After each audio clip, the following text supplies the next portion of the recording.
My name is Lee Badian. One moment I was an overworked laborer pulling all-nighters, and the next, I transmigrated into a high martial world where everyone practiced martial arts, taking over the life of a young man with the same name. The greatest tragedy of the original body was that his childhood sweetheart, Lin Xiaodan, abandoned him because of the appearance of a talented martial artist named Wang Hao. Even worse, Lin Xiaodan conspired with Wang Hao to set up a honey trap, which directly landed the original body in prison. On the night he was wrongfully imprisoned, the original body died of rage, and that's when I transmigrated into his body. I know that in this high martial world where martial prowess is revered, I must immediately resolve the current prison predicament. Although the original body was a martial arts apprentice on the verge of breaking through to warrior level, facing the prison boss and their lackeys alone against many is truly difficult. Just as I was pondering a strategy, a strange electronic ding sound suddenly rang out. Configuration complete, congratulations on obtaining the Infinite Plunder System. My eyes lit up, the standard system for transmigrators had finally arrived. Ding! Host has bound with the system for the first time and received a beginner's gift pack. Would you like to open it?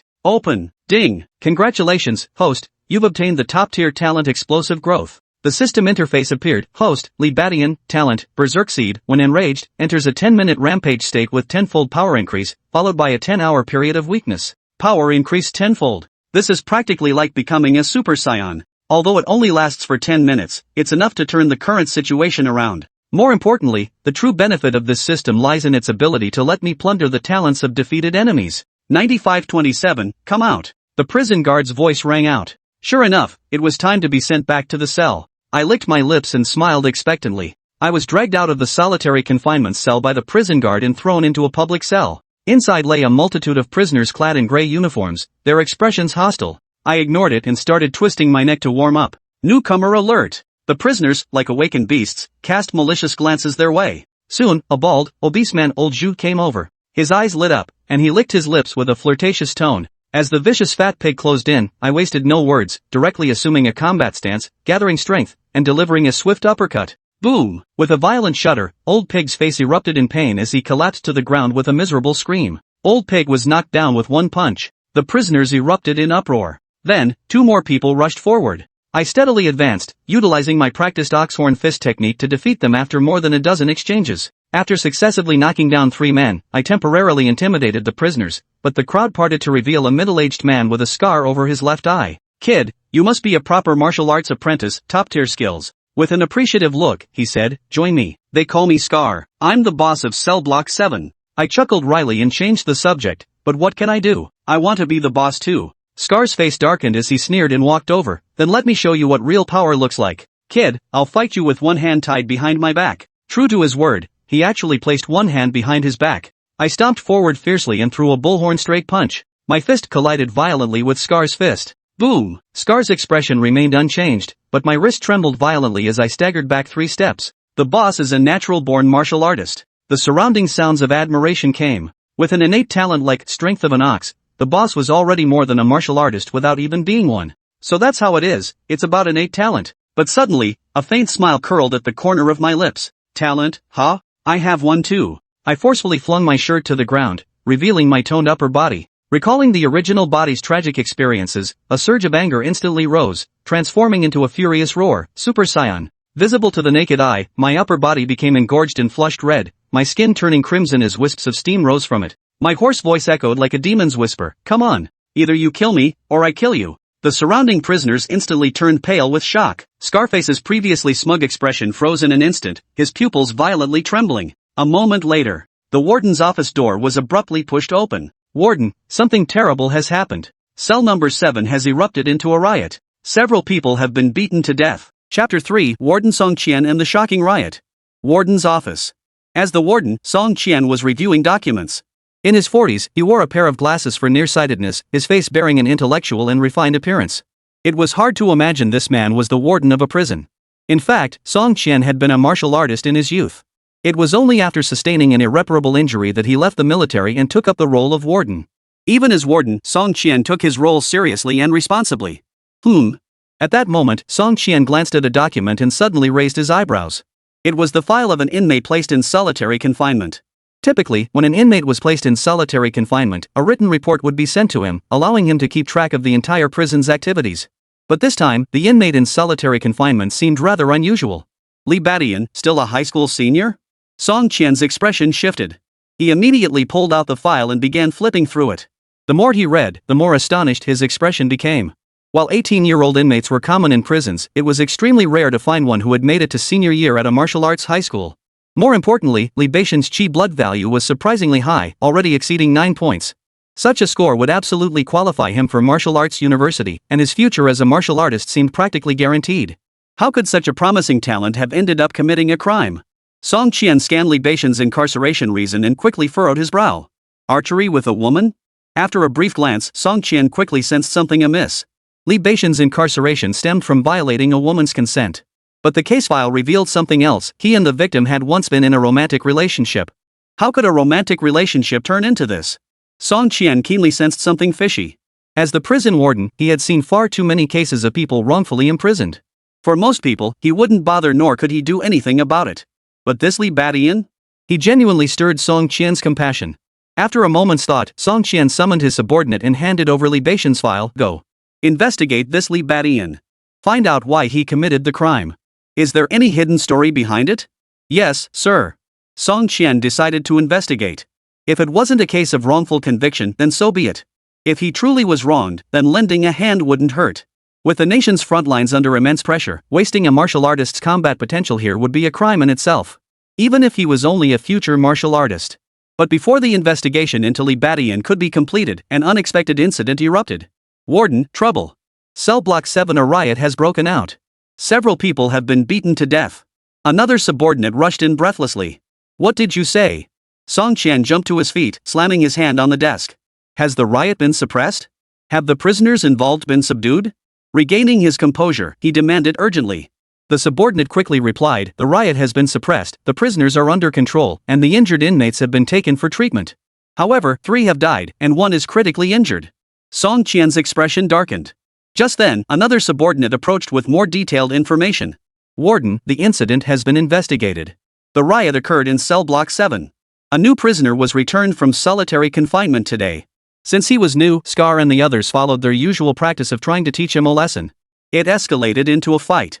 Scar was beaten to death on the spot, and several others suffered severe injuries. What? Hearing this, Song Qian's expression shifted slightly. This prison had a total of 100 cells. Each cell housed over 100 inmates, and every cell had a leader, the so-called cell boss. For management purposes, Song Qian had familiarized himself with all these cell bosses. When it came to Scarface from Cell 7, the relevant information immediately came to mind. Among the many cell bosses, Scar had left a particularly deep impression on Song Qian. It couldn't be helped. Generally, cell bosses possess the strength of martial artists. But while others earned theirs through sheer effort, Scar had been granted his due to his innate talent. Truthfully, if Scar hadn't committed heinous crimes, Song Qian would have considered giving him a helping hand. After all, individuals blessed with such innate talent were truly rare. Who would have thought Scar would be killed by a newcomer? Wait, Cell 7, a newcomer. Song Qian suddenly remembered something, his pupils contracting as he demanded of his men, the one who killed Scar is his name Li Beixian. That's right, it was him. Hearing this, Song Qian froze in shock. He had just recalled that Li Beixian was the newcomer in Cell 7, prompting his question. But he never imagined it would actually be him. Realizing this, Song Qian was struck by another wave of astonishment. According to the records, Li Beixian's vitality and blood energy were higher than Scar's, but Scar possessed a natural talent that made his strength comparable to that of a martial artist. So how had Li Beixian managed to kill Scarface? And from the sound of it, it seemed he'd done it while being surrounded. At this thought, Song Qian hurriedly sat back down and ordered, "Send the surveillance footage from that time to my computer." He needed to see this with his own eyes what exactly had transpired. Meanwhile, Li Beixian, the instigator of the riot, was once again locked in yesterday's dark room. Perfect. I can wait here until this 10-hour weakness wears off. Li Beixian felt not alarm but delight. But recalling the earlier battle, he couldn't help but let out a bitter laugh. Damn it, my first power surge and I couldn't control my strength, I went too far. Undoubtedly, just as Song Qian had been informed, Li Beixian had emerged victorious from the battle in Cell 7. He had even killed several people, including Scarface. The reason was simple, the power unleashed during his power surge was overwhelming. Scarface, who was as strong as an ox, was knocked down with a single punch. Later, when Scar got scared and called others to gang up on Li Beixian, he easily took care of them too. At that moment, even in his power surge state, Li Beixian hadn't been fighting at full strength. Unfortunately for them, the others were too fragile, and he accidentally killed them in the process. In this state, could he be sentenced to death outright? Li Beixian felt a twinge of worry. Whether it was due to his 2 lifetimes or simply his nature. He felt little emotion about the killings themselves, but was far more concerned about his future predicament. If his 5-year sentence got changed to death for murder, that would be trouble. But soon, a smirk curled the corners of Li Beixian's mouth. Fine, death sentence it is. If it comes to that, I'll fight my way out. I won't go down without a fight. Besides, they won't execute me immediately. Just give me a little more time, and I'll tear this prison apart. Li Beixian chuckled as he activated the system interface. This time, he had indeed caused trouble, but the gains were immense. Chapter 4, Talent as Mighty as an Ox. Song Qian's Shock. Infinite Plunder System. Host, Li Beixian. Level, Martial Arts Apprentice. Vitality points 9.4. Martial Arts Bullhorn Fist, Minor Mastery. Talent Rage mode when enraged, enters a 10-minute berserk state with tenfold strength, followed by a 10-hour period of exhaustion. Bull-like strength, possesses immense strength akin to a wild bull. Glancing at the system interface, Li Beixian's smile broadened. Perhaps due to prior accumulation, or perhaps from the fierce battle, his vitality had actually risen from 9.3 to 9.4. Don't underestimate this mere 0.1 increase. The higher the vitality level climbed, the harder it became to increase.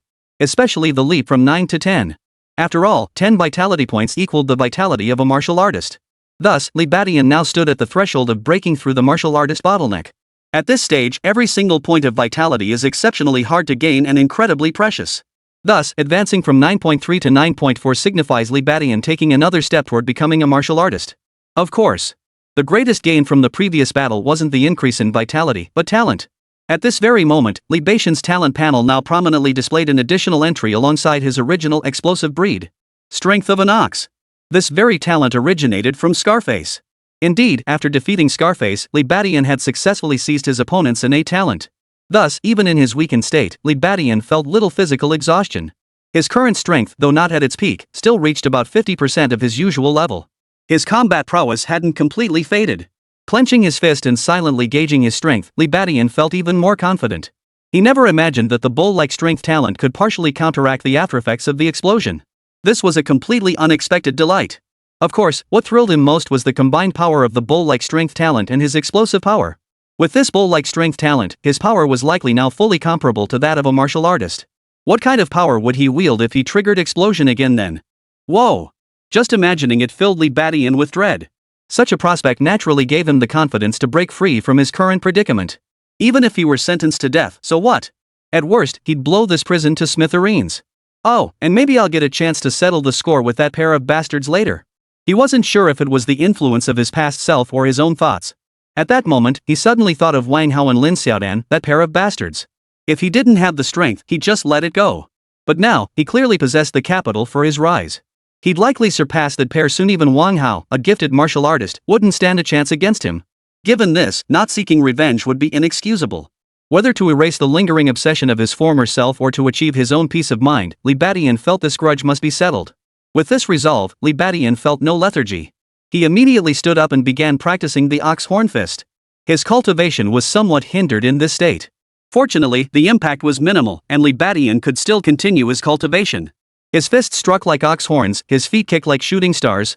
Soon, Li Beixian worked himself into a sweat. Meanwhile, Warden's office. The riot footage from cell block 7 was swiftly transmitted to the computer. Song Qian frowned as he opened it.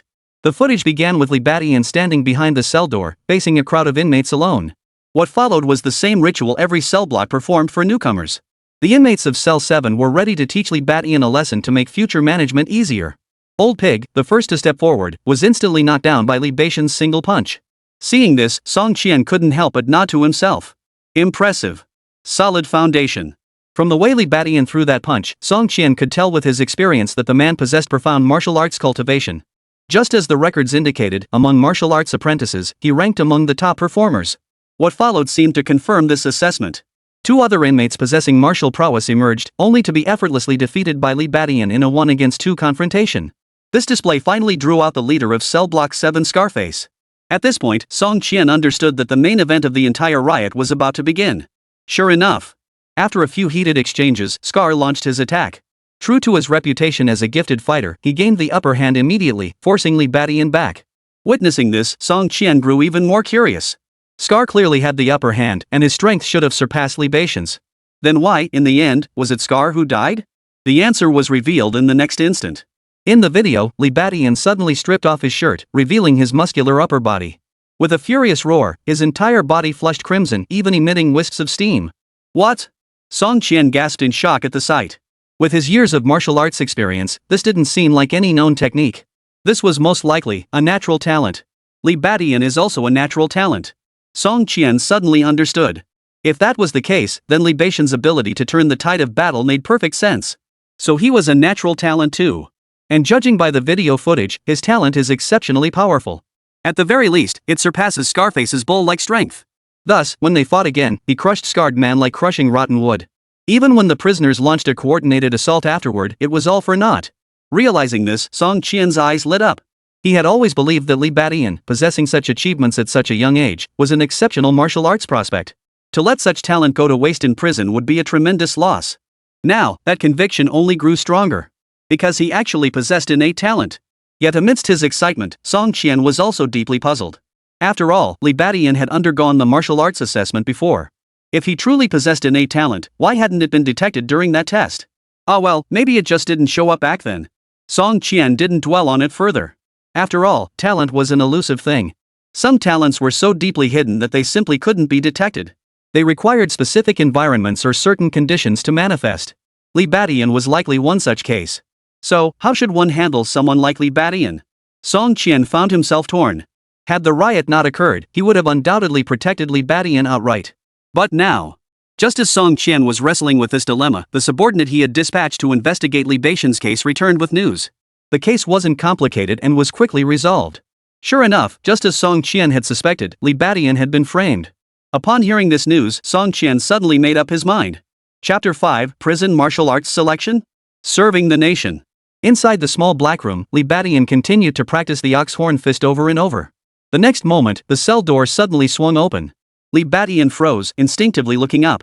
Outside stood not only the prison guard but also a middle-aged man in a black uniform, wearing glasses, with an elegant, scholarly demeanor. His hands clasped behind his back, the man's eyes flashed sharply upon seeing Li Badian practicing his fist techniques. It was none other than the warden of this prison, Song Qian. 9527. Behave yourself. This is the warden. The guard barked at Li Badian. But just then, Song Qian waved his hand dismissively. That's enough. With that, he actually walked into the small dark room on his own. Li Badian's gaze towards Song Qian couldn't help but turn astonished. You're the warden? You're not afraid of me. The warden's refined and scholarly demeanor took Li Badian completely by surprise. But what astonished him even more was the warden's deliberate entry into the dark cell. There was no doubt that the other party knew he was the instigator of the riot. Yet, facing a violent criminal like himself, the warden remained remarkably composed. I'm the warden. Why should I be afraid of you? Song Qian chuckled at the remark. He studied Li Badian, but detected little of the savage aura one might expect. Typically, murderers who'd taken a life appeared frenzied, unable to calm down even after a long time. Of course, some might appear dazed or fearful. But Li Badian now was unusually calm. It was as if the man who had killed several people wasn't him. Nor did he seem the least bit concerned about the prison's punishment awaiting him. Unconsciously, Song Qian found himself regarding the youth before him with renewed respect. Immediately after, Song Qian spoke up. Let me introduce myself. I'm the warden, Song Qian. I'm here to inform you that you've caused a major incident. You killed Scar on the spot, and 2 of the injured victims didn't survive. According to the law, you will be sentenced to death, with a 1-year reprieve. Upon hearing this, Li Badian raised his eyebrows, though he showed little surprise. He had anticipated this outcome. Killing someone outside would cost you your life, let alone doing it while incarcerated. And he hadn't killed just one person. The death penalty was only natural. As long as it wasn't carried out immediately, Li Badian wasn't worried. A 1-year reprieve gave him ample time to amass the strength to destroy this prison. Even if that failed, escape shouldn't be a problem. Given this, Li Badian naturally remained utterly unfazed. Seeing this, Song Qian marveled even more. He never imagined that even a death sentence couldn't intimidate Li Badian. Had he simply given up, or had he truly grasped the nature of life and death? After pondering, Song Qian voiced his original thought. Before coming here, I reviewed all your records. Your imprisonment was entirely unjust. Overturning the case would have been straightforward, but now that you've killed Scar and the others, even if the previous conviction is overturned, you still face the death penalty. So now, if you still want to live, there's only one way. Hearing this, Li Badian finally showed a flicker of surprise. He hadn't expected the seemingly refined warden sitting across from him to actually plan on overturning his conviction. Could such a thing be possible? But it was too late now. What did he mean by a way to save his life? He had killed 3 people and yet he could still survive. After a moment's hesitation, Li Badian couldn't suppress his curiosity and asked, "What method?" Seeing Li Badian finally show some reaction, Song Qian immediately smiled and introduced a new concept. "If you want to live, then participate in the martial selection." "Martial selection? What is martial selection?" Li Badian frowned.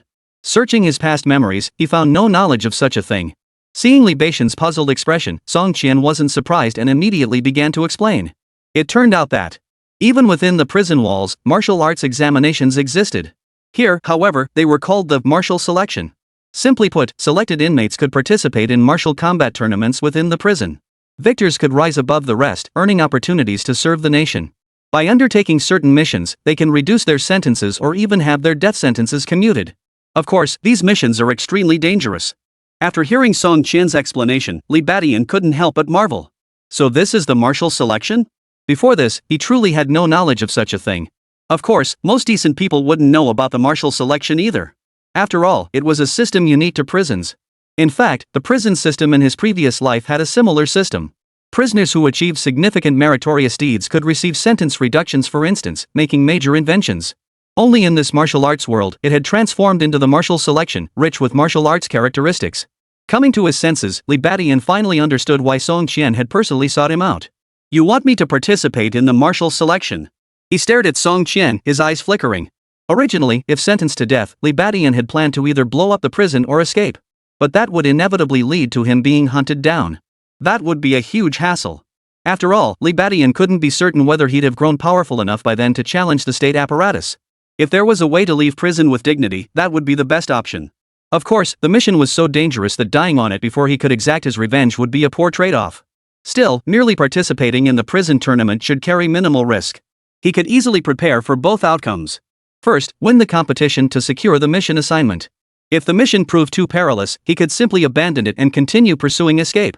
Thus, Li Badian found himself intrigued by this martial arts selection. But he also understood that the martial arts selection wasn't something one could simply enter, it required the prison authorities' selection. So, had they chosen him now? Li Badian's heart stirred. Song Qian asked with a gentle expression, "Li Badian, you're a gifted individual, aren't you?" Li Badian paused at the question, then nodded. He knew his gifted status had been exposed. But it didn't matter. It would serve as his bargaining chip for survival. He suspected this was precisely why they had singled him out. Upon receiving Li Badian's confirmation, Song Qian relaxed. "If that's the case, it would be a shame for someone like you to waste away in prison. Talented martial artists are the backbone of the nation. Therefore, you should participate in the martial arts selection and serve the country in the future. I know you harbor resentment toward the state right now, but as you gain more experience, you'll understand, the state can't look after every individual, but it does justice to everyone." Li Badian listened silently, neither agreeing nor disagreeing. His current perspective hadn't reached that level yet. All he wanted now was to survive better. If the martial selection could help him achieve that goal, then he would participate. Perfect. He'd use this chance to see if there were any other gifted individuals in the prison and plunder them all. Li Badian smiled expectantly.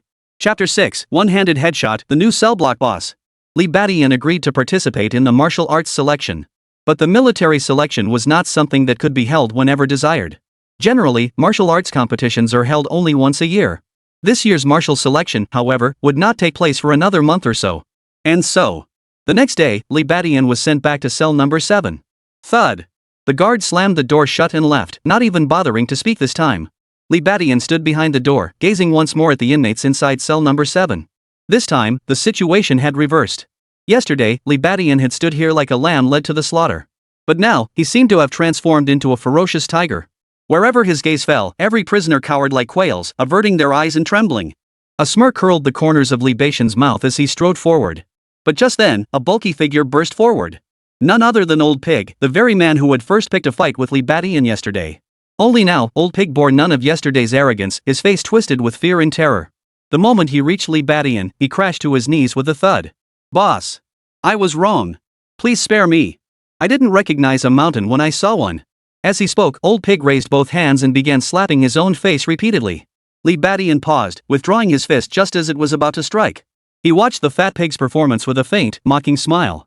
The old pig now had a bandage wrapped around his nose, but it quickly fell off, revealing gaping wounds. Blood gushed forth once more, yet he seemed oblivious. Smack! Smack! Smack! He struck himself with extreme force. No wonder. After being knocked down by Li Badian's punch yesterday, Old Pig was sent to the infirmary. He lay there for hours before returning to his cell. Before he could even think of revenge, he received earth-shattering news. The cell's leader, Scarface, was dead. Beyond that, several others had suffered severe casualties. Lee Badian did it. He single-handedly overpowered the entire cell block. Had the guards not intervened, he might have slaughtered every prisoner. Upon hearing this, Old Pig's terror was beyond description. He had no martial arts skills whatsoever. If Lee Badian came after him, what would become of him? His only consolation was that after killing so many, Lee Badian might never return to the cell block. He could even face execution. But now, Lee Badian was back. True, he was now clad in the uniform of a death row inmate. But so what? As long as he stayed here for even a single day, Old Pig risked facing retribution later on. So before Lee Badian could even cause trouble, Old Pig had already come out of his own accord to frantically apologize. He knew full well that if Lee Badian came looking for him, he was as good as dead. By coming out to apologize frantically like this, there might still be a glimmer of hope. The other prisoners watching wore complex expressions. Each slap echoed like a blow to their own hearts, making their own palms sweat. Smack! Smack! Suddenly, Old Pig's movements halted. For at that very moment, a shadow fell over his body. Old Pig froze, lifting his trembling head to meet Li Beishan's handsome face, which wore a faint, mocking smile. Yesterday, Lao Zhu had lusted after that handsome face. But now, it filled him with boundless terror. "Be boss." Old Pig called out in a trembling voice. "Enough." At that moment, Li Badian extended his right hand and gently placed it on Lao Zhu's bald head.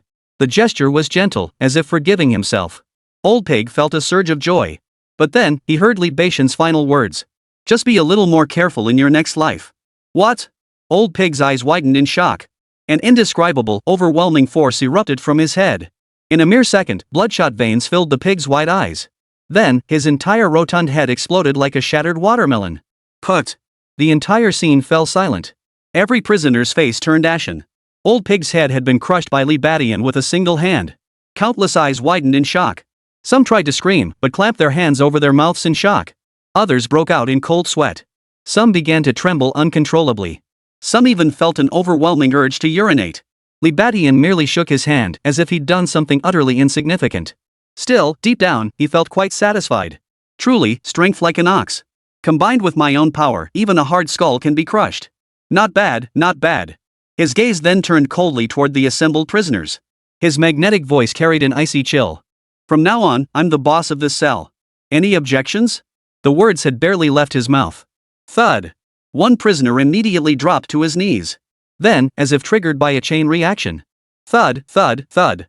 One by one, the prisoners slammed their knees to the ground. Even those with martial arts prowess hurriedly knelt. At that moment, not a single soul dared to remain standing before Lee Badian. At that very instant, the commotion was detected by the prison guards. Bang! The cell door swung open once more. The guard roared upon seeing Old Pig's lifeless body on the floor. "Who did this?" Lee Badian said nothing, merely scratching his ear. The guard immediately turned to him. 9527, "You did this, didn't you? Don't think the warden's recommendation for the martial arts selection gives you free rein to break every rule. If your crimes are too severe, even the warden won't be able to protect you." Hearing this, the crowd of prisoners shuddered once more. Martial arts selection. These veteran inmates were no strangers to the martial selection. Even if they hadn't participated, they knew it was a tournament where the toughest fighters gathered. They never imagined Lee Badian would actually enter the martial selection. This explained how he could kill Scarface and the others yet return unscathed. Seeing Lee Beishan's utterly unmoved expression, the prison guard flew into a rage and lunged to subdue him. But just then, Lee Badian suddenly laughed. "Officer, why so worked up? Did you see me kill this man?" Hearing this, the guard froze. The prisoners exchanged bewildered glances. "Or did anyone actually see me kill someone? Did any of you see it?" Then Lee Badian turned to the prisoners, his gaze dark and piercing as he asked. The response, of course, was the prisoners flinching and shaking their heads in unison. "I didn't see anything." "I didn't see it either." The prison guard's expression grew increasingly grim. But just then, a man wearing black-rimmed glasses suddenly jumped to his feet. "I saw it." The guard perked up. "You saw it?" "Yes. I saw it with my own eyes." That fat pig suddenly fell down. He was so heavy he smashed his own head open and died. The bespectacled man declared solemnly. Hearing this, the guard froze in place. Chapter 7, The Two Modes of Martial Selection, Lee Beishan's Preparations. At that moment, the guard froze in place. Even Lee Badian couldn't help but raise his eyebrows, staring in surprise at the man in black-rimmed glasses. Then the prisoners reacted, all shouting in unison. "That's right. That's exactly it. He fell to his death on his own. Don't frame us. We didn't even touch him, okay?" The guard's face flushed crimson.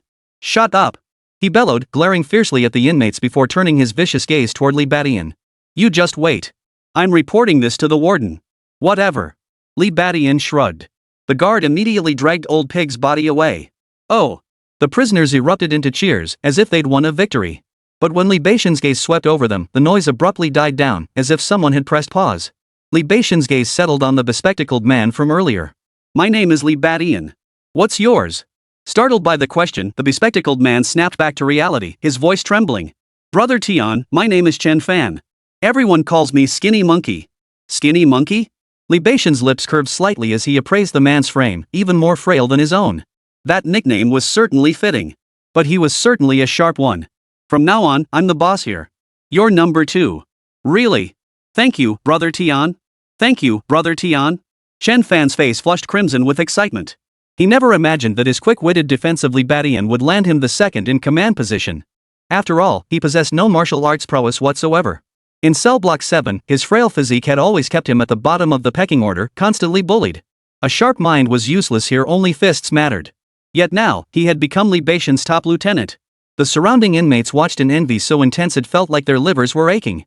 Many even stamped their feet and pounded their chests in frustration. Earlier, they'd been too scared to even think about currying favor with Li Badian.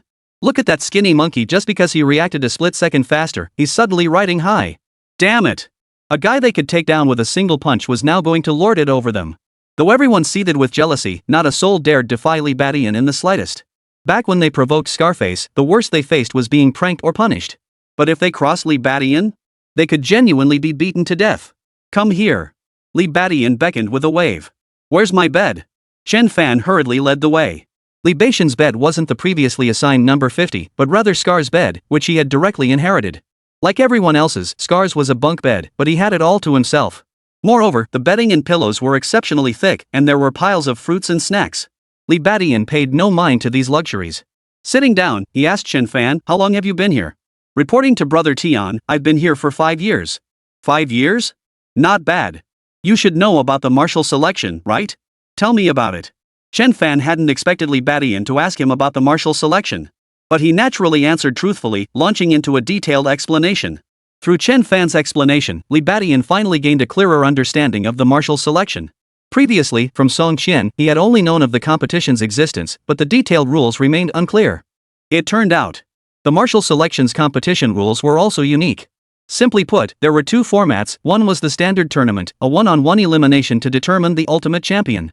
The other was a free-for-all, where all participants fought simultaneously, with the last standing person declared the winner.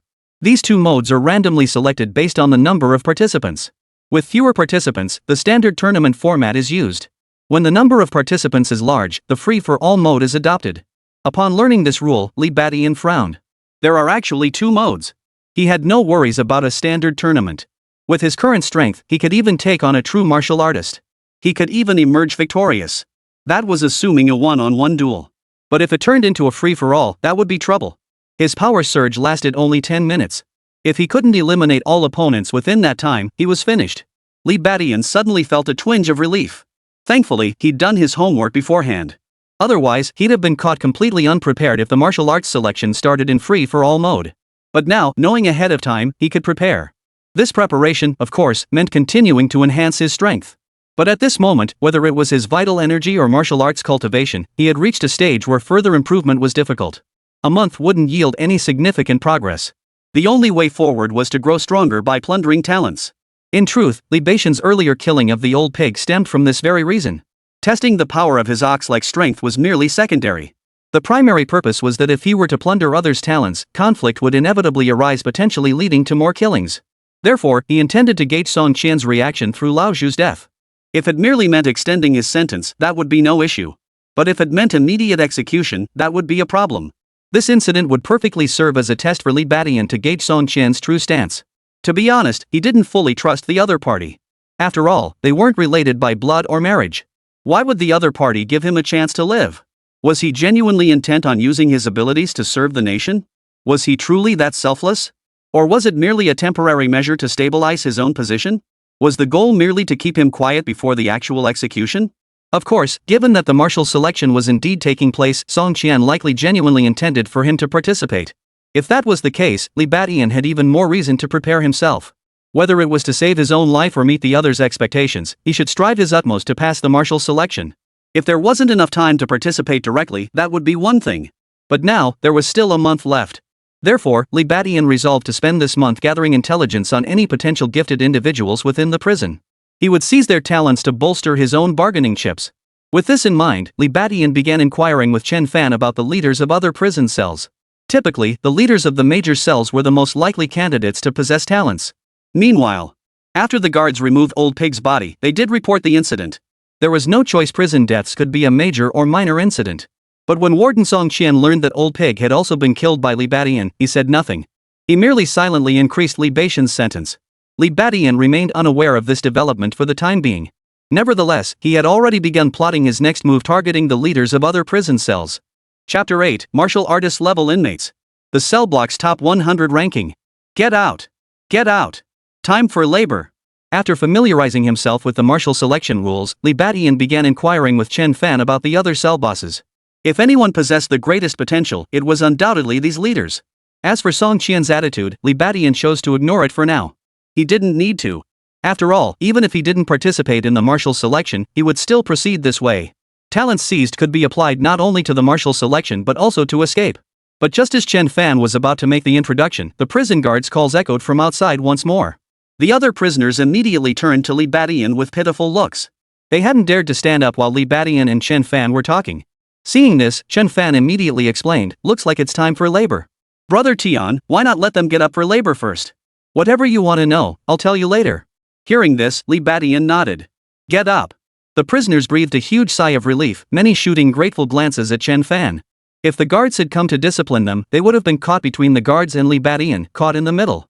Given the situation, some prisoners even began to think Chen Fan wasn't so bad as the second in command. After all, any other prisoner with martial arts skills wouldn't have been so lenient. On the way, Chen Fan briefly explained the situation to Li Badian. Only then did Li Badian understand that prisoners in the prison had to labor every day. Moreover, being a high martial arts world, those tailors didn't engage in any skilled labor. The tasks assigned to male inmates were mostly heavy, physical labor. Just like now, everyone from Cell Block 7 had been led to a muddy road near the prison for work. Simply put, they were repairing the road. There was a fixed quota. Those who failed to complete it would go without meals. As for security, it remained tight. For armed guards stood watch around the perimeter, casting vigilant glances their way from time to time. In such an open environment, Li Badian's first thought was escape. But upon seeing the 4 guards, he quickly regained his composure. In his current state, he was no match for bullets. In truth, even a martial artist couldn't withstand them. It was said that only those who had reached the level of a postnatal martial artist possessed the ability to withstand bullets. Of course, this merely meant resisting, not immunity. To achieve immunity to bullet damage, perhaps only those who had ascended to the level of innate martial artists could accomplish it. Thus it can be seen, Li Badian's attempt to escape prison would prove quite difficult.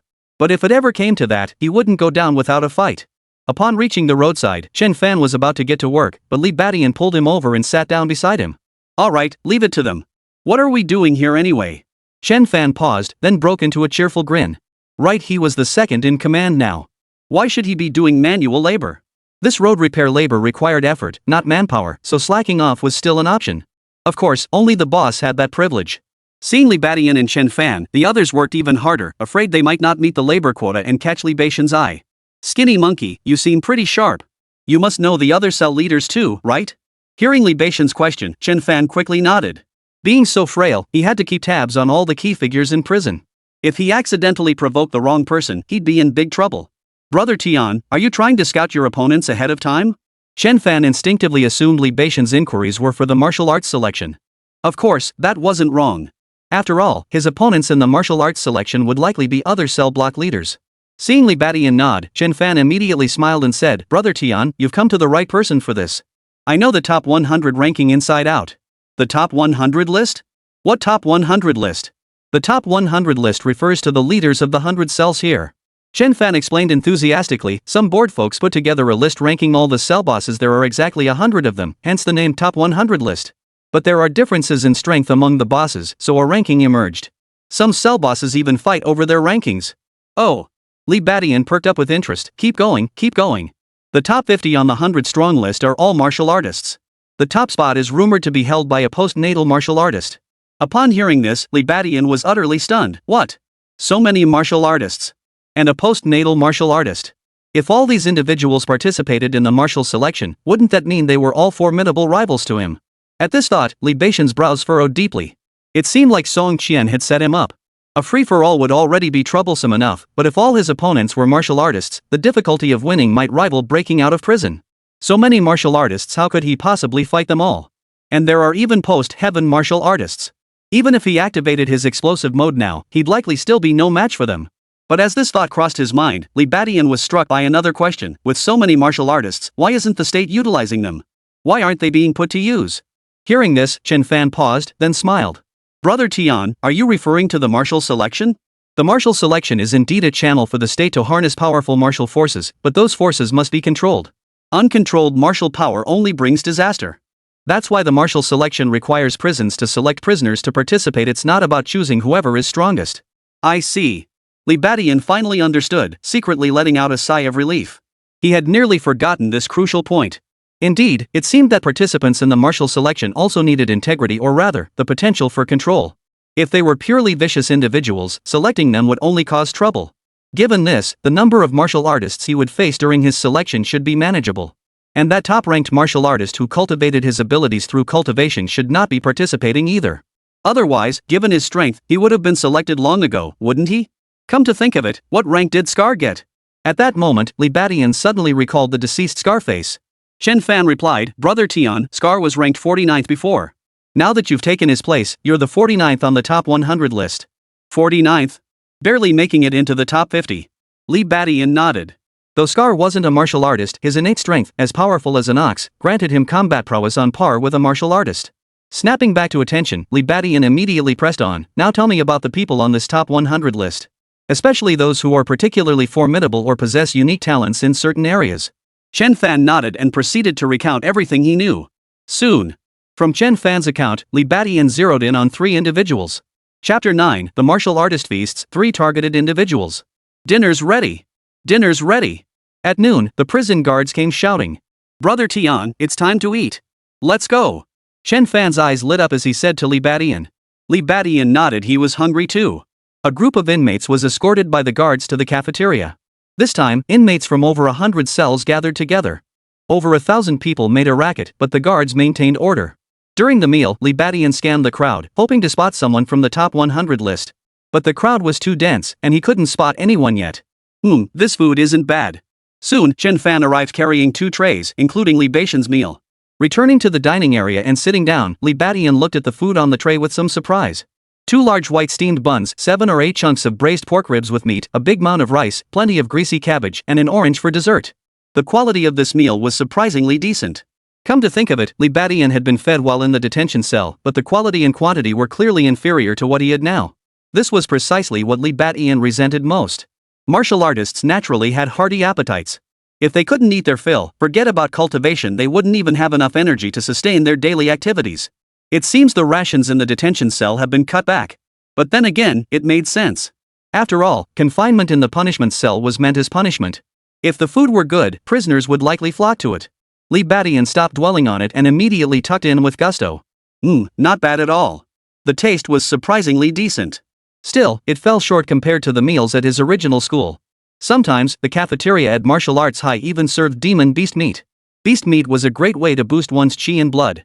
Its effects are second only to the blood-nurturing pills taken by martial artists. Of course, now that we're all locked up, just having enough to eat is pretty great. Who needs more than that? Li Badian devoured 2 large white steamed buns in a few bites, then swiftly polished off the braised pork ribs. Finally, he mixed the soup with the cabbage and polished off every last bite. He tore off a few pieces of orange and swallowed them down. The entire process took less than 5 minutes. Chen Fan beside him was utterly stunned. He hurriedly pushed his 2 steamed buns over. Brother Tian, I can't eat that much. Here, take these 2 buns. Li Badian didn't hesitate, snatching them up and shoving them into his mouth. Every martial artist had a hearty appetite. Even martial arts apprentices like him were no exception. After all, martial training was incredibly physically demanding. Moreover, martial artists should avoid being hungry during training. Just as a fat person can starve themselves thin. A martial artist's vital energy and blood will diminish if left hungry for too long, potentially leading to depletion. Once chi and blood levels genuinely decline, replenishing them becomes exceedingly difficult. Therefore, whenever possible, martial artists generally avoid letting themselves go hungry. In truth, Li Badian was currently only about 90% full.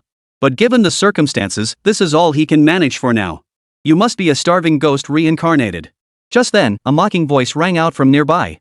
Li Badian froze, turning to see a man with a defiant expression, grinning maliciously at him. Who is he? Li Badian narrowed his eyes and demanded. Chen Fan, standing beside him, immediately understood and introduced, Brother Tian, this is the mad dog I mentioned earlier, number 48 on the list. Hearing this, Li Badian's expression shifted. Just moments ago, Chen Fan had given him a detailed rundown of everyone on the top 100 list. After careful screening, Li Badian had narrowed his focus to 3 individuals. In Li Badian's estimation, these 3 possessed the greatest potential talent among the entire top 100. The first was none other than the top-ranked individual on the list, the number 1 position holder, Snake. Rumor had it that this venomous snake was highly likely to be a post-natal martial artist. And that was precisely why Li Badian suspected her first. The reason was quite straightforward. It's important to understand that within prison walls, cultivation resources are extremely difficult to obtain. In fact, they are practically non-existent. Food was likely barely enough to fill one's stomach. Cultivation was also inconvenient. In other words, under such conditions, it's nearly impossible for a martial artist to break through to the postnatal stage while incarcerated. So, could she have been a postnatal martial artist before being imprisoned? That possibility is also quite low. After all, a post-heaven martial artist possesses formidable strength. Even a handgun wouldn't pose much of a threat. For authorities, apprehending such a threat would be far more difficult than eliminating them outright. Moreover, such practitioners would be extremely difficult to manage within prison walls, posing a significant risk of escape. Given this, it's more likely she cultivated to become a postnatal martial artist while incarcerated. If that were the case, it would be strange. What gives her that ability? Unless she possesses innate talent. If it were innate talent, then all of this could be explained. Of course, whether she lacks talent or truly possesses it, Li Badian has no intention of pursuing her. After all, the gap in strength was simply too vast. Risking his life against a martial artist cultivated through relentless training for such an uncertain outcome simply wasn't worth it. As for the other 2, one was called White-Haired Old Man, ranked 46. The other was the Mad Dog before him, ranked 40th. The white-haired old man's peculiarity lay in his age, 50 years old, with hair nearly entirely white. At this age, most martial artists experience a decline in vitality and blood energy. Yet it was said his vitality remained robust, and his ranking was steadily climbing. As for Mad Dog, he has a peculiar habit during conflicts. He likes to bite through his opponent's flesh and suck their blood. Whether this is a peculiar fetish or not remains unclear. But such peculiarities naturally made Li Badian wary. What Li Badian hadn't anticipated was that before he could even seek them out, one of his targets had come to provoke him. Still, Li Badian wasn't overly surprised. From Chen Fan's account, he knew this Mad Dog seemed to share a certain rapport with Scarface, a relationship that could be described as both enemy and ally. So this was a deliberate provocation for Scar's sake.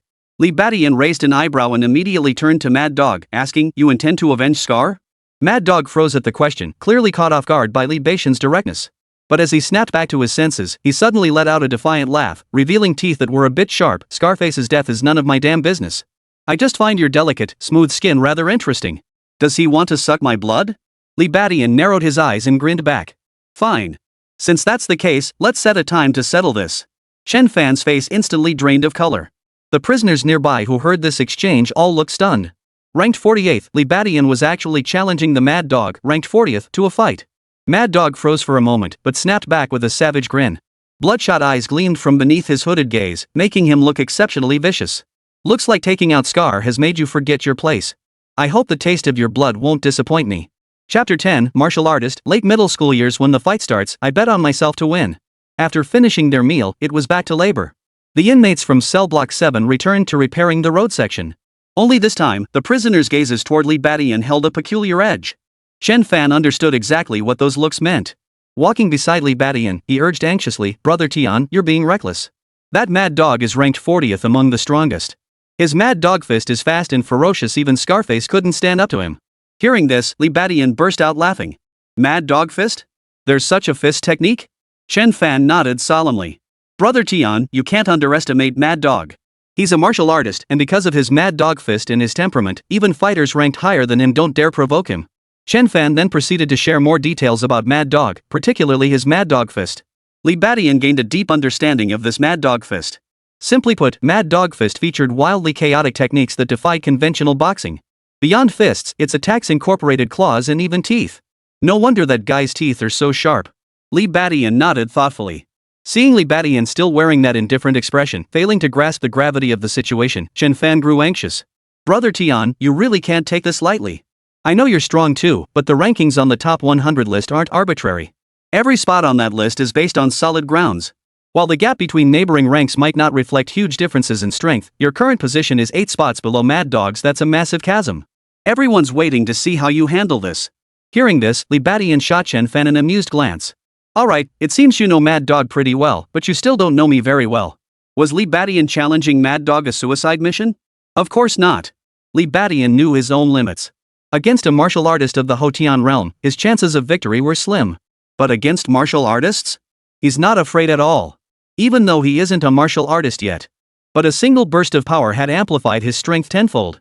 Why was he able to utterly dominate Scar, whose strength rivaled that of a martial artist, after his previous power surge? Because after the power surge, his strength surpassed that of most martial artists. Martial artists are categorized into early, mid, and late stages. By Li Badian's estimation, after his power surge, his strength might have skyrocketed to the mid to late stages. It was precisely this that allowed him to utterly dominate Scarface. After killing Scarface, he further seized the latter's innate talent strength as mighty as an ox. This naturally elevated his strength further, potentially placing him at the late stage level. Thus, aside from those with innate martial prowess, he truly feared no other martial artists. Of course. Even if Li Badian reached the late stage of martial artist cultivation, his martial arts skills and combat experience might still fall short.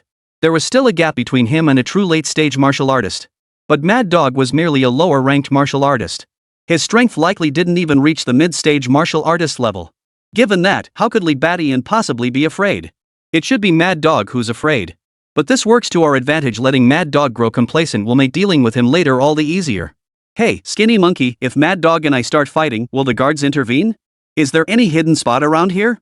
Just then, Li Badian remembered something and asked Chen Fan. It was best to start the fight with Mad Dog sooner rather than later. After all, the martial arts selection was only a month away, and he didn't have much time. If Mad Dog proved untalented, he'd have to seek out that white-haired old man.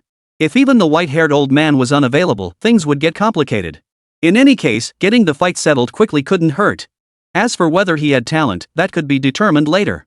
Hearing this, Chen Fan nodded instinctively. The guards will definitely intervene.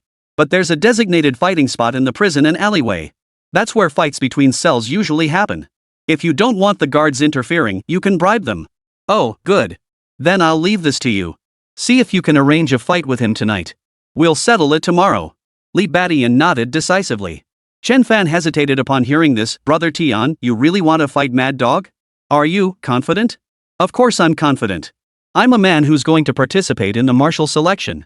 If I can't even handle a Mad Dog, how am I supposed to stand out in the martial selection? Ha! Hearing Li Badian's unusually confident words, Chen Fan froze for a moment. After a moment's thought, his eyes lit up. Brother Tian, if you're truly confident, I'll bet on you to win. What? Li Badian was taken aback. What do you mean? Chen Fan immediately began to explain. Soon. Li Badian understood. It turned out that even inside prison, some people ran betting operations. But they didn't take bets on just any trash fight. Generally, they only took bets when someone from the top 100 fought. The top 100 were the cream of the crop among the inmates. Only clashes between such formidable fighters held real spectacle and appeal.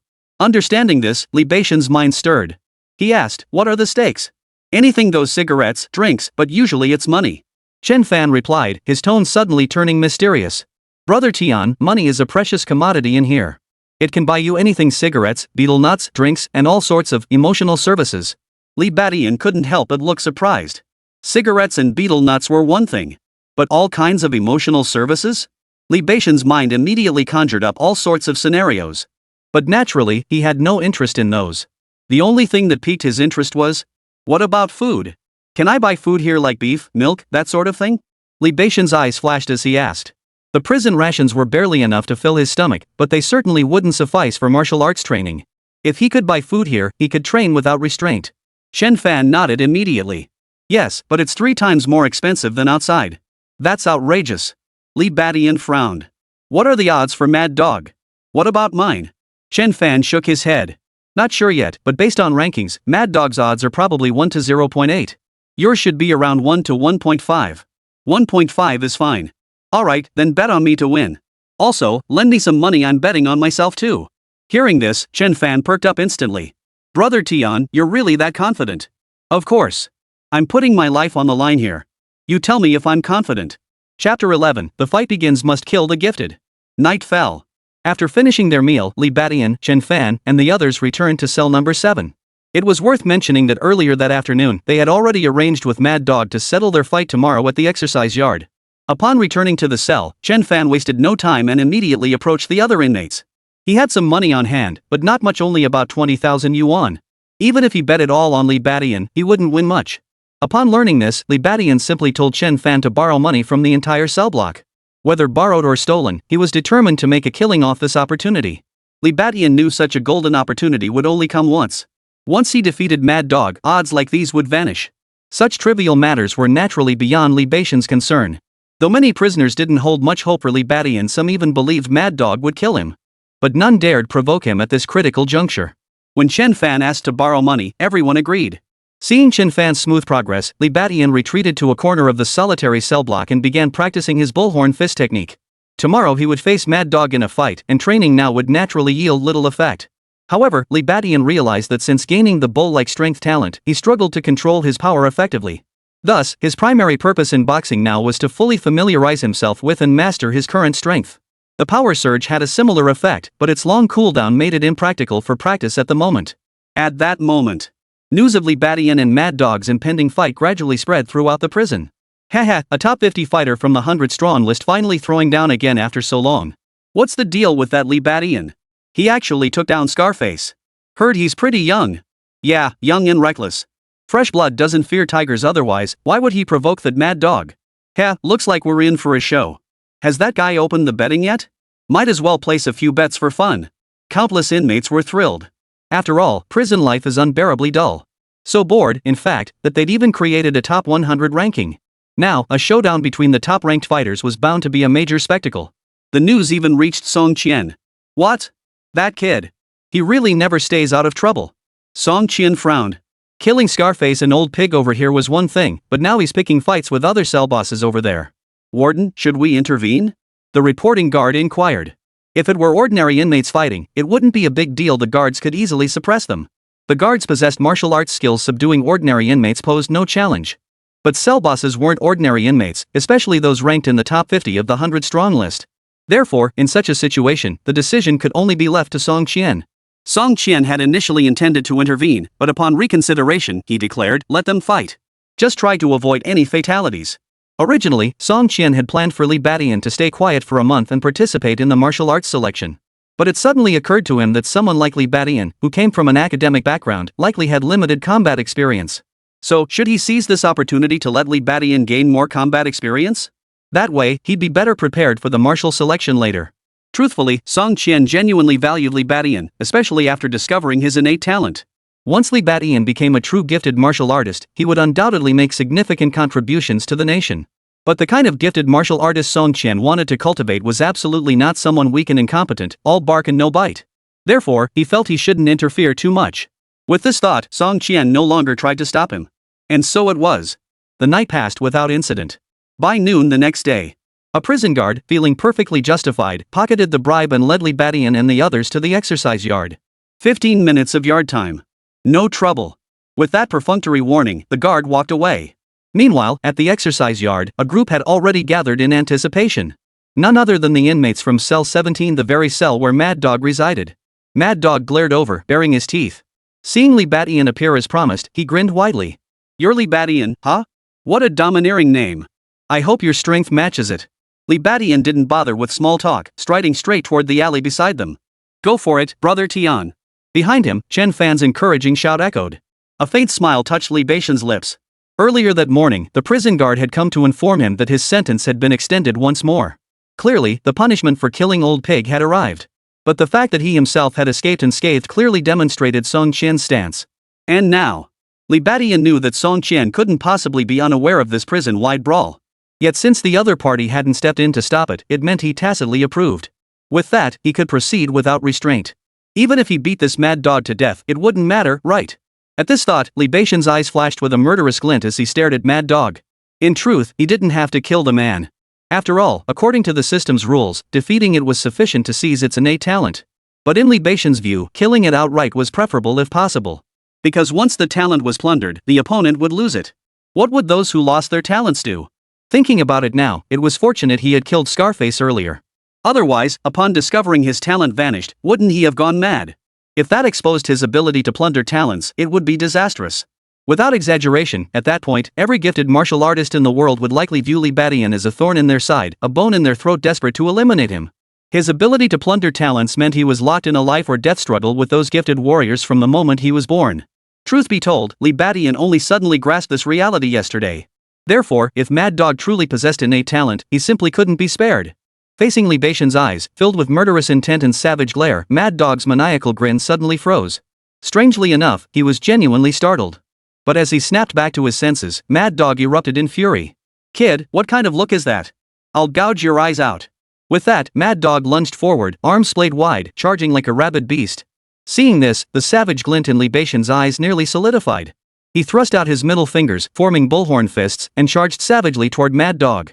Witnessing this, Chen Fan and the others watching from the alley entrance felt their hearts tighten. These two powerhouses from the top 100 rankings were actually fighting. Chapter 12, Martial Arts Realm, Brutal Strength that shocked Mad Dog.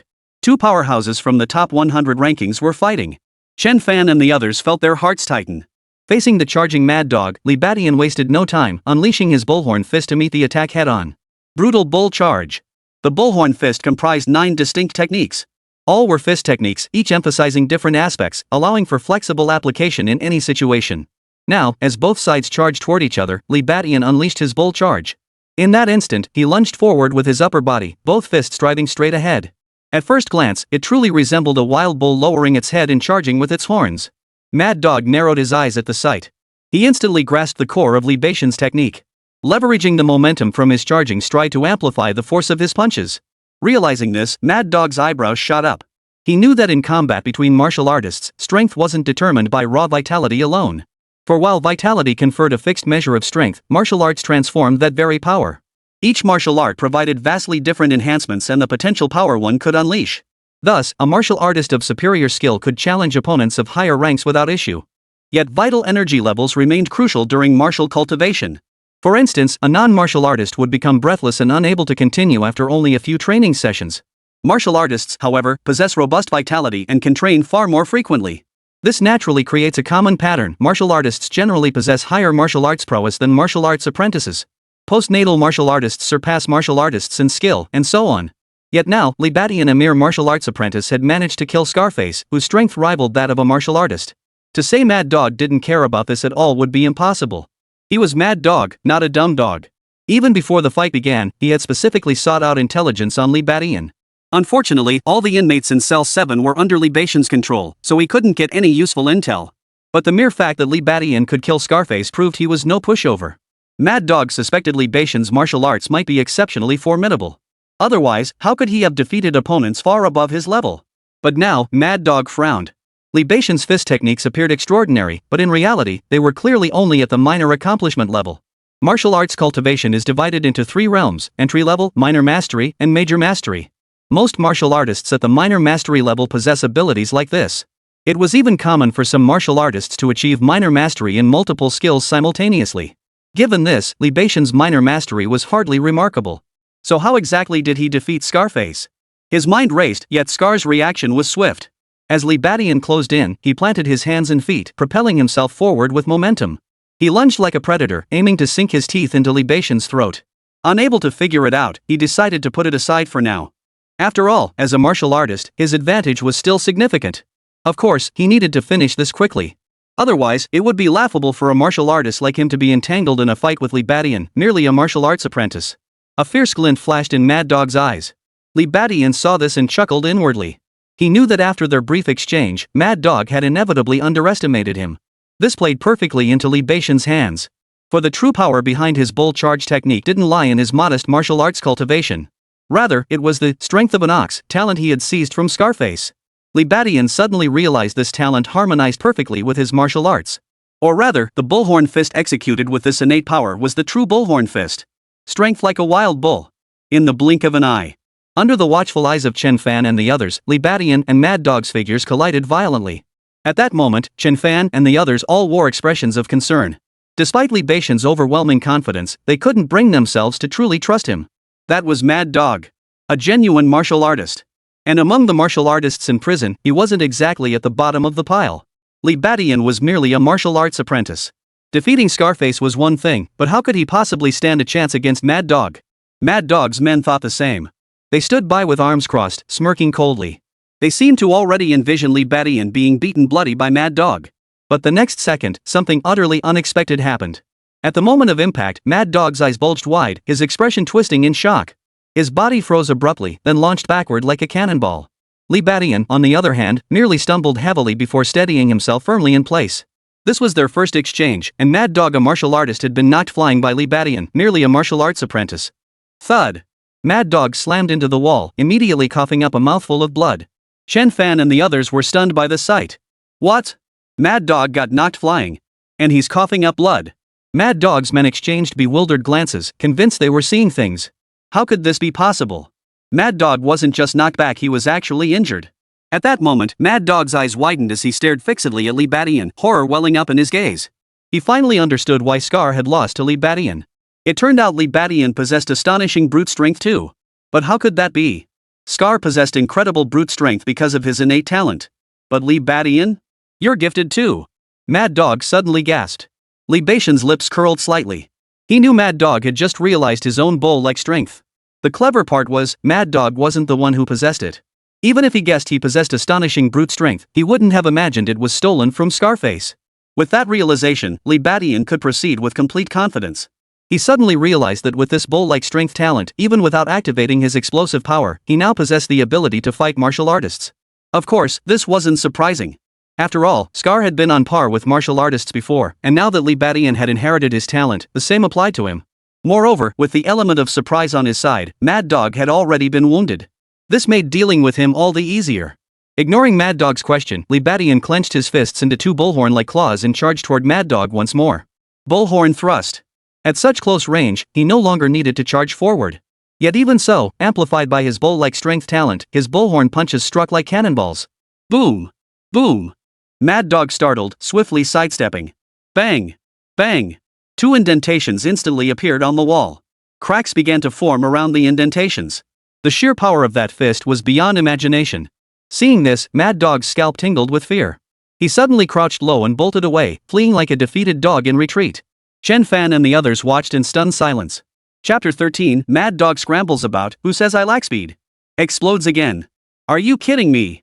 This can't be real. Boss Mad Dog is being suppressed? How the hell is that Li Badian so damn fierce? At that moment, the spectating inmates were utterly stunned. Especially Mad Dog's men, their faces were frozen in utter disbelief. They had expected a blowout. But to their utter shock, it was Li Badian who was being crushed by Mad Dog. Chen Fan and the others were also left speechless. In their eyes, even if Li Badian could hold his own against Mad Dog, it would be nothing more than a stalemate. Yet from the very start of this fight, Mad Dog had been on the defensive. Now he was being chased and beaten. This wasn't Mad Dog at all, he'd become nothing more than a stray dog. At this moment, Mad Dog himself was overcome with disbelief. Originally, he had intended to end the fight quickly, even to kill Li Badian instantly. But now, he was being dominated by his opponent. Who the hell could believe this? Fortunately, Mad Dog was a genuine martial artist through and through. After a mere moment of disarray, he quickly regained his composure. Mad Dog scramble. He scrambled on all fours, quickly creating distance between himself and Li Badian. To be fair, it wasn't surprising he looked so disheveled. Li Badian's punches were simply too heavy. One punch had already injured him, a few more might have rendered him completely incapacitated. Fortunately, in a martial artist's battle, victory doesn't always go to the strongest. Mad Dog had ample experience dealing with such powerhouse opponents. He'd just treat this kid like he was facing Scar. If he could defeat Scarface, he could defeat this one too. With this thought, Mad Dog began circling wildly around Li Badian. At this moment, utilizing all four limbs, his speed noticeably increased. Ha! Li Badian quickly sensed something was amiss. Specialization is key in any field, and martial arts are no exception. His bullhorn fist was best suited for head-on confrontations and direct, brutal combat. But when it came to flanking maneuvers, kite fighting tactics, or other agile approaches, it fell short. And now, Mad Dog had clearly spotted this weakness. Most crucially, Mad Dog's Mad Dog fist seemed to incorporate elements of lightness skills. He was weaving and dodging around Li Badian, making him impossible to pin down. Swish! Swish! Swish! Soon, Mad Dog launched his counterattack. Darting behind Li Badian, he suddenly lunged forward, clawing with his fingers spread wide. With a wet sound, 3 bloody gashes instantly appeared on Li Badian's back. His prison uniform was torn, revealing the wounds beneath. Ha! Seeing this, Chen Fan and the others were startled. Meanwhile, Mad Dog's men visibly relaxed. Then, after a dozen seconds passed, Mad Dog's figure brushed past Li Badian once more. This time, Li Badian felt a sharp sting on his face as a claw mark appeared. A bead of blood emerged, pooled, and slid down. Witnessing this, the crowd froze in shock. Mad Dog's men immediately burst into laughter. The boss is fighting back. Dog brother, you've got this. Take this guy down. Chen Fan and the others' expressions darkened. This scene felt eerily familiar to them. Wasn't this exactly how Mad Dog defeated Scarface back then? Could Li Badian also fall to Mad Dog like that? Ah, Li Badian, I wonder if you're even a gifted one. Where did you get such brute strength? But too bad my specialty is taking down brute force fighters like you. Mad Dog, sensing he was turning the tide, burst into laughter. Li Badian frowned. During the fight, he hadn't failed to attempt counterattacks, but Mad Dog had dodged every single one. If he couldn't land a hit on Mad Dog, then no matter how strong he was or how brute his power, it was useless. In truth, this situation was quite manageable. All Li Badian needed to do was employ his lightness skills. Unfortunately, he possessed no such skill. Currently, his only technique was the Ox Horn Fist. Of course, judging by Mad Dog's performance, his martial arts repertoire likely consisted solely of Mad Dog Fist. Yet, as Chen Fan had noted, Mad Dog Fist was remarkably versatile. At the very least, its speed was something Li Badian couldn't easily match. Put. The next second, Li Badian felt a sharp pain in his chest, 3 new wounds gushing blood. This time, Mad Dog didn't continue his wild dash. Instead, he abruptly halted and licked his fingers. Kid, your taste hasn't disappointed me at all. Blood stained his lips, his fangs bared like a hyena savoring its prey. Chen Fan and the others felt a chill run through their hearts. Mad Dog's men erupted in cheers. Though the opening had been unexpected, it seemed the outcome held no surprises. Li Badian was about to be defeated by Mad Dog. Everyone thought so, including Mad Dog himself. He looked at Li Badian with smug satisfaction. Here's the deal, if you kneel down and beg for mercy now, maybe I'll be in a good mood and spare you. That's hilarious. Your injuries are worse than mine. What makes you think you've got me beat? Li Badian suddenly laughed, slowly tearing off his shirt to reveal his 8-pack abs. Blood seeped from his chest and back, yet he paid it no mind. Instead, his eyes blazed with savage intensity. Ha! Because I'm faster than you. When I'm serious, you couldn't even grab a single hair on my body. Mad Dog froze, then sneered coldly. Who said you're faster than me? Li Badian roared furiously at the end of his sentence. The mere thought of Wang Hao and Lin Xiaodan ignited a torrent of rage within him. Driven by rage, he swiftly entered his explosion mode. His skin flushed crimson, steaming as if cooked, with wisps of vapor rising from his body. Chen Fan and the others froze in shock, terror etched on their faces. In that instant, they were suddenly reminded of the humiliation and terror they had endured under Li Badian's domination. That day had been so terrifying that they had subconsciously pushed it from their minds. But now, they suddenly recalled that Li Badian possessed a truly terrifying form. It was after entering this very form that he had obliterated Scarface, a man comparable to a martial artist, with a single punch. And now, he had entered that form once more. Chen Fan and the others instantly felt a chill run through their hearts. At the same time, Mad Dog's expression turned deathly pale. A wave of dread surged through him. Instinctively, he darted forward, ready to flee. But at that very moment, with a thunderous roar, Li Badian moved. Remember, the power surge granted tenfold strength, not tenfold brute force. What does strength encompass? It encompassed strength, speed, reaction time, and every aspect of power. Combined, his overall strength was now 10 times greater than before. Thus, entering this explosive state granted him a staggering increase in speed. Thus, in a mere second, Mad Dog felt his body freeze. His shoulders clenched as a pair of iron clamp-like hands locked onto him, making escape impossible. What? Mad Dog's face drained of color. Before he could react, Li Badian, who had seized him, delivered a devastating headbutt. Bullhead smash. Boom. Chapter 14, Post-Battle Reward, 200,000. Boom. A fountain of blood instantly spurted from Mad Dog's forehead. His consciousness plunged into darkness as his body went limp. Boom. As Li Badian released his grip, Mad Dog's body crashed to the ground. Li Badian stood towering beside him, his handsome face stained crimson with blood.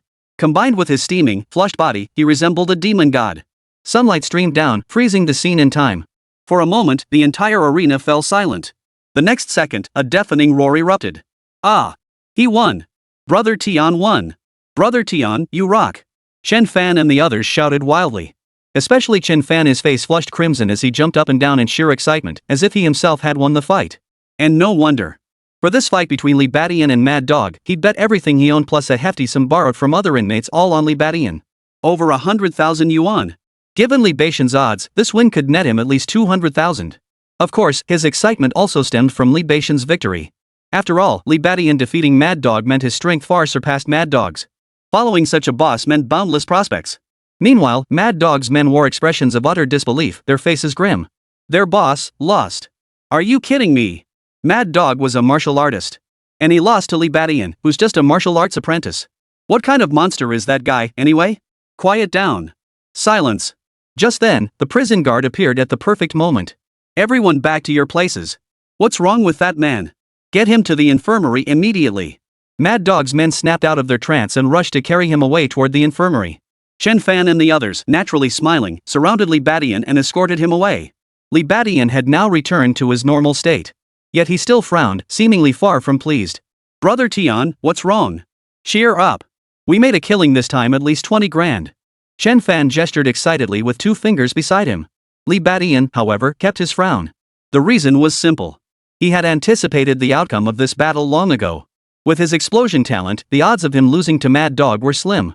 But this time, after defeating Mad Dog, he hadn't gained any new talents. That was why Li Badian couldn't bring himself to feel happy. What was there to be happy about in defeating Mad Dog? It was an expected outcome. But failing to gain a talent left Li Badian thoroughly displeased. This also meant that of the 3 targets he had set his sights on, only 1 remained. His chances of obtaining a talent had drastically diminished. Of course, this outcome didn't come as a huge surprise to Li Badian. He had already mentally prepared himself for the possibility that Mad Dog might not possess any talent either. The current situation merely confirmed that fact. Of course, the battle with Mad Dog wasn't entirely without gain for Li Badian. First, the battle with Mad Dog had sharpened his combat experience. Next time he faced similar opponents, he'd be able to handle them more calmly, perhaps even without needing to activate his special abilities. Second, this opportunity allowed Li Badian to gain deeper insight into his power surge. Originally, after activating his burst mode, he should have entered a 10-hour state of weakness. But now, his body felt scarcely weakened at all. Or rather, the symptoms of weakness were extremely mild. This wasn't due to the bull strength talent reducing the effect, rather, the weakness was exceptionally mild this time. Li Badian pondered briefly and immediately understood. It must be a matter of timing. Last time, against Scar and the entire Cell Block 7, he had genuinely maintained his burst state for a full 10 minutes.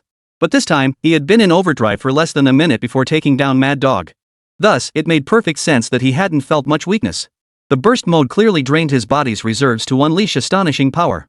Yet such bursts exact a tremendous toll on the body. 10 minutes of use required 10 hours of rest to recover. In other words, a shorter burst duration naturally meant reduced aftereffects. This discovery proved immensely valuable to Li Badian. It meant he could wield his burst mode with far greater flexibility going forward. Of course.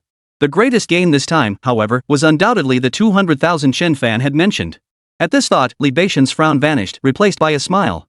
Skinny monkey, tonight we'll split the money. I'll take 100,000, you take 50,000, and the rest will cover the interest on the loan. We'll return the principal to them too. Li Badian didn't intend to keep the entire 200,000 yuan for himself. He would only take 100,000. He would give Chen Fan 50,000, and the remainder would be considered profit for the other prisoners. He also intended to return their principal. Becoming the cell leader didn't mean he'd adopt Scar's style of lording over others and bullying his subordinates. This was evident from his decision to promote Chen Fan, an ordinary man, to his top lieutenant. Of course, even with just 100,000 yuan, he wouldn't have to worry about food for the next month, even if he trained non-stop. After all, at the prices here, beef was only 100 yuan per pound. Got it, brother Tian. Chen Fan responded with renewed excitement upon hearing this. He felt more and more that Li Badian was a good boss. Scarface would have gladly pocketed the entire 200,000 yuan, but now, Li Badian was considering his men. Oh, and Skinny Monkey, next, see if you can arrange a fight for me with that old white-haired guy. Li Beixian's thoughts immediately returned to acquiring the talent. Since Mad Dog didn't have it, then naturally it fell to the white-haired old man. Though the current situation made hope seem slim, he still wanted to give it a shot. If the white-haired old man didn't have it either, then he would finally settle down and focus on diligently practicing martial arts. Hearing this, Chen Fan froze for a moment before offering a wry smile. Brother Tian, you still want to fight? But if you're looking to take on that white-haired old man, it might be a bit difficult. Huh? Why? Li Badian asked, puzzled. Chen Fan immediately explained, Brother Tian, after defeating Mad Dog, according to the rules, your ranking swaps with his. So now you're ranked 40th. That white-haired old man is only ranked 46th. He might not even be your match. Chances are he won't accept the challenge. Oh, is that how it is? Hearing this, Li Beixian's brow furrowed. If that was the case, he should actually fight the white-haired old man first before seeking out Mad Dog. But the problem was, Mad Dog had come looking for him. He'd merely accepted the challenge. Now, because his ranking was too high, the white-haired old man might very well refuse to fight? This was indeed a bit troublesome. Regardless, go try it first. After some thought, Li Badian gave the order. Though success was unlikely, he still sent Chen Fan to give it a shot. But then, something completely unexpected happened. Chapter 15, Conceptual Talent? The Greedy Snake's Interest. News of Li Badian defeating Mad Dog quickly spread throughout the entire prison. Inside the warden's office, Song Qian wasn't reviewing official documents, instead, he was watching a video. This video captured the fight between Li Badian and Mad Dog. Though only the occupants of 2 cells had witnessed it at the time. In reality, their fight had been under surveillance all along. Now, watching the footage of Li Badian once again going berserk and overwhelming Mad Dog, Song Qian narrowed his eyes. This kid, he really is a natural talent. The question is, what exactly is his talent? It's so peculiar, and the increase in strength seems substantial, far surpassing Scarface's bull-like power. After reviewing the footage twice, Song Qian could now confirm beyond doubt that Li Badian was indeed a gifted individual. What puzzled him, however, was the extraordinary potency of Li Badian's talent. Defeating Scarred was one thing, but now even Mad Dog couldn't stand against him. Most crucially, despite having witnessed countless talents, Song Qian had never encountered one quite like Li Badian's.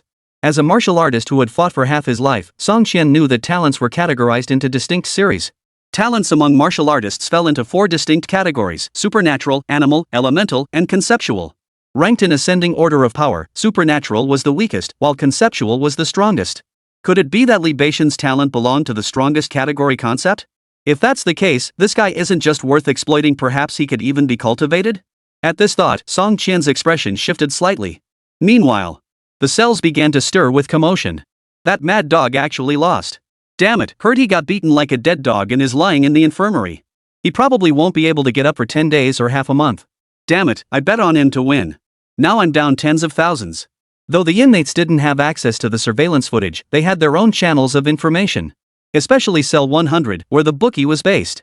This cell got the details of Li Badian and Mad Dog's fight firsthand, then started distributing winnings to the winners based on the bets placed. Of course, they didn't hand out cash directly. Instead, they used a special type of card as a substitute. These cards could be used for purchases within the prison and, upon release, could be exchanged for real money outside. To pull this off right under Song Qian's nose showed just how powerful this cell was. Yes, the leader of this cell block was none other than the top-ranked contender on the 100-strong list, the gluttonous snake. And this was precisely the confidence that allowed them to run the betting operation. At that very moment, a bald woman lay sideways on one of the luxurious beds. Her features were unremarkable, save for her eyes which bore the vertical pupils of a serpent. She was the legendary figure of this prison, the gluttonous snake. As for why a woman was imprisoned in a men's facility, the reason was simple. Snake was simply too powerful. The women's prison couldn't contain her, so she was confined to the men's facility instead. But even within the men's prison, greedy Snake stood at the pinnacle. Snake sister, this time we made over 1,080,000, but we also paid out some losses, especially Cell 7, which cost us over 200,000. Hearing the first part, greedy Snake's face lit up with a smile. But upon hearing the latter part, her brows instantly furrowed. This battle had been a major upset, which is why they'd made such a huge profit. But the mention of losing over 200,000 made her uneasy. Quickly regaining her composure, greedy Snake asked, "Wait, Cell 7? That's Li Badian's cell, right?" He bet on himself. Her subordinate nodded. Interesting.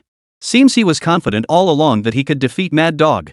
Snake's vertical pupils narrowed slightly, a faint smile playing at the corners of her mouth. Li Badian was indeed in Cell 7. By betting on himself now, he was clearly demonstrating his strong confidence in defeating Mad Dog. Realizing this, the greedy Snake grew intrigued. News of Li Badian's fight with Scar had reached her before, though she hadn't paid it much mind. Beyond the top 10 cell bosses on the 100-strong rankings, the positions of the rest often shifted frequently. Either the cell bosses clashed, causing the rankings to shift, or the cell boss position changed hands. The duels spoke for themselves, but the replacements stemmed from the steady influx of newcomers to the cells each year. These newcomers inevitably stirred up conflicts, sometimes challenging the established cell bosses' positions. Additionally, it wasn't uncommon for the second-in-command to betray the boss and seize power through assassination. Thus, the position of cell leader is rarely permanent. As for Li Badian, not only did he eliminate Scarface to seize power, but now he's crushed Mad Dog too. This really piqued greedy Snake's interest. After pondering, she began to inquire meticulously about Li Badian's situation. His subordinates naturally revealed everything they knew, specifically mentioning the possibility that Li Badian might be a talent. A gifted one. A flicker of surprise crossed greedy Snake's face at the mention. After a moment's thought, she suddenly declared, "Go relay this intelligence to Bao Lao. Tell him that if he defeats this Li Badian in the upcoming duel, I will personally reward him with 100,000. Yes, ma'am. The subordinate immediately went to make arrangements. Night. After bathing, Li Badian and the others returned to their cell. Shortly after, a guard passed by their cell and tossed down a small package. Chen Fan, who had been waiting nearby, sprang forward in an instant and snatched the package into his hands. Then, as if presenting a treasure, Chen Fan handed the small package to Li Badian. Brother Tian, this is the money we won. Oh? Li Badian's expression shifted. Chen Fan immediately opened the small bag, revealing a stack of cards inside. Numbers were printed on them. The lowest was 100, the highest 10,000. Chen Fan explained, this is the currency used inside the prison. We habitually call it card currency. Upon hearing this, Li Badian nodded. He had been wondering how the other party would pay the 200,000, but it turned out the prison had its own monetary system. Counting them, there were indeed over a dozen cards worth 10,000 each, along with some lower denomination ones. Altogether, it came to exactly 200,000. Alright, go distribute them to the others. Li Badian gave the order, and Chen Fan immediately walked away with tens of thousands of card coins. Soon, cheers erupted within the prison cell. Thanks, Brother Tian. Wow, this is the first big shot I've ever followed who doesn't rip us off. Screw that Scarface boss, he can go eat. From now on, we only recognize Brother Tian. Soon, Chen Fan returned, his face flushed crimson. During the distribution, many inmates addressed him as Brother Fan, leaving him feeling a bit dizzy. Brother Tian, what are you planning to do with this money? Back with Li Badian, Chen Fan suddenly brightened and asked. Li Badian raised an eyebrow. Chapter 16, Literary Wealth, Martial Prosperity Resources and Talent. Li Badian raised his eyebrows. But before he could speak, Chen Fan leaned in, his voice tinged with mischief. Brother Tian, how about arranging some emotional services? For something simple, we can arrange an emotional phone call. For something more mixed, we've got foot massages and more. If you can cough up 10 grand, we could even, you know what I mean. Hearing this, Li Badian froze. His train of thought was completely derailed, and he couldn't help but express his surprise. What? That kind of thing exists? Those women, can they just walk into prison like that? To be honest, Li Badian was genuinely curious. Well, money talks, you know? Those guards may look tough, but if you pay them right, they'll worship you like a god. Of course, just walking into prison isn't possible. But we get monthly visitation rights 10 whole minutes each time. Li Badian suddenly understood. But then he frowned slightly. This prison warden seems pretty upright. Would he allow his subordinates to do this? From what Chen Fan said, this prison seemed pretty corrupt too. Yet Song Qian hadn't struck him as that despicable. In fact, he had a certain military-like bearing. How could he possibly permit his subordinates to act this way? Hearing this, Chen Fan immediately launched into another detailed explanation. Brother Tian, you're unaware of the situation here. The guards here all possess martial arts prowess, but their innate talent is generally lacking. So, to enhance their martial prowess, they inevitably need to rely on external aids. You've heard of blood essence pills, right? They cost 10,000 yuan each. These guards couldn't afford even one with their monthly salary. Of course they'd find ways to earn extra cash. That warden is indeed upright, but precisely because of that, he turns a blind eye to the guards' little schemes. I see. Li Badian finally understood.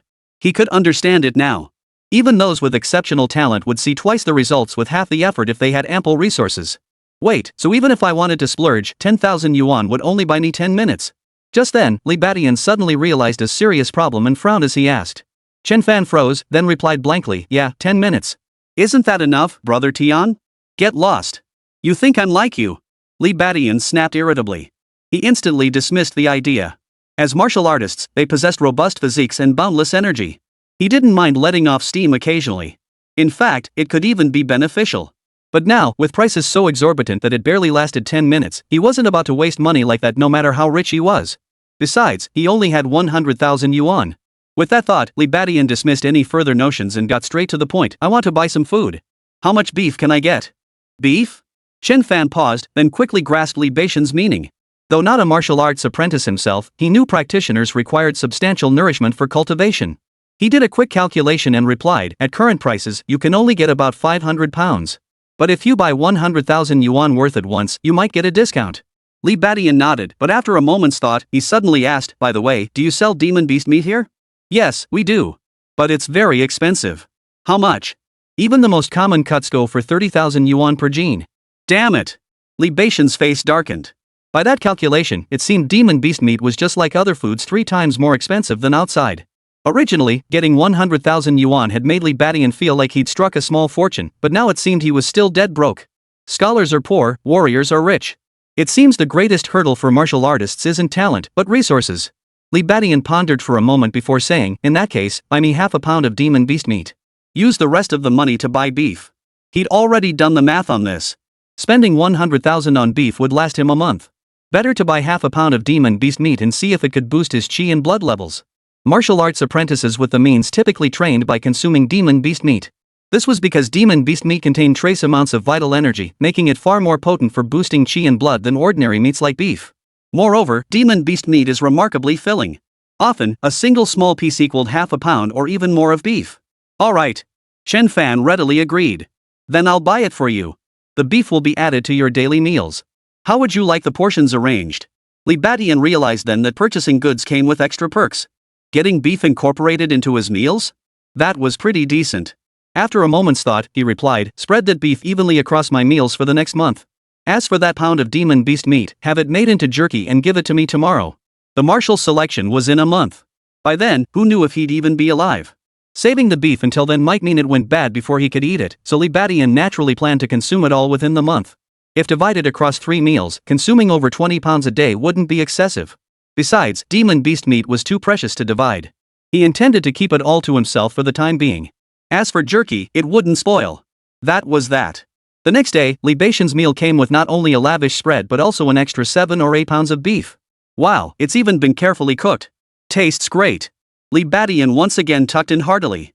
With 7 or 8 pounds of beef, he could finally eat his fill. During the post-meal labor session, Li Badian naturally didn't work. Instead, he stood aside and started practicing his bullhorn fist technique. The prison guard glanced over but paid no mind. Fists like ox horns, feet like shooting stars. Once, twice. By the time he reached his teens, Li Badian was drenched in sweat. His belly, which had been distended from overeating, visibly flattened. Huff, puff. Li Badian paused to catch his breath, only to realize dinner wasn't for another hour. He shook his head. Without hesitation, he suddenly pulled a small pouch from his body and carefully opened it. Inside lay a small piece of dark brown dried meat. It appeared to weigh only 7 or 8 ounces, yet it emitted an enticing aroma. It was the jerky made from that pound of demon beast meat. Li Badian tore off a small piece and popped it into his mouth. His eyes immediately lit up. A feeling of fullness rose within him once more, accompanied by a faint warmth that swirled through his body. He continued his cultivation. Without progress in his innate talent, Li Badian could only focus on diligent cultivation. Reaching a martial artist's chi blood value of 10 before the martial selection arrived was definitely impossible. But gaining 1 or 2 points was still very much within reach. After all, he had not only ample food and beef, but also demon beast meat that boosted chi blood values. That night, however, Chen Fan brought unexpected news. Chapter 17, The unusual white-haired old man. Is he truly a gifted martial artist? What did you say? He agreed. That evening, after Li Badian finished his dinner, he immediately prepared to consume demon beast meat for cultivation. But just then, Chen Fan rushed in with unexpected news. The 46th ranked white-haired old man had actually accepted his challenge. What was going on? This turn of events truly caught Li Badian off guard. Wasn't it said that the white-haired old man was highly unlikely to accept the challenge? Li Badian actually agreed with Chen Fan's assessment. After all, after defeating Mad Dog, he had seized the opponent's 40th ranked position. The gap between 40th and 46th was significant. Moreover, Li Badian knew that news of his innate talent had likely spread. After all, when his explosive talent activated, it produced astonishing supernatural phenomena. Anyone with even a basic understanding of talent-based martial artists would likely have guessed as much. Given this, the likelihood of the white-haired old man accepting the challenge grew even slimmer. Given this, Li Badian had even resolved to focus solely on cultivation. But to his utter surprise, the situation took an unexpected turn. The other party actually accepted. Chen Fan chuckled, Brother Tian, it's not that he accepted the challenge, he challenged you. I followed your instructions and sent someone to speak with them. But when we found them, they beat us to it and declared they wanted to challenge you. What? Hearing this, Li Badian was even more astonished. Not accepting the challenge, but them challenging you. At this thought, Li Badian frowned. Something was definitely off. If he had challenged them and they accepted, he wouldn't have thought much of it. But now, the other party had dared to challenge him first. This turn of events left Li Badian deeply puzzled. Logically speaking, the other party had no reason to challenge him, right? Could it be that he had connections with Scarface or Mad Dog? He hadn't heard anything about that. Of course, the reason didn't really matter. What truly concerned Li Badian was the challenger's attitude. Generally speaking, what mindset drives someone to challenge another? They must be confident they can defeat the other to issue the challenge. But now, that white-haired old man had challenged him. Did that mean he was confident he could defeat him? This situation sent a chill through Li Beixian's heart. If his combat prowess hadn't been exposed, it wouldn't matter. But after battling Scarface and Mad Dog, his combat prowess was undoubtedly exposed. Even the nature of his innate talent was likely discerned. And yet, under these circumstances, the other party still dared to challenge him. Was it sheer foolishness, a lack of self-awareness, or confidence in his own strength? The first possibility could be ruled out immediately. How could someone ranked in the top 100 be foolish? Those who casually dismiss others as foolish are the truly foolish ones. That leaves only one possibility. This old man with white hair, he's confident he can defeat him. But where did this confidence come from? Li Beixian frowned deeply and asked Chen Fan, "Did you agree?" Without hesitation, Chen Fan replied, "Of course, Brother Tian. Didn't you want to fight him?" Yet as he spoke, he noticed the unease in Li Beixian's expression. Confused, he asked, "What's wrong? Is there a problem?" "Brother Tian, he's no match for you. This time, why don't we keep betting?" By the end of his sentence, Chen Fan's eyes lit up again. After witnessing Li Beixian's fight with Mad Dog last time, he had gained a thorough understanding of Li Beixian's combat prowess. In his view, the 40th ranked fighter was likely far from Li Beixian's limit. In fact, even someone ranked outside the top 30 could be a match for him. Given that, he naturally didn't believe the 46th ranked white-haired old man could pose any real threat to Li Beixian. Last time, he'd made a fortune. Now was the perfect chance to win big again. Chen Fan spoke, already preparing to solicit bets from other inmates. But just then, Li Beixian frowned and called him back. "Hold on. When is this challenge scheduled?" 3 days from now. "Should we place the bet?" "Let's wait until after the 3 days are up to decide," Li Beixian suddenly suggested. Chen Fan was a bit puzzled, but he didn't object. Li Beixian then instructed, "Over the next 2 days, gather as much intelligence as you can on that white-haired old man, especially his martial arts skills, chi blood levels, and such." Hearing Li Beixian's words, Chen Fan's expression finally turned serious. "All right. Over the next 3 days." Chen Fan began gathering intelligence on the white-haired old man with all his might. As for Li Beixian, he continued his diligent martial arts training. In just 3 short days, he consumed nearly 100 pounds of beef and even finished all the dried demon beast meat he had on hand. As a result, Li Beixian also made some modest gains. Infinite Plunder System. Host, Li Beixian. Level, Martial Arts Apprentice. Vitality points, 9.5. Martial Arts, Ox Horn Fist, Minor Mastery. Talent, Explosive Rage. Upon becoming enraged, enters a 10-minute berserk state with tenfold strength enhancement, followed by a 10-hour period of extreme exhaustion. Bull-like strength, possesses immense strength akin to a wild bull. Li Beixian glanced at the system interface and silently nodded in satisfaction. After 3 days of cultivation, consuming all that meat, even demon beast flesh. The result? His vitality had increased by another 0.1. This naturally meant his strength had grown slightly stronger. The increase was slight, yet it gave Li Beixian a newfound confidence for tomorrow's duel. Yes. Tomorrow was the day of the duel, yet Li Beixian didn't feel particularly confident. Mainly because the opponent's decision to challenge him felt somewhat suspicious. In truth, Li Beixian didn't believe that possessing 2 innate talents made him truly invincible. He knew his limits, while even now, he might not be able to defeat a Hotian martial artist. As for facing martial artists, his win rate wasn't guaranteed either. Besides, just because he possessed talents, did that mean others couldn't have them too? What if the other party's talent was even more formidable than his? This was precisely Li Beixian's deepest concern. He feared that the white-haired old man possessed talent. If that were the case, the outcome of the battle would be unpredictable. Logically speaking, if the old man with white hair possessed talent, Li Beixian should have been delighted. But the problem was, the other party's brazen confidence actually made Li Beixian feel uneasy. This was precisely why he had advised Chen Fan not to place a bet immediately. It was better to probe that white-haired old man first. And now, Chen Fan had indeed brought back some intelligence. The white-haired man was a genuine martial artist, possessing 15 points of vitality. Moreover, he seemed to possess more than one martial art. Beyond that, however, there was little else to report. Not even the slightest hint regarding his innate talent, the very aspect Li Beixian cared about most, had surfaced. This situation most likely meant the white-haired old man possessed no innate talent. Otherwise, word would have spread throughout the entire prison long ago. After all, gifted martial artists were quite rare. Take Scarface, for instance, he was quite famous. This intelligence did ease Li Beixian's mind somewhat. If that was all there was to it, he should be able to defeat the white-haired old man. After that, Li Beixian didn't continue training. Instead, he got a good night's rest, conserving his energy to prepare for the next day's battle. Chapter 18, The Rematch. Who will prevail? No lightness skills. The next day, the prison buzzed with activity once more. The inmates no longer felt bored, for today, another duel was about to unfold. At the exercise yard, inmates from 2 cells gathered once more. Leading the groups were the protagonists of the duel: Li Beixian and the white-haired old man. The prison was both small and vast. This was the first time Li Badian had seen the white-haired old man. He was a man in his 20s with an ordinary face, but his eyes were fierce and tiger-like. But the more striking feature was his premature graying. His black hair was at least half white, giving it a mottled appearance. At that moment, Li Badian and the white-haired old man exchanged a glance before silently walking into the alley. Chen Fan and the others watched, anticipation building. Especially Chen Fan, who Li Badian had finally allowed to place a bet. This time, however, Li Badian's odds were only 1 to 0.8. The white-haired old man's odds stood at 1 to 1.3. Judging by these odds, Li Badian clearly had the upper hand. What puzzled Chen Fan, though, was why his boss looked so solemn. At that moment, countless eyes were fixed on the showdown between Li Badian and the white-haired old man. Even Song Qian in the warden's office was watching the live stream.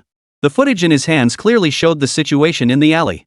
He couldn't be bothered with Li Badian's latest challenge. As he had said before, he genuinely wanted to cultivate a powerful, gifted martial artist to serve the nation. But that didn't mean he'd treat Li Badian like a delicate flower in a greenhouse. If Li Badian wanted to fight, then let him fight. Of course, this was also because Li Badian's opponent was merely the 46th ranked white-haired old man. Based on his understanding of Li Badian, he should prevail against such an opponent. Meanwhile, inside Cell 100, the live feed from the alleyway was also being broadcast. Snake, accompanied by some of his men, was secretly watching here. Snake's sister, who do you think will win? Just then, one of his men glanced at the two figures locked in confrontation on the screen and suddenly asked. Snake Girl's lips curled upward as she replied without hesitation, the white-haired old man, of course. That guy's no pushover. If he reaches the martial artist realm, I won't stand a chance against him. Hearing Greedy Snake's words, the subordinates were instantly stunned. Is that white-haired old man really that powerful? Seeing the stunned expressions on his men's faces, Greedy Snake rolled his eyes. If the white-haired old man weren't formidable, why would I send him to challenge Li Badian? Just wait to collect the rewards. Hearing this, the subordinates murmured their admiration. Snake's sister is brilliant. Sis Snake, you're amazing. Their primary source of profit as bookmakers came from kickbacks. For example, on a 10,000 yuan bet, they'd pocket several hundred yuan in kickbacks when converting it to card credits later. Generally, they would balance the bets they took as much as possible. This way, they earn steadily over time, and it adds up. But if a match ended in an upset, they'd rake in even more. Take the match between Li Badian and Mad Dog, they raked in over 1 million yuan from that one fight. This time, however, Li Badian has become the side with the higher win rate. If white-haired old man wins, they'll rake in another huge payday. Li Badian, of course, knew nothing of these details. Right now, facing the white-haired old man, his first instinct was to clench his fists into bullhorn-shaped knuckles, placing them before him in a fighting stance. Having recognized the old man's formidable nature, he dared not take him lightly. As for why he ultimately still let Chen Fan place the bet, the reason was simple. Because he still wanted to win this fight. Martial artists value courage, relentless improvement, and unyielding determination. If one retreats out of fear of defeat, the martial path cannot endure. Of course, martial artists are not immune to defeat. But for a warrior, defeat means injury, severe injury. At best, it delays cultivation. At worst, it leads to physical disability, rendering one incapable of progress for the rest of their life. Therefore, he must win. No matter who the opponent is, he must keep winning. In that instant, Li Badian's gaze hardened with resolve. Then, he suddenly charged forward. Barbarian Bull Charge. Lowering his upper body, he thrust both fists forward, harnessing momentum to amplify his force. Simultaneously, his bull-like strength talent activated, unleashing a torrent of frenzied power. Li Badian wasted no words, launching his attack immediately. No matter how extraordinary this white-haired old man might be, Li Badian had his own advantages. The old man's vitality wasn't low, but it wasn't exceptionally high either. If his fists, infused with the bull-like strength talent, connected head-on, the old man would suffer injuries just like the mad dog before him. At that point, Li Badian would seize the upper hand. Alas, things did not go as planned. Facing Li Badian's powerful charge, the white-haired old man suddenly leapt, effortlessly dodging the attack. Li Badian's eyes darkened, but he didn't halt his attack. Bull Charge. He charged at the white-haired old man with overwhelming force once more. But this time, just as he neared his opponent, he abruptly changed his technique. Bullhorn Thrust. Yet his attack still missed its mark. With a few leaps, the white-haired old man evaded every one of Li Badian's strikes. Swish, swish, swish. His figure darted and weaved nimbly through the alley. In a moment of clarity, Li Badian glimpsed the mark of a mad dog upon his opponent. No! The opponent moved with agility surpassing even a mad dog. While a mad dog would merely try to keep its distance, this white-haired man was dodging attacks with a precision that seemed utterly flawless. Lightness skill. Li Badian halted abruptly, muttering under his breath with a hint of frustration. He'd known the white-haired man possessed considerable martial arts skills, but witnessing it firsthand still sent a chill through him. True lightness skills were far more elusive than the mad dog's movements. No wonder the old man could so effortlessly evade his strikes. And now, as if to prove the point, the white-haired old man's lips curved upward as he spoke. Exactly. This is lightness skill, the spirit tiger leap. Seems you haven't mastered lightness skills yet. Then how do you plan to hit me? As he spoke, the white-haired man began to shift his position. His agile form truly resembled a nimble white tiger. Li Badian fell silent. It wasn't that his original self hadn't wanted to learn. It was simply that martial arts high school didn't teach it. As far as he knew, martial arts high schools adhered to the principle that trying to learn too much at once leads to poor results. Thus, high school students typically mastered only one martial art. Only upon entering martial arts universities would they be taught additional martial arts, including lightness skills. Since the original body never had the chance to attend martial arts university, he naturally didn't know any lightness skills. Most people would be utterly at a loss in this situation. Fortunately, Li Badian still possessed his burst mode. After activating his burst mode, his speed surged dramatically, and he should be able to catch up to his opponent. But just as Li Badian prepared to activate his burst mode, aiming to overtake his opponent for a decisive strike, an unexpected turn of events unfolded. The white-haired man halted mid-stride and actually launched an attack toward him. Li Badian's spirits soared instantly. Chapter 19, a fully developed martial soul. Could he be a martial arts prodigy? Li Badian's spirits soared. Bring it on! He hadn't expected the white-haired old man to actually come at him. Seeing Li Badian's delighted expression, the white-haired old man couldn't help but chuckle. Don't get too excited just yet. As the words fell, the white-haired old man, who had already closed in before Li Badian, suddenly flickered aside, evading Li Badian's bullhorn punch. Next, he curled his fingers into a claw and lunged forward, aiming a fierce grab at Li Badian's chest. Tiger claw hand. With a sharp tearing sound, Li Badian's chest clothing was instantly torn open. 3 sharp gashes appeared. The scars from the mad dog's previous attack were torn open, their scabs ripped away. Li Badian's brow furrowed, a flicker of pain crossing his face. He instinctively lunged for the white-haired old man, only to see his opponent slip away again. Not only had the white-haired old man evaded his attack with the spirit tiger leap, but he had also inflicted damage using another martial art. All told, they had exchanged less than 10 blows, yet Li Badian was already wounded. Chen Fan and the others, who had been watching expectantly, suddenly stiffened. Watching the livestream, Song Qin murmured, "He's just a high school senior. He should only know one martial art. Looks like he's going to take a bit of a beating." The greedy snake's henchmen burst into laughter at this sight. Old Whitehead's got some skills. That Li Badian's no good either, stiff as a board. This is in the bag now. Even greedy snake couldn't help but chuckle. As a martial artist cultivated through hard training, she possessed immense experience. She instantly recognized Li Badian's martial arts foundation as weak. Such a person, even if gifted, was nothing to fear. For as long as others possess more martial arts techniques than you, they can instantly close the gap. Just as in this moment, the white-haired old man had gained the upper hand after employing only 2 martial arts techniques. The scene. Li Badian frowned as he examined the wound on his chest. He had indeed rejoiced too soon. This white-haired old man was no ordinary opponent. Not only did he possess lightness skills, but he also wielded martial arts prowess. Of course, that was only natural. Generally speaking, proper martial artists master 2 types of skills. Those like Mad Dog, possessing only one type of martial skill, were relatively rare. However, judging by the old man's performance, both his lightness skills and martial arts seem to be at a remarkable level. He likely isn't just a beginner but has achieved a minor level of mastery. A martial artist like this probably couldn't be dealt with by sheer brute strength alone. With that thought, Li Badian hesitated no longer. He flung aside his blood-stained prison robe and plunged back into his explosive state. "Ah!" he roared, his muscular upper body instantly turning crimson and steaming. Frenzied power surged violently within his body. "Oh, you truly are a gifted one. This talent seems quite unique." The white-haired man watched, his tiger-like eyes flashing with sharp focus, finally revealing a hint of seriousness. But the next second, his expression abruptly twisted in horror. With a thunderous boom, Li Badian's figure vanished from his original spot, instantly leaping 4 meters forward to appear directly before the old man. Immediately after, a bullhorn fist burst through the smoke, savagely hurtling toward the white-haired man's head. Fast. Unbelievably fast. The white-haired old man startled, his head twisting at the last possible moment to evade Li Badian's ferocious strike. Whether it was an illusion or not, this time, as he dodged, a tiger-like shadow flickered into view. Li Badian didn't pay it much mind. After a moment's pause, he launched another bullhorn thrust. Just then, the white-haired old man's eyes widened as he clapped his palms together. Tiger roar palm. Roar. In a daze, another tiger's silhouette appeared, accompanied by the rising roar of a tiger. At such close range, Li Badian felt the deafening roar instantly, and the power in his fist diminished by more than half. Boom! Both he and the white-haired old man were sent flying backward. Witnessing this, Chen Fan and the others froze in shock. They were already well acquainted with Li Beixian's explosive power. In the past, he had used this state to defeat Scarface and Mad Dog. But this time, against the white-haired old man, it proved ineffective, merely resulting in a stalemate. At the same moment, Snake, upon catching sight of the phantom figure from the earlier collision, stiffened. Then, noticing Li Beixian's explosive power manifestation, he couldn't help but pause in surprise. Inside the warden's office at that moment, Song Qian's eyes widened in shock. What? He was well acquainted with Li Beixian's power surge. What shocked him was the tiger-like shadow that had appeared during the collision. That was unmistakably the power unleashed by the white-haired old man.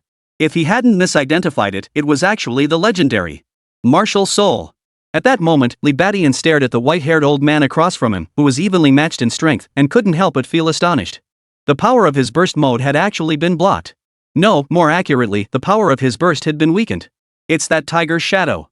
Li Beixian had noticed the tiger's shadow appear twice. Yet he remained perplexed. What was that thing? Instinctively, Li Beixian searched his memories. He discovered there was no relevant record in his memories. But then, a sudden flash of insight struck him. He remembered something. Li Beixian's pupils suddenly contracted.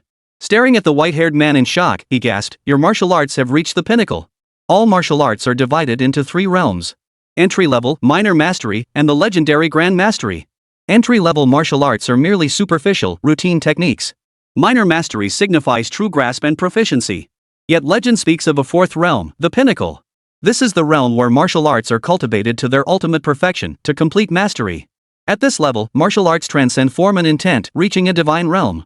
Thus, when great mastery martial arts are unleashed, they manifest a martial soul's phantom, greatly amplifying their power. Li Beixian now understood why the original body had no memories. He himself had only heard about it in passing. There was no other way. The great perfection realm was simply too difficult to cultivate. Entering the door requires diligent study and arduous practice. Reaching minor mastery requires dedicated study and can be attained. But true mastery? That's not about effort alone. It demands astonishing innate talent. Without such talent, it was perfectly normal for someone to train in a martial art for 10 or even 100 years without reaching the great achievement realm. It was precisely for this reason that the original body had nearly forgotten the very existence of the great mastery realm. It was only now, with a sudden flash of insight, that Li Beixian recalled it. At this moment, Li Beixian finally understood why the white-haired old man could counteract the power unleashed by the exploding seed technique. It turned out that his martial arts had already reached the pinnacle of mastery. He was a formidable warrior capable of projecting the illusory shadow of his martial soul. Moreover, if he hadn't misjudged earlier, the old man's likeness skill also seemed to have reached the pinnacle, likewise possessing a tiger's shadow. Seems you have some insight after all. Your talent seems promising, but you're still far from defeating me. The white-haired old man spoke silently, as if stating an undeniable truth. Li Beixian's expression instantly darkened. This white-haired old man didn't look particularly old. So he was a once-in-a-lifetime martial arts prodigy. Chapter 20, Defeating the Prodigy, Tenfold Talent Acquired. Li Beixian's face darkened considerably. He had already suspected the white-haired old man was no ordinary figure, but he never imagined he could be this extraordinary.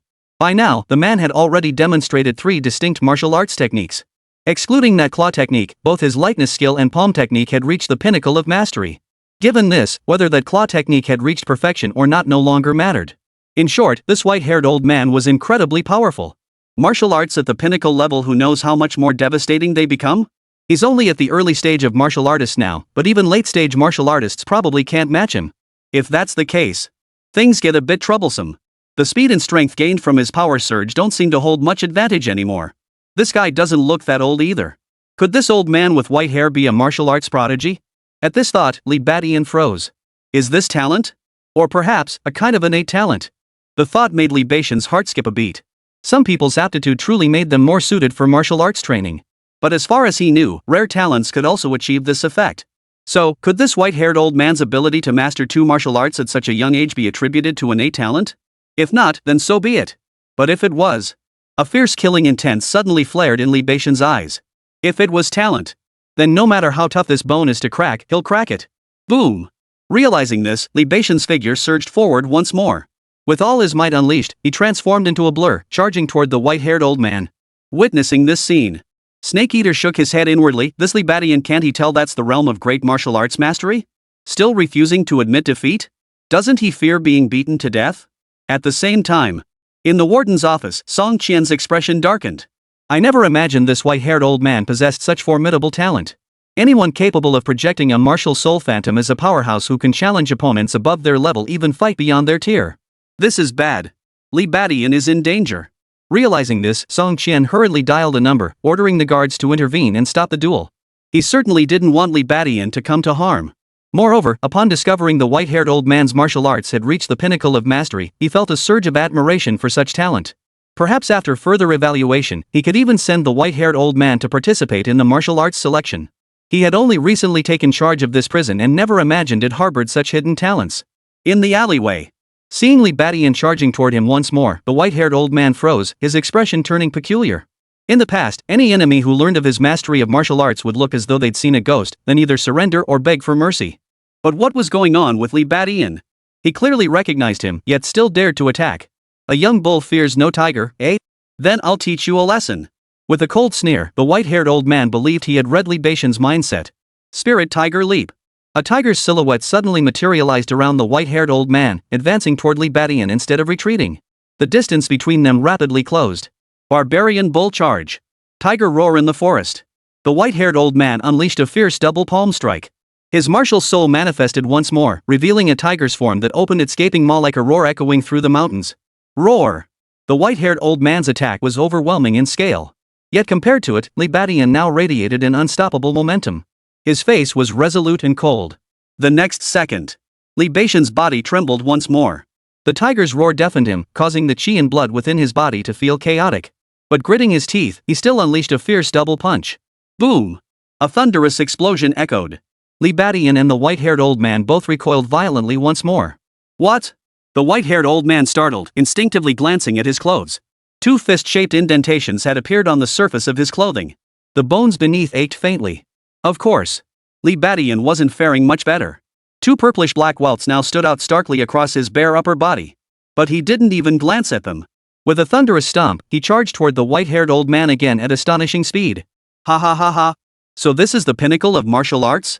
Nothing to write home about. Li Badian absolutely adored the special effects of his martial soul's great achievement skill, but his voice dripped with contemptuous laughter. The white-haired old man's face darkened. Die!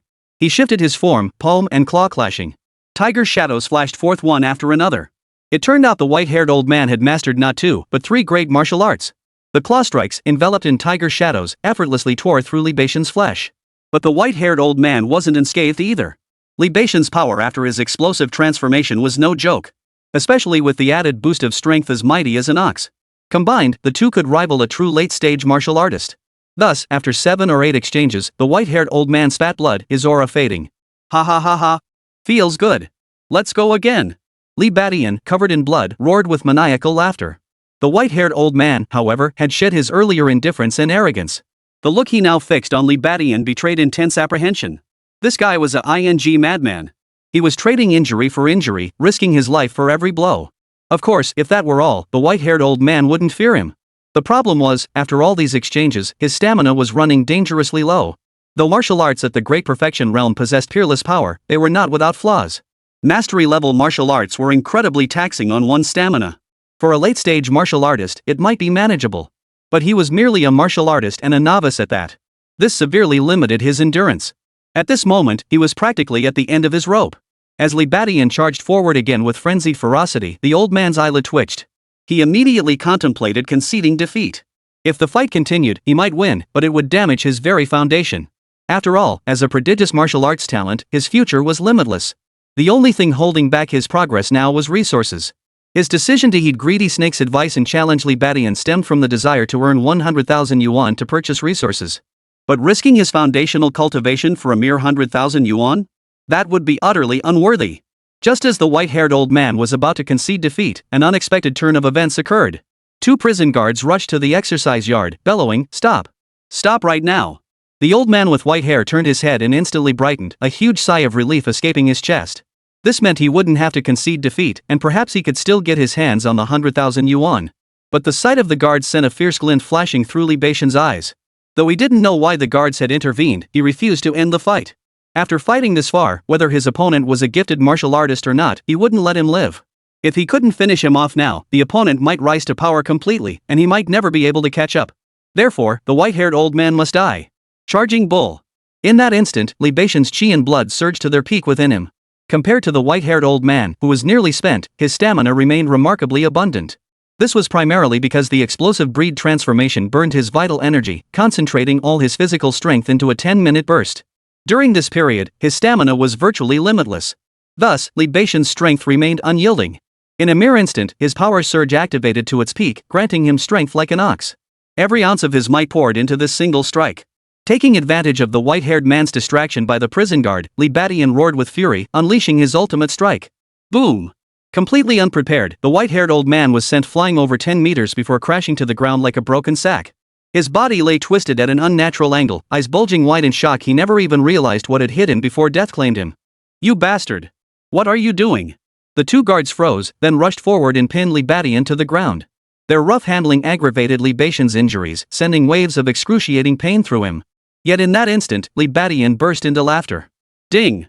Congratulations, host, for defeating your opponent and plundering the talent tenfold cultivation. Chapter 21, The Pressure of Two Post-Heaven Martial Artists. Li Beixian. What have you done? You didn't think that just because I let you participate in the martial selection, you could do whatever you wanted, did you? Song Qian's furious shout echoed through the infirmary. After Li Beixian was subdued, he wasn't sent to the punishment room but taken to the infirmary first. The primary reason was his severe injuries. His body was covered in wounds, with 7 or 8 open cuts, and even his bones showed signs of fracture. Yet Li Beixian laughed maniacally. All because the white-haired old man was truly a gifted martial artist. From the white-haired old man, he had truly seized the other's innate talent. Tenfold cultivation. The effect granted tenfold results during cultivation. So this was the secret behind the white-haired old man mastering 3 great martial arts. But now, it was his. All of this was worth it. But soon, Li Beixian couldn't laugh anymore. No sooner had the bandages been applied than Song Qian stormed into the infirmary, his face ashen. At that moment, a flicker of shock crossed Li Beixian's eyes. For the Song Qian before him bore no resemblance to the refined scholar of before. His face was flushed crimson, like a lion roaring with fury. Most crucially, the surging energy radiating from his body now exerted an overwhelming sense of pressure on Li Beixian. Even martial artists couldn't make Li Beixian feel this kind of pressure. Unless, the qi and blood within Song Qian far surpassed that of an ordinary martial artist. He's an artificial martial artist. Li Beixian suddenly grasped a startling truth. That this prison warden, who had initially appeared gentle and refined, was actually a postnatal martial artist. But upon further reflection, Li Beixian found it less surprising. As far as he knew, the martial prowess of the guards here was not strong. Martial artists were even rarer. With such strength, coupled with weapons and firearms, they could indeed handle the prisoners. But the legendary top-ranked martial artist on the 100-strong list, the Greedy Snake, was a cultivated martial artist. If he ever went berserk, the guards might genuinely be unable to handle him. Therefore, as warden, he naturally needed power sufficient to suppress the entire prison. Thus, Song Qian being a post-natal martial artist seemed perfectly reasonable. Yet at this very moment, Li Beixian's expression remained grim. Not only was the man the warden, but he was also a post-natal martial artist. If they truly provoked him beyond measure, it wouldn't be surprising if he killed them outright. Looking back now, his decision to kill the white-haired old man was indeed a bit impulsive. Of course, given the chance again, Li Beixian would still do the same. That talent capable of amplifying cultivation effects tenfold was simply too tempting. In a way, it was even more powerful than a sudden surge in cultivation. If he hadn't encountered it, it wouldn't have mattered. But since he had, Li Beixian had no reason to give up. But the current situation was also perilous. He had to quickly appease this big shot, Song Qian, or else he might genuinely lose his life. Li Beixian's thoughts raced. He quickly spoke up, "Warden Song, I've been wrong this time. It was that old man with white hair who challenged me. Given the circumstances, it can't be entirely blamed on me. Fists and feet have no eyes.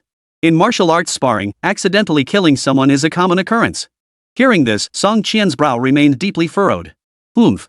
You accidentally killed someone. I think you did it on purpose. The guards were already stepping in to stop it. Why did you keep fighting?" This was precisely what enraged Song Qian the most. If the guards hadn't intervened, Li Beixian killing the old man with white hair might have been justifiable. But at that moment, the guards were clearly already there to intervene. Li Beixian still kept attacking. That made him look like he was trying to kill him on purpose. No, he did it on purpose. Song Qian's eyes blazed with fury. Judging from their earlier fight, the white-haired old man showed astonishing potential. With proper cultivation, his future contributions to the nation might not have been any less than Li Beixian's. But now, he had been brutally beaten to death by Li Beixian. Such combat prowess going unused by the nation was a colossal waste. Hearing Song Qian's words and sensing his fury, Li Beixian fell silent. He knew that trying to wriggle out of it wouldn't work. After a few seconds of silence, he suddenly clenched his teeth and declared, "Yes, I did it on purpose. I deliberately killed him. Is that not acceptable?" Ever since I came to this prison, I've learned one thing. To survive, you have to be ruthless. Some people will harm you even if you never provoke them. Once they become your enemy, you must eliminate them completely, cut them down to the roots. You saw that white-haired old man too, he's so powerful. If I don't kill him, I'll be in trouble later. Besides, doesn't the martial selection involve killing and death? What's wrong with me doing this now? It's just getting used to it early. Isn't martial training all about cultivating courage and ferocity? About relentless advancement, charging forward without hesitation? By the end, Li Badian roared, his face twisted with defiance. Song Qian froze in surprise. He couldn't help but recall Li Badian's unjust imprisonment, and his own anger gradually subsided. After all, Li Badian was still just an 18-year-old youth. Perhaps the trauma of that unjust imprisonment had been too much for him, warping his psyche. Sigh. At this thought, Song Qian sighed inwardly. From now on, you are forbidden from participating in any more duels. Stay put and wait for the martial selection. With those words, Song Qian turned and walked away without looking back. Though furious, he wouldn't actually take Li Badian's life. After all, they still needed him for the martial selection. Moreover, with the white-haired old man already gone, losing Li Badian too would be a devastating blow. So in the end, he did nothing. Watching Song Qian's retreating figure, Li Badian instantly breathed a silent sigh of relief. He had finally navigated the immediate crisis. But the very next moment, something Li Badian never could have imagined happened. No sooner had he seen off one post-heaven martial artist than another arrived. Silently and without warning, a woman clad in prison garb and possessing serpentine eyes entered the infirmary. In that instant, Li Badian's hair stood on end. A familiar oppressive aura washed over him, signaling her formidable strength. Another post-heaven martial artist. This woman's identity was becoming painfully obvious. The legendary post-natal martial artist, the number one on the 100-strong list, the gluttonous snake. Now it seemed the rumors were true. She truly was a post-heaven martial artist. Li Badian scrambled to his feet, his expression grave. Oh, so you know who I am? Seeing Li Badian's tense, battle-ready stance, a hint of amusement flickered in the snake's vertical pupils. Li Badian took a deep breath and stood up, gritting his teeth. If I'm not mistaken, you're the greedy snake, right? The greedy snake laughed, but the sound carried a dangerous edge. Quite clever. Now guess why I'm here. Hearing this, Li Badian's heart sank, filling him with bitter despair. Damn it, is there no respite in this life? Chapter 22, The Greedy Snake's Threat, Training While Wounded. Li Badian cursed under his breath. He never imagined killing the white-haired old man would be this troublesome. Enraging Song Qian was one thing. But now, it seemed he'd also provoked the top-ranked individual on the 100-strong list. Hearing the greedy snake's words, Li Badian rolled his eyes inwardly. They didn't know each other, had no prior grudges, so why else would he come looking for him now, if not for the white-haired old man? So you're here for the white-haired old man too, huh? Li Badian said with a hint of frustration. Heh, you're quite sharp. Then keep guessing what my relationship with white-haired old man is. Hearing this, Li Badian couldn't hold back any longer. He frowned and said, Snake, just spit it out already. But you should know, Warden Song holds me in high regard. Li Badian couldn't be bothered with Snake's cryptic games anymore. But he knew how to leverage power, immediately invoking Song Qian as his backing. Otherwise, if it came to blows, he didn't think he stood a chance against greedy Snake. If he hadn't been injured, it might have been different. But now, not only was he injured, his power surge was temporarily unusable. He stood no chance against his opponent. He might not even be able to block a single move. How clever using Song Qian to intimidate me. But do you really think I'd come here afraid of him? Snake chuckled, then said, let me be blunt. Whitehead was my most capable lieutenant. Now that you've killed him, you'll take his place. As for you killing Whitehead and causing me to lose a lot of money on the opening, we'll just call it even. Ha! Hearing this, Li Badian's eyebrows shot up. Greedy Snake's words contained a wealth of information. That white-haired old man was actually her subordinate. And the person running the prison gambling operation was also her. But considering her background, Li Badian wasn't surprised. Just as Song Qian, the prison warden, was a post-natal martial artist. As a post-natal martial artist, Greedy Snake being the all-powerful bookmaker within the prison walls was hardly surprising. Only someone like Greedy Snake could run rampant within prison walls. As long as she didn't cross the line, she could probably get away with anything inside. What truly surprised Li Badian, however, was that this individual was the leader of the white-haired gang. No wonder she came looking for me. After a moment's thought, Li Badian exhaled a heavy breath and said, all right. He agreed. There was no other choice. Even at his peak, he couldn't defeat a martial artist with innate talent. But with tenfold cultivation talent, Li Badian felt confident. Given enough time, what could a post-natal martial artist possibly do to him? Given this, it was clearly not the right time to clash with the greedy snake. So what if he agreed to become her subordinate? When the time comes, the reversal of strength and status will happen in the blink of an eye. Very well. Talking to a smart person is so much easier. Focus on healing first. I'll find you when I need you. Hope you're not just paying lip service. Otherwise, I might just send you to meet the white-haired old man." Seeing Li Badian play along so readily, the greedy snake smiled.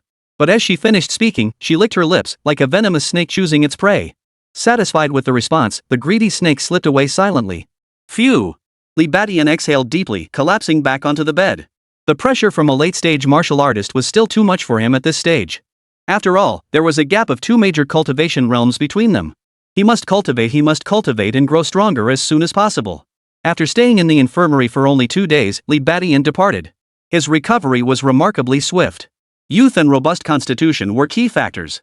Moreover, the infirmary used the well-known wound healing ointment. This was a medication frequently used by martial artists when injured. Its efficacy far surpassed ordinary medicines. Thus, within just 2 days, Li Badian regained full mobility. Yet instead of being returned to his cell, he was once again sent to the isolation cell.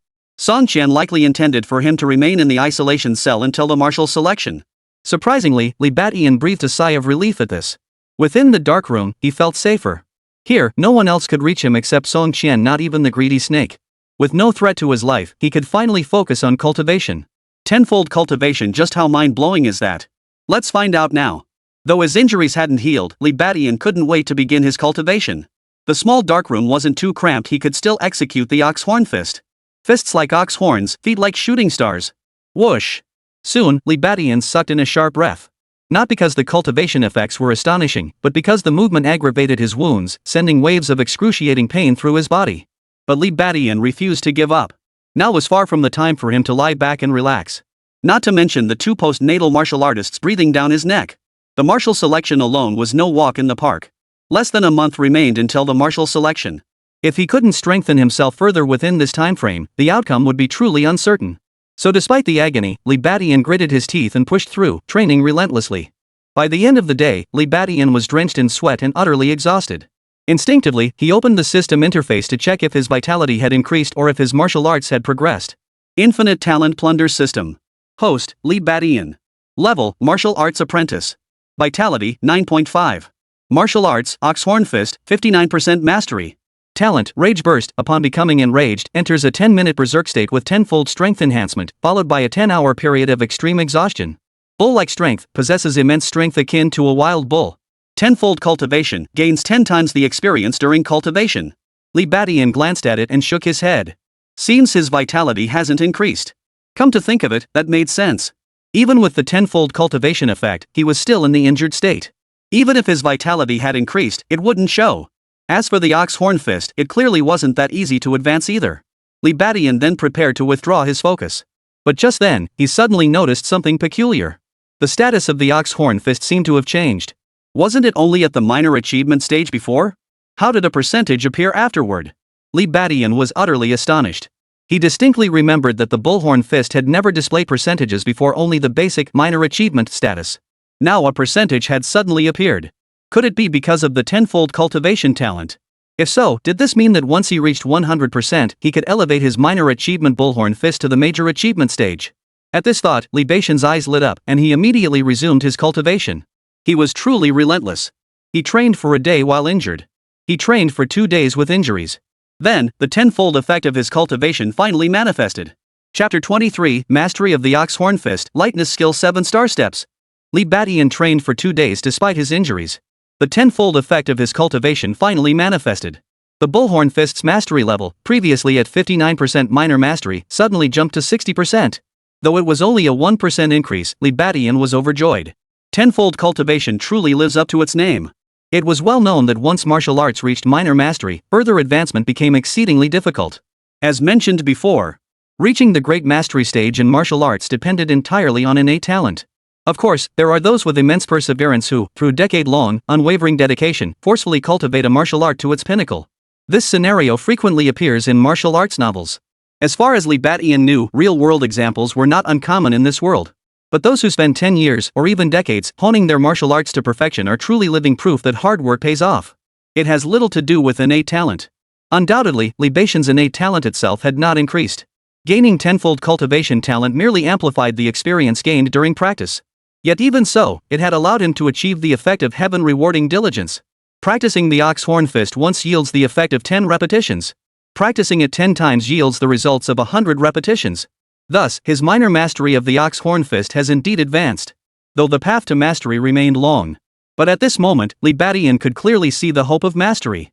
For him, the realm of mastery was no longer a distant, intangible concept, it was something tangible, something within reach. Without a doubt, if he persisted, he would absolutely elevate the ox horn fist to mastery within a month. At this thought, Li Badian grew excited and resumed his cultivation. If he could perfect the ox horn fist, his strength would undoubtedly surge to new heights.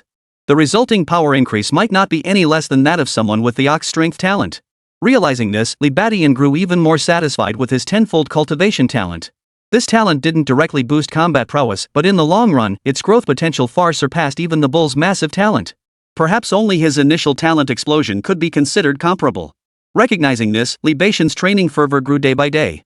Time flew by, and before he knew it, another 7 days had passed.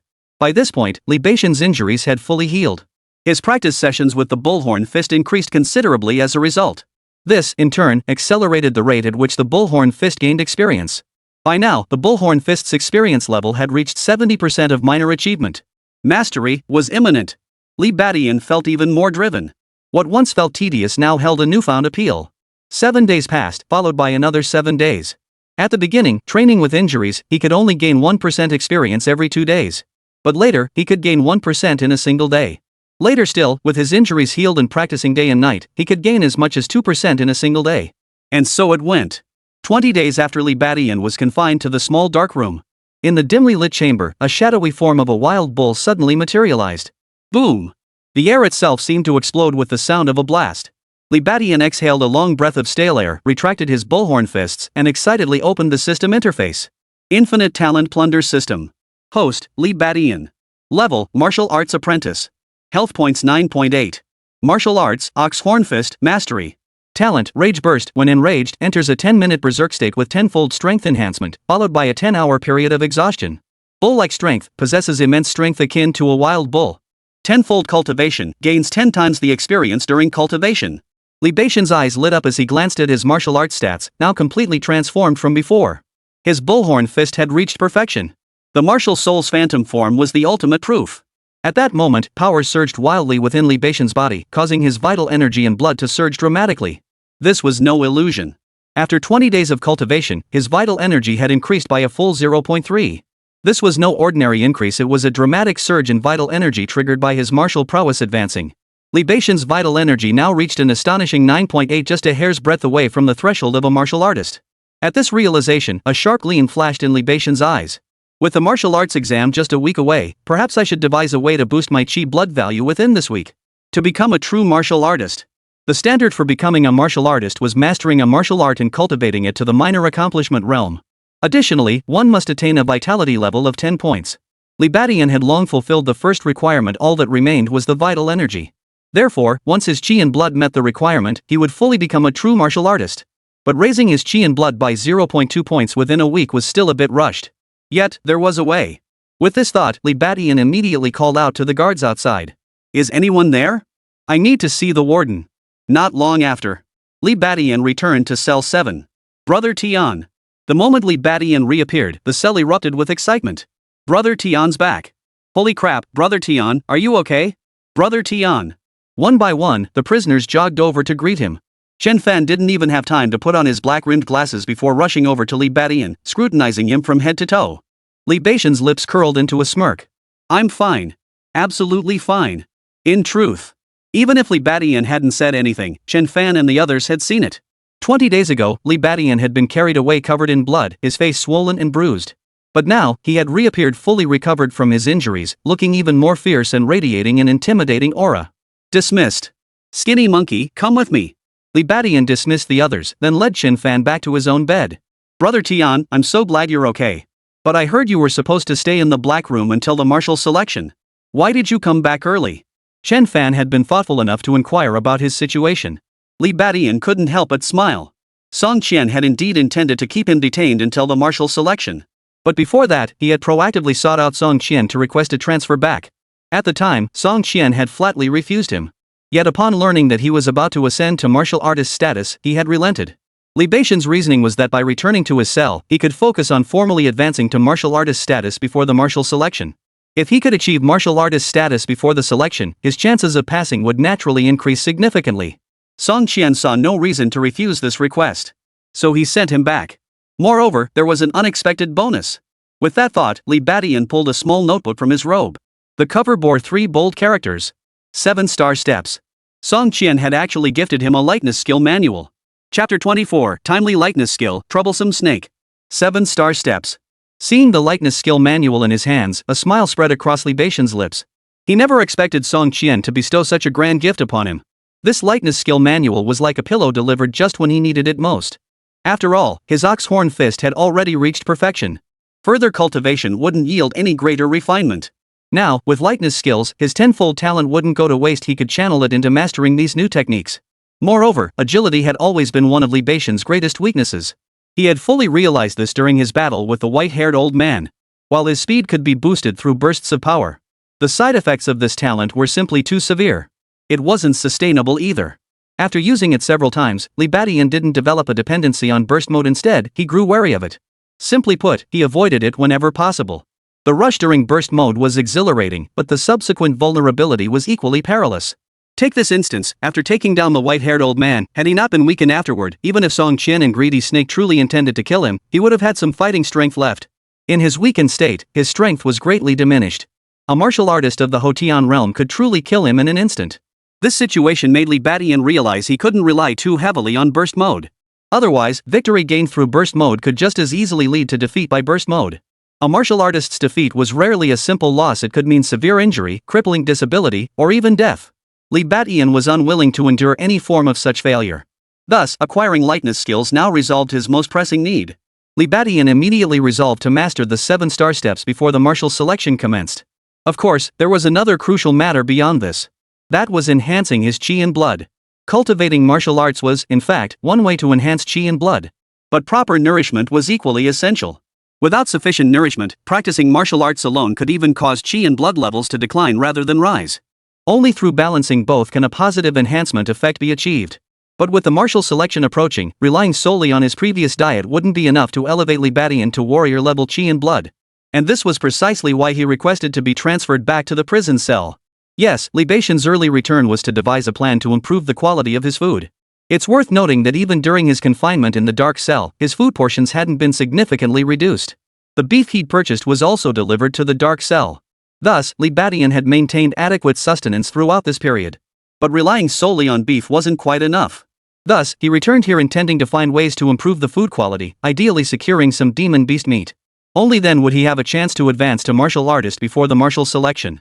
With that thought, Li Badian immediately addressed Chen Fan. "Skinny monkey, don't ask how I got back. Remember that fight I had with the white-haired old man? I told you to place a bet on it. How much did you win?"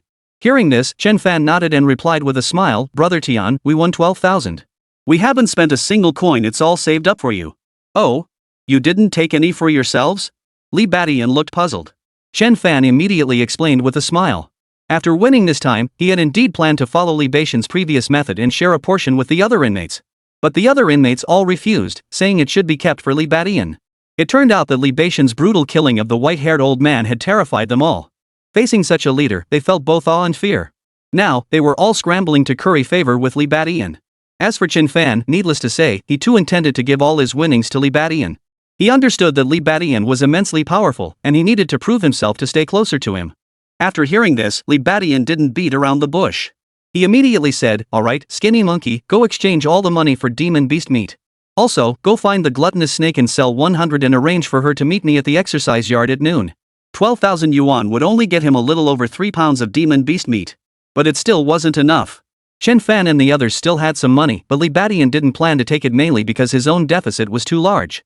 He planned to eat demon beast meat at every meal leading up to the martial selection. Therefore, he needed more money. What? Snake eater?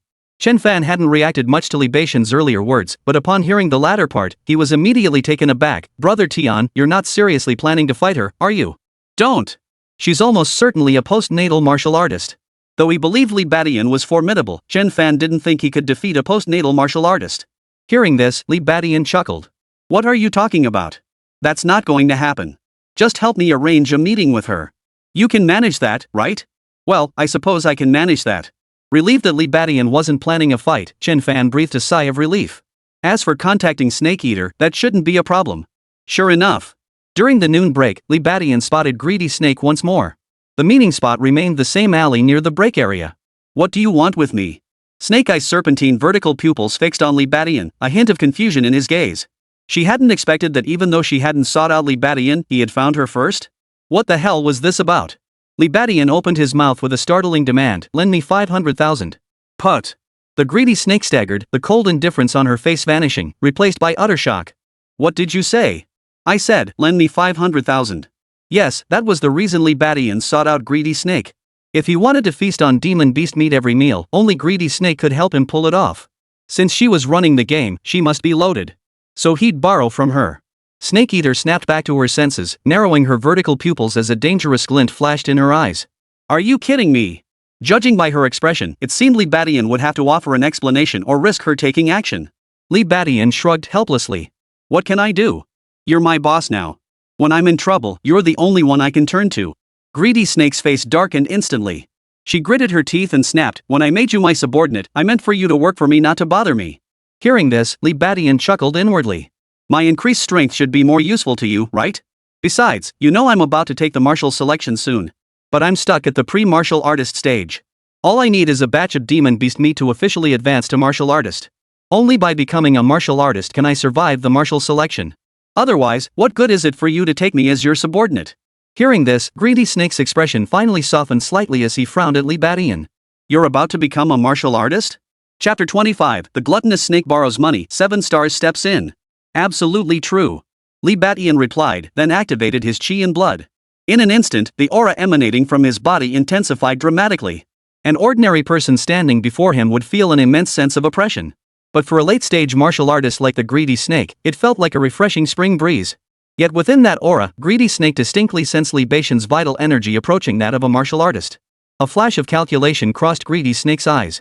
In truth, the moment she had laid eyes on Li Badian, she had sensed his vital energy seemed stronger than before.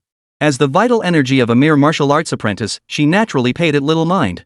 But now, with Li Badian claiming he was on the verge of ascending to martial artist, she couldn't help but take notice.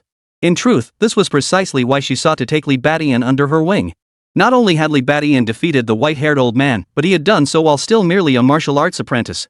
This situation made Greedy Snake suspect Li Badian might prove an even more useful subordinate than the white-haired old man. And at this moment, Li Badian's claim was correct. If he advanced to become a martial artist, he would be even more valuable to her. Of course, the most crucial factor was that he had to survive the martial selection. The Greedy Snake was well aware of the martial selection. In fact, this was one reason the Greedy Snake valued Li Badian. She understood that those who passed the martial selection could venture into the outside world. Then, should she ever need anything handled in the outside world, she could send Li Badian to take care of it. However, Li Badian had borrowed far too much. In the past, when she had her subordinates handle matters, she usually paid them after the job was done, and it was unthinkable to hand over hundreds of thousands at a time. Now Li Badian dared to ask for $500,000 on his first try. What would it be next time? 600,000? A million? Snake frowned, her thoughts racing. Still frowning, she said, 50,000 is out of the question. 10,000, maybe. 10,000? That's too little. It won't buy much demon beast meat. Upon hearing the Greedy Snake relent, Li Badian instantly perked up. It seemed his hunch was right, the Greedy Snake was indeed loaded. Of course, the most crucial factor was that he truly held value for the Greedy Snake. If that was the case, then he could borrow it. But upon hearing the price the Greedy Snake quoted, he immediately shook his head. 100,000? That's nowhere near enough. At least 400,000. 40,000 is out of the question. You haven't done anything for me yet, why should I lend you 40,000? Sis, I'm borrowing this from you, I'm not saying I won't pay you back. Pay it back? How are you going to pay it back? What makes you think you can? Do you even have a source of income? Well, 100,000 just isn't enough. I'll have to eat demon beast meat for every meal from now on, or I'll never catch up. Hearing the Greedy Snake's taunt, Li Badian's old face flushed crimson. He certainly didn't possess the Greedy Snake's skills, nor could he run a gambling operation inside prison to make money. The money he earned now came from gambling. Gambling, of course, wasn't a legitimate source of income and was far too unstable. Of course, even if he had legitimate income, Li Badian had no intention of repaying the debt. Why repay debts earned through skill? Most importantly, this woman approached him with ulterior motives and even threatened him. Borrowing from her was just about getting a little interest, right? But getting her to lend him money was clearly no easy task. Li Badian had no choice but to resort to his silver tongue, haggling with her. Finally, just before the break ended, he managed to squeeze out a deal for 300,000. Remember, this 300,000 isn't a gift. You'll have to pay it back. My money isn't that easy to get. With that threatening parting shot, the greedy snake finally left. Don't worry. Li Badian called after the snake's retreating figure. But once the other man was gone, a cold smile spread across his face. Once he ascended to martial artist, perhaps he would possess the strength to confront a late-stage martial artist? By then, would he still need to fear the greedy snake? Ha! Li Badian knew that his explosive talent had likely become common knowledge. The greedy snake surely knew as well. But they could never possibly know the true extent of the power boost granted by his explosive talent. With a tenfold increase in strength, he could easily challenge opponents of higher tiers. Even as a martial arts apprentice, he could defeat martial artists. By the time he reached martial artist, dealing with post-heaven martial artists was naturally no problem. And don't forget, he now possesses tenfold cultivation efficiency. Once he mastered all his martial arts techniques, even as a mere martial practitioner, he could obliterate innate martial practitioners, couldn't he? At this thought, Li Badian felt a surge of anticipation. Soon, the 300,000 credits from Greedy Snake arrived in his account. Without hesitation, Li Badian instructed Chen Fan to exchange every last coin for demon beast meat. Thus, he could genuinely feast on demon beast meat at every meal for the next few days. In truth, Li Badian had deliberately inflated the earlier figure of 500,000 yuan. He knew that even if the greedy snake agreed, it wouldn't be so readily. He was certain there would be some haggling. True to his expectations, the final price settled at 300,000. But this 300,000 yuan, combined with the money Li Badian already had on hand, was more than enough. With ample demon beast meat secured, Li Badian wasted no time and immediately began cultivating the 7 star steps. Body like a gentle breeze, 7 stars linked. It was actually perfect timing to emerge from the dark room. Otherwise, the confines of that dark room would have made cultivating lightness skills impossible. But Li Badian soon encountered a problem. Mastering the 7 star steps proved even more difficult than the ox horn fist. The ox horn fist was a boxing technique, emphasizing the use of fists. The 7 star steps, however, were lightness skills, emphasizing body movement and trajectory. Thus, the 7 star steps proved far more intricate. An ordinary person would likely struggle to grasp it even after months of practice. Fortunately, Li Badian possessed the system. After practicing for half a day, he opened the system interface to find Infinite Plunder System. Host, Li Badian. Level, Martial Arts Apprentice. Vitality, 9.8. Martial Arts, Ox Horn Fist, Mastered, 7 star step, Beginner 2%. Talents, Explosive Rage, upon becoming enraged, enters a 10-minute berserk state with tenfold strength enhancement, followed by a 10-hour period of extreme exhaustion. Bull-like strength, possesses immense strength akin to a wild bull. Tenfold cultivation, gains 10 times the experience during cultivation. Li Badian glanced at it and immediately broke into a smile. Within his martial arts section, the 7 star step emblem was already clearly marked. Though he hadn't yet mastered it, progress had begun. At this point, Li Badian finally understood why his martial arts had suddenly shown progress. This must be related to his tenfold cultivation talent. With this talent, the effects of each cultivation session were clearly visible. Combined with the system he possessed, corresponding data naturally manifested. With such data for comparison, Li Badian could naturally grasp his cultivation state more clearly, allowing him to effortlessly reach his desired realm through diligent practice. And so it went, day after day. Soon, the day of the martial arts selection arrived. Li Badian successfully mastered the 7 star steps. Chapter 26, officially becoming a martial artist, can he escape the chaos? That day. Inside cell number 7. Li Badian stood facing Chen Fan and the others. Suddenly, he spoke up, "Come on, come and get me." Without a word, Chen Fan and the others immediately charged toward Li Badian. One by one, they spread their arms wide, intent on seizing him.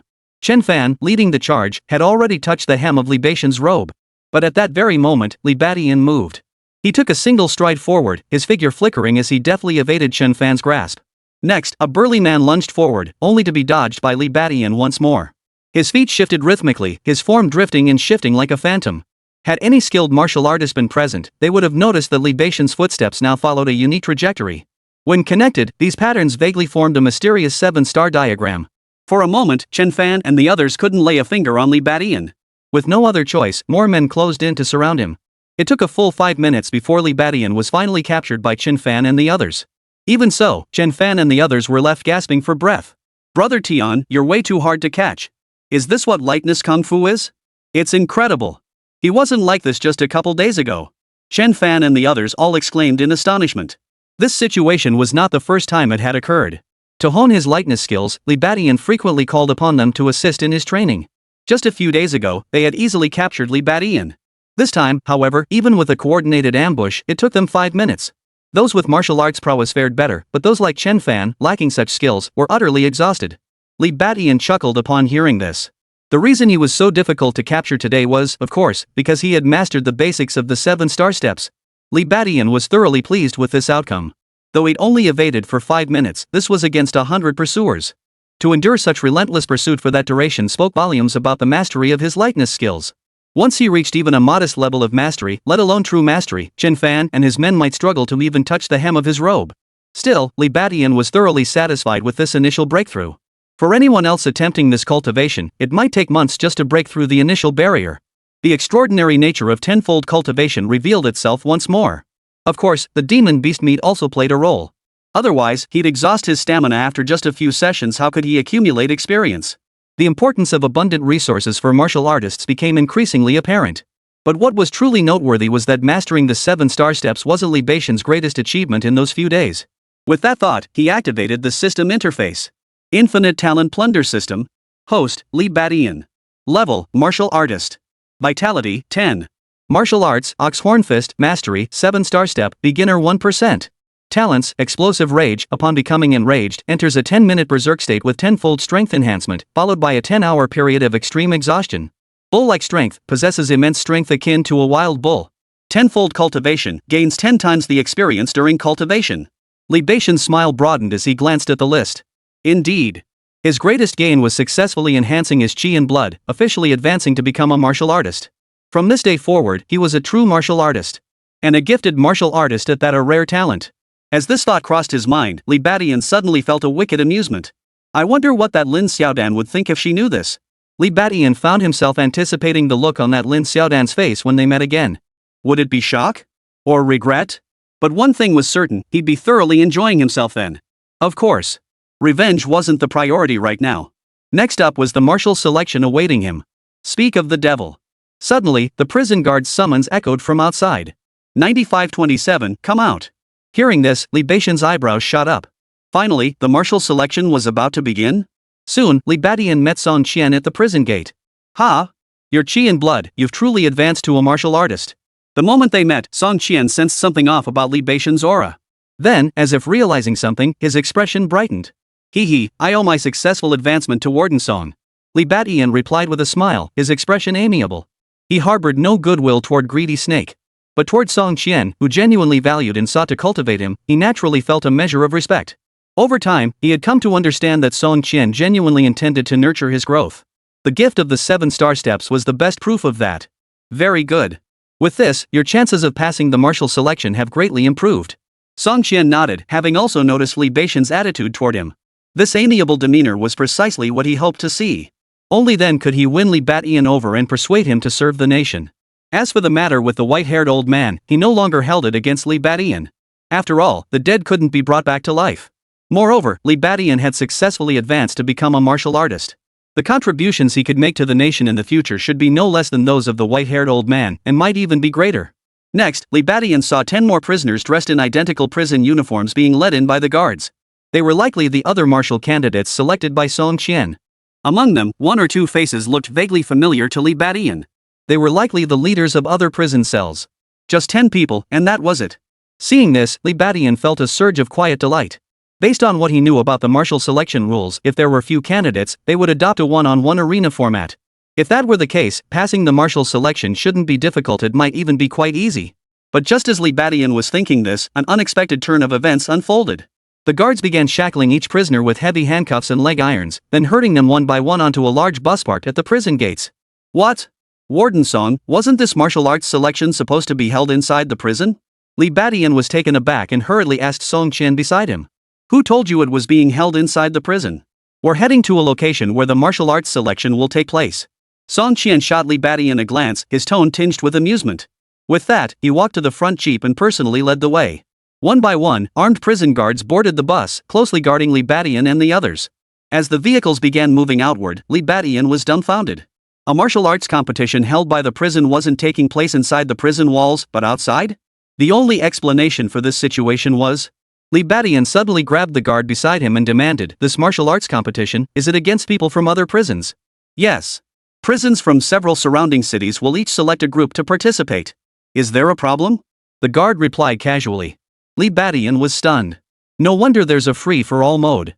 After all, combining the prisons from several cities would likely yield a substantial number of participants. The number of participants selected would be staggering. Does this mean the free-for-all mode is inevitable? Chapter 27, Teaming Up and Free-for-All. The martial selection begins. 1 hour later. Li Badian and the others were transported to a spacious arena. The area resembled a soccer field, but its perimeter was completely enclosed. When Li Badian and his group arrived, the field was already filled with people. Their setup appeared identical to Li Badian's group. They were divided into prison guards and inmates. After arriving, Song Qian made his way to a small hut beside the field. There, several imposing figures were already seated. They were likely warden superiors from various prisons, just like Song Qian. Li Badian and the other prisoners were escorted into the compound to await further instructions. At this moment, Li Badian had fully regained his senses. Looks like there's no escaping the free-for-all. He had already suspected as much, and now that he was here, he could see no fewer than 60 or 70 prisoners on the field. This sight confirmed his worst fears. The martial arts selection this time was indeed a free-for-all. His worst fears had come true. If it had been a one-on-one tournament, Li Badian had absolute confidence he could fight his way to the end. But a free-for-all? That was another story. Still, Li Badian quickly regained his composure, showing little panic. He had now ascended to the rank of martial artist, a gifted one at that. Combined with his mastery of the bullhorn fist and his foundational grasp of the 7 star steps, he now possessed the strength to take on even a late-stage martial artist. Of course, this was merely Li Badian's own estimation. He still didn't fully grasp the true power of a post-heaven martial artist. He only knew that postnatal martial artists possessed vital energy exceeding 100 points. This astonishing vitality causes their sinews and bones to become exceptionally dense, granting them physical prowess far surpassing that of ordinary martial artists. This is the essence of the saying, martial artists cultivate chi and blood, while those who have undergone the after-heaven cultivation forge their sinews and bones. If possible, Li Badian certainly didn't want to face a postnatal martial artist.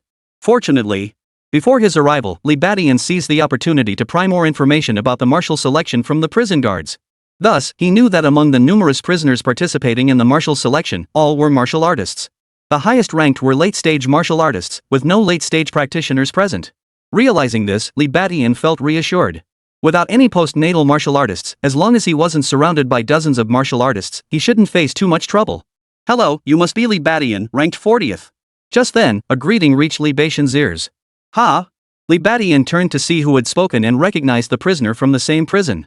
The man who greeted him looked somewhat familiar, a bushy beard, appearing to be around 40. You're the bearded guy from Cell 10? Li Badian quickly recognized the man's identity. The cell boss of Cell 10, the bearded man. The powerhouse ranked 30th on the top 100 list. Since their cells were close together, Li Badian knew him. Most crucially, the man's high ranking had left a distinct impression on Li Badian. But why was he initiating this greeting? Li Badian also noticed that while the bearded one spoke to him, the other 8 inmates had turned their gaze toward him. Some nodded, some smiled, but most remained indifferent. At that moment, the bearded man smiled again and said, "Among us here, you're the only one participating in the martial selection for the first time, right? You probably aren't familiar with the rules of the upcoming fight. Let me tell you, even though it's a free-for-all, the fighting will still be organized by prison. Meaning we'll unite to take on prisoners from other facilities. If our prison emerges victorious in the end, we'll settle the internal rankings then. What do you think?" The bearded man finished speaking and turned his smiling gaze toward Li Badian. Li Badian's reaction didn't surprise him at all. Li Badian's eyes lit up instantly. He was clearly very tempted. The bearded man observed this without surprise. Even for late-stage martial artists, standing out in the martial selection was no easy feat. Thus, in the early stages, they all needed to band together against their enemies. Li Badian was someone he knew. His reputation had grown considerably over the past month, but he was said to be merely a martial arts apprentice. Even with talent, his strength was likely only at the early martial artist stage. With such strength, he naturally wouldn't refuse to team up with them. However, if they truly made it to the final stages, someone like Li Badian would be the first to be eliminated from their team. The bearded man thought with a cold sneer. What he didn't know was that Li Badian was genuinely tempted at that very moment. This is just a team up, right? I can totally do that. This way, I can use the team to hide my true strength, survive until the end, and then emerge victorious. At this thought, Li Badian's eyes lit up.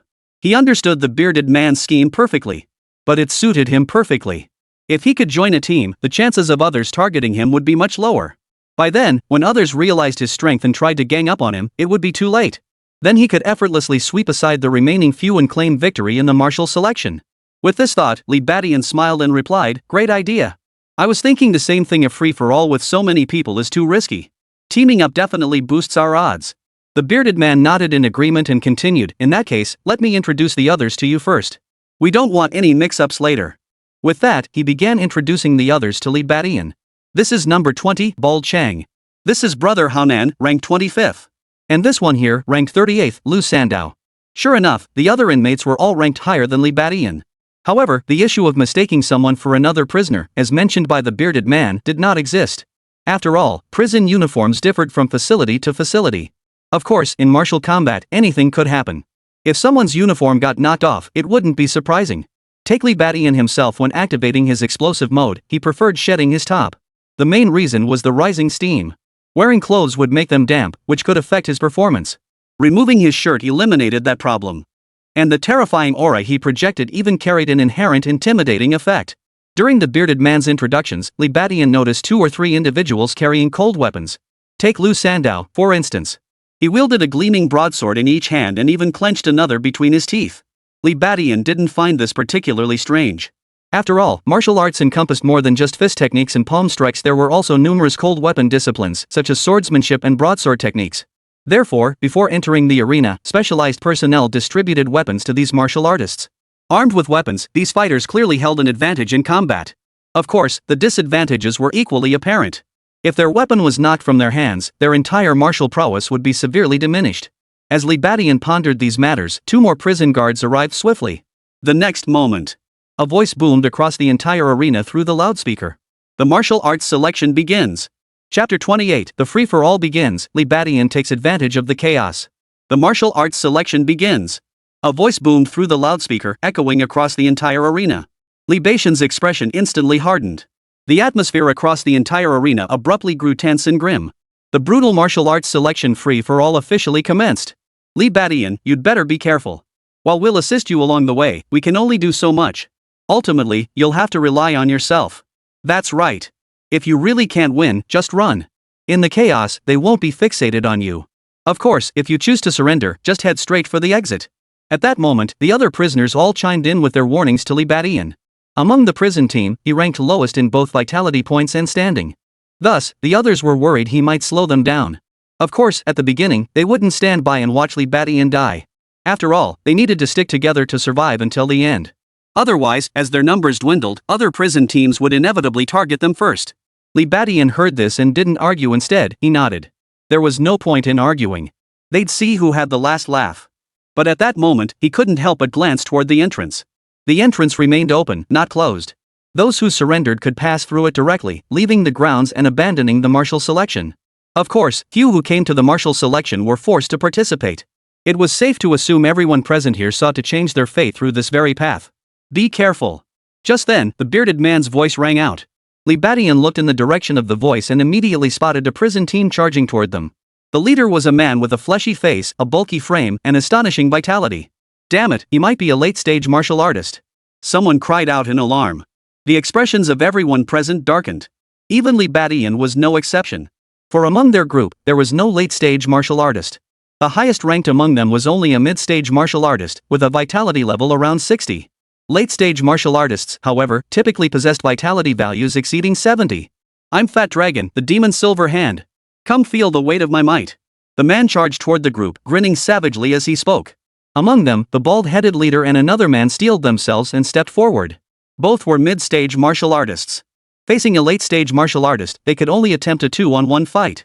At the same time, Balon's other team members charged toward Li Badian and his group. Boom! Boom! Boom! Clang! Clang! Clang! Almost simultaneously, fierce combat erupted in other areas of the arena. The chaotic melee had officially begun. Enemies also closed in on Li Badian's side. One sported a beard on his chin, while the other wielded a long sword. Yes, Li Badian was targeted by 2 opponents. Seeing this, Li Badian suddenly barked, "Hold on." "Ha!" The 2 martial artists froze in surprise. "What's the deal? I'm just a low-tier martial artist. 2 of you against 1 of me? That's not fair, is it?" Li Badian frowned. It's worth noting that each prison had only sent 10 fighters. So numerically speaking, their fight against this prison should be 10 versus 10. But their leader, Fei Long, was already fighting 2 opponents at once, leaving his team with 1 extra fighter. This meant someone in Li Batian's team would be surrounded by two opponents. Little did Li Batian expect that the one being targeted was none other than himself. Ha! Fair? What fairness do you expect here? Die. This kid seems to be stalling. Take him out. The two men let out cold, menacing shouts.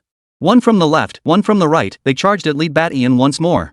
The bearded man's legs sprang forward, delivering a kick along an arcane trajectory. Meanwhile, the sword-wielding man swung his blade, aiming a sweeping strike straight for Li Batian's head. Li Batian shook his head inwardly. He wasn't overly surprised to find himself surrounded. Both were early-stage martial artists. They likely targeted him to finish quickly, hoping to reduce their team's numbers as soon as possible. So, should Li Batian fight back? Of course not. In fact, this situation suited Li Batian perfectly. He had already planned to stall for time and take advantage of the chaos. The arrival of these two early-stage martial artists was perfect timing. Under these circumstances, it would be perfectly natural for him to feign defeat and flee. Thoughts flashed through his mind like lightning. Li Batian shifted his stance. Body like a gentle breeze, feet stepping on the 7 stars. He swiftly executed the foundational 7-star step, effortlessly evading both attackers' strikes. It's worth noting that lightness skills lack fixed techniques, they're all about adapting and dodging on the fly. The distinctions lay solely in the methods of cultivation and the specialized effects each technique produced. For instance, the renowned water-walking lightness skill requires cultivation in rivers and streams, excelling at traversing water. The 7-star step, however, requires no specific training environment and excels in evasive movement. Thus, even at the beginner level, its effects were extraordinary. Oomph. Their strike missed, but the two attackers didn't hesitate, launching another assault. Whoosh, whoosh. Shoo, shoo. Legs swept through the air, swords slashed and swung, each strike producing a piercing, chilling whistling sound. But Li Batian evaded every single one. At that moment, the two frowned, sensing something was amiss. Damn it, this kid can fly. Damn it, this is going to be tough. Realizing the situation, both men's expressions darkened. Martial artists required 10 points of vitality and a minor achievement in one martial art. However, most martial artists' mastered skill was in offensive technique, fist, palm, or leg techniques, or perhaps sword or blade arts. Later, they might also cultivate lightness skills, hard chi cultivation, or other martial arts. But that usually happened in the mid to late stages of martial training. Thus, most early-stage martial artists did not possess lightness skills. To their surprise, Li Batian actually possessed lightness skills. This left them utterly flustered. Though they didn't possess lightness skills themselves, they understood its elusive nature well. Perhaps with 2 or 3 more men, they could have intercepted Li Batian. But with only 2 of them, it was truly difficult. Exchanging a glance, the two suddenly made a move that caught Li Batian off guard. Instead of pursuing him, they abruptly changed direction and charged toward the bearded man nearby. Damn it, Li Batian! What are you doing? Come help me! The bearded man was already locked in combat with one opponent. Now, with 2 more suddenly joining the fray, he immediately erupted in furious shouts, his earlier smug grin completely vanishing. Li Batian chuckled inwardly, pretending not to hear. He activated the 7-star step once more and darted toward the melee. The rest of the team worried he might get eliminated, causing their numbers to dwindle too quickly. Truthfully, Li Batian shared that same concern. Before the free-for-all reached its final stages, he too was reluctant to see too many teammates eliminated. Without a word, Li Batian soared forward, charging straight at the martial artist wielding leg techniques. A fist slammed out. The martial artist's face lit up with delight. But the next second, the joy froze on his face. Chapter 29, 1 against 2, Li Batian strikes. Employing the 7-star step, he swiftly closed the distance to the bearded man. Li Batian unleashed a punch directly at the martial artist who mastered leg techniques. Come on then. I've been waiting for you. The leg tech martial artist, far from alarmed, beamed with delight. He and the sword-wielding warrior charged toward the bearded man, having no intention of wasting time chasing Li Batian. After all, even if Li Batian escaped, there were still others. They swiftly shifted their focus to the nearest bearded man. But now that Li Batian had come to reinforce them, they certainly didn't mind turning their attention back to him. Facing Li Batian's incoming fist, the leg tech specialist spun and delivered a fierce kick. If he could tie up Li Batian and prevent him from using his lightness skills for a moment, the swordsman nearby could close in. Together, they could finish Li Batian off. The plan was sound, but reality proved far different. The instant their fists collided, the leg tech specialist's expression froze in shock before turning pale as he reeled backward. What? His body staggered, nearly toppling him off his feet. He looked up at Li Batian, his face frozen in utter shock. The sheer force behind that single punch was staggering. The sword-wielding martial artist beside him froze in disbelief. He never imagined Li Batian would repel the leg tech martial artist with a single punch. After all, leg techniques were generally considered more powerful than fist techniques. So the expected outcome should have been the leg tech specialist repelling Li Batian. How had the tables turned like this? Seeing this, the bearded man and the other martial artist both flashed a look of astonishment. Li Batian, however, merely smiled faintly. You've been too kind. In truth, he had held back. He hadn't used his bullhorn fist technique. Even with his bull-like strength talent activated, he'd restrained a portion of his brute force. Otherwise, a single punch could have shattered the martial artist's leg. Given that his opponent specialized in leg techniques, the consequences were all too clear. But that wasn't what Li Batian wanted to see. Such an outcome would make his presence far too conspicuous. Therefore, though he charged in without hesitation to aid the bearded man, his objective was to create an evenly matched contest or, at most, to defeat the opponent by the narrowest of margins. The leg technique martial artist, unaware of this, snapped back to his senses and flew into a rage. Give you an inch? Give you a mile. Did I lose? Don't you dare run. With a low growl, the leg tech martial artist sprang forward like a starving wolf pouncing on its prey, lunging at Li Batian. The sword-wielding warrior reacted in time and followed close behind. Poof!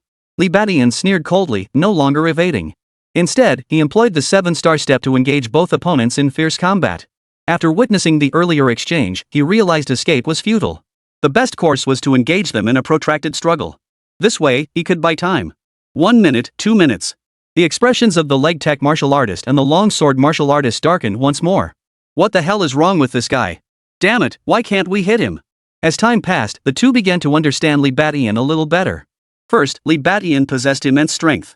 His fists carried no discernible technique, yet they delivered blows more powerful than even the leg-style fighter's kicks. His lightness skills were eerily unpredictable, circling around his opponents in ways that were almost impossible to anticipate. Could this kid have cultivated his lightness skills to a minor achievement, becoming a martial artist? But his punches and kicks, is that just innate superhuman strength? The two grew increasingly astonished. But what truly made their faces darken was Li Batian's elusiveness.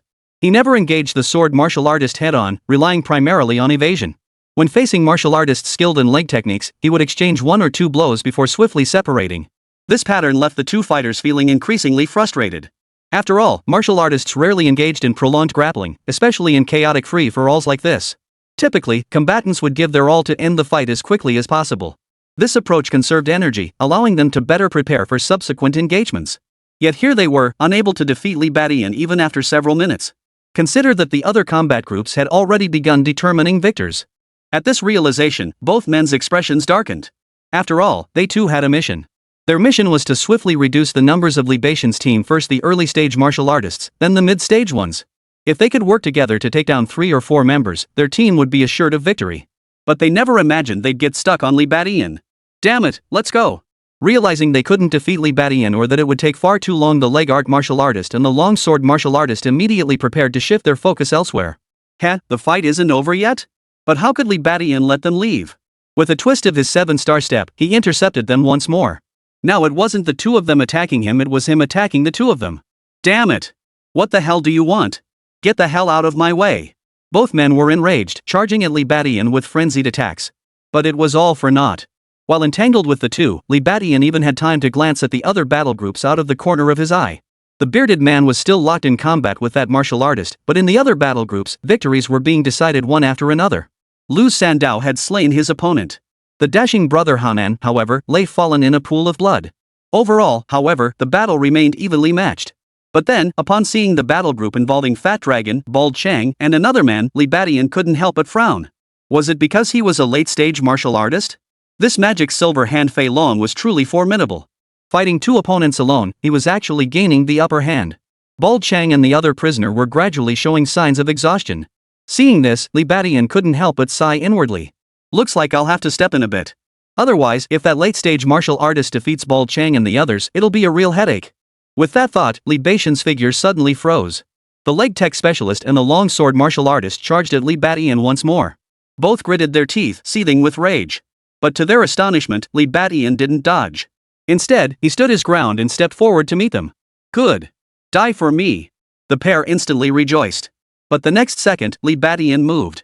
With a swift swish, he dodged the sword's slash, then thrust his right hand forward, grabbing for the leg tech martial artist's foot. Thud. Li Batian caught the leg tech fighter's kick dead on with his bare palm. Ha! Ah!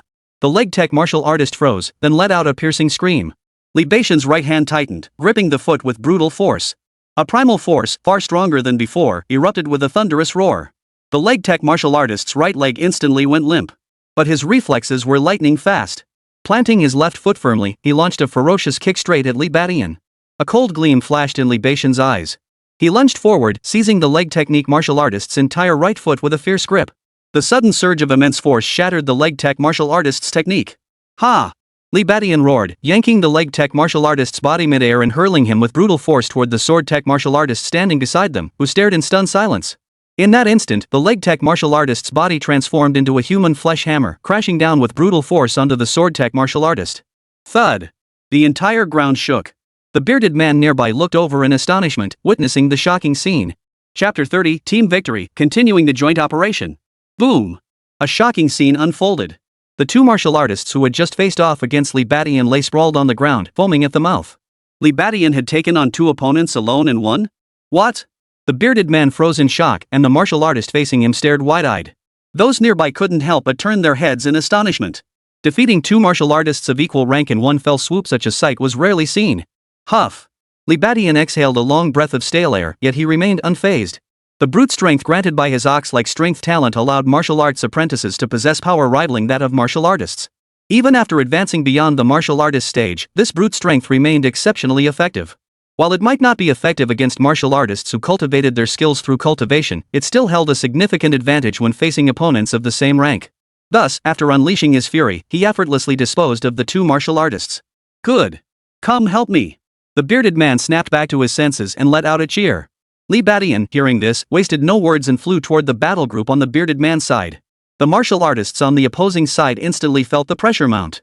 Like the bearded man, he too was a mid-stage martial artist. The fight had been evenly matched, but with Li Badian joining the fray, they quickly found themselves at a disadvantage.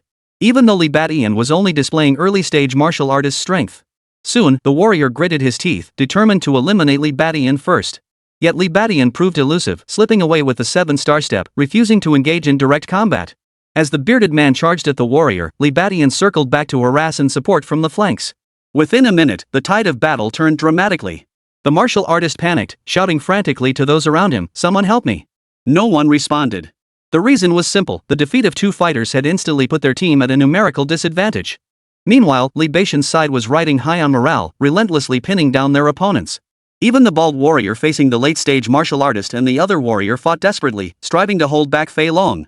They understood clearly that after Li Badian crushed two martial artists in one fell swoop, he had flipped the switch to victory.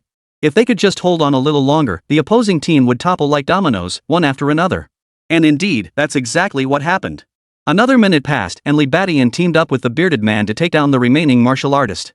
Seizing the moment, the bearded man delivered a fatal palm strike. Immediately afterward, Li Badian and the bearded man exchanged a glance before instinctively charging toward the next combat group. With both hands free, they reinforced other battle groups, triggering a full-blown domino effect. 1, 2, 3. Within minutes, the opposing team had suffered heavy losses, leaving only the late-stage martial artist Fei Long. At that very moment, Li Badian's team still had 7 members. Among them were 6 mid-stage martial artists, plus Li Badian himself at the early stage. Get out of the way. Fei Long saw the situation and knew the tide had turned. His massive, silver-glinting hands swung violently, knocking back Bald Chang and another warrior. He then pivoted on his heel, attempting to flee using his lightness skills. But Li Badian and his men weren't about to give him that chance. If he escaped, wouldn't he become a major threat later? Thus, the group closed in. A mid-stage martial artist even used his lightness skills to intercept him first. Fatty Dragon roared with rage, but before he could react, Li Badian and his men had completely closed in. The outcome was inevitable. Fei Long, a late-stage martial artist, was overwhelmed and killed by Li Badian and his group. Late-stage martial artists possessed formidable strength, yet they remained on the same tier as Li Badian and his group. Among peers of equal rank, without innate talent or other trump cards, the gap in strength was limited. Had he been a late-stage innate martial artist, he might have fought 10 opponents single-handedly and defeated them all. But unfortunately, he was only a late-stage martial artist. Thus, Li Badian and his men claimed victory.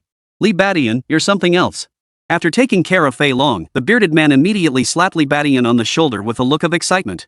Hearing this, the others also looked at Li Badian with friendly expressions. Li Badian, we owe this victory to you. Sorry, I was a bit harsh earlier.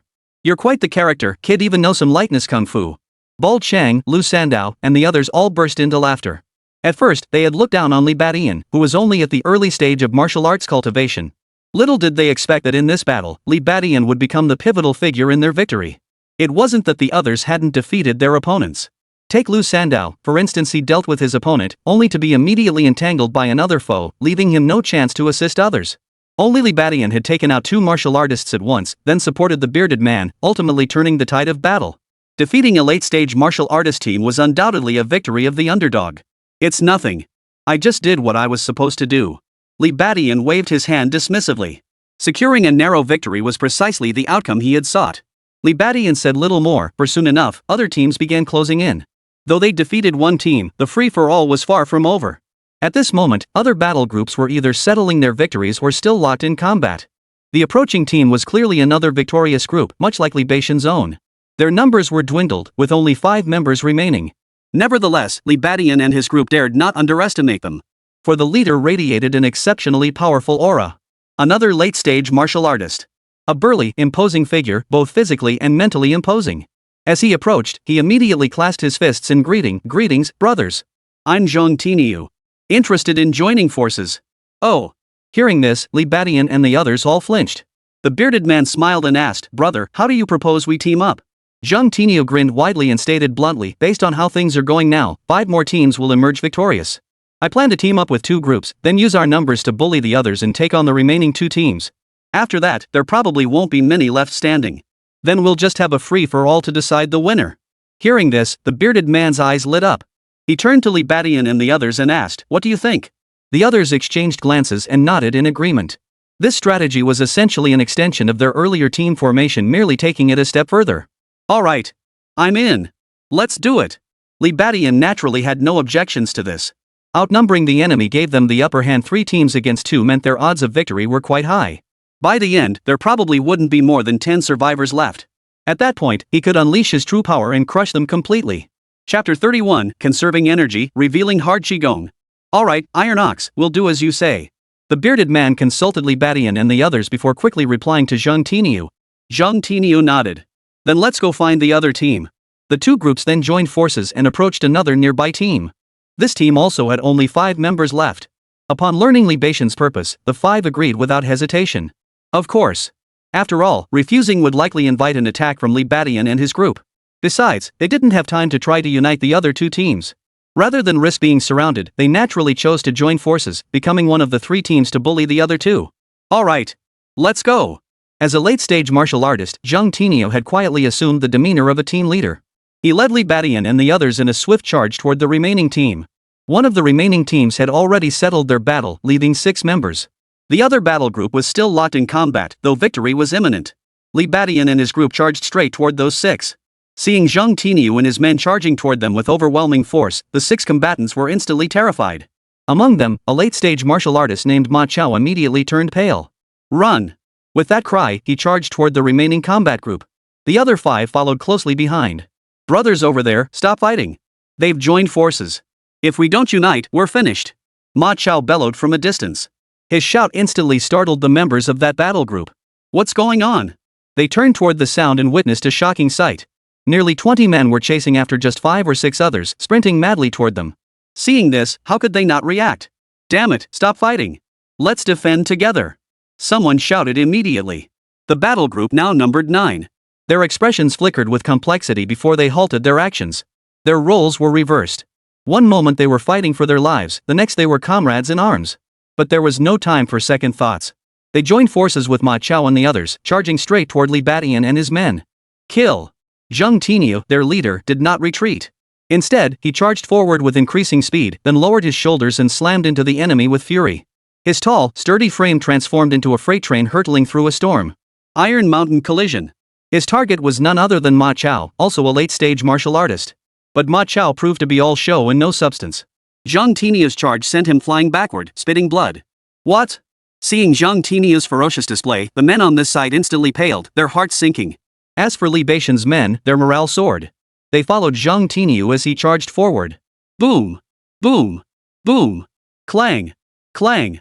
Clang! The clatter of fists and feet, the clash of blades and swords, instantly filled the entire battlefield. Li Badian also plunged into the fray. Yet, upon entering the melee, his offensive halted abruptly.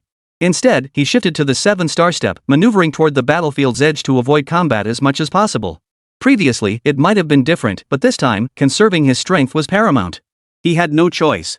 Though Li Badian possessed overwhelming strength, he possessed a significant weakness. As a martial artist in the early stages, his vital energy reserves were low. His formidable offensive power demanded greater expenditure of stamina and vitality. If he truly gave it his all, Li Badian couldn't sustain it for long. Especially after activating his explosion mode, he could only last about 10 minutes at most. Therefore, before the decisive battle, he naturally had to conserve his energy and rest up. Unfortunately, Li Badian's early-stage cultivation level was still too conspicuous. After charging in, many martial artists treated him like an easy target. There was no way around it. After all, by this stage of the battle, there were no early-stage martial artists left among the prisoners. Aside from late-stage practitioners, most were mid-stage martial artists. Late-stage martial artists bullied mid-stage practitioners. And the mid-stage martial artists naturally set their sights on Li Badian, the early-stage martial artist. At this moment, 2 mid-stage martial artists even charged toward Li Badian simultaneously. Thank goodness I mastered the 7-star step. Li Badian twisted his feet, instantly spinning the 2 mid-stage martial artists around. Truth be told, the 7-star step technique Song Qian had taught him proved immensely beneficial. Without this mobility, he would likely have been forced into a head-on clash. That would have inevitably exposed his strength prematurely, turning him into a public enemy. Now that he had mastered the 7-star step, he could handle the fight with ease. Fight when he wished, retreat when he chose. Moreover, among mid-stage martial artists, few had mastered lightness skills. Take the 2 mid-stage martial artists who had been tailing Li Badian, only one of them possessed lightness skills. Yet they still couldn't catch up to Li Badian. The reason lay in their numerical advantage several more men. This meant that whenever the 2 mid-stage martial artists closed in on Li Badian, they were immediately intercepted by martial artists attacking from the flanks. Overall, Li Badian's side held a significant advantage. But soon, a formidable figure emerged from the opposing team. "Hey!" A thunderous shout erupted like spring thunder. It instantly captured the attention of most present. Li Badian followed the sound and witnessed a shocking scene. A bald, burly man, clearly past his prime, suddenly sprang into motion, charging straight through the crowd. 3 mid-stage martial artists were instantly knocked flying. During the chaos, an attacker's strike landed on the bald man, yet it failed to inflict any damage. Even when blades struck him, they only produced a metallic clang. What's going on? Could it be hard Qigong? Li Badian soon heard the startled cries of martial artists echoing around him. Even Zhang Tiniu, standing beside him, stiffened. Li Badian quickly snapped to attention, his heart sinking. Martial arts encompass many disciplines. One such category was hard Qigong. Among hard Qigong techniques, the most renowned are the Shaolin Golden Bell Cover and Iron Shirt. It is said that upon mastering these hard Qigong techniques, one's physical constitution is enhanced, significantly boosting defensive attributes. Thus, even at the initial stage, one becomes impervious to blades and spears. At the pinnacle of mastery, one becomes impervious to both water and fire. Of course, such formidable effects come with staggering difficulty in cultivation. Beyond relentless training, practitioners must endure pain beyond what ordinary people can bear. Thus, few pursue this hard Qigong. Its rarity rivals that of innate talent, perhaps even surpassing it. Li Badian never imagined he would encounter a martial artist who mastered hard Qigong here. This was even more surprising to him than encountering a naturally gifted martial artist. Moreover, the opponent was already at the late stage of martial cultivation. Judging by his stance, he could likely hold his own against an ordinary late-stage martial artist. Realizing this, a shadow of gloom instantly clouded Li Badian's heart. It seemed winning this martial selection wouldn't be easy at all. Chapter 32, Ma Chao's ambush. The Grand Master Bullhorn Fist stuns the crowd. The hard Qi-Gong technique erupted, instantly stunning the entire crowd. Li Badian's side suffered the loss of 3 mid-stage martial artists. But just then, Zhang Tiniu burst into laughter and charged headlong toward the bald giant. "Ha ha ha ha! Your martial prowess is impressive, sir. Let Zhang Tiniu test your skills." Zhang Tiniu's resounding laugh echoed as he executed an Iron Mountain collision, finally halting the bald giant's advance. The bald giant stumbled back several steps, yet remained unscathed. The formidable power of his hard Qigong became increasingly evident. Watching this, Zhang Tiniu still wore a smile, but his eyes were filled with solemnity. He understood hard Qigong even better than Li Badian. This martial art leaned toward defense. Therefore, it consumed even less energy than martial arts focused on attack or lightness skills designed for movement.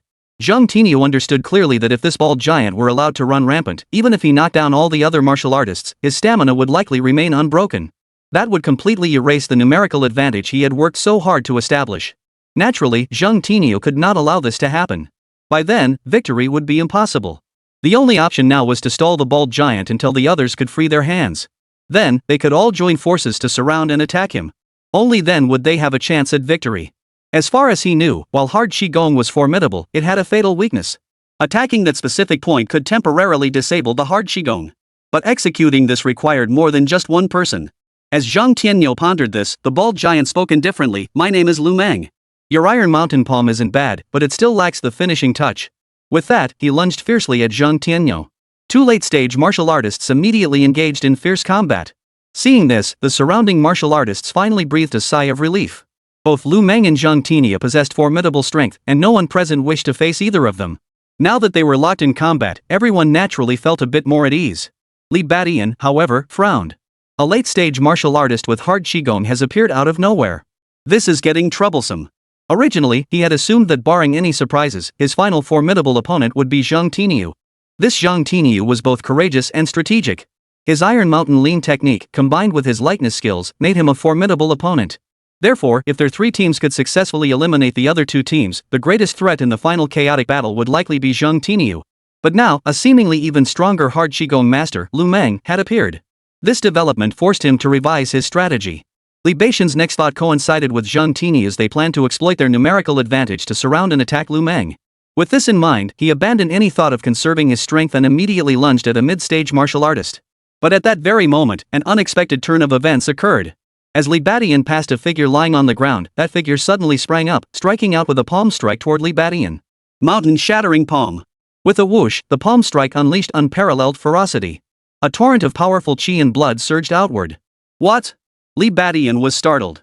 The attacker was none other than a late-stage martial artist. And this late-stage martial artist was none other than Ma Chao, the very man Zhang Tianyo had violently knocked flying at the start of the battle. That Ma Chao had been sent flying 7 or 8 meters, coughing up blood repeatedly. He had clearly been severely injured and lost his combat effectiveness. Yet now, he appeared completely unharmed, launching a brazen sneak attack on Li Badian. This turn of events was utterly unexpected. Li Badian instinctively unleashed his bullhorn fist. Bullhorn thrust. As Li Beixian's fist erupted forward, a shadowy form of a wild bull instantly flashed forth. The smug grin on Ma Chao's face froze instantly, his expression turning pale. A martial soul? He let out a cry, but it was too late to react. Fist met palm. A tremendous force surged through the air. Ma Chao's figure was sent flying backward once more. In that instant, the damage he sustained was nearly as severe as when Zhang Tianyo had knocked him flying earlier. He flew over 7 meters, spitting another mouthful of blood. Thud! Thud! The commotion instantly drew the attention of the surrounding martial artists. Especially the bearded man nearby. His eyes widened in shock as he stared at Li Badian. He had actually witnessed Ma Chao's sudden outburst earlier. But by then, it was too late for him to offer any support. Of course, even if he could have intervened, he wouldn't have. After all, Ma Chao was a late-stage martial artist. So the bearded man could only watch helplessly, unable to intervene. In his view, Li Badian, a martial artist in the early stage, had absolutely no chance of escaping unscathed. Yet to everyone's utter astonishment, the one who ended up being knocked flying was none other than Ma Chao, the late-stage martial artist. Li Badian, a late-stage martial artist, stood firmly rooted to the spot. The bearded man didn't find this too surprising. For he too had caught sight of that fleeting shadow of a wild bull. That was a martial soul. Martial prowess perfected. The bearded man couldn't help but exclaim aloud. The surrounding martial artists also paled. If hard qigong was rarer than innate talent, then the pinnacle of martial arts was even rarer than hard qigong. If Li Badian were merely a late-stage martial artist, that might be understandable. But Li Badian was merely a martial artist in the early stages. A martial artist in the early stages had cultivated his martial arts to perfection. How utterly defies the heavens. At that moment, even Zhang Tianyo and Lu Meng, locked in combat far away, couldn't help but glance over. Ma Chao, snapping back to his senses, was utterly stunned. He never imagined that the young martial artist at the initial stage, whom he had intended to handle with ease, would prove to be so profoundly underestimated. No wonder. He'd been puzzled earlier, how could a martial artist at the early stage have held out this long? So this kid was playing dumb to catch the tiger. Realizing this, Ma Chao scrambled to his feet and backed away from Li Badian. Trying to get away. Seeing this, Li Beixian's eyes flashed with cold light as he immediately unleashed the 7-star step to pursue. Seeing Ma Chao scramble to his feet and leap about as if nothing had happened, astonishment filled Li Beixian's eyes. In truth, his earlier strike had been far more powerful than anyone witnessed. For that fist contained not only the perfected ox horn fist technique, but also the innate strength of an ox. It was precisely this combination that unleashed power comparable to Zhang Tianyo's Iron Mountain collision technique at the late martial artist stage. But strangely, despite suffering 2 consecutive critical hits, Ma Chao seemed completely unharmed. What was going on? Could he have cultivated some special martial art? Or, did he possess some innate talent? At this thought, a fiery gleam flashed in Li Beixian's eyes, transforming into a thick, murderous intent. Of course, even if the man wasn't a gifted martial artist, Li Badian had no intention of sparing him. Having unleashed his mastery-level martial arts, he must now prioritize eliminating the strongest opponents present, especially those from the opposing team, without delay. Otherwise, drawing a coordinated attack would spell trouble. And Ma Chao was his primary target. Chapter 33, The Frenzied Song Qian, the Indestructible Ma Chao. At that moment, even the wardens watching from the stands were stunned. Who is that prisoner? A martial artist at the early stage actually chasing down one at the late stage to kill him. This year's martial selection is quite interesting, several unexpected martial artists. And hard Qigong practitioners too. That early stage martial artist seems to be from Song Qian prison, right? The wardens were all postnatal martial artists. To them, martial artist combat was utterly tedious. This chaotic brawl only began to spark a hint of interest in them as it reached its current stage, but not much more. What they hadn't anticipated, however, was that as the free-for-all entered its final stages, each martial artist's trump card began to surface. Lu Meng with his hard Qigong was one thing he'd been showing off since the start of the melee. Li Badian and the others hadn't known, simply because they hadn't had a chance to engage him yet. The wardens, however, had seen it all clearly from the very start. But Li Beixian's mastery of a perfected martial art truly stunned them. After all, even among innate martial artists, those who mastered the pinnacle of martial arts were as rare as phoenix feathers and Qilin horns. To cultivate martial arts to perfection, one must possess extraordinary innate talent. Otherwise, it demands decade after decade of relentless effort, sometimes even several decades. This reality meant that practitioners with lesser talent, even if they achieved mastery, would be well past their prime. At that age, one would typically be a martial artist, or at the very least, a peak martial artist. Yet now, a martial artist at the early stage has mastered a great martial art. What this signifies is self-evident. Upon recognizing the prison uniform on Li Badian, numerous wardens turned their gaze toward Song Qian. At that very moment, Song Qian sat there, gazing at the battlefield, utterly overwhelmed by profound shock. In truth, he had been stunned from the very beginning. For when his attention had settled on Li Badian, he had been stunned to discover that the man had mastered the 7-star step. Though it was merely the foundational level, he was still utterly stunned. After all, when he had imparted the 7-star step to Li Badian, there had been only about a week left before the martial arts selection. This meant that within such a short span, Li Badian had managed to cultivate the 7-star step to its foundational level. What kind of cultivation talent was this? Then, witnessing Li Beixian's perfected bullhorn fist left him even more stunned. Back in prison, Li Beixian's ox horn fist hadn't been perfected. This was evident from his battle against the white-haired old man. Had Li Badian already mastered his martial arts back then, he would have undoubtedly unleashed it against the white-haired old man, who wielded the great achievement centipede. But he didn't. This proved that Li Beixian's martial arts had not yet reached perfection back then. But now, the apparition of his martial soul has appeared upon him, proving that his martial arts have indeed reached perfection. Mastery of the 7-star steps, perfection of the ox horn fist. Could this Li Badian be another martial arts prodigy like the white-haired old man? At this thought, Song Qian's eyes lit up. He didn't connect it to Li Badian stealing the white-haired old man's talent that was simply too unbelievable. He simply concluded that Li Badian was another martial arts prodigy, possessing talent no less exceptional than the white-haired old man's. As for why Li Badian hadn't displayed his talents at school before his imprisonment, appearing merely as an ordinary prodigy, it was possible that the immense shock of his imprisonment had awakened his latent potential. This wasn't particularly strange. After all, the world of martial arts is full of wonders. Some martial artists achieve breakthroughs in life or death battles, instantly advancing their cultivation level or even leaping across tiers. Others might even awaken latent talents.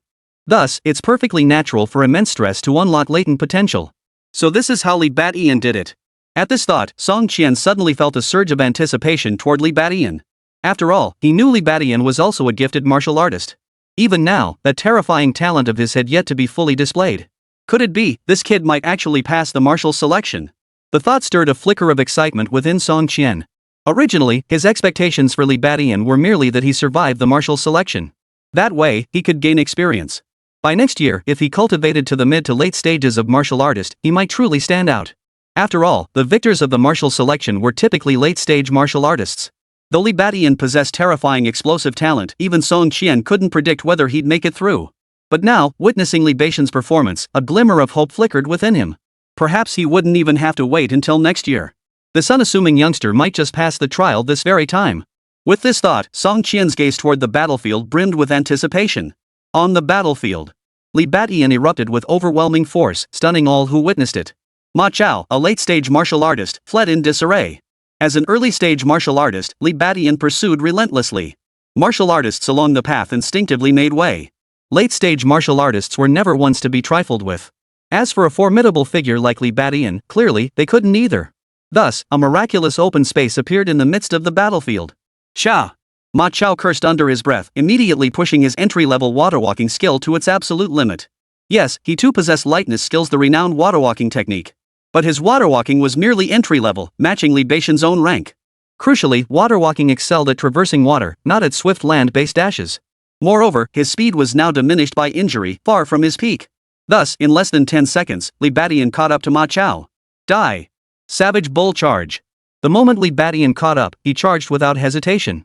A phantom of a wild bull surged forth once more, seemingly imbuing Li Beixian's charge with extraordinary power. Ma Chao's face paled with horror. Forgetting to flee, he spun around to meet the attack head-on. Mountain-splitting palm. It is worth noting that Ma Chao's mountain-shattering palm is also a formidable martial art. Ordinary martial arts techniques are either hard or soft. For instance, Zhang Tinio's Iron Mountain Lean is a hard technique. Tai Chi's freely displaces 1,000 Jin exemplifies softness. The mountain-splitting palm, however, combines both hard and soft elements. Pushing mountains when applied with force, it can displace even mountain peaks when applied with softness, it redirects the opponent's power. Earlier, the clash between Ma Chao and Li Beixian was purely forceful. Now, however, it is soft. He strives to redirect Li Beixian's force. Yet the effect was negligible. Or rather, Li Beixian's explosive force was simply too overwhelming. Even after Ma Chao had deflected a portion of it, the moment their fists collided, a thunderous boom echoed. Ma Chao was still sent flying. He coughed up blood again. Yet the very next second, Ma Chao staggered back to his feet and resumed his desperate retreat. He can't be killed. Li Beixian's eyebrows shot up and he burst into laughter instead.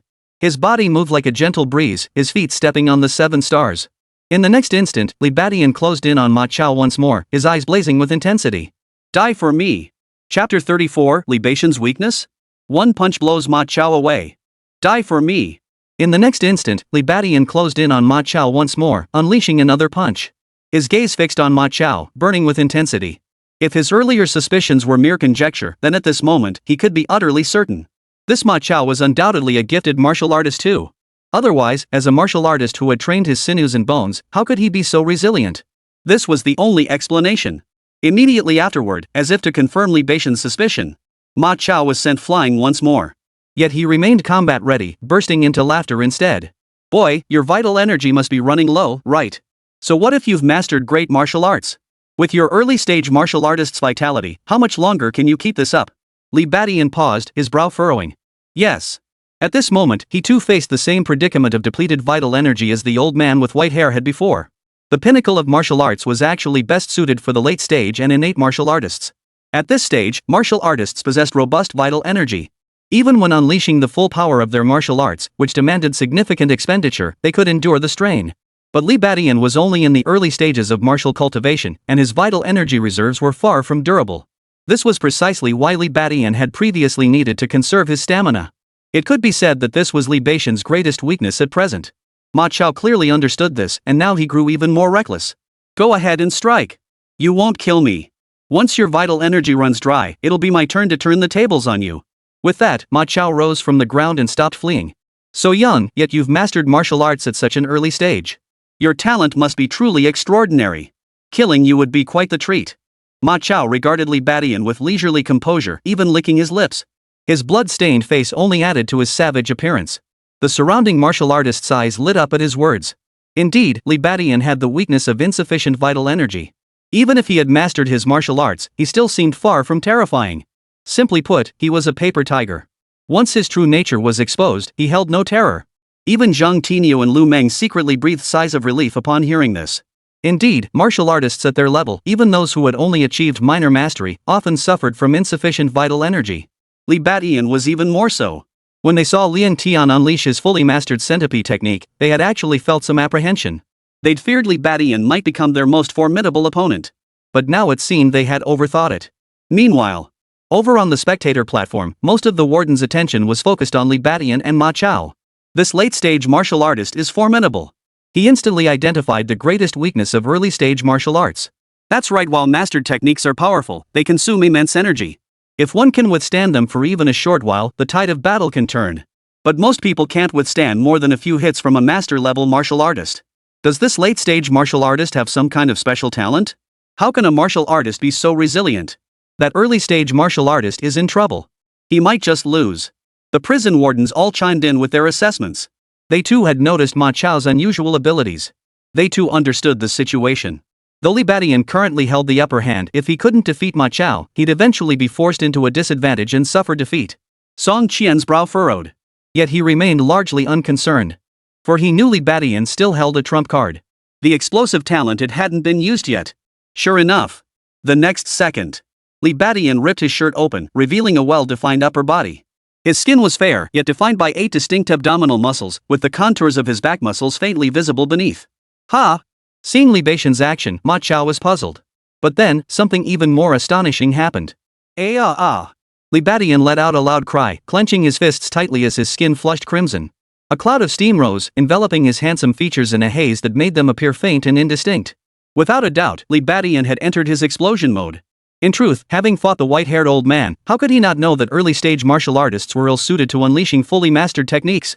Originally, when he unleashed his mastered bullhorn fist, amplified by his ox-like strength, even late-stage martial artists should have been easily dealt with.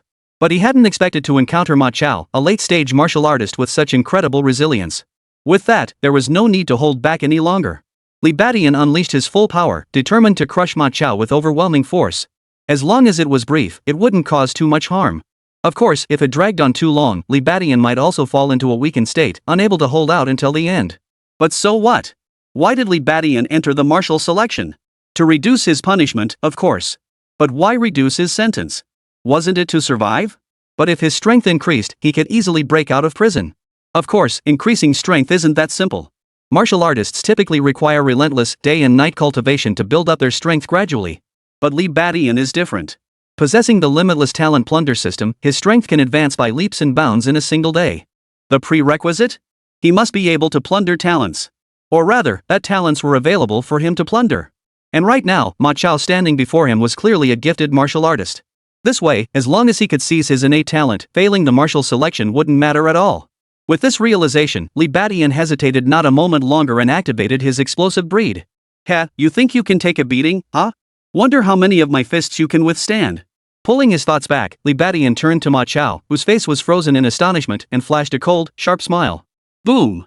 Li Badian vanished from his original position. A talent!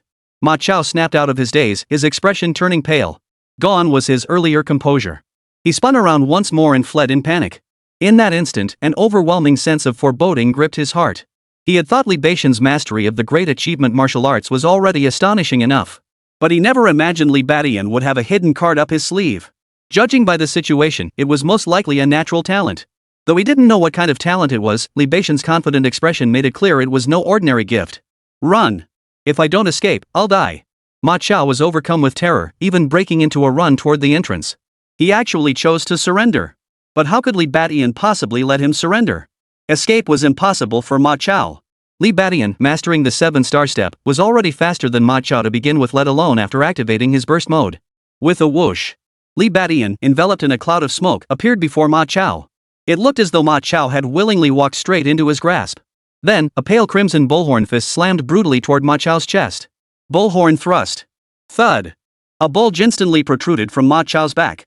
The sudden burst of force tore a hole through the prison uniform behind him.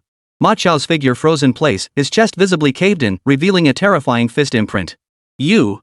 His eyes widened as he stared at Li Badian, who was slowly retracting his fist, his face filled with utter disbelief. At the same moment, Li Badian's eyes flashed with intense delight. Chapter 35, Rapid Recovery Talent, Unbelievably Swift Regeneration. Thud.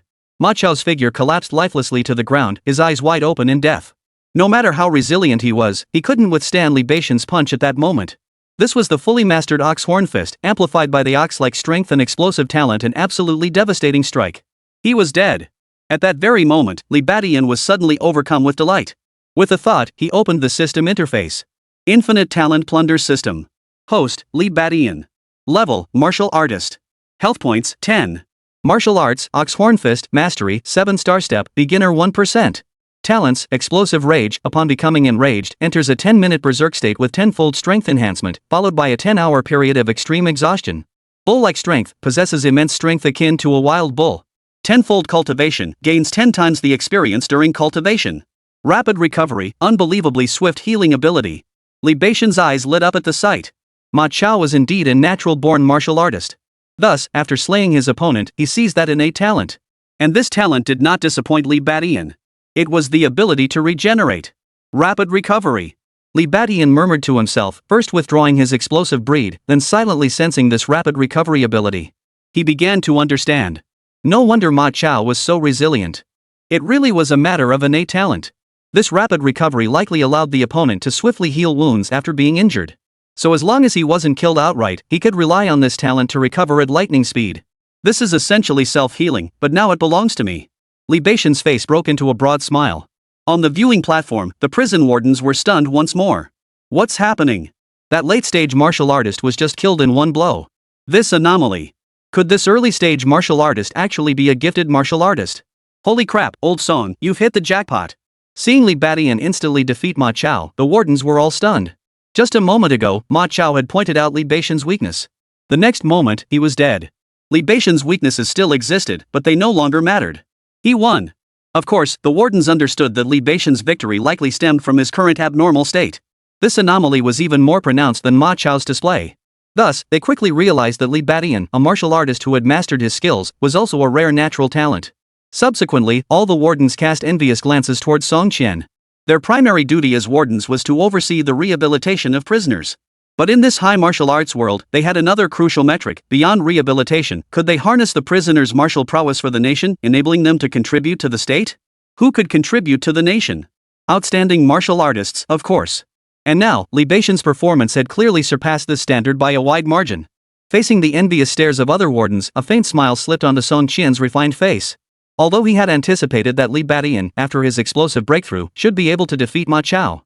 But witnessing Li Batian's actual triumph now, he couldn't help but feel a surge of delight. Next, he only needed to eliminate the remaining few to completely pass the martial selection. At that moment, witnessing Li Batian eliminate Ma Chao, the martial artists present were naturally stunned. In an instant, the atmosphere grew tense. After all, at this very moment, fewer than 10 martial artists remained standing on the battlefield. Among them, Li Batian's prison guards, the bearded man, Lu Sandao, and the others had been completely wiped out. Only Zhang Tiniu remained, leading a few men in their assault on Lu Meng. But upon witnessing Li Batian eliminate Ma Chao, Zhang Tiniu and Lu Meng exchanged a glance and tacitly agreed to pause their attack. Both understood without words. The current situation appeared to be a clear three-way standoff. Zhang Tiniu and his men formed one faction, while the other two factions were led by Lu Meng and Li Batian. Given this, wouldn't it make sense for two factions to join forces, eliminate the third, and then determine the ultimate victor? Absolutely. Otherwise, if they continued fighting, they would both end up battered and bruised, only allowing Li Batian to reap the benefits. Thus, despite no exchange of words, Zhang Tiniu and Lu Meng swiftly reached an understanding. The group slowly closed in on Li Batian from both flanks. At that moment, after silently sensing for 2 minutes, Li Batian's eyes suddenly lit up. Something's off. This rapid recovery isn't just simple self-healing. Beyond healing, it must also possess the miraculous ability to rapidly restore stamina, even vital energy. Li Batian felt a surge of excitement. Though he'd endured numerous battles earlier, his body bore no injuries. Thus, the effects of self-healing had not manifested. Yet within just 2 minutes, he sensed recovery in other areas. First was the exhaustion caused by his power surge. He should have been weakened for a short while, but at this moment, he felt no such effect. His stamina and vitality had also been significantly depleted. Yet now, they too had improved considerably. Suddenly, Li Batian understood. The effect of his rapid recovery ability wasn't limited to healing injuries, it applied to everything.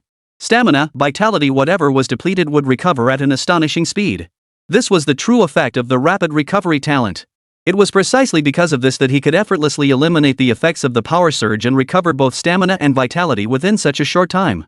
Realizing this, Li Batian's excitement was beyond description. This rapid recovery talent likely allowed his stamina and vital energy to regenerate at a rate comparable to that of a postnatal martial artist. In terms of wound healing, it might even surpass that of a cultivated martial artist. Of course, the most remarkable aspect was that its restorative effects also applied to the aftereffects of overloading. With this talent, he likely wouldn't need 10 hours to fully recover after a complete burst of power in the future. The time required would be drastically reduced. Without a doubt, this was an unexpected delight. However, there was another development that thrilled Li Batian even more. With this rapid recovery talent, he seemed to have regained the strength to fight once more.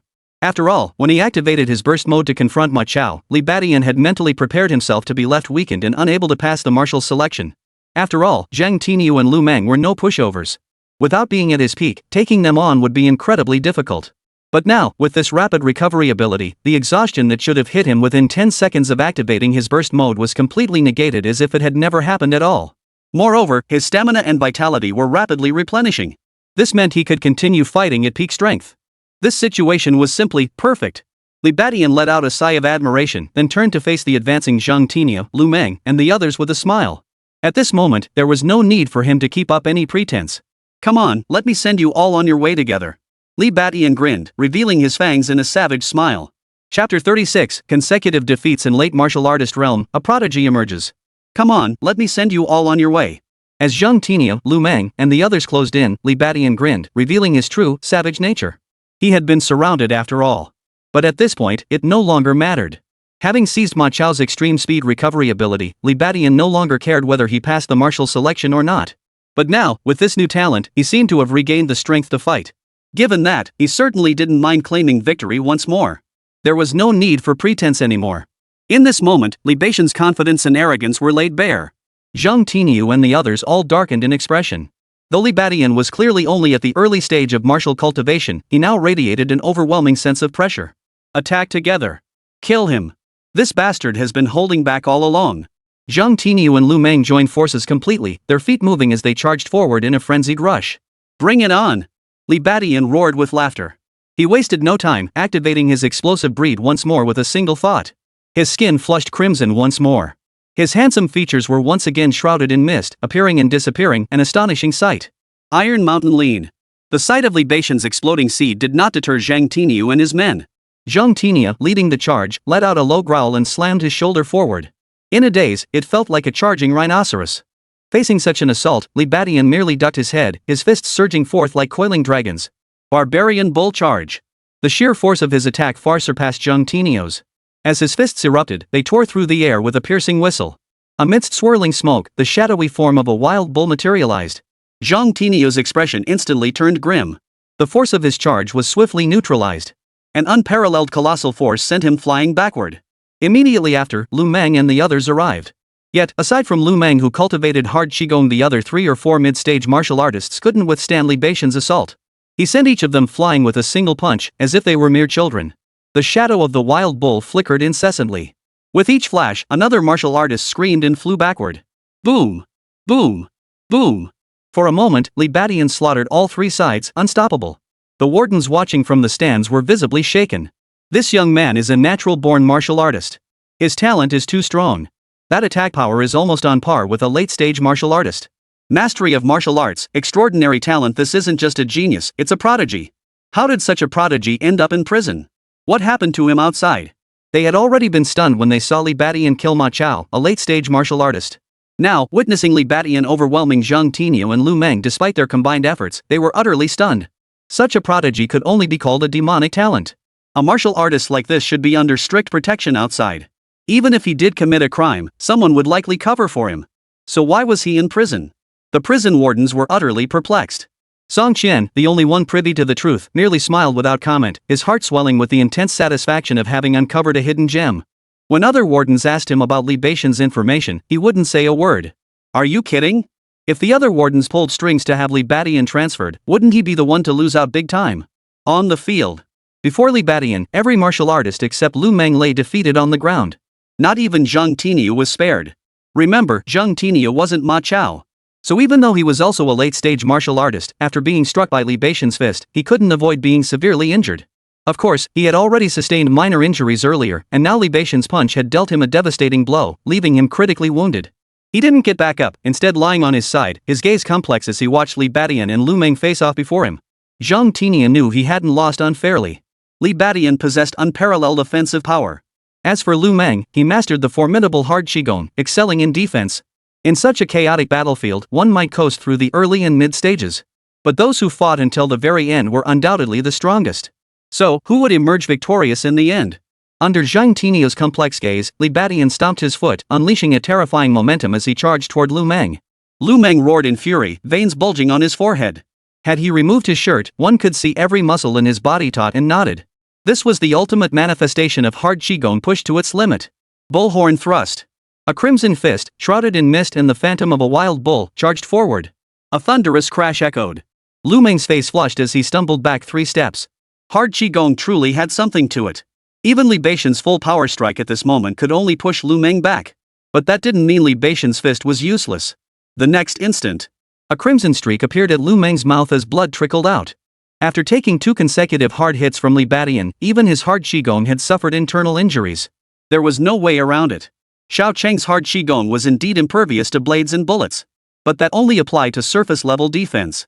His internal defenses were still inadequate. Ordinary punches, kicks, swords, or blades might have been manageable, but Li Badian's fists carried immense force and power. Even if Lu Meng managed to block them, the immense force would still partially penetrate his body. Even a fraction of that force was extremely dangerous. After all, internal organs are extremely fragile. At this rate, he wouldn't last 3 punches before suffering severe internal injuries. Realizing this, Lu Meng's heart sank. He immediately shifted from defense to offense in the ensuing battle. He no longer focused solely on defense, instead unleashing his own martial arts attacks. But soon, Lu Meng's expression darkened once more. He couldn't even land a single blow on Li Badian. It turned out that Li Badian, sensing Lu Meng's intent, didn't engage in a head-on clash. Employing the foundational 7-star step technique, amplified by the speed boost from his explosion mode, he circled around Lu Meng like a ghostly shadow. Despite his overwhelming advantage, Li Badian refused to underestimate Lu Meng. Up until now, Lu Meng had only demonstrated hard qigong techniques. Who knew what other hidden cards he might have up his sleeve? However, Li Badian soon realized he had overestimated Lu Meng. Beyond his modestly mastered hard qigong, Lu Meng also possessed a rudimentary palm technique. Yet his lightness skill? Merely entry-level. His basic lightness skill did resemble Li Badian's 7-star step in effect. But don't forget Li Badian also possessed explosive speed enhancement. Thus, with Li Badian deliberately evading, Lu Meng couldn't even touch his shadow. Of course, this was only natural. Lu Meng had likely focused too much on cultivating his hard qigong, causing his lightness skill to lag behind. After all, not everyone possessed the monstrous tenfold cultivation talent of the white-haired old man. Thus, Li Badian naturally stood unbeatable. While Lu Meng couldn't reach him, Li Badian could strike Lu Meng with ease. Crucially, Lu Meng couldn't fully defend against his attacks. And so, after another devastating critical strike, Lu Meng suddenly spat out a mouthful of blood, his hard qigong shattered. He shot Li Badian a piercing look before collapsing backward to the ground, his face twisted with bitter resignation. Thud. The martial selection concluded. The victor. Li Badian. Chapter 37, Unleashed Power, the Warden's Tactics. Huff. Li Badian withdrew his power surge state, standing silently in place, savoring the joy of victory. He had won. Though the path had been winding, the one who ultimately emerged victorious was him. This meant he would now be granted the opportunity to undertake missions outside the prison. Finally, his punishment would be lifted, and he could go out to seek revenge. At this thought, Li Badian's lips curved into a faint smile. His anticipation grew stronger. What expressions would Wang Hao and Lin Xiaodan wear when they discovered he hadn't fallen into despair in prison, but instead had made tremendous progress in his cultivation? It would surely be quite a sight, wouldn't it? Come to think of it, Li Badian didn't necessarily have to seek revenge specifically from Wang Hao and Lin Xiaodan. After all, that was merely the original host's obsession. But the problem was, martial cultivation was all about achieving clarity of mind. Without resolving this obsession, Li Badian would struggle to achieve relentless progress and unstoppable momentum. He might even risk losing control and succumbing to madness at some point. Of course, if his strength were insufficient, Li Badian would never go courting death. But now, with his power greatly enhanced and a promising future ahead, he wouldn't hesitate to eliminate that despicable couple and eradicate this psychological threat once and for all. As Li Badian pondered silently, a large contingent of prison guards and medical personnel had already begun entering the arena. Following the martial arts selection, the cleanup operations commenced. During this time, medical personnel inquired whether Li Badian required treatment, but he waved them off. He hadn't sustained any particularly serious injuries. Instead, his hands were bleeding slightly from multiple critical strikes. Li Badian noticed this condition himself. The reason was simple, his power was too immense. When striking others, his fists also suffered some backlash. In truth, although Li Badian had fought with all his might, the force he unleashed hadn't reached his absolute limit. The reason lay in his fists. They couldn't unleash his power at 100%. If he pushed too far, it would result in counter-injury. This phenomenon was actually quite easy to understand. It was like if Li Badian were to punch a rock right now. While he could certainly shatter it, his fist would also suffer pain and injury. After all, he was still merely a martial artist at this stage. He hasn't yet reached the realm of a postnatal martial artist who hones their sinews and bones. Once he reaches that stage, his physical constitution will be elevated once more. With sinews and bones tempered to resilience, even shattering a rock might no longer injure his fist. At that point, he would also be able to unleash his internal power to a much greater extent. For now, though Li Badian's fist was injured, it wasn't a major issue. This level of damage could be fully healed through his rapid recovery ability. Of course, the primary reason was that he wanted to observe the speed of his rapid recovery's self-healing process. If he bandaged and medicated the wound, he wouldn't be able to observe the precise effects. 9527, let's go. The medical staff said no more. A prison guard approached and led Li Badian out of the area. As soon as they stepped outside, Warden Song Qian and the others came forward to greet him. Good job, kid. Song Qian was visibly excited, slapping Li Badian on the shoulder as he approached. Although he'd seen Li Badian gain a significant advantage over Lu Meng earlier, witnessing Li Badian's actual victory still filled him with immense excitement. The fact that his subordinates passed the martial selection was itself no small achievement. Not to mention that whenever Li Badian performed well on subsequent missions, Song Qian would reap the benefits by association. For a moment, Song Qian's face glowed with satisfaction. Just then, other wardens approached, their faces equally beaming. Young man, you're quite something. Fancy switching prisons? My facility offers far better conditions. Indeed. My prison even offers labor exemptions. You could focus entirely on cultivation. How about joining me? I'll supply you with 10 pounds of demon beast meat every month. My place has even better perks. I can teach you Lu Meng's hard qigong cultivation. Hearing this, Li Badian froze. Looking at these overly enthusiastic wardens, his expression turned peculiar. This scene felt as though he weren't a prisoner at all, but rather a martial artist who had passed the martial arts examination with outstanding results, now being enthusiastically recruited by the presidents of major martial arts universities. Li Badian shook his head, dismissing this bizarre notion. However, upon hearing the warden's words, his expression shifted. Can I request a prison transfer? He had to admit, their recruitment pitches were genuinely tempting. Especially those from two of them. 10 pounds of demon beast meat every month? Lu Meng's hard qigong cultivation. These were all things Li Badian desperately needed. With 10 gene of demon beast meat each month, he wouldn't be able to eat it at every meal, but he could at least have it once a day. The immense benefits such a diet would bring to his cultivation was beyond question. As for Lu Meng's hard qi cultivation technique, that goes without saying. With his current strength, he could easily take down a late-stage martial artist if he gave it his all. Yet Lu Meng's cultivation of hard qigong had only reached a minor achievement, costing him considerable effort. Such performance was on par with Ma Chao's. But Ma Chao was a naturally gifted martial artist. Given this context, the true value of the hard qigong technique becomes abundantly clear. Of course, what truly captivated Li Badian was Lu Meng's tenfold cultivation talent. With that, the hard qigong in his hands would likely prove useful in no time. Right, once I master the hard qigong, I might be able to unleash even greater power.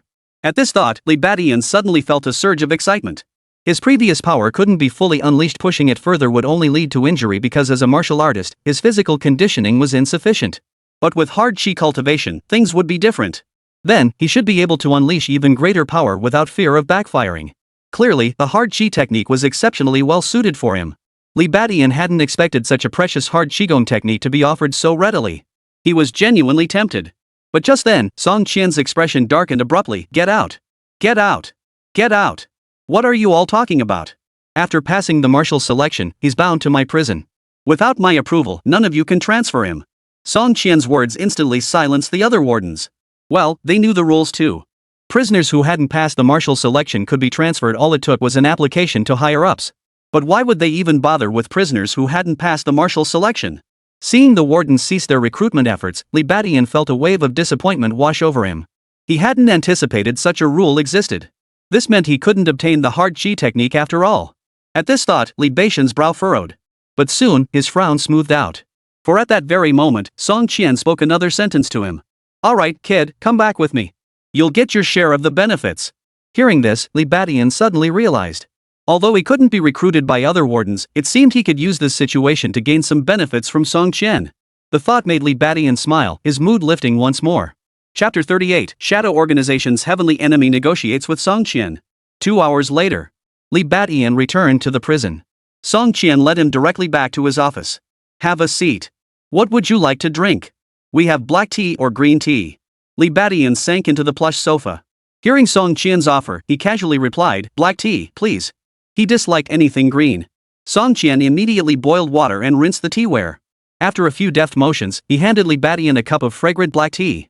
Li Badian took a small sip, instantly feeling a wave of comfort wash over him as his mood lifted considerably. This was probably the most gracious attitude Song Qian had shown him since they'd met. And he'd even brewed tea for him. Of course, Li Badian knew exactly why. He had passed the martial selection.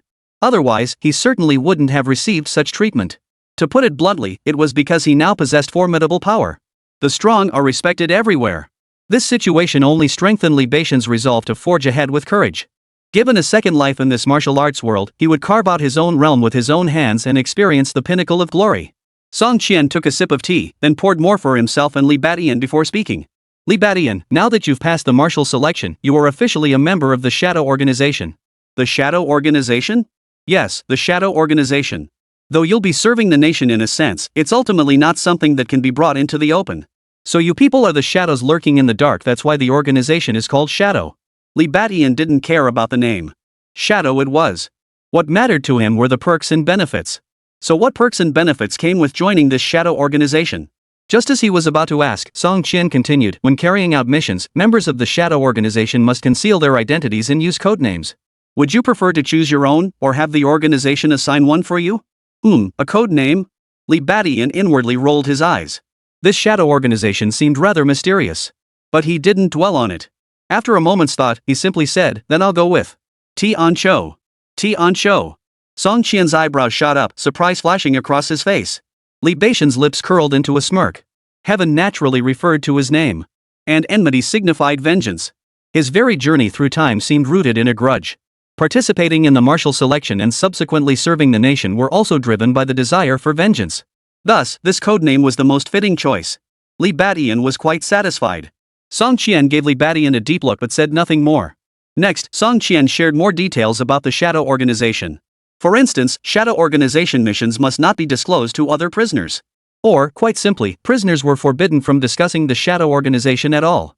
After listening for 10 minutes, Li Badian finally grew impatient. Warden Song, could you tell us about the perks? Or what benefits there are? I passed the martial arts selection to join the Shadow Organization, surely there must be some perks or benefits? Hearing this, Song Qian couldn't help but chuckle. He knew Li Badian was taking a jab at him. Given how enthusiastically the other wardens had recruited him, it would be awkward if he didn't offer something in return. What benefits do you want? Song Qian asked with a faint, ambiguous smile. Instead of stating it outright, he turned to ask Li Badian. Li Badian perked up at the question, sitting up straighter. Well, Warden Song, I'm not greedy. Just give me a few £100 of demon beast meat, then throw in 3 or 5 martial arts manuals. Oh, and make sure they're hard qigong. As he spoke, Li Badian fidgeted nervously, unable to contain his excitement. Hearing this, Song Qian's face darkened instantly. He scolded with a laugh, what are you thinking, kid? Do you have any idea how much a few £100 of demon beast meat costs? 5 pounds of demon beast meat per month and not a single pound more. As for martial arts manuals, 1 or 2 is acceptable but no hard qigong. What? Li Badian immediately protested in dissatisfaction upon hearing this. Warden Song, this isn't fair. The other wardens offered such high prices, you should at least match them. Song Qianhui's terms weren't bad, but Li Badian still wanted to haggle. If the other wardens' offers are so good, why don't you go work at their prisons? At this retort, Li Badian was instantly dumbfounded. In his current situation, how could he possibly transfer to another prison? Even if he could break the rules, those wardens wouldn't dare act on their own without consulting him first. Damn it, Song Qian had tricked him. That guy looked so polite and refined, yet he turned out to be so cunning. Li Badian realized he'd fallen for Song Qian's diversion tactic back at the site. Now that he's back here, it's too late for any talk. He had no bargaining power whatsoever. The initiative was firmly in Song Qian's grasp. Seeing Li Badian's expression, Song Qian couldn't help but chuckle. Only then did he say, Li Badian, it seems you've misunderstood one crucial thing. What you can obtain isn't determined by what you desire, but by what I choose to give you. At these words, Li Badian fell silent. This was precisely the effect Song Qian had intended. He still needed to forge a deep partnership with Li Badian, so he couldn't let Li get too cocky.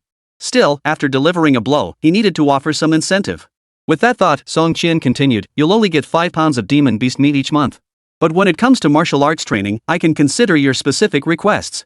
Hearing this, Li Badian quickly replied, Warden Song, I was a bit rude earlier. You're right, I'm already satisfied with having my sentence commuted. Everything else is a reward from the state. At this moment, he had finally leveled his mindset. Truth be told, after passing the martial arts selection and receiving such enthusiastic recruitment offers from so many wardens, Li Badian had indeed gotten a bit carried away. Especially when Song Qian had proactively poured him tea, it had inflated his ego once more. Hearing Song Qian's words now, he finally snapped back to reality. He wasn't a student who had passed the martial arts examination, normally he was merely a prisoner. The chance to have his sentence commuted was essentially the state showing leniency. Given this context, even receiving a pound of demon beast meat was a gain. Li Badian wasn't the type to be rigid about such things. Given the circumstances, he'd take whatever he could get. However, regarding martial arts, Li Badian couldn't help but speak up, Warden Song, I have no objections about the demon beast meat. But regarding martial arts, I don't need much. Could you find me a hard Qigong technique? It doesn't matter if it's trash as long as it's hard Qigong. You saw my fight, right? I really need hard Qigong. Hearing this, Song Qian silently studied Li Badian. After a few seconds, he slowly nodded in response to Li Badian's astonished gaze. All right. Li Badian clenched his fist in exhilaration. Finally, he'd secured that hard Qigong. Chapter 39, Diamond Hardness, Blood Nurturing Pill. Brother Tian. Brother Tian's back. As Li Badian returned to Cell 7, a commotion erupted. Chen Fan quickly rushed over. Brother Tian, did you pass the martial arts selection? At that moment, the other inmates all turned their gaze toward Li Badian, waiting nervously and excitedly for his answer. Passing the martial selection held immense significance for prisoners.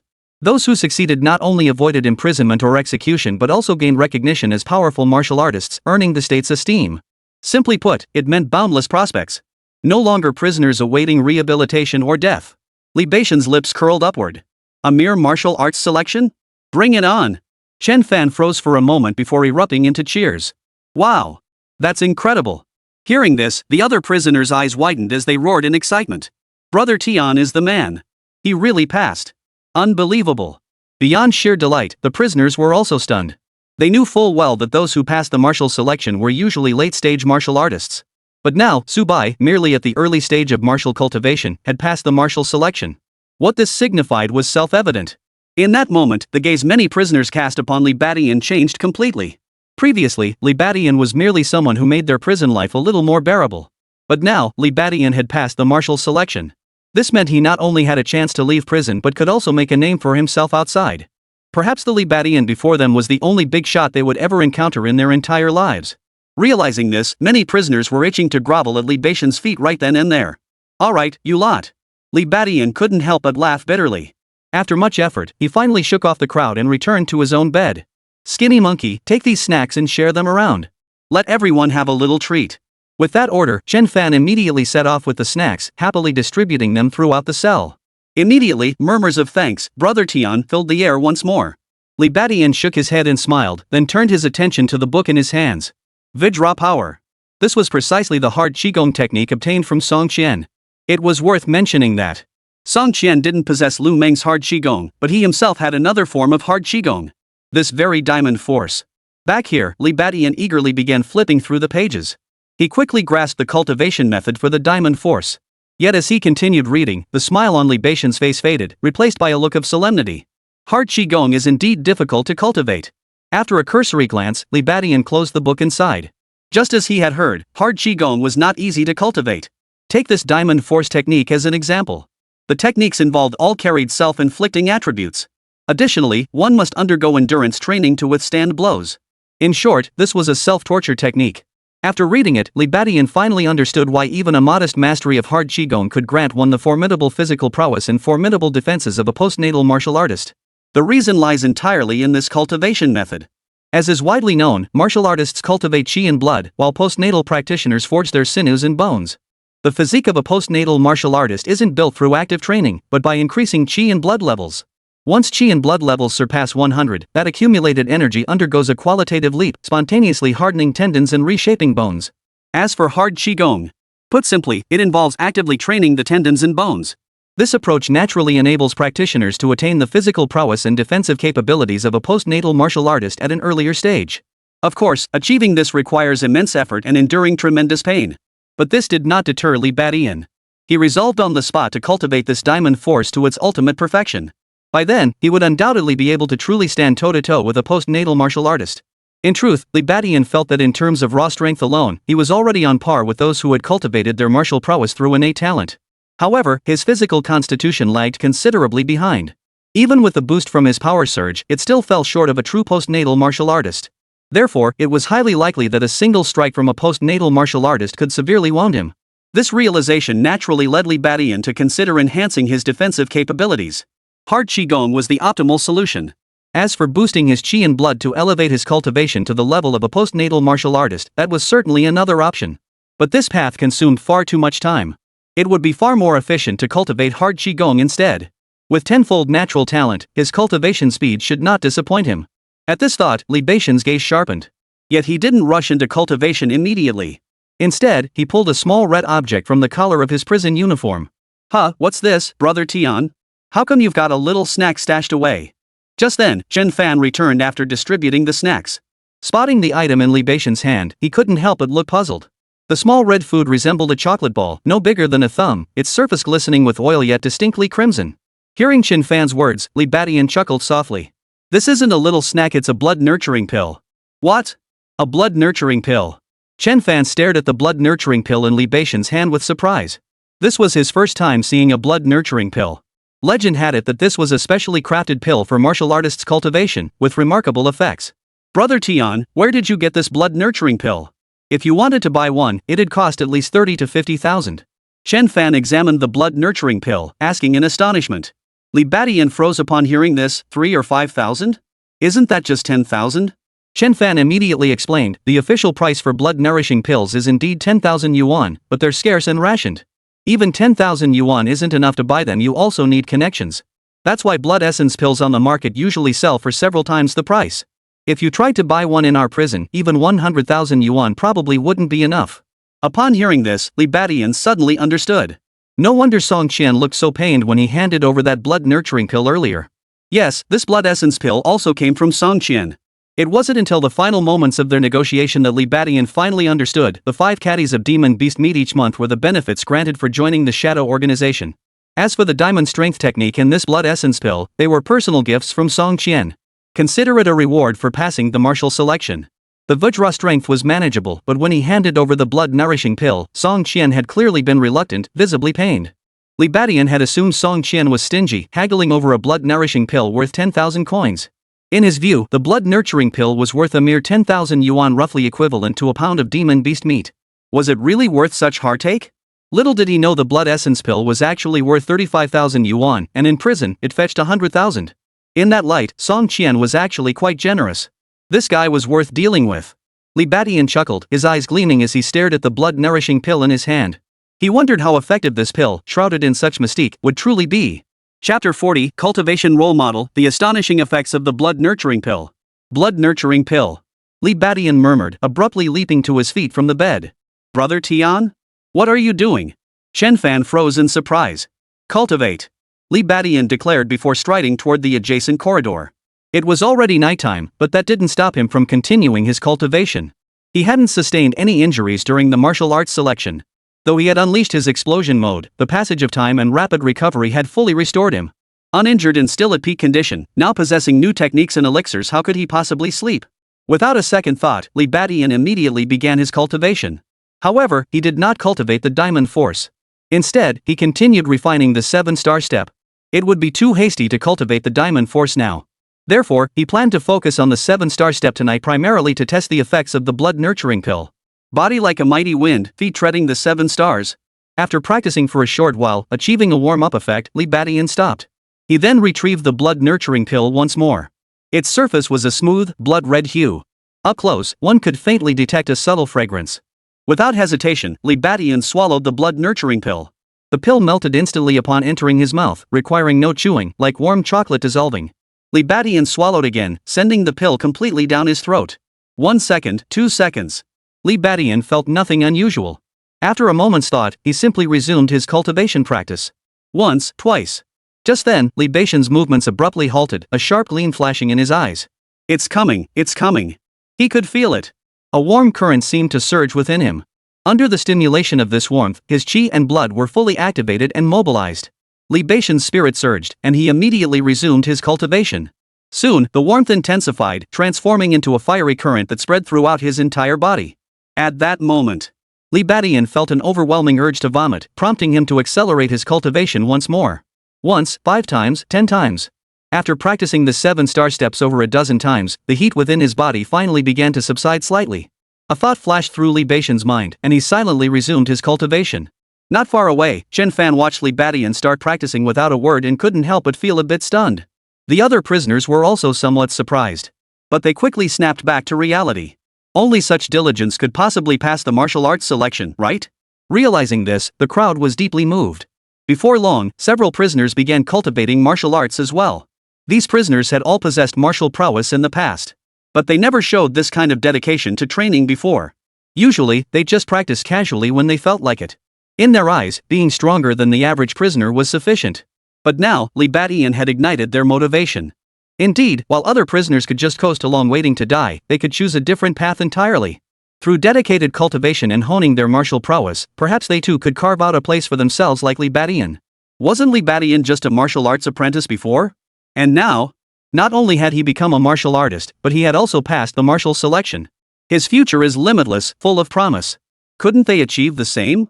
At this thought, a certain gleam appeared in the prisoner's eyes. Unconsciously, Li Badian had become their role model. Soon, even those who had never studied martial arts found themselves mimicking the movements. Originally, these prisoners were just coasting through life, waiting to die. But they suddenly realized that if they could learn a trick or two and gain some martial arts skills, it might not be so bad. That way, when they returned to society, they wouldn't be completely unable to find work. After all, martial arts apprentices were actually in high demand. Many professions prioritized hiring them: delivery riders, couriers, and the like. Thus, even inmates without martial arts skills began training, and Chen Fan was no exception. For a time, the entire cell block resembled a chaotic dance of demons.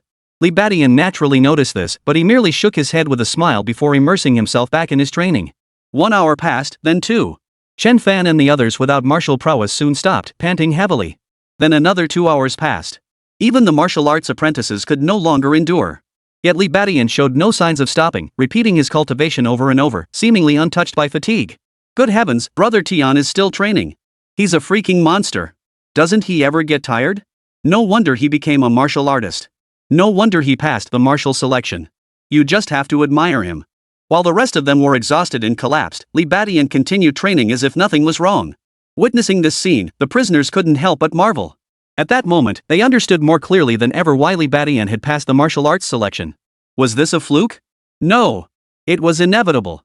Heaven rewards diligence. This was the reward for Li Badian's relentless effort. Inspired by Li Badian, many gritted their teeth and continued their training.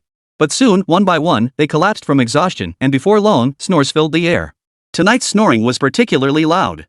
Soon, the next day arrived. Chen Fan and the others were roused by the prison's communal wake-up bell. One by one, they rose with stiff backs and aching muscles, their movements almost reflexive. Though bleary-eyed at first, they were startled into wide-eyed astonishment upon seeing the figure ahead persistently practicing. What? Holy? That figure was none other than Li Badian. Even now, Li Badian was still cultivating.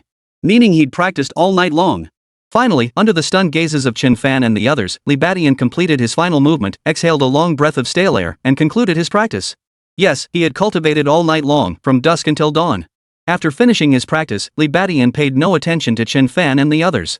Instead, he opened the system interface on his own. Infinite Plunder System. Host, Li Badian. Level, Martial Artist. Vitality points, 13. Martial Arts, Oxhorn Fist, Mastery, 7-star step, Beginner 1%. Talents, Explosive Rage. Upon becoming enraged, enters a 10-minute berserk state with tenfold strength enhancement, followed by a 10-hour period of extreme exhaustion. Bull-like strength, possesses immense strength akin to a wild bull. Tenfold cultivation, gains 10 times the experience during cultivation. Rapid recovery, unbelievably swift healing ability. Li Badian glanced at the interface. But upon seeing his current vitality points, a flash of wild delight suddenly appeared in his eyes.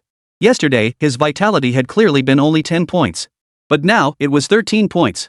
Overnight, his vitality had surged by a full 3 points. And this was the astonishing effect of the blood nurturing pill. Chapter 41, 20-fold cultivation effect? The greedy snake comes calling. Li Badian was ecstatic. A single blood nurturing pill had caused his vitality to soar by 3 points. This effect far surpassed that of demon beast meat. Even demon beast meat of equal value likely couldn't match the blood nourishing pill's effect. In fact, after hearing Chen Fan's explanation of the blood nourishing pill, Li Badian had long suspected its extraordinary efficacy, likely far surpassing demon beast meat. But the current situation still left him stunned. It wasn't just a little stronger, it was vastly superior. Over the previous 7 days, he had consumed demon beast meat at every meal, yet his cultivation had only increased by a mere 0.2. Yet now, overnight, a full 3 points. The disparity in effectiveness was easily tenfold. Li Badian was utterly thrilled. This single night of cultivation equaled months of his previous training. The effects of this blood nurturing pill were simply too powerful. When he first learned the blood nurturing pill cost tens of thousands, even 100,000, he had thought it rather expensive. But now, he felt it was a steal. A pill that boosted chi and blood so rapidly was absolutely worth 10,000. Even Li Badian now considered it a bargain. A blood-nourishing pill this effective could easily fetch 200,000, 300,000, even $1 million. I wonder if Song Qian still has any blood-nourishing pills left? Li Badian couldn't help but set his sights on Song Qian once more. Then he sighed inwardly. Damn it, how am I supposed to stomach the demon beast meat now? He had always believed demon beast meat was already a prime ingredient for boosting vital energy and blood. But now, Li Badian realized it was nothing but trash. The blood-nurturing pill, now that's the real deal. Bro, you're insane. You actually pulled an all-nighter practicing singing? Let's go, it's time to assemble. Li Badian nodded, splashed water on his face, and followed the prison guard ahead toward the labor area. It's worth mentioning that breakfast was usually handed out on the way and eaten en route. 1 meat bun and 2 large steamed buns. In just a few bites, Li Badian polished them off. Seeing this, Chen Fan immediately offered his own portion. Other inmates also began offering their own buns. Li Badian didn't hesitate, accepting them all and devouring them voraciously. He was truly starving. He hadn't realized it before, but now he felt his stomach clinging to his spine. But it's strange, he thought. Why didn't I feel hungry at all last night while I was cultivating? Suddenly, this thought struck Li Badian. Given the intensity of his cultivation session, he should have been famished by now. Yet, he hadn't felt hungry at all. Instead, the more he practiced, the more comfortable he felt, a warm glow spreading throughout his body. Li Badian quickly grasped the answer. It must be the blood-nurturing pill. It seemed that besides boosting his qi and blood, the blood-nurturing pill also had a satiating effect. As for why he was hungry again now, it was likely because the pill's effects had worn off. After devouring breakfast meant for 8 people, Li Badian finally felt full. Arriving at the labor area, he moved to the side and began his cultivation practice. Chen Fan and the others watched in astonishment. Brother Tian's training again. What's going on? Doesn't he ever get tired? Hearing Chen Fan and the others' murmurs, Li Badian's lips curled upward. Chen Fan and the others were actually correct. Cultivation does cause fatigue. Most martial artists needed to pause and rest after practicing for several hours straight. Before this, Li Badian was no exception.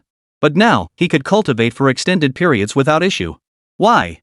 The reason, of course, lay in his accelerated recovery. This talent, seized from the martial selection, once again brought Li Badian a pleasant surprise.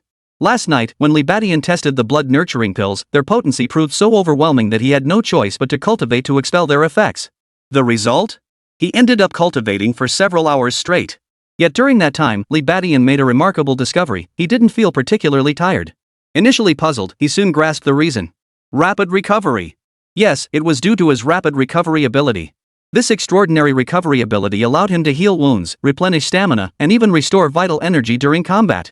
This enabled him to sustain prolonged combat. And this effect applied equally to cultivation. As he cultivated, his rapid recovery kicked in, meaning the stamina he expended during the process was truly minimal. This is precisely why Li Badian can cultivate through the entire night. Otherwise, even if he didn't feel hunger, his body simply couldn't endure it. Naturally, Li Badian was overjoyed by this development.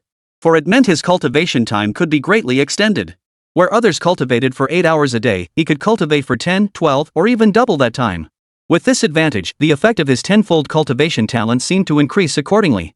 What was originally a tenfold cultivation effect now reached over tenfold, even 20-fold. Realizing this, Li Badian's enthusiasm for cultivation surged to unprecedented heights.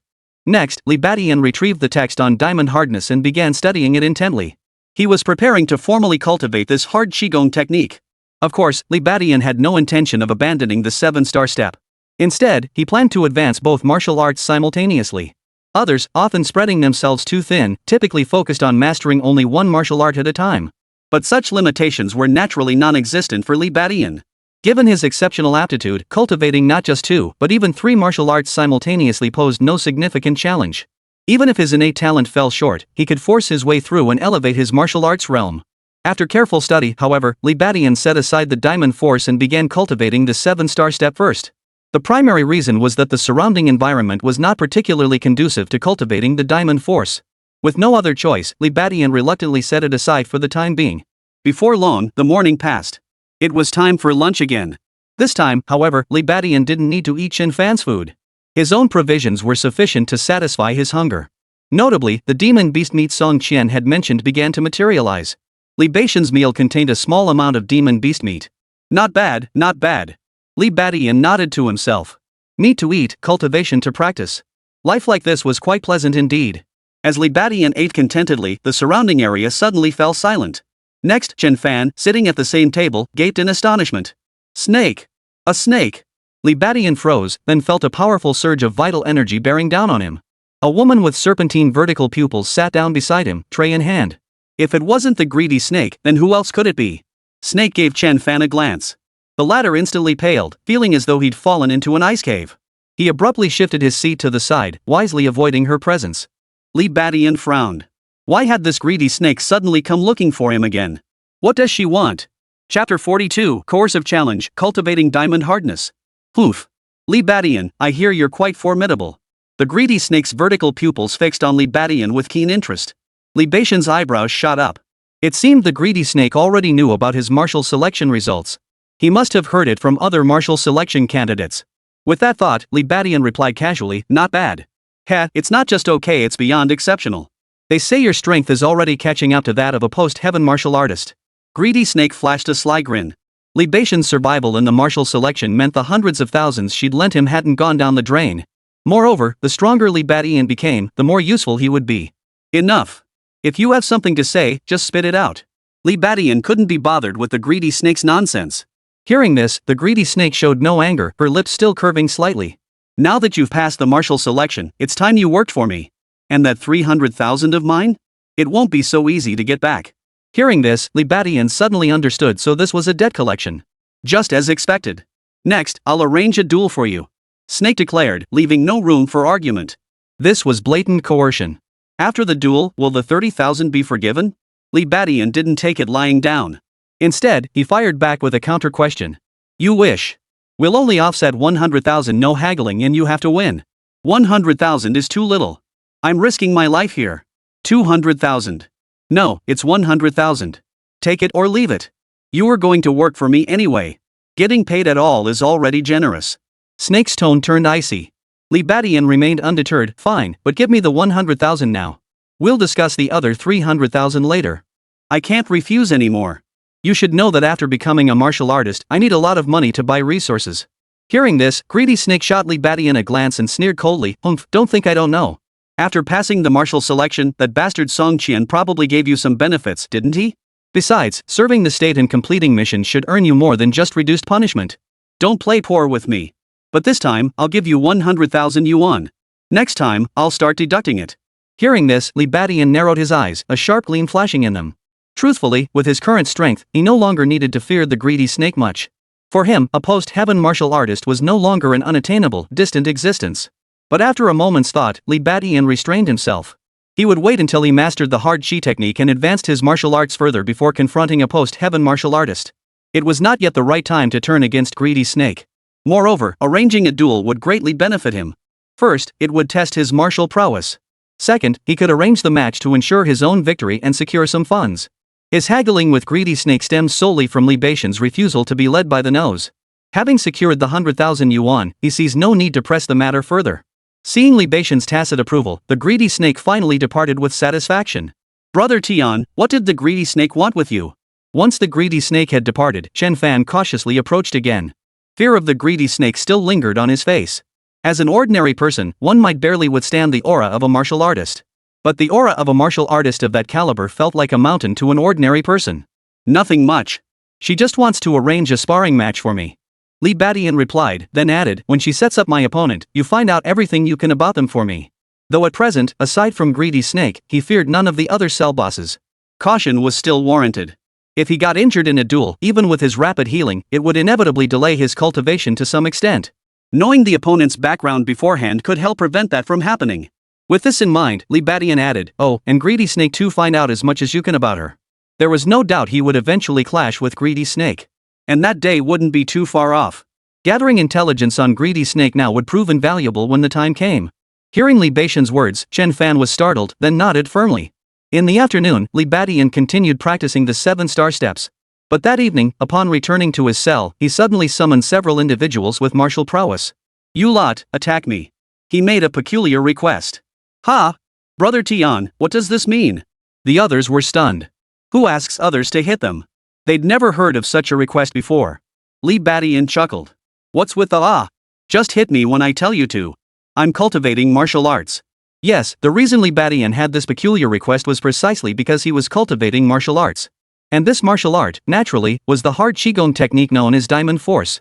As mentioned before, cultivating hard Qigong was extremely difficult and required self-inflicted pain and injury. Daytime was inconvenient, so he chose to have others assist him at night. First came the training in withstanding blows. Hearing Li Batian explain this, the others immediately relaxed. So it was martial arts training. But they'd never heard of martial arts training involving getting beaten up by others. As they charged toward Li Batian with this thought, their expressions couldn't help but turn peculiar. Such an unusual scene piqued the curiosity of Chen Fan and the others, who gathered around to watch. Ha! Ha! Their fists soon slammed into Li Batian's body. Li Batian stood rooted to the spot, unmoved.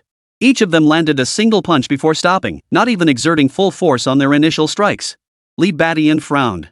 Such attacks felt like nothing to him, not even a twinge of pain. How could he train like this?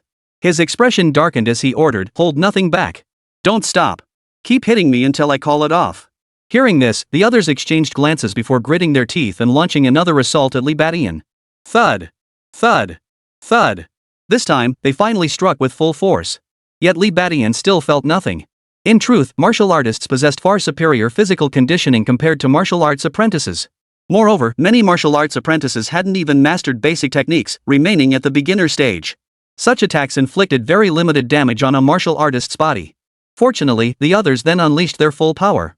After a flurry of punches and kicks, Li Batian finally began to feel the impact. Excellent, keep it up. Li Batian encouraged them, immediately beginning to cultivate using the methods of the Vajra force. After 2 hours of this, the martial arts apprentices were all panting heavily from exhaustion.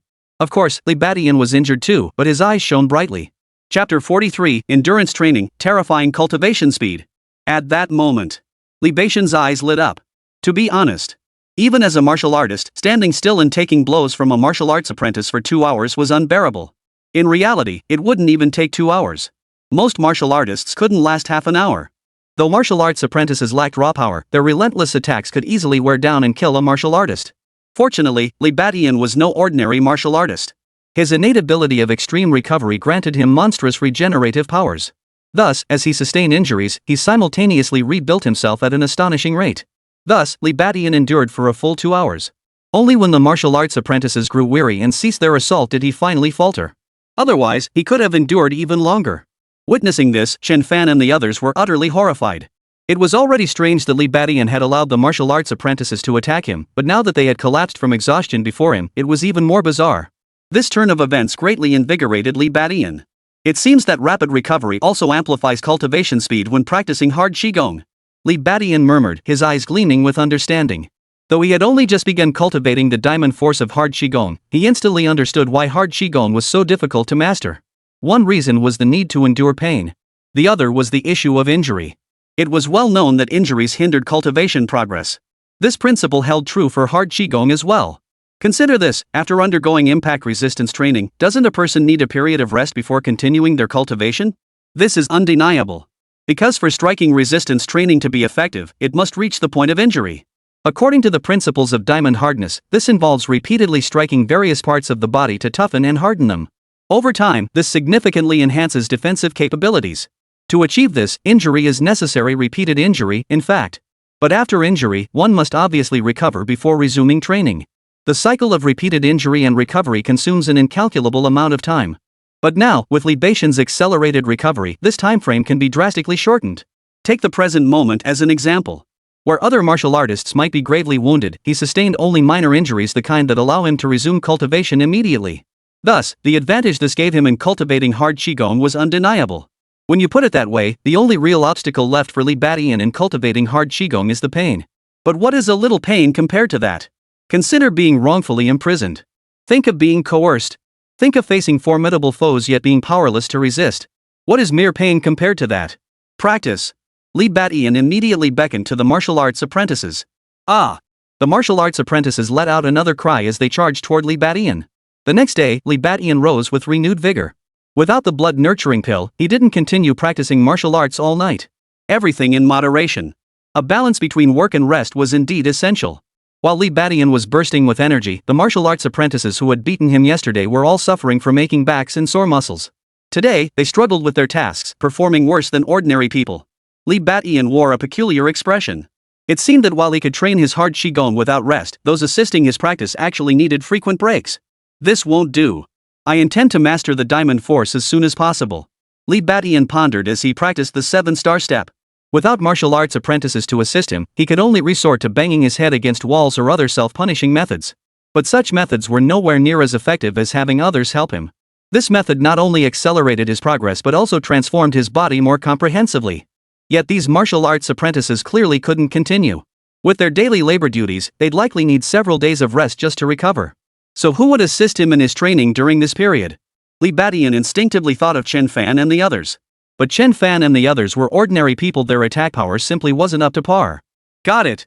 Li Batian quickly devised a plan. What? You want to request a batch of weapons? Song Qian stared at Li Batian in disbelief. Just moments ago, Li Batian had sent a prison guard to relay a message, requesting a meeting with him. Naturally, Song Qian wouldn't refuse such a request. But after hearing Li Batian's purpose, Song Qian couldn't help but frown. Requesting weapons? A whole batch? What on earth was he up to? Seeing Song Qian's expression, Li Batian immediately realized the other man had misunderstood. He immediately explained, "Warden Song, you've misunderstood. I only wish to request a batch of wooden sticks." Have you forgotten that you once gifted me a manual on hard Qigong? But practicing hard Qigong is impossible with the prison's inadequate facilities. I had no choice but to come to you for help. Hearing this, Song Qian finally understood. He certainly hadn't forgotten giving Li Batian the diamond force technique. What he hadn't anticipated was Li Batian deciding to cultivate so quickly and even coming to him for help. True masters never complain about their environment when conditions aren't favorable, they create their own. That mindset was commendable. And by imparting martial arts to Li Batian, he was consciously or unconsciously nurturing him. Now that Li Batian was so eager to cultivate, he naturally had to support him. With that thought, Song Qian nodded. In that case, I'll grant your request. But you may only use those wooden sticks for cultivation. Under no circumstances are they to be used for fighting. Rest assured. Li Batian immediately broke into a smile. Though he had anticipated Song Qian's likely approval, witnessing his straightforward consent still filled him with delight. This meant he no longer had to worry about lacking training partners. With weapons, even if only wooden sticks, Chen Fan and the others could now barely reach the attack power of martial arts apprentices. This meant the entire cell block 7, with its 100+ inmates, could now serve as his sparring partners. Even if one group grew tired, another could immediately take their place. There would be absolutely no downtime. That evening, Chen Fan and the others gathered around Li Batian, wooden sticks in hand. Come on. Li Batian smiled faintly. Hearing this, Chen Fan and the others immediately swung their sticks at him. After what had happened earlier, they were no longer surprised. This first strike was executed with even greater determination, fully complying with Li Batian's demand as they swung their sticks with all their might. Thud, thud, thud. A series of dull thuds echoed through the nighttime prison cell. An hour later, Li Batian regained his vigor. Thanks to the efforts of Chen Fan and the others, he was once again beaten to a pulp. Yet, as before, his innate ability to heal at an astonishing rate remained active. Thus, Li Batian endured injury after injury, only to heal again and again. In a mere fraction of the time it would take others to cultivate hard Qigong for years. Most remarkably, he also possessed tenfold cultivation talent. Thus, from the moment he formally began cultivating the diamond force, in barely a day's time, he could already feel the effects. His body's defenses were visibly strengthening. Upon realizing this, Li Batian couldn't help but rejoice. At this rate, it was highly likely he would master the diamond force even faster than the 7-star step. With that thought, Li Batian immediately activated his system interface. Chapter 44, Mastering the Diamond Force, ranking 10th in the duel. Infinite Plunder System. Host, Li Batian. Level, Martial Artist.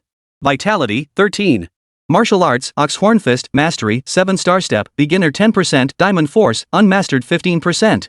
Talents, Explosive Rage, upon becoming enraged, enters a 10-minute berserk state with tenfold strength increase, followed by a 10-hour period of extreme exhaustion.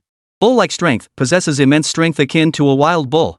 Tenfold cultivation, gains 10 times the experience during cultivation.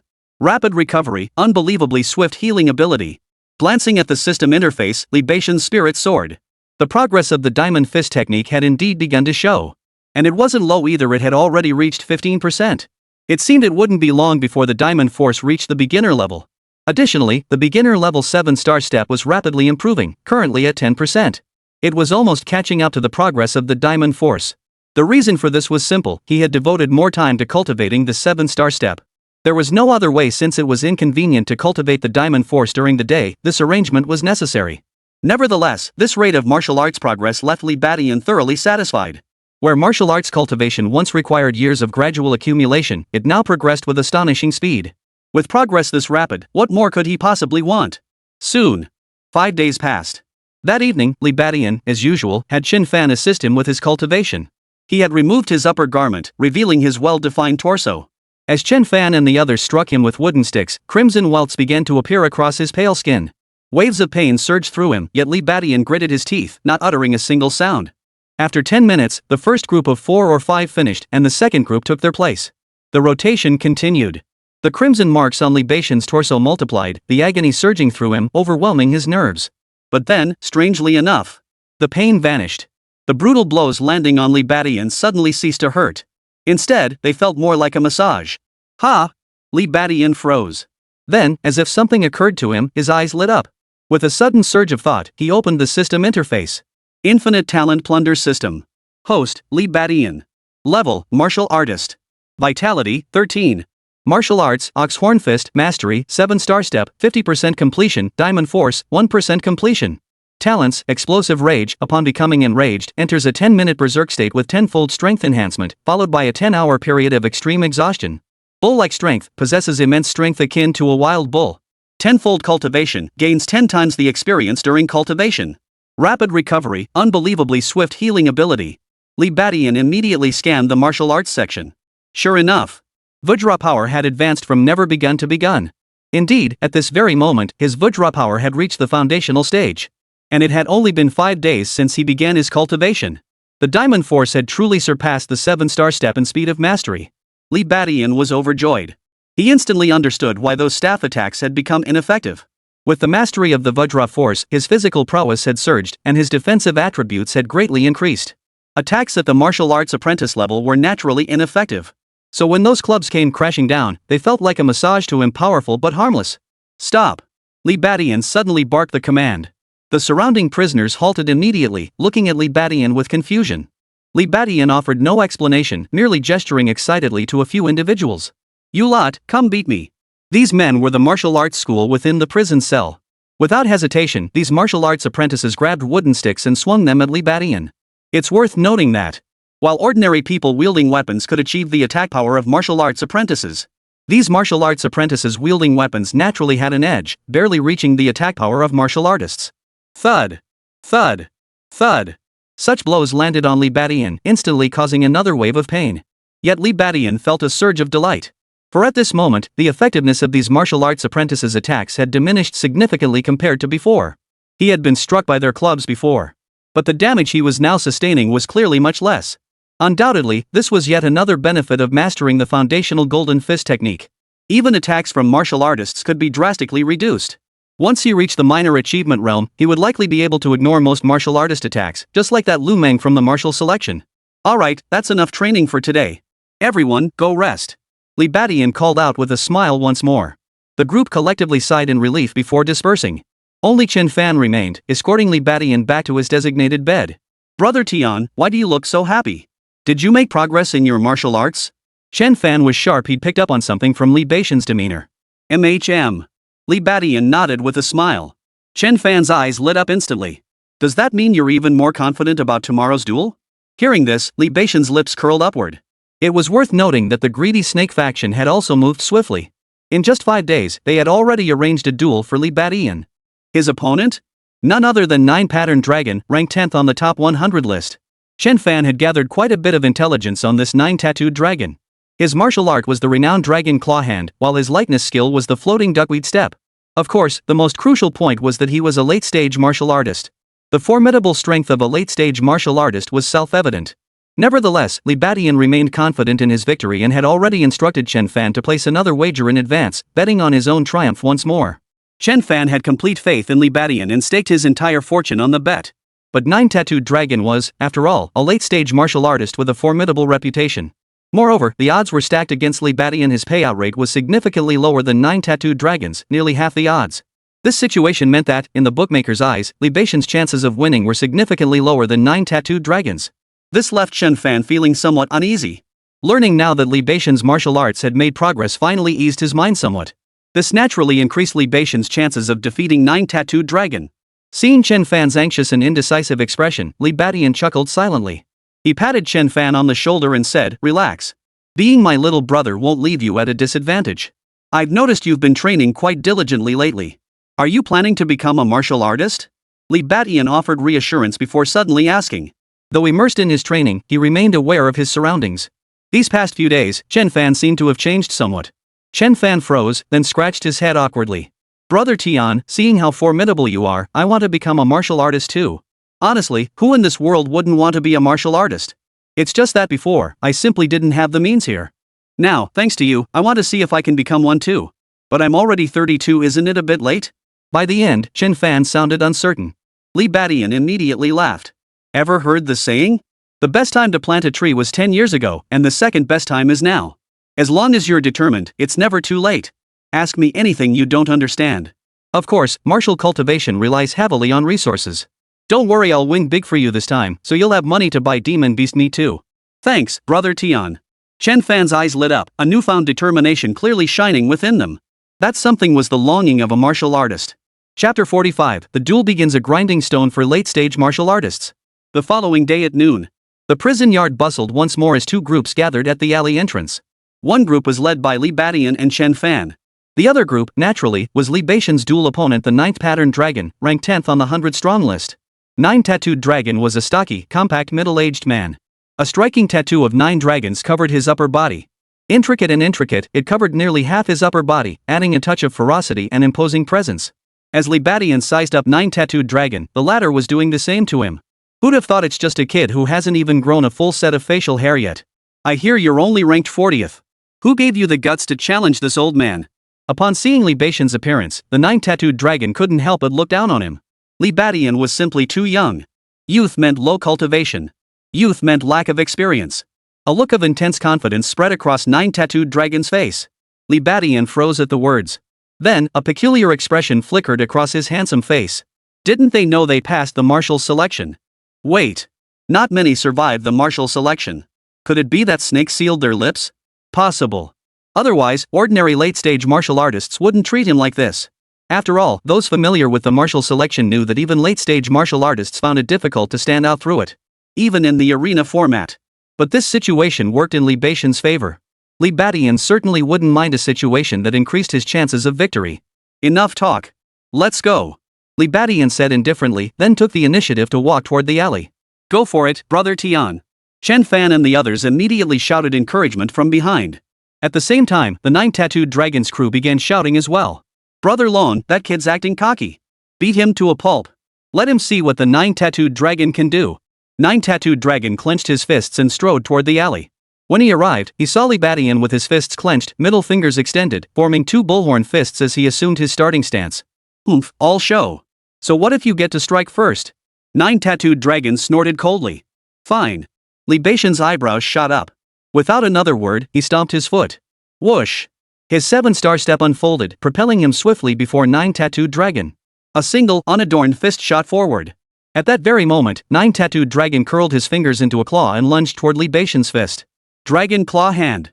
The martial art he unleashed was none other than the Dragon Claw Hand Li Batian recognized. In an instant, the veins on his right hand bulged and his fingernails sharpened. There was no doubt about it, if 9 Tattooed Dragon landed that claw strike, it would tear flesh and skin apart. This Dragon Claw Hand technique truly lived up to its reputation as a renowned martial art. With a mere human body, it had astonishingly achieved the lethality of a weapon. Yet Li Batian remained unflinching, driving his fist forward with unwavering resolve. The instant their fists collided, 9 Tattooed Dragon's expression turned sinister. Kid, you've fallen for it. Did you really think I didn't know you passed the martial arts selection? I fooled you. See? You didn't even use your martial arts, you just charged straight at me. You're finished. 9 Tattooed Dragon's face twisted into a cold, triumphant grin. In truth, the Dragon Claw palm was far more formidable than Li Batian had ever imagined.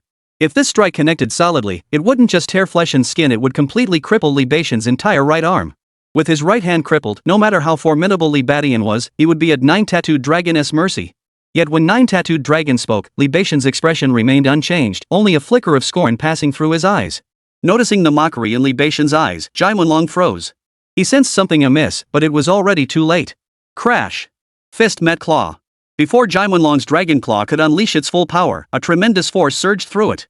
9 Tattooed Dragon's face paled. His Dragon Claw instantly shrank to the size of a chicken's claw, then trembled as it retracted. Thud, thud, thud. What? 9 Tattooed Dragon retreated while letting out a startled cry. Li Beixian's strength was so immense that a single punch shattered his dragon claw hand and sent him reeling back. How could this be? Nine Tattooed Dragon's face was frozen in utter shock. After all, martial artists generally possessed considerable strength. But to truly surpass ordinary people to this extent? That was another matter entirely. Only after cultivating martial arts and strengthening their sinews and bones do practitioners gain immense strength, creating a staggering gap between themselves and ordinary people. Yet now, to Jai Wenlong's senses, Li Beixian's strength felt precisely like that of a postnatal martial artist, utterly terrifying. Just like that monstrous. At this thought, Nine Tattooed Dragon's expression grew grave. He realized he had underestimated the situation. He had assumed Li Beixian was young and could be lulled into complacency with a little acting, allowing him to be severely wounded. But now it seemed that while Li Beixian might have fallen for the ruse, he had shattered his plans with sheer raw power. Damn it! Nine Tattooed Dragon's face flushed crimson once more. All those thoughts had flashed through his mind in mere seconds. Seeing Li Beixian repel Nine Tattooed Dragon with a single punch, Chen Fan and the others erupted into cheers. Woohoo! Brother Tian is awesome. As for Nine Tattooed Dragon's henchmen, they were startled, their faces turning as ugly as flies. Many among them, just like Chen Fan and the others, had placed bets on their boss with the bookie.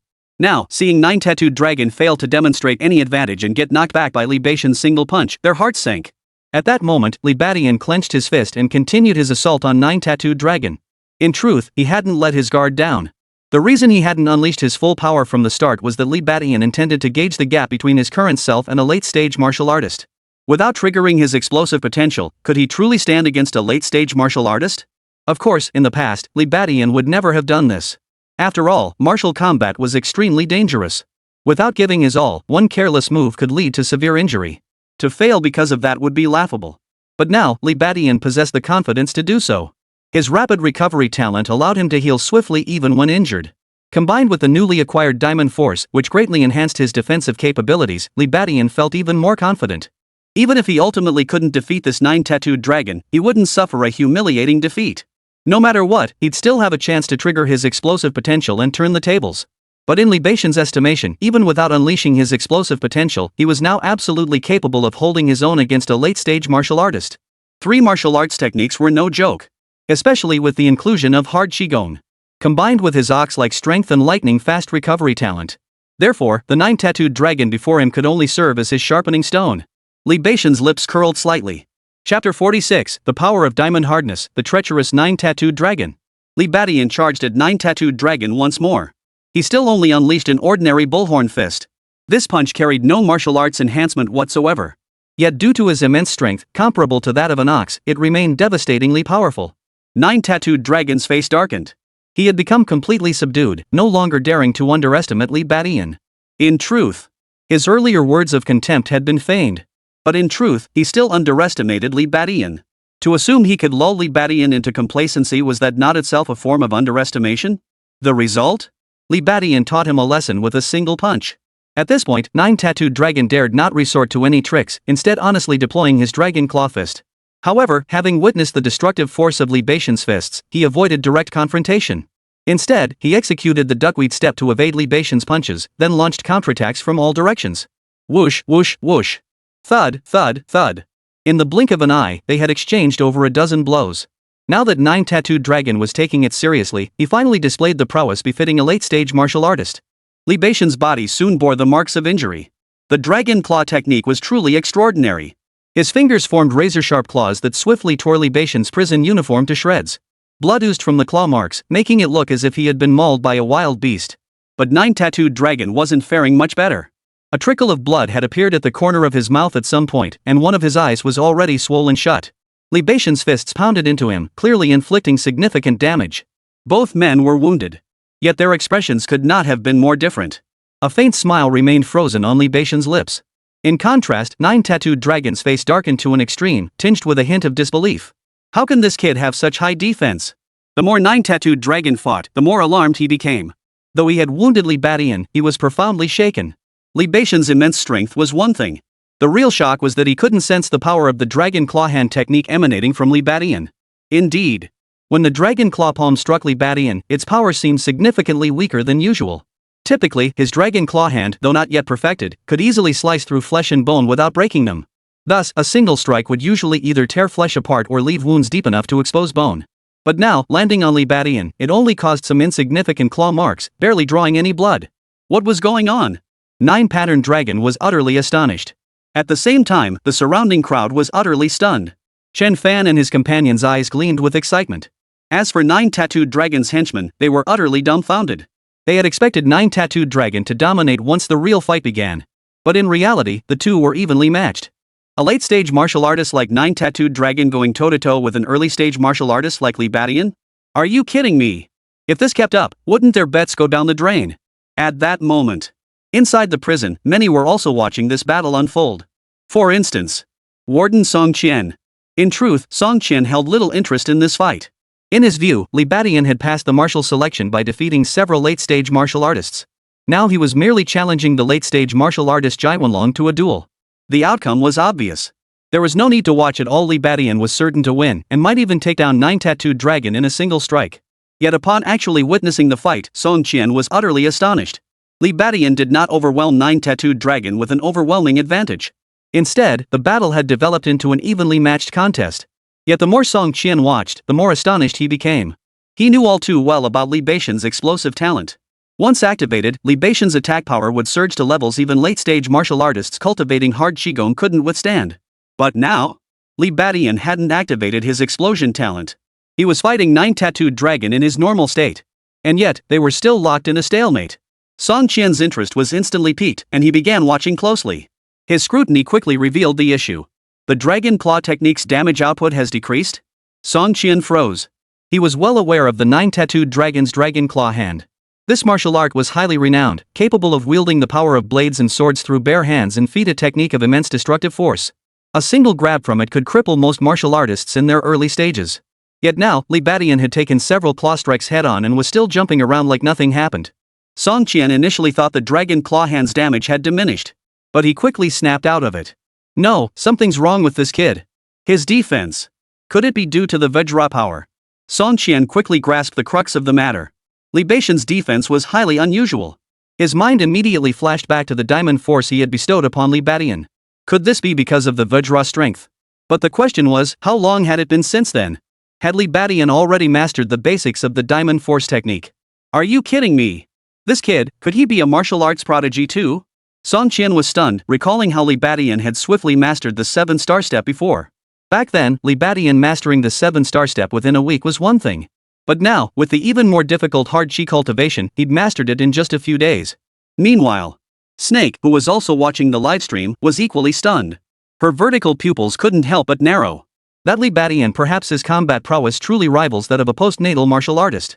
In truth, she had already been stunned upon hearing the results of the martial selection from the survivors. She had lent Li Badian money expecting him merely to survive the selection, never dreaming he would actually pass it. And passing the martial selection naturally meant Li Badian possessed combat strength capable of defeating late-stage martial artists. Survivors even claimed his combat prowess was approaching that of a late-stage martial artist. To be honest, Greedy Snake had initially dismissed such claims with disdain. For only those who had reached the post-heaven stage truly understood the vast chasm between post-heaven martial artists and ordinary martial artists. A martial artist, and an early stage one at that, claiming to rival a late-stage practitioner? What a joke! But now, watching Li Beixian's battle with Nine Tattooed Dragon, Greedy Snake hesitated. Though unfamiliar with Diamond Force, she recognized the hallmarks of hard chi cultivation. If it was hard qigong, combined with his innate talent, catching up to a postnatal martial artist might actually be possible.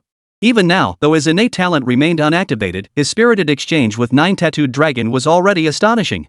Is that hard qigong? At the scene, Nine Tattooed Dragon finally exclaimed in belated realization. As their exchanges intensified, he naturally noticed something peculiar about Li Beixian's defense. After pondering it for a moment, he finally figured it out. Oh, you figured it out? Li Badian raised an eyebrow and chuckled softly. Indeed, the reason the Dragon Claw technique lacked its usual potency was precisely due to the Diamond Force. While the basic level of diamond hardness couldn't withstand attacks from martial artists, it still significantly weakened them. But just then, Nine-Patterned Dragon's figure flickered as he suddenly unleashed another martial art. Monkey steals peaches. Put. Nine Tattooed Dragon's face lit up with joy, then froze in shock. Chapter 47, No Weakness. The first mission arrives. Nine Tattooed Dragon realized Li Badian mastered hard qigong, and his heart sank. Hard chi cultivation was widely acknowledged among martial artists as a formidable technique, renowned for its ability to challenge opponents of higher levels. Of course, such power came with immense difficulty in cultivation. It was even far more difficult than his own Dragon Claw hand technique. Nine-tattooed dragon never imagined Li Badian would also know hard qigong. But if that was the case, then Li Badian's success in the martial arts selection wouldn't be surprising at all. Upon realizing this, Nine-tattooed dragon reacted swiftly, instantly shifting his attack strategy. Originally, wary of Li Badian's strength, he avoided direct confrontation, instead using lightness skills to circle around and attack. Now, realizing Li Badian possessed hard qigong, he launched an even more devious assault. Monkey steals peaches. Nine-tattooed dragon flickered, crouching slightly. Before Li Badian could react, he seized his handle with a fierce grab. With a wet thud, Nine-tattooed dragon's eyes lit up with delight. His well-known martial arts techniques were dragon claw hand and duckweed step. But in truth, he possessed a third martial art. Spirit monkey palm. Like dragon claw hand, this art relied on hand claw attacks. Yet it was far more agile and devious than the broad, sweeping dragon claw hand. Nine-tattooed dragon rarely employed the monkey palm technique, reserving it only for surprise attacks in specific situations. This is precisely why others remained unaware of his mastery of this technique. Upon discovering Li Badian's mastery of hard qigong, Nine-tattooed dragon acted decisively, unleashing the spirit monkey hand. He remained largely unperturbed, for he understood that even the formidable hard qi technique was not without its vulnerabilities. Difficulty in cultivation was one such flaw. Another weakness was that hard qigong couldn't bolster full body defense. Vulnerable points remained as fragile as ever. In fact, targeting those specific areas could completely break through the hard qi technique. And the vulnerable spots on the human body? Well, that goes without saying. Nine-tattooed dragon struck true with his first blow. But the next second, he froze in shock. For the spot his claws had grasped was exceptionally hard, stubbornly resisting his tight grip. Nine-tattooed dragon looked up in shock, his gaze meeting Li Badian's mocking grin. Do you think I don't know the weakness of hard qigong? In truth, Li Badian knew the weakness of hard qigong all too well. This was evident from Lu Meng's example. Even a formidable fighter like Lu Meng had to guard his vulnerable areas tightly when surrounded. This situation naturally served as a reminder to Li Badian. So, when it came to his own cultivation of hard qigong, could he incorporate protection for vulnerable areas? Could he make the effects of hard qigong extend to those weak points as well? It was precisely this thought that led Li Badian to cultivate even his vulnerable areas. Of course. Even with his current rudimentary diamond hardness technique, covering vulnerable areas wouldn't be enough to withstand the nine-pattern dragon's assault. Thus, in that instant, Li Badian abruptly activated his explosion mode. Under the explosion mode, his qi and blood surged, and his vulnerable areas also saw greatly enhanced defense due to increased blood flow. With this dual reinforcement, he completely withstood the nine-pattern dragon's sneak attack. Immediately after, the nine-tattooed dragon watched in even greater shock as Li Badian's skin turned blood red, steam billowing from his body. Once the explosion mode was activated, Li Badian did not deactivate it. There was simply no need to. The earlier test had thoroughly proven the power of the foundational golden fist technique. With that settled, this battle was about to end. With that thought, Li Badian unleashed another punch toward the nine-tattooed dragon beneath him. Bullhorn thrust. No longer an ordinary fist, but a true bullhorn fist. As the fist struck out, the phantom of a wild bull surged forth. Amidst swirling mist, immense power surged like a mountain, crushing down upon the nine-pattern dragon. The nine-pattern dragon's face paled with terror as he instinctively countered with the dragon claw palm. Five-clawed golden dragon. He roared furiously, veins bulging on his forehead. His wrist bent to brace the force, and the powerful claws did indeed resemble dragon claws. But in the next instant, the dragon claws collapsed, and Jiwenlong's figure was violently slammed into the ground. Thud. Blood spurted out. Nine-tattooed dragon's chest caved in instantly. His entire body collapsed to the ground, his eyes instantly losing all light. He was dead. Killed by a single punch from Li Badian. The scene fell silent. The next second, cheers erupted once more from Chen Fan and the others. Woohoo! Brother Tian won. Brother Tian. Warden's office. Song Qian's expression hardened. On one hand, it was due to the death of Nine-tattooed dragon. On the other hand, it was because of the power Li Badian had displayed. In that instant, even he felt a pang of alarm. That kid seems to be getting stronger and stronger. Song Qian murmured to himself. Meanwhile, cheers erupted from the greedy snake side. Aha, Li Badian won. We've crushed the competition again.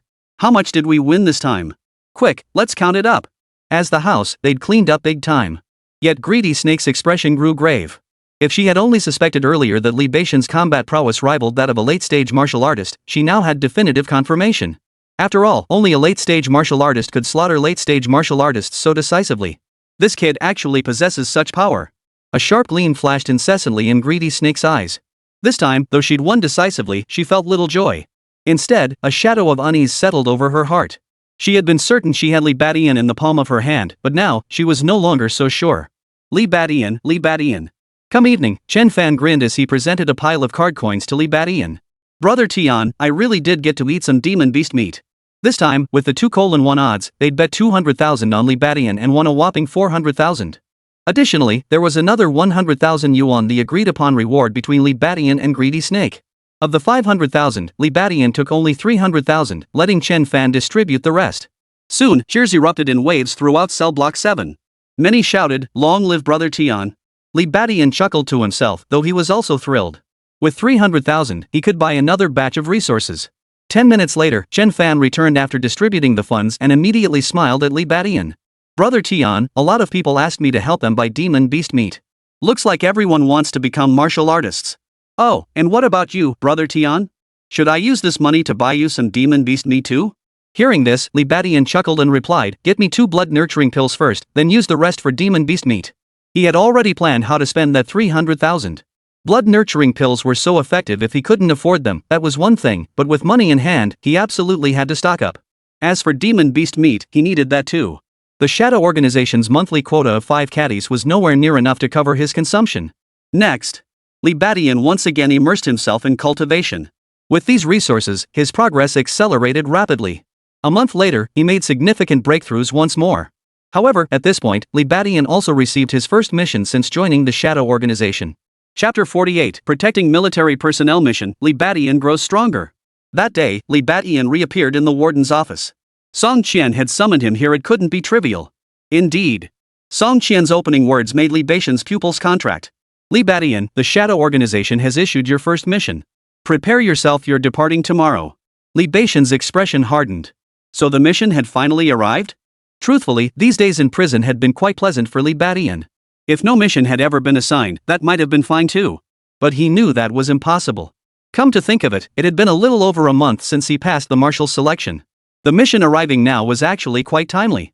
Compared to when he passed the martial arts selection, he had grown significantly stronger now, giving him far more confidence to undertake the mission. The only question was how difficult the mission would be. As Li Badian pondered this, Song Qian began his briefing. In recent years, foreign forces have continuously infiltrated our nation with ill intent. Last year, our country began cracking down on these forces. We've achieved considerable results, but at a heavy cost in lives. These foreign forces are extremely brutal. After suffering setbacks, some have not only killed our soldiers but have even targeted the families of distinguished military personnel. Your mission this time is to protect the surviving relatives of one such distinguished military family member. The duration will be between 1 and 2 months. Once we've successfully cleared the area, you'll be able to return. Upon hearing this, Li Badian nodded. In plain terms, it meant serving as a bodyguard. Alright, that's all I have to say. Any questions? Song Qian then asked Li Badian. Li Badian certainly had questions. What's the general strength level of these foreign forces? What kind of combat capability can we expect from those who attack the military personnel's family? Alright, this was his top concern. After all, they were about to face a ruthless and brutal foreign force. The problem was, he knew nothing about this force. At the very least, he needed to know their basic strength level. Upon hearing this, Song Qian immediately replied, the strength of these foreign forces is hard to generalize, but one thing is certain, the attackers targeting military dependents likely don't include any innate martial artists. At that level, our country wouldn't let such individuals roam freely. Hearing this, Li Badian felt his heart settle. If that was the case, it meant the attackers were at most postnatal martial artists. And to deal with a single military dependent, the foreign faction probably wouldn't have sent many people. If that was the case, there was no need for concern. The current Li Badian possessed strength sufficient to match ordinary postnatal martial artists. Even against seasoned postnatal practitioners, he could hold his own. Of course, he might not prevail against such an opponent, but escape would be absolutely no problem. Alright, then I have no further questions. Li Badian exhaled. That's settled. Here are the military personnel files. This card contains 100,000 in mission funds. And this is a communication watch. Inside is a number for your superior. Contact him if anything comes up, or he'll notify you when the mission concludes. Immediately after, Song Qian handed over another set of documents and some items. The items were clearly an anonymous bank card and a communication watch. But just looking at that watch, Li Badian's mouth twitched. Can I get a different watch? The communication watch was actually modeled after the Little Genius watch. He was 18 now, wasn't this a bit too childish? No, it's also proof of your identity. Just look at the strap. Alright, you can go now. The prison guards will take care of your release procedures tomorrow. Oh, and remember your code name, no need to reveal your real name. Song Qian couldn't be bothered with Li Badian and waved him off. Li Badian was speechless. Sure enough, the words Heaven's Enemy were engraved on the strap. With that settled, Li Badian said no more. He was getting out tomorrow, and he did need to prepare a few things. Brother Tian, where'd you go? Back in the labor area, a sturdy-looking guy with glasses approached him. It was Chen Fan. After a month of training, Chen Fan wasn't as skinny anymore, he'd gained some muscle. Li Badian glanced at Chen Fan and shook his head. Nothing much, skinny monkey. I'm leaving for a while. Before the day's out, convert all my remaining demon beast quota into dried demon beast meat. I need to take it with me. What do you mean leave? Oh, I get it. Chen Fan quickly caught on. It was said that those who passed the martial selection had the opportunity to leave, all to undertake dangerous missions for the nation. Some completed their missions and had their sentences reduced, but more often than not, they never returned. The thought sent a chill through Chen Fan's heart, but he didn't press further. All right. He set about making arrangements immediately. Li Badian narrowed his eyes slightly and opened the system interface. Infinite Plunder System. Host, Li Badian. Level, Martial Artist. Vitality, 20. Martial Arts, Oxhorn Fist, Mastery, 7-star step, 10% proficiency, Diamond Force, 1% proficiency. Talents, Explosive Rage, upon becoming enraged, enters a 10-minute berserk state with tenfold strength enhancement, followed by a 10-hour period of extreme exhaustion. Bull-like strength, possesses immense strength akin to a wild bull. Tenfold cultivation, gains 10 times the experience during cultivation. Rapid recovery, unbelievably swift healing ability. A month passed, and even Chen Fan had made significant progress. With his various talent enhancements, he naturally grew much stronger. First was the 7-star step, which he had already mastered to a basic level. What took others 1 or 2 years, or even several years, to achieve in lightness skill cultivation, he had mastered in just 1 month. His progress was nothing short of astonishing. Of course, Li Badian's most remarkable advancement was in his Diamond Fist technique. His Diamond Fist had likewise reached the minor mastery stage. Keep in mind, this is an extremely difficult hard qigong to cultivate. Its attainment of minor mastery meant that Li Badian's defenses now rivaled those of Lu Meng from the previous martial selection. Additionally, his vital energy reserves had increased significantly. His rapid martial arts progress accelerated the growth of his vital energy even further. Of course, the greatest credit goes to the blood nurturing pill. After winning a duel against 9 tattooed dragon and taking home 300,000, Li Badian bought 2 blood nurturing pills. But it's worth noting that in the end, he only managed to get 1 blood nurturing pill. It turned out this item was extremely rare. Especially within prison walls, it was something money couldn't buy. Even so, Li Badian's vital energy had ultimately surged to 20 points.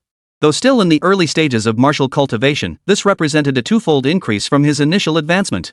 This not only significantly boosted his physical prowess but also greatly enhanced his stamina and vitality. All of this was precisely the foundation of Li Badian's confidence in completing this mission. At noon, Li Badian was eating when Snake suddenly showed up again. Chapter 49, Price Difference and Reward Should He Seek Revenge? You're heading out? As Greedy Snake sat down, he asked in a low voice. Li Badian raised an eyebrow and nodded. He knew the news of his departure had reached the Greedy Snake's ears. This was hardly surprising. After all, when Chen Fan went to procure demon beast meat, it was bound to attract the attention of those with ulterior motives. That the Greedy Snake had found out was hardly surprising. Moreover, it was highly probable that the Greedy Snake had also bribed someone among the prison guards. Therefore, it was entirely possible that some intelligence had been passed on to her. To be able to run operations within the prison, this woman was undoubtedly the second most powerful figure in the facility, second only to Song Qian. With this thought, Li Badian nodded. Very well. Here's 1 million. Take it. Once you're outside, exchange it all for blood essence pills and bring them back. Outside, you should easily find blood essence pills for 50,000 each if you look around. Of course, if you can find them cheaper, the difference is yours to keep. Hearing this, Li Badian's expression shifted. He instantly understood Greedy Snake's intentions. This was a scheme to have him act as a middleman, profiting off the price difference. He knew full well how precious blood essence pills were. Earlier, when he'd asked Chen Fan to buy him 2, he couldn't even get that. He could only get 1, and it cost him a whopping 120,000 yuan. Consider this, the official retail price for a blood essence pill was merely 10,000 yuan. Even in prison, where prices were generally 2 or 3 times higher, paying 120,000 for a single blood nurturing pill was outrageous. Now, if Greedy Snake could buy 20 blood nourishing pills for 1 million, she'd be rolling in profits. Whether for personal use or resale, she could easily double her investment. But upon reaching this thought, Li Badian didn't take the bank card. Instead, he asked, "What about my reward?" "What reward?" Greedy Snake's eyes widened. Li Badian fell silent. Joking aside, he hadn't bought any on the market yet. But Li Badian knew that at 50,000 yuan per blood-infused pill, there wasn't much room left to haggle. If he ended up lining the greedy snake's pockets without getting anything for himself, he certainly wasn't going to agree to that. The greedy snake instantly understood Li Beixian's meaning. Alright, then. 30,000. I'll knock off another 10,000. How's that? Li Beixian shook his head at the offer. No. Just give it to me directly. Although he had secured his share of the demon beast meat this time, it wouldn't be enough to sustain him outside. The 100,000 yuan task fund Song Qian had given him should be enough to keep him fed, but it was impossible to afford demon beast meat. So when greedy snake came knocking, Li Beixian set his sights on her. He intended to pocket the price difference, but he also demanded additional compensation. As for offsetting payments? No way. He wanted cash. You. Snake frowned. Li Beixian continued unabashedly, fine, forget it. I might not have time. If I mess up my mission because of helping you, I might just die out there. Hearing this, greedy snake gave Li Beixian a piercing look. Li Beixian, you're something else. I thought I was already greedy enough, but it turns out you're even greedier than me. Thanks for the compliment. I can give you 100,000, but you must ensure you handle this properly. Otherwise, the consequences will be absolutely severe. With that, greedy snake handed over another bank card. Li Beixian immediately broke into a smile. Now we're talking. Rest assured, I'm reliable when it comes to getting things done. Snake glared fiercely at Li Beixian before storming off, still fuming. Clutching the 2 bank cards in his hand, Li Beixian's face lit up with delight. This was an unexpected windfall. That evening, back in the cell, Chen Fan brought the prepared demon beast jerky. Indeed, there were only 4 pounds left. By the way, Chen Fan, is there anything you need done while I'm out? If it doesn't take too much time, I'll handle it for you. Li Beixian took the dried demon beast meat and stowed it away before asking Chen Fan. What he had told the gluttonous snake earlier was, of course, a lie. His mission this time was to serve as a bodyguard. Saying he was busy was true, he genuinely was. But if he wanted to make time, it shouldn't be too difficult. So buying the blood-nourishing pills shouldn't be a problem, he could even handle other errands. Chen Fan had helped him considerably these past days, and Li Beixian intended to repay him. But upon hearing this, Chen Fan shook his head. Brother Tian, thank you, but I don't have anything pressing. Your mission is more important. Hearing this, Li Beixian nodded. He wasn't overly surprised. After spending so much time together, he was well aware of Chen Fan's background and the reason for his imprisonment. Chen Fan was an ordinary college student majoring in finance. He worked at a company, but the boss ended up having financial problems. But the boss was a martial artist, so he coerced Chen Fan into taking the fall. Chen Fan, being just an ordinary person, naturally couldn't stand up to a martial artist and ended up behind bars. The other party wasn't entirely unreasonable. He paid Chen Fan's family a sum of money and arranged jobs for several of his relatives. Thus, Chen Fan's resentment toward the martial artist wasn't particularly deep. As if to prove this point, Brother Tian, I should actually be thanking that guy. Otherwise, I wouldn't have had the chance to train in martial arts. It's actually not bad here. Out there, I'd have to worry about my family's livelihood and so many other things I couldn't focus at all. Besides, if I ever seek revenge, I'll settle the score with that guy myself. Hearing this, Li Beixian immediately laughed and patted Chen Fan on the shoulder. Don't worry, you've got this. He knew that the martial artist who had coerced Chen Fan was nothing special. For Chen Fan to gain the strength needed for revenge under his guidance wouldn't be too difficult. But speaking of which, it stirred up memories within Li Beixian once more. Revenge. A thought struck him, and suddenly he remembered that pair of dogs, Wang Hao and Lin Xiaodan. Should he take this opportunity to settle his own scores while he was out? But logically speaking, he shouldn't break the law again while on this mission. Otherwise, if his shadow organization status were revoked, that would spell trouble. Or perhaps he could still break the law, only to face harsher punishments, as long as he completed more missions later on. The problem was, these missions the shadow organization assigned were genuinely dangerous. His first mission seemed straightforward, yet it was fraught with hidden dangers. It's precisely because he's exceptionally skilled. If an ordinary martial artist passed the martial selection and faced a late-stage martial artist on their first mission, wouldn't they be completely at a loss? Even a late-stage martial artist wouldn't stand a chance. Never mind. We'll talk about it outside. Li Beixian quickly dismissed further thoughts and resumed his cultivation. That night, his cultivation felt especially vigorous. For he had already glimpsed freedom beckoning to him. He had taken the first decisive step toward reclaiming his freedom. The next morning, Li Beixian retrieved his phone and wallet, then left the prison.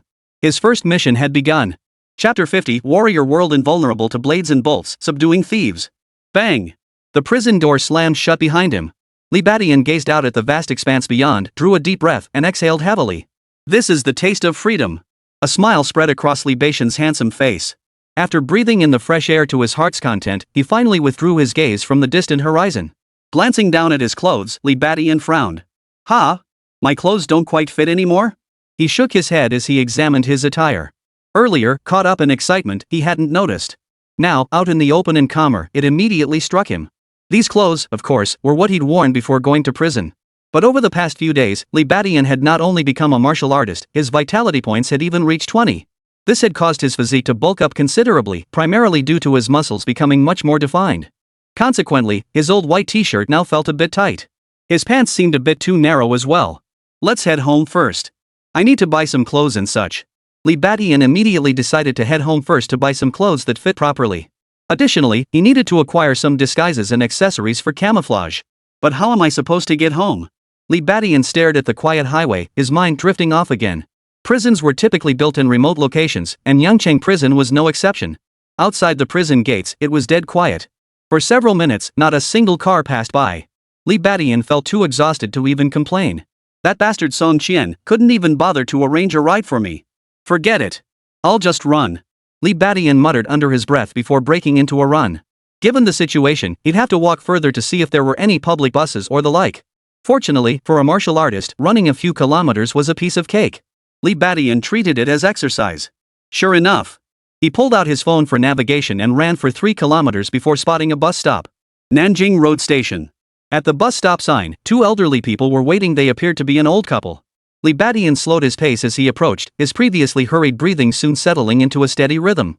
He sat down on the bus stop bench, pulled out his phone, and idly scrolled through it. Grandmaster Manhwa convened a summit today at Penguin headquarters, attended by all major innate martial artists. Postnatal martial artist PPD will stream the slaughter of a great demon in the wilderness this noon. Stay tuned. Shocking. The delivery rider who saved lives in the fire is actually a late-stage martial artist. News alerts popped up one after another. Almost all of them were related to martial artists. Li Badian found none of this surprising. This high martial arts world was actually closely connected to his original world. It might be a parallel universe, only one where martial arts reign supreme. Thus, many merchants were powerful martial artists. Influencers, celebrities, and the like. Even a delivery rider could be a martial artist with hidden skills. Li Badian paid no heed to the news. Instead, his eyes suddenly flashed as he opened WeChat. He tapped a sweet-looking profile picture and let out a cold laugh. This was Lin Xiaodan's WeChat account.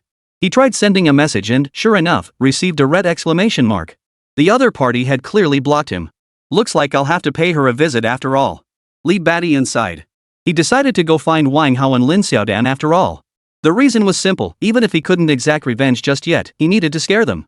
Otherwise, while he suffered in prison, they'd be living it up outside as the perfect couple. Wouldn't that be a raw deal?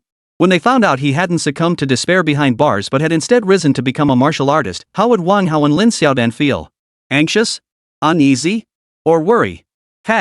Either way, plenty of negative emotions would surely take root. Even if that's all it achieves, it's still worthwhile. It would be a shame to come out like this and not torment that pair of dogs. Just then, the bus arrived. Li Badian immediately put away his phone and boarded the bus. He didn't care where it was going, he just got on. After all, if he wanted to go home, he'd still need to transfer to the subway. He fished out 2 coins and tossed them in before making his way to the back, where he plopped down in an empty seat. The bus was quite crowded. At that moment, the elderly couple he had seen earlier also boarded the bus and sat in the priority seating area reserved for the elderly, disabled, and infirm. The priority seating area was full except for one empty seat. Of the 2 seniors, the wife sat down while the husband stood nearby guarding the seat. Li Badian paid it no mind, already plotting how to deal with Wang Hao and Lin Xiaodan.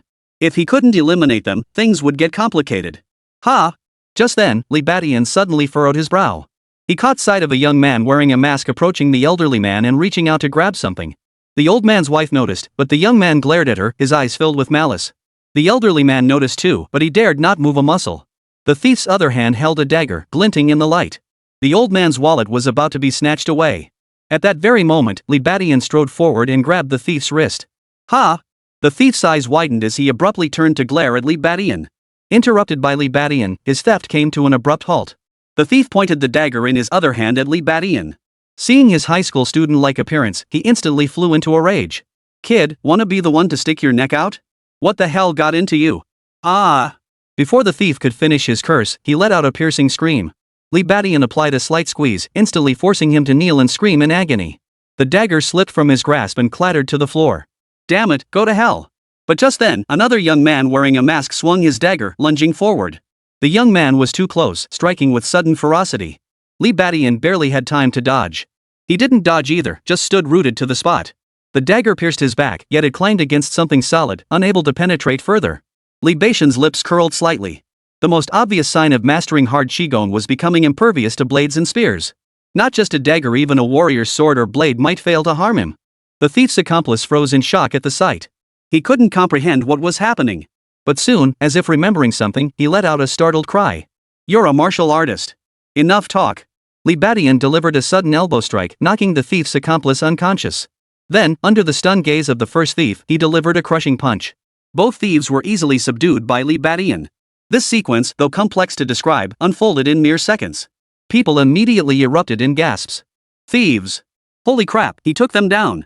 That guy's a martial artist." The elderly couple also thanked Li Badian excitedly. Thank you so much." Li Badian waved his hand dismissively. In truth, he'd merely been testing the effects of his newly mastered diamond force technique. With no sharp weapons in prison, it had been difficult to test the technique since mastering the initial stage. Seeing the thief carrying a dagger, he'd stepped in. Of course, he also couldn't stand seeing these two bullies picking on an old man, so he took care of them on the spot. Afterward, the old man immediately called the police, who arrived and took the two thieves away. However, Li Badian had already gotten off at an earlier station. The subway transfer went smoothly without incident, and over an hour later, he arrived home without a hitch. Yet the moment he stepped inside, Li Baishan's brow furrowed. Chapter 51, A Housing Dispute, Yangcheng Martial Arts University. Li Baishan's home was located in an urban village within Yangcheng's Tianhe district. It was a small two-bedroom, one living room, one bathroom apartment on the 5th floor of a residential building. After his parents passed away, they left him only a small amount of savings in this apartment. But upon returning, Li Badian was shocked to discover the door lock had been changed. Who the hell changed the locks? Li Baishan's expression darkened. Bang, bang. He pounded on the door. Thump, thump. Who's there? Just then, a man's voice came from inside. Li Badian frowned deeply and kept pounding. Thump, thump. Finally, a young man opened the door, bare-chested with messy bedhead, his eyes still heavy with sleep. Who are you? In that instant, both men sized each other up. Li Baishan's piercing gaze betrayed a look of astonishment. He realized he didn't recognize this man at all. Li Badian had assumed some neighbor whose family had died out had taken over his house. But the one who opened the door was a complete stranger. Then again, perhaps the place had been sublet. With this thought, Li Badian frowned and demanded, Who are you? I. Wait, who are you? The man with the messy hair instinctively replied, then realized something was off. Li Baishan's voice turned stern. I'm the owner of this place. You ask who I am. What? The man with the messy hair gasped in shock. This is your house. Just then, the commotion at the door grew louder and another figure emerged from the inner room. It was a woman with a head of yellow hair and an ordinary face. Upon seeing Li Badian, she gasped in surprise, Cousin. You're Chen Ying? Li Badian followed the sound and quickly retrieved the woman's identity from his host body's memories.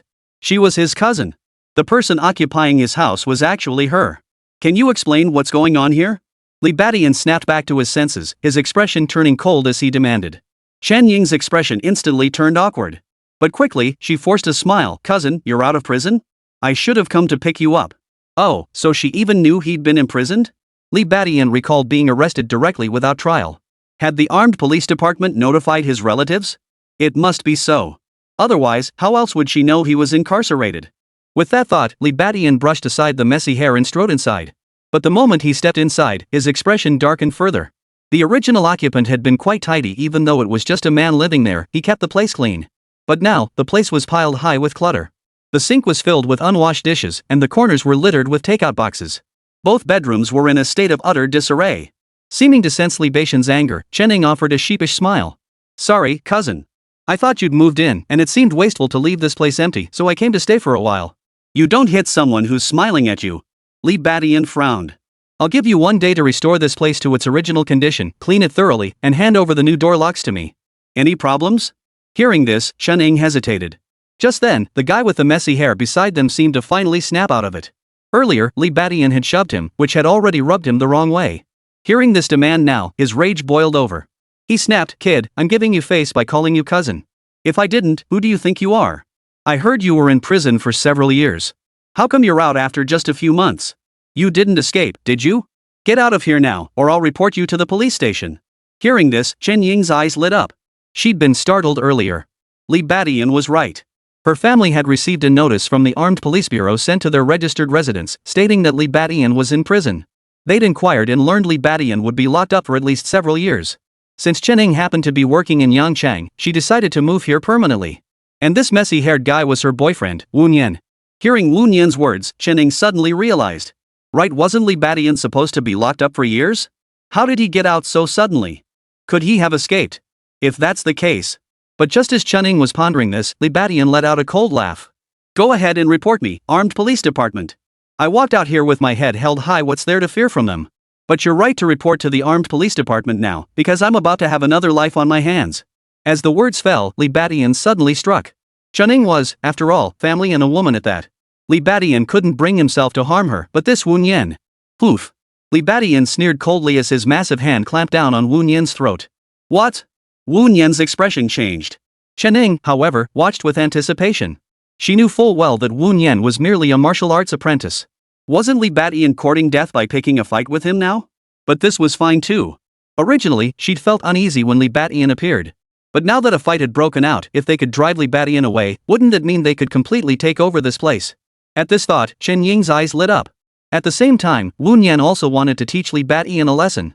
He was a martial arts apprentice with years of training. Dealing with a newly grown man like Li Badian should be a piece of cake. He'd heard Li Badian was also a martial arts apprentice, but how could such a sheltered schoolboy possibly be his match? But just as these thoughts crossed his mind, Wu Nian froze. A tremendous force surged through him, lifting his entire body off the ground. You. Wu Nian tried to curse, but a suffocating pressure closed in, making his face flush crimson. A martial arts apprentice of many years, subdued by a single hand. Chening watched the scene, utterly speechless. Ah! Let him go! Let him go! When she saw Wu Nian's face turning purple, she finally snapped into action, lunging forward and kicking and punching Li Badian. But after a few punches and kicks, Chening suddenly stopped, crying out in pain, her face filled with disbelief.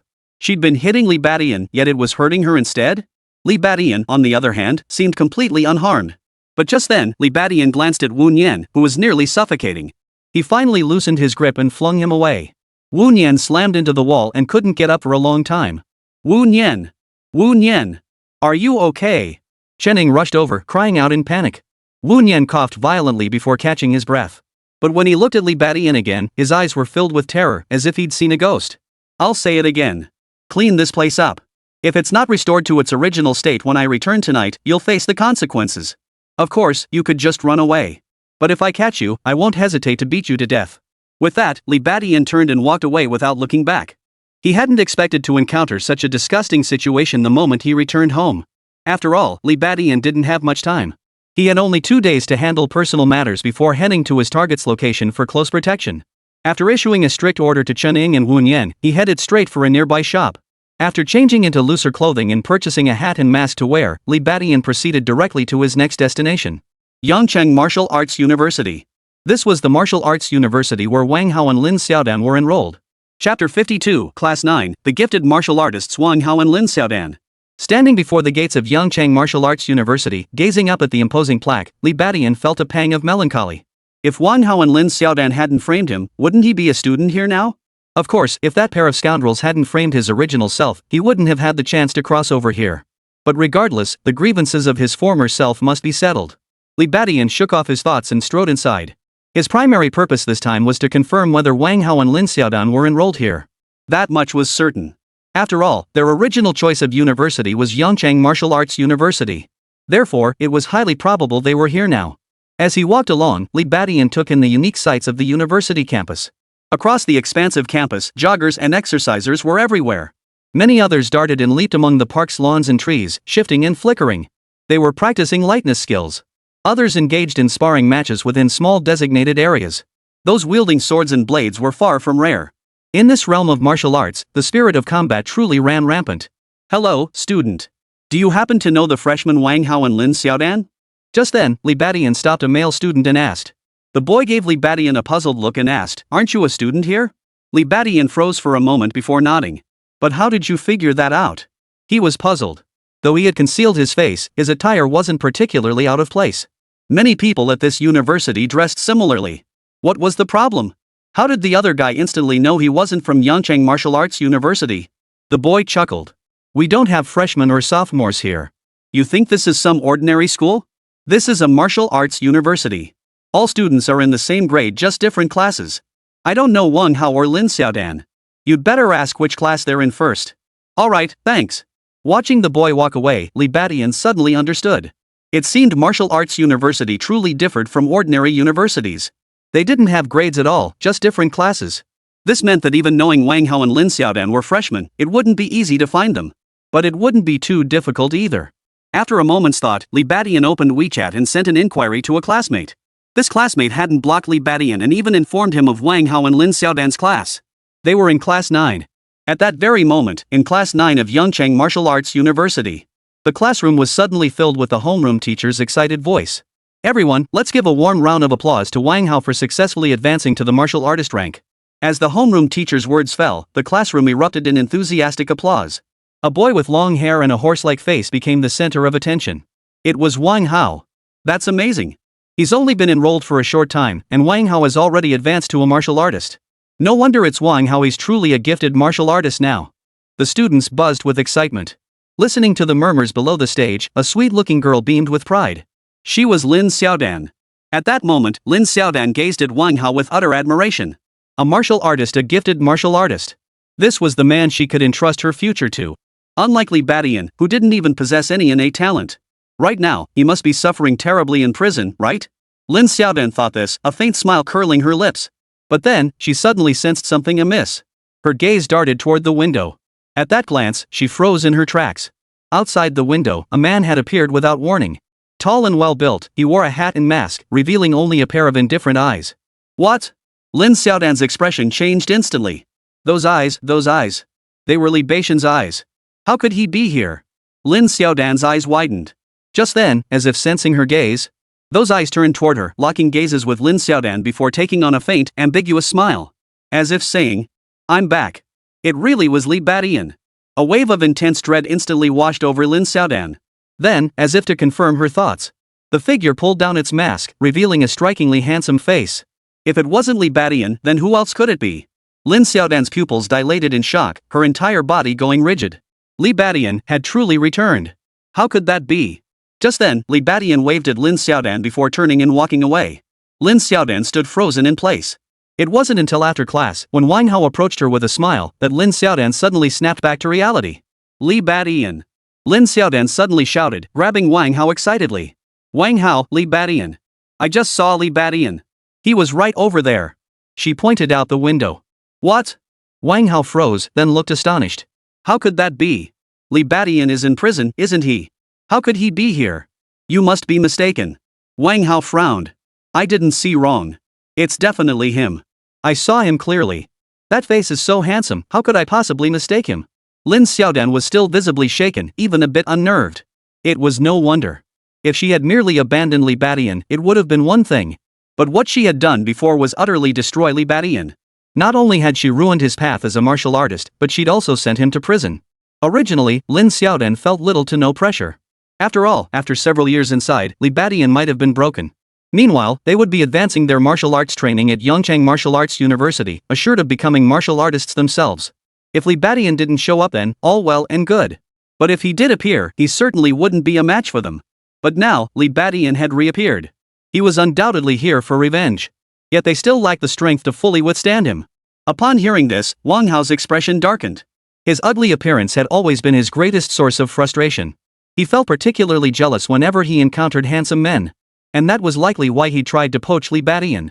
Hearing Lin Xiaodan speak that way now, he instantly felt displeased. But the most important thing now was Li Badian. Had that bastard really shown up? Impossible. He was sentenced to several years. Even with good behavior, he couldn't have been released in less than 2 years. Did that bastard break out? At this point, Wang Hao's expression darkened. If that were the case, Li Badian might genuinely be coming for revenge. But soon, Wang Hao broke into a smile. It's fine, Xiaodan. You're forgetting I'm a martial artist now. If Li Badian dares to show his face, I'll let him see the power of a gifted martial artist. As he spoke, a powerful confidence radiated from Wang Hao. Influenced by his confidence, Lin Xiaodan's emotions finally calmed somewhat. Yet a trace of worry still lingered between her brows. Though Wang Hao had become a martial artist, she herself had not yet achieved that status. Moreover, she sensed that Li Badian's reappearance this time would be far from straightforward. Soon, Lin Xiaodan's suspicions were confirmed. Chapter 53, On Edge, Li Badian's Trail. After seeing Li Badian, Lin Xiaodan spent the next day in a daze. She couldn't shake the feeling that Li Badian would make his move. And then, the situation that confirmed Lin Xiaodan's suspicions unfolded. The next day, Lin Xiaodan suddenly received a call from home. "Dad, what's up?" At that moment, Lin Xiaodan was with Wang Hao. Seeing it was her father calling, she didn't avoid it and answered directly. But the next second, her face turned pale. She stood up abruptly, her voice breaking. "What? Miao Miao is dead." Hearing this, Wang Hao's expression also darkened. He had been with Lin Xiaodan for several months and knew about her family situation. She was an only child with both parents still alive, and they kept a Persian cat named Miao Miao at home. How could Miao Miao suddenly die? Lin Xiaodan snapped back to reality and asked urgently. That was Wang Hao's question too. "I don't know." Miao Miao suddenly bolted out. "When we turned around and couldn't find it, it was already dead. It looked like it had been beaten to death. There was a fist mark on its body." Her father's voice was low and heavy. Hearing this, Lin Xiaodan felt a chill run down her spine. For some reason, her thoughts immediately turned to Li Badian. Could it be? She had initially assumed it was hit by a car or something similar, but now it had been beaten to death, with a fist mark. Lin Xiaodan found it hard not to make the connection. "Dad, do you have any photos? Take a picture of Miao Miao and send it over." Wang Hao beside her frowned, sensing something was off too. Immediately after, Lin Xiaodan's WeChat received the photo her father had taken. In the photo, the usually elegant and lively Persian cat lay limp on the floor like a pile of mud. On its back, there was indeed a fist-shaped mark, very distinct. Lin Xiaodan's eyes reddened. After one glance, darkness instantly clouded her vision. It was Li Badian. It was him. He did this. Wang Hao leaned in to look, then frowned. "Xiaodan, are you sure? This was done by Li Badian?" At that moment, he too could see that Miao Miao had indeed been beaten to death. That fist seal even requires a certain level of martial prowess. But the question was, why was Lin Xiaodan so certain it was Li Badian's? Upon hearing this, Lin Xiaodan immediately pointed at the fist mark and declared, "It's him. Definitely him. It's his bullhorn fist. The bullhorn fist, that's the one with the distinctive fist shape." Having been in a relationship with Li Badian for so long, she naturally recognized the bullhorn fist. And that fist mark was clearly made by the bullhorn fist. Although the bullhorn fist was a relatively common martial art, considering the circumstances of Li Badian's appearance, who else could it be but him? Realizing this, Lin Xiaodan grabbed Wang Hao and exclaimed excitedly, "Wang Hao, Li Badian really is out there. He's out to get me. This time it was Miao Miao, next time it could be my parents, or even me. What should we do? What should we do?" Hearing this, Wang Hao's expression darkened. He too realized the gravity of the situation. Yesterday he'd been nonchalant, but now that he thought about it, this was indeed a problem. After all, he had become a gifted martial artist and could easily handle Li Badian. But Lin Xiaodan wasn't a martial artist yet, and neither were her family members. What might Li Badian, lurking in the shadows, do next? Even if he did nothing, they would live in constant fear. At this thought, Wang Hao immediately said, "Xiaodan, don't panic. I'll send someone to investigate first and confirm whether Li Badian really escaped. If it's true, we can report it to the armed police department. If that doesn't work, I'll gather people from home to hunt him down. But for now, tell your parents to stay indoors. If they must go out, stick to crowded places." Hearing Wang Hao's words, Lin Xiaodan nodded immediately and hurriedly called her parents. After giving them instructions, she felt slightly more at ease, though her face remained clouded with worry. This situation had caught her completely off guard. Meanwhile, Wang Hao began making calls to inquire about Li Badian's situation at the prison. Meanwhile, inside Yangcheng prison, Song Qian silently examined the message sent from a little genius smartwatch. If Li Badian were here, he would recognize that this Xiao Tiankai smartwatch was the same model as his own. And the message contained details about Li Badian's movements over the past 2 days. So this guy actually couldn't resist going to Yangcheng Martial Arts University? Still, it's a relief he's not completely foolish. If he dared to make a move there, even I couldn't protect him. Song Chen was startled to see that Li Badian had headed to Yangcheng Martial Arts University. Having investigated Li Badian, he naturally knew the man's purpose. Fortunately, Li Badian hadn't taken action against Wang Hao and Lin Xiaodan. In truth, this first mission was also a test from the shadow organization for Li Badian. If Li Badian took advantage of his time away to commit further crimes, the shadow organization would reconsider whether to continue relying on him. After all, if he proved uncontrollable, they would abandon even the most formidable martial talent. This was precisely why many prisons, despite housing stronger inmates, barred them from participating in martial arts selections. Li Badian's current situation wasn't considered excessive. His punishment of Wu Nian and Sheneng, along with killing a pet cat, remained within the shadow organization's tolerance threshold. After reviewing the report, Song Qian immediately sent a message to a number, "Werewolf, continue surveillance." Li Badian remained unaware that he had been under surveillance since his release from prison. At this moment, he returned home. It was worth noting that Wu Nian and Shening had wisely tidied up the house and even replaced the door locks. Li Badian couldn't be bothered to make things difficult for these two. A guy in his 20s who wasn't even a martial artist? He couldn't be bothered to step on him. As for Shening, she was family, one of the few relatives the original body had left, so he felt he owed her some face. This pair meant little to him. His true focus, of course, lay elsewhere on another pair. Wang Hao and Lin Xiaodan. As he washed his hands, Li Badian pondered their situation. Once he confirmed Wang Hao and Lin Xiaodan were at Yongchang Martial Arts University, he felt reassured. When the time came for revenge, he could easily track them down.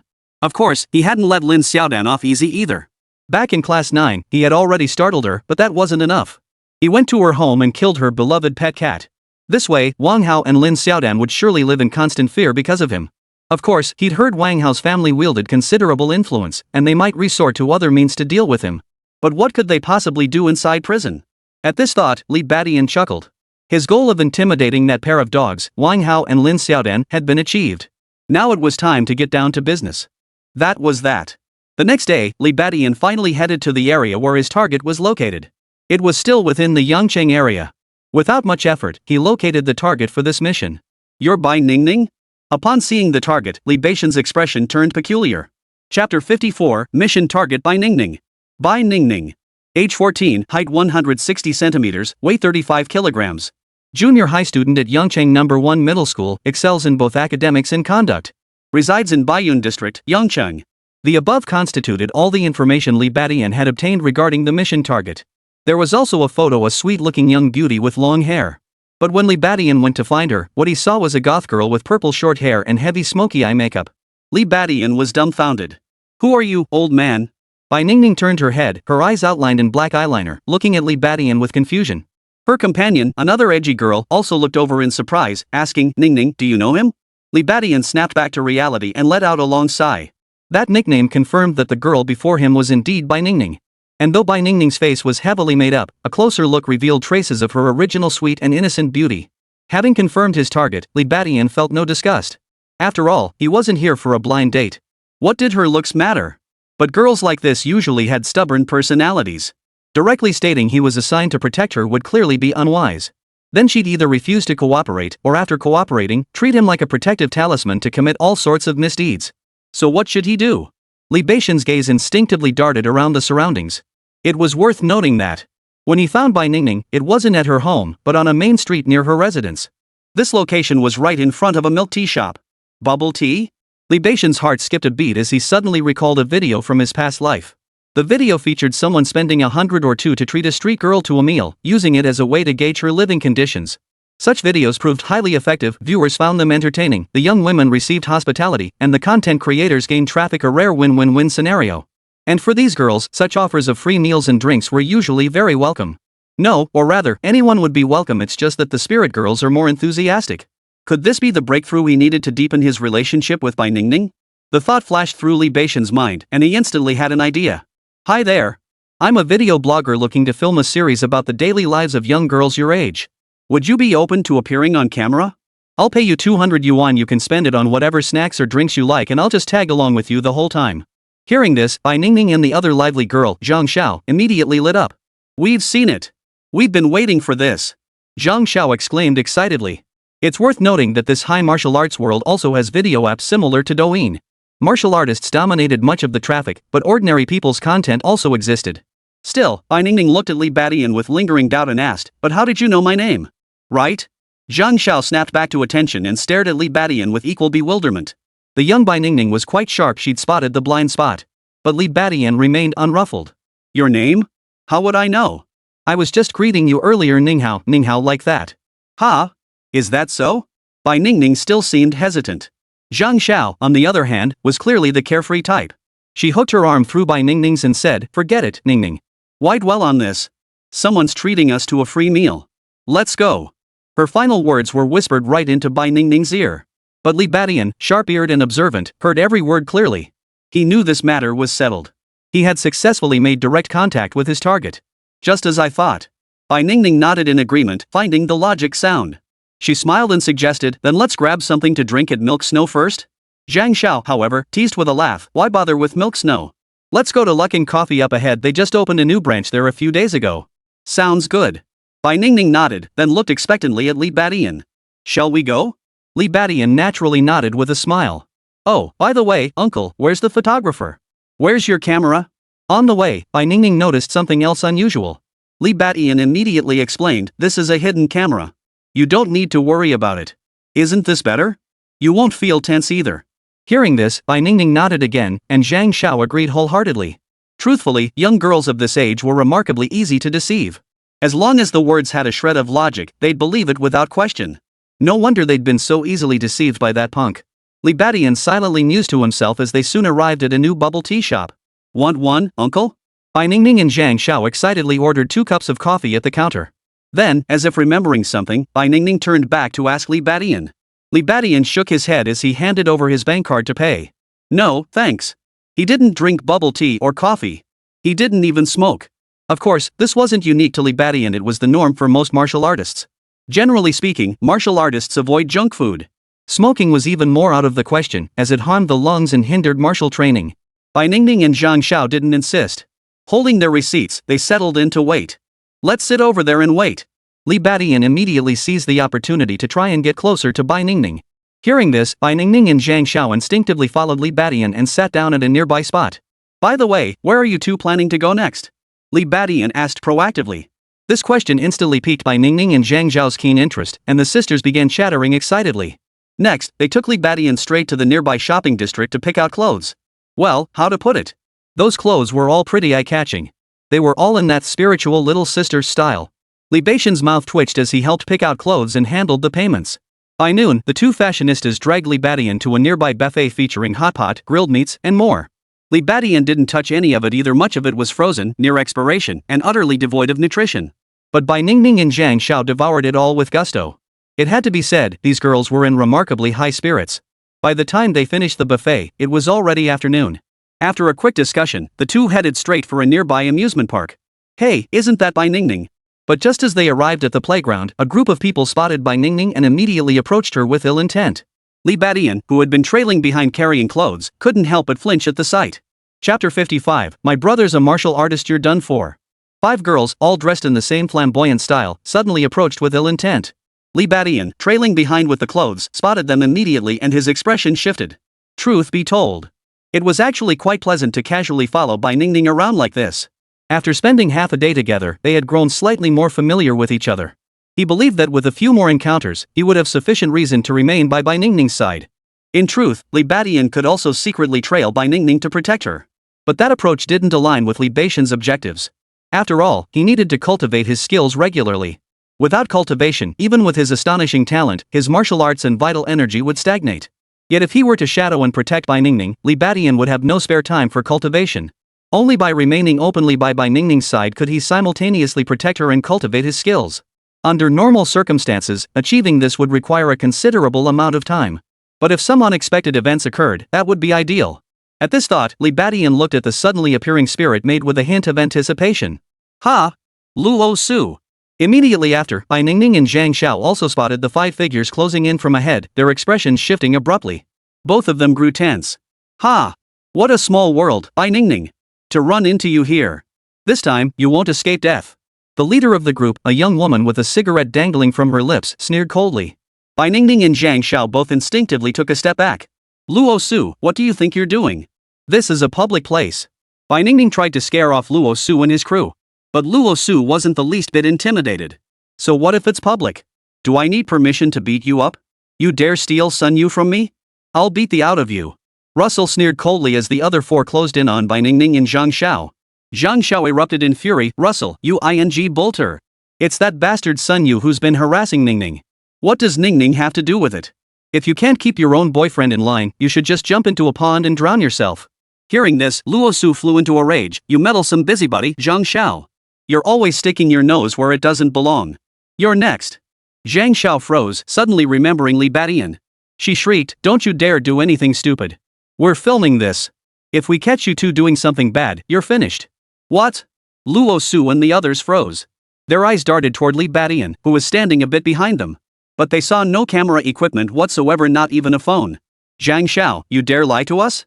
Beat her to death. Russell snapped out of it and immediately rushed forward with the girls. Ningning, run. Zhang Xiao gasped in alarm and shoved Bai Ningning aside. Bai Ningning stumbled backward, her gaze locking onto Li Badian. Her eyes lit up instantly. Brother! Aren't you a martial artist? Help me fight them. Then, turning to Luo Su and the others, she declared loudly, my brother is a martial artist. You're finished. What? Martial artist? Luo Su and the others' expressions instantly turned pale. The intimidating presence of a martial artist was infinitely more formidable than filming a video. No, it wasn't that they didn't care about the video, it was that they couldn't afford to ignore a martial artist. Martial artists held an exceptionally high status. Even at their fearless age, they dared not provoke such individuals. Of course, it wasn't their status they feared, it was their martial prowess. In that instant, Russell and the others froze in place, their expressions shifting between shock and disbelief. At the same time, even passers-by nearby turned to stare in shock. Martial artists aren't actually that rare. But that was only true in places like Yangchang Martial Arts University. In reality, it was quite difficult to spot a martial artist on the streets. Hearing Bai Ningning's words, Zhang Xiao also startled, staring blankly before quickly realizing something, his expression turning peculiar.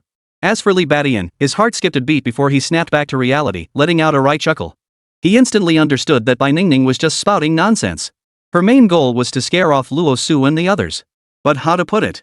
She had actually succeeded in her bluff. Li Badian fell silent, silently taking a step forward. His gaze sharpened as he fixed it on Luo Su and the others. In that instant, a chill ran through Russell and the others. It felt as though they were being fixed in the sights of a vicious beast, ready to pounce and devour them whole at any moment. Run! Russell, the leader, snapped out of her daze and screamed. In an instant, the 5 girls scattered like birds and beasts. They vanished from sight without looking back. Bai Ningning couldn't help but chuckle at the sight. Ha ha! Zhang Xiao burst into laughter too, walking over to pull Bai Ningning close, tears streaming down her face from laughter. You're so mean, scaring Russell and the others like that. Martial artists. How did you even come up with that? Bai Ningning chuckled, I just blurted it out in the heat of the moment. But it worked like a charm, didn't it? Zhang Xiao nodded vigorously, giving her a thumbs up. Li Badian was both amused and exasperated. Just as he'd suspected. Hey, I saved you guys as a martial artist. How are you going to repay me? At that moment, he couldn't resist teasing them. He even openly revealed his martial artist identity. But Bai Ningning and Zhang Xiao naturally didn't take him seriously, both bursting into laughter. Pfft, this was all Ningning's brilliant idea. What does it have to do with you? Exactly. You were just, well, the backdrop. Li Badian shrugged his shoulders again, so does this background prop get paid for its appearance? The two burst into laughter again. But Zhang Xiao quickly sobered up, her expression turning worried. Ningning, scaring Luo Su like this, isn't that a bit reckless? What if they bring martial artists over? We don't have any martial artists on our side. Hearing this, Bai Ningning shook her head. No way. Martial artists aren't that easy to find. At most, Luo Su and her crew could only get martial arts apprentices. But apprentices? They wouldn't dare mess with martial artists. True, Zhang Xiao exclaimed, her eyes lighting up. Li Badian couldn't help but glance at Bai Ningning in surprise. This Bai Ningning was truly sharp. Using martial artists to intimidate Luo Su and her group was a brilliant move. It would be extremely difficult for Luo Su and the others to find martial artists to back them up. If they were martial arts apprentices, that might be one thing, but they were clearly just ordinary people. How could they possibly find martial artists? In that case, whenever Luo Su and the others saw Bai Ningning and Zhang Xiao in the future, they'd likely keep backing away even further. It's truly killing 2 birds with 1 stone. But there's always an exception to every rule. Neither Li Badian nor Bai Ningning and Zhang Xiao could have imagined that an unexpected twist would unfold in this matter. Later, Luo Su actually brought in a martial artist. Chapter 56, My name is Tiancho martial artist Luo Yuan comes to the rescue. Next. Bai Ningning and Zhang Xiao chatted and laughed as they continued into the amusement park. Ha, Ningning, seeing how scared Luo Su looked just now was so satisfying. Does this mean we don't have to hide from them anymore? We can just go to school directly? Li Badian listened from behind, his thoughts stirring. After spending half a day with them, he'd gathered more intelligence about Bai Ningning. Bai Ningning was currently in a state of truancy, not officially withdrawn, but simply not attending classes. From what he could tell, it seemed connected to that Luo Su. Luo Su's earlier words had also revealed a clue. Sun Yu. So, did that Sun Yu take a liking to Bai Ningning? Leading to Bai Ningning being targeted by Luo Su? Is that why Bai Ningning isn't attending classes? But what about this spiritual little sister outfit? Li Badian silently noted these details. Gaining deeper insight into Bai Ningning would naturally benefit his mission. Or rather, it would make it easier for him to build a closer relationship with Bai Ningning, thereby resuming his normal cultivation. Hey, hurry up! What are you spacing out for? Just then, Zhang Zhao's call echoed from ahead. Li Badian quickened his pace to catch up with the two. Oh, right, we still don't know your name, do we? Zhang Xiao glanced at Li Badian, still wearing his hat and mask, and suddenly remembered to ask. Bai Ningning also turned to look at Li Badian. Li Badian smiled. My name is Tianqiu. What about you two? Tianqiu? What an unusual name. Zhang Xiao frowned in confusion before introducing themselves. I'm Zhang Xiao, and she's Bai Ningning. How old are you? You look so young. Zhang Xiao asked next. Bai Ningning was also curious. Although they called Li Badian uncle, he seemed surprisingly young. But with the hat and mask, it was hard to tell for sure. I'm 18. Li Badian raised his eyebrows and said. Truthfully, he'd long wanted to correct their use of uncle for him. But doing so would have seemed a bit forced. Now that they'd asked on their own, it was perfect timing. Being close in age would help bridge the gap between them. Sure enough. Upon hearing that Li Badian was only 18, both Bai Ningning and Zhang Xiao were stunned. That young? You're only 3 or 4 years older than us. Zhang Xiao gasped, her mouth agape. Bai Ningning smiled. Looks like calling you brother earlier was spot on. Why don't we just call you brother Tianqiu? Sounds good. Li Badian naturally wouldn't refuse, it suited him perfectly. Oh, right, brother Tianqiu. Did you record when I mentioned you're a martial artist earlier? Could you edit that part out later? Bai Ningning pressed further. Li Badian's expression shifted. Are you worried Luo Su will see it and realize you're deceiving her? Bai Ningning nodded. No problem. Li Badian readily agreed. He wasn't filming at all. And even if Luo Su did see it, so what? It wasn't exactly a lie, he was indeed a martial artist. But Li Badian didn't say much more. Alright, brother Tianqiu, let's ride the pirate ship together. You didn't eat earlier, so you should be up for this, right? Just then, Zhang Xiao pointed to the pirate ship ahead. That was precisely why they'd called out to Li Badian earlier. They wanted to ride the pirate ship, and since Li Badian was filming, it seemed he'd have to go up with them. Li Badian paused upon hearing this, then nodded. He didn't eat those things because he simply didn't need to. But the pirate ship? That was perfectly fine. Seeing Li Badian agree, Bai Ningning and Zhao Xiao both smiled, then pulled Li Badian onto the pirate ship. Wah! Ah! As the pirate ship started moving, the sudden, jerky motion made their hearts skip a beat, triggering instinctive screams. Bai Ningning and Zhao Xiao both screamed at the top of their lungs, utterly thrilled. Li Badian, however, sat there as still as a monk in deep meditation. Martial artists possess nerves of steel. Their formidable physical prowess allowed them to handle any situation with remarkable composure. For Li Badian now, this state was mere child's play. That sensation of a heart suspended in midair failed to stir even a ripple within him.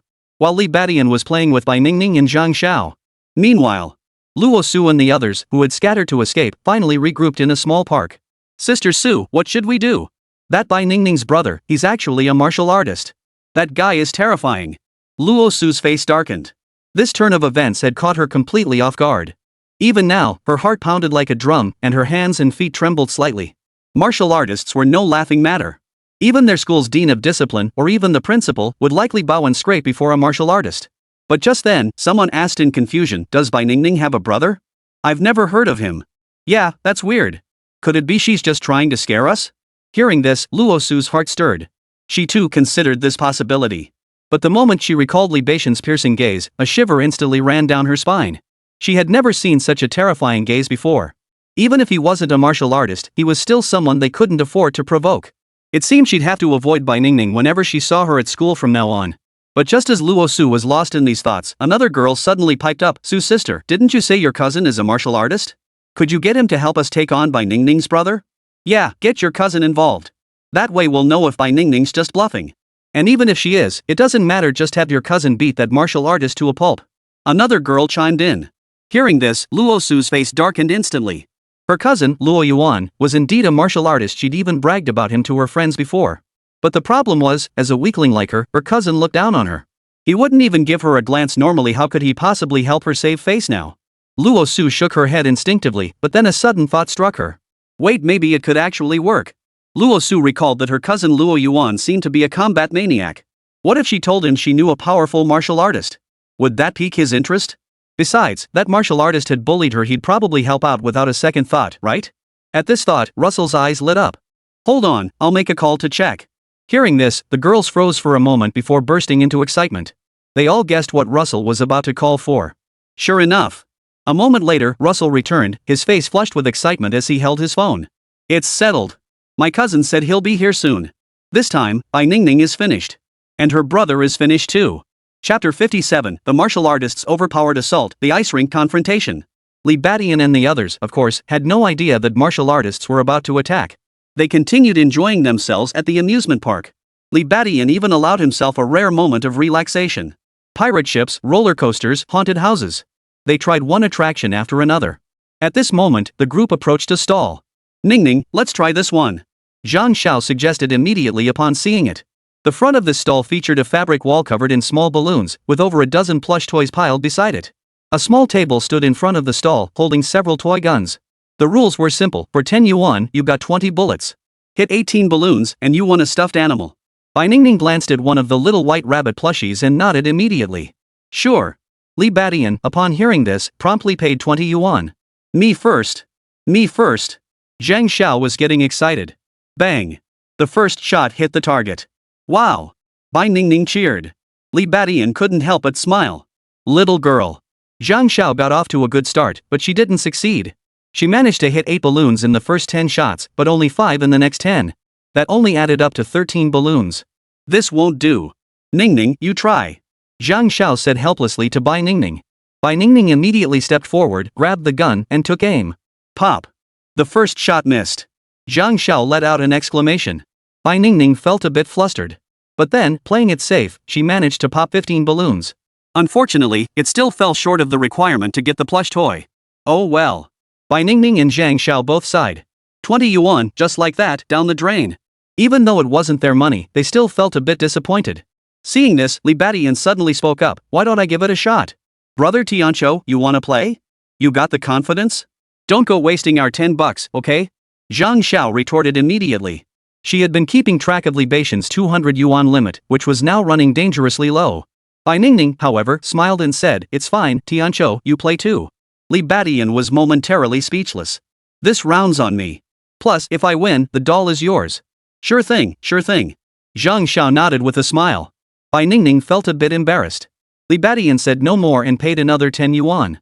The stall owner promptly handed over another toy pistol loaded with 20 bullets. Li Badian picked up the toy gun, his gaze sharpening. Bang! A balloon burst.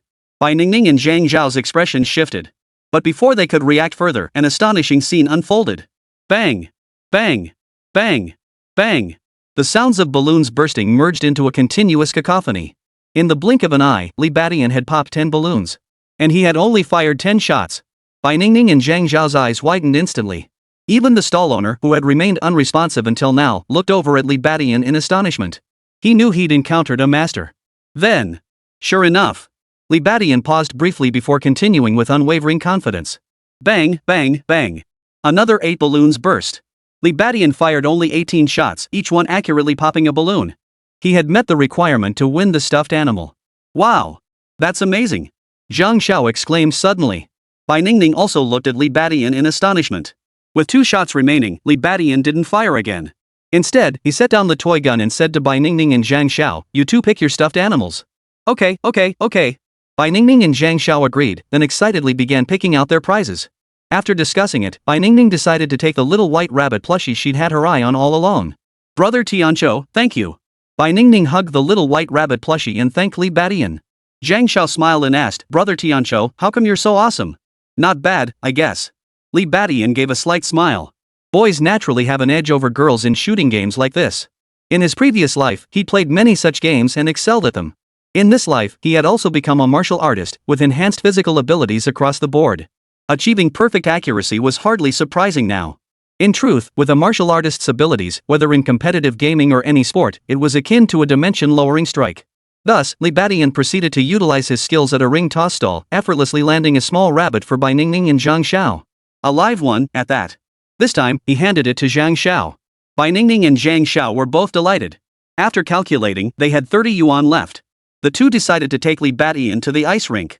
The ice rink charged 10 yuan per person for 2 hours of skating. This time, they invited Li Badian to join them. Li Badian didn't refuse. With his skills, skating was naturally top-notch for him. Bai Ningning and Zhang Xiao, however, were the clumsy yet enthusiastic types. Once they laced up their skates, they kept bumping into each other. Li Badian couldn't bear to watch any longer, so he began coaching them, occasionally grabbing their hands and dashing across the rink. Bai Ningning and Zhang Xiao soon burst into silvery laughter. Infected by their joy, Li Badian's nerves, which had been taut for months, finally relaxed completely. After a moment, a sudden realization dawned on him.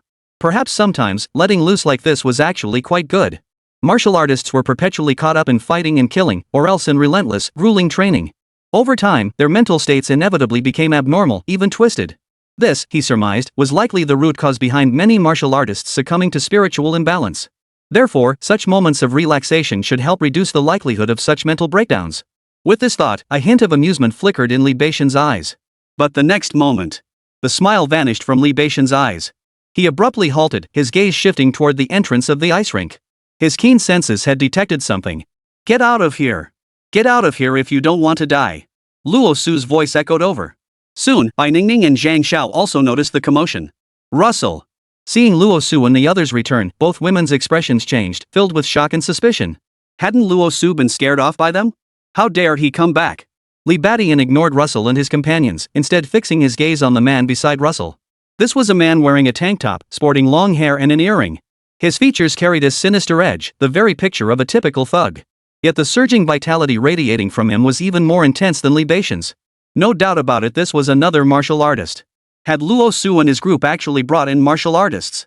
Li Beixian's eyebrows shot up. Immediately after, Luo Su and the others, also wearing roller skates, surrounded them. The long-haired man with the earring did the same, but instead of acknowledging Bai Ningning and Zhang Xiao, he came to a screeching halt before Li Badian. "My name is Luo Yuan." Chapter 58, martial artist from the Martial Arts Association, knocked to his knees in one move. "Luo Su, you dare show your face here?" Seeing Luo Su and the others approach, Bai Ningning's expression darkened.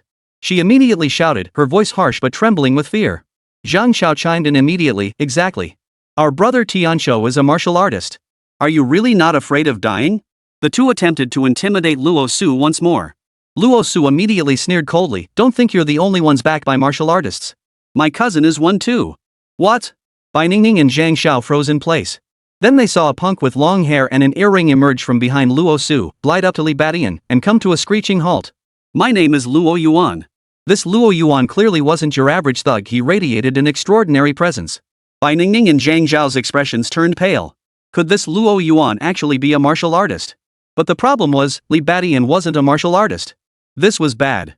Not only had their bluff backfired, but they'd dragged Li Badian into this mess too. And trapped inside the ice rink, there was no way out. What should they do? Bai Ningning and Zhang Xiao's hearts instantly sank to the bottom. But just as panic gripped them, Li Beixian's calm voice cut through the air. "You're a martial artist. There's no need for you to get involved in these ordinary little girls' conflicts, right?" Hearing this, Bai Ningning and Zhang Xiao froze. Luo Yuan chuckled, sizing up Li Badian from head to toe. "I'm not here for them. I'm here for you. Are you also a martial artist from the Yancheng Martial Arts Association?" Li Badian shook his head at the question. The Martial Arts Association, as its name suggests, is an organization for martial artists. It was an official organization for martial artists established in every city. Generally, martial artists needed to band together to engage in sparring or share resources. Thus, the state stepped in to establish martial arts associations in every city. The martial arts associations were loosely managed, and even the martial artists within them had no obligations, they were merely nominal members. Yet martial artists don't mind this arrangement, they even flock to join. The reason is simple, every registered martial artist receives a monthly subsidy of at least 10,000 yuan. Additionally, the guilds periodically organize martial arts events to facilitate exchange and growth among practitioners. Thus, martial arts associations flourished across the nation. As a first-tier city, Yancheng naturally had its own martial artists association. That's why Luo Yuan immediately inquired upon seeing Li Badian. In fact, under normal circumstances, Li Badian would have been a member of the Yancheng Martial Artists Association. However, his current status as a member of the Shadow Organization naturally made registration inappropriate.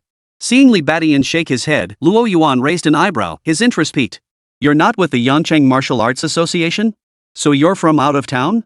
Great. Let's have a fight." With that, Luo Yuan clenched his fists. Bai Ningning and Zhang Xiao's expressions changed drastically once more. Until this moment, they hadn't realized Li Badian was a martial artist, assuming he was merely acting along with them.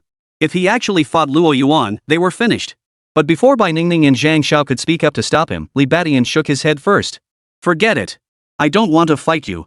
Li Beixian's mission was to protect Bai Ningning, not to engage in reckless brawling. In his view, there was no need to fight Luo Yuan. Moreover, since Luo Yuan belonged to the local martial arts association, Li Badian feared involving more martial artists would jeopardize his mission. Hearing this, Bai Ningning and Zhang Xiao felt a sudden surge of hope.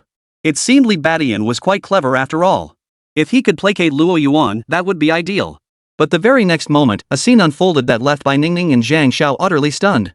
Luo Yuan sneered coldly. Is it that you don't want to fight, or that you're afraid to? Hearing this, Li Badian couldn't help but laugh bitterly. Luo Yuan's vitality should be stronger than his, but only marginally so. From this, he deduced that the Luo Yuan before him was likely a mid-stage martial artist. An opponent like this, Li Badian could subdue with one hand. Yet Luo Yuan clearly didn't realize this. Merely sensing Li Badian's early-stage martial artist vitality, he felt certain of victory. At that moment, Luo Su and the others instantly grew confident. Seeing Li Badian seemingly hesitant to act, their eyes lit up. Brother Luo Yuan is so cool. Bai Ningning's brother is intimidated, right? Since that's the case, let's deal with Bai Ningning and Zhang Xiao first. Upon hearing this, Luo Su also felt a surge of excitement. But just then, Li Badian suddenly smiled. Alright, as you wish. He then called out to Bai Ningning and the others, Ningning, Zhang Xiao, come over here. Hearing this, Bai Ningning and Zhang Xiao immediately approached Li Badian. A cold gleam flashed in Russell and the others' eyes, but they made no move to stop them. As for Luo Yuan, he too remained unconcerned. From the very beginning, his target had always been Li Badian. Alright, you two wait here for me. Li Badian led Bai Ningning and Zhang Xiao to the sidelines before instructing them. But just then, Bai Ningning grabbed Li Badian's wrist, her voice trembling with urgency. Brother Tianqiu, you must run. They're after us, this has nothing to do with you. Yeah. Zhang Xiao chimed in. It'll be fine. Li Badian reassured them. The two women grew frantic. How could it be okay? That guy's a martial artist. Li Badian laughed. It really is fine. As long as we defeat him, won't that be enough? What? Hearing this, Bai Ningning and Zhang Xiao froze. But Li Badian had already spun and glided away, charging toward Luo Yuan once more. His gaze grew increasingly sharp, his entire demeanor shifting dramatically. The moment Luo Su and the others met Li Badian's gaze, they were instantly struck with horror. That look. It was this very look that had sent them fleeing earlier. Seeing this, Luo Yuan clapped his hands and laughed. Very well, very well. Let me see what you're made of. With that, Luo Yuan pushed off with his feet and swiftly glided toward Li Badian. Luo Su and the others instantly grew excited again. Go, brother Luo Yuan. That guy's done for. Though Li Badian had intimidated them, seeing Luo Yuan take action filled them with renewed confidence. Especially Luo Su. She knew full well how formidable her cousin was, having heard tales of him defeating numerous martial artists. He even had a bit of a reputation within the Martial Artists Association. She had no idea where this so-called brother of Bai Ningning had come from, but he was definitely no match for her cousin Luo Yuan. Just as Luo Su was thinking this, Li Badian and Luo Yuan's figures suddenly collided violently. Without a word, Luo Yuan unleashed a swift punch. Iron Stone Fist. The punch flew like a swinging iron rock. With a sharp crack, Li Badian spread his fingers wide, meeting the fist with an open palm to block it. At the same time, Bai Ningning and Zhang Xiao watched Li Badian with concern. Li Badian's earlier words had made them vaguely aware of something. Yet their worries remained unshaken. Just then, Luo Yuan's agonized scream suddenly echoed throughout the entire ice rink. Wah! Bai Ningning and Zhang Xiao froze in shock. Russell and the others were also dumbfounded. Suddenly, Luo Yuan's face flushed crimson as he knelt to the ground. He'd barely made contact before Li Badian suppressed him with a single move. Chapter 59, Recognizing the Boss? Becoming Li Badian's disciple. In that instant, the entire crowd fell silent. Luo Su and the others wore expressions of utter disbelief. Bai Ningning and Zhang Xiao also looked utterly stunned. Luo Yuan, the martial artist Luo Su had specially sought out, had actually been suppressed by Li Badian. Holy! Zhang Xiao exclaimed. Bai Ningning was also speechless. So Li Badian was actually a martial artist too. And even stronger than Luo Yuan. Holy! But the most shocked of all was Luo Yuan. Are you kidding me? His own fist had been blocked by Li Badian. That alone was bad enough, but the palm covering his fist radiated an astonishing force. It was precisely this force that made Luo Yuan collapse to his knees, howling in agony. But the problem was, he was a mid-stage martial artist. In his perception, Li Badian was clearly only at the early stage of martial artist cultivation. So why was his strength so immense? His fist, as hard as iron, felt as though it would be crushed to pieces. Luo Yuan was utterly horrified. He knew that his iron stone fist cultivation, besides its formidable offensive power, also imbued his fists with a touch of hard Qigong's might. Yet even so, they couldn't withstand the opponent's force. What on earth was going on? Could it be that the opponent wasn't a low-tier martial artist, but a high-tier one? Seeing the look of shock and fear on Luo Yuan's face, the corners of Li Badian's mouth beneath his mask lifted slightly. He wasn't surprised by this turn of events. The force he'd used to restrain the opponent was none other than his strength of an ox innate talent. It was well known that even when Li Badian had used this talent without martial arts, it had been sufficient to counter late-stage martial artists. Now, using it to subdue Luo Yuan, a mid-stage martial artist, was hardly surprising. As for Luo Yuan's so-called Iron Stone Fist possessing a shred of hard Qigong power, that was laughable. Li Badian possessed a minor achievement in hard Qigong. With a single exertion of force, Luo Yuan's agonized howl grew even louder. Noisy. Li Badian snorted coldly, suddenly spinning to deliver a sidekick. Thud. The ice skate slammed hard into Luo Yuan's face, sending him flying backward. Boom. He flew 5 or 6 meters, crashing into the wall before slamming back down. Struggling to lift his head from the ground, Luo Yuan glanced at Li Badian. You. Before he could finish the word you, his head snapped back as he passed out completely. 2 streams of blood flowed from his nose, and a gray bruise appeared on his face. Cousin. Luo Su cried out in shock, his entire body going rigid. Luo Yuan had been defeated by Li Badian in an instant. How could this martial artist be so powerful? Next, Li Badian's gaze swept over them. Luo Su and the others were startled, their bodies instinctively tensing to flee. But just then, Li Badian suddenly barked out a command. Freeze! Hearing this, Luo Su and the others froze instantly, as if struck by a petrification spell, standing dumbstruck in place. Their expressions, however, were filled with utter terror, their eyes brimming with tears they dared not shed. Take this one away. Li Badian pointed at Luo Yuan, who lay motionless on the ground, instructing Luo Su and the others. Luo Yuan was nearly unconscious, not dead. His identity still gave Li Badian pause, so he hadn't struck him with full force. Otherwise, how could a mid-stage martial artist possibly withstand his attack? Hearing this, Luo Su and the others breathed a huge sigh of relief. They rushed over to Luo Yuan's side and scrambled to carry him away. The vast ice rink instantly fell silent. Li Badian then glided toward Bai Ningning and Zhang Xiao. You're a martial artist. As Li Badian drew near, Bai Ningning finally snapped out of her daze, blurting out the question in a moment of foolishness. Zhang Xiao's eyes widened as well, staring at Li Badian as if he were some kind of monster. Didn't I tell you before? Li Badian chuckled wryly. Wah! Holy crap! You really are a martial artist. Immediately, Bai Ningning and Zhang Xiao snapped out of it, screaming wildly. They instantly crowded around Li Badian, scrutinizing him from head to toe. Li Badian shook his head, amused. But he wasn't surprised by their exaggerated reactions. To ordinary people, martial artists were indeed extremely rare. In fact, due to different social circles, even martial arts apprentices were uncommon sights to ordinary people. Moreover, since he had known Bai Ningning and Zhang Xiao beforehand, the sudden shift in his status left them even more stunned. Alright, stop staring. I don't have 3 heads or 6 arms. Li Badian snapped impatiently. Bai Ningning and Zhang Xiao, however, remained just as fascinated. Brother Tianqiu, you're incredible. How did you pull that off just now? Is that the legendary martial arts technique? Li Badian was even more speechless. He hadn't even used martial arts just now, okay? But Bai Ningning and Zhang Xiao grew more and more excited. All because Li Badian had just defeated Luo Yuan, effectively validating their earlier claims. This meant Luo Su and the others would never dare to mess with them again. In fact, they could practically walk all over the school now. Awesome! Bai Ningning and Zhang Xiao were buzzing with excitement, chattering nonstop all the way out of the rink. Brother Tianqiu, you're a martial artist, why are you making videos? Wait, no, it's not unusual for martial artists to make videos. Some influencers are actually martial artists, like that teacher Ma Baogua. But upon reaching the amusement park entrance, their expressions suddenly darkened. They finally realized the 200 yuan they'd agreed to take from Li Badian was already gone. This meant they would have to part ways with Li Badian. Sure enough. Li Badian suddenly said, alright, that's all for today's video.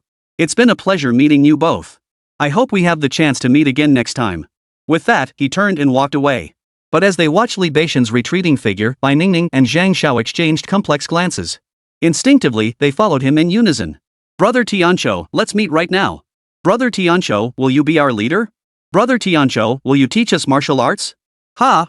Li Badian froze, turning to stare in surprise at Bai Ningning and Zhang Xiao as they caught up. His expression gradually grew peculiar. Truthfully, if it weren't for Luo Yuan, he wouldn't have wanted to reveal his martial artist identity in front of Bai Ningning. After all, he still didn't know how Bai Ningning felt about martial artists, especially a stranger.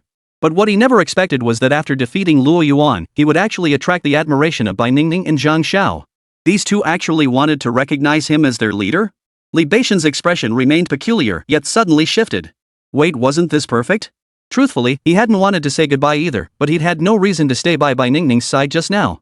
But now, here was a reason practically handed to him on a silver platter. At this thought, Li Badian's eyes lit up. Looking at the two of them, he considered his words carefully. What's this about a boss? I don't take underlings, but as for disciples, that might be possible. What? Bai Ningning and Zhang Xiao froze in shock. Then, Bai Ningning snapped out of it first and abruptly knelt on the ground.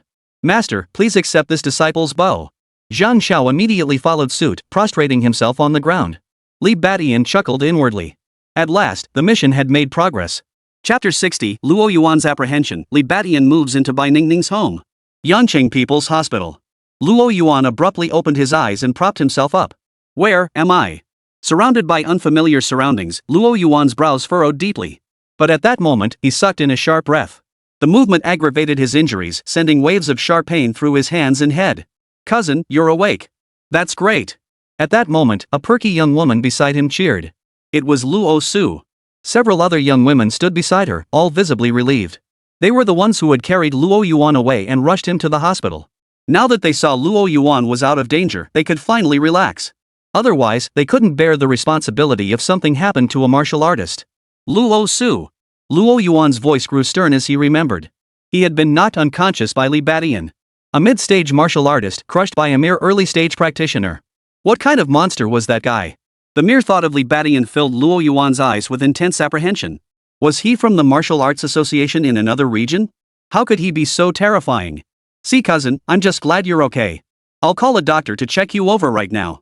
Luo Su, startled by Luo Yuan's shout, immediately snapped to attention and stammered nervously. Hearing this, Luo Yuan shot Luo Su a fierce glare. No need. He leapt off the hospital bed. He knew his injuries well enough just to apply some wound ointment when he got home. He had intended to leave immediately, but after a moment's thought, Luo Yuan added, stay away from those two girls in the future. Otherwise, even I won't be able to save you. Martial artists were inherently exalted, with boundless futures ahead. The most outstanding among them naturally held even higher status. For such individuals, dealing with an ordinary person was no different than crushing an ant. The thought of Li Badian weighed heavily on Luo Yuan's heart once more. His expression grew grave as he finally turned and left. Luo Su and the others exchanged nervous glances before shivering once more. Sister Su, what should we do now?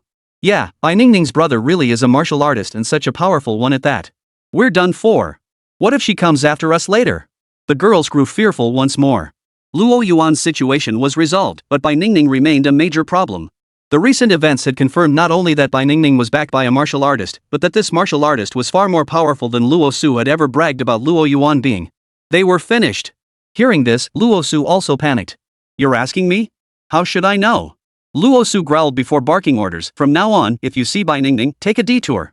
And stay away from school for now. Just go home and hide. For now, she had no better solution than to avoid Bai Ningning. The girls nodded repeatedly. For now, this was their only option. Otherwise, continuing to show up in front of Bai Ningning would be nothing short of courting death. Luo Su took it even further. She holed up at home, not only skipping school but eventually even refusing to answer calls from her boyfriend, Sun Yu. Because of Bai Ningning, she now dared not even contact Sun Yu. Though she cared deeply for him, her own safety came first. If Sun Yu wanted to get involved with Bai Ningning and court death, let him go ahead. It had nothing to do with her anyway. Meanwhile, after leaving the amusement park, upon learning Li Badian had nowhere to stay, Bai Ningning and Zhang Xiao simply dragged him along to their place. To be precise, it was Bai Ningning's place. Under the pretext that living together would make it easier to teach them martial arts. This turn of events left Li Badian both amused and exasperated. Had he known these two girls were so keen on martial arts, he would have revealed his true identity long ago. Why go through all that trouble? Of course. The events of today were ultimately for the best. Otherwise, had he revealed his martial artist identity outright, even if they enjoy training, they wouldn't have readily accepted him, let alone brought him home directly. Living together would make things much easier going forward.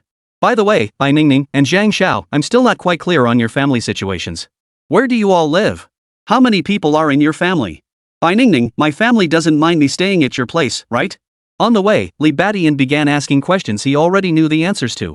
Even though he already knew Bai Ningning's address and family situation, he still felt the need to ask these redundant questions. However, judging by Bai Ningning's transformation into a mentally unstable girl, the intelligence he had obtained seemed rather inaccurate.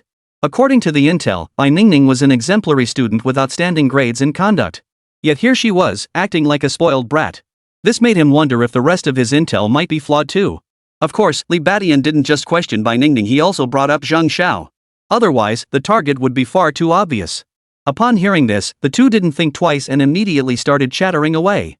They had never been particularly wary of Li Badian to begin with, and now that they were master and apprentice, their guard was down even further. From their accounts, Li Badian quickly gained deeper insights into both women. He even learned how Bai Ningning and Zhang Xiao had met and become close friends.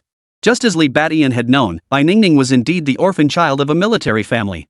She owned an apartment in a residential complex in Baiyun district, but since she hadn't turned 18 yet, it was currently registered under a relative's name. As for Zhang Xiao, she rented a place in an urban village nearby Ningning's home. She came from a single-parent family and lived with her mother. The two had met because they were classmates in the 9th grade at Yongcheng No. 4 Middle School. Earlier, when Bai Ningning was bullied by Luo Su, Zhang Xiao couldn't stand by and watched, so she stood up for her a few times. Before long, the two became best friends. Li Badian nodded after hearing this, understanding their eagerness to train in martial arts. For one thing, they were frequently bullied by Luo Su, or rather, they often found themselves in vulnerable positions. Bai Ningning's situation spoke for itself, while Zhang Xiao, coming from a single-parent household, also endured frequent bullying. Given these circumstances, it was only natural that both felt insecure and sought martial arts training. Of course, witnessing Li Badian defeat Luo Yuan earlier had also provided them with tremendous motivation. It only intensified their desire to train and become martial artists. Li Badian, naturally, welcomed this development wholeheartedly. This provided him with a legitimate reason to stay by Ningning's side and protect her. In doing so, even if he devoted himself to cultivation, it wouldn't interfere with his mission. Not bad, not bad. Li Badian nodded to himself in satisfaction. After nearly half an hour, the trio returned to the happy community where Bai Ningning resided. Walking through the community garden, Li Badian felt quite satisfied. This complex was quite upscale. Not only did it boast beautiful scenery, but it also featured a sizable training area. It contained numerous martial arts training facilities. This meant he could come here to practice in the future. However, upon arriving at Bai Ningning's home and seeing her relatives, Li Badian was instantly speechless. Chapter 61, Wang Hao discovers the truth, Lin Xiaodan's terror. Bai Ningning, what on earth are you doing? Bringing home all sorts of unsavory characters day in and day out, and this time you've gone too far. You brought a man home. Bai Ningning unlocked the door with her key fob and ushered Li Badian and Zhang Xiao inside. The moment they stepped inside, a displeased voice rang out. Li Badian looked in the direction of the voice and saw a man wearing glasses, frowning at them. He looked to be in his 20s, slightly overweight, with dark circles under his eyes. Cousin. Bai Ningning called out timidly. Just then, Zhang Xiao whispered in Li Beixian's ear, he's Bai Ningning's cousin, Zhao Fei. A hint of surprise flashed across Li Beixian's face. He knew that Bai Ningning's house was apparently entrusted to a relative. Could this be the very Zhao Fei? Li Badian studied Zhao Fei without betraying his thoughts. Zhao Fei, however, walked straight over and declared, Ningning, your father didn't leave much in the way of settlement money. You need to be careful with your spending. It's bad enough that Zhang Xiao comes over all the time freeloading on food and drinks, but now you've brought a man home? What are you doing? Finishing his sentence, Zhao Fei fixed his gaze on Li Badian and declared bluntly, you. Get out.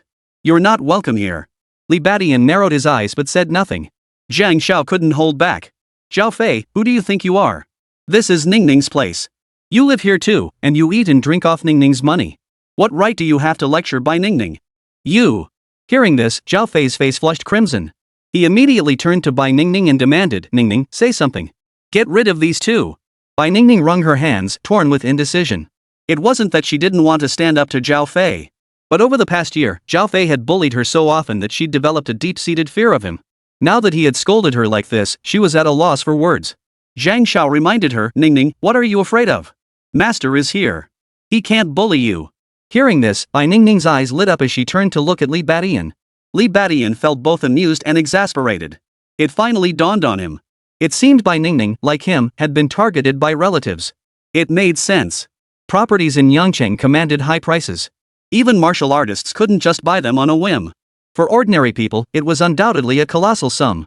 When faced with such a huge sum, family ties become meaningless. This Zhao Fei probably shares the same greedy mindset as his cousin Chenning. Come to think of it, Bai Ningning's apartment 3 bedrooms, 2 living rooms was worth more than his place in Tianhe district. Yet Bai Ningning was just an ordinary middle school girl. It was hardly surprising she'd find herself in such a predicament. No wonder those 2 young girls were clamoring to become his disciples. They clearly sought a powerful patron too. Of course, in a way, Li Badian was indeed Bai Ningning's protector at the moment. With that thought, Li Badian immediately smiled at Zhao Fei and said, Hello, I'm Bai Ningning's master. My name is Tian Chou. Oh, and I'm a martial artist. What? A martial artist? Zhao Fei's darkened face instantly betrayed utter shock. He scrutinized Li Badian, who was wearing a hat and mask, his expression shifting between shock and disbelief. As always, the intimidation factor of a martial artist was no joke. If Li Badian was just some shady character Bai Ningning knew, that would be one thing. But if he was a martial artist... Zhao Fei forced a smile onto his face. Oh, I see. That's wonderful. Martial artists are exactly who I admire most. Please, sit over here. I'll go pour you some tea. In an instant, he went from shooing customers away to personally serving tea and water. Bai Ningning was utterly dumbfounded. Was this really the same hot-tempered cousin who'd curse at the drop of a hat? Zhang Xiao watched the scene unfold, her eyes lighting up as she let out a huge sigh of relief. Though Zhao Fei was just an ordinary person, he was already in his 20s, much older than her. When he got angry, she couldn't help but feel afraid. Seeing him now, humbled and submissive, gave her an immense sense of satisfaction. Li Badian, however, gave Zhao Fei a newfound respect. If Zhao Fei had continued to act all loud and boisterous with him, he wouldn't have cared. But now that the other had shifted his stance so easily, it seemed he was quite the schemer too. Of course. Even if he was cunning, it didn't matter. As long as the other remained an ordinary person, he couldn't possibly cause any trouble. And so. Next, Li Badian and his two companions indulged in the attentive service provided by Zhao Fei. He brewed tea and served snacks. Later, Zhao Fei even personally tidied up Li Badian's room. But later. When Zhao Fei returned to his own room, his expression immediately darkened. He grabbed his phone and dialed a number. Mom, it's over. That Bai Ningning brought a martial artist back. Yangcheng Martial Arts University. Wang Hao suddenly asked Lin Xiaodan out. Wang Hao, what brings you out so late?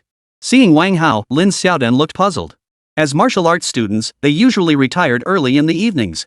After all, the daytime martial arts training was grueling, often leaving them utterly exhausted by nightfall. Li Badian's emergence had also spurred Lin Xiaodan on, making her train even harder. She was determined to become a martial artist as soon as possible. So tonight, she had gone to bed earlier than usual. But soon, Wang Hao's phone call woke her up, claiming it was about something important. Wang Hao sounded grave as he said, I found out about Li Badian. Oh, really? Lin Xiaodan perked up at once, urgently asking, did he escape from prison? No. Wang Hao shook his head, then proceeded to share two pieces of news with Lin Xiaodan. The good news, Li Badian had been sentenced to death. The bad news, Li Badian had passed the martial arts selection.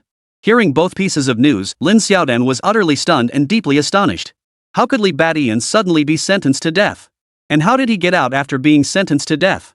What exactly is the martial selection? Wang Hao proceeded to explain in detail. After hearing it all, Lin Xiaodan froze in place. What? There's such a thing. Through Wang Hao's explanation, Lin Xiaodan finally understood. Li Badian was sentenced to death because he committed murder while incarcerated, which aggravated his crime. But receiving the death sentence didn't mean Li Badian would die. Because he had passed the martial selection. The martial selection was a talent recruitment system within the prison. Lin Xiaodan was utterly astonished. This was the first time she'd ever heard of such a system. Of course, Wang Hao was equally bewildered. But the question is, how could he possibly get out of prison? Lin Xiaodan then grasped the crux of the matter and urgently asked. Wang Hao frowned. The problem lies with the martial selection itself. After passing it, one becomes a member of a state-sanctioned underground organization, authorized to carry out missions outside the prison. Moreover, completing these missions can reduce one's sentence. Ultimately, they can be released without conviction. What? Hearing this, Lin Xiaodan froze completely, a wave of terror rising within her. Chapter 62, Two Post-Heaven Martial Artists. Wang Jiren of the Wang clan, Shadow. At that moment, Lin Xiaodan's beautiful eyes widened. A wave of intense dread surged from her heart. If Li Badian had escaped from prison, that would be one thing. In that case, they could leverage the Armed Police Bureau's resources to issue a warrant for his arrest. If all else failed, Wang Hao's family could be pressured to deal with him. But now, Li Badian had appeared openly and brazenly. Didn't that mean he might genuinely threaten her family and seek revenge against her? The realization jolted Lin Xiaodan back to her senses. Panic gripped her as she grabbed Wang Hao. Wang Hao, what do we do now? Right now, Li Badian probably won't dare to act against us. But once he's released without charges, he'll definitely come after us. Lin Xiaodan also realized the gravity of the situation. Given Li Badian's current predicament, he might not come after them. But what about when he's acquitted? And then, if he kills us, won't he use the martial selection process again to clear his name? With the martial selection as his avenue, he'd almost certainly act, wouldn't he? Wang Hao's face darkened like storm clouds. This was precisely why his expression had darkened. He too recognized the intricacy of the situation. Right now, Li Badian couldn't touch them. But conversely, it seemed they couldn't touch Li Badian either. Li Badian had now joined the nation's underground organization. If they eliminated him and were discovered, they would face serious trouble. Even in this martial arts world, martial artists still had to abide by certain laws. To make matters worse, according to intelligence Wang Hao had obtained, those who passed the martial selection were all martial artists. This meant that Li Badian was now a martial artist himself. Upon learning this, Lin Xiaodan was utterly stunned. What? That fast? She exclaimed in shock. After all, Wang Hao had only recently ascended to the martial artist realm himself. Yet Li Badian had advanced as well. Of course, given Li Beixian's momentum, barring any unforeseen circumstances, he should have advanced to martial artist by now if he had smoothly entered the martial arts university. But the problem wasn't he in prison? Where would he have found time to cultivate? Where could he possibly find the resources? Hearing Lin Xiaodan's confusion, Wang Hao shook his head. Who knows? Maybe the life or death struggle sparked some latent potential in him. That guy's pretty formidable. I thought he'd die in prison, but who'd have guessed he'd end up like this? But don't worry, Xiaodan. I've already asked my third uncle to intervene. He might be able to severely injure him or even kill him in secret. A cold gleam flashed across Wang Hao's face as he spoke. Hearing this, Lin Xiaodan's face lit up with delight. She was well aware of the influence within Wang Hao's family. His family was a martial arts lineage spanning 3 generations. Among his father's generation, there were currently numerous martial artists who had cultivated their abilities through hard work. His third uncle was one of them. She never imagined Wang Hao would enlist his third uncle, a martial artist who had cultivated his abilities through cultivation, to deal with Li Beixian. With that move, she shouldn't have to worry anymore. At this thought, Lin Xiaodan instantly breathed a huge sigh of relief. At the same time, she felt once more that her choice had been the right one. Though Li Beixian possessed decent cultivation talent, he was ultimately just an orphan with no backing. But Wang Hao, born into a martial arts family with deep roots. He was also a naturally gifted martial artist, with a future that could be described as limitless. Even if he was a bit ugly, it was hardly a deal-breaker. Between these two men, even a fool would know which to choose. That Wang Hao going to such lengths over a woman. Still, he is a gifted martial artist, so we should give him some face. Who knows? Maybe he'll be the one to take charge of the Wang family in the future. In the night's darkness, a lithe yet muscular figure darted through the streets like a ghostly apparition. None other than Wang Hao's third uncle, Wang Jiren. As a cultivated martial artist, his mastery of the elusive likeness technique had long reached a minor accomplishment. Now, as he moved through the streets, his phantom-like flashes not only avoided pedestrians but also evaded surveillance cameras. Having just ascended to the realm of a post-heaven martial artist, Wang Jiren remained quite occupied. However, after Wang Hao's request, he pondered it and ultimately agreed. In his view, dealing with a martial artist was no big deal. Using this opportunity to strengthen his relationship with Wang Hao was a welcome prospect. Currently, the old patriarch of the Wang family was in seclusion, striving to break through to the pre-heaven realm. The chances of success were slim. Should this occur, the reins of power within the Wang family would inevitably fall to their generation. But unfortunately, this generation, including himself, lacked exceptional talent. In contrast, Wang Hao's generation boasts several promising talents, one of whom is Wang Hao himself. Though Wang Hao's innate talent isn't exceptional, his natural gifts place him among the top-ranked juniors. By the time the old man passed away, Wang Hao might well become the Wang family's foremost combat power. Given this, he naturally saw no harm in cultivating a relationship with Wang Hao. Of course, the most crucial factor was that this task posed no real trouble merely dealing with a minor martial artist. A piece of cake. Soon, Wang Jiren arrived at Xingfu Residential Complex. Security guards possessing martial arts prowess were stationed at the entrance. But such lowly minions couldn't stop him, nor could they even detect his presence. With the shadow step activated, Wang Jiren once again became a phantom, slipping into the residential complex. However, as he passed the neighborhood's exercise area, his footsteps suddenly halted. During the day, this exercise area was bustling with activity. But at night, it was naturally deserted. Yet at that very moment, a tightly wrapped figure emerged from the empty space, bursting into Wang Jiren's line of sight. "Who are you?" Wang Jiren's heart sank. He realized the figure seemed to be targeting him. No. Perhaps he had entered the other's territory.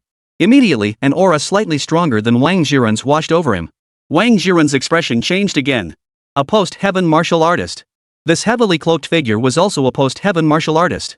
Judging by the depth of that aura, this wasn't someone who had just advanced, it was someone who had been at this level for quite some time. But how could such an existence appear in this ordinary residential neighborhood? Wait, could you be from that underground organization? Wang Jiren's expression suddenly hardened as a thought struck him. He was well aware of Li Beixian's background. His original plan had been to eliminate Li Beixian without anyone noticing. Even that underground organization probably wouldn't have detected it. But what he hadn't anticipated was that someone from that underground organization seemed to be following Li Beixian. It could only be that underground organization. Otherwise, a postnatal martial artist, an extremely rare sight in the secular world, wouldn't have appeared here for no reason. The Wang family wielded considerable influence, and within less than 2 days, they had uncovered a wealth of intelligence on Li Beixian. But their reach had its limits, so they knew little about the Shadow Organization. They didn't know that when a Shadow Organization member went on their first mission, another member would follow them.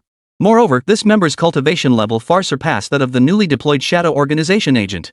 The purpose was twofold: to monitor for any signs of desertion and, crucially, to provide protection. Otherwise, if someone they'd painstakingly selected through martial trials were to fail on their very first mission, it would be a tremendous waste of their investment in cultivation. My name is Werewolf. Just then, a hoarse voice rang out, "Whoever you are, back off." Wang Zhiren's brows immediately furrowed. Chapter 63, Wang Zhiren fails, chooses to hire a hitman. The next day, Wang Hao and Lin Xiaodan arrived at the school gate, filled with excitement. Earlier, Wang Hao's uncle Wang Zhiren had contacted Wang Hao. Wang Hao assumed Wang Zhiren had succeeded and hurriedly notified Lin Xiaodan to come over. But upon meeting, Wang Zhiren's face darkened as he said, "Xiao Hao, I didn't succeed." What? Wang Hao was instantly startled. Lin Xiaodan froze in disbelief. How could that be? Uncle Wang, you're a post-heaven martial artist. Regaining his composure, Wang Hao stared at Wang Zhiren in utter shock. A full-fledged post-heaven martial artist, and he couldn't even handle a newly promoted martial artist. Wang Zhiren shook his head and explained, I didn't fight Li Badian. When I went to find him, I encountered other members of that underground organization. Li Badian had a post-heaven martial artist codenamed Werewolf tailing him. Last night, I exchanged several rounds with him and didn't gain much of an advantage. Hearing this, Wang Hao and Lin Xiaodan exchanged stunned glances. They hadn't anticipated that Li Badian would have a post-heaven martial artist guarding him. Didn't that mean they couldn't take on Li Badian? Third uncle, what should we do now? Does this mean we can't take action against Li Badian? Wang Hao frowned, instantly sensing the situation had grown. Getting Wang Zhiren to step in was already a huge favor. Trying to find another postnatal martial artist was simply out of the question. His father, Wang Jitian, kept a tight rein on him.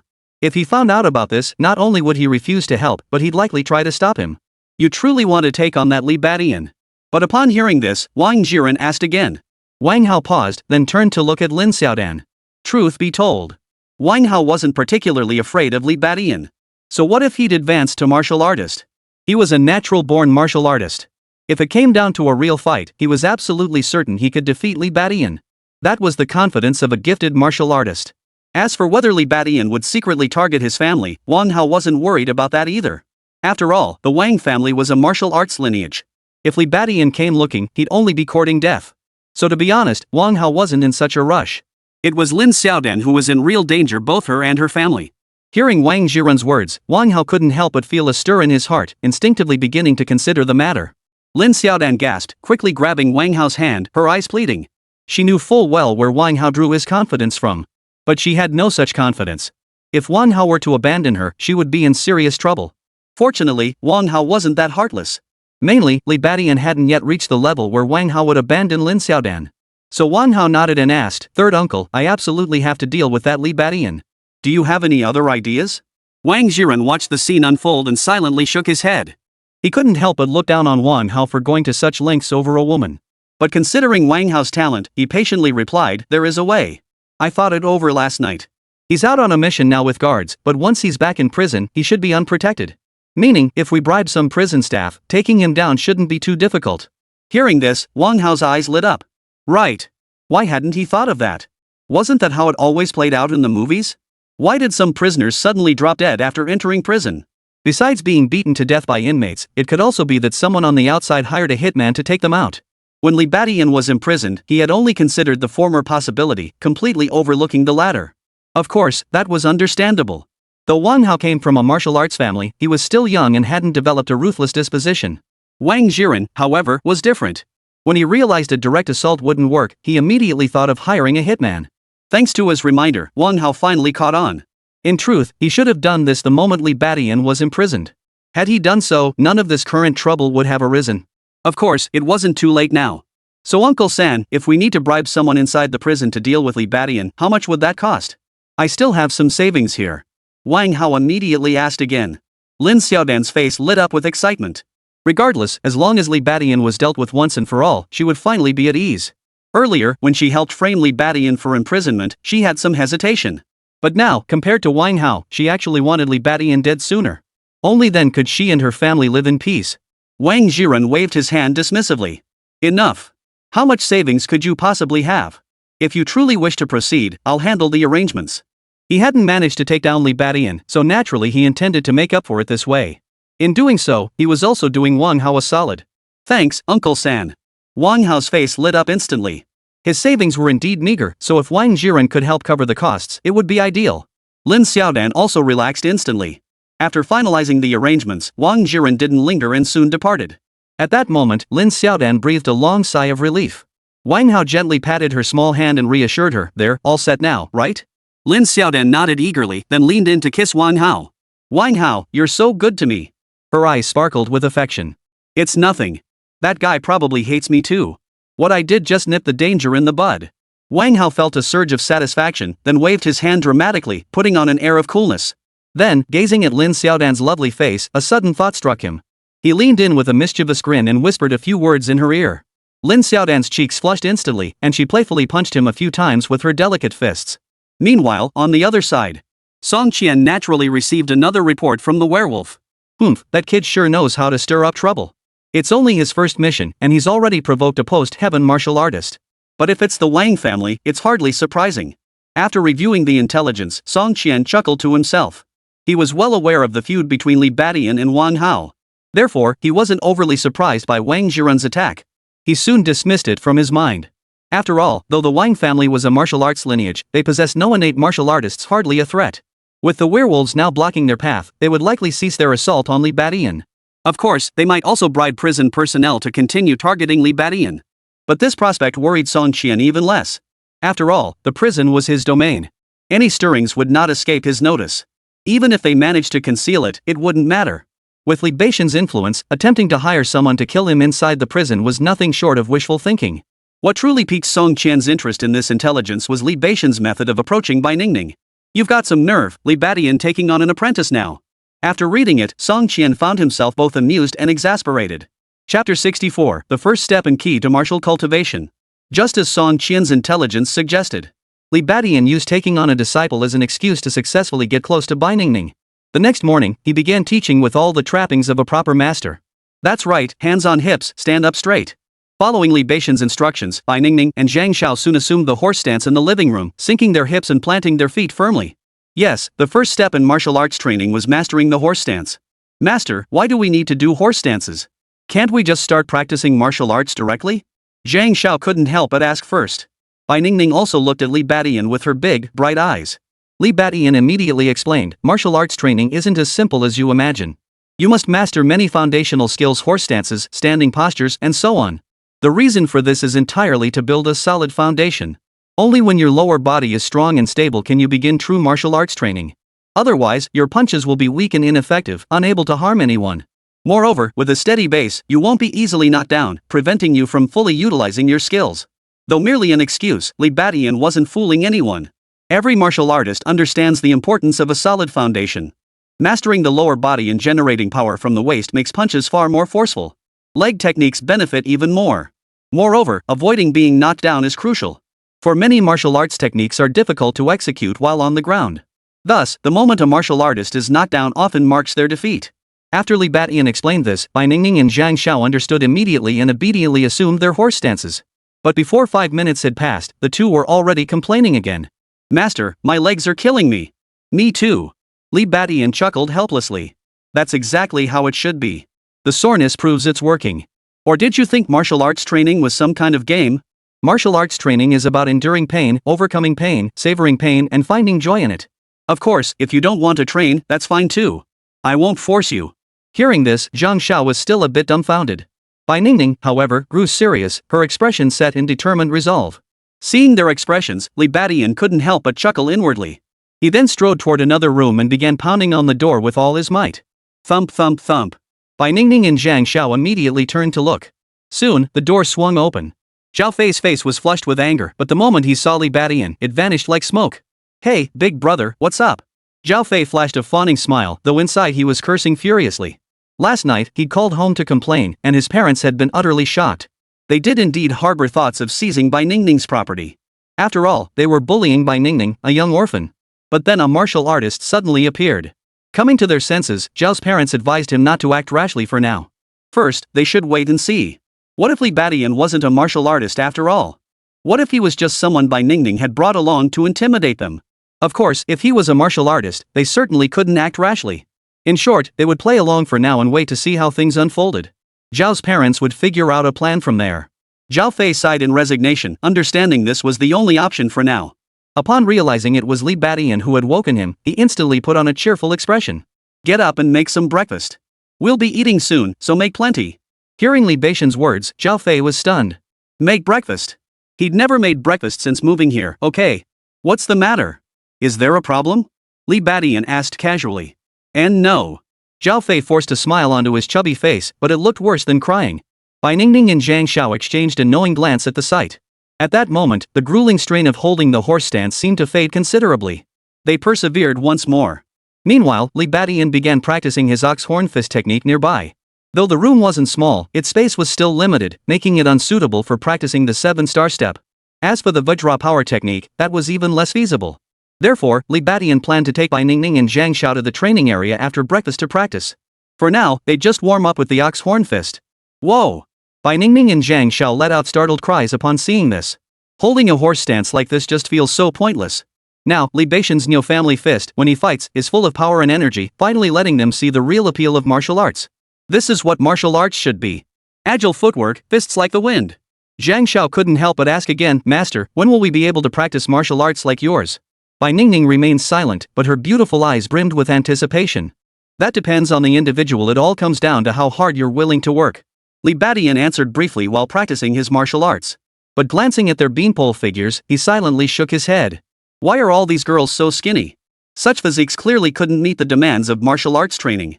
You must understand that when you truly begin martial training, a solid foundation is crucial, but physical conditioning is equally vital. Otherwise, you'd be gasping for breath after a single round. How could you possibly continue? This is also why students generally don't start martial arts training until their first year of high school. By then, at 15 or 16, their bodies have largely completed their initial development. At that stage, martial arts training not only avoids hindering height growth but also allows their physical condition to withstand the intense demands of rigorous practice. However, Bai Ningning and Zhang Xiao were both considered frail compared to their peers. Therefore, before beginning martial arts training, they needed to not only strengthen their lower bodies but also gain weight to meet certain standards. This was precisely why Li Badian had instructed Zhao Fei to prepare extra breakfast. The two needed to eat more quickly to build up their bodies.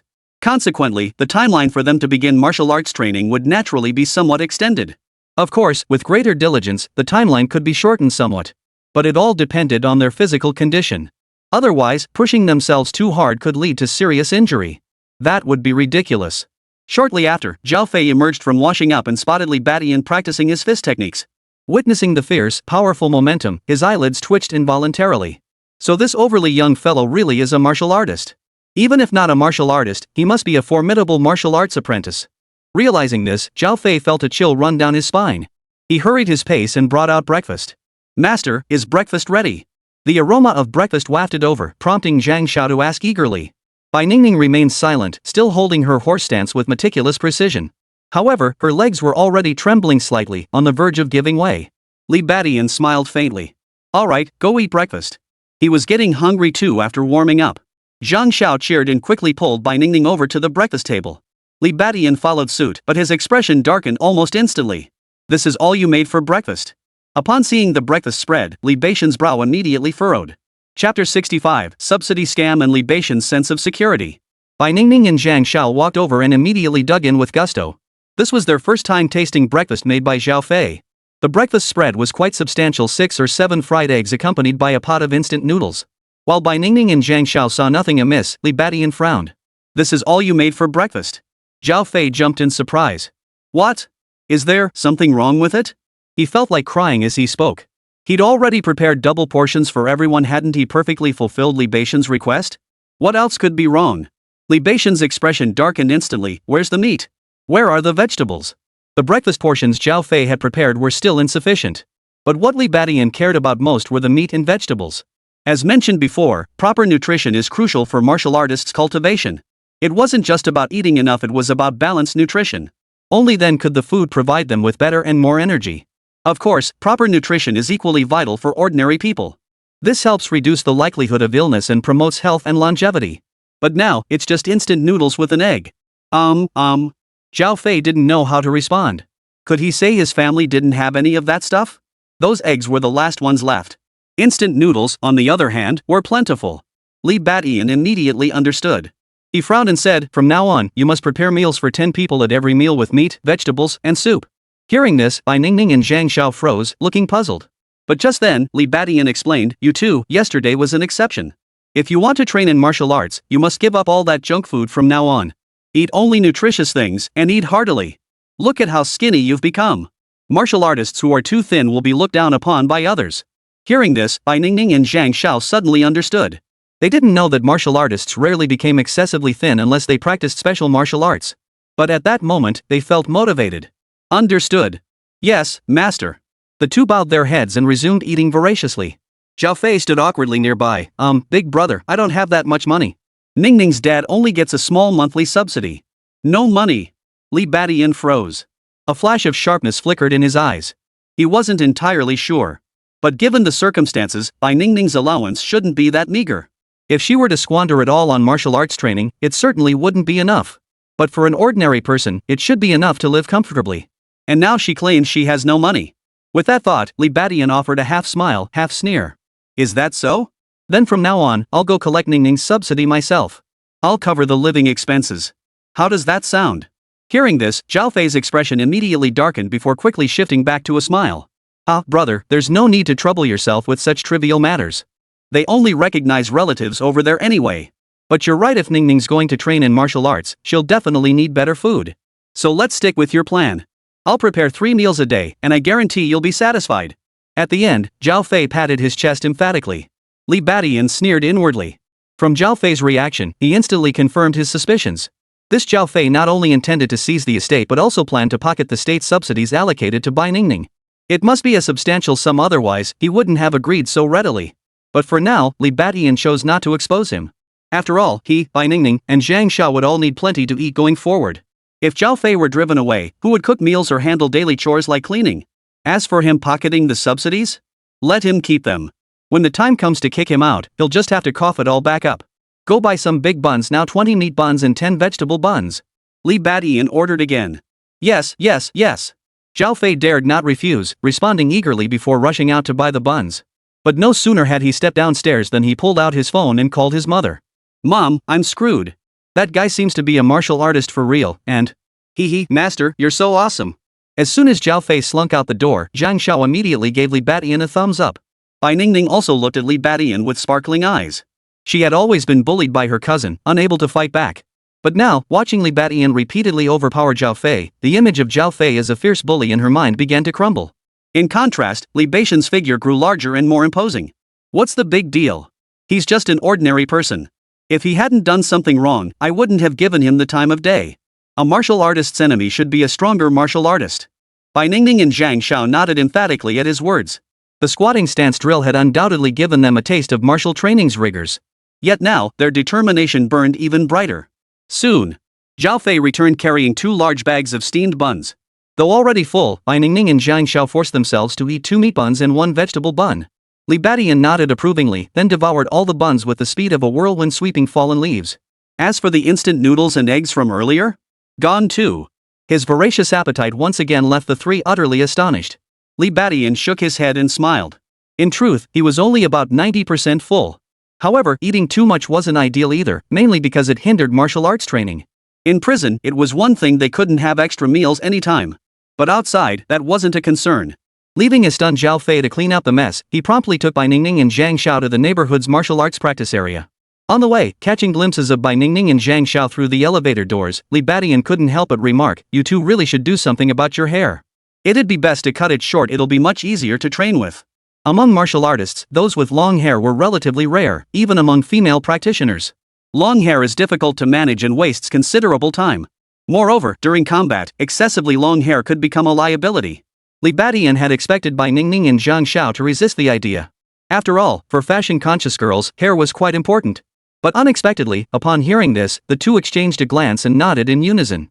Sure thing. Without a moment's hesitation. It turned out that Bai Ningning and Zhang Xiao had become spiritual little sisters with their mismatched hairstyles precisely because they lacked a sense of security. At school, girls with their backgrounds would get bullied if they looked too well behaved.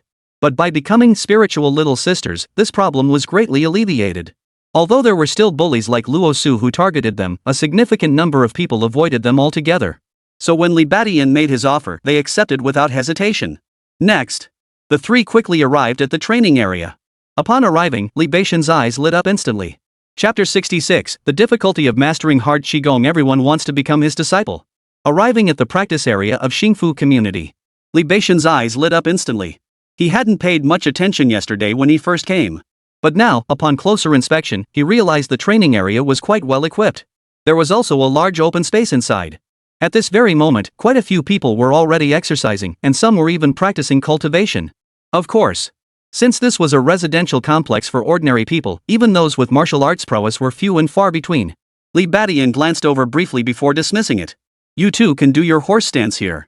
After casually assigning a spot to Bai Ningning and Zhang Xiao, Li Badian began cultivating the 7-star step. His body moved like a gentle breeze, his feet stepping like shooting stars. Swish, swish, swish. As he executed the 7-star step with minor mastery, the training area soon filled with libations overlapping figures. Wow! Master, you're so amazing! Bai Ningning and Zhang Xiao watched in awe, their eyes sparkling with admiration. The ox horn fist from earlier had been wide and sweeping, fierce and overpowering. But now, the 7-star step was all about spinning and shifting, utterly unpredictable. Witnessing this, the two grew even more fascinated by martial arts. Who is this guy? No idea, but he looks incredibly skilled. Is he a martial artist? We have martial artists in our neighborhood, but I've never seen him before. Meanwhile, the commotion from Li Badian's training quickly drew the attention of those already practicing in the exercise area. Among them were elderly men and women, middle-aged uncles and aunts, and of course, quite a few young people. In this era of universal martial arts practice, regardless of age, everyone harbored a deep fascination with martial skills. Soon enough, Li Badian drew a large crowd of onlookers. Li Badian paid no heed to the commotion, remaining fully immersed in his training. The 7-star step wasn't some divine martial art, it didn't matter if others saw it. In ancient times, martial arts might have been guarded like a prized possession, but in the modern era of advanced martial arts, such notions held no sway. Even if martial arts were discovered and their secrets mastered, it wouldn't matter. For it was the martial artists themselves who held the true power, not the technique itself. The same martial art manifested differently in different practitioners. This is primarily due to physical constitution and vital energy levels, which are rarely identical. As Li Badian began cultivating the 7-star steps, the chi and blood within his body surged violently, roiling like a raging torrent. Before long, his complexion grew rosy, and beads of sweat formed on his skin. Once, twice, 3 times. Li Badian practiced the 7-star step over and over. Gradually, however, his thoughts began to drift. Beyond the 7-star step's lightness technique, Li Badian was also cultivating the hard qigong technique, Vajra power. He intended to master both martial arts to perfection as quickly as possible. Thus, he would possess the ox horn fist in martial arts, the 7-star step in lightness skills, and the diamond force in hard qigong. With attack, movement, and defense all covered, he would be virtually unassailable. Li Badian knew this was the common path of cultivation for martial artists. The standard for martial artists was to achieve minor mastery in one skill and then reach 10 points in chi and blood. But mastering only one martial art left too many flaws. Often, it focused solely on offense, lacking defense and mobility. Therefore, when martial artists strive to reach the chi blood level of a post-heaven martial artist, they generally cultivate other martial arts. It's worth noting that the standard for reaching the postnatal martial artist realm no longer requires specific martial arts. One becomes a postnatal martial artist simply by reaching 100 points in chi blood. Yet most postnatal martial artists master at least 3 martial arts disciplines. Combined with the physical prowess of the postnatal stage, martial artists at this level are essentially flawless. Only practitioners of this caliber can barely withstand bullets, earning them the title of superhuman. Of course, among these martial artists, those who master hard qigong remain a minority. Each volume contained 2 martial arts techniques combined with lightness skills. Therefore, if Li Badian continued training in this manner, these 3 martial arts would likely enable him to dominate among postnatal martial artists. But martial arts cultivation isn't something one can simply decide to pursue. Beyond sufficient resources, external conditions are equally crucial. For instance, when Li Badian was at Bai Ningning's residence, he couldn't fully execute the 7-star step and had to retreat to the training grounds to practice. As for the diamond fist technique, that presented a different set of challenges. The current level of the diamond fist technique has reached the minor accomplishment stage, achieving the effect of being impervious to blades and spears. While this effect is undeniably powerful, it has also become a source of trouble for Li Badian in one particular aspect. This stems from the nature of hard qigong training, which emphasizes resistance to blows. Typically, achieving this level of impact resistance requires enduring pain or sustaining injuries. Yet now, being impervious to blades and spears, achieving that level of intensity has become exceedingly difficult. Even ordinary martial artists struggle to inflict damage upon him. Only late-stage martial artists or those with innate martial prowess could make him feel pain or sustain injuries. In other words, for Li Badian to advance his partially mastered diamond force to full perfection, he would need to find late-stage martial artists or innate martial artists to train with. Realizing this, Li Badian couldn't help but let out a bitter laugh. Where on earth could he find such individuals now? And it wouldn't suffice with just 1 or 2 sessions. Long-term collaboration was essential for his Vajra force to advance further. At this moment, Li Badian felt the harsh reality of cultivating hard qigong even more keenly. The initial stages in minor mastery were manageable. But to achieve mastery beyond innate talent, the cultivation conditions themselves presented a massive hurdle. For the moment, Li Badian could think of no better solution and could only temporarily focus his energy on the 7-star step. Fortunately, though his Vajra power was only at the minor achievement stage, it should suffice until he reached the postnatal martial artist stage. After all, postnatal martial artists gained bone and tendon enhancements, causing their defenses to surge dramatically. Putting his thoughts aside, Li Badian resumed his earnest cultivation of the 7-star steps. Once, twice. Before he knew it, the entire morning had passed. At this point, Li Badian finally stopped. By then, he was drenched in sweat. Just then, a tissue was handed to him from the side. "Wipe your sweat." "Thanks. Who are you?" Li Badian instinctively took it, but then froze, looking at the middle-aged man with a receding hairline in front of him with confusion. He didn't recognize this person at all? The middle-aged man smiled warmly. "I live in this neighborhood too. If you don't mind, young man, you can call me Uncle Kwang. Your lightness skills look pretty impressive. You must be a martial artist." Li Badian nodded. In truth, anyone familiar with martial artists knew this. Those with the time to cultivate lightness skills were almost always martial artists. Martial arts apprentices typically only train in offensive techniques. Of course, there were exceptions. Some martial arts apprentices did cultivate lightness skills early on, but they were rare. Simply because it wasn't necessary. Li Badian then turned his gaze toward Bai Ningning and Zhang Xiao, who were being escorted by a group of people. At that moment, their hands were already stuffed full of milk, bread, and other items. Seeing this, he seemed to grasp the situation. Just then, Bai Ningning and Zhang Xiao arrived before Li Badian. Zhang Xiao smiled and said, "Master, all these people want to take you as their teacher." Hearing this, Li Badian raised his eyebrows. Chapter 67, Martial Arts Training? Not enough beast meat. Hearing Zhang Xiao's words, Li Badian raised his eyebrows. He knew it. That Uncle Kwang suddenly fawning over him? So that's why. While he was cultivating, these people must have learned a lot from Bai Ningning and Zhang Xiao, including the nature of their relationship. That's why this scene unfolded. Realizing this, Li Badian chuckled to himself. But that was impossible. He had only taken Bai Ningning and Zhang Xiao as disciples as a side matter. Where would he find the energy to mentor so many people? Wouldn't it be better to use that energy to practice martial arts one more time? Besides, these were complete strangers, no blood ties or personal connections. Why should he? "Everyone, you're overestimating me. I'm just helping 2 young girls lay the groundwork. Real martial arts training will have to wait until they reach high school." Li Badian immediately declined. But just then, Uncle Kwang interceded, "Young man, we understand this would take time away from your own training. But we genuinely wish to learn martial arts. And for our children, if they could receive your guidance, it would be wonderful. We can pay you." The crowd murmured in agreement. "Exactly. Payment is no problem. As long as you're willing to teach us, young man." Hearing the earlier pleas, Li Badian felt somewhat speechless. But upon hearing the latter, his heart stirred. It seemed these people weren't so bad after all. They weren't just looking to freeload. They were actually willing to pay for lessons? Realizing this, Li Badian's expression shifted slightly. In truth, in this world, besides the officially established martial arts high schools, there were also numerous private martial arts training programs. After all, martial arts training was the dominant theme of this world, and for many, it was a lifelong pursuit. Here, the saying "live and learn" was no empty phrase. Not just the young, even many elderly people flocked to these martial arts training programs. However, the quality of instructors at these martial arts training programs varies greatly. They're mostly martial arts apprentices, with very few actual martial artists serving as instructors. In fact, the same holds true at martial arts high schools. Li Badian's former homeroom teacher was merely a martial arts apprentice. However, their martial arts knowledge was exceptionally solid, more than sufficient for teaching students who weren't martial artists themselves. This is precisely why Li Badian is so popular. If they could secure Li Badian a martial artist himself to train them, not only would the adults benefit, but the children practicing martial arts at home would also gain immensely. But a martial artist's time is precious. How could they possibly offer guidance for free? But money changes everything. Li Badian suddenly felt an urge to start a martial arts training class right here. With the residents being so enthusiastic, he sensed that a martial arts training program could be quite profitable. Though he already had hundreds of thousands in his possession, that money certainly wouldn't be enough to buy all the resources he needed. Originally, Li Badian had been wondering if there might be opportunities to earn some extra cash during his mission. He never expected the chance to come knocking on its own. But he couldn't actually open a training class while on a mission that would jeopardize the operation. After pondering, Li Badian suddenly pulled out his phone and said, "How about this? Everyone add my contact info. If you have any questions, you can consult me via phone." Offline training was out of the question, but he could switch to online sessions. This way, protecting Bai Ningning and making money wouldn't conflict at all. Hearing Li Baishan's concession, Uncle Quan and the others were overjoyed. They immediately pulled out their phones and added his contact information. After adding a good 30 or 40 contacts, Li Badian finally headed home with Bai Ningning and Zhang Xiao. "Master, did I cause you trouble?" Once they were far from the residence, Bai Ningning hurriedly asked. Unlike Zhang Xiao's carefree nature, she was thoughtful and sharp-witted.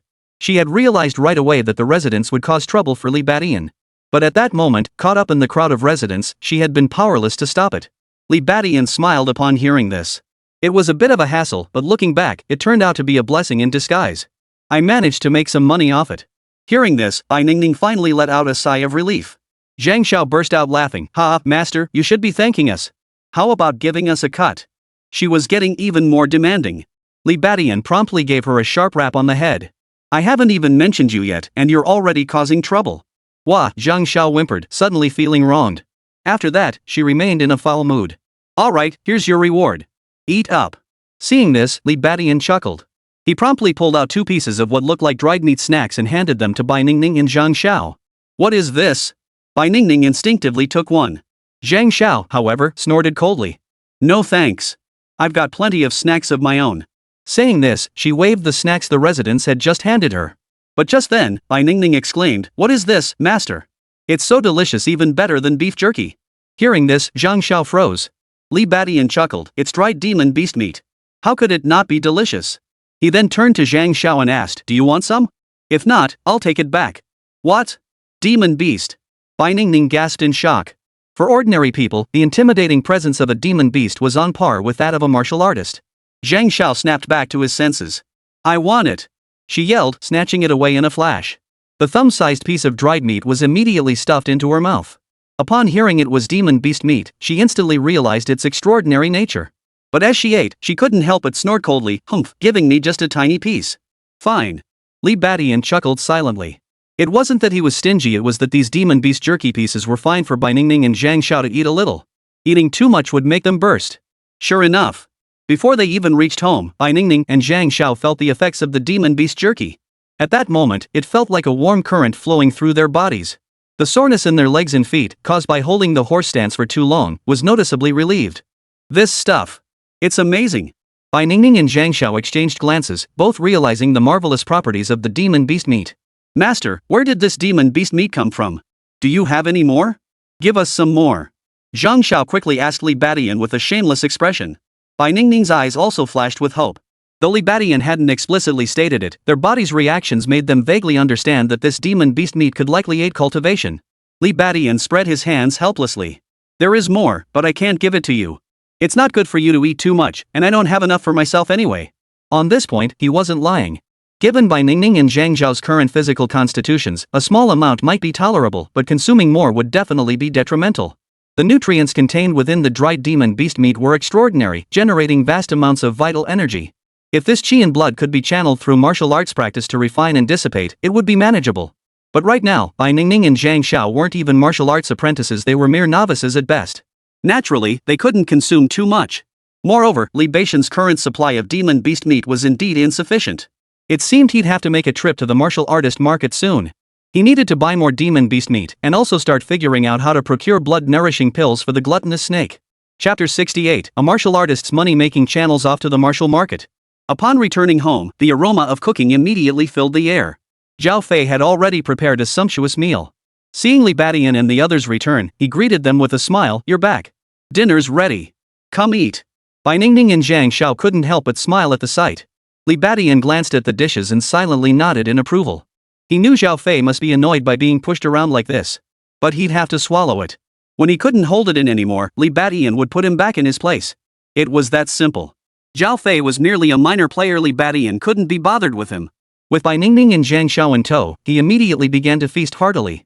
What surprised him was that Zhao Fei actually cooked quite well. That was all the better. But back in his room, Zhao Fei clenched his fists tightly. He cursed silently under his breath. Damn it. He had just called his mother again. But after learning that Li Badian was likely a martial artist, his parents urged him even more to be patient. Perhaps Li Badian was only staying temporarily and would soon leave. There was no need to rush into conflict with him now. If Li Badian truly didn't leave after a while, they could figure something out then. Zhao Fei agreed it made sense. In this world, offending a martial artist was tantamount to courting death. Even if the matter reached the Martial Police Bureau, they'd likely side with Li Badian. Unless Li Badian committed murder. But the question was, if Li Badian were to kill someone, who would he kill? Wouldn't it be himself? At that point, what good would the armed police department's help do? At this thought, Zhao Fei sighed inwardly. In that case, he'd better hold back for now and wait to see how things unfold. Haha, this is awesome. Does that mean Zhao Fei is now our servant? Inside, Zhao Fei sighed in frustration, while outside, Bai Ningning and Zhang Xiao giggled. I heard this guy used to be a chef for 2 years. No wonder his cooking is so delicious. Ha, this works out perfectly. Bai Ningning and Zhang Xiao's words cleared up Li Badian's confusion. But his attention was now focused more on his phone. In the past, Li Badian rarely played with his phone while eating. But this time was different. He swiftly accepted friend requests from Uncle Quang and others during the meal. Sure enough, these individuals sent various greetings and inquiries. Li Badian didn't rush to reply. Instead, he began searching online for martial arts training camp prices. Without a doubt, this would be another side gig for him while carrying out his mission. If done well, the earnings could even rival what Snake had offered. However, Li Badian remained unclear about the exact market rates. Tian Dao Training Program, Transcendence Training Program, Jingwu Training Program. A well-known training program popped up in his search results. The fee structures for these martial arts training programs were somewhat similar to those of gyms. The fees for martial arts instructors were comparable to those of fitness trainers. Group training sessions are available, as well as private coaching and course purchases. A private martial arts lesson? A whopping 3,000 yuan per hour. Undoubtedly, if an ordinary person could become a martial artist, they'd essentially be set for life. They could easily earn substantial income. But for cultivation purposes, it was nowhere near enough. Thinking about the prices of demon beast meat and blood essence pills, Li Badian felt a headache coming on. Though he currently possessed hundreds of thousands, such wealth might not sustain his cultivation for even 2 months if he truly pursued it with ample resources. This alone illustrates the immense difficulty of a martial artist's cultivation path. Cultivating martial arts is difficult, and earning resources is equally hard. Of course, as Li Badian knew, martial artists had numerous avenues for earning income. Martial arts training, bodyguard work, or live streaming. While the income from live streaming in this world isn't as extravagant as one might imagine, it still offers a decent amount of money. Of course, for martial artists, the most lucrative option remains venturing into the wilderness outside the city to battle demonic beasts. A single martial artist-level demon beast could easily fetch over 100,000, or even several 100,000. But this method of earning money was also the most dangerous. Many martial artists who venture into the wilderness never return. Speaking of which, Li Badian was actually quite interested in hunting demon beasts. With his strength, hunting beasts shouldn't be difficult. As long as they weren't those late-stage beasts, he could probably handle them with ease. But for now, he wasn't a free agent, so he had to put that idea on hold. Martial arts training was one of the few ways he could earn extra income at the moment. Later, Li Badian learned that martial arts apprentice training was not expensive, costing anywhere from 100 to 1,000 yuan. Of course, this was hardly surprising. After all, martial arts apprentices are quite numerous. It's the same in any industry. Rarity determines value. When there are too many of something, its worth diminishes. After browsing through the options, Li Badian quickly got a handle on the situation. Using these prices as a reference, he swiftly established his own fee structure. Online coaching, 100 per session. Offline sessions? Not offering those for now. Of course, if someone offered an exceptionally high price, Li Badian wouldn't mind doing an in-person session. The so-called online guidance would only involve answering questions or correcting anomalies encountered during cultivation. This way, the time spent was never more than an hour, sometimes not even a few minutes. Considering Li Badian's status as a martial artist, such fees were quite reasonable. Adhering to this standard, Li Badian immediately resumed conversations with the residents. Within moments, he completed 3 transactions. Over the course of eating and drinking soup, 300 yuan had effortlessly come into his hands. Not bad, not bad. A faint smile touched Li Badian's lips. Though this sum was but a drop in the bucket for the resources he needed, it was better than nothing. Moreover, as he continued to hone his skills, more and more people would surely seek him out for online training. Sure enough. By afternoon, after Li Badian finished his meal and reappeared with Bai Ningning and Zhang Xiao, a crowd gathered around them once more. Especially after Li Badian began his cultivation. Whistling winds and swirling illusions. Such commotion quickly drew another wave of residents. Then it was back to the morning routine, exchanging contact information and completing another transaction. Though the number of transactions wasn't high, Li Badian didn't mind. Fewer transactions didn't mean fewer people needed online training, it just meant many still didn't know to ask. After all, $100 per session wasn't exactly cheap for some families. Of course, even if there were very few transactions, Li Badian wouldn't mind. It was merely a side hustle during his free time. Whether he earned a lot or a little, as long as he made something, it was enough. With this little bit saved up, he could afford an extra pound of demon beast meat later. The following days unfolded exactly as Li Badian had anticipated. His reputation spread like wildfire throughout the neighborhood. All told, at least several hundred people added his contact information. Every day, he had over a dozen people requesting online training sessions. Whenever Li Badian practiced martial arts, crowds gathered to watch. But today, the residents arrived early only to find Li Badian had gone out with Bai Ningning in Zhangshao. Their destination? The Martial Arts Market. Chapter 69, Martial Arts Apprentices Everywhere, First Encounter with a Demon Beast. Li Badian didn't practice martial arts today. Instead, he took Bai Ningning and Zhang Xiao out. Their destination was the Martial Arts Market. After several days of consumption, Li Badian's demon beast meat was nearly depleted. It was time to restock. Moreover, after several days of practicing horse stance and indulging in hearty meals, Bai Ningning and Zhang Xiao had laid some foundational groundwork. Though they weren't quite ready for direct martial training yet, they could at least start selecting martial arts techniques. Master, the martial arts market, there must be tons of martial artists there, right? Master, have you been to the martial arts market? Is it bustling over there? All the way there, Bai Ningning and Zhang Xiao were bursting with excitement. The martial arts market was undoubtedly an utterly novel place for them. Li Badian chuckled silently. In truth, he hadn't been to the martial arts market either. He merely knew of its existence. However, many people knew that if you wanted to buy anything related to martial artists, you had to go to the martial artist market. Each city had only one martial artist market. To reach the martial arts market, one must take a special subway train. This was mainly because warrior markets were typically built in wilderness areas near the city outskirts. If ordinary people wandered there carelessly, they might accidentally stray into the wilderness, which would be troublesome. The train fare itself isn't expensive, costing only a few dozen yuan per person. The journey was lengthy, taking over 2 hours from Bai Ningning's home. All the way there, Bai Ningning and Zhang Xiao chattered non-stop.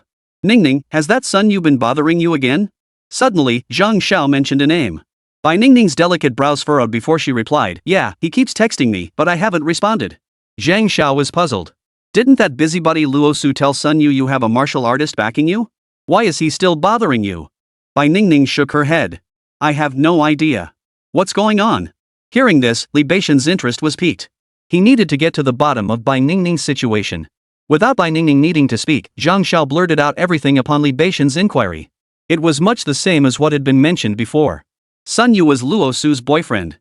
Earlier, because Sun Yu had deliberately approached Bai Ningning, Luo Susu had picked on Bai Ningning. But now, Luo Su had stopped bothering Bai Ningning. Instead, Sun Yu still seemed somewhat persistent. Li Badian was no stranger to the petty rivalries and entanglements of junior high students. He'd been through that phase himself. What puzzled him was why Sun Yu still wouldn't give up. Was he not afraid of Li Badian, a martial artist? Or had Luo Su not told him the truth? That was certainly possible. With that thought, Li Badian's gaze fell upon Bai Ningning. At this moment, both Bai Ningning and Zhang Xiao had shed their previous edgy, rebellious looks. Her hair had been dyed back to its natural color, styled into a neat, short cut, and her attire was no longer as unconventional. With this change, Bai Ningning instantly resembled the sweet, charming schoolgirl from Li Badian's photograph. Zhang Xiao was also quite attractive, but she paled in comparison to Bai Ningning. Li Badian began to understand why Sun Yu had been so persistent with Bai Ningning. Luo Su was merely average-looking, whereas Bai Ningning was absolutely campus queen material. Still, Li Badian didn't dwell on it too much. That Sun Yu was just an ordinary guy. Besides, Bai Ningning and Zhang Xiao weren't planning to attend school anytime soon, so there was little chance they'd cross paths with that Sun Yu. Given that, the whole situation was hardly worth worrying about. Li Badian dismissed it, closing his eyes to rest. Bai Ningning and Zhang Xiao soon shifted their conversation to other topics. Soon. Over 2 hours slipped by unnoticed. Li Badian and his companions arrived at their destination. After disembarking, the exit just 200 meters ahead was said to lead to the martial artists' market. Bai Ningning and Zhang Xiao instantly perked up. We're here. We're here. The martial artists' market is right ahead. Will we meet other martial artists? Li Badian felt a flicker of excitement too. After walking 200 meters, a massive archway came into view. In large characters above it read, Yangchang Martial Artists Market. Beneath the archway hung a sign listing the market's rules. For instance, admission fee, 100 coins. For example, no fighting, and so on. After reading these, Li Badian and his companions gained a clearer understanding of the martial artists' market. Simply put, this was a well-organized martial arts marketplace. 100 coins for admission was actually quite expensive, but for martial artists, it was hardly anything. However, most people inside the market were martial arts apprentices. Li Badian paid for 3 tickets and led Bai Ningning and Zhang Xiao inside. There were certain requirements for those entering the market. If it were just by Ningning and Zhang Xiao ordinary miners they wouldn't be allowed in. But with Li Badian leading the way, things were different. The aura of vitality radiating from him clearly marked him as a martial artist. After entering, Li Badian scanned the area, curious to gauge the number of martial artists present. He soon realized martial artists were actually quite scarce. Most were martial arts apprentices. Some ordinary adults also bustled about the streets. Come on over. Freshly caught white tiger meat, come take a look. Purple perilla vine miraculously effective for healing wounds and neutralizing toxins. Bargain prices. All kinds of martial arts manuals, everything you could want. The surrounding air echoed with the cries of merchants and vendors. For a moment, Li Badian felt as though he had stepped into a bustling pedestrian street. But everything sold here was related to martial artists. Beast meat, mystical herbs, and of course, martial arts manuals. Following the calls, Li Badian and his companions first arrived at the stalls selling demon beast meat. A white-furred tiger lay sprawled on a cutting board. By now, a crowd had gathered to pay for cuts of meat. A demon beast. Bai Ningning and Zhang Xiao gasped, covering their mouths. Li Badian raised his eyebrows. This was his first encounter with a demon beast in the real world. However, having inherited the knowledge of the original martial arts master, he knew that demon beasts were essentially ordinary ferocious beasts. These beasts had awakened spiritual intelligence, possessing human-like reasoning and cunning akin to demons, hence the name demon beasts. The power of demon beasts wasn't particularly formidable, it was their added cunning that made them difficult to deal with. The truly terrifying ones were the next tier up, the postnatal demonic beasts. The ranks of postnatal demonic beasts corresponded to those of postnatal martial artists. At this level, the beast's physical stature increased dramatically, and some even developed extraordinary abilities. These abilities rivaled the innate talents of martial artists, they are immensely powerful. As these thoughts crossed his mind, Li Badian suddenly gasped in astonishment. The stall owner announced the price. The meat of this white tiger demon beast was selling for a staggering 20,000 yuan per pound. Bai Ningning and Zhang Xiao were also shocked. Converting the price, those 2 bites of demon beast meat Li Badian had fed them earlier could easily have cost hundreds. Li Badian didn't rush to buy it, instead continuing to browse with Bai Ningning and Zhang Xiao. The next moment, they stopped before a stall selling martial arts manuals. Chapter 70, Selecting Martial Arts, Shadow Slayer. Martial Arts. Bai Ningning and Zhang Xiao's eyes lit up at the sight of the books displayed on the stall. Li Badian also showed a hint of interest. Looking to buy martial arts manuals? Come take a look, I've got a wide variety here. The stall owner, a martial arts apprentice though middle-aged, immediately called out when he saw Li Badian and the others stop. Li Badian walked over. Bai Ningning and Zhang Xiao followed him step by step. At the stall, Li Badian casually began flipping through the books. Bai Ningning and Zhang Xiao didn't hesitate either, each grabbing a book to read. Though they couldn't understand the text, they read with rapt attention. Whirlwind legs. Wind following steps. Thunderbolt blade technique. Army shattering fist. Li Badian flipped through the pages and found that the martial arts techniques were indeed numerous. Nearly 100 volumes in total. Among them were manuals for fists and feet, swords and blades, and martial arts. There were also various types of lightness skills for traversing water, climbing mountains, scaling trees. At that moment, Li Badian's movements halted. Iron shirt. He murmured, a gleam of sharpness flashing in his eyes. For this iron cloth robe manual was, astonishingly, a hard qigong technique. How much is this one? Li Badian asked, his eyes darting. The shopkeeper immediately replied with a cheerful smile, this iron cloth robe manual is worth 13,000. 13,000. Li Badian showed little reaction, but Bai Ningning and Zhang Xiao gasped in shock. They even instinctively dropped the martial arts manuals they were holding. Before coming, they had begged Li Badian to buy them martial arts manuals, but they never imagined it would be this expensive. Li Badian, however, was not surprised. Rarity commands a price. Martial arts are no different. Don't underestimate how difficult hard qigong is to cultivate. Yet within martial arts, it remains relatively rare. Its effects are simply too formidable. Its defensive prowess is unparalleled in a sense, it grants invincibility. For martial artists, defeat often means death or severe injury leading to disability. Thus, the importance of mastering hard qigong becomes self-evident. However, Li Badian eventually let it go. He already possessed the Vajra power technique and had no immediate need for the iron cloth armor. In fact, martial arts of the same type could be cultivated concurrently. For instance, while Li Badian mastered the ox horn fist, he could also cultivate other martial arts. Techniques involving feet, swords, or blades all were viable options. The same applied to lightness skills. The effects of traversing mountains and rivers, scaling trees and slopes, could be fully achieved by combining several lightness techniques. But the question remains, where would the resources come from? Where does the time for cultivation come from? These are all problems. Even now, though Li Badian cultivated rapidly due to his innate talent, resources remained a massive bottleneck holding him back. This bottleneck even prevents him from fully mastering the martial arts he currently possesses. Given this situation, Li Badian naturally wouldn't cultivate duplicate martial arts in the short term. Next, Li Badian inquired about the prices of other martial arts techniques. Sure enough, the value of other martial arts plummeted. Lightness skills were now priced below 100,000. Martial arts techniques were trading for as low as 2 or 3,000. Upon hearing this, Bai Ningning and Zhang Zhao's eyes lit up, hope reigniting within them. Master, you'll buy martial arts for us, right? Master, this martial art doesn't seem that expensive either. Hearing their words, Li Badian sighed wryly. Alright, go pick something out. See if there's anything you like. At his words, Bai Ningning and Zhang Zhao's faces lit up once more as they picked up the martial arts manuals again. Of course, Li Badian was also making his selection. If these two young ladies were to train in martial arts, he actually suggested they focus on weaponry rather than bare-handed techniques. This way, their physical disadvantages could be somewhat compensated for. But personal interest mattered too. Just like Li Beixian's previous incarnation back in high school, he had weapon-based martial arts to choose from, but ultimately selected the Ox Horn Fist. The reason was simple, he was genuinely interested in the Ox Horn Fist. This particular trait ended up being quite beneficial to Li Badian. Otherwise, if he had trained in sword or knife techniques, how could he possibly find weapons in prison? Outside, of course, such concerns were unnecessary. Bai Ningning and Zhang Zhao could probably carry swords and blades to school. Su Xiang's sword technique. Barbarian Maiden's Whip. Ice Seal Palm. Soon, Li Badian spotted several martial arts techniques suitable for Bai Ningning and Zhang Zhao to practice. Ha! But just then, Li Badian let out another soft exclamation as he picked up a book. Oh, brother, you've got an eye for this stuff. This is the only hidden weapon manual on my stall. Shadow Slay. Yes, that was the name of the book Li Badian had pulled out. Just as the vendor said, it was a book on hidden weapon techniques. How much for this one? Li Beixian's eyes lit up slightly, his interest piqued. Martial arts encompass a vast array of disciplines. Martial arts, lightness skills, hard qigong, though certainly not all. Beyond these, there are many other categories. Hidden weapons were one such category. Li Badian had indeed decided to temporarily avoid cultivating new martial arts that duplicated existing techniques, but that didn't mean he wouldn't cultivate other martial arts. This Shadow Slayer manual is quite excellent. Hidden weapons used in the shadows are utterly unpredictable.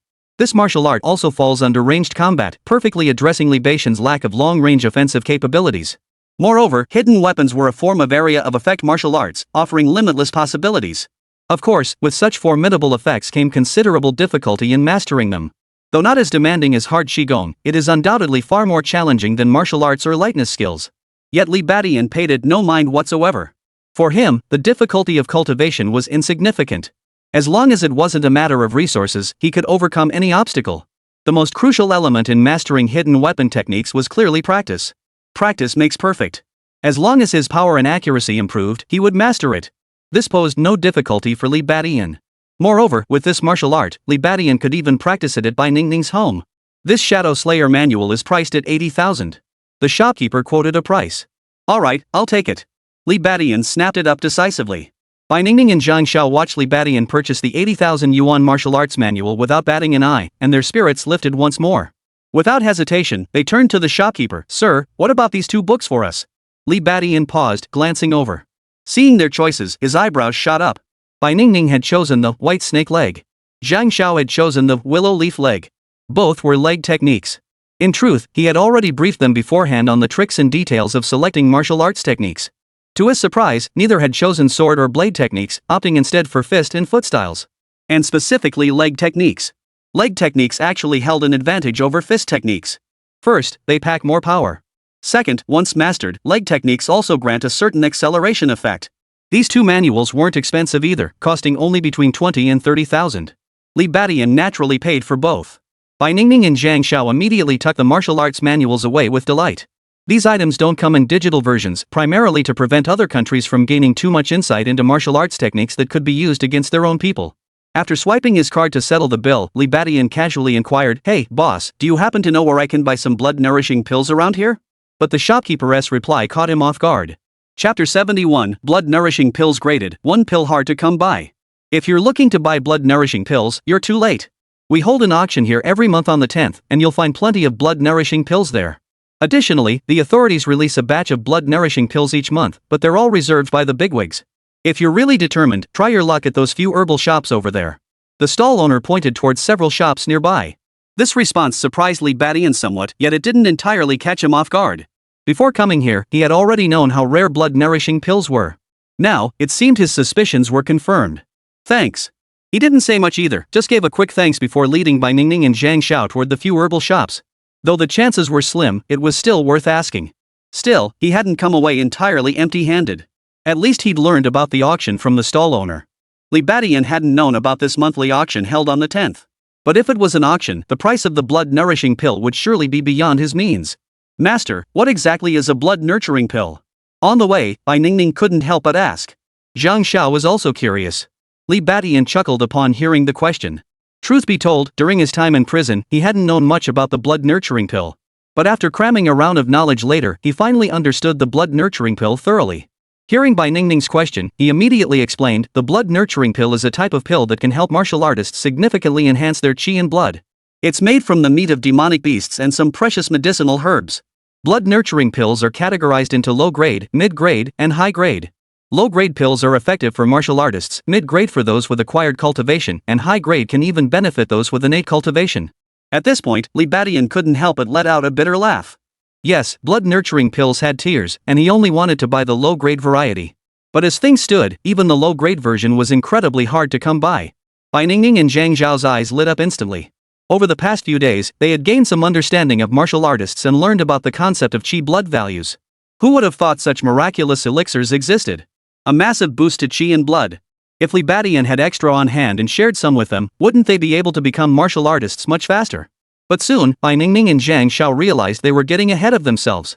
After visiting several shops to inquire, they received negative responses everywhere. None of these shops carried blood-nurturing pills. A hint of disappointment flickered across Li Badian's face. Though he had anticipated this outcome, the reality still weighed heavily on his heart. Not finding the blood-nurturing pill now would cause serious trouble. As for the auction, it was worth a shot, but the chances were slim. The price Snake had set for purchasing blood essence pills was 50,000 per pill. While somewhat steep, it shouldn't exceed the auction price. Most crucially, Li Badian still wanted to make a profit from the deal. Therefore, the most suitable approach for him would be to locate a blood essence pill supplier, purchase a batch, and strive for a discounted price. But right now, forget about blood essence pill suppliers, he couldn't even handle the middlemen at these shops. Li Badian had reason to suspect these shops held some blood-nourishing pills. But approaching them rashly, they wouldn't sell to him. Unless, of course, his cultivation level reached that of a post-heaven martial artist. In that case, they might grant him some face and sell him a few. But the problem was, a post-heaven martial artist required intermediate blood-nurturing pills. Why would they need low-grade ones? Wait, could it be that even post-heaven martial artists struggle to obtain mid-grade blood-nurturing pills? At this thought, Li Badian's expression suddenly turned peculiar. Master, what should we do now? Just then, Bai Ningning and Zhang Xiao asked. Emerging from the shop, they too looked bewildered. Li Badian snapped back to reality, shook his head. He suppressed his excess thoughts. The matter of the intermediate blood-nurturing pills could wait until he reached the martial artist level. The most urgent priority now was securing a low-grade blood essence pill. But with none available at the moment, Li Badian could do nothing but wait until the 10th of next month to check the auction house. For now, lacking any blood essence pills, he immediately led Bai Ningning and Zhang Xiao toward the meat stalls. Truth be told, whether or not he could acquire the blood essence pill didn't significantly impact Li Badian. After all, it wasn't a mandatory task for him. Bringing back a batch of blood essence pills was merely a command from the greedy snake. The problem was, he could easily defy greedy snake's orders. He'd already pocketed the 100,000 yuan reward, there was no way he'd give it back. Even greedy snake couldn't take it back. Of course, if it were feasible, Li Badian would still be willing to do it. That way, he could pocket another markup and seize the chance to buy some blood-nourishing pills at a discount, killing two birds with one stone. But if it wasn't possible, he'd just have to leave it at that for now. With that thought settled, Li Badian stopped agonizing over it and resumed guiding Bai Ningning and Zhang Xiao around the market. First up was demon beast meat. Li Badian still had over 200,000 credits in hand, intending to exchange it all for demon beast meat. That should be enough to sustain his cultivation for a solid month. Even if he ran out of money, the online training side of things earned modestly but more than covered his other daily expenses. They browsed through one butcher shop. Bai Ningning and Zhang Xiao were amazed. Li Badian also gained a wealth of new knowledge. White tigers, leopards, wild boars, ferocious lions, black snakes. These demon beasts were essentially wild animals. Though their species showed slight variations. After comparing options, Li Badian quickly purchased over 10 pounds of wild boar demon beast meat. It was the cheapest option, costing only 15,000 per pound. Yet upon further inquiry, Li Badian discovered that the vitality boost from these demon beast meats was largely comparable. Since they were all demon beasts of the martial artist tier, the boost to vitality they provided wouldn't vary significantly. The main reason was that wild boars were common and easy to hunt and deal with, so their price was relatively cheaper compared to other demon beasts. Come to think of it, the demon beast meat Li Badian had bought in prison earlier was also this wild boar meat. But buying it here was an absolute steal. The price was nearly 20,000 less. This made Li Badian can't help but complain again about the prison's exploitative system. After that, Li Badian took Bai Ningning and Zhang Xiao for another quick look around before they left. There were still plenty of novel items to discover. Unfortunately, Li Badian had no disposable cash on hand at the moment, so he can only give up. After leaving the martial arts market, the trio headed toward the station, intending to take a bus back. But just then, a voice called out. "Excuse me, please wait a moment." Turning around, they saw a middle-aged man with a kind, honest face hurrying toward them. "Ha!" Li Badian raised an eyebrow. Chapter 72, Chao Koan, that blood-nurturing pill is far too low grade. Seeing the middle-aged man suddenly approach, Li Badian raised an eyebrow. Bai Ningning and Zhang Xiao instinctively hid behind Li Badian. Though the man before them appeared honest and straightforward, they still felt a sense of apprehension. After all, anyone who appeared at the martial artist market was unlikely to be simple. Li Badian, however, remained impassive. He asked casually, "What's the matter?" "Allow me to introduce myself. My name is Chao Koan." The middle-aged man rubbed his hands together with a smile, then immediately asked a question that made all three of Li Badian's companions' expressions change. "I saw you all coming out of those shops earlier. Were you looking to buy blood-nurturing pills?" Bai Ningning and Zhang Zhao's expressions immediately shifted. It seemed Chao Koan had noticed them all along. Li Badian frowned. "You've been following us." No, not at all." Chao Koan hastily waved his hands, smiling with feigned sincerity. "But out of every 10 people who visit those shops, 8 are after the blood-nurturing pills. That's how I knew your purpose." Hearing this, Li Badian's expression softened slightly before he pressed. "So what if I did? Do you think I still have blood-nourishing pills in my possession?" "Well, young man, you're right about that." Chao Koan's eyes suddenly lit up. "Actually, I do have some blood-nourishing pills. They're low grade, but they should be suitable for your use." "What?" Hearing this, Bai Ningning and Zhang Zhao's eyes widened instantly, then lit up with delight. Li Badian's expression shifted. He then asked with confusion, "What do you mean? You're selling blood-nurturing pills?" To be honest, hearing Chao Koan mention having blood-nurturing pills, Li Badian couldn't help but feel tempted. But the question was, why would someone sell him such a rare blood-nurturing pill? They weren't even related. Just then, as if sensing Li Badian's confusion, Chao Koan explained in a low voice, "You must be wondering why I'd sell blood-nourishing pills to you. To be honest, these pills, well, their origins aren't exactly above board." His voice grew quieter and quieter. As if it were truly something shameful. Li Badian's heart stirred at these words. Could they be stolen goods? If that were the case, it might explain why the other party had sought them out. After pondering it, Li Badian found himself genuinely tempted. After all, coming to the martial arts market was quite a hassle for him. The round trip took up half a day, not only delaying his cultivation but also making it inconvenient to drag Bai Ningning around everywhere. Therefore, if possible, he naturally wanted to handle the task Snake had entrusted him with as quickly as possible. And the man before him, Chao Koan, seemed like an opportunity? With that thought, Li Badian immediately lowered his voice and asked, "What's the price?" Instead of answering, Chao Koan replied, "This isn't the right place to talk. Let's go over there." He gestured toward the buildings ahead. Li Badian hesitated for a moment before nodding in agreement. Though situated on the frontier, the martial artists' market was far from desolate. Surrounding the market were numerous rental houses, inns, and even restaurants. Clearly, these were meant to accommodate those frequenting the martial arts market. The place Chao Koan had pointed to earlier was a hotel. The rates were comparable to other places. The group booked a room and headed up to the 3rd floor. Upon entering, Chao Koan immediately broke into a smile. "This hotel has excellent soundproofing. They shouldn't hear us from outside. We can speak freely now." Li Badian nodded and resumed their earlier conversation. "So, what price are you looking to sell your blood-nurturing pills for?" Chao Koan immediately chuckled. "Young man, I won't overcharge. How about 40,000 per pill?" 40,000? Li Badian frowned, but inwardly, he was delighted. At 40,000 per pill, the greedy snake's million would net him a 20,000 yuan profit. 20,000 that wasn't insignificant. But Li Badian wouldn't agree just like that. At this point, haggling was still essential. 40,000 is too high. How about 30,000? What? 30,000? That's far too low. 39,000 at most. 39,000 is out of the question. 30,000 it is. No deal. 31,000? Li Badian actually wanted to negotiate down to 30,000 per piece. But Chao Koan wouldn't budge. With no other choice, Li Badian could only incrementally raise his offer. When the price reached 35,000, it stalled. Chao Koan refused to budge on the price. Li Badian pondered for a moment and said, "What if I buy more?"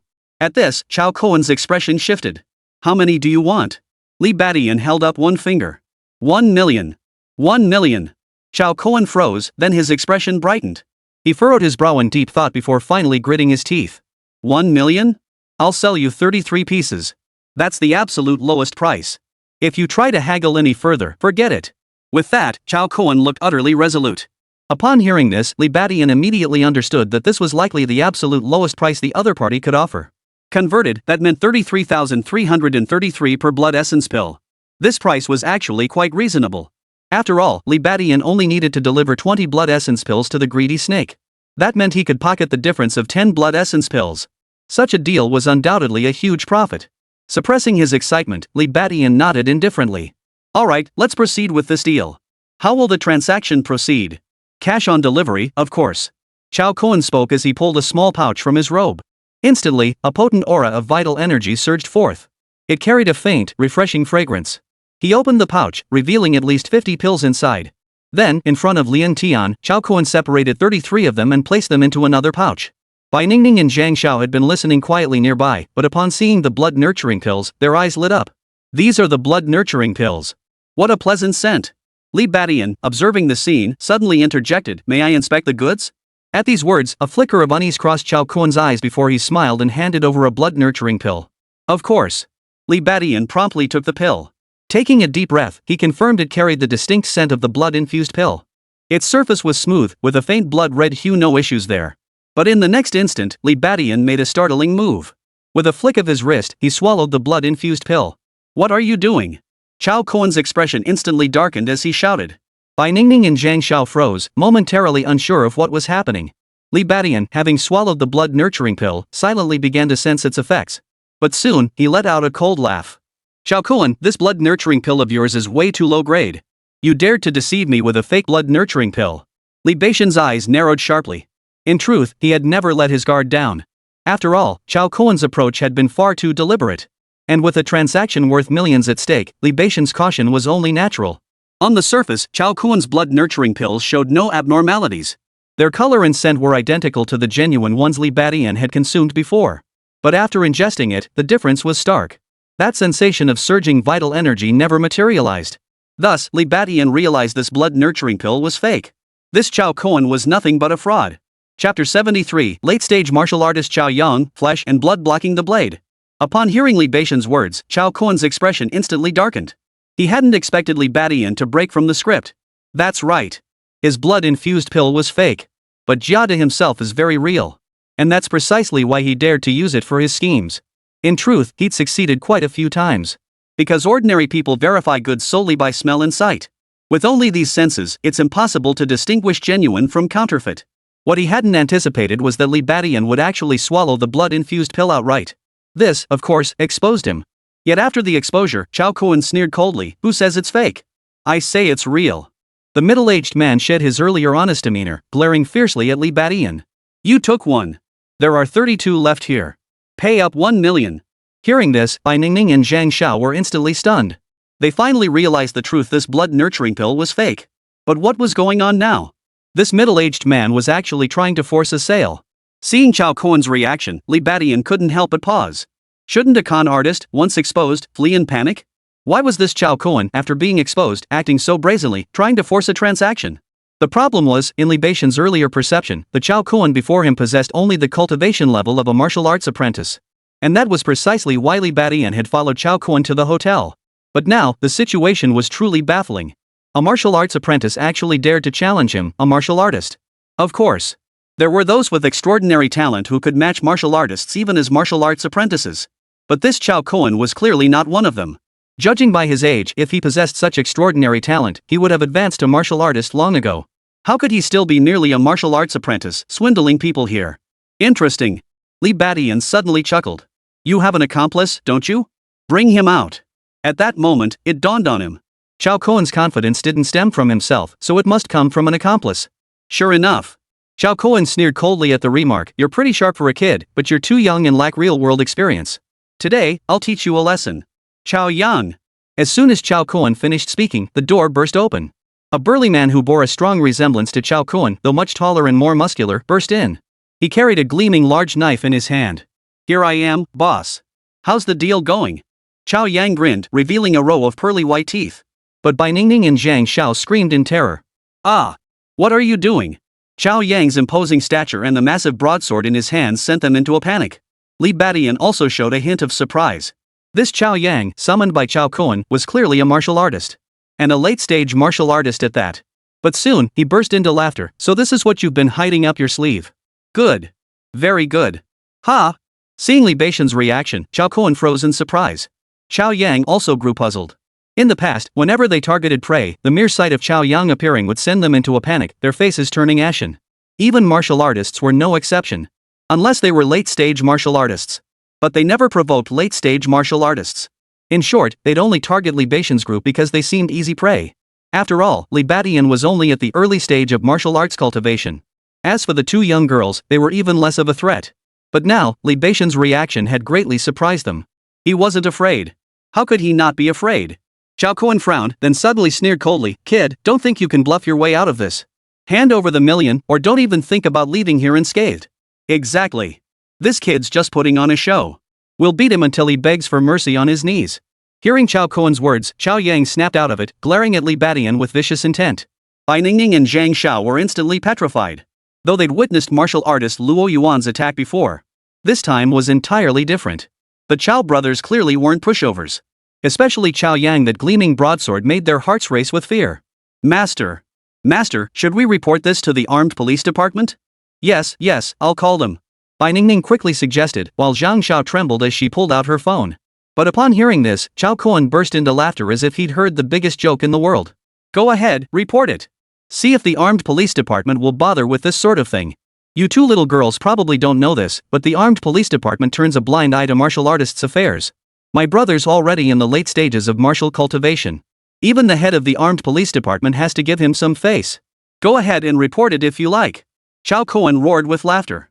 Bai Ningning and Zhang Xiao froze in shock. Li Badian, however, showed no surprise. Martial arts apprentices were one thing, but martial artists held a revered status. As long as they didn't commit murder or arson, martial artists could walk around with their chests puffed out. At present, Chao Kuan and Chao Yang's actions amounted to little more than coercive buying and selling. Reporting it to the martial police department would likely result in nothing more than a verbal reprimand for Chao Yang. Of course, Li Badian had no intention of reporting them to the armed police department either. If he did, wouldn't that mean he couldn't teach those two a lesson? With that thought, Li Badian immediately chuckled, no need to report it to the armed police department. We'll handle this ourselves. Hearing this, Chao Kuan thought Li Badian had backed down. Seems you're being reasonable after all. Since that's the case, hand over the money nicely. Oh, and I recall you bought quite a bit of demon beast meat. Bring it over. Li Badian chuckled helplessly. Uncle, you've misunderstood. What I meant was, I can handle the two of you without the armed police department getting involved. What? Chao Kuan froze. Chao Yang's brow instantly furrowed. You insolent brat. Let me show you the might of Chao Yang, the Wind Thunder Blade. Hearing Li Badian's words, Chao Yang instantly boiled over with rage. Despite being clearly at a disadvantage, Li Badian showed not a trace of fear on his face. Finally unable to hold back, he swung his great blade and slashed toward Li Badian. Wind and thunder style. The blade sliced through the air, actually producing a faint sound of wind and thunder. This proved that Chao Yang's wind and thunder blade technique had undoubtedly reached at least the minor accomplishment stage, its power truly astonishing. Ah! Witnessing this, Bai Ningning and Zhang Xiao screamed in terror, instinctively closing their eyes. Their hearts instantly leapt to their throats. The next second, a clanging sound echoed through the air. What? Chao Kuan's startled cry rang out. Bai Ningning and Zhang Xiao froze in place, then couldn't help but open their eyes. In that instant, they witnessed a shocking scene. Chao Yang stood frozen, his swinging broadsword suspended mid-air. At that moment, Li Badian stood with his arms crossed, his flesh and blood body somehow blocking the sharp blade. Chapter 74, Intimidation and Submission, Hope for the Blood-Infused Pill. Master! Bai Ningning and Zhang Xiao cried out in shock, their eyes widening in disbelief. This scene was utterly astonishing. He actually blocked the sharp blade with his arm. Is this what a martial artist does? So cool. Both young girls' eyes lit up. Chao Kuan, however, wore an expression of utter disbelief. He had never seen anyone before who could block a blade with their bare flesh. Chao Yang, however, instantly snapped to attention, his expression turning wild. His cultivation far surpassed his brother Chao Kuan's, and he had seen far more. In that instant, he instinctively thought of postnatal martial artists. For as far as he knew, those with cultivated martial prowess could harden their bones and muscles to withstand blade attacks. Even blocking bullets was not uncommon. Beyond that, there was hard qigong. Even a rudimentary level of hard qigong could achieve such feats. At this realization, Chao Yang's pupils dilated in shock, his face turning pale with alarm. Either scenario spelled trouble for him. The former meant Li Badian was a hidden, late-stage martial artist.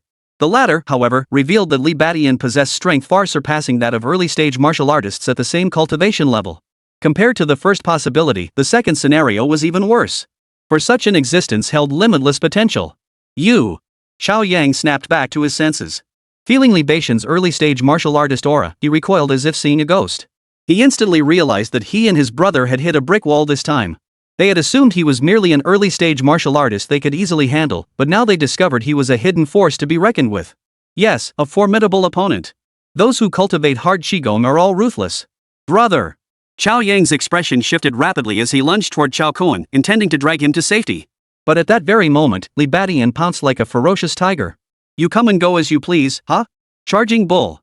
Li Badian's fists surged forward like a wild bull unleashed. In that instant, his savage bull martial soul erupted, transforming into overwhelming power that surged through his strike. A martial soul. Chao Yang let out a startled cry, halting abruptly. His great sword swung wildly, using offense as defense. In an instant, his movements blurred into a swirling mass of afterimages. Like a shield of blade light. But the next second, facing Li Badian's fully formed bull horn fist, a punch channeling immense power, the blade shield held for only a second before shattering with a thunderous crash. With a thunderous crash. The blade shattered, and Chao Yang was sent crashing into the wall by the immense force, slamming down hard. Put! He spat out a mouthful of blood, his expression frozen in utter horror. Chao Kuan was stunned. In that instant, he finally snapped back to his senses.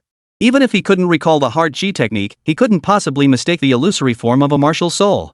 That was the extraordinary phenomenon born from martial arts cultivation reaching its pinnacle. Even ordinary martial arts would see their power surge exponentially with the enhancement of a martial soul. Li Badian, he was actually a martial artist who had cultivated a martial soul. No wonder even his younger brother Chao Yang, a late-stage martial artist, had been gravely wounded in a single strike. Chao Kuan's heart was filled with utter terror. Watching Li Badian lunge forward, seemingly intent on finishing off Chao Yang, his soul nearly fled his body. He immediately shouted, "Stop! We surrender! We surrender! Please don't kill my brother!" With that, Chao Kuan threw himself to his knees before Li Badian. "Brother!" Chao Yang murmured, his face clouding over with sorrow. Bai Ningning and Zhang Xiao were both stunned.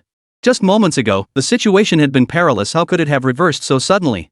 Li Badian paused in his stride, a faint smile curling his lips. In martial combat, barring exceptional circumstances, victory or defeat is often decided in mere seconds. If Chao Yang were merely a late-stage martial artist, that might be understandable. But merely a late-stage martial artist? Of course he couldn't match Li Badian and was easily knocked down. What surprised him, however, was Chao Kuan's sudden decisiveness, kneeling down to beg for mercy. Otherwise, even if Li Badian hadn't killed Chao Yang just now, he would have crippled him. But then, Li Badian chuckled again. This isn't a friendly sparring match. There's no such thing as surrender. This is a life or death battle. Do you think? I'm playing house with you lot. As he finished speaking, the gaze Li Badian directed at Chao Kuan suddenly sharpened. He usually appeared gentle. But when it came to fighting, he was no joke. That savage, brutal nature surfaced unconsciously. This temperament stemmed from the unease this high martial arts world instilled in Li Badian. Already, being an ordinary person transported into such a world was deeply unsettling. Add to that starting out in prison. Thus, Li Badian's unease reached its peak. If he didn't act, that was one thing, but once he did, he wouldn't back down easily. At that moment, the murderous intent in Li Badian's eyes seemed tangible. Chao Kuan was instantly horrified, his scalp tingling with fear. Bai Ningning and Zhang Xiao were also utterly shocked. Earlier, when Li Badian had suppressed Luo Yuan and Zhao Fei, he had displayed ferocity and dominance, but it hadn't even reached 1% of what he was showing now. Facing a true enemy, he was this cold and ruthless. At that moment, even Chao Yang was chilled to the bone by Li Badian's murderous intent, his heart sinking to the depths. Chao Kuan, drenched in sweat, snapped back to his senses and immediately knelt, pleading, "I'm sorry, truly sorry, no, sir. We brothers failed to recognize a mountain when it stood before us. Spare our lives. We'll do anything you ask.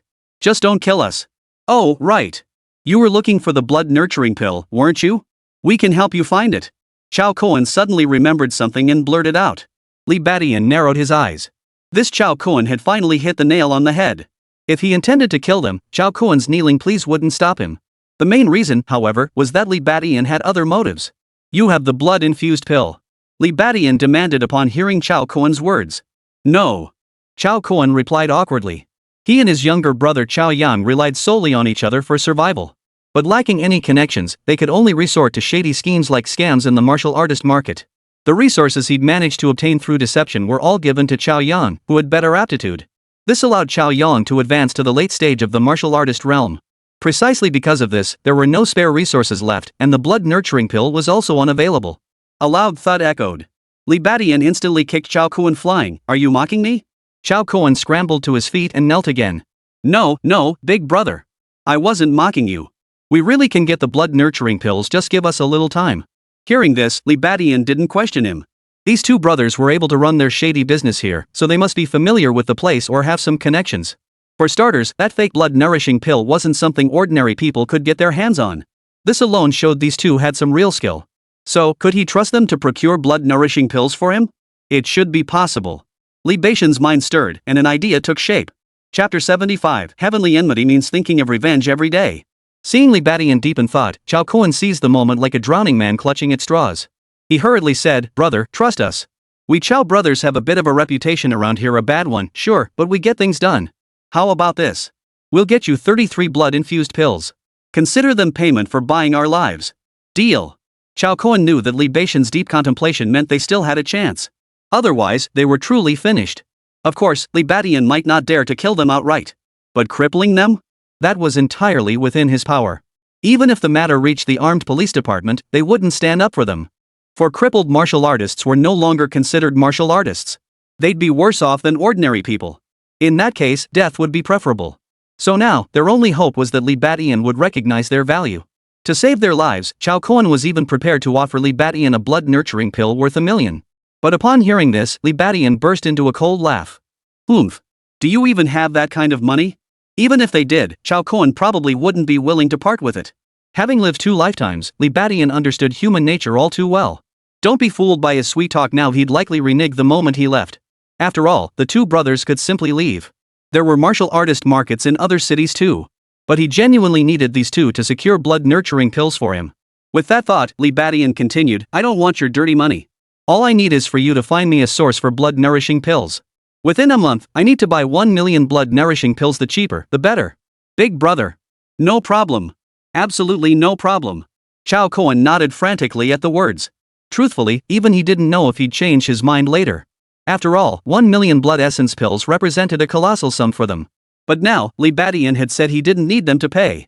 All they had to do was find a source for the blood-nourishing pills. That was easy. If this single condition could spare his brother, that would be too good to be true. Chao Kuan's eyes lit up. Even Chao Yang couldn't help but breathe a silent sigh of relief upon hearing this. He even felt Li Badian was getting the short end of the stick. Their lives were worth something after all. What Chao Kuan and Chao Yang didn't know, however, Li Badian couldn't care less about their lives. Frankly, their money was sticky to handle. If it ever attracted the attention of a post-heaven martial artist, that would spell trouble. Therefore, Li Badian preferred to keep his distance from them. As long as he could use them to fulfill the tasks assigned by Greedy Snake, that was sufficient. Of course, even with such favorable terms, he worried the brothers might take it lightly. Suddenly turning to Bai Ningning and Zhang Xiao, Li Badian demanded, "You two tell them my name." "Ha? Tianqiu, right? Yeah, isn't that what you're called?" Bai Ningning and Zhang Xiao looked puzzled. Chao Kuan and Chao Yan were even more perplexed. But just then, Li Badian let out a sinister laugh. "That's right. My name is Tianqiu. Thinking about revenge every single day, Tianqiu. You two better watch out. If you screw this up, you become my enemies. I'll think about getting revenge on you every single day. Of course, you can run. Flee to the ends of the earth if you must. But if I catch you next time, it won't be as simple as today." With that, Li Badian suddenly unleashed a punch. Boom! The adjacent wall shattered instantly, revealing a terrifying fist imprint. Chao Kuan and Chao Yang felt a chill run through them, fully grasping Li Baishan's overwhelming power. They hurriedly protested, "No, we won't. Big brother, rest assured. Within a month, absolutely within a month, we'll get it done for you." The two brothers practically pounded their chests in assurance. Only then was Li Badian satisfied. Favorable terms coupled with violent intimidation. These two brothers shouldn't run away. Wait a minute. If the armed police department shows up, you know what to say, right? Hearing this, the brothers nodded repeatedly. The commotion here was considerable, it might indeed draw the armed police bureau. Li Badian naturally didn't want to waste time on such trivial matters. Even if nothing came of it, giving statements and such would be a huge hassle, a complete waste of time. Chao Kuan immediately piped up with a clever response, "If anyone asks, I'll say my brother and I were sparring, and things got a little out of hand." Very good. Li Badian nodded. Only then did he leave, satisfied, taking Bai Ningning and Zhang Xiao with him. Before departing, however, he casually took Chao Kuan's fake Dan pills with him. Seeing this, Chao Kuan and Chao Yang exchanged awkward glances. Naturally, they said nothing more, only watching the departing group with complicated expressions. This time, they hadn't just hit a brick wall, they'd gotten themselves into a whole mess. As Li Badian and his group exited the hotel, smiles soon spread across their faces. "Master, you were so cool just now." "Yeah, so impressive. I need to work harder too, so I can be just like you someday, Master." After their initial bewilderment, Bai Ningning and Zhang Zhao's eyes lit up. Their gazes toward Li Badian were filled with admiration. Only now did they fully grasp the sheer power and awe-inspiring presence of a martial artist. A few exchanges could take a life, a single glance could terrify enemies into their pants. So formidable, so awe-inspiring. Hearing their praise, Li Badian smiled faintly. But what pleased him even more was the promising prospect of the blood-nurturing pill. In truth, even without encountering the Chow brothers, he had intended to seek help at the martial artist market to gather information. After all, he couldn't stay at the martial artists market indefinitely. He'd planned to return for the next auction and look for someone then. Unexpectedly, he encountered the Chow brothers. Thus, he seized the opportunity, turning the two into his temporary subordinates to handle matters for him. "Master, why did you take those fake pills too? Are you planning to deceive others with them as well?" At that moment, Bai Ningning's voice snapped Li Badian back to attention. She had noticed his peculiar behavior earlier. Zhang Xiao looked at Li Badian with equal confusion. Li Badian chuckled. "Ha, I'm no con artist. But these fake pills are effective too. They're meant for you." And this was precisely why Li Badian had brought the fake pills back. You see, though these fake pills were counterfeit, their appearance was so convincing that they could pass as genuine. This demonstrated that these blood-infused pills did possess some efficacy. However, for martial artists, this effect was negligible, almost non-existent. But for martial arts apprentices, or complete novices like Bai Ningning and Zhang Xiao, they naturally still held some measure of efficacy. "Wow, so that's how it is. Master, we love you." Upon hearing Li Badian's explanation, Bai Ningning and Zhang Xiao were instantly overjoyed. Who would have thought that after all this, Li Badian would still bestow upon them the blood-nurturing pill? Chapter 76, So hidden weapons suited Li Badian best. By the time they returned from the martial arts market, it was already afternoon. Zhao Fei prepared another lavish dinner, but Bai Ningning and Zhang Xiao couldn't eat a bite. It was because just moments ago, they had each impatiently swallowed a fake blood-nurturing pill. Though the pill's power was negligible, for martial arts novices like them, the effect was surprisingly potent. This left them so energized they skipped dinner, instead striking horse stances beside the table with renewed vigor. While holding the stance, they also studied the martial arts manuals they had purchased. Regarding these martial arts manuals, Li Badian had little to teach them. After all, he wasn't familiar with leg techniques either. He could only offer guidance when Bai Ningning and Zhang Xiao encountered specific problems during their practice, tailoring his instruction to the situation. It was worth noting that Li Badian generally avoided taking Bai Ningning and Zhang Xiao to the training grounds at night. This was because the limited visibility at night made it significantly harder for him to keep them safe. Thus, at night, Li Badian could only stay home with Bai Ningning and Zhang Xiao. There were still several hours left before bedtime. This situation inevitably hindered Li Badian's own martial arts cultivation. Inside the house, he could only practice the ox horn fist to temper his chi and blood, unable to advance his other martial arts. But this time, it wouldn't be the case. With a smile, Li Badian pulled out a martial arts manual suitable for indoor practice. It was none other than Shadow Slayer. This was a martial art focused on projectile weapons. The cultivation method was simple, akin to throwing darts. Of course. It wasn't ordinary dart throwing, but rather the use of subtle force and deft technique. At the foundational level, Shadow Kill never misses within 10 meters. At the minor achievement level, Shadow Kill pierces through a willow tree from 100 paces, its power extraordinary. At its pinnacle, Shadow Kill reaches an astonishing level, where the darts fired rivaled bullets from a pistol. Witnessing such formidable power, Li Badian was instantly satisfied. Even mastering the basic level would be immensely beneficial to him. Moreover, cultivating this projectile martial art not only provided long-range and area of effect capabilities but also seemed to possess a stunning effect on enemies. Imagine if enemies assumed your primary skill was hidden weapon techniques, thinking you lacked close-range combat ability, only to get too close. With the immense power of the fully mastered ox horn fist, anyone would suffer a heavy loss. At this thought, Li Badian chuckled. Without further ado, he studied the text several times to ensure he hadn't missed anything, then began his cultivation. It was worth mentioning that he also purchased some throwing darts and shields at the martial arts market to aid his training in Shadow Kill. Thud, thud, thud. Following the Shadow Kill manual's instructions, Li Badian began hurling the darts in his hands. The successive sounds quickly drew the attention of Bai Ningning and Zhang Xiao. "Master, what are you doing?" Zhang Xiao couldn't help but ask. Bai Ningning was also curious. Li Badian smiled faintly, a hint of joy on his face. "I'm practicing my hidden weapon techniques." As he truly began his cultivation, he grew increasingly aware of the formidable power of hidden weapon martial arts. No, that wasn't quite right. To be precise, it was how well he himself suited this art. After practicing throwing for a short while, Li Badian quickly realized that projectile weapon techniques were truly suited to him. This was because he possessed the innate talent of bull-like strength. Even an ordinary person could generate considerable force when throwing something, much less someone blessed with strength like an ox. Li Badian tried increasing his force, and the wooden shield immediately began rattling loudly. A cracked dent appeared on its surface, showing signs of imminent collapse. Undoubtedly, beyond his own martial prowess, the greatest credit went to his bull-like strength. Witnessing this, Li Badian suddenly gained a new insight. Perhaps the bull-like strength talent is better suited for enhancing hidden weapon techniques than amplifying the bull horn fist. Yes. Li Badian suddenly grasped this truth. The bull-like strength talent seemed less effective when used to amplify the bullhorn fist than when applied to shadow kill. This was because the ox horn fist was a close-range attack. Hitting an opponent inevitably resulted in some counterforce. For instance, if the bullhorn fist struck steel, Li Badian might leave a dent, but his own fist would ache, even sustain injury. Shadow kill, however, being a projectile-based martial art, had no such drawback. The projectile propelled by immense force is a hidden weapon, so it won't inflict any counter damage on him. The more Li Badian pondered, the more he felt that projectile-based martial arts suited him perfectly. Not only did he possess strength like an ox, but his innate talent for explosive power also made him exceptionally suited for wielding hidden weapons. Channeling that power into projectiles would undoubtedly amplify their destructive force. The most brilliant part? Being a ranged attack, he could unleash a barrage of hidden weapons using his explosive power, then flee while still at a safe distance from his enemies. This approach dramatically increased his chances of escape. This hidden weapon technique was truly perfect for him. Li Baixian's eyes lit up. Projectiles.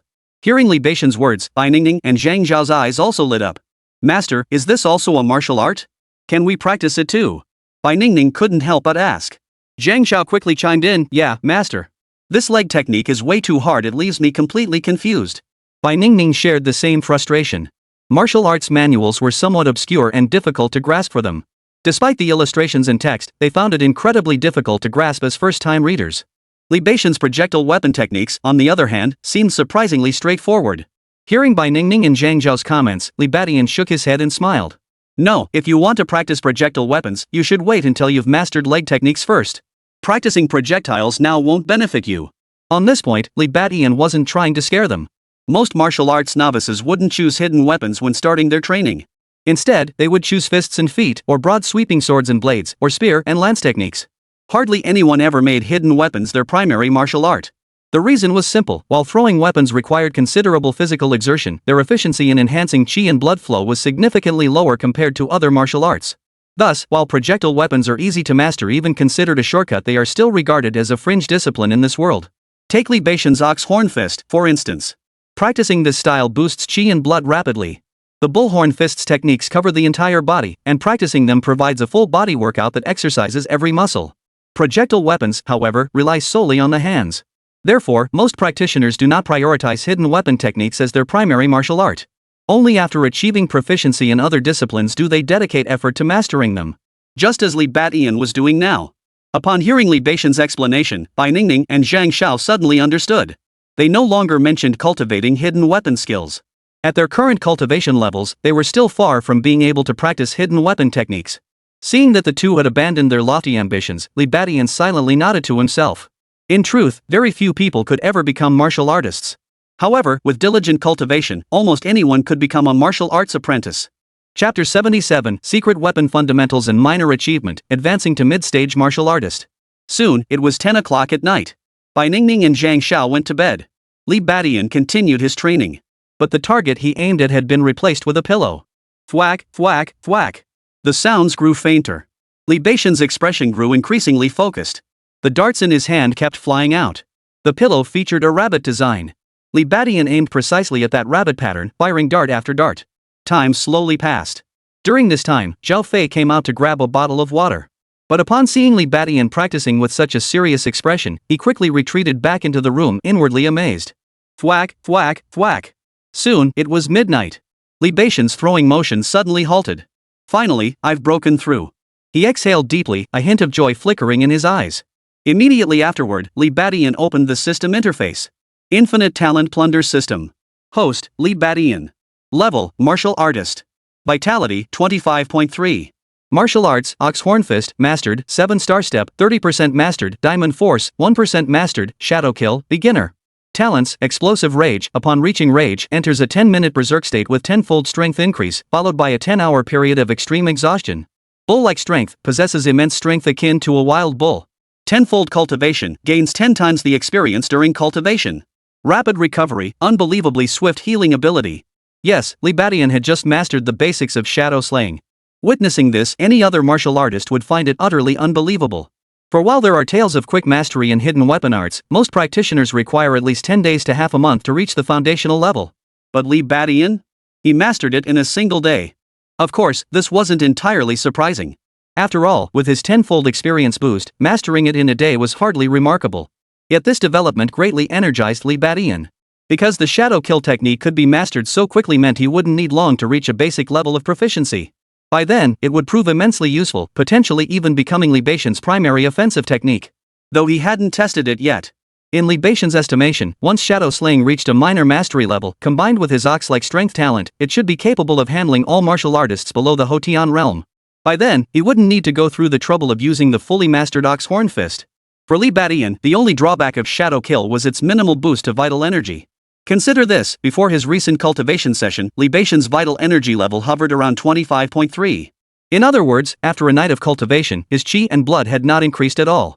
This clearly demonstrated that projectile-based martial arts offered a remarkably low, even pitifully low, boost to vital energy. But that was fine. Libadian understood perfectly well what was primary and what was secondary. In truth, cultivation levels meant nothing to him. What truly mattered was genuine power. Even if mastering Shadow Kill yielded no increase in his vitality points, it wouldn't matter. For the very existence of shadow slaying had already amplified his power. Realms are fake, power is real. To be honest, Libadian was quite satisfied with the current situation. Though he was merely a martial artist in the early stages, most late-stage martial artists couldn't last more than a few rounds against him. This situation cleverly allowed him to play the role of a wolf in sheep's clothing. This arrangement greatly favored Libation's actions. The days that followed were uneventful. Libadian returned to his previous routine of moving between 2 points. Morning and afternoon, he would take Bai Ningning and Zhang Xiao to the training grounds for practice. Evenings were spent at home studying Shadow Kill. In his spare moments, he answered online consultations through social platforms to earn some extra income. Worth mentioning was that, aided by that batch of fake blood nurturing pills, Bai Ningning and Zhang Xiao's physical fitness finally met the required standards. Measured in Qi blood points, they had reached a level of 5. This level was sufficient for them to begin martial arts training. Bai Ningning and Zhang Xiao fully committed to training their leg techniques. Once their leg techniques reached the beginner level, they could be considered martial arts apprentices. However, the path of a martial arts apprentice was no easy feat. Even after more than 10 days, Bai Ningning and Zhang Xiao still hadn't grasped the essentials. In contrast, Libation's cultivation had returned to the pace he maintained in prison. Or perhaps, this was his true pace all along. He had merely lost a few days immediately after his release. But once he stabilized, the terrifying pace of his cultivation, amplified by various innate talents, became fully apparent once more. First came Shadow Kill. Just as Libadian had anticipated. He mastered the basics in a single day, and reaching minor mastery wouldn't take much longer. In just 10 days, his Shadow Kill had reached the minor mastery stage.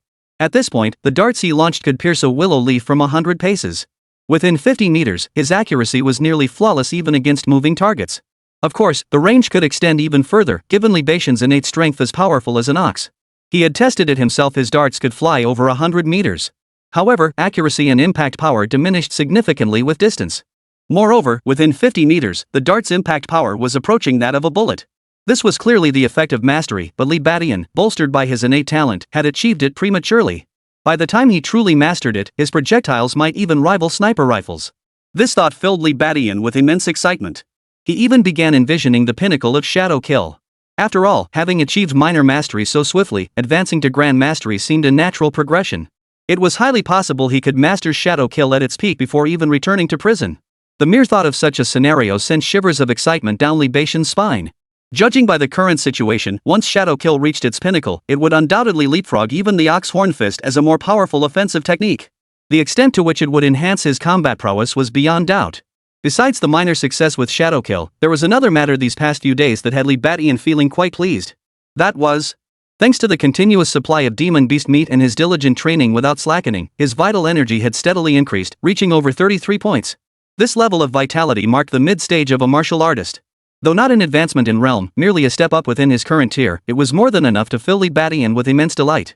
For the richness of one's chi and blood directly reflected their strength. Greater vitality meant superior physical conditioning. And superior physical prowess brought tremendous gains across all aspects of combat. This is precisely why mid-stage martial artists are generally far stronger than their early-stage counterparts. All in all, Li Badian's gains over the past half-month were nothing short of substantial. His strength had increased considerably, lifting his spirits considerably.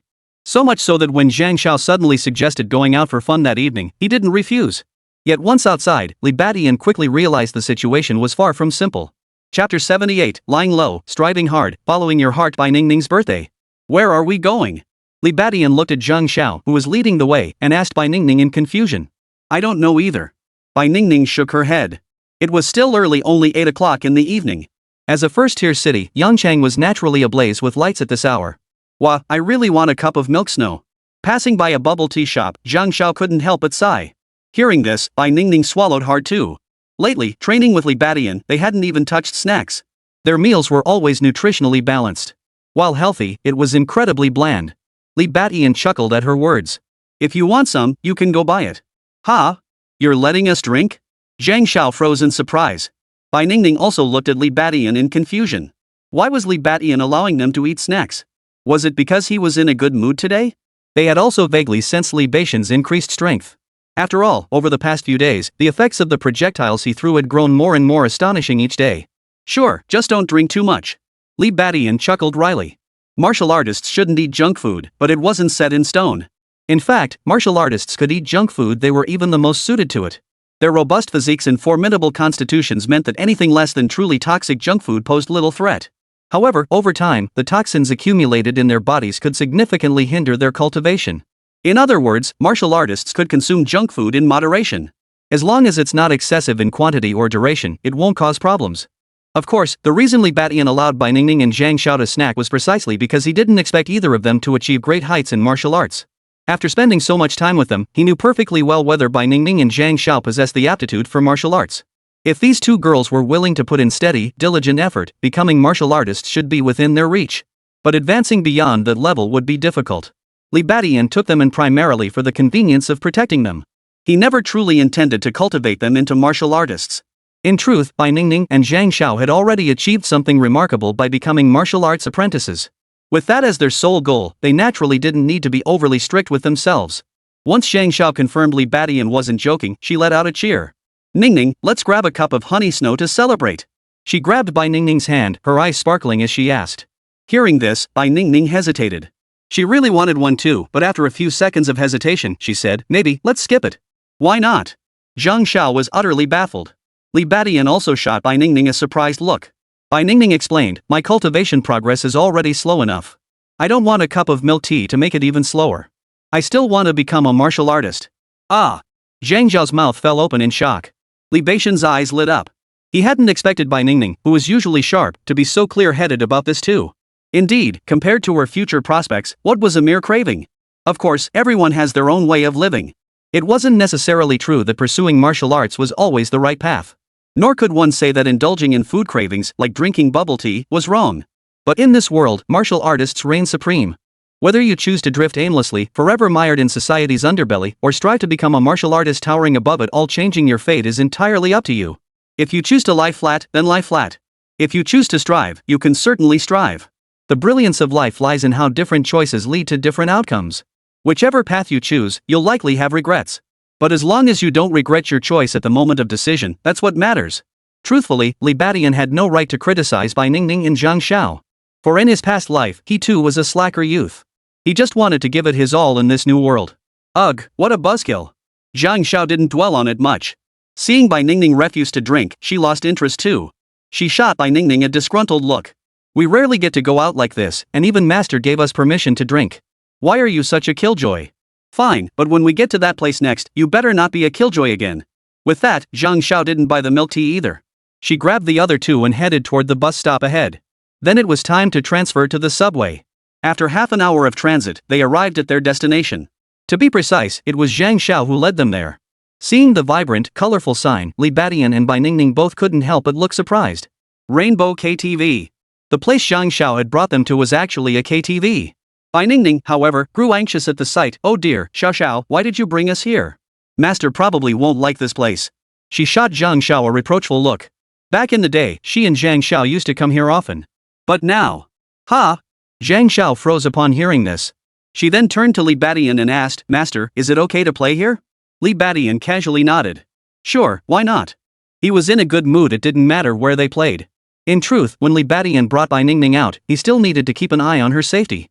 But now that his power had grown stronger than before, he didn't mind. Even knowing the KTV was a mixed bag of people, he didn't care. Besides, KTVs being a mixed bag is really just a fixed impression people have. In reality, KTVs are quite suitable for family entertainment. Once the thick door closes, the noise inside the private room is completely muffled outside, and there's little chance of interacting with others, let alone getting into conflicts. Hearing Li Beixian's words, Bai Ningning could only agree. Soon, the group arrived at the private room. Zhang Xiao seemed to have made a reservation in advance, as they entered the room directly upon arrival. After that, it was pretty straightforward. They selected songs, sang, and drank beverages. Li Badian took a few sips as well. But suddenly, the KTV room plunged into darkness. The lights had suddenly gone out. Li Badian startled, instinctively pulling darts from his pocket as his gaze sharpened. Although these days with Bai Ningning had passed without incident, he remained vigilant. After all, the attackers could very well be those vicious, ruthless foreign forces. So, it had finally come. But just as Li Badian braced himself, the private room door swung open. A waiter pushed a cart inside. On the cart sat a cake. A lit candle stood atop the cake. At that moment, Zhang Zhao's cheerful voice rang out. Tick tick tick, Bai Ningning, happy birthday. Li Badian froze in shock upon hearing this. So Zhang Xiao had deliberately invited them out to celebrate Bai Ningning's birthday. Oh right, today was indeed Bai Ningning's birthday. Li Badian suddenly remembered this detail. He knew Bai Ningning's background inside out, and naturally knew her birthday. It was today. At this realization, Li Badian felt a wave of relief wash over him.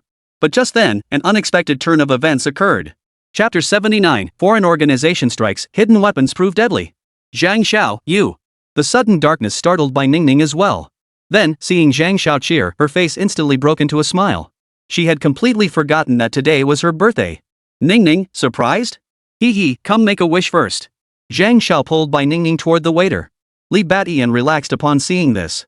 It turned out not to be an attack by foreign forces, but merely a birthday surprise Zhang Xiao had arranged for Bai Ningning. But just then, an unexpected turn of events occurred. Li Beixian's eyes had just adjusted to the darkness. From his vantage point, he saw the waiter pull a knife from the second tier of the cart. With a flash of cold steel, it slashed toward Bai Ningning. Ah! Bai Ningning and Zhang Xiao also noticed, screaming in alarm. Facing the blade slashing toward them, Bai Ningning and Zhang Xiao wore looks of sheer terror. But the situation unfolded too suddenly, any attempt to dodge was already too late. Ningning! The blade was clearly aimed at Bai Ningning. Zhang Xiao screamed, instinctively shoving Bai Ningning out of the way and exposing herself to the blade. Xiao Xiao! Bai Ningning screamed in terror, her eyes wide with shock. She watched as the sharp blade was about to strike Zhang Xiao. But at that very moment, something unexpected happened. With a loud bang, the blade, near centimeters from Zhang Zhao's head, was violently knocked away by a tremendous force. A thunderous crash echoed through the quiet private room. The server who had swung the blade instantly turned pale with shock. His legs tensed, and he kicked violently toward Bai Ningning's head beside him. Judging by his stance, the kick carried formidable power. With Bai Ningning's mortal body, she would undoubtedly be killed instantly by a single blow. As the leg swept toward her in the darkness, Bai Ningning felt a chill run through her again. But at that very moment, something miraculous happened again. The waiter suddenly grunted, his leg abruptly dropping as he stumbled back several steps. Ningning! At that moment, Zhang Xiao grabbed Bai Ningning and hurriedly pulled her aside. He strode toward Li Badian. Master! Zhang Xiao called out, his voice trembling with emotion. Bai Ningning snapped back to her senses and looked at Li Badian with gratitude. There was no doubt about it. Though they hadn't seen the details clearly, they instantly realized it was Li Badian who had intervened to save them. The waiter did not continue attacking Bai Ningning. Instead, his brows furrowed as he glared at Li Badian. Having been thwarted twice, he had certainly identified the instigator. Yes, it was Li Badian. In that critical moment, Li Beixian's minor achievement Shadow Kill had demonstrated its power. With a flick of his wrist, the dart instantly transformed into a powerful phantom, knocking the knife from the waitress's hand. The second dart struck the waiter squarely in the thigh. At that very moment, a dart was still lodged deep in the waiter's thigh, blood flowing steadily from the wound. Feeling the searing pain in his thigh, cold sweat poured down the waiter's forehead. He had thought this was merely a simple task to kill an ordinary person, but he never expected to encounter a master. Indeed, Li Badian was no ordinary martial artist. Whether it was the dart that had just knocked him flying or the one that had wounded his thigh, neither possessed the power of an ordinary minor achievement realm martial artist. Yet, despite his formidable attacks, no martial soul had manifested. This only further proved that the man was no simple foe. The waiter's eyes darkened, his expression turning tense as if facing a formidable foe. Libation's face twisted into a cold smile, his gaze toward the waiter turning icy. At that moment, a chill of dread crept over him. There was no doubt about it, this waiter who had suddenly lashed out was most likely the foreign agent Song Chen had mentioned. Judging by the aura of chi and blood, he was likely a mid-stage martial artist. To deploy a late-stage martial artist against an ordinary person was truly ruthless. Moreover, the enemy was cunning.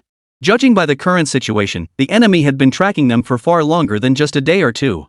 Otherwise, they wouldn't have been able to track their movements with such precision. After all, this KTV birthday celebration was a last-minute decision by Zhang Xiao. The fact that the enemy could disguise themselves as a waiter and launch a surprise attack proves they know a great deal about them. Fortunately, Li Badian had recently mastered Shadow Kill and even reached the minor achievement stage. Otherwise, they truly wouldn't have been able to rescue them in time just now. Thus, the mission was undeniably a failure. At this thought, Li Baixin's expression turned icy cold amidst his relief. This was his primary objective for this outing. If it ended in failure like this, how could he face Song Qian? If the mission failed, what punishment awaited? Perhaps even execution. That would be trouble. Therefore, at this very moment, he regarded the waiter before him as a mortal enemy. It's either you live or I die. Whoosh! Whoosh! Whoosh! Without a word, Li Badian unleashed his hands, sending a barrage of darts hurtling toward the waiter like deadly, icy stars. The waiter's face paled with terror. He immediately activated his lightness skills, dodging 3 darts. Immediately, he grabbed the great sword that had flown away earlier and swung it furiously toward Li Badian. After witnessing the earlier exchange, he realized that unless he killed Li Badian, this mission would be impossible to complete. But just then, Li Badian let out a cold laugh and activated his own lightness skills, evading the waiter's attack. While dodging, he continuously hurled darts. Forced to pursue, the waiter couldn't dodge every dart and could only hold his broadsword horizontally to block them. Bang! But after the deafening crash, the waiter's face, hidden behind a blue disposable mask, revealed sheer terror. What incredible force! Staggering back several steps, he finally managed to steady himself. How is this possible? How could yours be so powerful? The waiter stared at Li Badian, his eyes filled with utter shock. Clearly, in his perception, Li Badian possessed only mid-stage martial artist cultivation. Such cultivation, while not weak, was hardly worth his attention as a late-stage martial artist. After all, his chi blood value had already reached a staggering 95, placing him not far from the realm of a post-heaven martial artist. Logically, someone like him should be stronger than Li Badian. Yet now, he couldn't even block a few of the opponent's darts. Thud, thud, thud. The waiter was forced to endure several more strikes, mainly because his injured thigh had compromised his agility. The violent surging of chi and blood within him soon forced him to spit out a mouthful of blood. The waiter grew increasingly horrified. He was actually being beaten to the point of vomiting blood by a mid-stage martial artist. Worst of all, he hadn't even grazed the opponent's hem. Li Badian stood there, darts clenched in his hand, firmly holding the upper hand. Retreat! A chill ran through the waiter's heart, his fighting spirit shattered. He suddenly spun on his heel, aiming to dash toward the private room door and bolt for freedom. But just then, Li Badian saw through his intent and gave a cold smile. Think you can leave? Leave something behind. Shadow meteor shower. Earlier in the cramped private room, Li Badian had been cautious about accidentally harming by Ningning and Zhang Xiao. That's why he hadn't gone all out earlier. But now, this waiter was actually running toward the door, exposing his back. He was practically asking for it. The next second, a shocking scene unfolded. Chapter 80, Slaying another late-stage martial artist, contacting the Armed Police Bureau. Li Badian swung his arms wildly. In an instant, over a dozen darts shot forth like a sudden storm, piercing the air with a sharp whistling sound as they raced toward the waiter. At first glance, the cold gleam danced wildly, like a swarm of shooting stars. Hearing the whistling sounds approaching from behind, the waiter's heart sank in terror. He suddenly realized that in his panic, he seemed to have wandered into a dead end. With that realization, the waiter gripped his knife blade and spun around, swinging wildly. But it was too late. He barely managed to deflect 2 darts with a gritted teeth swing before his entire body shook violently. Thud, thud, thud. A barrage of thuds echoed through the air. The waiter trembled violently as if caught in a hail of bullets, his eyes widening in horror. His body was covered in darts, each embedded 7/10 of an inch deep. Glancing down, shock filled his eyes before his body collapsed. Thud. The waiter collapsed. Master. Only then did Bai Ningning and Zhang Xiao snap out of their panic and rush to Li Baixin's side. Don't move him. I'll check. Li Badian said before moving toward the waiter. At that moment, he crouched down seemingly without any guard. Just then, the scene that had made Bai Ningning and Zhang Xiao scream erupted once more. The moment Li Badian reached out to remove the waiter's mask, the latter suddenly lunged forward again, a dagger clenched in his hand, stabbing straight for Li Baixian's heart. Ah! Bai Ningning and Zhang Xiao screamed again at the sight. For a split second, their hearts skipped a beat. Ding! But just then, an unexpected turn of events unfolded. The dagger aimed at Li Baixian's heart froze just before piercing his skin. The waiter's eyes widened once more.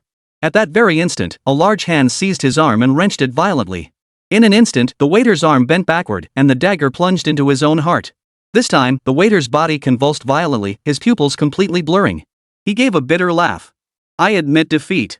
It's no injustice. Then he collapsed completely. Li Badian shook his head before finally pulling off the waiter's mask. It was an ordinary face. A search revealed no identification. By then, Bai Ningning and Zhang Xiao had finally snapped out of the terrifying scene. Master! Master, are you okay? Both women looked at Li Badian anxiously. Though they had witnessed Li Badian disarming a blade with his bare hands before. But this moment felt different. This time, the blade had been thrust directly into his chest. Yet miraculously, Li Badian seemed completely unharmed. Bai Ningning and Zhang Xiao couldn't help but marvel at this. But at that moment, what piqued their curiosity even more was, who the hell is this guy? Why is he trying to kill us? Bai Ningning and Zhang Xiao frowned as they stared at the waiter's corpse. Li Badian shook his head. Though he hadn't found anything to confirm the identity, he could still determine this was likely someone from overseas forces. After all, he had his share of enemies here. For instance, Zhao Fei, Luo Su's cousin Luo Yuan, or the Chao brothers. But none of them currently possessed the capability to dispatch a late-stage martial artist. Moreover, the assailants' actions had clearly targeted Bai Ningning for elimination. Given these 2 points, the only possible explanation was that foreign power. However, Li Badian had no intention of letting Bai Ningning and Zhang Xiao know about the foreign faction. These two couldn't help anyway, and letting them know would only cause them unnecessary worry and fear. Wait here for a moment. I'll go out and take a look. After retrieving the darts, Li Badian addressed Bai Ningning and Zhang Xiao. Ah, master, where are you going? Zhang Xiao blurted out instinctively. Bai Ningning, however, cleverly grasped the crucial point. Master, could there be more assassins outside? You shouldn't go out. Let's just report this directly to the armed police department. Yeah. Hearing this, Zhang Xiao snapped back to reality and nodded in agreement. Li Badian, however, smiled. It's fine. I'm much stronger than you imagine. In truth, going out to investigate this time should pose no real danger. After all, if the assassin had accomplices, they would have stormed in by now. As for whether they were lying in wait outside, that seemed unlikely. If the commotion here were exposed, it would immediately cause a stir outside. Lying in wait outside was clearly ill-advised. Of course, there was still a certain possibility. But Li Badian naturally felt no fear. With his current defenses, anyone below the level of a Hotian martial artist would be powerless against him. And even a postnatal martial artist might not be able to injure him. Don't forget he possessed terrifying regenerative abilities. With this thought, Li Badian pushed open the heavy door and stepped out. Seeing this, Bai Ningning and Zhang Xiao couldn't help but look worried. Fortunately, before long, Li Badian reopened the door and called out to them, "It's fine now. Come out." Bai Ningning and Zhang Xiao immediately stepped outside, finding no trace of other assassins. This outcome did not surprise Li Badian. After all, dispatching a late-stage martial artist to deal with Bai Ningning, an ordinary civilian, was already excessive. Sending more would have been a waste of resources. But this time, the waiter had slipped up. Next time, it might be 2 late-stage martial artists or even late-stage innate martial artists. At this thought, Li Badian narrowed his eyes. Far from feeling afraid. Instead, he felt a hint of anticipation. Come to think of it, his hard qigong practice hadn't progressed in quite some time. Perhaps this could be an opportunity to practice. Of course, if the enemy sent too many people, or if they included martial artists who had cultivated beyond the natural realm, it would still be quite dangerous. If he let his guard down and Bai Ningning got killed, that would be a real joke. At this thought, Li Badian couldn't help but chuckle to himself. Just then, a man dressed like a manager approached, trembling slightly. Hello, what exactly happened here? Seeing the blood splattered on Li Baixian's clothes, fear flashed in his eyes. Li Badian narrowed his eyes, sizing up the man before finally relaxing. This manager wasn't just dressed the part under the bright lights, his physique showed little sign of physical training. Clearly, he wasn't even a martial arts apprentice. Li Badian immediately explained, "A hitman disguised as one of your staff just tried to assassinate us, but I took him down." What? The manager's face instantly drained of color. Truthfully, seeing Li Badian covered in blood, he had already suspected something major had happened but never imagined it would be this serious. Then, "I'll report this to the armed police department immediately." The manager snapped back to his senses and fumbled for his phone with trembling hands. Li Badian nodded. If possible, he'd rather not engage with the armed police department. But given the current situation, it was unavoidable. This time was different from dealing with the Chow brothers. Even if they left immediately, the armed police department would track them down later. Since that was the case, it was better to be upfront. That settled it. Soon, Li Badian and his two companions were brought to the armed police department. Chapter 81, The Shadow Organization's Identity, Rolling Shock. Guangzhou Armed Police Department. Upon arriving here, Bai Ningning and Zhang Xiao instantly became as timid as quails. Li Badian, however, remained perfectly composed. After all, this wasn't his first time at the Armed Police Bureau. Last time, framed by Wang Hao and Lin Xiaodan, he'd naturally been detained here as well. Compared to that time, Li Badian's current crimes were far more serious. But this time, Li Badian showed none of the nervousness he had displayed before. Not one bit. To put it plainly, it all came down to power. Now that he possessed formidable strength, he was brimming with confidence and felt utterly fearless. So what if the Armed Police Bureau caught him? If a real conflict erupted, he'd simply blow the Armed Police Bureau to smithereens. With this mindset, Li Badian remained utterly unfazed. Especially after witnessing the cultivation levels of the officers within the Armed Police Bureau. The Armed Police Bureau, to put it plainly, was essentially a police department. The only difference was that every officer here possessed martial arts cultivation. The lowest level was martial arts apprentice, and martial artists were not uncommon. Along the way, Li Badian had spotted at least 3 martial practitioners, including one at the mid-stage level. He hadn't seen any late-stage martial artists. As for those with innate martial prowess? Forget about it. Faced with this situation, Li Badian naturally grew even more composed. On the contrary, it was the officers from the Armed Police Department who seemed somewhat unsettled. Upon learning that Li Badian was a martial artist, the officers immediately went on high alert. After all, martial artists held an exceptionally high status. Therefore, martial artist crimes typically received their utmost attention. Most crucially, the victim in this case was also a martial artist. Thus, the moment Li Badian and his two companions arrived, they were immediately separated and subjected to immediate questioning. The officer interrogating Li Badian was surprisingly a female martial artist at the mid-stage level. Her name was Luo Lin, with short hair and an exceptionally bold and spirited demeanor. Name: Tian Cho. Gender: Li Badian rolled his eyes.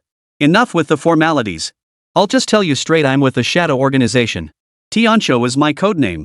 And this was precisely why Li Badian wasn't afraid to interact with the Armed Police Bureau.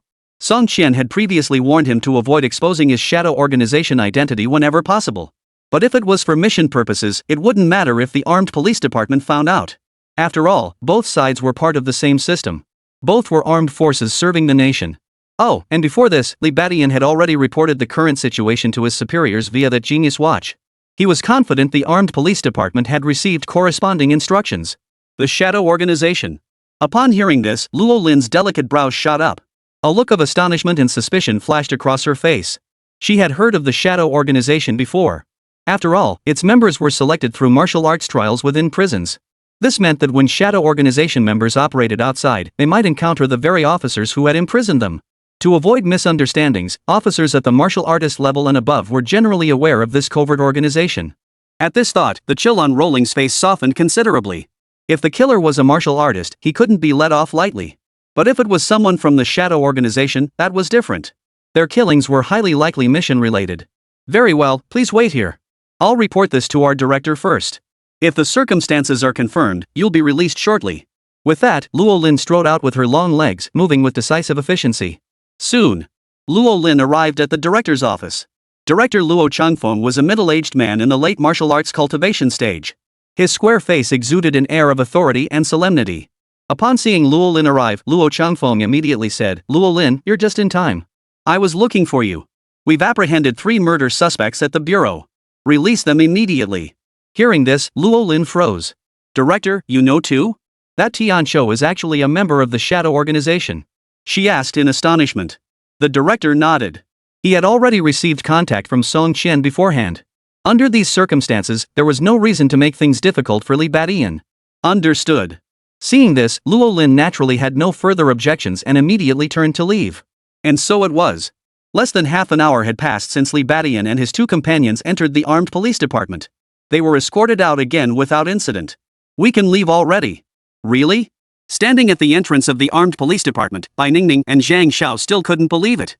"This is way too easy." "Is that it?" Li Badian couldn't help but chuckle. How complicated could it be? Of course, the matter involving the Shadow Organization couldn't be discussed. He immediately chuckled, "We were just acting in self-defense." Once we clarify everything, it'll be fine. Let's go.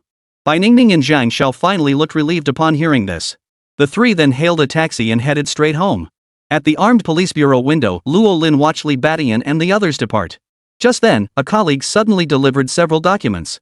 Sis Lin, take a look. These are the post-autopsy reports and the statements from those two girls.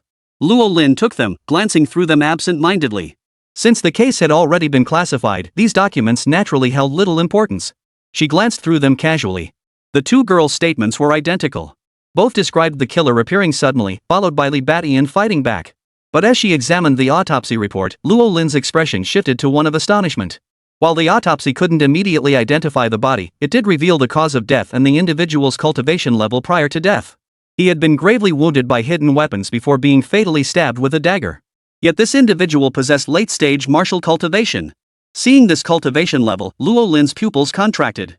She glanced once more in the direction Li Batian had departed. Her interaction with Li Batian had been brief. Yet she could still sense his cultivation level. He was clearly at the mid-stage of martial cultivation just like her. Yet a late-stage martial artist had been slain by a mid-stage martial artist. That alone was astonishing enough, but what was even more shocking was that Li Batian had remained completely calm and composed, showing not a single scratch on his body. Such a scenario could only mean that Li Batian had utterly crushed the late-stage martial artist. Otherwise, this current state of affairs would be impossible. Could the shadow organization truly be this formidable? As Luo Lin pondered this, another colleague suddenly arrived with unexpected news. Oh, and Lin, two officers here recognized that guy earlier. After checking, we found he was a suspect in a case months ago, though back then, he was just a martial arts apprentice. What? Luo Lin was stunned by the revelation. She immediately went to look into it and quickly found the case involving Li Batian and Lin Xiaodan. It was worth noting that Li Batian had kept his mask on throughout the entire incident. Given his status as a martial artist, they hadn't forcibly removed it. However, the area around Li Batian's eyebrows and eyes was exposed, matching the description in the records perfectly. Reviewing the file, Luo Lin grew even more astonished. Just a few months ago, he was merely a martial arts apprentice. Yet now, after only a few months, he had already reached the mid-stage of martial arts cultivation and could even suppress late-stage martial artists. Such a growth rate was simply too outrageous. Chapter 82, Successfully Obtaining the Blood Nurturing Pill, Zhang Zhao's Unexpected Incident. On the way back, Bai Ningning and Zhang Zhao's moods quickly lightened. After all, if even the armed police department wasn't pursuing the matter, it meant they were truly in the clear. Realizing this, Zhang Xiao breathed a long sigh of relief. At least we won't be going to jail. It's just a shame about your birthday, Ningning. By the end of her sentence, Zhang Xiao sighed again. Bai Ningning, however, smiled. It's okay. This birthday will be pretty memorable. Zhang Xiao remained somewhat gloomy. What a birthday, running into an assassin and getting hauled off to the armed police station. Unbelievable. But just then, Li Batian glanced at his little genius watch and chuckled, no worries. It's still half an hour before midnight. We can still celebrate. Hearing this, Zhang Zhao's eyes immediately lit up. Bai Ningning's eyes flashed with anticipation. Though she claimed it was fine, she too felt a bit down inside. Hearing Li Batian's words, she was instantly tempted. So the three of them promptly found a cake shop, bought a small cake, and began eating it right away. A sweet smile soon blossomed on Bai Ningning's face. She felt this birthday was the happiest one she'd had in years. The only thing that dampened the mood a bit was that guy Sun Yu, who seemed to know it was her birthday, called again. Bai Ningning frowned slightly, then hung up the phone without hesitation. Zhang Xiao immediately snapped, that jerk Sun Wu, right? How thick-skinned can he be? Next time I see him, I'll give him a taste of his own medicine. Let him taste the sting of my willow leaf legs. Bai Ningning chuckled softly. It's fine. Don't let someone like that ruin our mood. Hearing this, Zhang Xiao fell silent. Li Batian didn't dwell on such trivial matters either. What surprised him, though, was that Sun Yu, whom Bai Ningning had already blocked, was still calling from another number. Was he that devoted? Li Batian shook his head, choosing not to dwell on it. After finishing the cupcakes, Bai Ningning and Zhang Xiao felt no lingering regrets. Satisfied, they headed home. The days that followed returned to their usual calm. The group continued their monotonous routine of training. But as if spurred on, Bai Ningning and Zhang Xiao trained with even greater intensity. Under these circumstances, both saw progress in their martial arts. Though they hadn't yet mastered the basics, their leg techniques were no longer mere empty flourishes. Li Batian silently nodded in approval at this development. In the days that followed, he paid extra attention to their progress, offering guidance from time to time. Come to think of it, it had been a month since he first protected Bai Ningning. His superiors had yet to announce the mission's conclusion. But according to Song Qian, at this stage, the mission could be terminated at any moment. This meant he would soon part ways with Bai Ningning and Zhang Xiao. It wasn't a big deal originally, but since he had invested time in training them, he at least wanted to see them become martial arts apprentices. That way, when they entered high school, if they truly wished to pursue the path of martial arts, things would be much smoother. But several days passed like this. Li Badian suddenly sacrificed his cultivation time once more, taking Bai Ningning and Zhang Xiao to the martial arts market. The reason was simple enough. The Chow brothers had contacted him, saying they'd found a reliable merchant. With that, Li Badian naturally abandoned his cultivation without hesitation, intending to take Bai Ningning and Zhang Xiao along. After all, with the blood-nurturing pills, they could not only complete the greedy snake quest but also cultivate much faster. But this time, just before departure, Zhang Xiao suddenly said, "Master, can I stay behind? I have some family matters to attend to and plan to go home." Bai Ningning immediately asked, "Xiao Xiao, what's happened at home?" Li Badian also looked at Zhang Xiao curiously. Zhang Xiao smiled and said, "Nothing serious. I just haven't been home in a long time and want to visit my mom. I'll be back soon." "Oh." Bai Ningning finally let out a sigh of relief. Li Badian nodded. He knew Zhang Xiao came from a single-parent household and relied solely on his mother. In fact, he'd been wondering why Zhang Xiao hadn't gone back home after staying here for so many days. Now that he was finally going back, it didn't seem strange at all. Li Badian had no objections to this. After all, his primary responsibility was protecting Bai Ningning. As for Zhang Xiao, it was perfectly fine for her to slip out of his sight. It wasn't that Li Badian was cold-hearted. He simply knew Zhang Xiao was unlikely to be targeted by foreign forces seeking retaliation. Thus, there was no cause for concern about Zhang Xiao separating from them. That was that. The three parted ways. What Li Badian and Bai Ningning didn't know, however, was this. This time, besides returning home to visit his mother, Zhang Xiao also went to see someone. That person was none other than Sun Yu. Sun Yu. You dare harass Ningning? This time I'll kick your balls to smithereens. On his way to confront Sun Yu, Zhang Xiao still wore a look of grinding teeth. She had always despised that scumbag Sun Yu. Now, even more so. Back then, she lacked the strength. But now, she was a quasi-martial arts apprentice, and her willow leaf leg technique was nearing mastery. So this time, Zhang Xiao seized the opportunity to confront Sun Yu. She hoped to kick him so hard he'd be unable to have children. She kept it from Li Badian and Bai Ningning because Zhang Xiao knew Bai Ningning would never approve if she told her. Since that was the case, she would handle it discreetly. At the very least, she would teach Sun Yu a lesson so he'd never dare harass Bai Ningning again. 3 hours later, Li Badian and Bai Ningning arrived at the martial arts market once more. Soon, at an inn on the outskirts, they encountered the Chow brothers once more. "Big brother, please sit. And this young lady, please sit too." Chao Kuan and Chao Yang, both wearing broad smiles, gestured for Li Badian to take a seat. But the moment they sensed Li Badian's vital energy, their expressions froze. Chao Kuan's body trembled. As a martial arts apprentice, he could only vaguely sense that Li Badian's vital energy had increased significantly. But Chao Yang, a late-stage martial artist, gasped in shock, "Mid-stage martial artist? Brother, you've advanced to mid-stage martial artist." Li Badian responded with a faint, ambiguous smile. "What? Is there a problem?" Overhearing their exchange, Chao Kuan stared at Li Badian in utter shock. Although martial artists could advance rapidly with ample resources, Li Badian sudden leap to the next tier still startled them. More crucially, if Li Badian had already overpowered Chao Yang, a late-stage martial artist, while still at the early stage, how terrifying would he become now that he'd reached the mid-stage? The thought sent cold sweat trickling down the Chow brothers' backs. They exchanged a glance, their hearts filled with dread. Thankfully, they had immediately begged for mercy earlier. And thankfully, this time they hadn't tried any tricks, but had gone through proper channels. Otherwise, their lives would truly have been in jeopardy.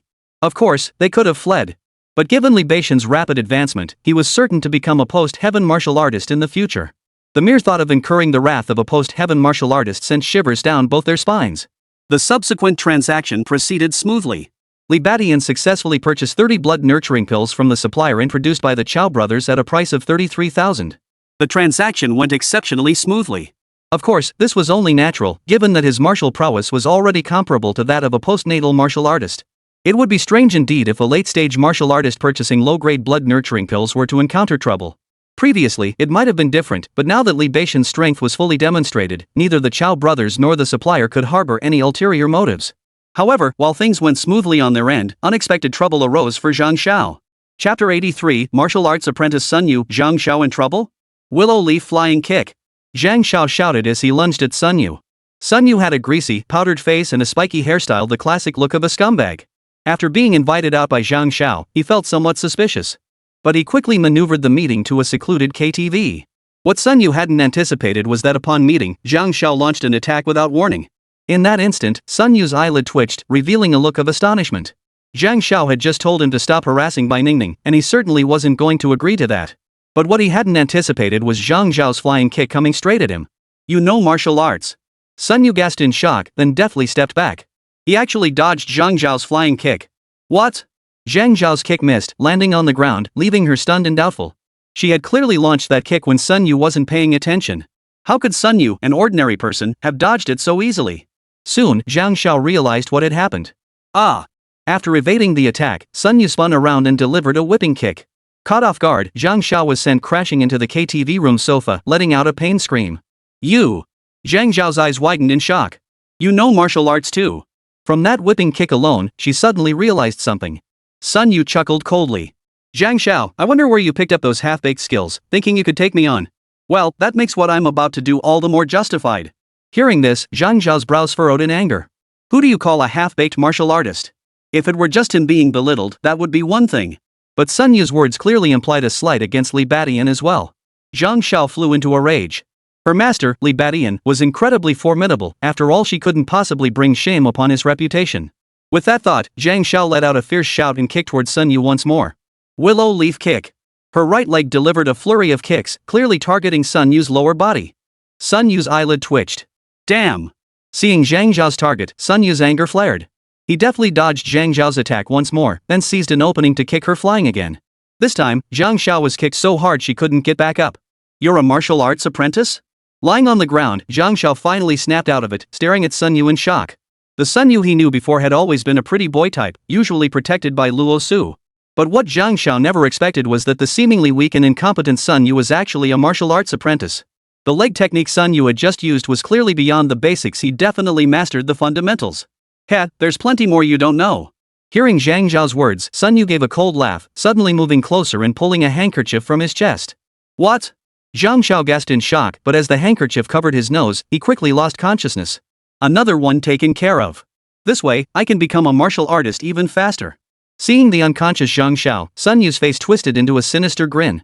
Meanwhile, Li Badian and Bai Ningning successfully returned with the blood-nurturing pill. This outcome greatly pleased Li Badian. Of the 30 blood-nurturing pills, he only needed to give 20 to the greedy snake. The remaining 10 were all his. With these 10 pills, he might soon advance to the late stage of martial artist. By then, even seasoned late-stage martial artists would hold no fear for him. Without a second thought, the moment Li Badian returned, he swallowed one blood essence pill and began his cultivation. To maximize effectiveness, he abandoned Shadow Slayer cultivation and resumed practicing Ox Horn Fist. His fists struck like ox horns, his feet kicked like shooting stars. With single-minded focus, the chi and blood within Li Badian surged violently. Bai Ningning, however, did not rush into cultivation. Instead, she immediately sought out Zhang Xiao. It was worth mentioning that when she arrived at the martial artist market, she had already sent Zhang Xiao a message, but received no reply. Even now, the situation remained unchanged. It wouldn't normally be a big deal, but seeing that Zhang Xiao wasn't home either, Bai Ningning couldn't help but furrow her delicate brows. For some reason, a faint sense of foreboding washed over her. As if something bad was happening. Without a second thought, Bai Ningning pulled out her phone and dialed Zhang Zhao's number. Why isn't she answering? The phone rang until it stopped, still unanswered. Bai Ningning's delicate brows furrowed as she dialed again. A third time. Staring at the screen that remained unanswered, Bai Ningning felt an ominous foreboding grow thicker within her. A powerful unease welled up inside her. Could something have happened to Xiao Xiao? The thought made her face go pale. Master! Master! After a moment's thought, Bai Ningning hurriedly sought out Li Badian and explained Zhang Zhao's disappearance. Finally, she ventured a guess as master. Do you think Zhang Xiao might have been targeted by assassins too? Ha! Li Badian frowned. He too found Zhang Zhao's sudden disappearance rather peculiar. But as for encountering assassins? That seemed unlikely. Those overseas forces were already operating in a sensitive period. Their last attack on them had already carried significant risks. After failing, they might regroup, but they wouldn't waste resources on someone like Zhang Xiao who had no real connection to them. Of course, it was also possible they captured Zhang Xiao to use as leverage against them. But upon careful consideration, that seems entirely unnecessary. The last assassin was a late-stage martial artist. If they sent someone again, it would most likely be a late-stage martial artist. From an overt standpoint, a post-heaven martial artist could handle them directly. There'd be no need for such a roundabout approach. Could it be that the phone ran out of battery? Did you not notice while staying with Mom? Li Badian pondered for a moment before speaking. Bai Ningning, however, didn't share his thoughts. An uneasy feeling grew within her. Maybe, but I'm still worried. Master, should we go to Zhang Zhao's place? Seeing the worry etched on by Ningning's face, Li Badian didn't refuse. Running was acceptable as an alternative to practicing the ox horn fist, though slightly less effective, but that hardly mattered. At this critical juncture, he couldn't let Bai Ningning go alone. And so, as night fell, two figures immediately set off running from Xingfu community toward the nearby urban village. The distance wasn't far. Running there took only 10 minutes. Bai Ningning dashed straight to Zhang Zhao's home and pounded on the door. Mrs. Zhang, are you home? Soon, a middle-aged woman with a weathered appearance came to open the door. It was Zhang Zhao's mother. Ning? What brings you here? Mrs. Zhang looked at Bai Ningning with some surprise. Auntie Zhang, is Xiao here? Bai Ningning didn't bother with pleasantries and asked immediately. But Mrs. Zhang's reply sent a chill through her heart. Xiao came back around noon, but she left again soon after. What's wrong? Bai Ningning's expression instantly fell. Li Badian also furrowed his brow, sensing something was amiss. Chapter 84, Seeking Help from Armed Police Officer Luo Su calls. What's wrong, Ningning? Did something happen? Isn't Zhang Xiao with you? Zhang Ma quickly caught on too, her expression shifting slightly. Hearing this, Bai Ningning forced a smile. Auntie, it's nothing. Zhang Xiao probably just ran out of battery. I'll go look for her. Hearing this, Aunt Zhang didn't think much of it. That makes sense. Xiao is such a free spirit. You really need to keep a close eye on her. Mrs. Zhang was quite pleased with Bai Ningning. After all, Zhang Xiao had actually mentioned Bai Ningning to her. At first, she'd worried Bai Ningning might be led astray by Zhang Xiao. But seeing that Bai Ningning and Zhang Xiao no longer dressed like wild girls lately, she felt much more at ease. Oh, and who might this be? Immediately, Mrs. Zhang turned her gaze to Li Badian beside them and inquired. Bai Ningning quickly chimed in with a smile. Mom Zhang, let me introduce you. This is my martial arts master and Xiao Zhao's too. His name is Tian Chou. Ah, so you're Master Tian Chou. Xiao often talks about you. Upon hearing this, Mrs. Zhang's eyes lit up instantly. Hello, Auntie. Li Badian greeted her. Judging by Aunt Zhang's reaction, Zhang Xiao had clearly spoken highly of him in front of her. Therefore, he couldn't help but feel a twinge of worry for that generous and loyal young woman. Could Zhang Xiao really have been snatched up by foreign forces? Master Tian Chou, have you eaten yet? Come in and have some food. I'll go buy some more dishes. After confirming his presence, Aunt Zhang immediately extended a warm invitation. She felt deeply honored that Zhang Xiao had chosen to apprentice under a martial artist. However, Li Badian politely declined Zhang Ma's invitation. I need to discuss my cultivation matters with Zhang Xiao right now. Let's save the meal for another time. Under no circumstances could he accept Zhang Ma's invitation now. Finding Zhang Xiao first was the priority. Alright. Zhang Ma didn't insist, warmly seeing Li Badian and Bai Ningning off all the way downstairs. But the moment they were out of her sight, both Li Badian and Bai Ningning's expressions darkened. Master! Bai Ningning cried out, her eyes filled with panic and a tremor in her voice. Don't worry. I won't let anything happen to her. Li Badian assured her. Recalling Li Badian's formidable strength, Bai Ningning's unease dissipated considerably. Master, what should we do now? Li Badian pondered for a moment. With matters having reached this point, there was no room for wishful thinking. Perhaps what Bai Ningning had just said was possible. Zhang Xiao might have gone out to play, causing his phone to run out of battery and lose contact. If that were the case, they naturally had nothing to worry about. But what if something had truly happened? In that case, they had to prepare for the worst. Luo Lin. Suddenly, Li Badian remembered something, his eyes darting. That's right, at this moment, he suddenly remembered Luo Lin from the Armed Police Department. After she had escorted them out of the Armed Police Department earlier, for reasons unknown, she had left Li Badian her contact information. Therefore, Li Badian immediately thought to seek her assistance.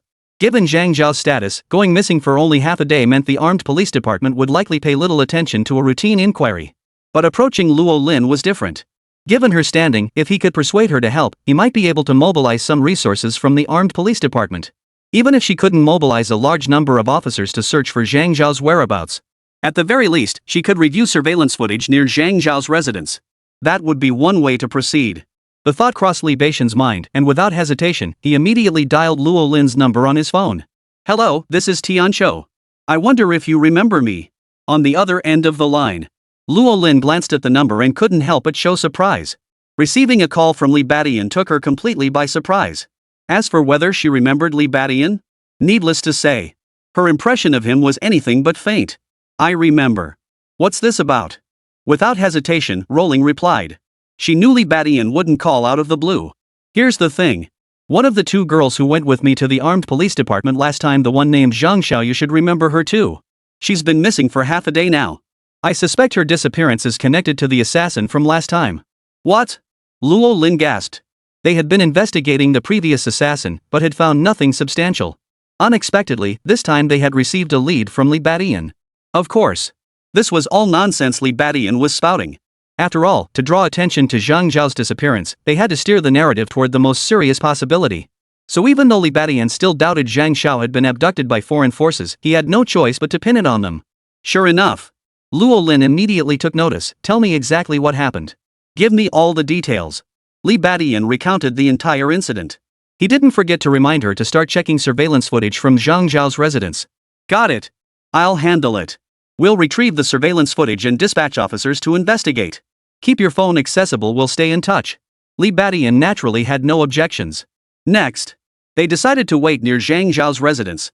Li Badian paused for a moment before swallowing another blood-nurturing pill. This time, however, he did not cultivate. Instead, he waited quietly for his qi and blood to recover. The earlier cultivation had still drained a significant amount of his physical strength. Though he possessed rapid recovery abilities, he couldn't reach peak condition in such a short time. Thus, Li Badian opted to use the blood-nurturing pill to accelerate his qi and blood recovery. In truth, blood-nurturing pills could be used for cultivation and also had restorative effects. However, using it that way was far too extravagant, and many people avoided doing so.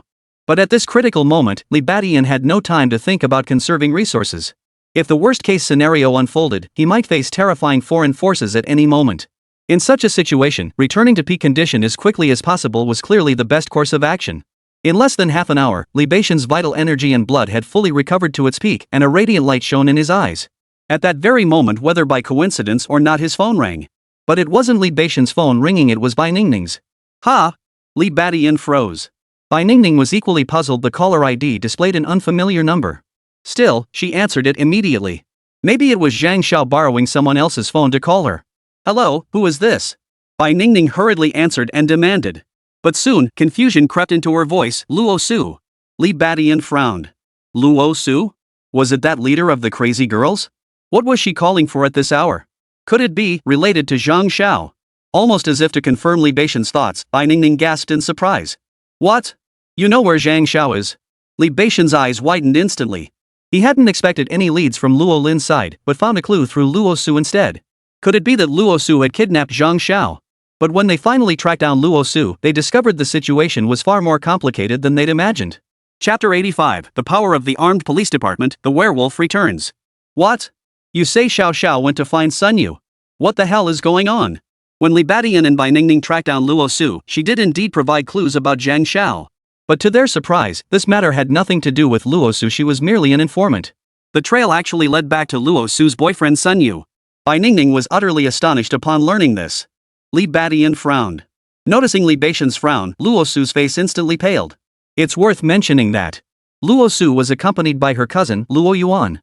Seeing Li Badian's obvious displeasure, Luo Yuan's heart skipped a beat. At that moment, he couldn't help but recall the terror he had felt not long ago when dominated by Li Badian. Moreover, he noticed that Li Badian now radiated the aura of a mid-stage martial artist.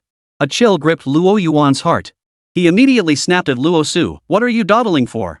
Hurry up and explain yourself. It turned out that Luo Yuan was present because Luo Su had summoned him. When Luo Su saw Zhang Zhao heading to find Sun Yu, she had kept a wary eye and secretly followed them. At the KTV, she was shocked to find Zhang Zhao unconscious, carried away by Sun Yu. Upon witnessing this, Luo Su initially intended to ignore it. But then she reconsidered and sensed something was amiss. Although she had distanced herself from Sun Yu for the time being, this was only her unilateral decision. On the surface, they were still boyfriend and girlfriend. If Sun Yu harmed Zhang Zhao, could it backfire on her? The thought sent panic through her. What if Li Badian came looking for trouble later and assumed she had ordered Sun Yu to do it? With this concern weighing on her mind, Luo Su reached out to Bai Ningning. Of course, to avoid Li Badian's wrath, she couldn't help but reach out to her cousin Luo Yuan again. Upon hearing the news, Luo Yuan was furious. He hadn't wanted to get involved, but he feared Li Badian might take it out on him because of his connection to Luo Su. If Li Badian thought Zhang Zhao's incident was somehow connected to him, it would be disastrous. Of course, Luo Yuan also had his own ulterior motives. Li Badian was clearly no ordinary man. Could he use this opportunity to cultivate a relationship with him? Now, witnessing Li Badian's rapid advancement to mid-stage martial artist, Luo Yuan's resolve only strengthened. If he could latch onto Li Badian's coattails, his future prospects would be limitless. In fact, if possible, Luo Yuan was even prepared to personally intervene to save Zhang Zhao. But unexpectedly, Sun Yu seemed highly alert.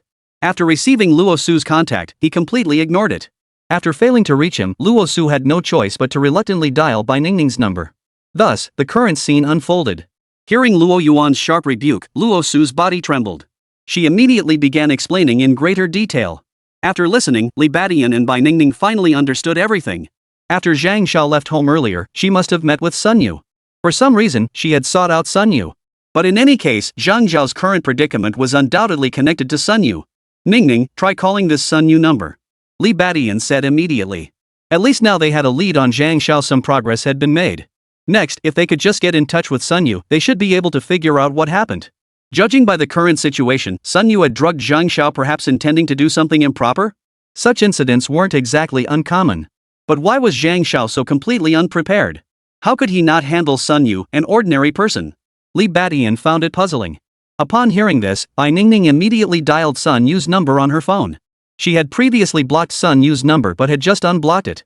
But no matter how many times she tried, there was no response. Seeing this, Luo Su immediately said, "It's no use.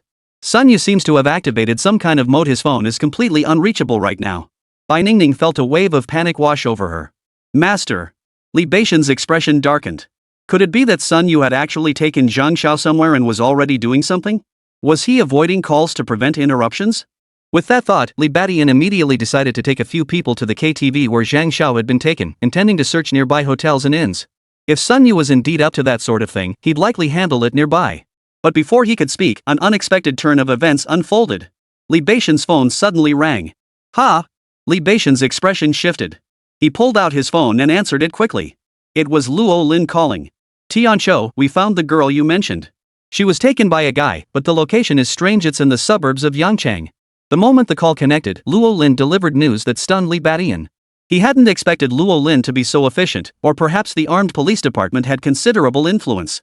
Not only had she tracked down Sun Yu, but she'd even discovered his whereabouts. The outskirts of Yangchang. Upon learning Sun Yu's location, Li Badian couldn't help but raise an eyebrow. Why would he take Zhang Xiao all the way out to the suburbs? That's way too far. Logically, if Sun Yu needed to handle something, he should have done it nearby. Just as Li Badian was puzzling over this, Luo Lin's voice came through again. "Hey, are you even listening to me?" "Yes, go ahead." Li Badian snapped back to attention and replied immediately. Luo Lin quickly added, "I'm heading over with some people to check it out. If you're free, come along too, but be careful." Clearly, Luo Lin suspected this was some kind of assassin hideout. A flicker of peculiarity crossed Li Beixian's eyes, but he quickly replied, "Alright, I'll head over now." Seeing Li Badian hang up, Bai Ning hurriedly asked, "Master?" Li Badian explained immediately, it was the armed police department. Zhang Xiao has likely been taken to the outskirts of Yangcheng. We're heading there now. Got it. Bai Ning was startled but naturally had no objections. Just then, Luo Yuan, who had been standing nearby, finally perked up. "I have a car. Let's take mine. I drive steady and fast." Li Badian paused, but didn't refuse. "All right." He then followed Luo Yuan toward the small car parked nearby. Bai Ningning hurried to keep up. Luo Su hesitated for a moment before instinctively following as well. She too was puzzled. What could Sun Yu possibly want with Zhang Xiao dragging her out to the suburbs? She decided to tag along as well. The four of them immediately sped toward the outskirts of Yangcheng. After Luo Yuan sped away in the car, a figure cloaked in black emerged from the spot. It was none other than the Shadow Organization member who had been secretly following Li Badian all along. The werewolf. He served as the evaluator for Li Beixian's first mission.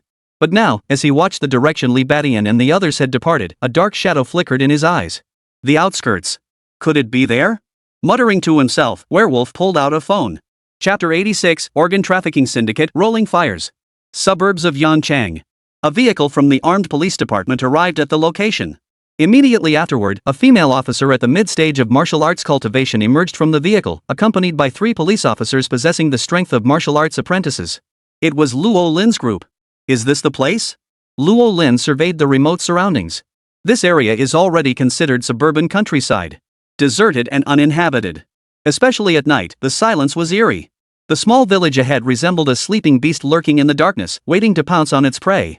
Yet in a way, this place also seemed ideal for illicit activities. With this thought, Luo Lin immediately led 3 officers to begin searching the village before them. Who goes there? What Luo Lin hadn't anticipated was that shortly after entering the village, several men with menacing expressions approached them. Police investigation. Have you seen this girl here? An officer stepped forward to speak. But just then, Luo Lin suddenly shouted, "Watch out!" Chaos erupted. The men suddenly lunged at the officers, each possessing the strength of martial arts apprentices. Boom! Under the coordinated assault, the officer immediately retreated, spitting blood. Seeing this, Luo Lin immediately rushed forward with the other two to provide backup. But just then, more people surged out of the small village. Among them were martial artists.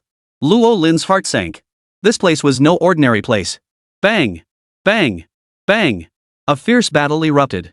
The fighting erupted right at the village entrance. Inside the village, people were gathering in a crowd. As the instigator of the incident, Sun Yu hid in a corner, watching Luo Lin and the others with a look of awe. How did the armed police bureau end up here? This is trouble. Looks like we'll have to move out of here soon. Before that happens, we'd better go claim our reward first. Sun Yu muttered to himself before hoisting the unconscious Zhang Xiao onto his shoulders and heading deeper into the village.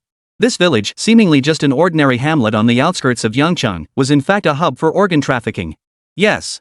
That was why Sun Yu had targeted Zhang Xiao. The story began when Sun Yu unexpectedly became a member of this organization. At the time, Sun Yu desperately needed money to impress a girl. Through a series of misfortunes, he encountered someone connected to this organization. Through that person, he learned of a lucrative channel for organ trafficking. Human organs were incredibly valuable, fetching at least hundreds of thousands, even millions. Of course, he wouldn't pocket all the money. The lion's share went to the organization. Even so, each person he lured in netted him at least 100,000 yuan. What did 100,000 yuan mean? It was 3 years' income for an ordinary person. Sun Yu remained unaware of this fact.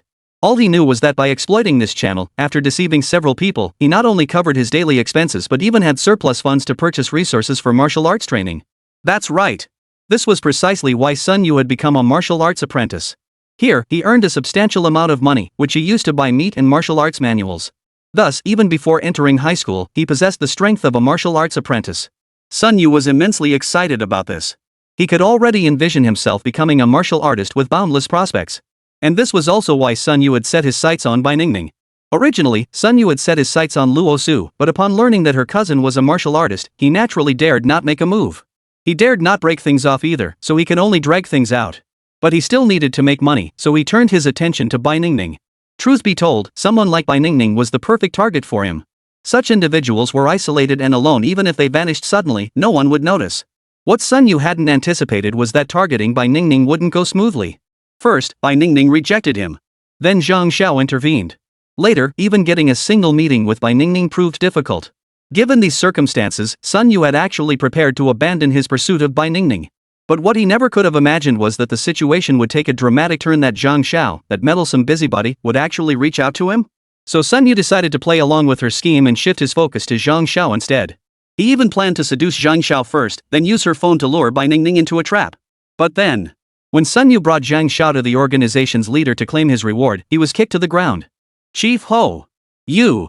Lying on the ground, Sun Yu was severely injured by the late-stage martial artist leader. He couldn't help but look up in shock. What the hell just happened? The leader, wearing a monkey mask, looked down at Sun Yu with a pair of eyes peering out from beneath it, filled with icy glare. You fool! Didn't you see those armed police department officers? What? Sun Yu froze, still unclear about the situation. But the leader was already cursing furiously. Those armed police department officers? You're the one who brought them here, you idiot. With that, the leader delivered a kick that shattered Sun Yu's skull. Immediately afterward, several henchmen stepped forward and dragged away the unconscious Zhang Xiao. Chief Ho, what should we do with this girl? Hearing this, Leader Ho glanced at Zhang Xiao before ordering, lock her up in the dungeon for now. Just moments ago, he had received a call from the true leader. Yes, he, the leader of this organization, was merely a puppet. The true leader of this organ trafficking ring was someone else entirely. He, Chief Ho, was merely the figurehead put forward to make decisions. Still, if he could handle matters here well, the rewards would be substantial. But now, because of Sun Yu, their entire operation risked being wiped out by the Armed Police Bureau. Naturally, Leader Ho harbored murderous intent towards Sun Yu. A worthless fool who wasn't even a martial artist had caused them such immense trouble. Next, Ho kicked Sun Yu's corpse in anger before leading his men to the village entrance. The other three officers were one thing. But that Luo Lin, she was a mid-stage martial artist, not someone to be underestimated. And most crucially, within the armed police department, martial artists at this level were almost always armed with guns. Bang! As Chief Ho rushed over with his men, a gunshot suddenly rang out at the village entrance. Gritting his teeth, Chief Ho's movements quickened. And at that very moment, just as Commander Ho had anticipated, Luo Lin drew the pistol at her waist and fired directly at an early-stage martial artist. She hadn't intended to use the pistol, but the number of attackers had surged to over 10. Among them were 2 early-stage martial artists. While Rolling could still handle the situation, the other 3 officers were already in grave danger. Left with no choice, she decisively drew and fired. One shot took down 1 early-stage martial artist and stunned the rest into submission. Freeze. Move again, and I'll make you eat purple eggs. Luo Lin's gaze hardened as she held her gun with both hands, commanding the entire scene. But just then, Chief Ho arrived with a dozen men. Charge. The moment the words left his mouth, those dozen men charged toward Luo Lin, guns drawn, with reckless abandon. Ha! Rolling gasped in surprise. At the same time, several hundred meters away on the street, a small car was speeding along. It was Li Badian and his men. Hearing the gunshot, their expressions darkened, a shadow of foreboding settling over their hearts. Chapter 87, Li Badian's terrifying move, werewolf emerges. What was that sound just now? Hearing the gunshot, Luo Su's face turned pale. Bai Ningning bit her lip, unable to hide her panic. Luo Yuan's expression grew grave. Only Li Badian furrowed his brow, then quickly smoothed it out. They were now very close to their destination. That sound couldn't possibly be fireworks. That left only one possibility. Gunfire. Realizing this, a shadow fell over the hearts of the group.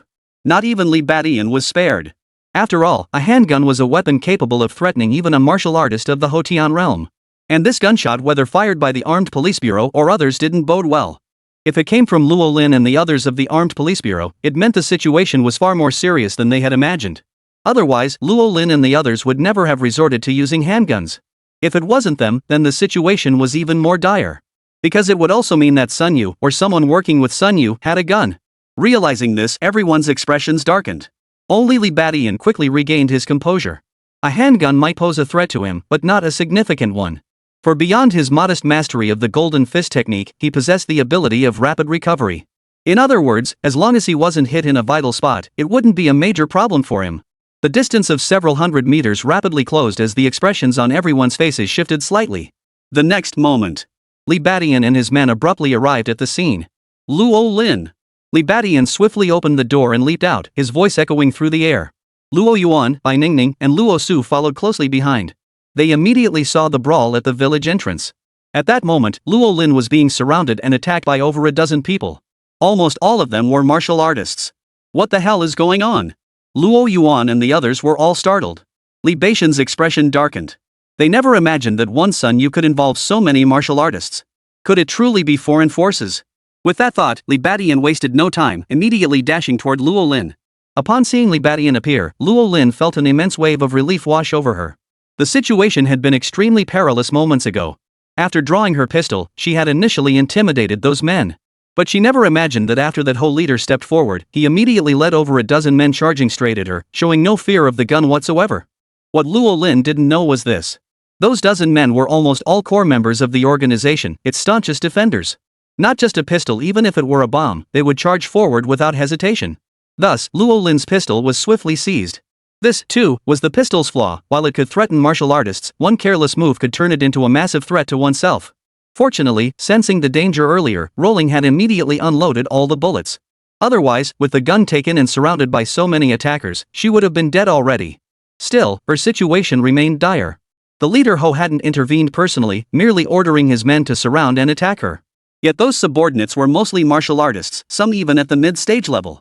Within moments, Luo Lin found herself in grave peril.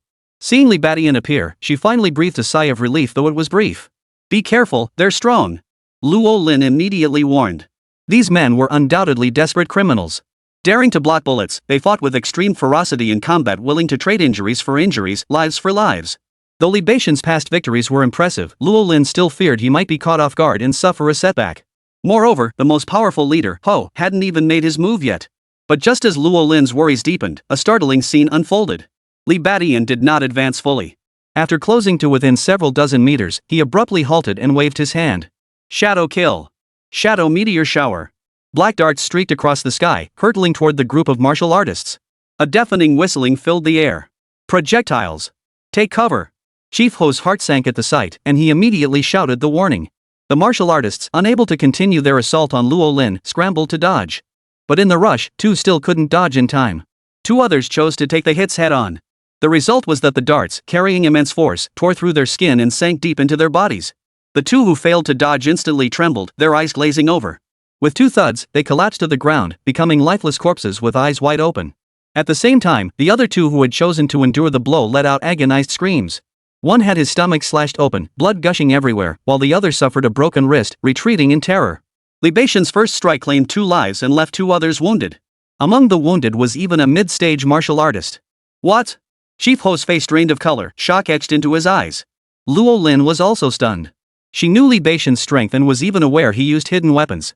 But she never imagined his hidden weapons could be this devastating.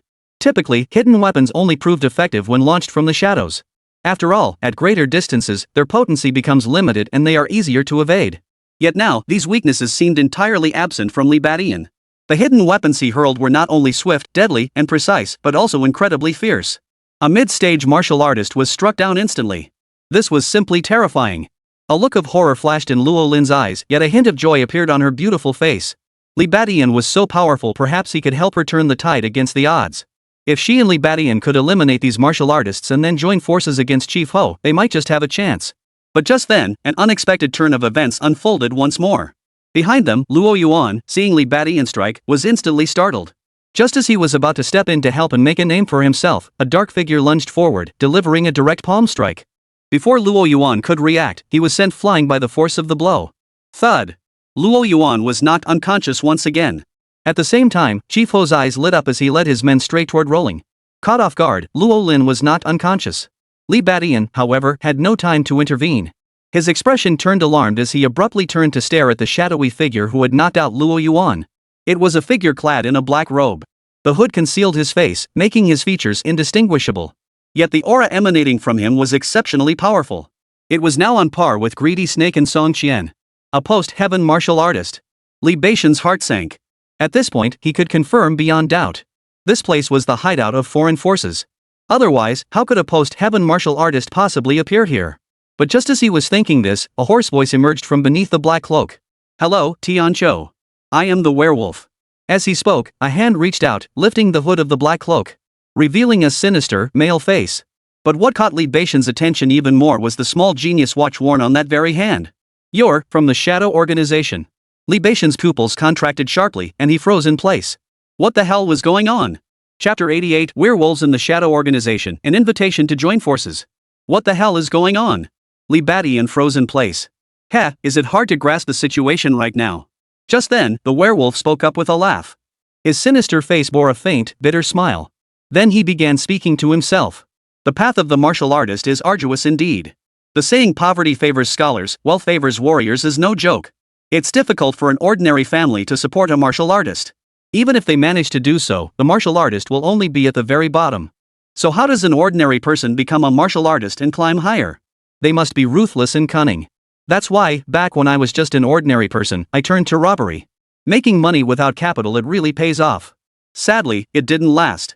After becoming a martial artist, I got caught by the martial police department.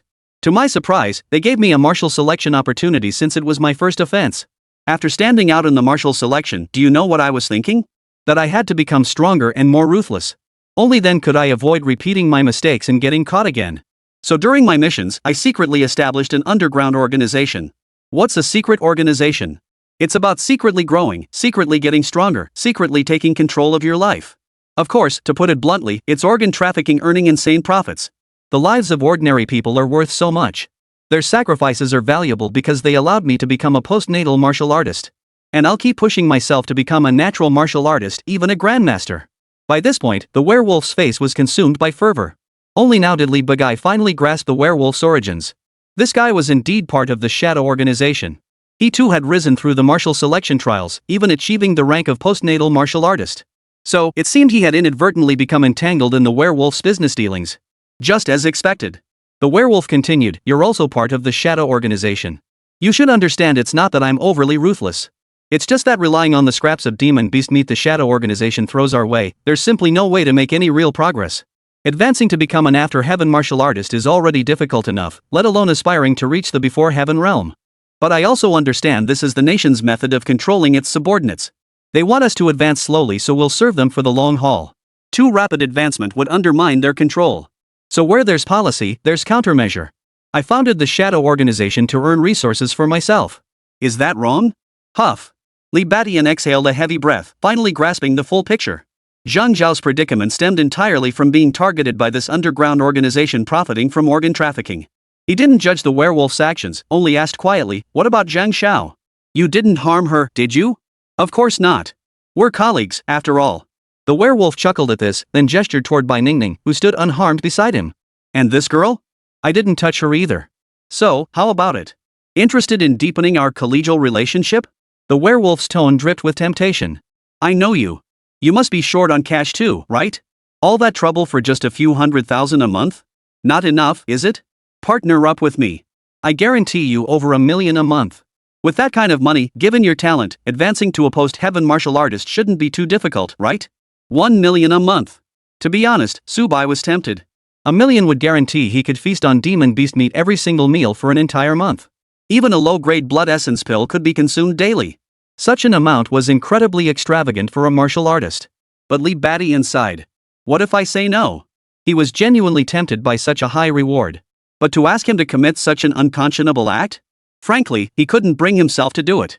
Though Li Badian was ruthless enough to kill on a whim, he still had his limits. The werewolf before him, however, was clearly succumbing to demonic influence. Li Badian would not take such martial prowess. "No?" The werewolf's gaze faltered, gradually turning icy cold. "I advise you to think carefully." Hearing this, Li Badian sighed inwardly. He knew it was impossible to refuse now. After all, he was already entangled in the other party's business dealings and had uncovered certain truths. Cooperation would be preferable. But if he refused, the werewolf would have no choice but to silence him.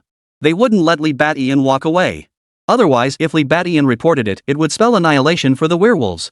The higher-ups demanded that members of the shadow organization possess a heart inclined toward goodness. But now, the werewolf clearly failed to meet this standard. If his clandestine organization were exposed, what awaited him would undoubtedly be the full force of the state's retribution. In Li Baixian's view, when facing the full force of the state apparatus, only those at the level of innate martial artists could stand their ground. Otherwise, they would all be brought to their knees. The werewolf clearly hadn't reached that level yet, so Li Badian wouldn't tolerate any unexpected variables. If Li Badian were to become an unexpected factor, he would eliminate him. At this thought, Li Baixian's expression grew solemn. He never imagined that the postnatal martial artist he encountered on this mission would not be from foreign forces, but from the shadow organization. "I have one more question. Have you been following me all along?" Li Badian silently pressed further. He found the timing of the werewolf's appearance rather convenient. Even if this shadowy organization belonged to the enemy, their timing was far too convenient. Of course. The higher-ups wouldn't trust us prisoners so easily. So even if we become members of the shadow organization, our first mission will be supervised by a superior with greater strength. I'm your superior. How about it? Cooperating with me will be hugely beneficial. This way, you can pass the assessment, firmly establish yourself within the shadow organization, and with my backing, your future prospects will be limitless. But if you still refuse to see reason, I'll have no choice but to eliminate you right here. Then I can claim you harbored rebellious thoughts. The higher-ups won't punish me, an acquired martial artist, over a mere martial practitioner like you. Upon hearing this, Li Badian finally understood. So the other party really had been following him. No wonder there had been moments when he sensed someone watching, yet he'd never been able to pinpoint them. But as this thought crossed his mind, Li Badian suddenly laughed. You've been following me, so you must know me quite well, especially my abilities. I see. Li Badian grinned. The reason you tried to persuade me was entirely because you feared my strength, right? You weren't confident you could take me down? Otherwise, even if we partnered, I couldn't manage your business operations long term. That'd be like letting me split the profits for nothing, wouldn't it? Even if an organ trafficking ring is generous with its profits, you still have to support all those martial artists under you. Whether you'd even get to keep any of the money for yourself is another matter entirely. Besides, whoever complains about having too much money? Handing it over to me for no reason. Seems you know full well that if it came down to a real fight, victory wouldn't be guaranteed. By the end of his speech, Li Baixian's face was plastered with a broad grin. The werewolf's expression darkened, his eyelids twitching violently. Chapter 89, Li Baixian's advantage, facing a post-heaven martial artist. At that moment, the werewolf's expression darkened. His eyelids fluttered rapidly, his gaze sharpening. Indeed. Who would willingly hand over hard-earned money to others for nothing? And how could a martial artist be so courteous to another martial artist? There was only one reason. He was wary of Li Badian. It couldn't be helped. As Li Baixian's superior, the werewolf understood his strength better than anyone else. For a martial artist in the early stages to stand out in the martial selection was already a remarkable feat in itself. But after tracking him for a while, the werewolf was shocked to discover Li Badian was no ordinary early-stage martial artist. Despite being only at the early stage, he possessed power capable of suppressing late-stage martial artists. Such power had always been the hallmark of a late-stage martial artist. Yet Li Badian, merely at the early stage, already possessed this hallmark. Though the werewolf had long suspected Li Badian's exceptional talent after his martial selection, he was still stunned by the power Li had displayed. This feeling only grew stronger as time passed. After all, during this period, Li Badian had first instantly defeated Luo Yuan, a mid-stage martial artist, and then annihilated a late-stage assassin. These feats were undeniable proof of his formidable strength, far surpassing his current level. And just moments ago, with only a slight intervention, he had altered the course of Luo Lin's battle. All these events pointed to Li Badian's extraordinary nature. Therefore, at this moment, the werewolf could no longer be certain he could handle Li Badian. Given this, sharing a portion of the gains was preferable to mutual destruction or suffering an unexpected setback. After all, in the current situation, even if he fought Li Badian to a standstill, he would still be considered the loser. If Li Badian returned alive to prison and contacted Song Qian, he would be finished. Thus, the current situation was less about Li Badian exposing the werewolf's secret and putting himself in danger. It was more accurate to say that the werewolf's weakness had been seized by Li Badian, creating a grave crisis. By all accounts, Li Badian still held the upper hand. Realizing this, the werewolf's face darkened. Li Badian, however, wore a smile. To be honest, while Li Badian was confident in this regard, he had never actually faced an artificial martial artist before. The gap between late-stage martial artists and innate martial artists was no small difference. Li Badian couldn't be entirely certain he could prevail. But now, the werewolf's reaction actually bolstered his confidence somewhat. The werewolf's expression darkened further as his tone grew grave. Tianqiu, I admit you are somewhat unique. But the true power of a post-natal martial artist is not something you can fully grasp from mere books. Do you truly believe you can stand against me? If I strike, there will be no room for further negotiation. As the words fell, the werewolf's vital energy surged, its intense aura bearing down on Li Badian, attempting to crush him psychologically. Yet Li Badian merely laughed nonchalantly. If you want me to join your filthy ranks, you'll have to defeat me first. With that, Li Badian dismissed further words as unnecessary.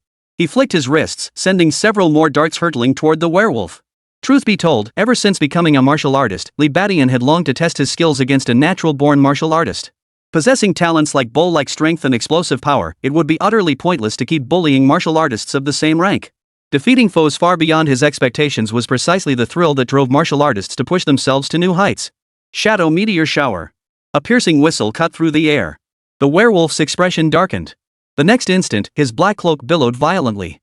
Thud, thud, thud. The black cloak was struck by darts, instantly pierced through. But the werewolf's figure vanished.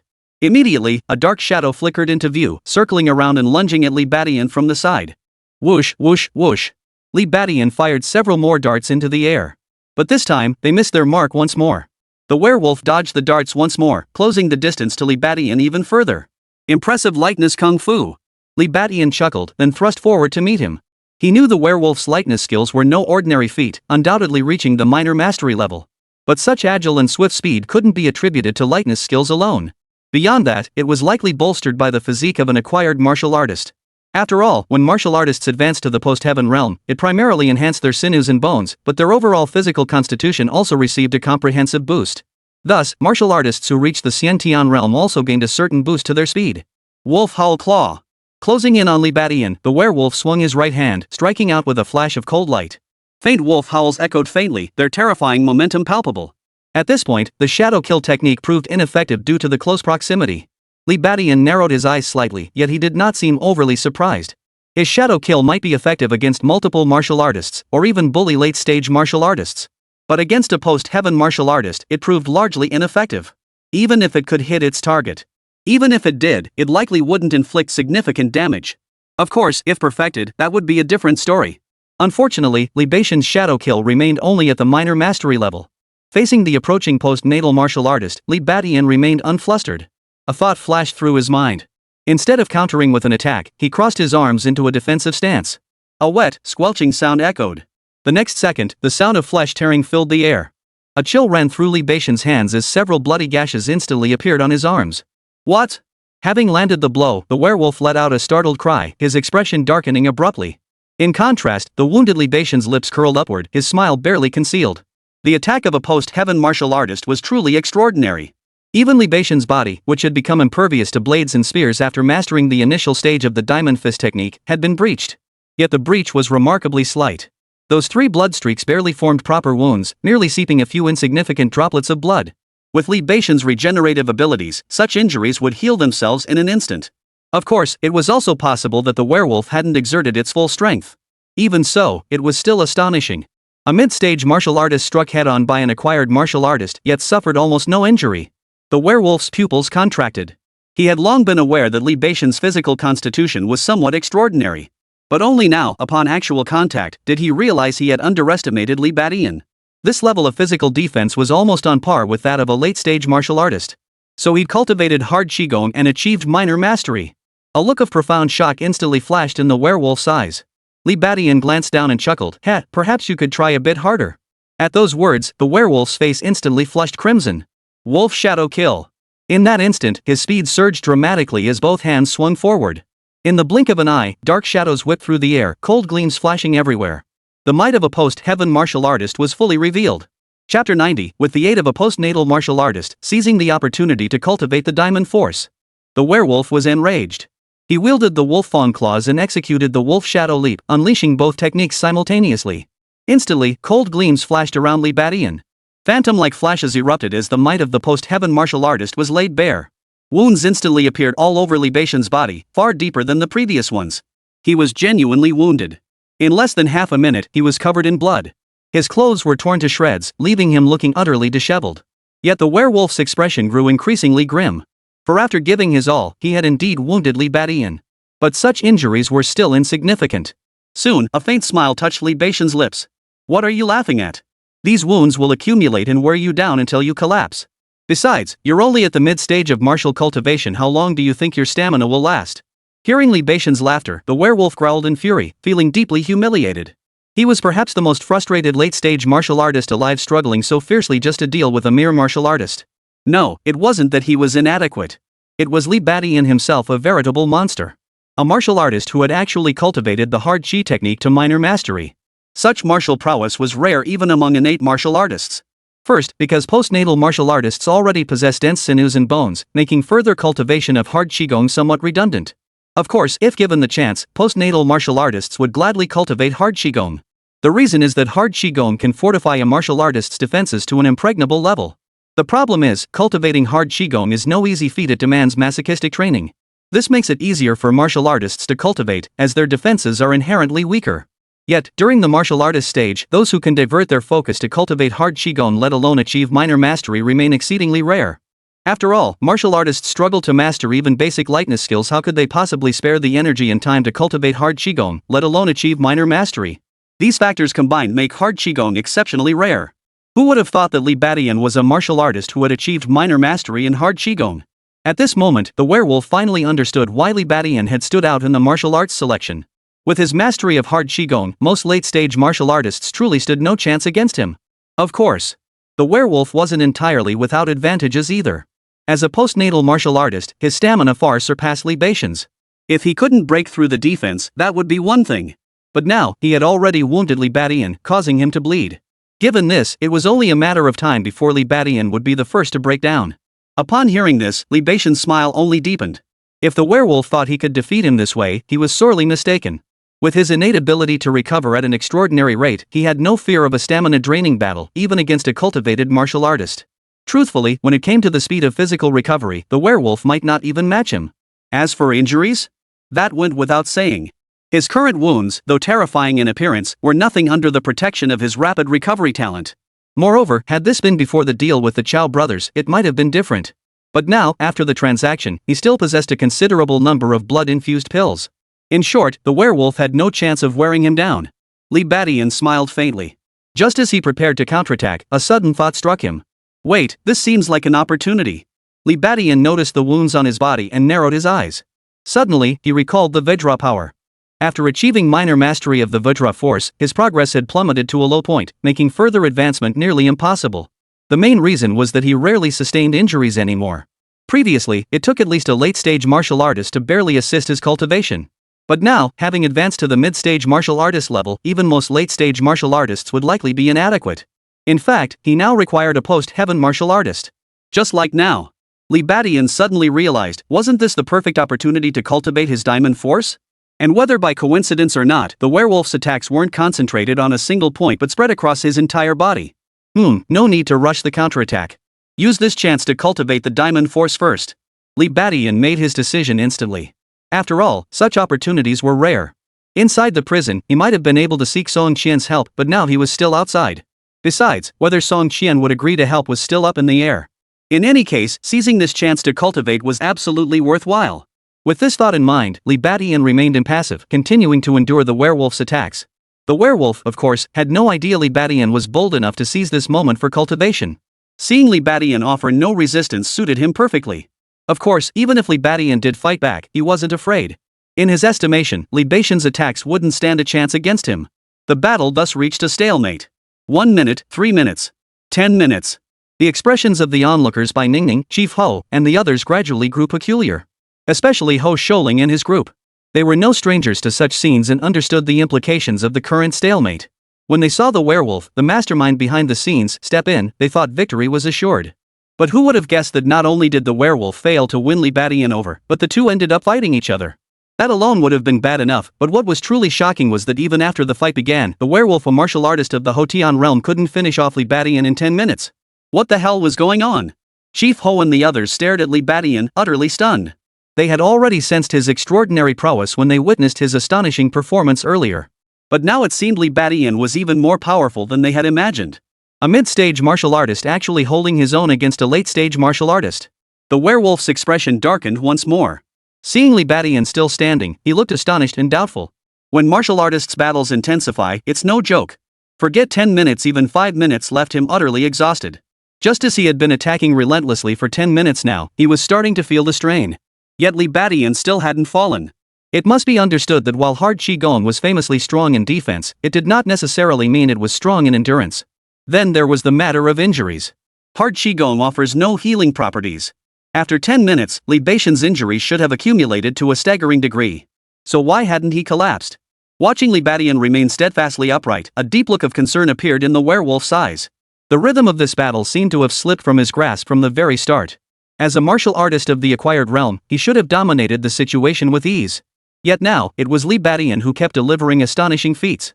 Observing Li Badian's calm composure, a chill unexpectedly crept into the werewolf's heart. Those calm eyes felt like an unfathomable abyss, slowly swallowing him whole. The next moment, the werewolf's gaze turned icy as he erupted once more. Chapter 91, The Synergy of Martial Arts, a shocking escape after the fact. The werewolf grew increasingly disheartened as the battle raged on. Li Badian's eyes were calm yet profoundly dark, like an unfathomable abyss, seemingly swallowing him step by step. Another 10 minutes passed like this before the werewolf could hold back any longer. Gritting his teeth, he unleashed another burst of fury. Werewolf slash. The werewolf's limbs propelled him skyward in an instant. His clawed hands converged like a blade cleaving the heavens, slashing furiously toward Li Badian. Li Badian's expression betrayed surprise. The previous attacks were one thing, but this time, even he couldn't help but take notice. Judging by the sheer force behind it, this wasn't a fully mastered martial art. Yet Li Badian noticed that both the werewolf's martial arts and his lightness skills bore the essence of a wolf. The two martial arts seemed to complement each other perfectly. Thus, now fully unleashed, he charged forward like a ferocious, raging wolf. Li Badian's expression finally hardened. Postnatal martial artists truly possessed extraordinary abilities. From this strike alone, Li Badian sensed a hint of genuine threat. If struck, he might not be able to defend against it. At that point, even his rapid recovery might prove insufficient. Realizing this, Li Badian's heart sank. He vaguely discerned the formidable power behind the werewolf's strike. The opponent's martial arts and lightness skills seemed to complement each other, producing a synergistic effect. Thus, the explosive force unleashed was far beyond what an ordinary martial artist could match. Understanding this, Li Badian didn't overestimate himself. He immediately shifted his body, stomping his foot fiercely as he charged forward. Bullhorn thrust. Li Badian's figure surged forward. As he charged, he swung his right hand, unleashing a heavy punch. The moment the fist struck out, the wild bull martial spirit surged forth, sweeping out. What? Seeing this, the money werewolf's expression changed again. Only now did he realize that besides mastering formidable hidden weapon techniques, Li Badian had also attained the pinnacle of martial arts cultivation. No! The hidden weapons were merely his supporting skill, this was his true primary martial art. A flicker of horror crossed the werewolf's eyes. Hard Qigong at the minor accomplishment level, formidable hidden weapons, and even more formidable primary martial arts. What kind of monster was Li Badian? A chill instantly ran down the werewolf's spine. But at this moment, words were useless. He could only grit his teeth and swing at Li Badian. Boom! The next second, fist met palm. In this clash, the werewolf, as a martial artist cultivated through hard training, ultimately gained the upper hand. Libation's figure staggered back, stumbling several steps. Blood blossomed from the wolfman's fist. But at that moment, the falling werewolf's expression wasn't looking good either. His hands trembled violently as a sharp pain shot through them. How is this possible? Staring at Libation across from him, shock flashed in the werewolf's eyes once more. While the great achievement martial arts were indeed exceptionally powerful, they weren't so overpowered as to defy the heavens. After all, the gap in their cultivation levels was more than one tier. Such a gap in rank should have nullified the might of Libation's perfected martial arts. So what was going on now? Though he had repelled Libation's earlier strike, he himself had not emerged unscathed. The explosive force unleashed by Libation still far exceeded his expectations. Libation, of course, was not surprised by this. He knew it was due to his bull-like strength talent. That immense force had given the werewolf a slight disadvantage. Of course, the werewolf still held the upper hand in this clash. However, he hadn't inflicted much damage on Libation. In this clash of attacks, the damage Libation sustained remained within his tolerable limits. This development made Libation's eyes light up. He immediately opened the system panel to check. Infinite Plunder System. Host, Libation. Level, Martial Artist. Vitality 3-6. Martial Arts Bullhorn Fist, Mastery, 7-star Step, 50% Mastery, Diamond Force, 10% Mastery, Shadow Kill, 70% Mastery. Talents, Explosive Rage. Upon reaching Rage, enters a 10-minute berserk state with tenfold strength increase, followed by a 10-hour period of extreme exhaustion. Bull-like strength, possesses immense strength akin to a wild bull. Tenfold cultivation, gains 10 times the experience during cultivation. Rapid recovery, unbelievably swift healing ability. Upon clearly reading the information on the panel, especially the section on diamond hardness, Libation's eyes lit up once more. Previously, his diamond hardness had only reached a 1% mastery level, but now it had surged to 10%. This rate of progress was simply too fast. Was this the effect of training with a cultivated martial artist? Libation suddenly grew excited, his gaze toward the werewolf growing almost feverish. Without a second thought, he clenched his fists and lunged toward the werewolf once more. Barbarian Bull Charge. The spirit of a wild bull surged forth once more, fierce and savage. The werewolf's face darkened as he swiftly combined wolf fang claws with wolf shadow leap. Boom! Libation found himself at a disadvantage once more, yet he burst into laughter. Ha ha, bring it on! Meanwhile, the werewolf's expression grew even darker. By now, he had fully realized that he seemed powerless against Libation. On the contrary, whether it was his illusion or not, he kept sensing that Libation's vitality and injuries maintained a delicate equilibrium. It's as if the other party has been recovering at an astonishing pace all along. But how could that be possible? Could it be that the opponent possessed some other means unknown to him? The thought sent a chill through the werewolf's heart. He gritted his teeth and suddenly barked, "Monkey! Come help me now!" Hearing this, the stunned Ho chief snapped out of his daze. He steeled himself and led the others in a charge toward Libation. Clearly, the werewolf intended to lead them in a coordinated assault on Libation. But just as Chief Ho was processing this thought, the werewolf made a move that stunned them all. He pulled back his foot and fled directly. It turned out the werewolf's plan was to have them hold off Libation, buying him time to escape. Yes, the werewolf intended to flee. After all, it seemed he truly couldn't overcome Libation at this moment. On the other hand, Libation's attacks were ferocious and overwhelming. After just 2 collisions, the werewolf felt a faint hint of injury creeping in. If he suffered real injuries, escaping the battlefield would become far more difficult. Of course, leaving now meant the werewolf's business would be completely ruined, and he'd face intense national pursuit afterward. But it was better than dying here. This monster, Libation, was someone he didn't want to provoke. "Ah, why are you running away already? Can't we have some fun?" Libation sighed at the sight. Originally, if the werewolf hadn't fled, he could have gained some solid experience with his diamond hard fist technique. But now, that was out of the question. As for the werewolf's attempt to flee, Libation would not permit it. After all, it was a post-heaven martial artist. Though he couldn't defeat him, Libation refused to leave such an enemy lurking in the shadows. The opponent was even skilled in tracking and concealment techniques. Such an existence was one thing if they'd never crossed paths, but now that enmity was clear, Libation certainly wouldn't leave such a major threat alive. And unlike Wang Hao or Lin Xiaodan, eliminating this one wouldn't cause any trouble, it might even be a major achievement. And so, in that instant, Libation unleashed his full power. Breakthrough. Chapter 92, Better to Die Than Live Like This. The Death of the Werewolf. Breakthrough. Seeing the werewolf attempt to flee, Libation held nothing back, unleashing his explosion mode. In an instant, the tattered garments covering his body were completely blown away by the surging air currents, revealing a muscular, well-defined upper torso. At this moment, Libation's upper body was covered in scars, yet it strangely turned crimson, rising in waves of steam. In this state, Libation's aura became even more terrifying. Chief Ho and the others, witnessing this, were filled with terror and dread, feeling an overwhelming urge to turn and flee. His earlier battle with the werewolf had made them fully realize that this man before them was no ordinary mid-stage martial artist. Even a late-stage martial artist would flee in terror before him. But they couldn't flee. For Ho Sholiang and the others had all ingested the poison bestowed by the werewolf. Disobeying the werewolf meant certain death. Conversely, confronting Li Badian might offer a sliver of hope. So at this moment, they had no choice but to grit their teeth and charge toward Li Badian. The fleeing werewolves in the rear watched with cold, indifferent eyes. He knew that Chief Ho and the others were doomed. There was absolutely no chance of survival. Li Badian, having mastered his hard qigong to a degree, feared their encirclement not at all. With the strength of Chief Ho and his men, it would be difficult for them to even breach his defenses. Thus, their final fate would most likely be to be slaughtered one by Li Badian. But that should buy him enough time to escape. But at that very moment, something utterly astonishing happened. Li Badian suddenly reached into his clothing, pulling out over a dozen throwing darts before his hands blurred into a trail of afterimages. Shadow Meteor Shower. Another group attack technique from Shadow Kill. But this time, empowered by Li Badian's explosive power, the darts transformed into streaks of black light, streaking through the air like shooting stars. Whoosh! Whoosh! Whoosh! The piercing whistles of the darts cutting through the air were deafening, almost like a howling wind. Its destructive power was beyond imagination. What? Ah! Before Chief Ho and his men could reach Li Badian, they were instantly engulfed in the shadow of death. Only then did they realize that confronting Li Badian was utterly futile. But it was too late. Those black-lined meteors shot toward them with unimaginable force, like high-velocity bullets. In that very moment, they felt as though they were caught in a hail of bullets. Those darts truly pierced through their bodies like pistol bullets. Thud! Thud! Thud! Over a dozen martial artists collapsed one after another. Even Chief Ho clutched his groin, howling in agony before his breath slowly faded. Even late-stage martial artists couldn't escape. What? Witnessing this scene, the werewolf instantly paled with shock. Worst of all, several more darts were now hurtling toward him. Realizing this, the werewolf spun on his heel and began dodging frantically. Even he dared not block such darts head-on. Sure enough. The next second, agony twisted the werewolf's face as blood spurted from his shoulder, sliced by a dart. His physique, honed by years of martial training, had been breached.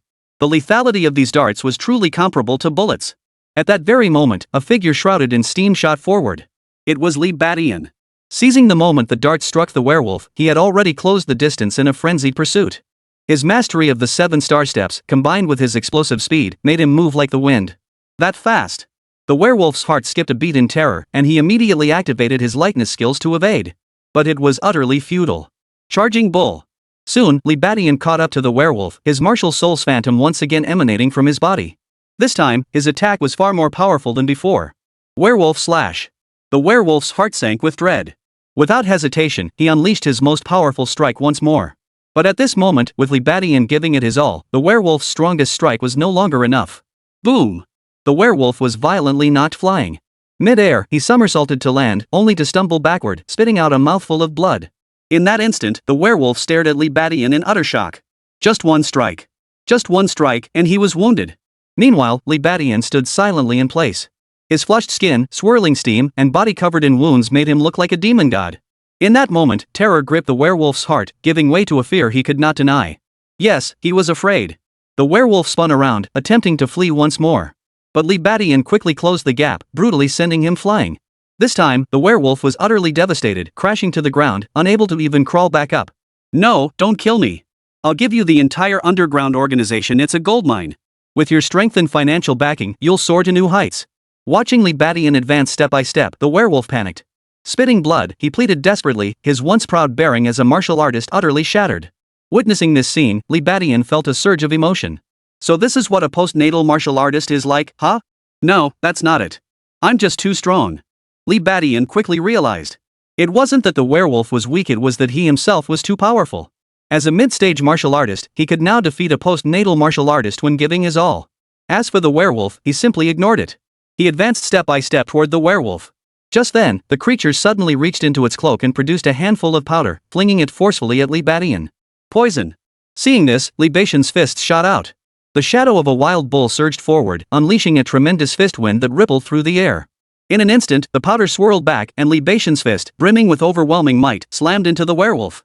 Boom! The werewolf's chest caved in. Spurting blood sprayed all over Li Badian. The martial artist, eyes wide, breathed his last. Huff. Li Badian exhaled a long, heavy breath and withdrew his explosion mode. Overall, this battle had been relatively easy for him. Yet the psychological pressure the postnatal martial artist had imposed on him was no small matter. But now it seemed that postnatal martial artists weren't all that formidable after all. At least, when he gave it his all, they weren't difficult to handle. Of course, there were distinctions among the post-heaven martial artists. Newly promoted postnatal martial artists were quite different from seasoned ones. According to Libation's speculation, the werewolf must have recently ascended to the post-heaven realm. His only specialties were martial arts and lightness skills.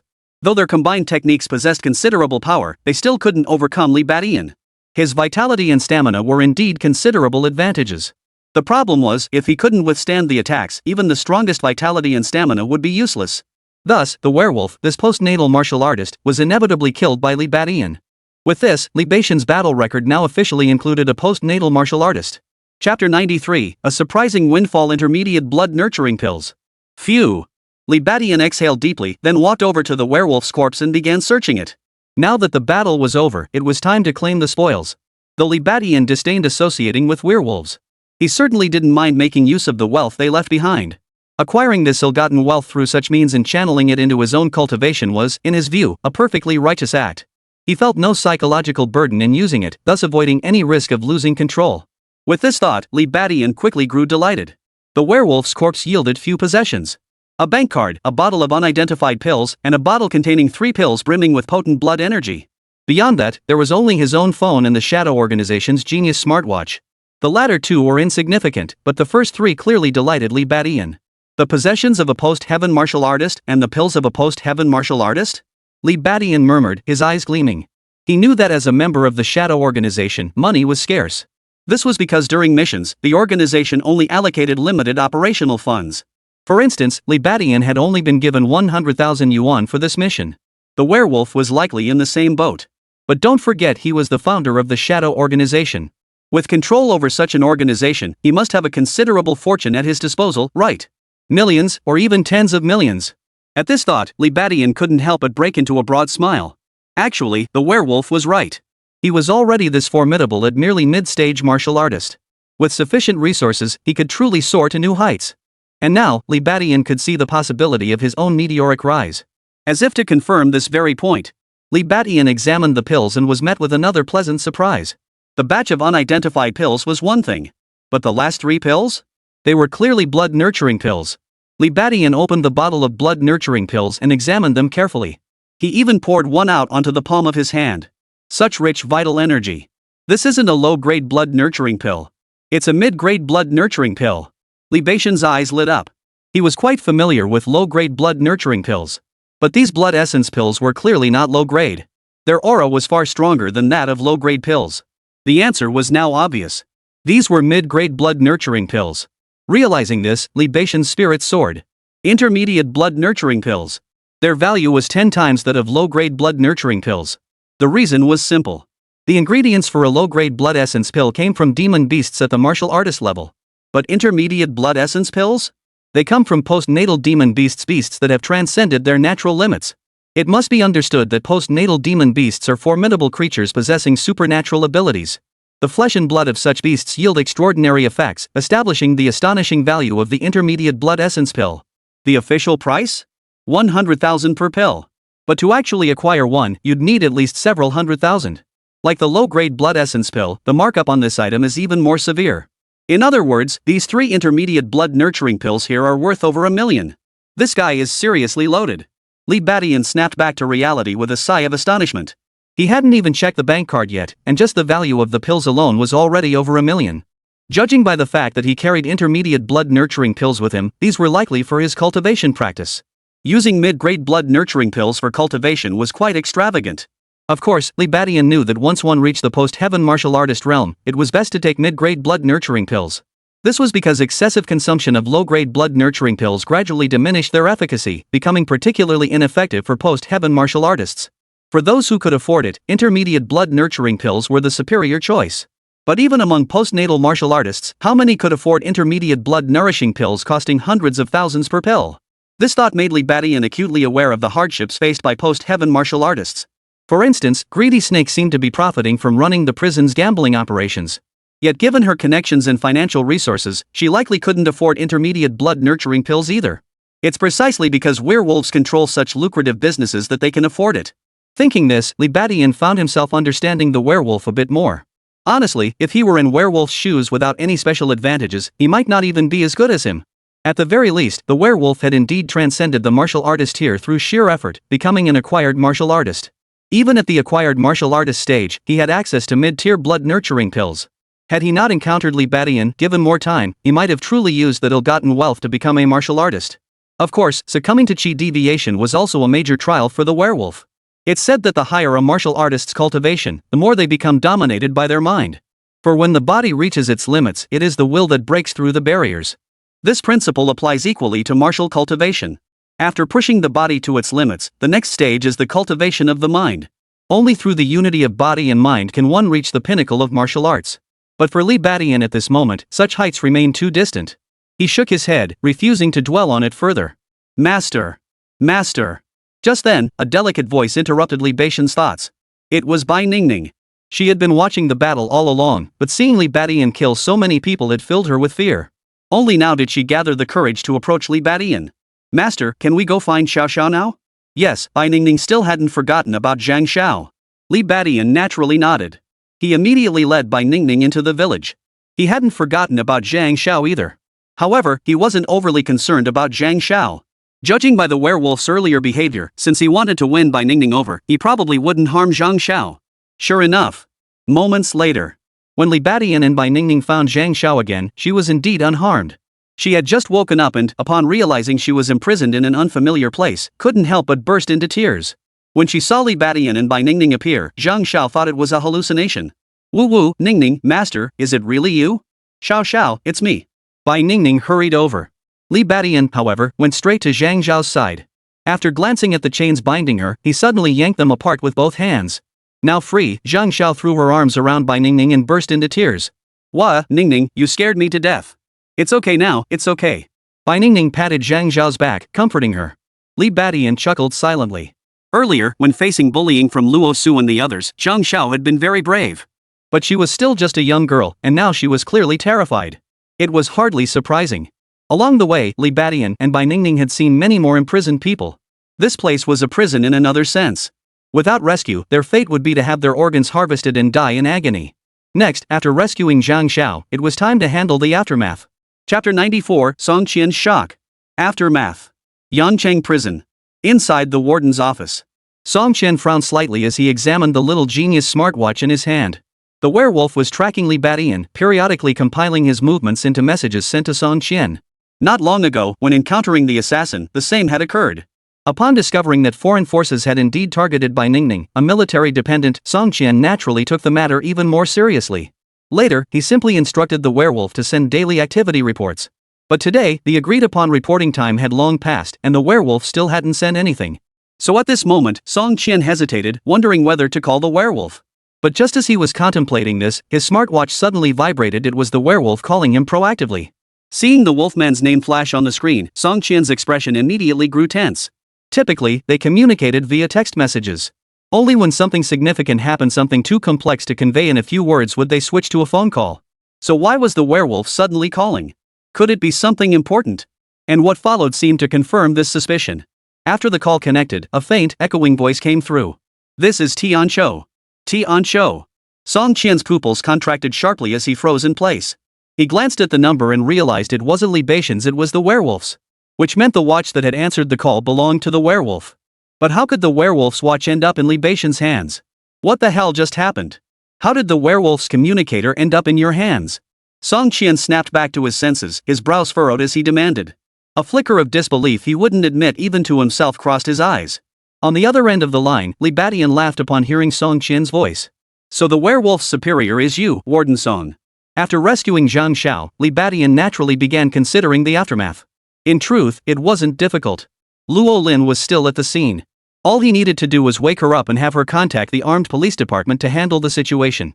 However, this criminal organization was connected to the shadow organization. Not informing the werewolf's superior would clearly be unwise.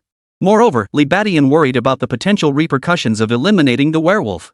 What if the shadow organization labeled him a traitor? That would be trouble. Therefore, it was best to contact the Shadow Organization first and clarify the situation. Thus, Li Badian retrieved the werewolf's watch and dialed the other number stored within one belonging to someone besides himself. What Li Badian hadn't anticipated was that the owner of that other number was none other than Song Qian. But upon reflection, Li Badian understood. Song Qian knew so much about the Shadow Organization, even helping them select candidates for the martial arts trials. It wasn't surprising that he held a position within the Shadow Organization himself. Li Badian. What the hell are you doing? Why do you have the werewolf's communicator? What happened? Having been exposed by Li Badian, Song Qian saw no need to maintain his facade any longer. His voice grew grave as he demanded. His mind raced, yet he couldn't fathom how the werewolf's communicator had ended up in Li Badian's possession. Li Badian didn't keep him in suspense, immediately recounting the entire sequence of events. What? The werewolf is the mastermind behind an organ trafficking ring. You killed him. Truthfully, Song Qian had anticipated that the werewolf's communicator ending up with Li Badian meant the situation was far from simple. But he hadn't imagined the situation would be this complicated. The whole thing started because Bai Ningning's friend had been kidnapped. Li Badian stepped in to help, only to discover the kidnappers were part of a human organ trafficking ring under the werewolf's control. This development had inevitably drawn the werewolves' attention, forcing them to surface and resort to silencing witnesses by murder. But what shocked Song Qian the most was Li Badian's counterattack against the werewolf. Song Qian knew all too well the strength of werewolves. Though he was only a recently promoted postnatal martial artist, his strength was not to be underestimated. When he gave it his all, even late-stage martial artists couldn't withstand a single blow from him. Yet now, he had been killed by Li Badian, a mid-stage martial artist. Song Qian was utterly stunned. He had long known Li Badian was a freak of nature, but it seemed he had vastly underestimated him. Of course, Li Badian's current strength no longer mattered. Song Qian snapped back to reality, his expression darkening. What mattered now were the crimes committed by the werewolf. As a member of the Shadow Organization, he had managed to establish an organ trafficking syndicate right under their noses. If this were to be exposed, the entire Shadow Organization would likely be disgraced. As a high-ranking member of the Shadow Organization, he would be implicated as well. But now, Li Badian had killed the werewolf, significantly easing the situation. Had the werewolf defected, the consequences would have been far more severe. With that thought, Song Qian's tone softened. Li Badian, you did well. I truly appreciate your help this time. Leave the follow-up to me. You just take the target and leave the scene. Upon hearing this, Li Badian nodded, then asked with a smile, well, Warden Song, I suppose this counts as a major achievement. Is there any reward? Yes. Song Qian was unequivocal, I can't specify what it will be just yet, but once I've handled this matter, you will definitely be rewarded. In truth, the werewolf's betrayal was a significant failure on Song Qian's part. His failure to detect it had created such a massive. Fortunately, Li Badian's strength far exceeded expectations. Otherwise, Li Badian's mission would have gone awry as well. Hearing this, Li Badian was naturally highly satisfied and hung up the phone contentedly. With Song Qian's assurance now secured, killing the werewolf was no longer a crime, it was a major achievement. Next, Li Badian immediately returned to the village entrance with Bai Ningning and Zhang Xiao. At that moment, Luo Lin suddenly awoke, standing at the scene with wide eyes, momentarily unable to comprehend the situation unfolding before her. She had witnessed the werewolf's appearance earlier, but at that moment, she had been knocked unconscious by the sudden attack from Chief Ho and the others. Now, upon waking, she saw Chief Ho and the others lying on the ground, all dead in gruesome states. Judging by the manner of their deaths, it was clearly the work of Li Badian's hidden weapons. And that werewolf whose power had seemed unfathomable moments ago was also dead. As for Li Badian and Bai Ningning, they had vanished without a trace. You. Seeing Li Badian reappear, Luo Lin stared at him in utter shock. Then she stammered, You did all this.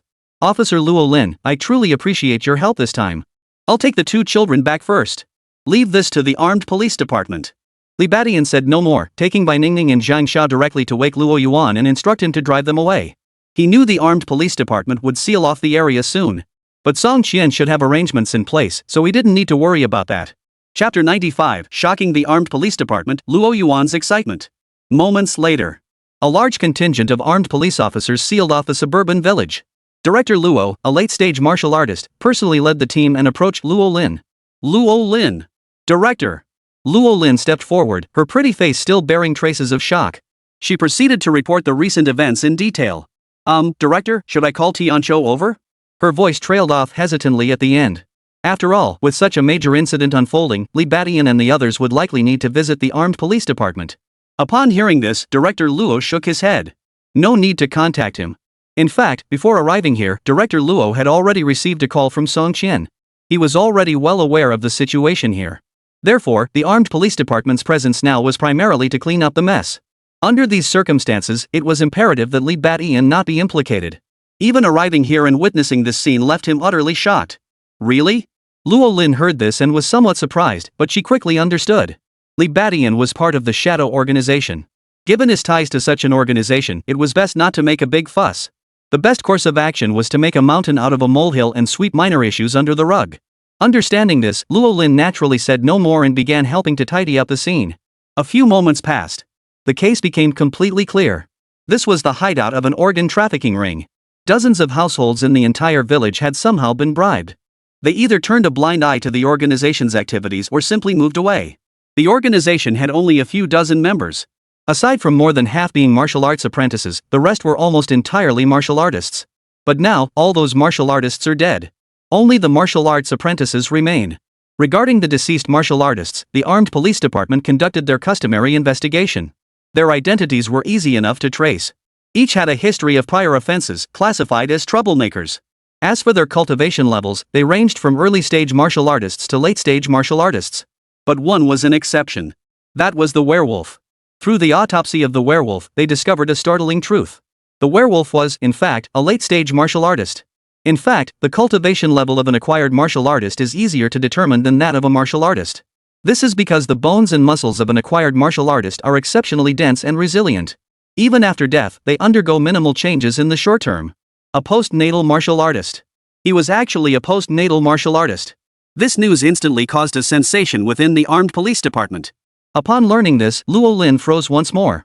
This meant that Li Batian had not merely wiped out a martial artist gang, but a criminal gang led by a postnatal martial artist. Meanwhile, Luo Yuan gradually grew stunned as well. He glanced at Li Batian, who sat in the passenger seat with his eyes closed, his expression filled with utter astonishment. At first, he'd been a bit dazed, but gradually, he snapped back to reality. The scene before them clearly bore the marks of a fierce battle. Before losing consciousness, he had glimpsed Chief Ho and his men. And the person who had knocked him unconscious was clearly a skilled fighter too. Yet now, Li Batian was leaving unscathed in his own car, accompanied by Bai Ningning and Zhang Xiao. What this meant was self-evident. Brother Tianqiu, what exactly is going on? After driving for a while, Luo Yuan couldn't hold back any longer and asked Li Batian. At those words, Bai Ningning and Zhang Xiao's expressions changed. Both of them understood perfectly well, but they simply didn't want to say more. However, upon hearing the question, Li Batian opened his eyes and replied, "Nothing much. That place was a hideout for an organ trafficking ring. Zhang Xiao was captured by those people. But as you can see now, I've taken care of them all. Staying there any longer would only bring trouble.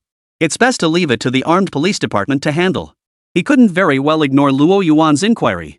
After all, no matter how you looked at it, Luo Yuan had played a significant role in successfully rescuing Zhang Xiao this time. Not only did he drive them here, but he also provided the lead that Zhang Xiao had been taken away by Sun Yu.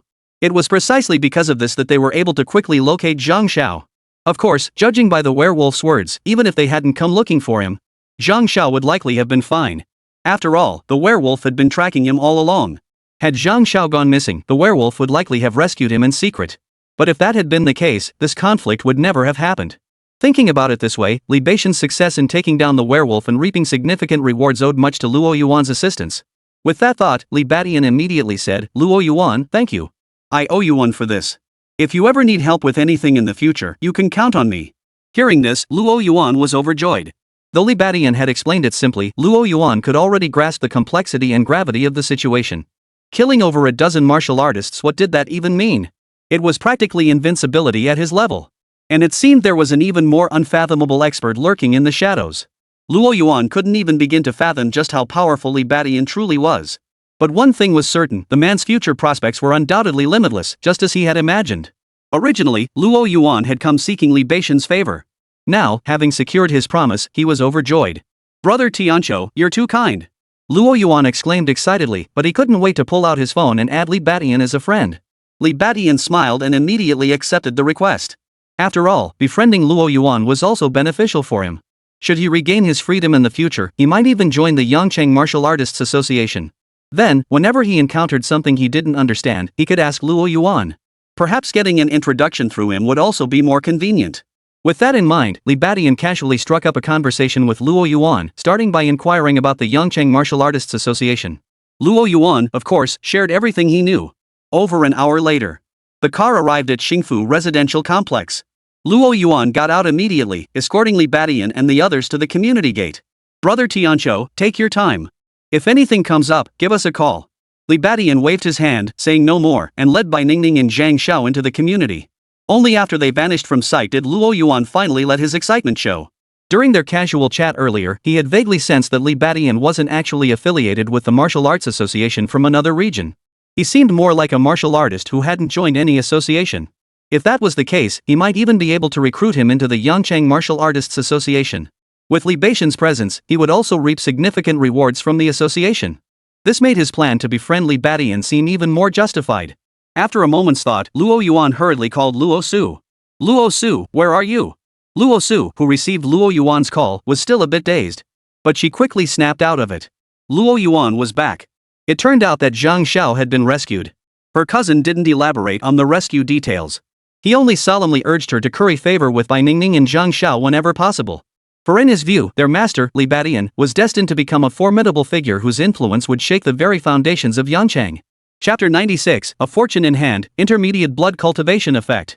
The day after their return. Bai Ningning and Zhang Xiao both looked rather worn out. Clearly, neither had slept well the night before.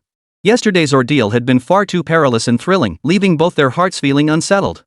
Yet this very turmoil only fueled their martial arts training with renewed fervor. Li Badian, too, had not slept well. But his sleeplessness stemmed from excitement. After all, his gains from last night were immense. Previously, when he helped the gluttonous snake purchase low-grade blood nurturing pills, he had only earned 100,000 yuan in 10 low-grade blood nurturing pills. Combined with his existing assets, it was barely enough to sustain 2 months of cultivation. But now, he had acquired valuable spoils from the werewolf. These spoils alone were sufficient for him to cultivate unrestrainedly for half a year, or even longer.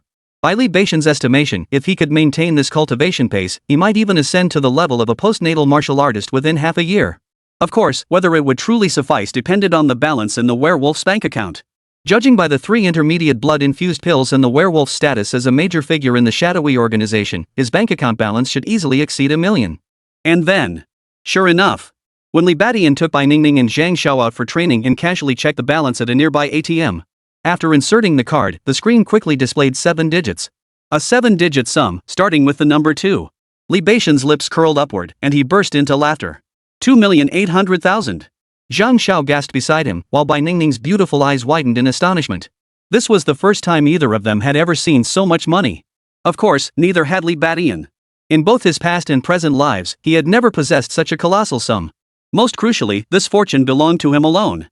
The thought sent a wave of excitement coursing through Li Badian. It was just as he had imagined. The werewolf's bank account balance was substantial, a staggering sum exceeding 1 million, in fact, over 2 million. Of course, for someone of the werewolf's stature as the mastermind behind the shadowy organization, this sum wasn't particularly large. But Li Badian was already quite satisfied. The 2 million yuan, combined with the 3 intermediate blood-infused pills, totaled a value of 4 million yuan. 4 million yuan would absolutely suffice for Li Badian to acquire ample resources and cultivate himself to the level of a post-heaven martial artist. Oh, and among the werewolf's belongings, besides the blood-infused pills, there was another type of pill. Li Badian had researched that pill as well. It turned out to be an antidote pill. Though not expensive, each still cost several thousand yuan. This added another 200,000 or 300,000 yuan to the total. All told, over 4 to 5 million yuan. Such a colossal sum would be an immense boon to Li Badian. Next. Without hesitation, Li Badian immediately contacted the Chow brothers, instructing them to search for suppliers again at the martial artist market. He planned to bulk purchase low-grade blood nurturing pills. Even if the price was higher, it didn't matter. Because once he returned to prison, he could easily sell them at a premium. Even if he couldn't use them all for his own cultivation, he wouldn't lose money. Truth be told, with his vast wealth, Li Badian could have simply bought mid-grade blood nurturing pills for his cultivation. But after some thought, he dismissed the idea. First, at his current cultivation level, low-grade blood essence pills were entirely sufficient. Second, intermediate blood nurturing pills were not only rarer but also exorbitantly priced. He could still find buyers for the low-grade blood nourishing pills back at the prison. But who would buy intermediate blood nurturing pills? The martial artists certainly couldn't afford them. As for the greedy snakes in Song Qian, who were only at the postnatal martial artist stage, it was uncertain whether they possessed the financial means. Given this, even Li Badian was tempted to trade his 3 intermediate blood nurturing pills for lower grade ones. However, upon second thought, Li Badian dismissed the idea. After all, if even low-grade blood essence pills were so precious and hard to come by, mid-grade ones must be even rarer. If he sold them now, buying them back later might prove difficult. It would be better to keep them for his own cultivation. As for whether to consume them now or later, Li Badian quickly made up his mind. He would consume it now. The battle with the werewolf had indeed boosted Li Badian's confidence, but it had also quietly added another layer of unease to his heart. Could he truly relax now that his current strength allowed him to defeat a postnatal martial artist? Of course not. Though he currently held the advantage of feigning weakness to catch the strong, events wouldn't forever unfold according to his wishes. What if his next opponent wasn't a newly advanced post-heaven martial artist, but a season 1 or even a pre-heaven practitioner? Could he, as a martial artist, truly leap 2 major tiers to face such opponents? Even if he could, Li Badian wouldn't want to. That would be far too dangerous. Martial artists may pursue courage and relentless improvement, but that doesn't mean they should foolishly challenge foes vastly superior in cultivation. Facing such formidable foes, a single defeat meant an irreversible downfall. Therefore, given the opportunity, Li Badian would undoubtedly choose to strengthen himself immediately without hesitation. According to the effects of the intermediate blood nurturing pill, once he had consumed enough of the basic blood nurturing pill to build up resistance, taking the intermediate version would be even more effective. But who could predict what the future held? Thus, after contacting the Chow brothers, Li Badian promptly swallowed a mid-grade blood nurturing pill with reckless abandon. Boom! The intermediate blood nurturing pill melted instantly upon entering his mouth, transforming into a surging heat that spread throughout his entire body. His chi and blood surged violently, suddenly bringing a crushing sense of pressure. Startled, Li Badian wasted no time and began frantically practicing his martial arts. Ox-horn fist, 7-star steps, shadow slash. Over and over again. Using the motion of martial arts practice, Li Badian frantically drained the chi and blood surging through his body like a raging river. 1 hour, 2 hours. It took Li Badian 3 full days to exhaust the potency of a single intermediate blood nurturing pill. Only now did Li Badian truly grasp why practitioners were advised to consume numerous low-grade blood nurturing pills before attempting the intermediate variety. The intermediate blood nurturing pill provided an overwhelming surge of chi and blood. One misstep, and a martial artist could be blown apart. However, if one developed resistance by consuming too many low-grade blood-nourishing pills, that point would likely be reached only in the late stages of martial cultivation, or even as a post-heaven martial artist. Post-human martial artists, facing such a torrential surge in chi and blood, would naturally find it easier to either vent or absorb the excess. It was precisely because Li Badian was only at the mid-stage of martial cultivation that it took him so much time. Nevertheless, his gains were immense. His vital energy surged from 36 to 42. In just 3 days, his chi blood had surged by a full 5 points. Such a rate of increase was nothing short of astonishing. Truly worthy of an intermediate blood nurturing pill, this effect was terrifyingly powerful. Li Badian was greatly encouraged. Judging by this progress, the time required for him to become a postnatal martial artist might be shortened even further. The late stage of martial cultivation was no longer far off. Chapter 97, Ascending to Late-Stage Martial Artist, the Chow Brothers Shock. Time passed swiftly. Before he knew it, more than half a month had passed. On this day, Li Badian's figure leapt continuously through the neighborhood's training area. At one moment, his movements abruptly halted and an unmistakable look of joy flashed across his face. Li Badian's chi surged upward, and he had clearly broken through a barrier. Before this, he had been a mid-stage martial artist, but now, he had abruptly advanced to the late stage. Indeed, just as Li Badian had anticipated, he was not far from the late stage of martial artist cultivation. In less than a month, he had successfully broken through. The greatest credit for such a swift breakthrough clearly went to those 3 blood nurturing pills. After consuming just those 3 blood nurturing pills, Li Badian's vital energy had already approached 60 points. Continuing to take the lower grade blood nurturing pills afterward naturally led him to effortlessly reach the late stage martial artist realm.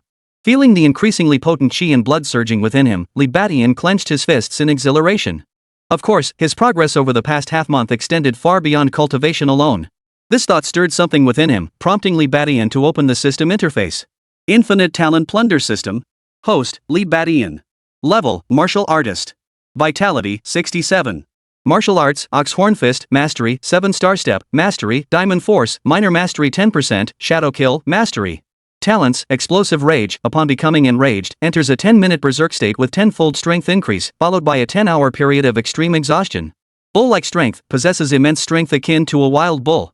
Tenfold cultivation, gains 10 times the experience during cultivation. Rapid recovery, unbelievably swift healing ability. Glancing at the panel data, Li Badian's face lit up with even greater delight. His vitality and blood energy had, needless to say, already reached the late martial artist stage. But his martial arts skills had also advanced considerably. First was Shadow Slay. This hidden weapon technique had also, unsurprisingly, reached mastery. After all, gaining experience with this skill was incredibly straightforward. Whenever Li Badian found a moment to practice, he could easily make progress. Then there was the 7-star step. Li Badian had never abandoned training this lightness skill, especially in recent times, when he had intensified his practice. Thus, as shadow slaying reached perfection, 7-star steps swiftly attained the same level of mastery. At this point, Li Badian had mastered a staggering 3 fully perfected martial arts techniques. Such a level was already comparable to the white-haired old man of the past. Without a doubt, Li Badian's strength had now surged dramatically. The late stage of martial cultivation further enhanced his physical prowess. The mastery of shadow slaying elevated his group attack capabilities to new heights. Add to that his mastery of the 7-star steps if Li Badian so desired, even a dozen martial artists closing in wouldn't be able to touch the hem of his robe.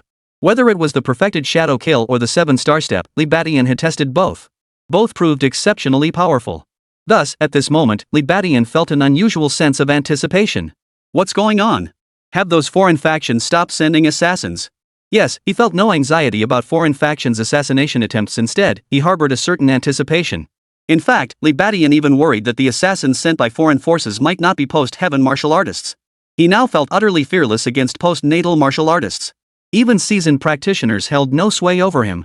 Unfortunately, it had been over a month since that waiter assassin was dealt with, yet the foreign forces still hadn't made a move. Had they abandoned their revenge against Bai Ningning?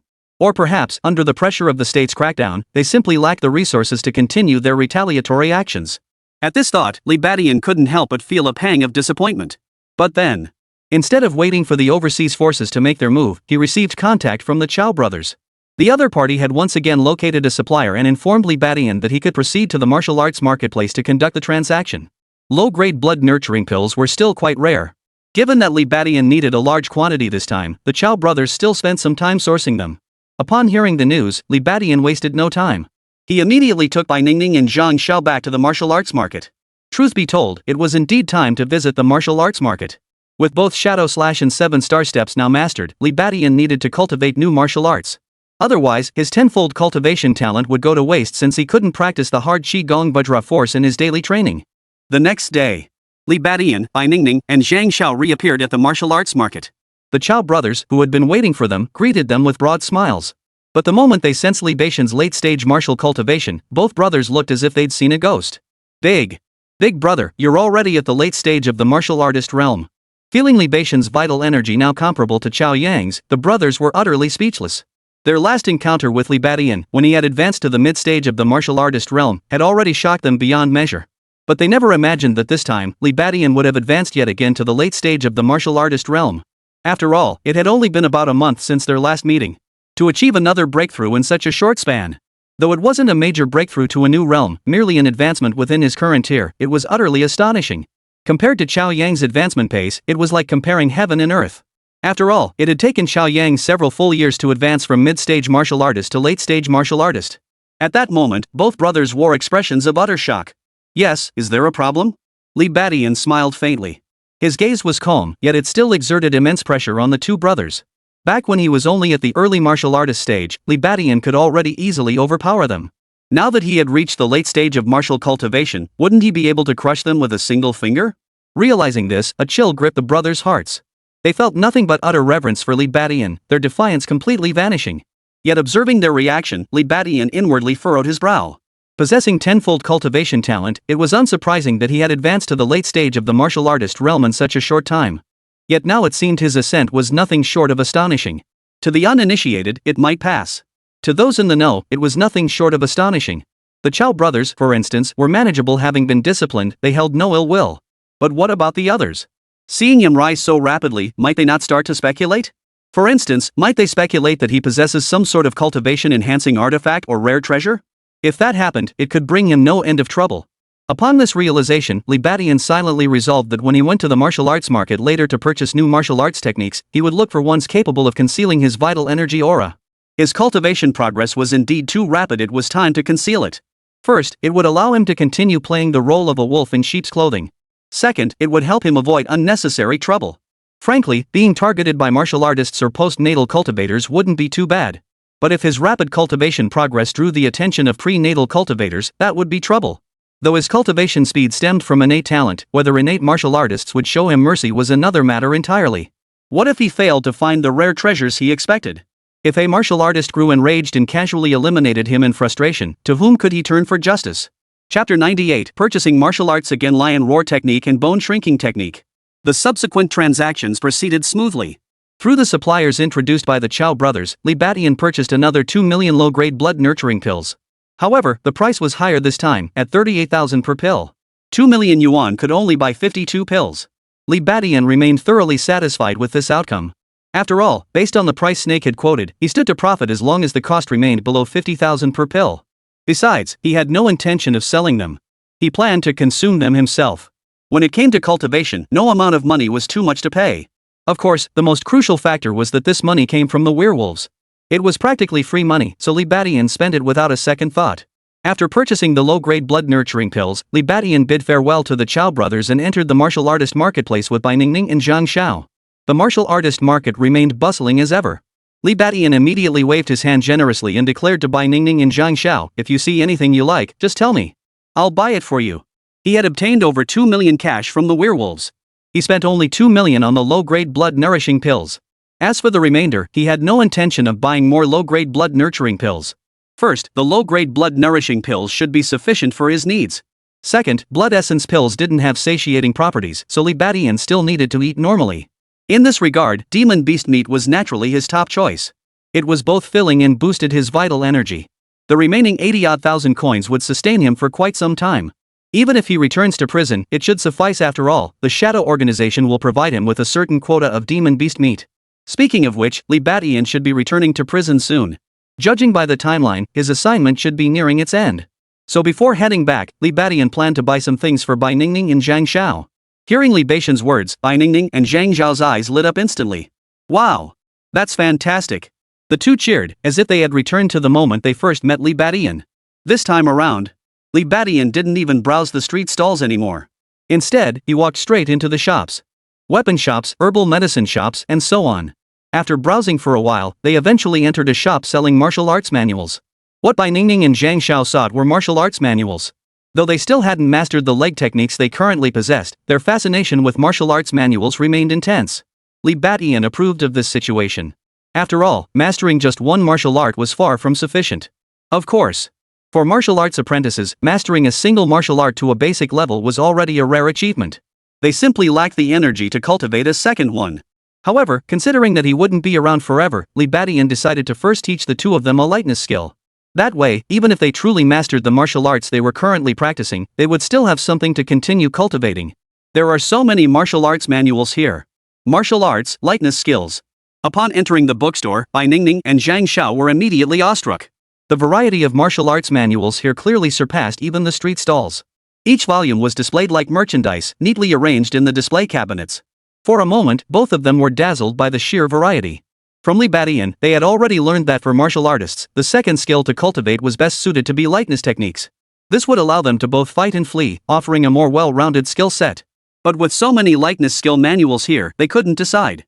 Li Batian, however, turned his attention toward the martial arts manuals with fewer variations.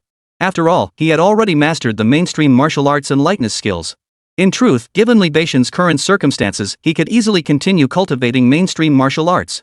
For example, martial arts involving fists, feet, swords, and blades. After all, he only mastered the ox horn fist. He still had no skills in footwork or weaponry. As for hidden weapons, they could only be considered a minor skill. In terms of offense, Li Batian still had significant room for improvement. The same applied to his lightness skills. The 7-star step excels only in spinning and evasion. It remains inadequate for long-distance traversal, crossing mountains and rivers. Therefore, if he could cultivate other forms of lightness skills, it would make his mobility more versatile. Even if he encountered unusual environments in the future, he could handle them with ease. Of course, continuing to cultivate these mainstream martial arts would only amount to lateral development, offering little significant boost to Li Batian's overall strength. To achieve substantial growth now, he must delve into rarer martial arts. Shadow slaying was a prime example. This projectile-based martial art greatly enhanced Li Batian's long-range offensive capabilities. Are there others? Certainly. Li Batian has already identified several. For instance, Iron Head Technique, Iron Mountain Lean, Lion Roar Technique. Iron Head and Iron Shoulder both enhance specific parts of Li Batian's body for attack. By training his head or shoulders to be as hard as iron, he achieves not only exceptional defense but also unleashes tremendous offensive power. As for Lion Roar Technique, it's a sonic martial art. Once mastered, a single roar could deafeningly shatter eardrums. This looks promising. Li Batian's eyes lit up instantly upon reading this. Iron Head Technique and Iron Mountain Lean were somewhat redundant, overlapping with his own diamond hardness skill. Even if mastered, they wouldn't be useless, but they wouldn't significantly enhance Li Beixian's abilities either. The lion roar technique, however, was different. This type of sonic martial art was even rarer than hidden weapon techniques. Once mastered, its sudden deployment could be far more devastating than any projectile. Realizing this, Li Beixian naturally became deeply interested. He inquired about the price, only 50,000 yuan. Without hesitation, he secured it. Immediately afterward, Li Beixian discovered even more peculiar martial arts techniques. Toad technique, soft bone art, bone shrinking art. Among them, the bone shrinking technique caught Li Beixian's eye once more. This bone shrinking technique was an esoteric art designed to alter one's physique. Bone contraction, it meant bones could extend and retract at will, altering one's physique. When mastered to perfection, it could even retract the yang into the abdomen, creating a flawless physique. Simply put, it meant having no flaws.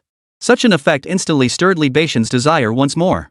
After achieving minor mastery of the diamond fist technique, his body's defenses were virtually flawless. Even his genitals possessed formidable defense. Yet such a vulnerable spot remained a fatal weakness. Even with the diamond force effect, its defensive capability remained weaker than other parts of his body. If struck by a stronger attack, injury was still inevitable, potentially even rendering one incapable of further combat. But if he could retract his yang root into his abdomen, then he would have no worries whatsoever. At that point, he would truly be without flaw. Of course, the ability to alter one's appearance also greatly suited Li Beixian's desires. As a member of the Shadow Organization, merely concealing his face with a hat and mask felt far too obvious. Yet wearing a thick mask would draw too much attention.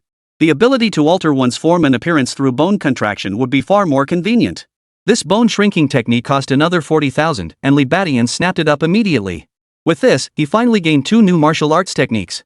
A faint smile touched Li Beixian's lips. But then, upon seeing an even more peculiar martial art manual, his expression suddenly grew solemn. What was this? Chapter 99, Innate Martial Arts Manual, Martial Arts Apprentice, and Departure. At that moment, Li Beixian suddenly discovered an even more extraordinary martial arts manual. His expression immediately turned solemn. What is this? Martial arts manual? Indeed, what Li Beixian now beheld was none other than a martial arts manual. The moon grasping technique. Its value was staggering, skyrocketing to 7 figures. Just then, Bai Ningning and Zhang Xiao leaned in for a look and gasped in astonishment. 1 million. How can this martial arts manual be so expensive? Both wore expressions of utter shock. While other martial arts manuals were priced in the tens of thousands, or even hundreds of thousands, a $1 million manual had suddenly appeared. Li Beixian, however, didn't find it particularly surprising. After all, martial arts manuals were cultivation techniques for innate martial artists. Martial artists first cultivate chi and blood, then temper their sinews and bones, and finally advance to cultivating innate chi force. Innate martial artists cultivated internal power, true chi. This energy is exceptionally potent, known as chi force.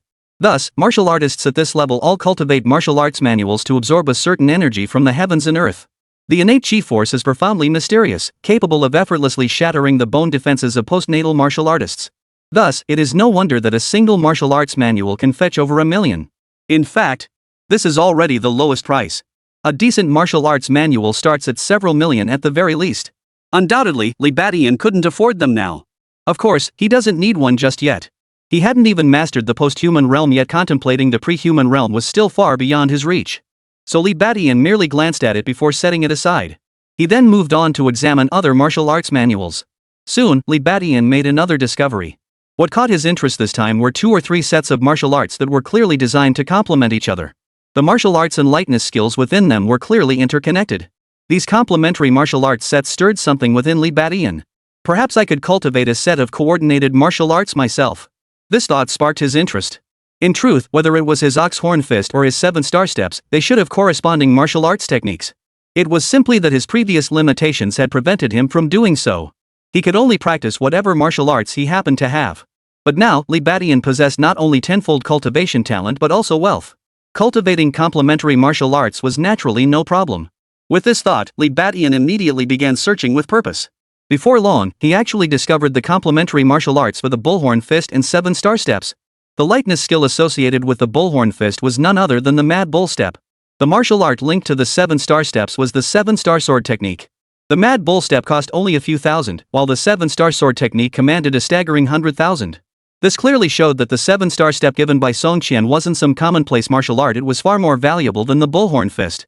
Li Beixian didn't hesitate and proceeded to acquire it. As mentioned earlier, he could continue cultivating mainstream martial arts. By stacking them, he could achieve incremental improvement. Though not by much. But now, since Li Badian was seeking complementary martial arts, the effect should still be satisfactory. Next, to everyone's surprise, Li Badian purchased lightness skills for Bai Ningning and Zhang Xiao that complemented their white snake leg and willow leaf leg techniques. Finally, after purchasing hundreds of thousands worth of demon beast meat, they returned home with their cargo fully loaded. All the way back, Bai Ningning and Zhang Xiao were overjoyed, chattering away non-stop. Their elation stemmed not only from acquiring martial arts techniques once more, but also because Li Badian had shared some of the demon beast meat with them. The taste of demon beast meat had long lingered in their memories, and now they finally had the chance to savor it once more. Seeing their excitement, Li Badian chuckled to himself. Truthfully, he had given them the meat because he saw they were on the verge of mastering the basics. At this stage, their diligent practice was crucial. With the demon beast meat, they could endure longer. Otherwise, once that initial burst of determination faded, breaking through the threshold would become exceedingly difficult. And then, sure enough, just as Li Badian had predicted, with the nourishment provided by the demon beast meat, Bai Ningning and Zhang Zhao's cultivation became twice as effective with half the effort. On the 5th day after returning from the martial arts market, they both finally achieved breakthroughs. Zhang Zhao's willow leaf legs technique whipped through the air with a whistling wind, like a whirlwind of willow leaves. Bai Ningning's white snake legs, however, excelled at entangling and grappling, effortlessly throwing opponents to the ground. After testing their new skills in the training area, both wore expressions of pure delight. Thus, they officially transitioned from martial arts novices to martial arts apprentices. This marked a qualitative leap. For martial arts novices struggle even against ordinary people. But martial arts apprentices could easily defeat ordinary people. With further training, even a young girl could take on 3 or 5 burly men without much trouble. Consequently, Li Badian expressed his utmost approval of Bai Ningning and Zhang Xiao, finally feeling completely at ease. Master. Thank you. Master, it's all thanks to your excellent teaching. Faced with Li Baixian's praise, Bai Ningning and Zhang Xiao were both overjoyed. But Li Baixian's next words instantly stunned them both. Now that you've officially become martial arts apprentices, I can leave with peace of mind. Ha? Leave? Master, where are you going? Hearing Li Baixian's words, Bai Ningning and Zhang Xiao froze in shock before growing tense. All good things must come to an end. My mission here is complete. It's time for me to depart. Li Badian said, glancing at Bai Ningning. Yes, his mission was complete. Just yesterday, Li Badian had received word from Song Qian. The purge of foreign forces had reached a temporary conclusion. Even if foreign forces hadn't been completely eradicated, at least Bai Ningning's side was now secure. Thus, Li Baixian's mission naturally came to an end. Facing Li Baixian's gaze, Bai Ningning fell silent. She had been present during Li Baixian's conversation with the werewolf, fully conscious the entire time. Thus, she had a vague understanding of why Li Badian had appeared by her side. But after everything that had transpired, she no longer wished to dwell on it. All she knew was that Li Badian was her master. Yet now, Li Badian was still leaving. A wave of gloom washed over Bai Ningning's heart. Zhang Xiao also seemed unable to accept it. Master, why must you leave? Wouldn't it be better to stay with us? We still need your guidance to become martial artists. Master, you're so mean. Why must you leave just as we've become martial arts apprentices? By the end of her plea, the young girl's eyes were brimming with tears. Li Badian chuckled softly, then gently ruffled Zhang Zhao's hair. Zhang Xiao shuddered, then burst into tears. Wah, master, don't go. Bai Ningning fell silent for a moment before suddenly making a request that caught Li Badian off guard. Master, may I see your face? It was worth mentioning. Ever since meeting Bai Ningning and Zhang Xiao, Li Badian had always kept his face hidden behind a mask, never revealing his true appearance. Zhang Xiao had once inquired about it, but Li Badian had brushed off the question. He never imagined Bai Ningning would bring it up again now. Seeing the earnest plea in the young girl's eyes, Li Badian sighed inwardly. For the first time, he removed his mask, revealing a youthful and handsome face. Bai Ningning stared deeply at the face, etching it into her memory. Even Zhang Xiao stopped crying, wiping away her tears to get a clear look at Li Baixian's features. Master, you're so handsome. Zhang Xiao then gushed with starstruck admiration. Li Badian and Bai Ningning both laughed. Chapter 100, The Zhao Fei Family Strikes Back. Bai Ningning finally graduates. The next day at noon. Bai Ningning and Zhang Xiao awoke, clutching their throbbing heads. After waking up, both of them rushed to Li Baixian's room without any prior arrangement. The door wasn't locked. But the room was empty. Li Baixian's presence had vanished without a trace. They stood frozen in place, both feeling a hollow emptiness in their hearts. Li Badian was truly gone. After bidding them farewell yesterday, Li Badian had made an exception and taken them out for a night of fun. It served as both a farewell feast and a celebration of their initiation as martial arts apprentices. Last night, Bai Ningning and Zhang Xiao had both gotten drunk. They only woke up now. The moment they woke up, they realized something. It seemed Li Badian had indeed slipped away quietly while they slept. Master really left. Zhang Xiao felt tears welling up again. Even Bai Ningning's eyes glistened with tears. Though they'd only spent 2 or 3 short months together, they had already grown deeply attached to Li Badian. Ningning, you're so smart, do you know where master went? Zhang Xiao finally couldn't hold back her tears, sobbing as she asked Bai Ningning. Bai Ningning remained silent, but 3 words surfaced in her mind. The Shadow Organization. She knew Li Batian belonged to the Shadow Organization. So, if she trained diligently and gained immense power, she could join that organization, right? At this thought, Bai Ningning suddenly looked at Zhang Xiao and declared firmly, I know, Xiao, I know where master is. But we must become stronger martial artists, acquired martial artists, even inborn martial artists. Only then will we be worthy to stand before our master. By the end of her words, Bai Ningning clenched her small fist tightly. Really? Hearing this, Zhang Zhao's eyes lit up with hope. What Li Batian hadn't anticipated next was that his departure unexpectedly became yet another driving force for Bai Ningning and Zhang Zhao's cultivation. Channeling their grief and anger into determination, they trained with renewed vigor. They didn't dwell on their sorrow for long. Bai Ningning and Zhang Xiao soon threw themselves back into diligent cultivation. They trained relentlessly for half a day. By evening, both were famished. Yet upon returning home once more, they froze in shock. This time, what awaited them was not a lavish spread of food. Instead, they found leftovers and 3 figures sitting there leisurely, their expressions unfriendly. It was Zhao Fei, along with his parents. Zhao Fei's face, usually smarmy and obsequious, was now twisted into a cold sneer. In truth, last night, when Li Batian was absent, he had already begun to suspect something. After all, Li Batian had lived there for so long, always going out and coming in with Bai Ningning. His sudden disappearance was highly suspicious. Then, Bai Ningning and Zhang Zhao's demeanor, along with their vague conversation, only confirmed it. That Li Batian had truly left. Realizing this, Zhao Fei was overjoyed and immediately contacted his parents. And so, the scene before them unfolded. Auntie? Uncle? Bai Ningning's delicate brows furrowed as she saw Zhao Fei's parents. Bai Ningning, do you even remember where your aunt and uncle? What on earth have you been doing these past days? A Fei stayed here to take care of you, but how did you treat him? My poor child, look how thin he's become. Can't you see? Mrs. Zhao launched into her tirade. When Li Batian was here, they dared not act so brazenly. But now that Li Batian was gone, the 2 young girls were fair game for them to manipulate. And so, with a barrage of twisted logic and absurd arguments, Zhao's mother soon berated Bai Ningning mercilessly. Between the lines, she implied Bai Ningning shouldn't have teamed up with outsiders to bully her own family. Now she had to make amends, blah blah blah. Zhang Xiao listened in fury, but as Bai Ningning's elder, she couldn't speak up. But soon, a smile flashed across Bai Ningning's sweet face as she cut Mrs. Zhao off. Auntie, have you finished? If you're done, please go home. This is my house, and you're not exactly welcome here. What? Mrs. Zhao froze. Zhao Fei instantly flew into a rage. Bai Ningning, what did you say? With that, he leapt to his feet and lunged forward, aiming to slap Bai Ningning across the face. These past days, he felt like he'd been working himself to the bone, already swallowing a bellyful of frustration. If Bai Ningning had just taken his scolding like before, it would have been one thing. But now she dared to talk back? That sent his temper flaring. Looks like you've really gotten too big for your britches. Just wait till I teach you a lesson. Zhao Fei raised his right hand, ready to deliver a hard blow. Zhao's parents watched coldly, clearly giving their tacit approval. Zhang Zhao's expression darkened, about to intervene. But Bai Ningning was quicker. She crouched low, dodging Zhao Fei's palm, then swiftly wrapped her legs around his waist and twisted. Thud! Zhao Fei was violently flung backward, crashing into the wall. Ah! Zhao Fei screamed in agony, unable to get up for a moment. Ningning! Zhang Xiao cried out, his eyes lighting up as he stared at Bai Ningning. Bai Ningning! Zhao's parents also shouted. They stared at Bai Ningning in utter shock. The once meek and submissive Bai Ningning, who had always endured beatings and insults without complaint, had actually dared to fight back. And what kind of move was that just now? How did she send their son flying like that? But neither of them paused to think. Instinctively, they lunged forward, claws outstretched. Bai Ningning, you think you can rebel? You little brat, I'll teach you a lesson for my sister. Without a word, Bai Ningning charged straight at them. Zhang Zhao's eyes lit up as she followed close behind. Thud! Thud! Thud! There was no suspense. Zhao's parents, ordinary people, were knocked down in no time by Bai Ningning and Zhang Xiao. Your martial arts apprentices.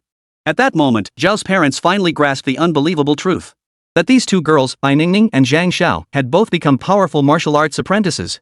Zhao Fei stared in disbelief. He had seen Bai Ningning and Zhang Xiao training martial arts under Li Batian before, but he hadn't paid much attention to it. Now, witnessing the formidable power they displayed as martial arts apprentices, he couldn't help but freeze in shock. Zhang Xiao snorted coldly. Only now you realize? We're not little girls you can push around anymore. Bai Ningning looked down on the 3 men. Get out of my house immediately. Return the property deed and everything else right now. From now on, I'll collect my own subsidies. If you try any more tricks, I'll cripple you. Zhao Fei and his 2 accomplices turned pale with fear and slunk away. They were ordinary people after all. Even martial arts apprentices were not foes they could afford to provoke. Soon, cheers from Zhang Xiao and laughter from Bai Ningning filled the room. Li Badian, who had been lurking nearby, let the corners of his mouth curl upward. Seems my worries were unnecessary. In truth, he hadn't forgotten Bai Ningning's family affairs. He had initially feared she might handle it poorly, but now it seemed he had overthought it. This little girl had truly come into her own. With that, Li Badian finally felt at ease and returned to prison. Chapter 101, 10 million for a hitman. Li Badian returns to prison. That day, Wang Jiren sought out Wang Hao once more. Third uncle, what's on your mind? Wang Hao asked with a puzzled look, though he already had his suspicions. His recent interactions with Wang Jiren were primarily due to Li Badian. So Wang Jiren coming to see him was most likely about that matter. Sure enough, Wang Jiren immediately stated, Wang Hao, that Li Badian has been returned to prison. Oh? Hearing this, Wang Hao's eyebrows shot up, followed by a look of delight. He quickly realized something. If Wang Jiren knew Li Badian was back in prison, didn't that mean he had already made arrangements? Third uncle, have you made the arrangements? Wang Hao looked at Wang Jiren with delight. Wang Jiren smiled and said, that's right. Rest assured, this time, he's as good as dead. Even if he doesn't die, he'll be crippled. Hearing this, Wang Hao grew even more excited and couldn't help asking, Third uncle, how much did you spend? Killing a martial artist outside prison was no big deal for the Wang family. But inside prison, it was a different story. That's why Wang Hao couldn't help but feel curious. Wang Jiren smiled faintly and held up one finger. 1 million? Wang Hao froze. $1 million would be cheap. But just as he was thinking this, Wang Jiren shook his head and said, no, 10 million. What? 10 million? Hearing this, Wang Hao was utterly stunned. His eyes widened as he stared at Wang Jiren, utterly incredulous. With 10 million, one could cultivate dozens of martial artists. Even martial artists at the Hotian stage could be trained. To spend that much money just to deal with a mere martial artist like Li Badian. Wang Jiren seemed to have anticipated Wang Hao's reaction all along. He chuckled, 10 million is indeed a steep price, but it's the price for absolute certainty. Wang Hao, remember this, when you do something, either don't do it at all, or give it your all. 10 million yuan is well within my means, it just stings a bit. But if it resolves this trouble once and for all, it'll be worth every penny. Understand? Wang Hao nodded uncertainly, still feeling the sting of the expense. That much money could buy him so many resources, though he wasn't exactly short on them now. But with that much cash, he could go out and pick up girls. What Wang Hao didn't know was that Wang Jiren had deliberately spent that much. Just as he had said. When you do something, you give it your all. This time, having decided to curry favor with Wang Hao, he intended to do it thoroughly. Otherwise, spending just $1 million or $2 wouldn't leave a deep impression on Wang Hao after all, he could afford that himself. But 10 million was different. Wang Hao would be profoundly impressed and deeply shaken. Moreover, 10 million yuan would guarantee the absolute elimination of that Li Badian. This would prevent any possibility of failure down the line. Wang Jiren would earn Wang Hao's profound gratitude. All things considered, even spending 10 million would be worth it. Meanwhile, just as Wang Jiren had been informed, Li Badian had returned to prison. The moment he stepped into cell block 7, he caused an uproar. Big Brother Tian! Brother Tian! A crowd of inmates rushed forward, their excitement palpable. In his absence these past days, they'd even begun to miss him. His previous victories over top-ranked fighters not only netted them substantial earnings but also significantly elevated Cell 7's standing. Most crucially, as the cell's leader, Li Badian never bullied others. How could such a cell leader not be both beloved and feared? Chen Fan rushed over immediately. Brother Tian! Skinny monkey! Li Badian chuckled, slapping Chen Fan on the shoulder. Suddenly surprised, he remarked, looks like I'll have to start calling you Strong Monkey from now on. Though it had only been 2 or 3 months since they last met, Chen Fan was still the same bespectacled kid, but his physique had grown significantly more robust, now carrying the bearing of a martial artist. Hearing this, Chen Fan scratched the back of his head and chuckled sheepishly. Brother Tian, I haven't been slacking off while you were away. I'm officially a martial arts apprentice now. As he spoke, Chen Fan flexed his arms proudly. Slightly defined muscles became visible. Not bad. Li Badian nodded with a smile and walked toward his designated bunk. Truthfully, he wasn't surprised by Chen Fan's progress. In just 2 or 3 months, even young girls like Bai Ningning and Zhang Xiao had become martial arts apprentices. For Chen Fan, a grown man with adequate nutrition, reaching the same level was perfectly normal. Receiving Li Badian's praise, Chen Fan felt exceptionally pleased and followed behind him. But the moment they reached his designated bunk, his attention sharpened and he quickly sensed something was off. Brother Tian, your aura feels different somehow? Chen Fan suddenly stared at Li Badian in astonishment. Back when he was still an ordinary person, Chen Fan had only vaguely sensed Li Badian's robust vitality. Being near him often gave him a warm feeling. That was a manifestation of robust vital energy. Those with robust vital energy remained unaffected by extreme cold or heat, and a powerful aura of vitality radiated from their entire being. In an instant, they could exert immense pressure on ordinary people. Chen Fan had assumed that becoming a martial arts apprentice would help alleviate this situation. But now, he was stunned to discover that the vital energy aura he sensed while near Li Badian seemed even more potent than before. What was going on? Li Badian understood why Chen Fan asked this and replied indifferently, "Nothing. Just that my cultivation has improved." What? Chen Fan was instantly startled. His cultivation had advanced. As far as he knew, before Li Badian left, he had only just advanced to the early stage of the martial artist realm. If his cultivation had now advanced, did that mean he was already at the mid-stage of warrior cultivation? You're already at the mid-stage of the martial artist realm. Chen Fan was utterly stunned. Such a rapid advancement was simply unimaginable. But just then, something even more astonishing occurred. No, it's late-stage martial artist. Li Badian added casually. Chen Fan was utterly dumbfounded, his mouth agape in disbelief. Late-stage martial artist.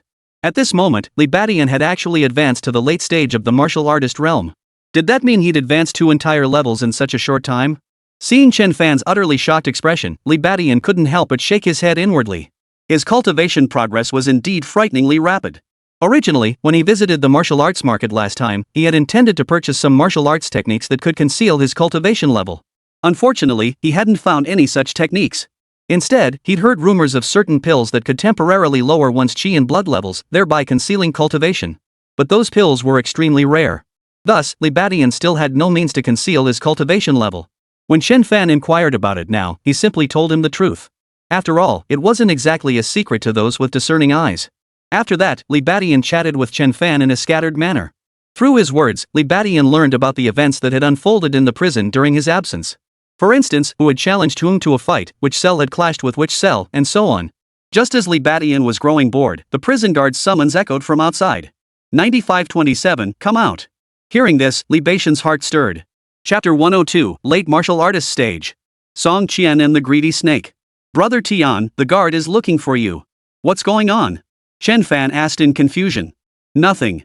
Li Badian stood up, knowing full well that Song Qian had come to find him. Oh, and this it's yours. Before leaving, Li Badian suddenly remembered something. He pulled out a blood-red pill and tossed it to Chen Fan. Chen Fan caught it instinctively, his heart skipping a beat. It's a blood-nurturing pill. Having once purchased blood-nurturing pills for Li Badian, he recognized this incredibly precious elixir.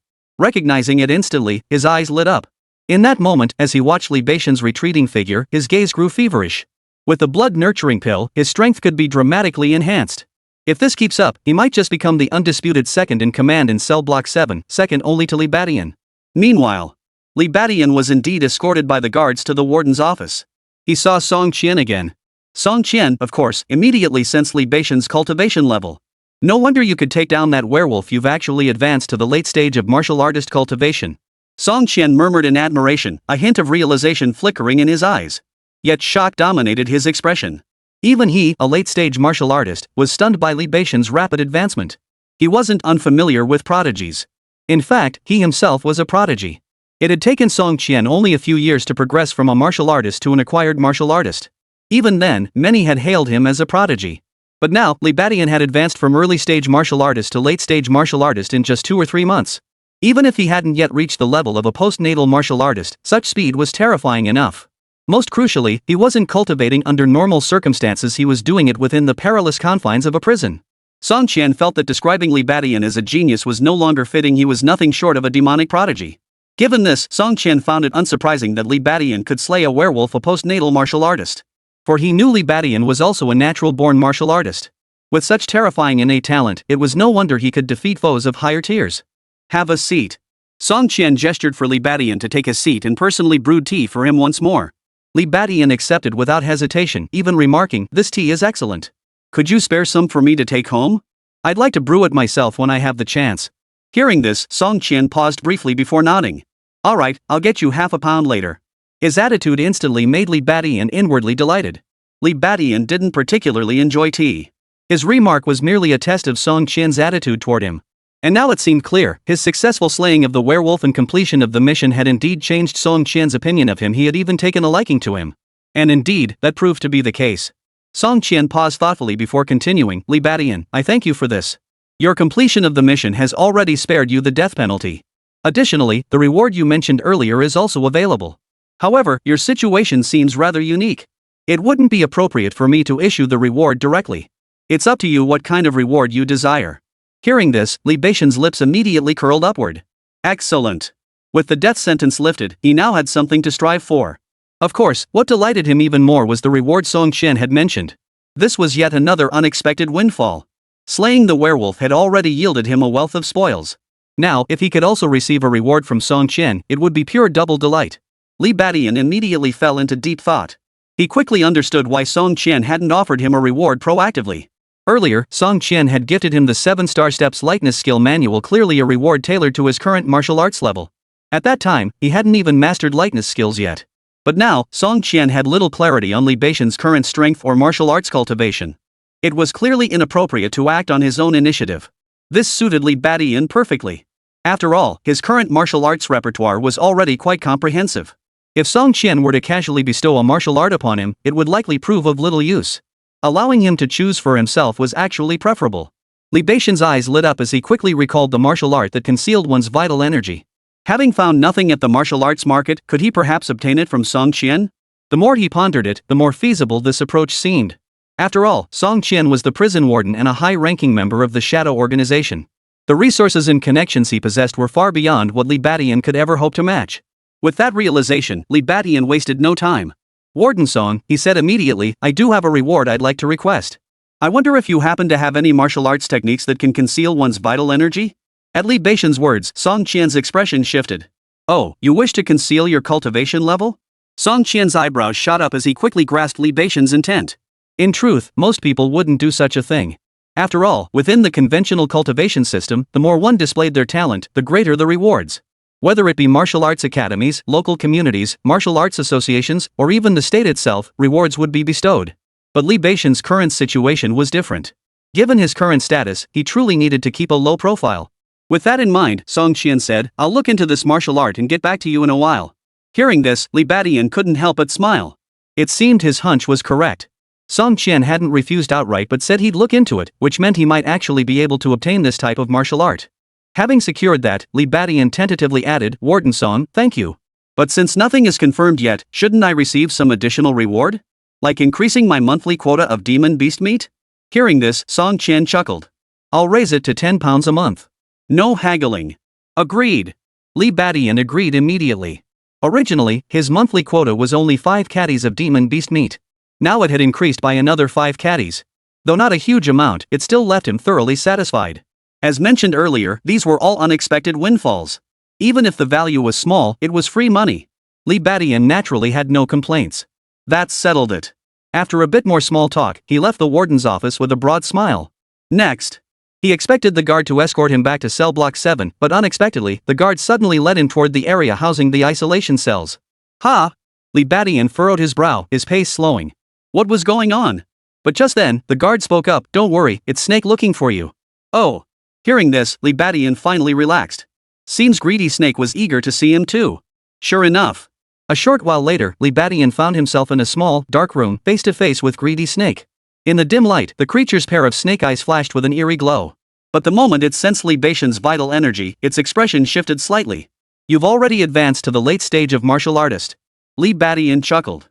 What's the matter? Is there a problem? The Greedy Snake fell silent. Chapter 103, The Greedy Snake's Anomalies, Mastering Various Martial Arts.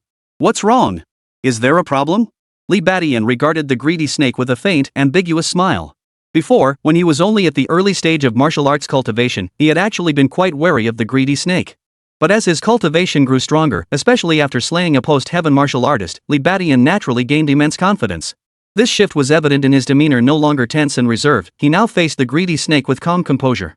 The Greedy Snake, however, fell silent, a hint of apprehension flickering in its vertical pupils. What did you do out there? How did your cultivation advance so rapidly? The Greedy Snake took a deep breath before finally asking Li Beixian. Li Beixian's cultivation progress had indeed accelerated at an astonishing pace. Even if he was on drugs, it couldn't have happened that fast, right? Did he really spend all his money on blood-nurturing pills? But even so, it couldn't have boosted him that fast. Snake furrowed his brow, growing more astonished the more he thought about it. Doesn't that have anything to do with you? Hearing the Greedy Snake's words, Li Beixian replied with a laugh. His cultivation advancements certainly didn't require explanation to Greedy Snake. The greedy snake's expression darkened upon hearing this. But then, as if something occurred to him, his expression relaxed. He merely snorted coldly, "Humph, it certainly has nothing to do with me. But you failed to handle my affairs properly. That concerns me." I wouldn't mind giving you a profound lesson right here. Li Badian raised an eyebrow at this. No wonder Greedy Snake chose to meet him here. It seemed he intended to take advantage of the situation to teach him a lesson. Of course, that was assuming he failed to deliver. After a moment's thought, Li Badian pulled out a small pouch. With a flick of his wrist, the pouch flew straight toward the Greedy Snake. The Greedy Snake caught it in surprise and instinctively opened it. Blood essence pills. The bag was filled with surging vital energy, 20 blood essence pills. The Greedy Snake's face lit up with delight. Li Badian, however, narrowed his eyes. In truth, he could easily double-cross the Greedy Snake and steal these blood-infused pills. But considering the inconvenience of acting within prison walls, Li Badian decided against it. Of course, the most crucial reason was Snake's financial support. Although Snake had initially coerced him, in reality, thanks to Greedy Snake, he had gained hundreds of thousands of yuan to purchase resources. It could be said that while Li Badian's talent played a role in his rapid advancement to late-stage martial artist, the wealth provided by Greedy Snake also contributed significantly. Another factor was the potential future profits from missions. He could earn rewards and profit margins from her. Thus, Li Badian didn't double-cross her but returned the agreed-upon blood-nourishing pills. 20 pills, not one less. Yet for some reason, upon seeing the blood-nourishing pills, Greedy Snake's expression turned strangely peculiar. What? Is something wrong with these blood-nourishing pills? Noticing her expression, Li Badian asked curiously. Upon hearing this, Greedy Snake's expression returned to normal. No issues. These blood-infused pills are all excellent. You've done well this time. That's all. The Greedy Snake then summoned a prison guard and ordered him to escort Li Badian back to cell 7. Li Badian didn't think much of it and promptly left the dark room. Little did he know that as the Greedy Snake watched his retreating figure, his expression shifted. At times, his expression turned sinister and ruthless. At times, his brow furrowed. Finally, his expression settled into utter indifference. Meanwhile, Li Badian returned to cell 7, where he was immediately greeted with Chen Fan's enthusiastic welcome. Brother Tian, thank you so much. Such a precious thing, I truly have no way to repay you. Chen Fan clutched the blood-infused pill, his face radiating profound gratitude. There was no other way around it. A single blood-infused pill cost over 100,000 yuan to purchase within the prison walls, and even then, it was a rare commodity with no market availability. Even if Chen Fan sold everything he owned, he likely couldn't afford one. Yet now, Li Badian had actually bestowed such a precious item upon him. The sheer magnitude of his gratitude was palpable. Alright, no need to get so worked up. We agreed from the start you'd eat well and live comfortably by my side. Now that my situation has improved, it's only natural I'd give you a boost. Li Badian bestowed the precious blood-nurturing pill upon Chen Fan precisely because the latter had proven invaluable to him. Had it been earlier, it might have been different, but now that his resources were relatively abundant, aiding Chen Fan was hardly a burden. Brother Tian, I'm truly grateful to you. Chen Fan remained deeply grateful. Li Badian waved his hand dismissively, smiling. If you truly want to show your gratitude, strive to become a martial artist. Hearing this, Chen Fan naturally nodded with a smile. After returning to his private quarters, Li Badian didn't rush into cultivation. Instead, he picked up a martial arts manual and began studying it once more. Lion Roar Technique and Bone Shrinking Technique. Also the Mad Bull Stance and the 7-Star Sword Technique. It was worth noting that after returning from the martial arts market, he had been back in prison within days. This meant that Li Badian had yet to cultivate these martial arts. Only now, back here, did he finally find the time. However, the 7-Star Sword Technique proved difficult to practice while confined within prison walls. Li Badian didn't seem to mind this much. After all, both the Mad Bull Stance and 7-Star Sword Technique were secondary. His primary focus now remained on the Lion Roar Technique and the Bone Shrinking Art. These martial arts weren't something one could simply practice, they required study and comprehension. But by now, Li Badian had nearly completed his research and would soon be able to begin cultivation. Sure enough. 3 more days passed. Li Badian finally grasped the essence of the Bone Shrinking Technique and could begin cultivation. 2 days later, it was the Lion Roar Technique. Then, 2 days later, he successfully grasped the Frenzied Bull Stance. And so it went. Less than 10 days after Li Badian's return to prison, his martial arts had made tremendous progress once more. Infinite Plunder System. Host, Li Badian. Level, Martial Artist. Vitality Points, 70. Martial Arts, Oxhorn Fist, Mastery, 7-Star Step, Mastery, Diamond Hardness, Minor Mastery 10%, Shadow Kill, Mastery, Lion Roar Technique, Beginner 10%, Bone Shrinking Technique, Beginner 1%, Mad Bull Step, Beginner 1%. Talents, Explosive Rage. Upon reaching Rage, enters a 10-minute berserk state with tenfold strength increase, followed by a 10-hour period of extreme exhaustion. Bull-like Strength, possesses immense strength akin to a wild bull. Tenfold Cultivation, gains 10 times the experience during cultivation. Rapid Recovery, unbelievably fast healing ability. Libadian opened the system interface and instantly perked up. Besides the 7-star sword technique, he had already mastered the basics of his other 3 martial arts. Even at the foundational level, these martial arts were already quite useful. Of course, to truly unleash their full power, he still needed to reach the minor achievement stage. Libadian continued his cultivation. But just then, he was suddenly summoned once more by the prison guard. 9527, come out. Libadian froze, then his face lit up with joy. Song Qian was looking for him. Could it be news about that martial art capable of concealing one's cultivation level? Chapter 104, Prison Assassination. The joy that overwhelmed Libadian. Following the guard, Libadian couldn't help but smile. He hadn't been back long. It couldn't be another mission from the Shadow Organization. More likely, the reward he had previously asked Song Qian to secure has yielded news. That martial art capable of concealing one's cultivation level. But just as Libadian was pondering this, an unexpected turn of events unfolded. Instead of taking Libadian to the warden's office, the guard led him into a dimly lit area. Ha! Libatian's expression shifted, his gaze turning solemn. Within this area, 5 figures dressed in identical prison uniforms were clearly visible. These 5 prisoners were currently performing warm-up exercises. Even their simple punches and kicks generated whistling sounds, clearly demonstrating considerable power.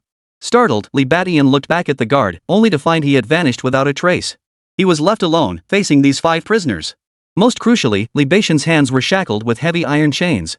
In stark contrast, the 5 men were completely unrestrained, moving with utter freedom. Seeing this, even a fool would know trouble was brewing. And Libadian was no fool. Moreover, these 5 men were no strangers to Libadian. For all 5 were formidable figures on the top 100 ranking. Ranked 18th was the one-armed. Ranked 15th, Tian Kan. Black Tiger, ranked 13th. Ranked 8th, Rat. And, the second-ranked Tyrant Dragon.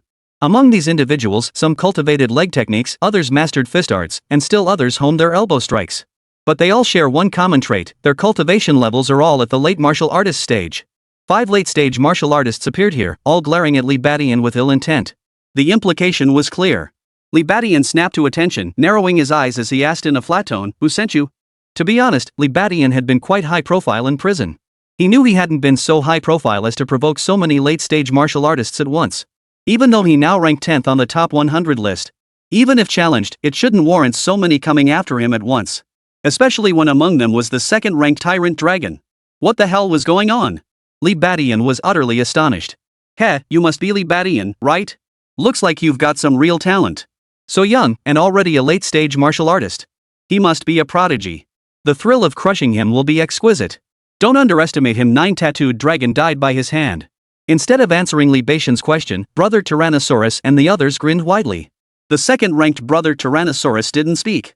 His face hardened as he charged straight at Libadian. His upper body was bare, bronze-toned muscles pulsing with raw power. His cultivation was none other than the renowned Dragon Fist. Closing in on Libadian, he unleashed a thunderous Dragon Fist strike. As his fist shot forward, his muscles rippled like flowing water, channeling the bulk of his power into the strike. Libatian's expression flickered at the sight, yet he made no attempt to dodge. With a thunderous crash, Libadian was sent flying backward. The others burst into laughter at the sight. "Ha! This kid doesn't even know how to dodge. He's probably scared out of his wits. Too bad getting hit by Brother Tyrannosaurus's Dragon Fist will leave him crippled if not dead." Yeah, Brother Tyrannosaurus fists are notoriously heavy. Even a late-stage martial artist wouldn't enjoy taking one head-on. This kid's done for. Looks like we won't even need to lift a finger. The other 4 prisoners were well aware of Tyrannosaurus's formidable strength. He's the second-ranked fighter on the top 100 list, right behind Greedy Snake. Among late-stage martial artists, he had almost no equal. Libadian had been struck squarely by his Dragon Fist. Even if he didn't die, he'd surely be crippled. But just as they were thinking this, Libadian, lying on the ground, silently crawled to his feet, his eyes gleaming. "Again! Ha!" Everyone froze. Brother Tyrannosaurus also furrowed his brow. Libadian had taken his dragon punch head-on, yet he seemed completely unharmed. How could that be? Brother Tyrannosaurus, frowning, stomped his foot. Instantly, he lunged forward like a charging Tyrannosaurus, his momentum breathtaking. This was his lightness skill, Dragon Stride Tiger Step. This lightness skill complemented his Dragon Fist perfectly. Deployed at this moment, it instantly amplified the Dragon Fist's power. Dragon Fist, Dragon Claw Strike. In that instant, Brother Tyrannosaurus clenched his right hand into a claw and lashed out fiercely toward Li Badian. A piercing whistle tore through the air. A cold gleam flashed mid-air. Thud. Boom. A jarring sound echoed as Li Badian was sent flying once more. Simultaneously, 3 gashes erupted from his chest. Blood instantly spurted out. Li Badian crashed heavily to the ground once more. But the next second, he was back on his feet, roaring with laughter. Ha ha ha. This kind of attack, Tyrannosaurus, are you tickling me? Hearing this, the crowd fell into stunned silence. Brother Tyrannosaurus was stunned too. Not only had he survived 2 consecutive heavy blows without serious injury, but Li Badian looked utterly unsatisfied. What the hell was going on? In truth, the situation wasn't complicated at all. After being knocked flying by Brother Tyrannosaurus, Li Badian had been filled with surprise and delight. The reason was simple: he suddenly realized he could use this opportunity to continue cultivating his diamond hardness. That's right, Li Badian had thought of this very thing. To be honest, he had even felt a bit regretful about dispatching the werewolf so swiftly earlier. After all, opportunities to cultivate the diamond force were few and far between. What he hadn't anticipated was that shortly after returning to prison, he'd encounter such an opportunity again. To be precise, he had originally intended to ask Song Qian for assistance. After all, only a postnatal martial artist could break through his defenses. To continue refining the diamond force to perfection, he absolutely needed the involvement of a postnatal martial artist. Either he fought a postnatal martial artist to the death, or he persuaded one to cooperate with him. But neither scenario was easy. Li Badian had intended to approach Song Qian with an invitation after some time had passed. Unexpectedly, before he could act, another opportunity presented itself. Indeed. The current situation, with Brother Tyrant and his 4 men attacking him, was undoubtedly a prime opportunity to hone his diamond hardness technique. This Tyrannosaurus brother truly lived up to his reputation. No wonder he ranked second only to Greedy Snake on the top 100 list. As a late-stage martial artist, his offensive power far surpassed even Zhang Tinio, whom Li Badian had faced during the martial arts selection. This was evident from the fact that he had managed to slightly break through Li Badian's defenses. But precisely because of this, Li Badian felt a surge of delight. If he could cultivate the diamond fist to perfection with the help of Brother Tyrant and the others, he wouldn't need to seek out Song Qian anymore. After all, it was uncertain whether the other party would agree. Even if he did, it would leave him owing him a major favor. The current situation, however, was rather ingenious. Though he didn't know who had hired Tyrannosaurus and the others to deal with him, it seemed they had backfired, inadvertently becoming the very aid he needed to enhance his strength. Chapter 105, Cultivating the Diamond Force once more, facing 5 martial arts masters head-on. That bastard's still laughing even though he's injured. Damn it, is he some kind of lunatic? Who cares if he's crazy? Just kill him. Li Badian's booming laughter made the prisoners frown. Given the current situation, they should be the ones feeling confident and composed. But why now? Li Badian looked utterly fearless. Brother Tyrannosaurus's expression darkened, veins visibly throbbing on his forehead. He didn't know what the others were thinking, but Li Badian had certainly gotten under his skin. Offensive prowess had always been his pride and joy. Yet now, Li Badian actually dared to say he was merely tickling him. Boom! Bao Long-go lunged forward once more. Wave after wave of powerful attacks erupted. Yet they failed to knock Li Badian down, only making him laugh even more heartily. Seeing this, Mouse, Black Tiger, Sky Crippled, and One-Armed exchanged stunned glances. This kid is seriously messed up. How can his defense be this strong? Forget all that. Let's go at him together. Right, take him down first. They were no strangers to combat and had begun to glimpse some of his secrets. But now was no time for overthinking. Though they'd managed to ambush Li Badian here, time was actually running short. If it dragged on too long and Song Qian caught wind of it, they'd be in trouble. Thus, the 5 launched a full-scale assault on Li Badian. Bang! Bang! Bang! Swift fists and kicks. Vicious elbow strikes. Yet Li Badian's eyes grew ever brighter. Bring it on! After being struck by Tyrannosaurus, his defenses weakened slightly, allowing attacks from Rat and the others to inflict some damage. Though minor, such wounds aided his cultivation of the diamond force. Li Badian glanced at his Vajra power experience points with delight, seeing them rise slowly but steadily. This sign made his smile widen even more. Ha ha ha ha, hit me. Hit me harder. Li Badian's laughter rang out with unrestrained delight. His handsome face, now stained with blood, twisted with excitement. Seeing Li Badian like this, everyone's heart sank. Gradually, they began to feel uneasy. Even Brother Tyrannosaurus was no exception. They'd never encountered an opponent like this before, one who actually seemed to relish being beaten and surrounded. Yet his defense was absurdly formidable. Facing the assault of 5 martial artists of equal rank, he managed to hold out for so long. Wait, you've mastered hard Qigong? Finally, Brother Tyrannosaurus seemed to grasp something, his pupils contracting as he stared at Li Badian. After failing to break through his defenses, the realization dawned on him, shock spreading across his face. Hearing this, Mouse and the others paled. What? Hard Qigong. No wonder we couldn't land any damage. Rat and the others felt a chill run through them. Truthfully, they had already vaguely grasped the secret earlier. Hearing Brother Tyrannosaurus's words now, it all clicked into place. That's it. Li Badian, a late-stage martial artist, possessed defense that was simply too incredible. But if it was hard Qigong, that would explain it. This turn of events was clearly far beyond their expectations. For a moment, Mouse and the others hesitated. Seeing this, Brother Tyrannosaurus roared, "What are you freaking out for? Hard Qigong isn't invincible. Look at him now. Keep pressing the attack and even hard Qigong will make him kneel." With that, Tyrannosaurus Brother unleashed another heavy blow. Mouse and the others perked up at his words. You're right. Hard Qigong isn't invincible. Let's finish him off together. Hard Qigong truly wasn't invincible. Hit its vital point and it loses its power. Moreover, brute force and direct assault are also viable options. As long as you can break through the defense, the accumulated injuries will eventually overwhelm the hard Qigong. Li Badian chuckled inwardly upon hearing this. He had to admit, what Brother Tyrannosaurus said held some truth. For ordinary hard Qigong practitioners, this approach would indeed work. But the problem was, he wasn't just any ordinary hard Qigong practitioner. Don't forget. He possessed the innate ability of rapid recovery. Even if injured, as long as it's not a sudden, severe wound or a fatal blow, he can recover remarkably fast. Just like this very moment. As he sustained injuries, Li Badian was already rapidly regenerating. Thus, the injuries on his body maintained a delicate equilibrium, never reaching a critical stage. Of course, even this version of Li Badian wasn't without weaknesses.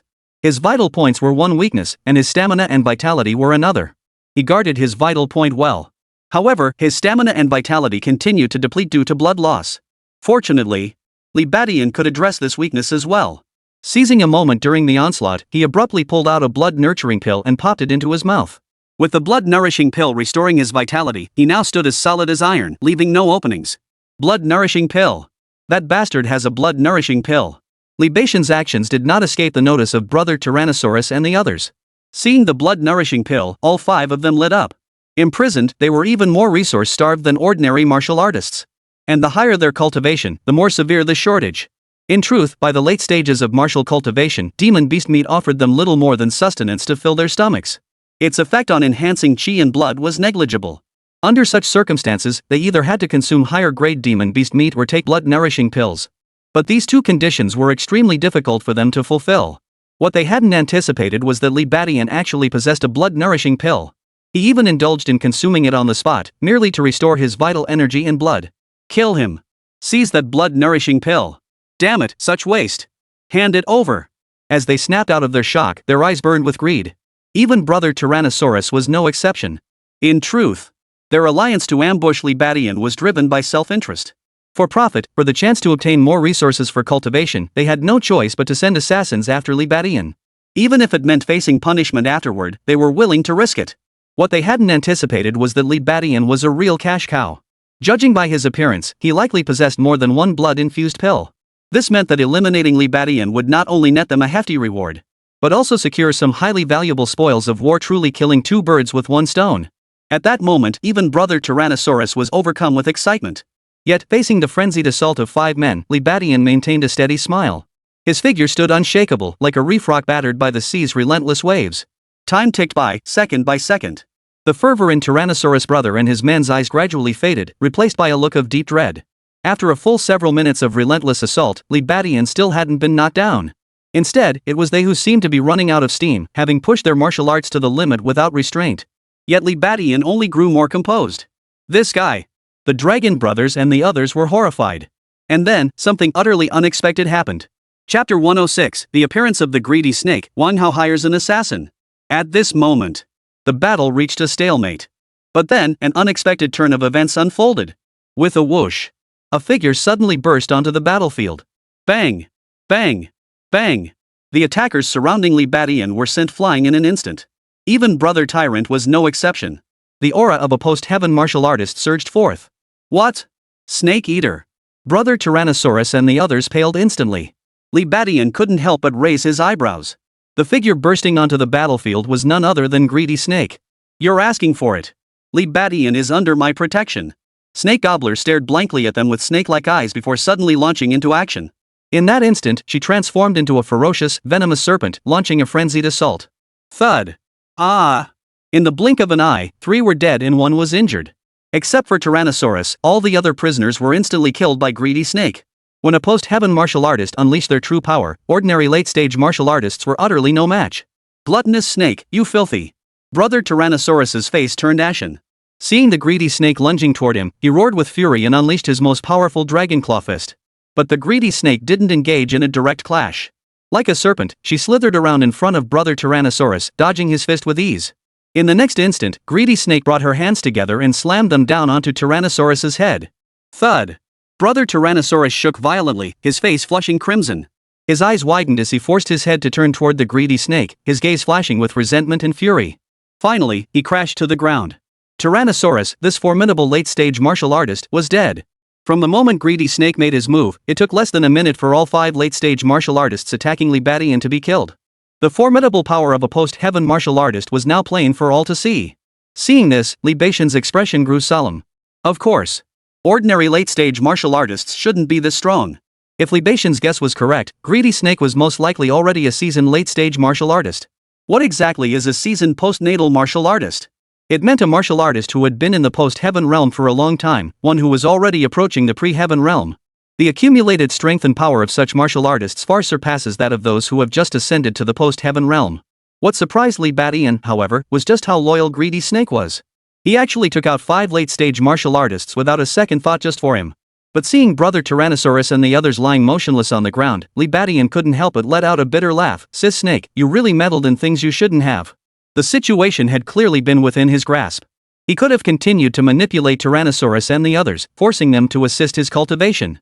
But now, Greedy Snake had killed them all. This meant his cultivation of the Diamond Force would inevitably stall.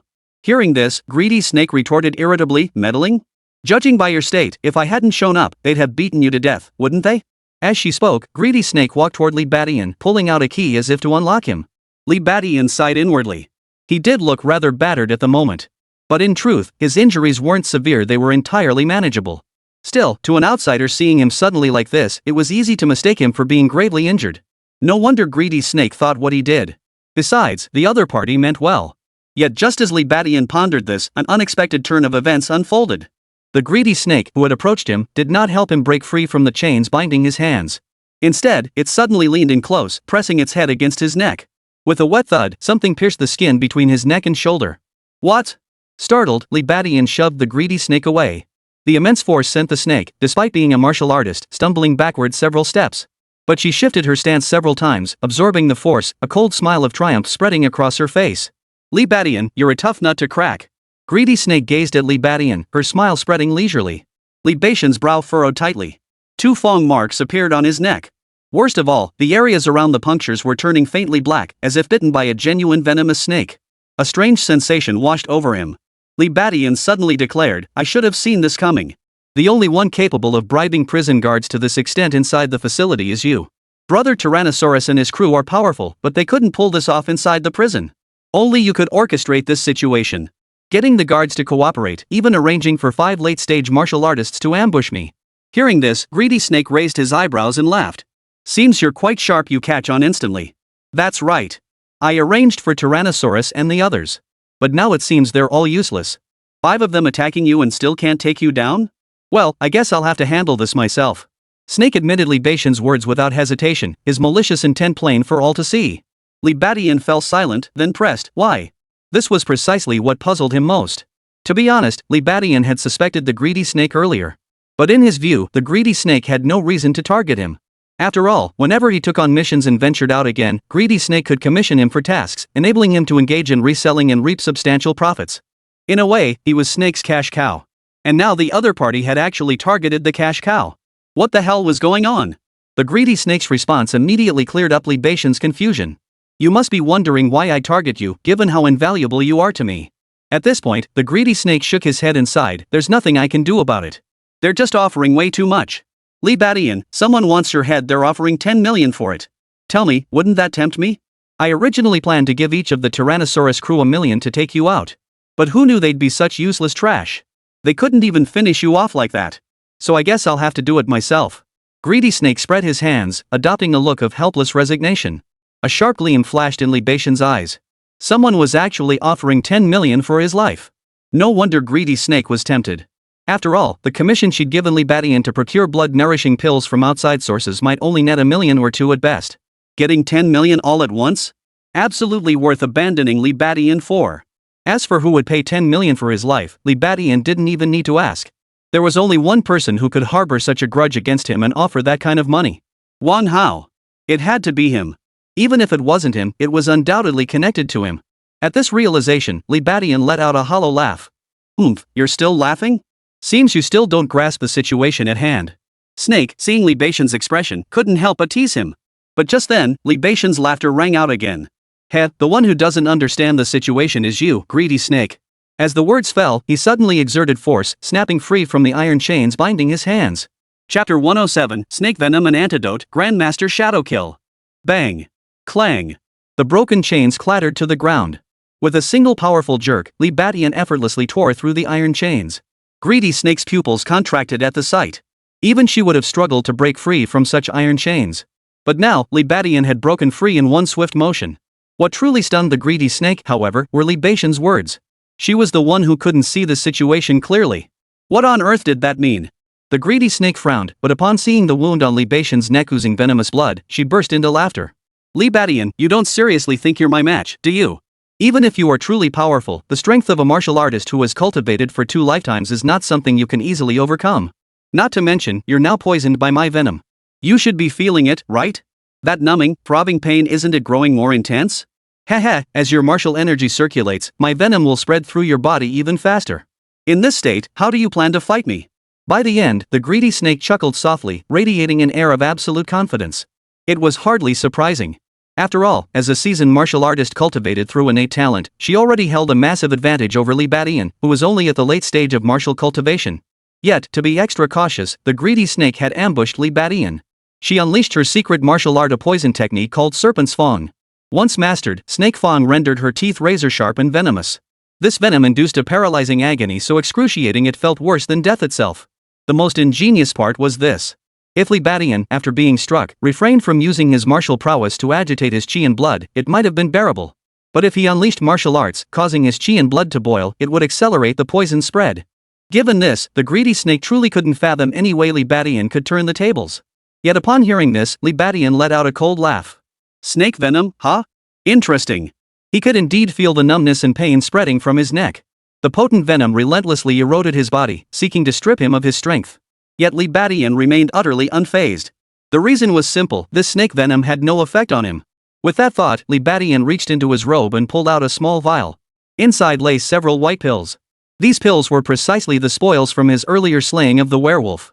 At the time, besides over 2 million credits and 3 mid-grade blood-nurturing pills, Li Badian had also acquired some additional pills. Later inquiries revealed they were high-quality antidote pills. While they couldn't counteract every poison, they were effective against common venoms like snakebites. Given this, Li Badian had chosen not to sell them, instead keeping them on hand for emergencies. What Li Badian hadn't anticipated, however. He never needed them outside, but they came in handy the moment he returned to prison. It was just bad luck for greedy Snake that Li Badian happened to have the antidote on him. Otherwise, the current situation would have been quite troublesome for Li Badian. But now, the one in trouble was greedy Snake. Li Badian wore a cold smile as he took out an antidote pill and swallowed it. Greedy Snake stared in shock, then snapped to attention. "You have an antidote pill?" Then it dawned on her. This must have been obtained during Li Batian's previous outing. Realizing this, the greedy Snake's brows furrowed deeply. "You actually had spare cash to buy an antidote pill?" She found it hard to comprehend. She knew full well Li Batian's financial situation. In this situation, resources were barely sufficient, yet he had both the spare cash and the leisure to buy an antidote pill. Greedy Snake was speechless. Li Badian chuckled, not bothering to explain. "Why all the talk? Come on, greedy Snake.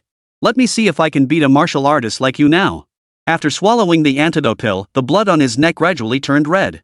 The effect was almost instantaneous. The numbing pain vanished along with it. Li Batian's eyes immediately sharpened. Greedy Snake sneered coldly, "Even without the snake venom messing with you, Li Badian, you don't seriously think you can be my match?" She intended to mock Li Badian, but before she could finish, her eyes widened in shock. For Li Badian, standing opposite her, let out a low growl and began wildly flailing his arms. "Ah! Shadow meteor shower." In that instant, the eardrums vibrated violently, and then it saw countless black shadows streaking toward it. They were black darts. But each dart bore a faint, shadowy aura. They were actually soul projections. "What? The greedy snake was utterly horrified. Libation's first move was a masterful display of hidden weapon martial arts. And that low shout earlier wasn't simple either, it seemed to be some kind of sonic martial art. A master's move reveals their true skill. In that instant, Greedy Snake realized just how formidable Libation was. Most crucially, as far as she knew, Libation had always trained in close combat martial arts. When did he start training in projectile weapons? Ah, right, it was during his last outing. But the question was, how long had he been gone that he could have mastered projectile weapon skills to such a high level? Greedy Snake's expression darkened. She suddenly realized that without her venom, defeating Libation would be no easy feat. But now was certainly not the time for overthinking. She drew a deep breath, her form beginning to twist and weave with agile fluidity. In that instant, the greedy snake's slender form transformed into a serpentine spirit, darting through the black phantom. 1, 2, 5, 8. The greedy snake moved with utmost caution, evading every single dart. Even she dared not confront these darts imbued with martial soul illusions head-on. Libation narrowed his eyes at the sight. He was surprised that the greedy snake was targeting him, but instead of anger, he felt a surge of delight. For now, he genuinely wanted to see if he could defeat a seasoned postnatal martial artist. Judging by her earlier venom technique, Greedy Snake was undoubtedly a seasoned postnatal martial artist. This was evident from the sheer number of martial arts techniques he possessed. Seasoned martial artists typically trained for extended periods, naturally mastering a wider array of techniques. Poison techniques were quite niche. The fact that Greedy Snake possessed one proved she was more likely a seasoned martial artist. Such an opponent suited Libation perfectly. And now, merely from their initial exchange, Libation had already gained considerable experience. First, the lion roar technique. He had intended to use it to intimidate his opponent, but it had little to no effect. No wonder his lion roar was still at the beginner level. Its ineffectiveness against Greedy Snake was only to be expected. As for the fully mastered Shadow Kill, its power was undeniably formidable, even Greedy Snake wouldn't dare meet it head-on. However, such projectile-based martial arts had a glaring flaw: unless they struck the target, their power was useless. Of course, that hardly mattered. After all, the battle had only just begun. Libation's lips curled slightly as he suddenly lunged toward the greedy snake. Chapter 108, Fierce Battle After Dawn, the monster Libation. Libation stomped his foot, charging forward like a wild bull toward the gluttonous snake. Realizing that even his perfected Shadow Kill couldn't overcome the gluttonous snake, he immediately opted for close quarters combat. Of course. It wasn't that Dick Chang's Shadow Kill wasn't powerful. The darts launched by a master-level Shadow Kill possessed power truly comparable to handgun bullets. When Libation unleashed a barrage, it was like a shotgun blast, terrifyingly powerful. Yet no matter how formidable the force, it was useless if it missed its mark. Snake's lightness kung fu was clearly extraordinary, specializing in speed. Combined with the enhanced agility granted by his cultivated martial arts, he dodged the darts with relative ease. But this played right into Libation's hands. If he used the perfected Shadow Kill to kill Greedy Snake like that, it would be rather boring. Now that Brother Tyrannosaurus and the others were dead, it was better to have her take their place as his new sparring partner. With her seasoned innate martial artist prowess, she was clearly the more suitable choice. Seeing Libation's grim face as he charged forward with ruthless ferocity, Greedy Snake couldn't help but feel a chill run down her spine. She knew full well. Libation's greatest strength lay in close quarters combat. In previous battles on the top 100 ranking, he had also triumphed through close quarters combat. From this, it seemed his projectile weapon skills were likely a recent acquisition. Moreover, weapons were generally prohibited within prison walls, and hidden weapons naturally fell under this ban. Yet now, Libation had used them.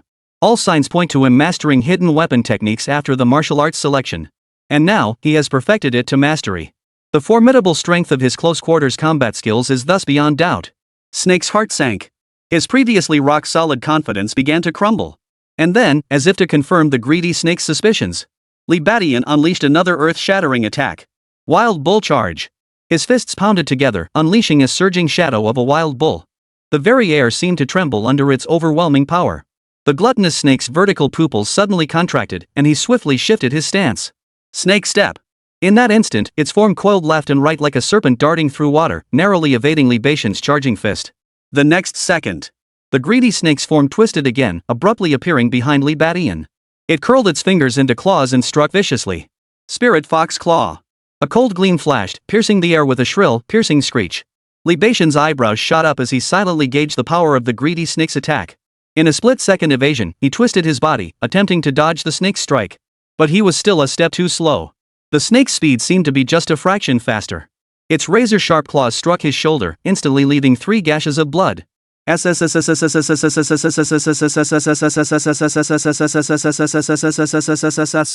at that very moment, the greedy snake gasped in shock, staring at its trembling claws in disbelief.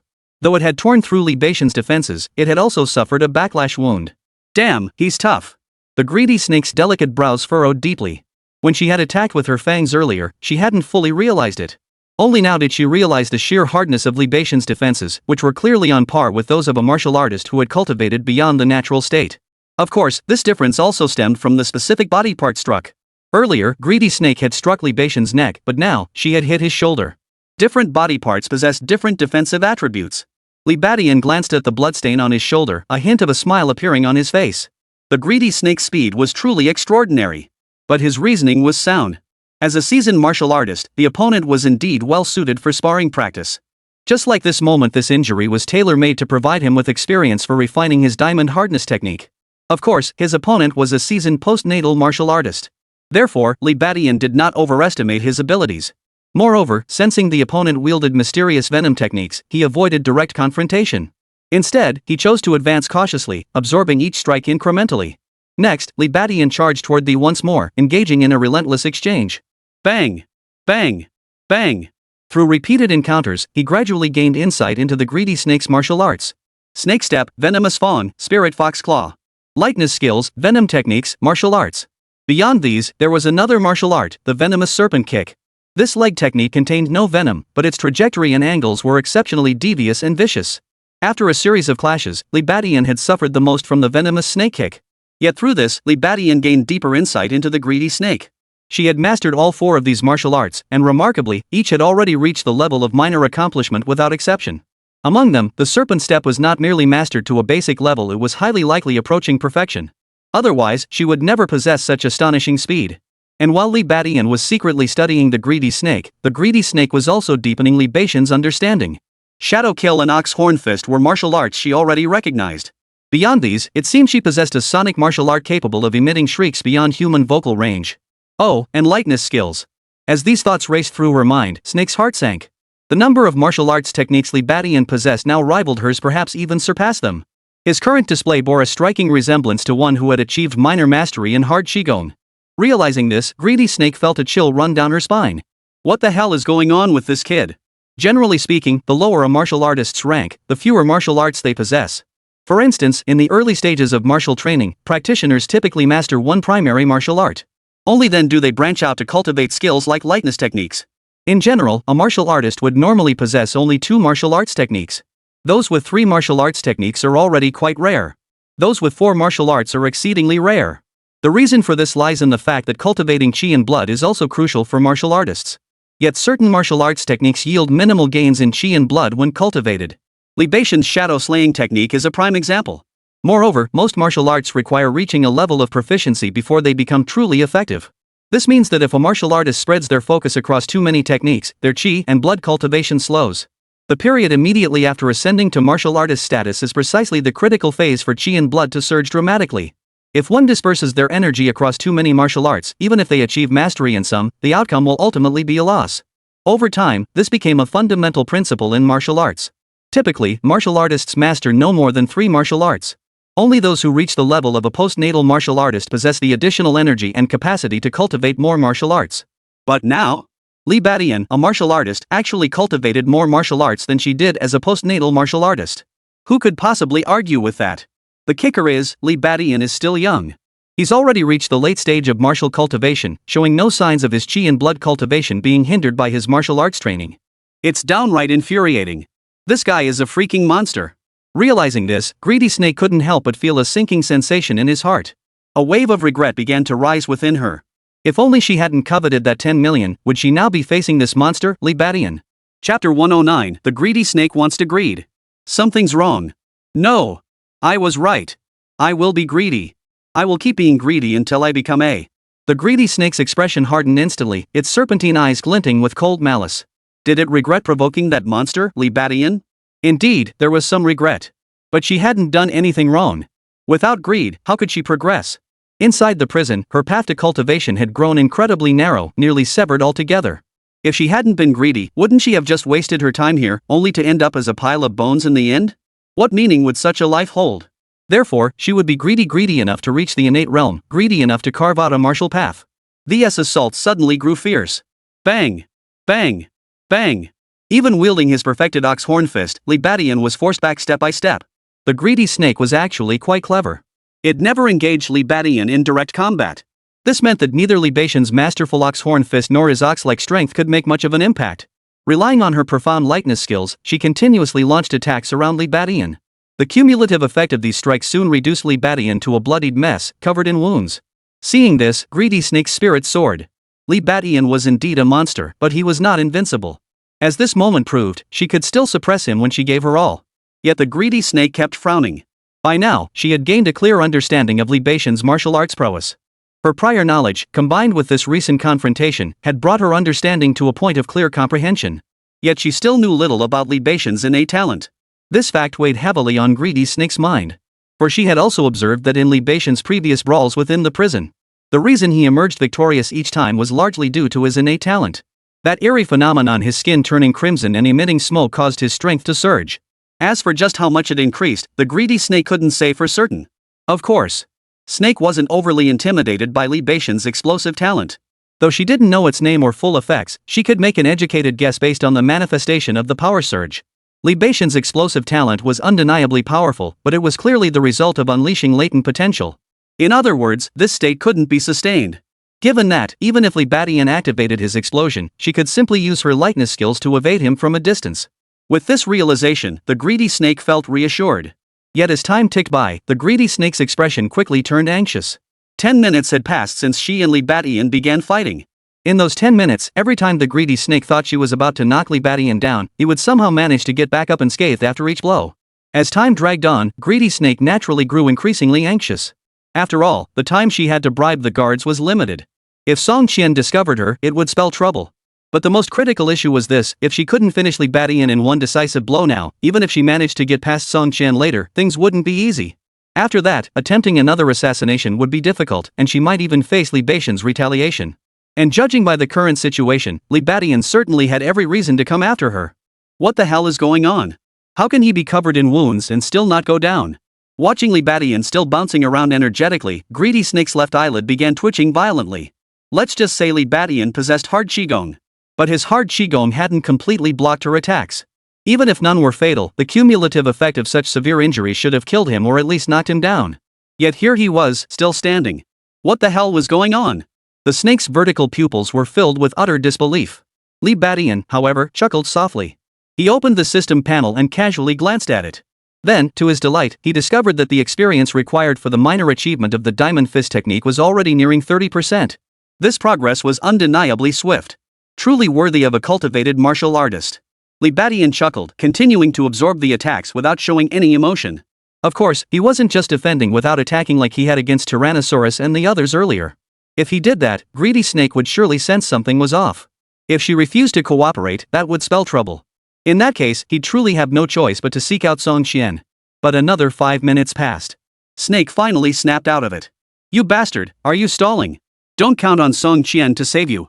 No outsiders will show up here within half an hour. Snake sneered coldly and launched a frenzied attack on Li Badian. Bang!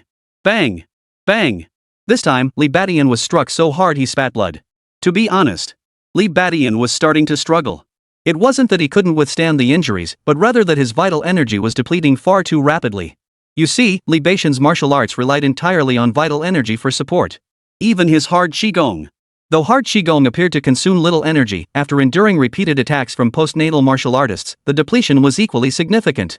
After all, when attacks struck, his vital energy participated in defense, fortifying his body to achieve true hardness. Fortunately, Li Badian possessed the blood-nurturing pill. Though immensely powerful, sustained combat endurance was undoubtedly his weakness. However, with a supply of blood-nurturing pills now at his disposal, this weakness was greatly mitigated, rendering him virtually flawless.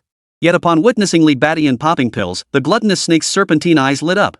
Oh, running low on qi and blood? Seems I still hold the advantage. The greedy snake quickly identified this crucial point.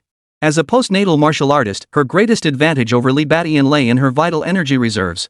If Li Badian's vital energy was depleted, even his formidable hard qigong wouldn't be able to exert much effect. At this realization, the greedy snake's serpentine eyes flashed with renewed brilliance. She seemed to glimpse victory once more. She promptly retrieved a blood-nourishing pill and swallowed it in one gulp. Ha! Li Badian shook his head and chuckled at the sight, his expression turning peculiar. He hadn't anticipated that by not double-crossing her earlier and handing over the blood-infused pill, it would now become her weapon against him. However, if the greedy snake, like the werewolf, thought it could win by a war of attrition, it was sorely mistaken. When it came to endurance, Li Badian was indeed no match for the greedy snake. But his specialty had never been attrition warfare, it was explosive bursts of power and slaughter. Of course. If the enemy wanted to drag things out, Li Badian was more than willing to oblige. Right now, he couldn't be more eager for the battle with greedy snake to drag on as long as possible. Because in a battle like this, every extra second he endured meant his hard qigong was strengthening. If possible, Li Badian even planned to use the greedy snake to directly cultivate his diamond force to perfection. Alas, this scheme ultimately failed. Another 5 minutes passed before the greedy snake finally sensed something was terribly wrong. Chapter 110, The Perfected 7-Star Step, Exploding Power to Slay the Posthuman. At this moment, greedy snake, like Tyrannosaurus and the others before him, had also fully realized something was terribly wrong. You're cultivating. In that instant, the greedy snake abruptly halted, glaring at Li Badian with furrowed brows, his expression turning grim. She finally sensed the anomaly. Her attacks had failed to bring Li Badian down. How bizarre. He could restore his vital energy with the blood-nurturing pill, but how on earth was he healing his injuries? Regardless, such unwavering resilience was tantamount to cultivating hard qigong. Though greedy snake hadn't mastered hard qigong herself, she knew enough about its cultivation. Her serpentine pupils narrowed, revealing an expression of disbelief. Oh, finally figured it out? It was just a minor matter. Li Badian chuckled, beckoning the greedy snake with a taunting gesture. But the greedy snake remained rooted to the spot, her expression dark and unmoving. Faced with this situation, she was momentarily dumbfounded. Li Badian now resembled a porcupine. Attacking him wouldn't hurt him, but it would only prick her. How could she possibly attack him? If she helped him perfect his hard qigong, wouldn't that be like shooting herself in the foot? But if she didn't strike, she couldn't subdue Li Badian either. At this moment, greedy snake found herself in a dilemma. If you don't come over, I'll come to you. Seeing this, Li Badian chuckled lightly and instantly lunged toward greedy snake. 7-star step. His feet stamped the ground, tracing unique trajectories as he abruptly unleashed his lightness kung fu. In that instant, a startling spectacle unfolded. As Li Badian's figure vanished into the cave, starlight shimmered beneath his feet, leaving behind a trail of flickering illusions. Another new martial soul. What? Greedy snake was utterly stunned. The new martial soul phantom signaled that Li Badian was once again wielding a master-level martial art. Judging by the speed, this was lightness skill.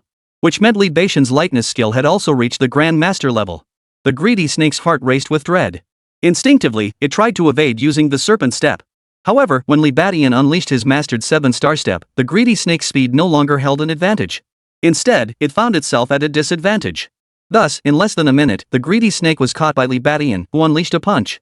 Bullhorn thrust. Another wild bull martial soul surged forth. The greedy snake dared not delay, immediately unleashing the spirit foxclaw with all its might. Boom! The greedy snake was knocked back, a flash of crimson appearing on its face. The gluttonous snake's expression grew increasingly grim. Though the post-human warrior possessed speed enhancements and her serpent stride excelled in agility, it still couldn't match Li Badian's perfected 7-star step. Thus, Li Badian seized complete initiative, striking at will and evading effortlessly. Of course, even if escape were possible, the greedy snake couldn't get away. For this was a prison.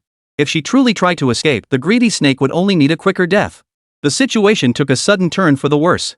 Fear began to cloud the snake's vertical pupils. Bang bang bang. The two exchanged blows for over a dozen more rounds. Ha!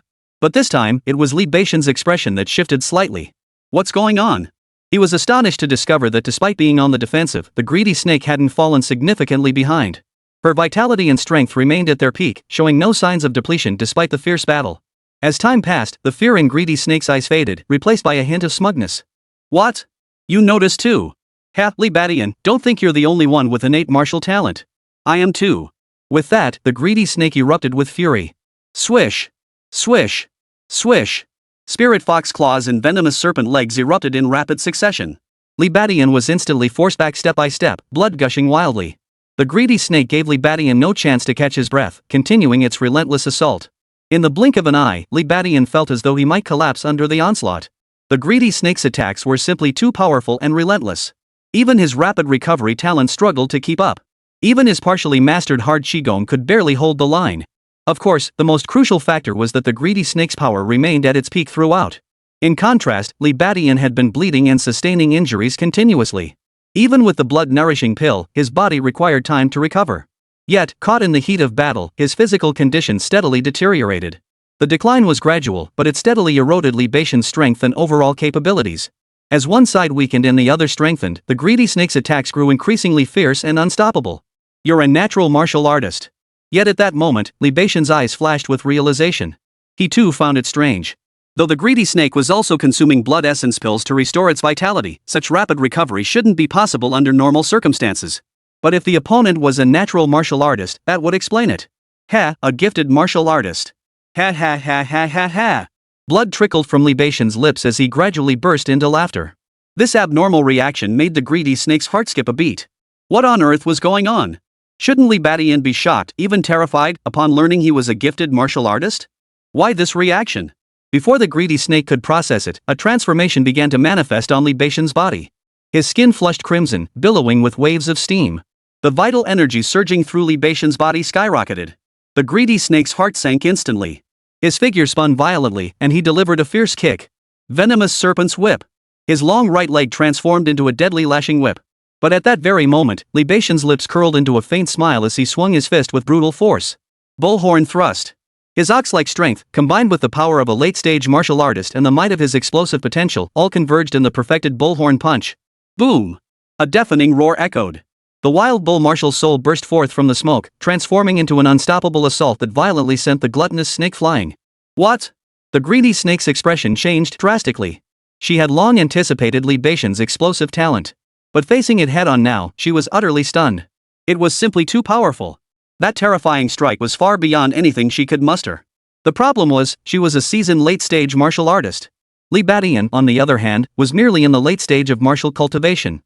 There was a full realm's difference between them. Yet now, that innate talent had actually allowed Li Beixian's strength to surpass her own. What kind of talent was this? What kind of power is this? Greedy Snake's heart raced with terror. Mid-air, he abruptly flipped upside down. But at that very moment, bursts of starlight erupted across the scene. Amidst the thick smoke, Li Beixian closed in on the greedy snake at an unimaginable speed.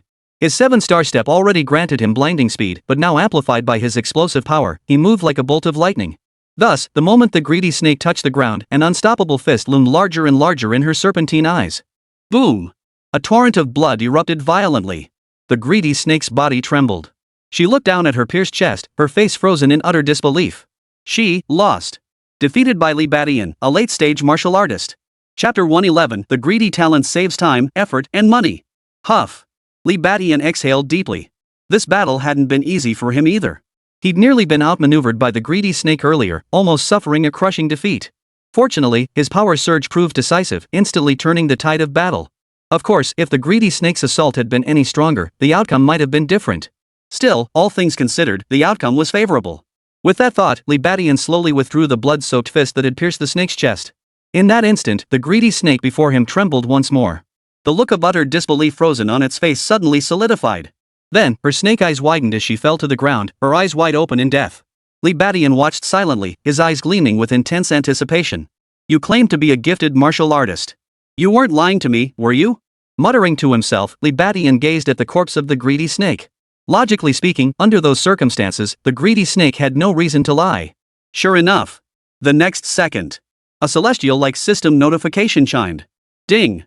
Congratulations, host, on defeating your opponent and acquiring the talent, Gluttony. Li Beixian perked up and immediately opened the system panel. Infinite Plunder System. Host, Li Beixian. Level, Martial Artist. Vitality 7-2. Martial Arts, Ox Horn Fist, Mastery, 7-star Step, Mastery, Diamond Hardness, Minor Mastery 35%, Shadow Kill, Mastery, Lion Roar Technique, Beginner 10%, Bone Shrinking Technique, Beginner 1%, Mad Bull Step, Beginner 1%. Talents, Explosive Rage, upon reaching Rage, enters a 10-minute berserk state with tenfold strength increase, followed by a 10-hour period of extreme exhaustion. Bull-like Strength, possesses immense strength akin to a wild bull. Tenfold Cultivation, gains 10 times the experience during cultivation. Rapid recovery, unbelievably fast healing ability. Gluttony, instantly absorbs all nutrients and effects from consumed food. Li Beixian's gaze shifted, quickly settling on the very bottom of the panel. Talent section. Upon seeing that a new talent had indeed been added, Li Beixian's face lit up with genuine delight. It's like searching high and low for something, only to find it when you least expect it. He sighed with emotion, his face breaking into a broad smile. He never imagined that Greedy Snake was also a talent martial artist. If that was the case, did it mean that within this tiny prison, there were actually 3 gifted martial artists? No, counting himself, that made 4. This place was truly a den of hidden talents. By all accounts, natural talents were 1 in 10,000. But given the Dragon Nation's population of hundreds of millions, even if they were truly 1 in 10,000, that would still amount to over 100,000. Thus, having 4 gifted martial artists in a prison housing tens of thousands isn't all that surprising. Of course, none of that mattered anymore. What truly matters is that, by sheer coincidence, he has acquired yet another talent. The immense power of talents goes without saying. Libadian had relied on each successive talent to overcome hardships, cut through obstacles, defeat formidable foes one by one, and reach his current position. Of course, this was also because the talents he acquired were all quite exceptional. Some enhanced his strength, others accelerated his cultivation. It was the synergy of these talents that forged his current might. What, then, might be the talent of the greedy snake? Pondering this, Libadian examined it closely. Soon, he was filled with astonishment once more. Gluttony. The effect of this gluttony talent was astonishing. It allowed the instant absorption of all nutrients and benefits from consumed items. Libadian pondered it briefly before grasping its effect. Simply put, after eating something, one gained its effects directly without undergoing digestion. At first glance, this effect seemed rather unimpressive. But upon deeper reflection, Libadian instantly recognized its immense power. This very trait had already been demonstrated in the greedy snake. That was why the opponent had always maintained peak condition. After consuming the blood-nourishing pill, the gluttonous effect took hold, allowing her to instantly absorb the pill's potency. Thus, her vital energy and blood were instantly restored, allowing her to remain perpetually at peak condition. So that's how it works. Libatian's eyes lit up as understanding dawned. In truth, the earlier battle had also revealed the blood-nurturing pill's drawback to him. In terms of cultivating vital energy and blood and restoring them, its effects were indeed powerful. But this effect required time to manifest. Often, even when taken during combat, the blood-nurturing pill couldn't restore energy in time. This was because the medicine's effects required time to manifest. Take the antidote pill Libadian had just taken, for instance. While it instantly alleviated the symptoms of poisoned blood, the numbing pain still required time to subside. But with gluttony, that's not necessarily the case. Any pill can take effect instantly. Don't underestimate the mere saving of time. For a bald warrior locked in a life or death struggle, that extra moment could be the decisive factor. Take just now, for instance. The greedy snake maintained peak strength throughout, nearly costing him dearly. Come to think of it, this greed technique should also be quite effective when applied to regular meals. Libatian's mind wandered, and he quickly thought of another application for gluttony. Specifically, in his daily meals. After all, it takes time for the body to absorb nutrients after eating. But with gluttony, that time could be saved. The most remarkable part was that during normal digestion, some nutrients were inevitably lost as waste. But with gluttony, one could likely extract every last bit of nourishment. Could it be that the greedy snake's innate talent is precisely why it can cultivate into an acquired martial artist even in a place like prison? Libatian's mind suddenly stirred as this thought occurred to him.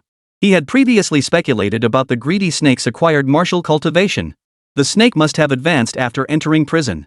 Otherwise, capturing a postnatal martial artist outside would be extremely difficult. Yet in an environment like prison, let alone becoming a martial artist, even for a martial arts apprentice to advance to martial artist was exceptionally difficult. How had the other managed it? Libadian had been deeply puzzled by this. But now, that puzzle seemed to have been solved. With this gluttonous talent, advancement would indeed be easier. Even a postnatal martial artist could likely eat their way to it. Of course, certain resources are still required. If one only consumes ordinary food, it's impossible to cultivate beyond the innate stage. At the very least, one must consume demon beast meat.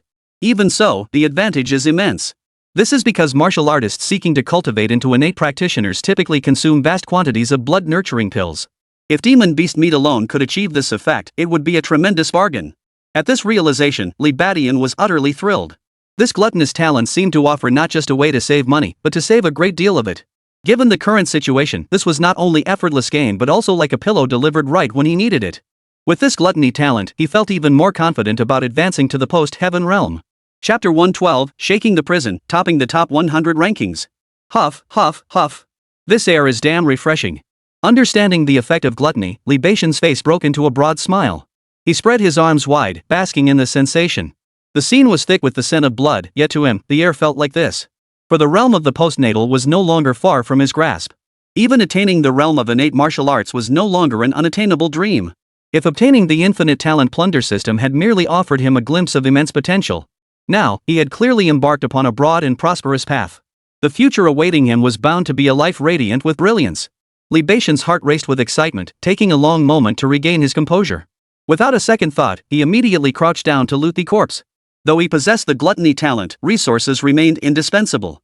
The gluttony talent essentially saved him effort, time, and money it couldn't create resources out of thin air. Soon, Li Badian found a small cloth pouch tucked close to the snake's body.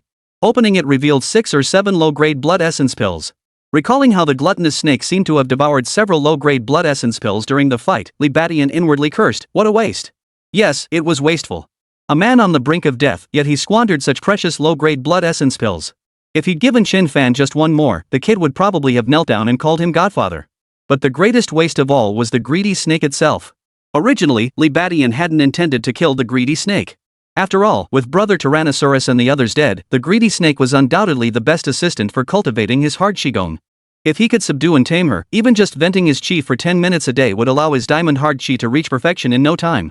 Now, it was all wasted. But Li Badian felt no regret. The fact that he can plunder talents must never be exposed. At best, it would merely arouse the apprehension of existing adversaries. At worst, every gifted martial artist in the entire high martial arts world would regard him as a formidable enemy. At present, Li Badian had no confidence in facing all gifted martial artists.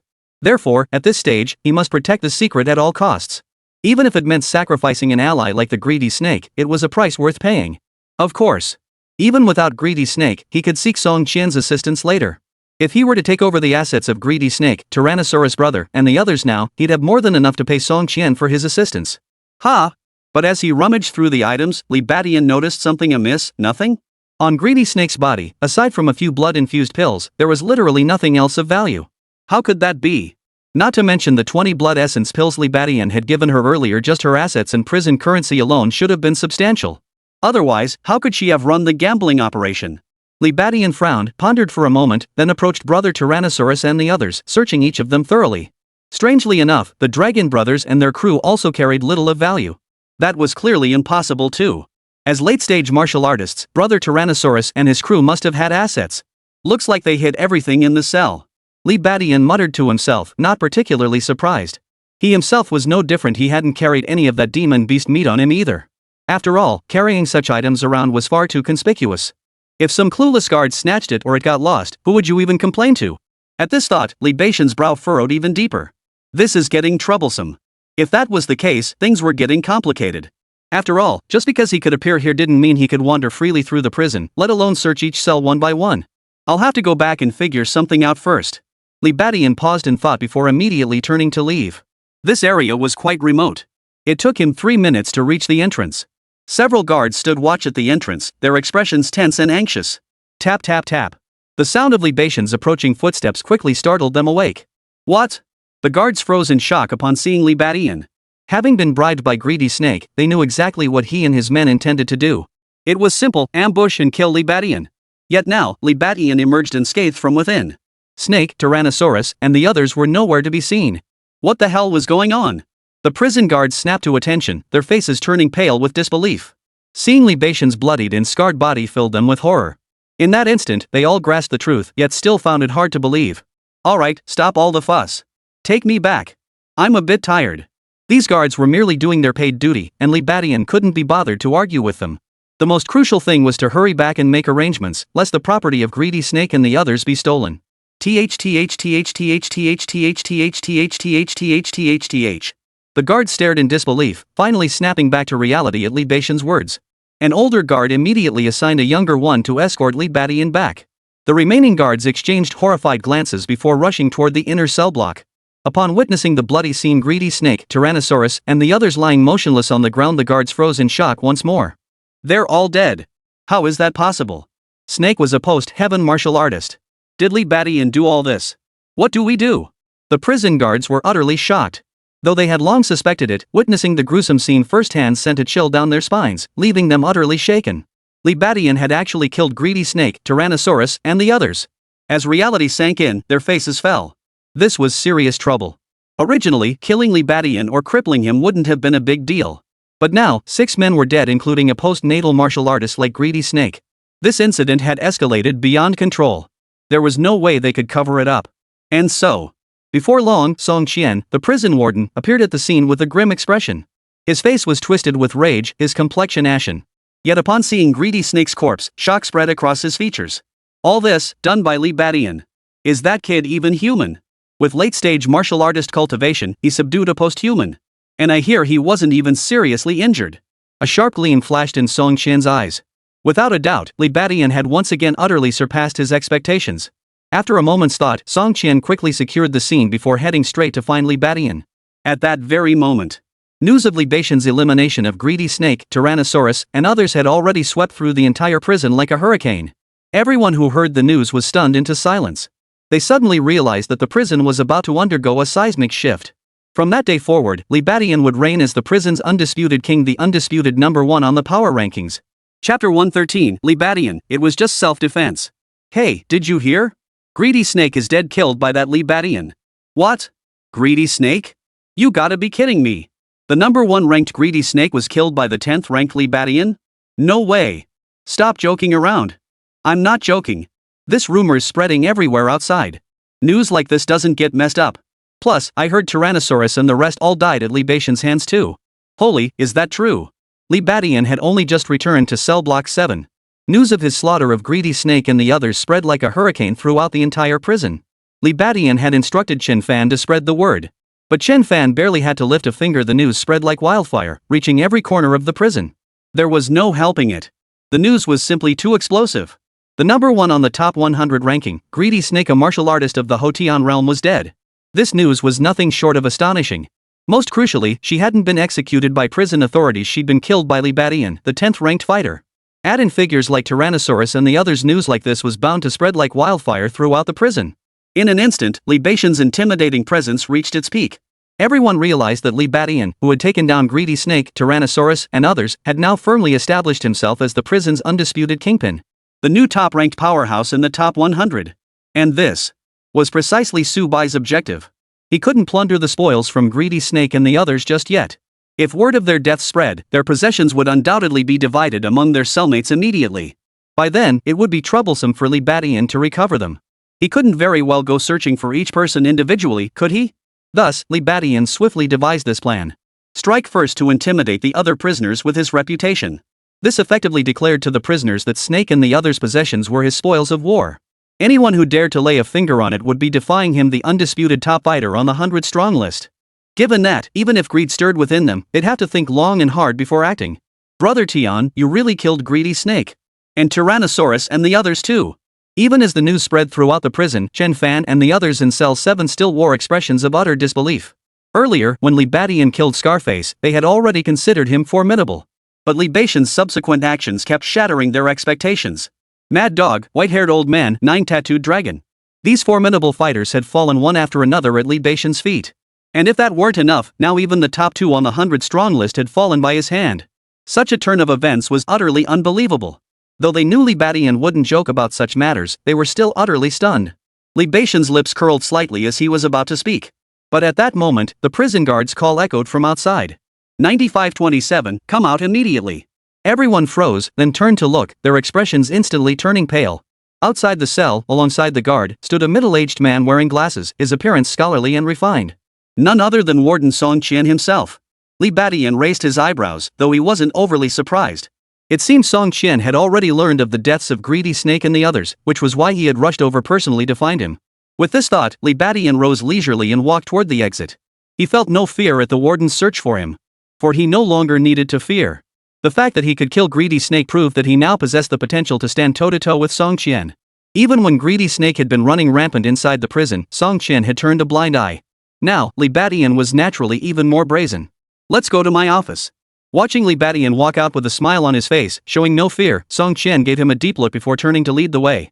Li Badian followed without hesitation. Upon entering the office, this time Song Qian did not offer tea. Instead, he regarded Li Badian with a complex expression. A mix of emotion, resentment, shock, helplessness was evident. Li Badian paid no heed, plopping down on the sofa and saying, "Just get to the point. I need to get back to sleep." Song Qian fell silent before his voice grew low. You killed Greedy Snake and the others. Your sentence may be commuted back to death. Li Badian showed no surprise at this news. Killing Whitehead had already added to his crimes, and now he'd taken out 6 people, this was no exception. But Li Badian waved his hand dismissively. I won't accept it. I only killed Greedy Snake. Tyrannosaurus and the others? Greedy Snake killed them. Oh? Song Qian looked surprised. Tell me the details. What exactly happened? Currently, he only knew that Greedy Snake and his men had intended to take down Li Badian, only to be killed by him instead. He remained unaware of the precise details of the confrontation. After all, the prison guards hadn't witnessed the fight. Li Badian naturally offered a brief explanation. It's quite simple. Greedy Snake was bribed by my enemies. She brought in Tyrannosaurus and the others to take me down, but they couldn't handle me. So Greedy Snake killed them. Then Greedy Snake personally tried to kill me, but she misjudged her own strength and ended up getting killed by me instead. Hearing this explanation, Song Qian's expression instantly turned grave.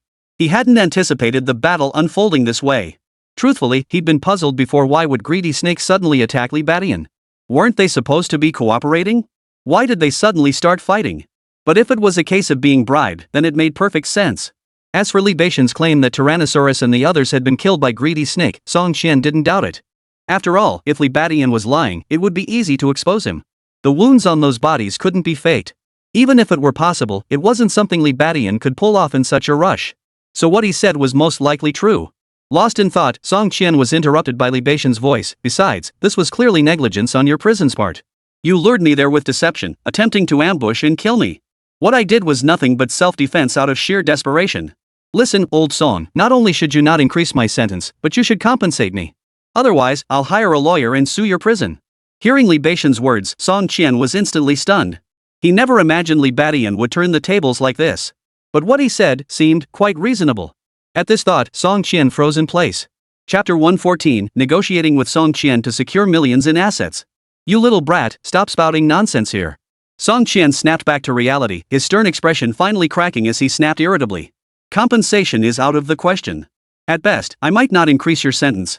Hearing this, Li Badian instantly felt a surge of secret delight.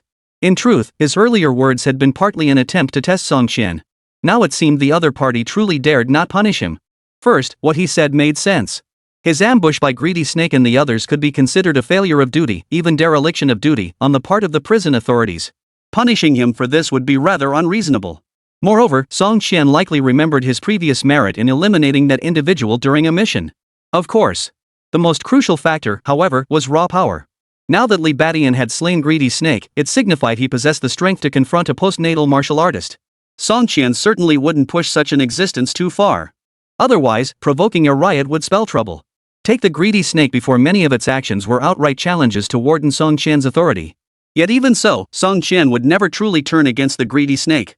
This clearly demonstrates the influence wielded by a postnatal martial artist. And now, the Greedy Snake's influence had clearly shifted to Li Badian. Thus, Song Qian now engaged Li Badian as an equal in dialogue. Noticing this, Li Badian couldn't help but feel secretly delighted. At the outset, he had been nothing more than a mere minnow easily manipulated before Song Qian. But now, even if Song Qian were to make a move, he felt no fear whatsoever. His influence had grown to rival that of the Greedy Snake, perhaps even surpassing it. Such influence clearly brought immense benefits to Li Badian.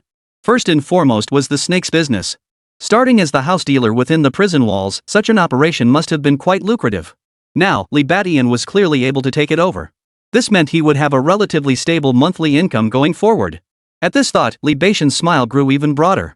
Then, still smiling, he said to Song Qian, "Old Song, that's not very fair of you, is it? I'm the victim here. You saw the injuries on my body. This isn't a joke. You absolutely have to compensate me, or else, how about we change the form of compensation?" At this point, Li Badian paused. Oh? What kind of arrangement? Song Qian's eyes flickered as he asked instinctively. He didn't believe prison had anything to compensate Li Badian with. But Li Badian's next words made his expression shift. The compensation is simple, all of Greedy Snake's assets belong to me. They ambushed me. Taking their property now isn't unreasonable, is it? Yes. This was the other form of compensation Li Badian had mentioned. Compensation paid directly by Greedy Snake and his crew. The wealth they left behind should be substantial. By stating this openly, Li Badian was testing Song Qian's stance. If he were to compete for the assets left behind by Greedy Snake and the others, he would absolutely be no match for Song Qian.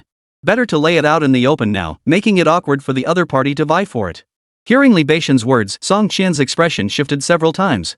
In the end, however, he looked at Li Badian and sighed softly. Let's proceed as you suggest. In truth, Song Qian did agree with Li Badian's reasoning. The prison was indeed at fault in this matter. Li Badian's demand for compensation seemed absurd, yet it was also reasonable. Of course, all this hinged on both parties being on equal footing. Now that Li Badian had killed Greedy Snake and his associates, it naturally meant he had earned the right to demand fairness and respect. Thus, at this moment, Song Qian also realized that the assets left behind by Greedy Snake and the others were substantial. Yet, without much hesitation, he agreed to Li Badian's terms. Seeing Song Qian genuinely agree, Li Beixian's spirits soared once more. The biggest obstacle to acquiring Greedy Snake and the others' assets was clearly Song Qian. With Song Qian now out of the way, acquiring their wealth would be straightforward. In fact, he could even. With that thought, Li Badian chuckled, well then, old Song, since that's the case, I'll need to trouble you to help me gather up Snake Eater and the others' assets. You know I'm a bit inconvenienced at the moment. For him, acquiring the assets of Snake and the others had previously required covert actions. But now, with Song Qian's permission, he could proceed openly, even entrust the task to Song Qian himself. Li Badian wasn't worried Song Qian would pocket any of it. Knowing his character, he'd either refuse outright or, if he agreed, wouldn't resort to such petty tricks. Hearing this, Song Qian shot Li Badian a disapproving look but nodded nonetheless. And so, on this matter, both parties reached a consensus. Next. Just as Li Badian had anticipated. The very next day. Song Qian personally led the prison guards to deliver all the possessions of Greedy Snake and the others. Judging by his demeanor, there was absolutely no possibility of embezzlement. The confiscated belongings of Greedy Snake and his crew were piled high on Li Beixian's designated bunk, so much so that they couldn't all fit. The surrounding prisoners erupted into a commotion at the sight. Holy crap, so much demon beast meat. Over a dozen bank cards. How much money could that be? Whoa! Blood essence pills. Those are blood essence pills. Chen Fan's eyes gleamed with excitement. Even Li Badian couldn't help but feel a surge of excitement. After seeing Song Qian off, he rushed back to join Chen Fan in counting the loot. The wealth left behind by Greedy Snake, Tyrannosaurus, and the others was indeed substantial. Among them, the dried meat made from demon beast flesh alone weighed 50 to 60 gene. Additionally, there were 20 low-grade blood essence pills. These blood essence pills were likely contributed by both Greedy Snake and the others like Tyrannosaurus brother, amounting to a total of 20. The remainder consisted of anonymous bank cards and digital currency. Almost all of these bank cards displayed the stored amounts in clear figures. After tallying everything up, the total amounted to 4 or 5 million. All in all, the combined assets of Greedy Snake, Tyrannosaurus, and the others were worth over 10 million. Such a haul was even comparable to what Li Badian had obtained when he slew the werewolf. After counting everything, Li Badian was overjoyed, his face breaking into an excited smile. Those bastards really deserved it. Now, he felt even more certain that eliminating Greedy Snake earlier had been absolutely the right move. Otherwise, where would he have obtained the gluttony talent? And where else could he have acquired such a vast amount of resources? With these resources in hand, Li Badian was now utterly convinced he could absolutely ascend to become a postnatal martial artist. Even the path to higher tier innate martial artists lay wide open before him. A bright future beckoned him. Chapter 115, The Shocked Wang Jiren, The Red Butterfly Bar. Just as Li Badian was overjoyed by his bountiful gains, someone else was driven to fury by the very same matter. What did you say? Yangchun, Wang family residence. Wang Hao's family was in the midst of their meal. Suddenly, Wang Hao's third uncle, Wang Jiren, received a phone call. He glanced at the caller ID before silently answering. But quickly, his expression, as calm as a still lake, shifted dramatically. Finally, he stood up, speechless. Seeing Wang Jiren's reaction, Wang Hao's father, Wang Jitian, and his second uncle, Wang Jidi, both looked puzzled. After a long moment, Wang Jiren replied hoarsely into the phone, I understand. Hanging up the phone, the newly ascended post-heaven martial artist's face bore a trace of shock. Wang Jitian and Wang Jidi both looked at him in surprise. Third brother, what happened? Third brother, what's wrong? The two brothers called out in unison. Whatever had caused Wang Jiren's expression to change so dramatically was clearly no small matter. Hearing this, Wang Jiren lifted his head and forced a smile. Nothing. Let's continue eating. He clearly didn't want to elaborate. Wang Jitian and Wang Jidi didn't press him further. Though the Wang family hadn't formally split yet, they were already estranged in spirit. With age came differing perspectives. Only the presence of old Master Wang held them together. Otherwise, they would have long since split off to pursue their own paths. Even now, each managed separate businesses, reporting only to old Master Wang. If Wang Jiren didn't want to talk about something, they couldn't force him. Yet soon, both men noticed Wang Jiren's mind drifting elsewhere. The delectable demon beast meat tasted like chewing wax to him. He stopped eating after just a few bites. After that, he forced himself to stay until his mother appeared, lingered for a short while longer, then hurriedly left. As the matriarch of the Wang family, the old matriarch also sensed something amiss with her youngest son. She turned to Wang Jitian and Wang Jidi, asking, what's wrong with third son? He looks completely out of sorts. Wang Jitian and Wang Jidi both shook their heads. They clearly didn't seem particularly concerned. Seeing this, the matriarch sighed and said, your youngest brother is still the youngest, barely over 30. He's still full of youthful vigor. You two need to pay more attention to him. Our family's current standing was forged by the old man's fists. Now that we've reached the stage of preserving our legacy, you must unite. Otherwise, a martial family can crumble in the blink of an eye. Hearing this, Wang Jitian and Wang Jiti finally nodded firmly. Mother, there's no need to worry. Third brother is also a martial artist now. He knows how to handle himself when trouble arises. Mother, I'll keep an eye on him. Rest assured. Hearing this, the matriarch of the Wang family nodded in satisfaction. Soon after departing, Wang Jiren received messages of concern from his family. But he paid them no mind, instead driving swiftly toward a certain location in Yangcheng. Inside a secluded lounge called Butterfly Bar, Wang Jiren spotted a stunningly curvaceous woman wearing a veil, seated at the bar. Red Butterfly, what exactly did you mean just now? Wang Jiren demanded the moment he approached. This Red Butterfly was none other than the intermediary Wang Jiren had sought out specifically to deal with Li Badian.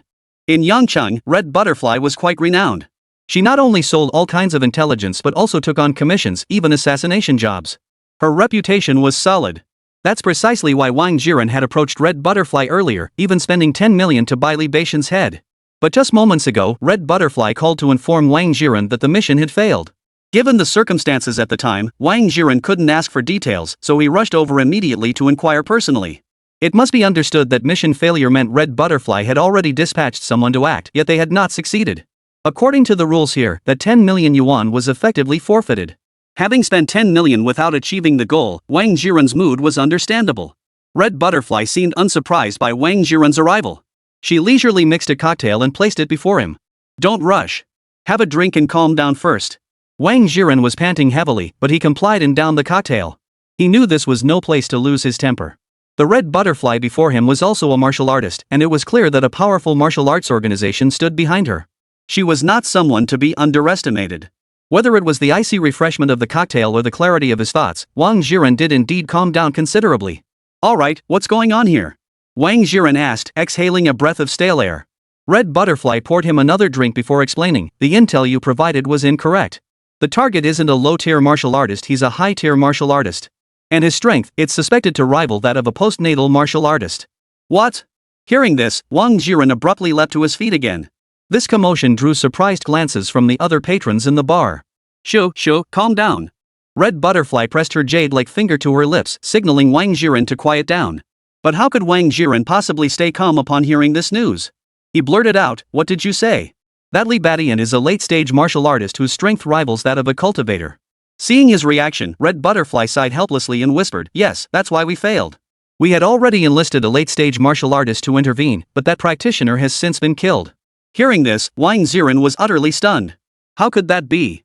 You must be mistaken. Li Badian was merely Wang Hao's classmate, the same age as him.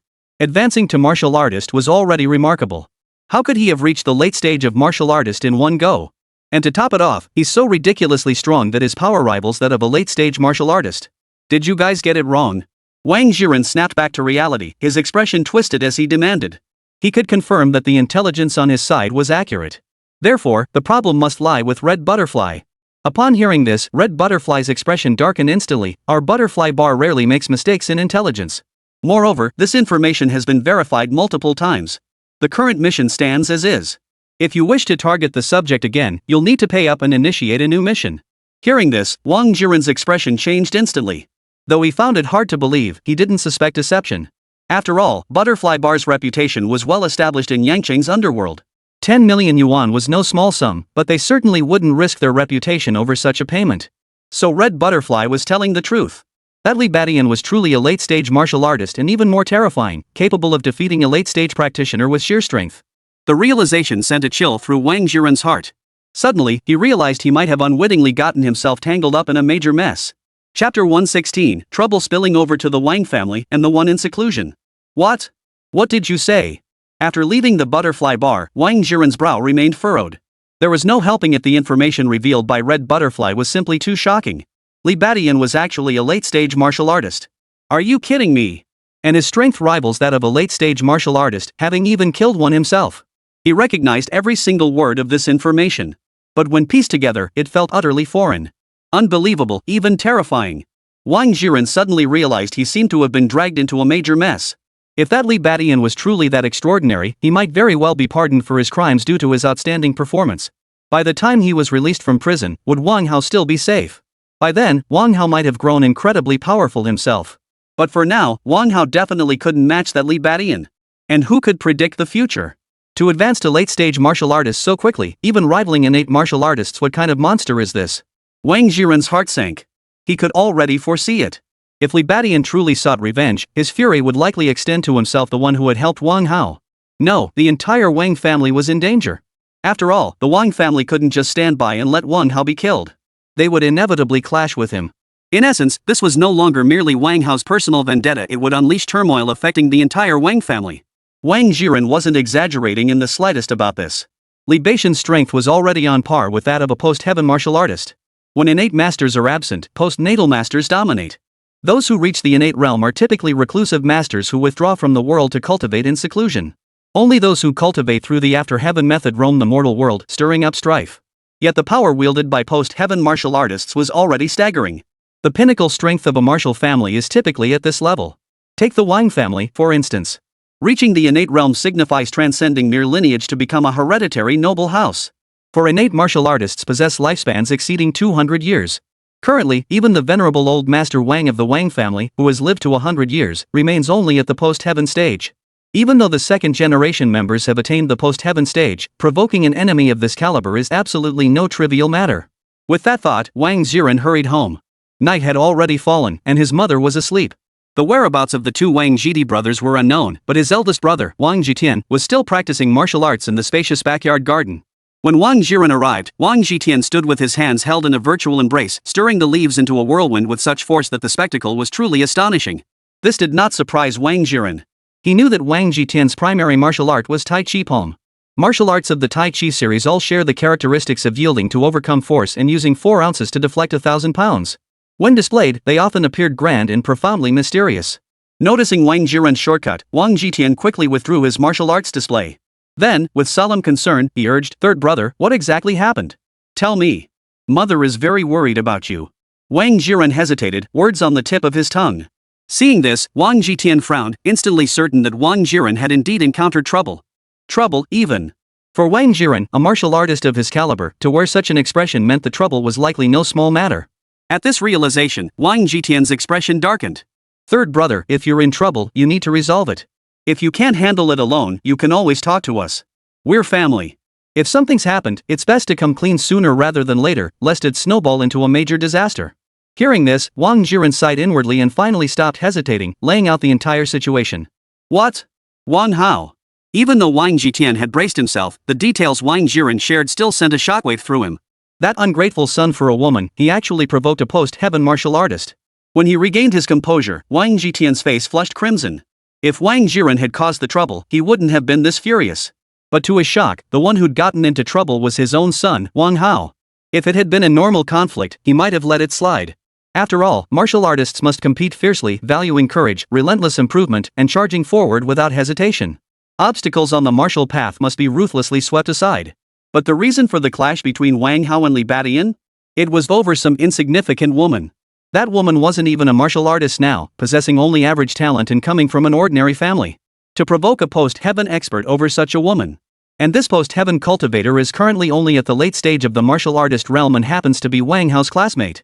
Such a person held boundless potential. In an instant, Wang Jitian grasped the gravity of the situation. His brow furrowed deeply, and the veins on his forehead throbbed violently.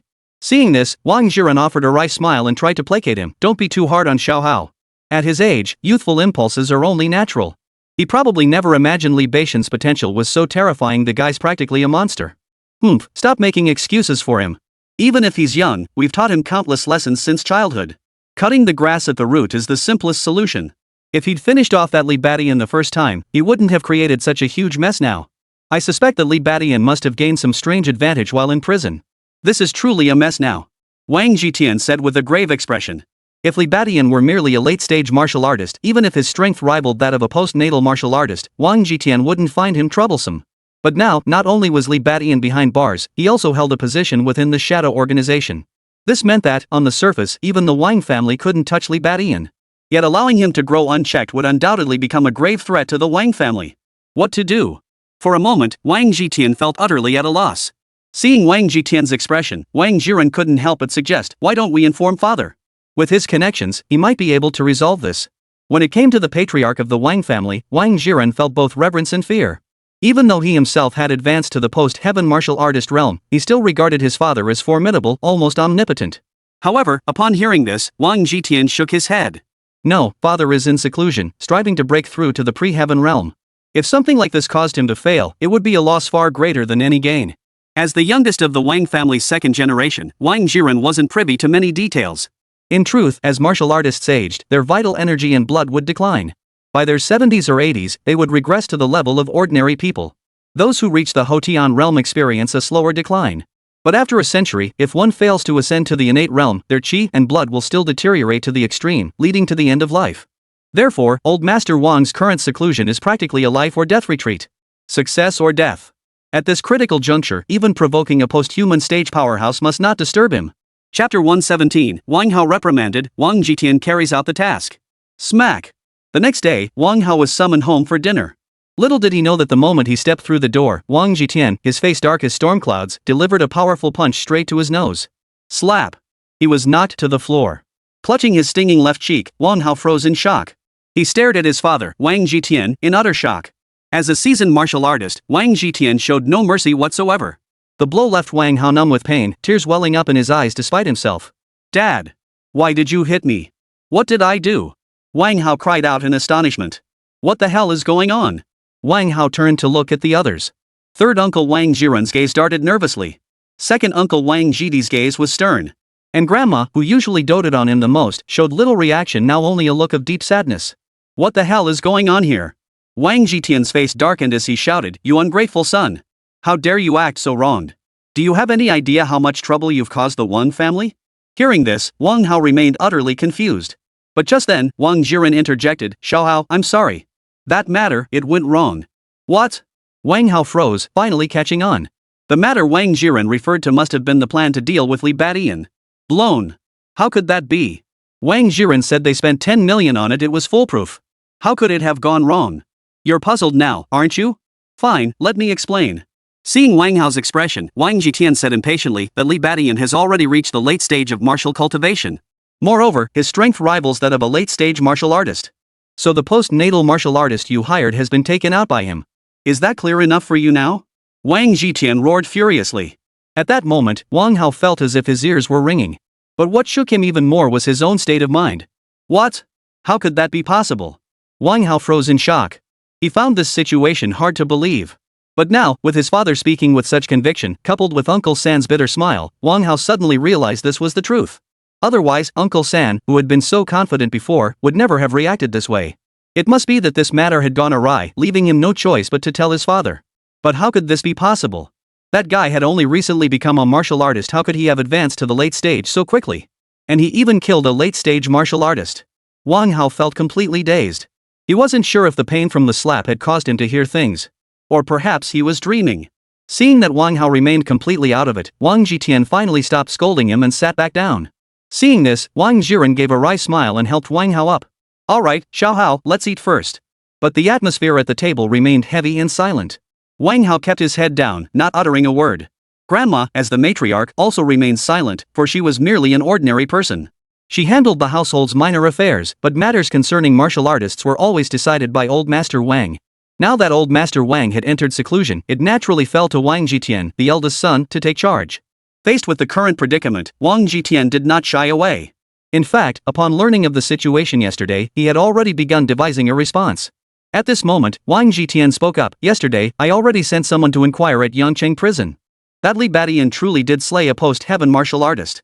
He is now the undisputed strongest prisoner within the walls. Hearing this, Wang Hao abruptly looked up. But upon catching Wang Jitian's stern gaze, he quickly lowered his head again. His fists clenched so tightly his knuckles turned white. Wang Jitian's words undeniably confirmed Li Badian's formidable strength. Upon hearing this, Wang Jidi and Wang Jiren's expressions grew grave, yet they nodded in agreement.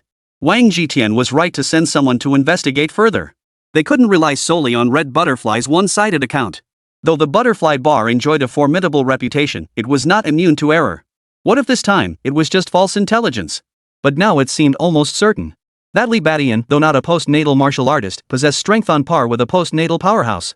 A martial artist capable of challenging opponents several tiers above his own must never be underestimated. What do we do now, brother? Have you thought of a plan? Wang Jidi spoke up at that moment. He clearly couldn't stay out of this matter. This situation stirred a hint of resentment toward his younger brother, Wang Jiren, and his nephew, Wang Hao. It was truly a case of trouble finding him when he least expected it. Hearing this, Wang Jiren immediately turned to Wang Jitian. If he were dealing with a martial artist, he had 100 ways to handle it. But if the opponent was a late-stage cultivator, he was helpless. After all, he himself had only recently ascended to that level. The thought sent a chill down Wang Jiren's spine. After all, he had once planned to confront Li Badian personally. But at that time, he had been stopped by the werewolves of the Shadow Organization. Back then, Wang Jiren had been furious with the werewolves, but now he felt a tinge of gratitude. Otherwise, had he truly confronted Li Badian, who knows what might have happened. Of course, Li Badian back then might not have been as powerful as he was now. But the lingering fear remained. Upon hearing Wang Jiti's inquiry, Wang Jitian immediately nodded. Li Badian's situation was indeed tricky.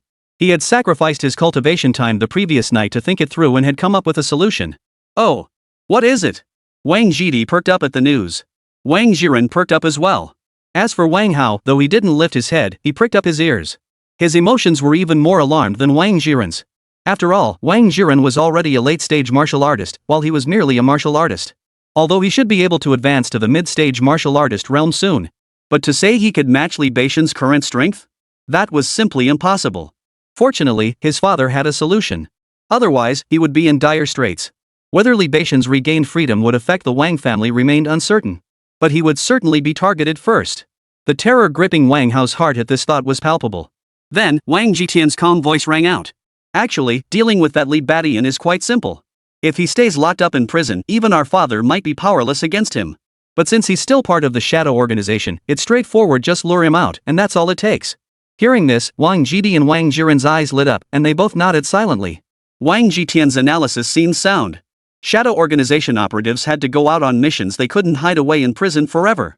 That meant they could lure him out and eliminate him during one of his assignments. But the problem was, how could they lure Li Badian out? Even if they succeeded in luring him out, would they truly have a chance against him? As if sensing their doubts, Wang Jitian immediately continued his explanation. As he spoke, Wang Jiti and Wang Jiren instantly paled with shock. Even Wang Hao listened in stunned silence, his heart sinking. Yet according to Wang Jitian's plan, it seemed Li Badian could indeed be eliminated. Chapter 118, Lion Roar Technique reaches minor mastery, Demon Beast Assault. Time flew by like a white horse passing through a crack. In the blink of an eye, another half-month had passed. On this day, a thunderous roar erupted from cell number 7. Roar!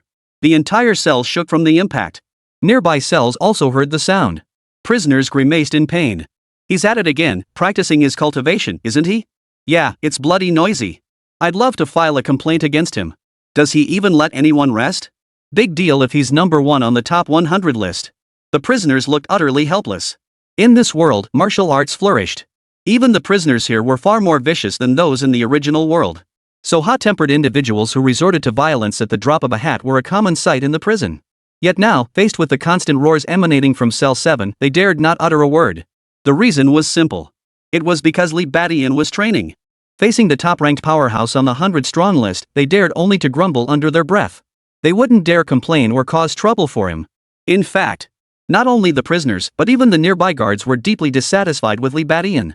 But they too merely grumbled under their breath, daring not to say much more. After all, this man now held equal standing with Warden Song Xian. He was also a martial artist with a promising future. Who knew when they might need his favor?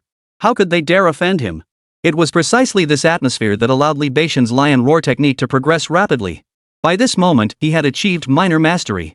Inside cell number 7, Li Badian ceased his roar and instead activated the system interface. Infinite Plunder System.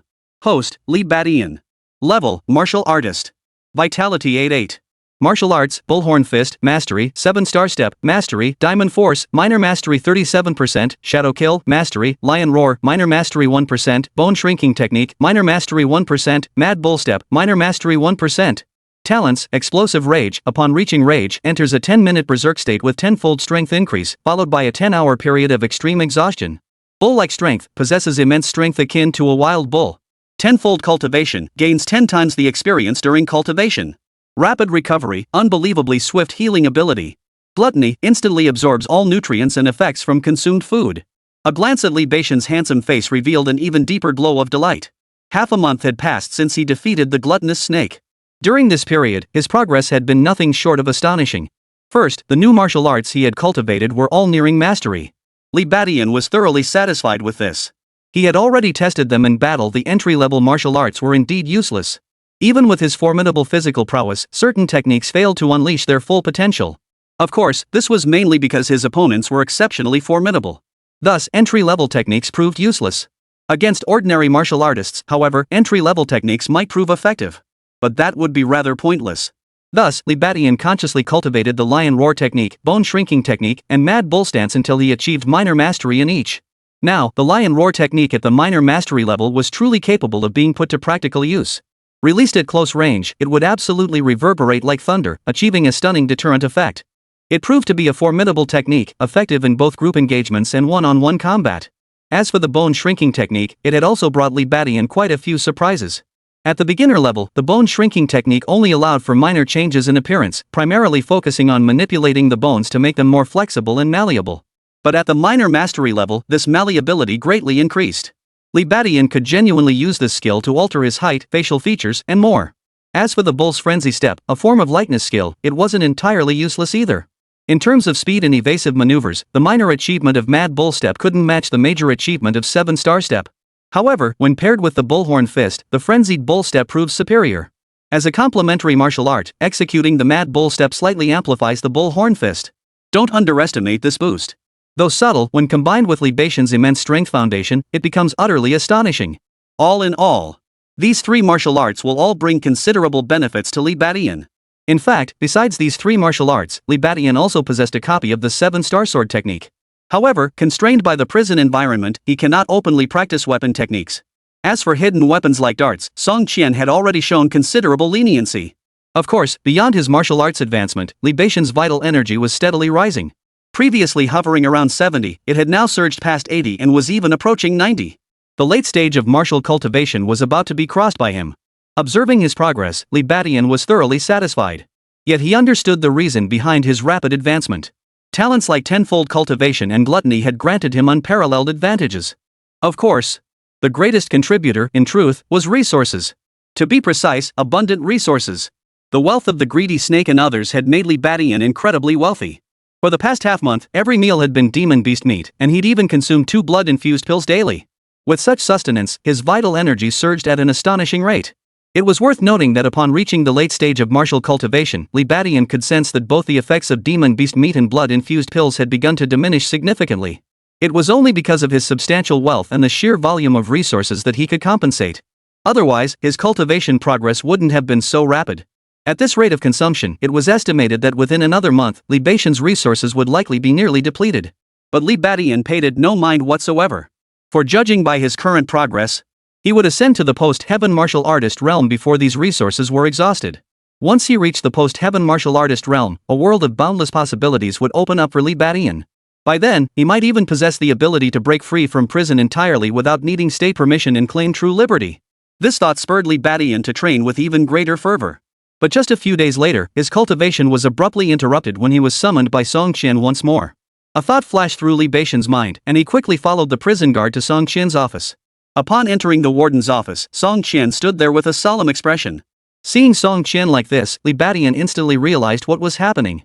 It seemed the Shadow Organization had another mission to assign. Sure enough, Song Qian stated directly, "Li Badian, the organization demands you depart immediately. This is an emergency mission. Manhwa Garden Station on Line 3 in Yangchang is currently under attack by a massive horde of demonic beasts. The situation is critical. Numerous citizens are suffering." Hearing this, Li Badian's expression instantly darkened, his pupils contracting sharply. A large-scale demon beast attack inside Yangchang itself. Chapter 119, Martial Arts Organizations Mobilize. Bone Shrinking Technique. What's going on? How did the demon beast suddenly invade the subway station? Li Badian snapped back to his senses, his expression hardening as he demanded. It must be understood. In this high martial arts world, while the wilderness teemed with countless demonic beasts, cities remained relatively safe. Especially in a bustling first-tier city like Yangchang.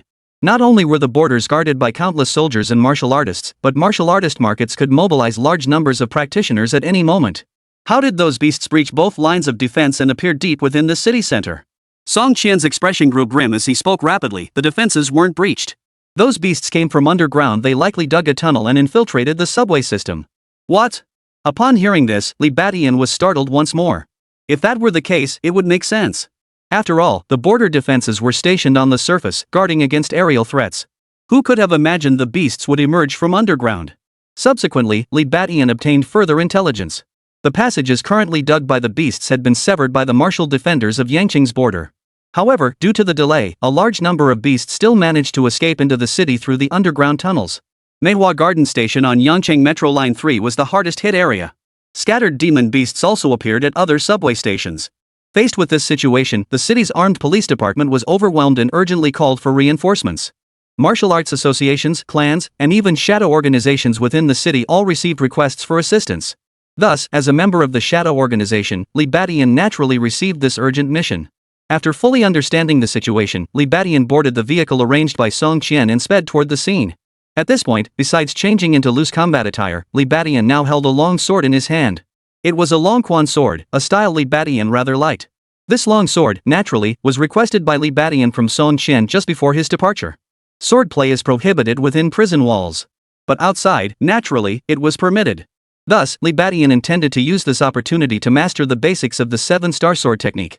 Another reason was that the demon beasts encountered this time were mostly a species known as the claw rat.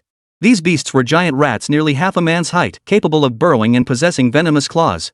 Judging from the intelligence, these marsupial moles possessed some innate demonic traits and should not be underestimated. Generally, it was best to fight them with weapons. Close combat risked being struck and poisoned. The clawed rat's venom is particularly insidious, inducing fear in its victims. The severity of the poisoning directly diminishes the target's combat effectiveness. Those poisoned too deeply might even lose their will to fight, allowing the claw rats to kill them with ease. Though Li Batian felt no fear, he nonetheless prepared a long sword, a convenient opportunity to practice the 7-star sword technique. The journey passed without incident. Half an hour later, Li Batian was delivered to the scene. At the Plum Garden subway station, exits A, B, C, and D were all sealed off by armed police. At exit B, Luo Lin's expression was grim. Hurry up, hurry up. Are there any martial artists? Get inside to assist immediately. While urging the martial artists on, Luo Lin led the armed police officers in evacuating the injured and even the deceased citizens. The armed police force's martial artists were too few in number, with most being martial arts apprentices. Therefore, Luo Lin did not participate in the combat herself, instead working with her colleagues to maintain order. Currently, the majority fighting on the front lines were still members of the Martial Artists Association. It was worth noting that martial artists from the Martial Arts Association received generous subsidies and benefits in peacetime. However, when combat erupts, especially against demonic beasts, they must heed the call and throw themselves into battle without hesitation. Failure to do so would result in severe repercussions later. While maintaining order, Luo Lin soon spotted a familiar face. It was Luo Yuan. Luo Lin's eyebrows twitched as she instantly recalled that Luo Yuan was acquainted with Li Batian. However, Luo Lin had no time to greet him. Luo Yuan didn't even glance at Luo Lin, rushing into the subway station with his companions, his expression grave. Luo Yuan's appearance reminded Luo Lin of Li Batian. Luo Yuan from the Martial Artists Association has arrived. Tian Shou from the Shadow Organization should be coming too. I wonder if we'll have another chance to meet. Her expression grew solemn, yet a glimmer of hope flickered within her eyes. Women inherently admire strength. Luo Lin was no exception. But as a martial artist, her admiration naturally flowed toward those even stronger than herself. Li Batian's previous performance had left an indelible impression on her. So much so that she often found herself thinking of him during this period. Luo Lin didn't deny this. As a martial artist, she openly acknowledged her strong admiration for Li Batian. Unfortunately, he belonged to the Shadow Organization, making it difficult for them to meet under normal circumstances. What Luo Lin hadn't anticipated was the massive demon beast attack that had breached the city walls. This time, not only the Martial Artists Association, but also the martial families and even members of the Shadow Organization would be present. Would she have a chance to see Li Batian? As Luo Lin pondered this, a prison transport vehicle suddenly sped toward them. Her spirits soared instantly as she fixed her gaze upon it. A prison vehicle meant it was likely the Shadow Organization. The next instant, the door opened and a figure carrying a long sword stepped out. This figure wore a hat and a mask covering their face. Their attire bore a striking resemblance to Li Batian's. But when Luo Lin caught sight of it, she immediately shook her head inwardly. Though the figure's attire bore a striking resemblance to the Li Batian she knew, he was far too short, barely reaching 5 feet 3 inches. Li Batian was well over 1.7 meters tall. Disappointed, Luo Lin withdrew her gaze. But at that moment, the figure looked at Rolling with some surprise. Huh, it's Luo Lin. Right, she's with the armed police department. It makes sense she'd be here. That figure was none other than Li Badian. The reason his height appeared to be under 1.6 meters was simply because, before getting out of the car, Li Badian had already employed his partially mastered bone shrinking technique to alter his form. Of course, for a mission like this directly exterminating demon beasts, there was no need to hide his identity or alter his appearance. Still, Li Badian had instinctively employed it mainly to test its effectiveness. And right now, the results seemed surprisingly effective. He cautiously walked past Rolling, who paid him no mind whatsoever. Ha! With a light chuckle, Li Badian stepped past Luo Lin and strode briskly into the subway entrance. In an instant, a thick, pungent smell of blood hit him. At the same time, the reinforcement team from Yangchang Martial Arts University also arrived at Exit A. Had Li Badian been present, he would have been astonished to discover both Wang Hao and Lin Xiaodan had arrived at the scene. At this very moment, Lin Xiaodan, who had just ascended to the rank of martial artist, gazed at the subway entrance with a mix of apprehension and excitement. Wang Hao, however, bore a deep, intense gaze, his eyes concealing a hint of ruthlessness. Chapter 120, The Wang Clan's Demon Beast Uprising, Wang Hao's Fire Control Heaven. Yangchang Subway Line 3, Exit A. The support team from Yangchang Martial Arts University had also arrived at this location. After the team leader conferred with Director Luo, he returned to Wang Hao, Lin Xiaodan, and the others. This reinforcement team from Martial Arts University naturally consisted entirely of martial artist level students. Surveying the group, the leader declared solemnly, "As students of Martial Arts University, the nation has provided you with immense support during your growth. Now is the time for us to repay that debt. Of course, you are fortunate. After all, in the past, only students venturing into the wilderness had such opportunities for training.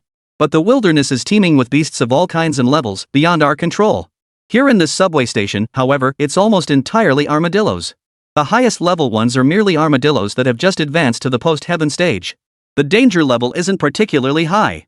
Overall, this is an excellent opportunity for you to gain experience. I hope everyone will cherish this chance. Of course, you mustn't be careless. It would be a shame if any promising martial artists were to fall in this small subway station. Alright, that's all I have to say. Follow me inside. I'll protect you all during this process, but there's a chance I might not be able to shield everyone. Stay vigilant and look out for one another." Wang Hao, Lin Xiaodan, and the others naturally had no objections and all agreed. They then followed their leader, a postnatal martial artist, and briskly entered the subway entrance. The scent of blood hit them like a wave, causing most of the students' expressions to darken. Lin Xiaodan, who had just advanced, clenched her delicate fists. She nervously leaned toward Wang Hao beside her and said, "Wang Hao, you have to protect me, okay?" Wang Hao shot back irritably, "Of course I will. You cost me a fortune in resources to become a martial artist." Hearing this, Lin Xiaodan giggled sweetly, her face glowing with happiness. Just a few days prior, Wang Hao had inexplicably provided her with a massive amount of resources. With those resources, she had naturally become a martial artist. Thus, this time, she had no choice but to heed the signs and come to this battlefield. But compared to nervousness, excitement still dominated Lin Xiaodan's feelings. After all, she's become a martial artist now. Seeing Lin Xiaodan's excited expression, Wang Hao silently shook his head. If he didn't still care about this woman, he wouldn't have gone to such lengths. His father had already shown disdain for Lin Xiaodan. If he didn't lend her a hand now, they'd likely part ways. With no other choice, Wang Hao could only allocate some resources to sponsor Lin Xiaodan's path to becoming a martial artist. Of course, this was merely a minor matter for Wang Hao. What mattered far more now was the demon beast uprising unfolding before him. At this thought, a ruthless glint flashed in Wang Hao's eyes. He knew this demon beast uprising wasn't an accident, it was orchestrated. The mastermind behind it all was none other than their own Wang family. This matter actually began earlier. After realizing Li Badian was a formidable foe, Wang Jitian began scheming to deal with him. His plan was simple. He would use certain events to lure Li Badian out and eliminate him. As a member of the Shadow Organization, Li Badian would inevitably be assigned missions. But luring him out and even creating the perfect opportunity for a decisive strike was no simple feat. It took nearly a month of planning for the Wang family to successfully lure a group of armadillos. That's right. This pack of clawed rats was lured by the Wang family. They were the masterminds behind the demon beast uprising. The true purpose behind instigating this demon beast uprising was to create chaos, lure Li Badian out, and slay him. Wang Hao knew this too, which is why he was so excited right now. He licked his lips, thrilled at the thought of slaying Li Badian moments from now. The best part was that Lin Xiaodan was still by his side. She would witness Li Badian's demise alongside him. After witnessing Li Badian's demise, Lin Xiaodan would surely become even more devoted to him. Then he could have her in any position he wanted, play with her however he pleased. "Ha! Wang Hao, why are you so happy?" Just then, Lin Xiaodan looked at Wang Hao with puzzlement. She was surprised to see the corners of his mouth curving upward. But the problem was, when they stepped into the subway entrance, what greeted them was a hellish scene. Blood and severed limbs were everywhere. Some belonged to humans, others to ferrets. Seeing this scene, Lin Xiaodan's pretty face turned pale with fear. She turned to look at her boyfriend, only to find a strange smile on his face. What was going on? Wang Hao's smile vanished. Nothing. I'm just a little excited. After all, the teacher said opportunities like this don't come often. Come on, stay close to me. We'll take on those Tasmanian devils together. Lin Xiaodan didn't think twice, following Wang Hao as they sprang into action. Meanwhile, the other students began to split up. Some went to rescue people, others to fight the Tasmanian devils. Ha! In the next instant, Lin Xiaodan let out a fierce cry, swinging her long sword to strike at a claw rat at the early martial artist level. But her expression quickly darkened. Her seemingly decisive strike had only managed to carve a trivial wound on the marsupial claw beast. Blood spurted out, seemingly enraging the marsupial. Seeing this, Lin Xiaodan let out a startled cry and immediately activated her lightness skill, attempting to evade. But the marsupial's speed was astonishing. In the blink of an eye, it closed the distance, claws extended. Just as it was about to strike Lin Xiaodan, a dark shadow darted in from the side. Fire fist. A fist enveloped in flames met the ferret's claws head-on. Boom! The flames exploded outward, causing the marsupial to shriek in alarm. Wang Hao. Lin Xiaodan's eyes lit up, then she added with concern, "You're fighting up close, watch out for its poison." It's fine. My flames counter it perfectly. Wang Hao laughed aloud and charged toward the marsupial. Flames swirling around his fists, his aura formidable. This was his innate talent, fire control. He could unleash flames at will from any part of his body. An elemental talent, immense in both power and potential. Boom! Boom! Boom! His Tai Chi punches, now infused with fire, swiftly crushed the early-stage martial artist's armadillo to death. The scent of blood rose, mingled with the acrid smell of scorched flesh. Wang Hao, your flame talent is incredible. Lin Xiaodan watched, her eyes sparkling with admiration. Beasts typically possess thick, tough hides, so while these marsupial monkeys weren't adept at defense, they were remarkably resilient. More crucially, their attacks were fierce and swift. If she had to fight them alone, she wouldn't stand a chance. But Wang Hao killed it with just a few punches. A gifted martial artist truly is formidable. Meanwhile, on the other side, Li Badian was locked in a fierce struggle with a clawed rat, his long sword swinging wildly. Chapter 121, Cultivating the 7-Star Sword Technique, Lion Roar Shakes the Demon Beast. Slash, thrust, chop, flick. Li Badian selected a saber-tooth rat to begin cultivating the 7-Star Sword Technique. Practicing in combat proved far more efficient than routine training. However, the rapidly shifting dynamics of combat made it difficult for most practitioners to master. But Li Badian was different. Ordinary martial-grade beasts posed little threat to him. Thus, facing this one marsupial mole was effortless for him. The marsupial's attacks landed on him, yet they couldn't breach his defenses. Unable to breach his defenses, the venom naturally failed to take hold. In contrast, Li Badian swung his long sword freely, executing the 7-Star Sword Technique with effortless precision. These Tasmanian devils look intimidating, but they're actually pretty weak. Li Badian murmured to himself after battling the clawed rats for a while. With his partially mastered diamond hardness technique, he held an innate advantage against these martial artist-level demon beasts. As for his attacks, although he was only cultivating sword techniques without any attack power bonuses, his sheer strength was overwhelming. The power of a late-stage martial artist combined with his ox-like strength talent meant that even a casual slash could carve deep, bone-exposing wounds into the marsupial's flesh. Splatter! Within a minute, the terror claw rat lay utterly dead at Li Badian's hands. He severed a section of its tail before charging toward the next marsupial. As for the demon beast carcasses, he didn't need to collect them himself. Simply severing a tail segment would suffice, the rest could be claimed from the authorities later. Li Badian swiftly located another clawed rat and engaged it once more. But this time, before he could finish it off, an unexpected turn of events unfolded. Squeak! Squeak! At that very moment, 2 new Tasmanian devils suddenly closed in from both sides of Li Badian. One of them was even a mid-stage demon beast. It seemed Li Badian was about to be surrounded by 3 rodents. But just then, Li Badian suddenly opened his mouth and unleashed the lion roar technique. Get out of here! Semi-transparent sound waves instantly swept out. The 2 early-stage demon beasts, the clawed rats, were instantly struck hard, blood trickling visibly from their ears. The mid-stage demon beast, the clawed rat, also suffered greatly. Its body trembled violently, and its movements slowed considerably. Seeing this, Li Badian chuckled. He swung his long sword, swiftly dispatching all 3 clawed rats one by one. Whoa! What kind of martial arts is that? Damn, that guy is so strong. His swordplay isn't anything special, but he knows sonic martial arts? He took out 3 or 4 clawed rats in just a few moves? Li Badian's battle quickly drew the attention of nearby martial artists. No wonder the roar of his lion's roar technique was simply too overwhelming. Martial artists nearby all turned to look in astonishment. Among them was Luo Yuan. Seeing Li Badian's attire, Luo Yuan raised an eyebrow, sensing a familiar vibe. But he quickly shook his head. Luo Yuan hadn't recognized Li Badian mainly because, first, his height and build were different. Second, his fighting style had changed. The Li Badian he knew previously relied on fist and foot techniques. But this Li Badian wielded a long sword and employed sonic-based martial arts. Naturally, Luo Yuan failed to connect the two. Nevertheless, Li Badian's presence caught his attention. Li Badian's movements were simply too swift. Though he was a late-stage martial artist himself, most practitioners at that level would struggle against a rattata. It was as effortless as slicing through melons and vegetables.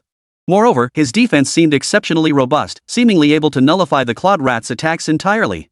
Realizing this, not only Luo Yuan but also nearby martial artists began moving closer to Li Badian.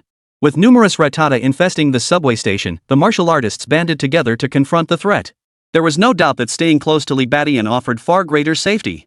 Li Badian soon spotted Luo Yuan and the other martial artists. Huh, is that Luo Yuan? Li Badian glanced over and spotted Luo Yuan among the crowd of martial artists. He hadn't expected to run into Luo Yuan here. But upon reflection, it made perfect sense. Martial artists registered with the Martial Artists Association, while having no obligations, did bear responsibilities. That duty was to step forward when the situation was critical. This demon beast uprising had summoned martial artists from all manner of organizations, so Luo Yuan's presence here was hardly surprising. Oh, right. If that's the case, then what about Wang Hao? As a martial arts university student, might he also be here? At that moment, Li Badian suddenly thought of Wang Hao. Wang Hao was also a martial artist, a gifted one at that. Could he have been summoned here too? Li Badian scanned his surroundings, his heart racing with excitement. The area was swarming with martial artists and frantic kangaroos darting everywhere. Seeing this chaotic scene, he instantly realized this might be the perfect opportunity to deal with Wang Hao. So, where could he be? Li Badian scanned his surroundings, then began moving while fending off the clawed rodents. A subway station not exactly small, but certainly not large either. Finding Wang Hao shouldn't be too difficult. With this thought, a murderous intent flashed in Li Badian's eyes. Originally, he had planned to wait until he was completely free before taking action against Wang Hao. But now it seemed fate itself was aiding him, presenting such a perfect opportunity and circumstance. If he took Wang Hao out here, he could easily blame it on demonic beasts. All in all, this was a prime chance to exact revenge ahead of schedule. Meanwhile, Wang Hao, accompanied by Lin Xiaodan, fought off the kangaroo rats while simultaneously searching for Li Badian's whereabouts. He knew that before this, his father, along with his second and third uncles, had already entered the subway station and gone into hiding. Once they located Li Badian, they could surround and eliminate him. Unfortunately, after circling halfway around, Wang Hao still hadn't detected Li Badian's presence. Found you. But just then, not far from Wang Hao, a sword-wielding figure paused abruptly, a look of delight flashing in their eyes. There was no doubt about it, it was Li Badian. Li Badian's speed in slaughtering the kangaroo rats was no less impressive than that of Wang Hao, a gifted martial artist. So while Wang Hao circled halfway around, Li Badian had already covered most of the subway station. Wang Hao hadn't spotted Li Badian, but Li Badian had spotted him. Of course. The reason was naturally the bone shrinking technique. After Wang Hao glanced at him twice, Li Badian, who had activated the bone shrinking technique, was completely overlooked. Like Luo Lin and Luo Yuan, Wang Hao didn't notice Li Badian's presence either. Conversely, Li Badian spotted Wang Hao with remarkable ease. The main reason was his signature innate ability, fire manipulation. Not only did flames erupt from his fists, but at times, flames would even rise from other parts of his body. This made him exceptionally conspicuous. Though the subway station was still lit, Wang Hao's activated talent ability drew all eyes to him. Thus, Li Badian quickly spotted Wang Hao among the crowd of students. But to his surprise, standing beside Wang Hao at that moment was none other than Lin Xiaodan. That S here too? Perfect. Li Badian's spirits soared instantly. Though he had no idea why Lin Xiaodan was here, it didn't stop him from seizing this perfect moment for revenge. Chapter 122, Rat Pack Ambush, Death and Chaos. Seeing Wang Hao and Lin Xiaodan together filled Li Badian with an unusual sense of delight. He was aware that various organizations in Yangcheng would dispatch martial artists to provide support. He remained uncertain about Martial Arts University. After all, he had never attended Martial Arts University himself and was unfamiliar with its rules. Therefore, he couldn't be certain if Wang Hao would show up. But now, not only had Wang Hao appeared, but Lin Xiaodan had shown up too. This was an unexpected stroke of luck. Without hesitation, Li Badian immediately seized this chance to exact his revenge. He hadn't acted earlier only because he feared it would jeopardize his own position. But now, amidst the chaos of the melee, he could exact his revenge without risking his own safety. With this, he naturally had no reason to remain indifferent. With his decision made, Li Badian sprang into action. 7-star step. In an instant, Li Badian's feet traced the 7 stars pattern as he shot forward. His mastery of the 7-star step caused his star martial soul to transform into shimmering starlight. In the blink of an eye, Li Badian formed multiple illusory figures as he streaked forward. His speed was utterly astonishing. What? So fast? This is the pinnacle of lightness kung fu. The surrounding martial artists were startled once more at the sight. Even Wang Hao and his companions couldn't help but look on in astonishment. Mastery of martial arts at this level was extremely rare. Even among those who cultivate martial arts through cultivation, few ever master them. Yet now, Li Badian, a martial artist, had demonstrated it. The succession of illusory forms stirred envy in the hearts of all present. Students like Wang Hao and Lin Xiaodan were utterly astonished. Illusory soul shadow. Is this the legendary pinnacle of martial arts mastery? The martial artists of Yangcheng truly harbor hidden talents. Even the accompanying teacher, a practitioner of acquired martial arts, felt inadequate in comparison. Wang Hao and Lin Xiaodan glanced over but detected nothing amiss. This was because Li Badian's form was shifting and he wasn't charging toward them. It turned out that, after activating his perfected 7-star step, Li Badian did not immediately attack Wang Hao and Lin Xiaodan. Instead, he charged toward the dense cluster of kangaroos in the distance. The reason was simple. He intended to use the armadillos to create greater chaos on the battlefield, then seize victory amid the confusion.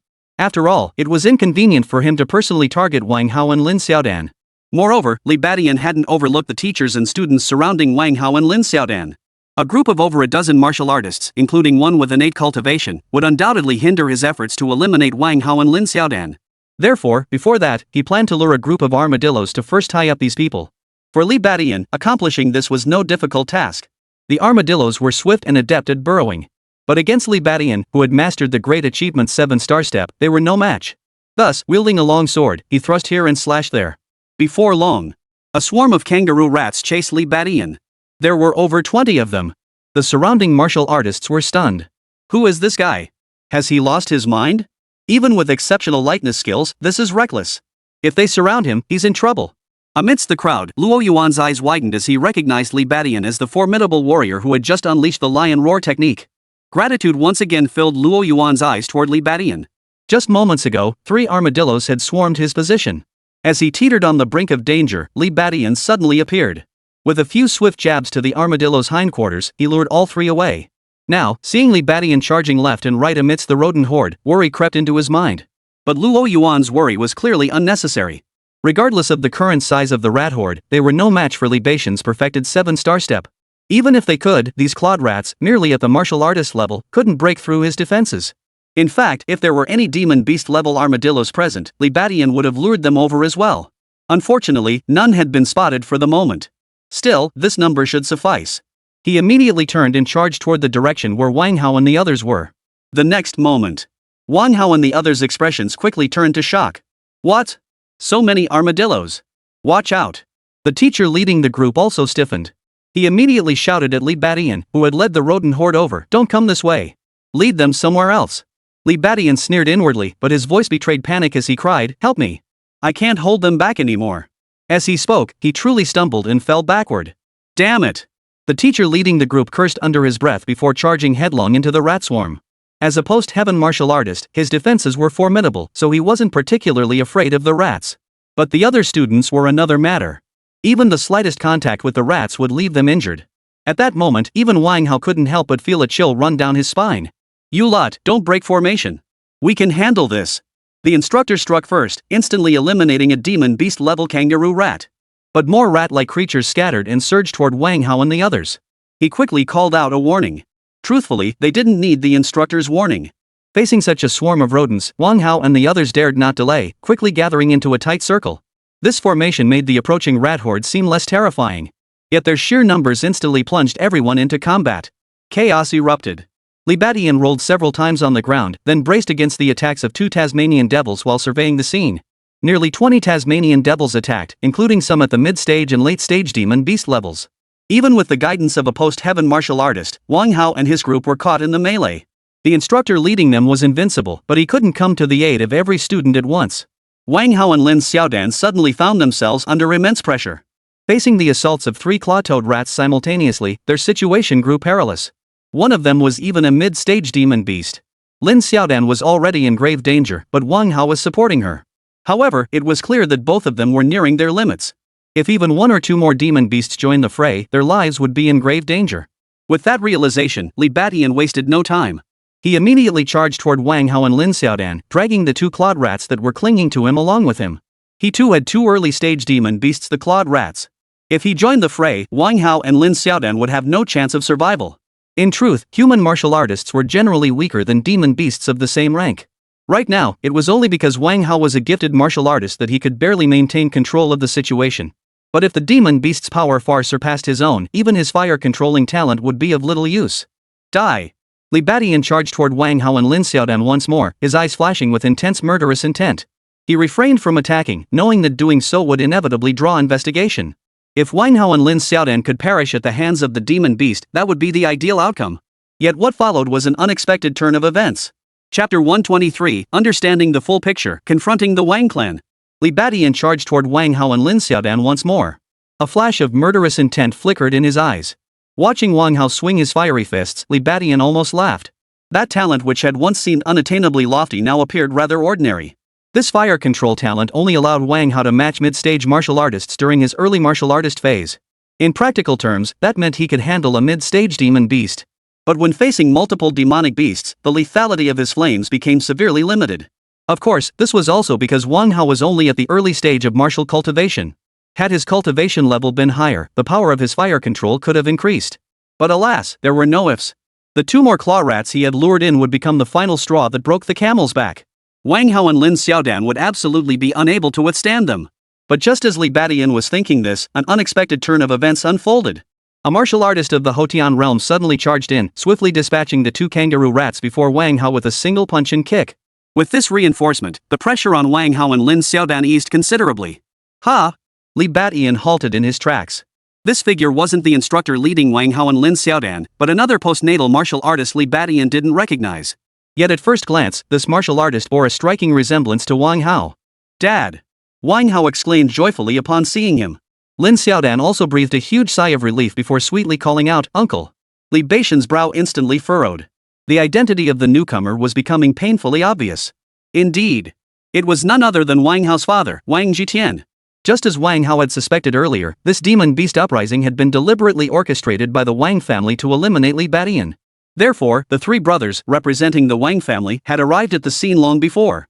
Earlier, they had been stationed near the other three exits, monitoring Li Badian's arrival.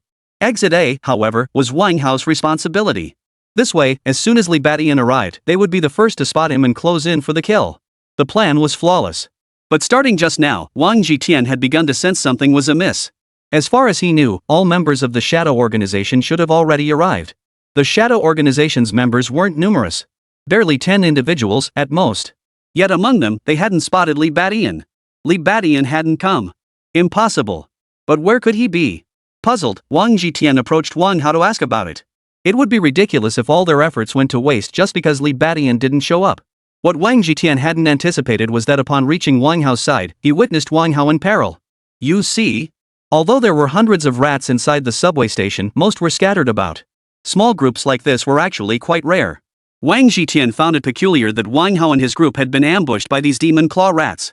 But there was no time for second thoughts.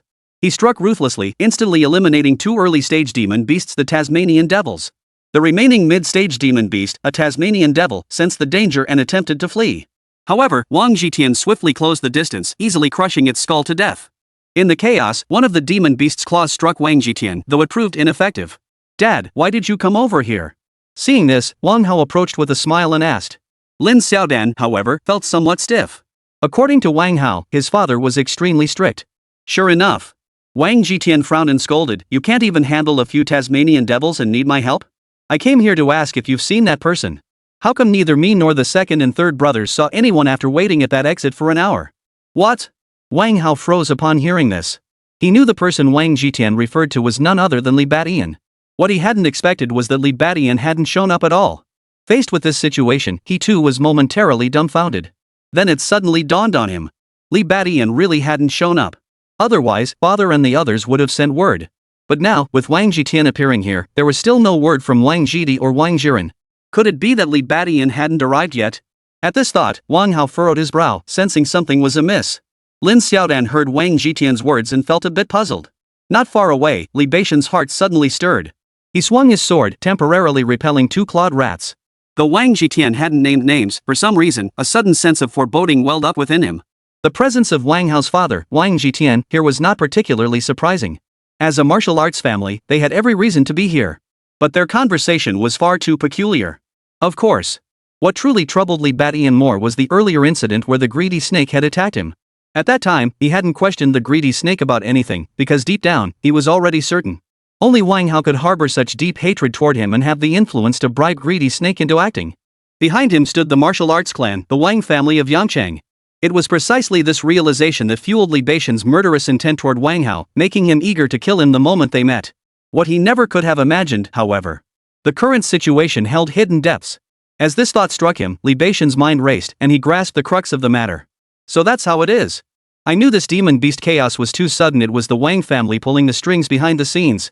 And their goal, most likely, is to lure me here, to eliminate me. At this realization, Li Batian's eyes flashed with sharp brilliance. He understood completely. It made perfect sense. After the greedy snake's assassination attempt failed, what would the Wang family's reaction be? That much seemed easy enough to guess. Put yourself in his shoes. If Li Batian himself had provoked a late-stage martial artist, a prodigy whose prowess rivaled that of a late-stage martial artist, he too would be sleepless with fear and dread. What would be the most urgent desire at that moment? Of course, it would be to eliminate him by any means necessary, as quickly as possible. Otherwise, once that prodigy matures, the consequences would be unimaginable. Wang Hao might not possess such foresight, but his martial elder Wang Jitian and others would certainly not repeat past mistakes. For if Li Batian wasn't eliminated now, the Wang family would soon face utter annihilation. Given this, it was hardly surprising that Wang Jitian appeared here and joined forces with Wang Hao. It was highly probable that they were the masterminds behind the demon beast uprising. If my guess is correct, Wang Hao's two uncles are here too. They've laid a trap for me, a veritable net of heaven and earth.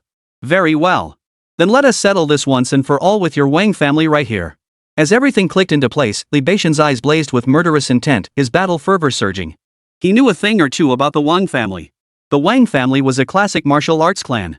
The first generation consisted of seasoned postnatal martial artists. The 3 second-generation members were all postnatal martial artists. Wang Hao, meanwhile, belonged to the 3rd generation. The absence of innate martial artists meant he could take them on. Chapter 124, take them down one by one, assassinate Wang Jiren. What's somewhat ironic is that Li Batian's knowledge of the Wang family's intelligence actually came from Wang Hao. Back in high school, this guy constantly bragged about his family background. Now, ironically, it had ended up aiding Li Batian considerably. Realizing this was most likely a deadly trap set by the Wang family, Li Batian's eyes blazed with murderous intent. His fighting spirit surged. The Wang family possessed no innate martial artists, which meant he had absolutely nothing to fear. Though there were many acquired martial artists, the current chaos seemed like the perfect opportunity to eliminate them. With this thought, Li Batian immediately retreated while fighting alongside the 2 armadillos. With Wang Jitian's arrival, it was no longer appropriate to deal with Wang Hao and Lin Xiaodan. After all, besides Wang Jitian, there was also the team leader instructor, who was also an acquired martial artist. With 2 postnatal martial artists present, even if they attracted 100 clawed rats, it would be difficult to accurately surround and kill Wang Hao. Besides, attracting over 100 at once would be absurd. Doing so would inevitably draw attention to Li Batian. In short, it was no longer the right time to deal with Wang Hao and Lin Xiaodan. Yet Li Batian remained undeterred. After all, even without Wang Hao, there were still 2 other Wang family postnatal martial artists. According to their information, those 2 Wang family post-heaven martial artists were currently stationed at the other 2 exit zones. Though not too far away, if he moved fast enough, it should be possible to eliminate them one by one. With that thought, Li Batian wasted no time. He immediately led the 2 kangaroo rats away from exit A, where Wang Hao was located. Next, he deliberately targeted mid-stage and even late-stage demon beasts among the clawed rats to draw their fire. For such a chaotic battlefield to be effective against post-heaven martial artists, he needed at least dozens of marsupial monkeys of this caliber. 2, 4, 10. In the blink of an eye, Li Batian returned to the B exit area with 10 more clawed rats in tow. This area was occupied by Luo Yuan and his group. Seeing Li Batian reappear, Luo Yuan and the others were once again filled with astonishment. Look! He's back! He's still alive! And there seem to be far fewer Tasmanian devils behind him now. Impressive! With him distracting the thylacines, things will be much easier for us. The martial artists all murmured their admiration. In truth, Li Batian's monster drawing tactics proved immensely helpful to the martial artists provided he wasn't deliberately charging at someone. His presence drew the attention of numerous marsupials, allowing the warriors to unleash their attacks without worry. Thus, despite the marsupial monkeys' formidable defenses, they quickly suffered heavy casualties. But Li Batian didn't linger long. After sweeping through 10 mid to late stage demon beasts, he vanished into the twinkling starlight. Who the hell was that? Does anyone recognize him? He's incredible. Yeah, we struggle to survive against a single clawed rat, yet he seems to handle them with ease. Luo Yuan and the others stared at Li Beixian's retreating figure, utterly astonished. As fellow martial artists, they approached the terror claws with extreme caution and meticulous care. But Li Beixian moved with effortless grace, coming and going as he pleased, radiating sheer elegance. Such a feat would likely be beyond even a late-stage martial artist. Truly a remarkable man. Meanwhile, on the other side, Wang Jiren frowned as he stared at the entrance where no more martial artists were entering. By now, he had already contacted Wang Jitian and the others. Neither he nor they had spotted Li Beixian. This was highly unusual. Now, they even suspected their intelligence might have been flawed. Or perhaps the previous ambush, while failing to kill Li Beixian, had severely wounded him. Thus, even with the demon beast chaos erupting in Yangchang, Li Beixian hadn't dispatched reinforcements. Because he was injured. Realizing this, Wang Jiren's expression darkened considerably. Stirring up this demon beast uprising was no simple task for the Wang family. If measured in monetary terms, the cost had already far exceeded 10 million. In truth, such expenditures were a considerable burden even for a martial arts clan like theirs. If this happened a few more times, they wouldn't even need Li Beixian to intervene, they'd face financial collapse immediately. For martial artists, financial collapse was a devastating situation. Without adequate nutritional intake, martial artists couldn't even maintain their current chi and blood levels, let alone enhance their strength. Thus, the martial path is like rowing against the current. If you don't advance, you fall behind. But the problem now was that unless they eliminated Li Beixian, their anxiety would never subside. Of course, if Li Beixian were truly incapacitated to the point of being unable to undertake missions, then perhaps their goal would be achieved. But just as Wang Jiren was pondering this, a series of heavy footsteps suddenly echoed from behind, followed by the startled cries of martial artists. Get out of the way. Holy, what's going on? How did so many armadillos appear? Ha! Wang Jiren followed the commotion and witnessed a startling scene. A martial artist stepped through a sea of starlight like martial soul illusions, flashing toward them. Following closely behind him was a horde of Tasmanian devils. The sheer density of them sent a chill down Wang Jiren's spine, even as a martial artist of his caliber. What the hell? Yet unlike the other martial artists, he did not retreat. As a postnatal martial artist, he actively advanced toward them. This time, though his primary goal was to eliminate Li Beixian, he also needed to put on a show for appearances. It was worth noting that the subway station had 3 levels. The largest rat infestation was naturally on the 3rd underground level, followed by the 2nd level, then the 1st. The first level, closest to the exits, had the fewest rodents. A postnatal martial artist like Wang Jiren should have gone to the 2nd level, or even the 3rd. Yet here he was, lingering on the 1st level, seemingly uninvolved. His status as an acquired martial artist already made him somewhat conspicuous. If he blatantly avoided combat, it would be hard to justify. Of course, the primary reason was that, in his view, these were merely demon beast level clawed rats. Even if many appeared to be mid to late stage demon beasts, they were hardly something to fear. Thus, instead of retreating, Wang Jiren advanced to meet them head-on. Li Beixian immediately noticed Wang Jiren advancing instead of retreating. He must be one of Wang Hao's uncles. His eyes lit up. The only person who would advance toward him in this situation was undoubtedly a postnatal martial artist. Li Beixian was well aware of the situation inside the subway station.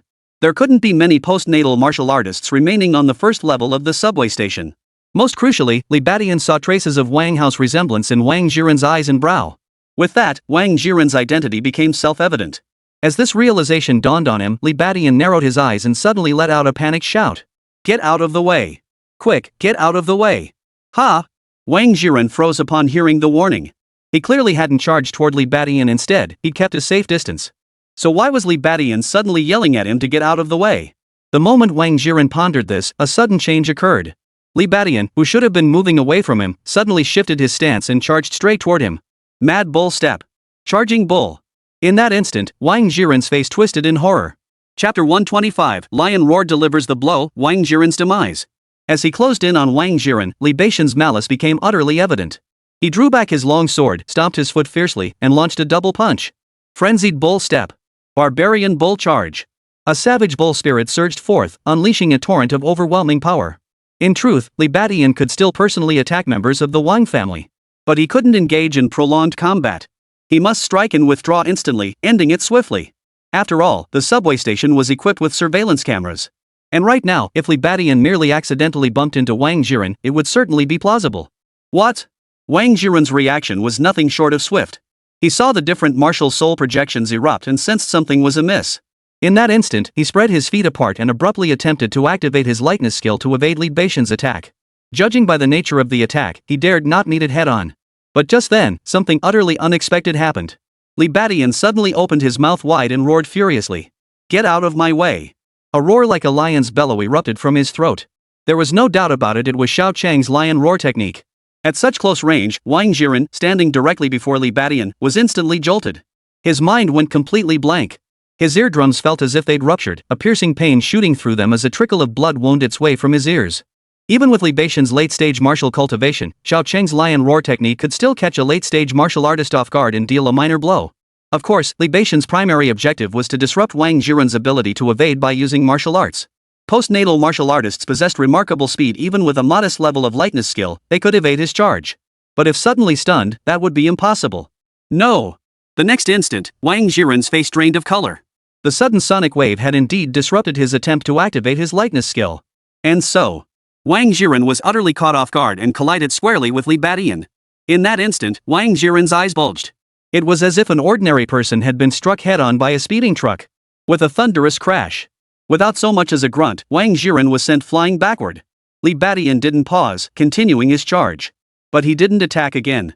Instead, he sidestepped Wang Jiren and charged toward another area. It looked as though he'd encountered someone blocking his narrow path and had no choice but to shove them aside to continue his escape. The clawed rats behind him hesitated momentarily due to the lion roar technique, but the effect was only fleeting. Soon, they resumed their relentless pursuit as if nothing had happened. At that moment, Wang Jiren, knocked flying, was completely exposed. No! Wang Jiren spat blood, his eyes wide with terror. Li Beixian's single strike had dealt him a devastating blow. Realizing this, Wang Jiren finally understood Li Beixian's malicious intent. He even instantly guessed that this figure was none other than Li Beixian. Otherwise, even if he had pushed him away in desperation, he couldn't have unleashed such astonishing power. But now, Wang Jiren had no time for further thought. For a horde of bloodshot-eyed kangaroos swarmed toward him. The blood spurting from Wang Jiren seemed to ignite the ferocity within these marsupial carnivores. One by one, their eyes reddened as they lunged forward to attack. Wang Jiren's scalp prickled, his face turning ashen. If he hadn't been injured, he truly wouldn't have feared this pack of Tasmanian tigers, which were only at the mid to late stages of demon beast cultivation. Even if he couldn't wipe them out completely, he could still defend himself. But now, he instantly sensed a powerful aura of death. Help! Help me! Wang Jiren opened his mouth, but only a terrified cry for help escaped. He knew that without backup, facing this pack of demon beasts meant certain death. Though the defenses of a post-heaven martial artist were formidable, they couldn't completely ignore the attacks of these mid to late stage demon beasts. Sure enough. After the clawed rats attacked, Wang Jiren's body was immediately covered in a dense network of claw marks. Intermixed were over a dozen bite marks. Blood poured freely, but the most terrifying part was the relentless toxins that began to corrode his body. A growing sense of dread made Wang Jiren's movements increasingly frantic, further hindering his ability to wield martial arts. The surrounding martial artists, witnessing this, instantly turned pale with horror. What do we do? It's over. We can't save him. There are too many rat-like creatures. The scattered martial artists nearby turned pale, signaling their helplessness. Truth be told, the Wang brothers had dug their own graves. Post-natal martial artists on the first level of the subway were extremely rare. There were almost none but them. In this situation, only those with innate martial prowess could offer any real assistance. They could only toss weapons from afar, but it was utterly useless. Ah! Wang Jiren soon let out a piercing scream. As for Li Beixian, he had already turned and walked away without looking back, a faint smile playing on his lips. He knew Wang Jiren was as good as dead. His earlier collision had severely wounded Wang Jiren, drastically reducing his combat effectiveness, likely leaving him at the level of a mere martial artist. With strength at that level, how could he possibly withstand the coordinated attack of 20 or 30 mid to late stage demon beasts like the clawed rats? Barring any surprises, his fate was to be devoured by the rat monsters. As for him, the mastermind behind it all, he would remain hidden, continuing to lure monsters while preparing to deal with another target. However, after Su Bai had retreated, Wang Jitian, Wang Hao, and Lin Xiaodan suddenly charged into the area. Third brother. Seeing Wang Jiren trapped within the swarm of rats, Wang Jitian's eyes widened in horror. He let out a startled cry and charged madly into the fray. Xiao Cheng unleashed his Tai Chi, pouring forth the full force of his seasoned martial arts training without reservation. In an instant, the rats flew through the air, screeching in agony as they scattered. Seeing this, Wang Hao and Lin Xiaodan wasted no time, joining the fray. With Wang Jitian leading the charge, the pressure on them eased considerably. Wang Hao's fire manipulation talent proved invaluable once more, swiftly aiding Wang Jitian in scattering the rodents. At that very moment, Wang Jidi's figure appeared in the distance. It turned out that, After sensing earlier that Li Badian might not be in this area, the trio had prepared to abandon the search. After all, perhaps Li Badian had suffered severe injuries, preventing him from being deployed. If that were the case, their carefully orchestrated demon beast uprising would have been wasted. Even so, they couldn't afford to be careless. They planned to regroup and continue playing their roles as martial families devoted to the nation's welfare in the face of disaster. After all, a performance must be carried out to the very end. What they hadn't anticipated was that when they tried to contact each other, the third brother, Wang Jiren, remained unresponsive. Forget texting, no one even picks up the phone. This naturally made Wang Jitian sense something was amiss, so he immediately rushed over with Wang Hao and Lin Xiaodan. Wang Jidi did the same. But by the time they arrived, it was already too late. Though the rat mob had been scattered, Wang Jiren lay on the ground, barely clinging to life. Third brother. Wang Jidi cried out in shock. Wang Hao and Lin Xiaodan were filled with shock and dread. They never imagined Wang Jiren would be surrounded and killed by a pack of rats. He was now on the verge of death. Wang Jitan's face darkened to the extreme, momentarily failing to notice anything unusual. But at that very moment, Wang Jiren, his breath faint as a thread, gazed at Wang Jitian and the others, and 3 words escaped his lips. Li. Ba. Tian. With those final words, Wang Jiren's breath ceased entirely. He had died with his eyes still open. Wang Jitian and the others' pupils suddenly contracted. Li Badian. Chapter 126, Understanding the Cause and Effect, the Wang family is enraged.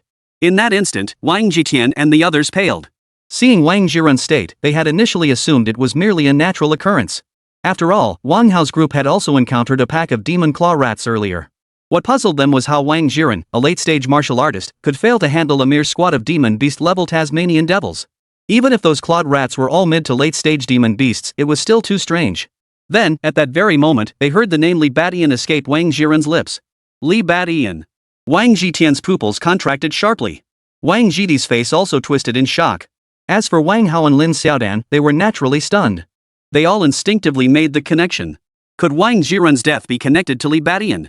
Otherwise, why would he utter Li Badian's name on his deathbed? Wang Hao felt this even more keenly. He knew his family's plan, the current demon beast chaos, was a trap specifically set to deal with Li Badian. But what was happening now? Not only had they failed to find Li Badian, but Wang Jiren was dead. And he kept muttering Li Badian's name before dying. Could it be? Li Badian hadn't failed to arrive, he had arrived. But they just didn't notice. The thought sent a chill down Wang Hao's spine. His eyes widened in shock as he scanned his surroundings. The chaotic subway station instantly took on an eerie atmosphere. Could Li Badian be lurking in some dim corner nearby, silently watching them right now? Boom! A surge of flame erupted from Wang Hao's body. It seemed only this could drive away the sudden chill gripping his heart. Lin Xiaodan was also scared out of her wits. How had they gotten tangled up with Li Badian again? Is Li Badian here? She blurted out instinctively. Wang Jitian and the others paid no heed. After a moment's thought, Wang Jitian suddenly darted toward the martial artists nearby. Inspired, Wang Jidi also sought out the martial artists in another direction. As for Wang Hao, he remained guarding Wang Jiren's corpse. Staring at Wang Jiren's eyes, which refused to close in death, he felt a wave of numbness wash over him. For the first time, he felt death was so close to him. A man who had been alive just moments ago now lay as a cold corpse.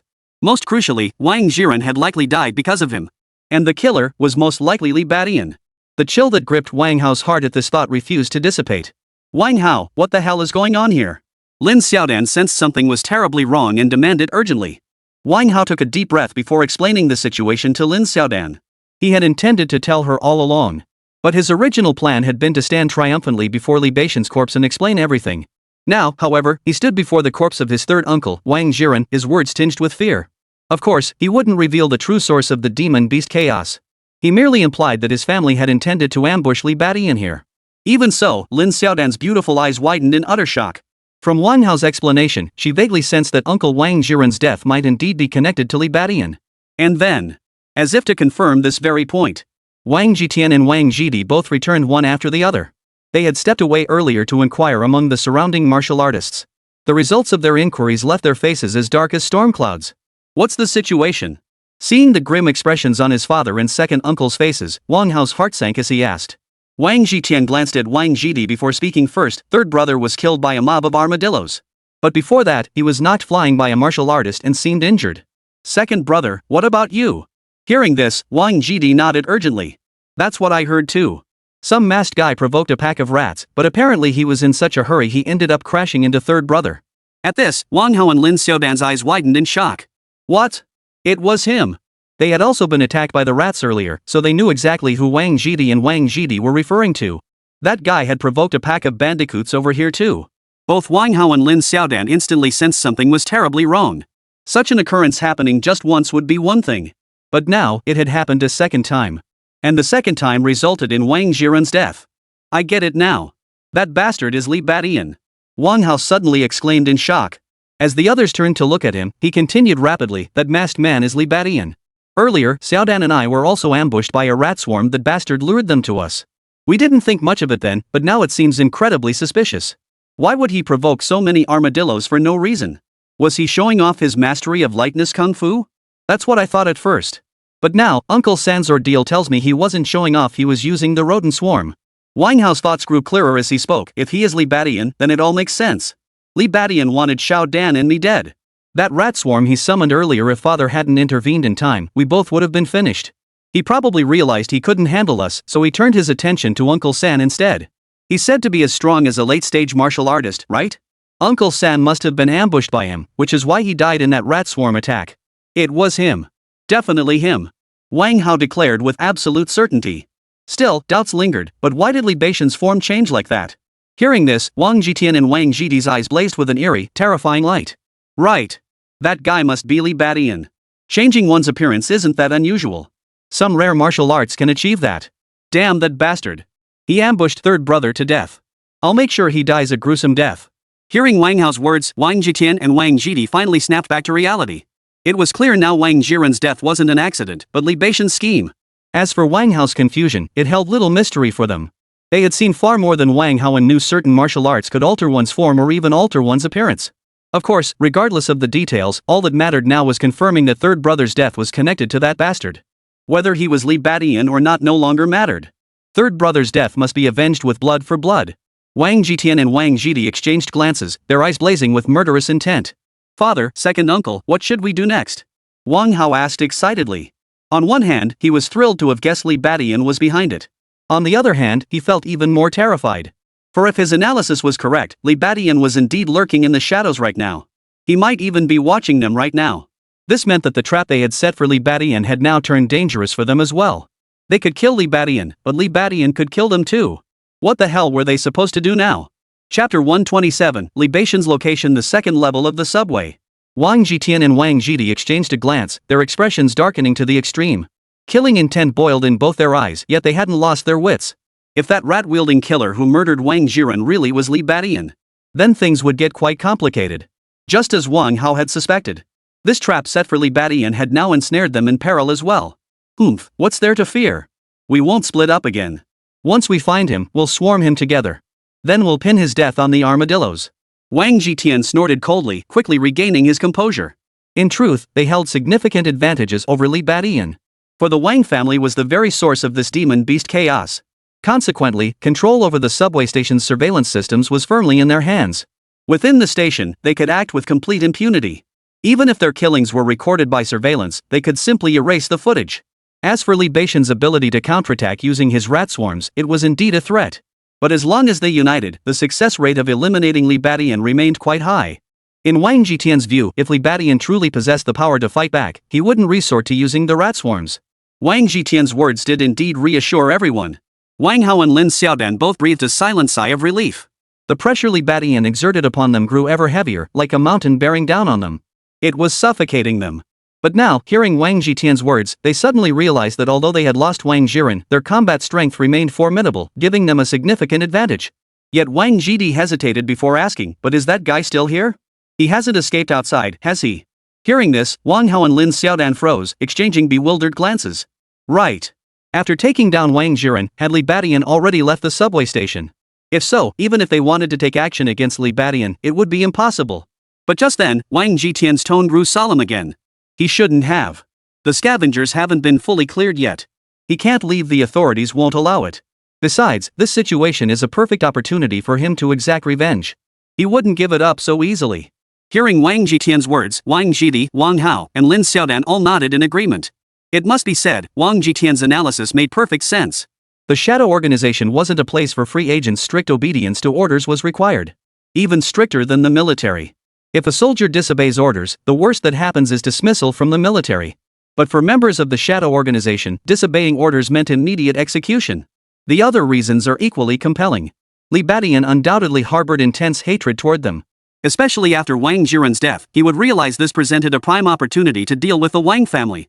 He wouldn't let such a golden opportunity slip away. Otherwise, who knew how long it would take before he could break free from the Shadow Organization? Realizing this, both Wang Hao and Lin Xiaodan's expressions darkened. This development confirmed Wang Hao's earlier suspicion.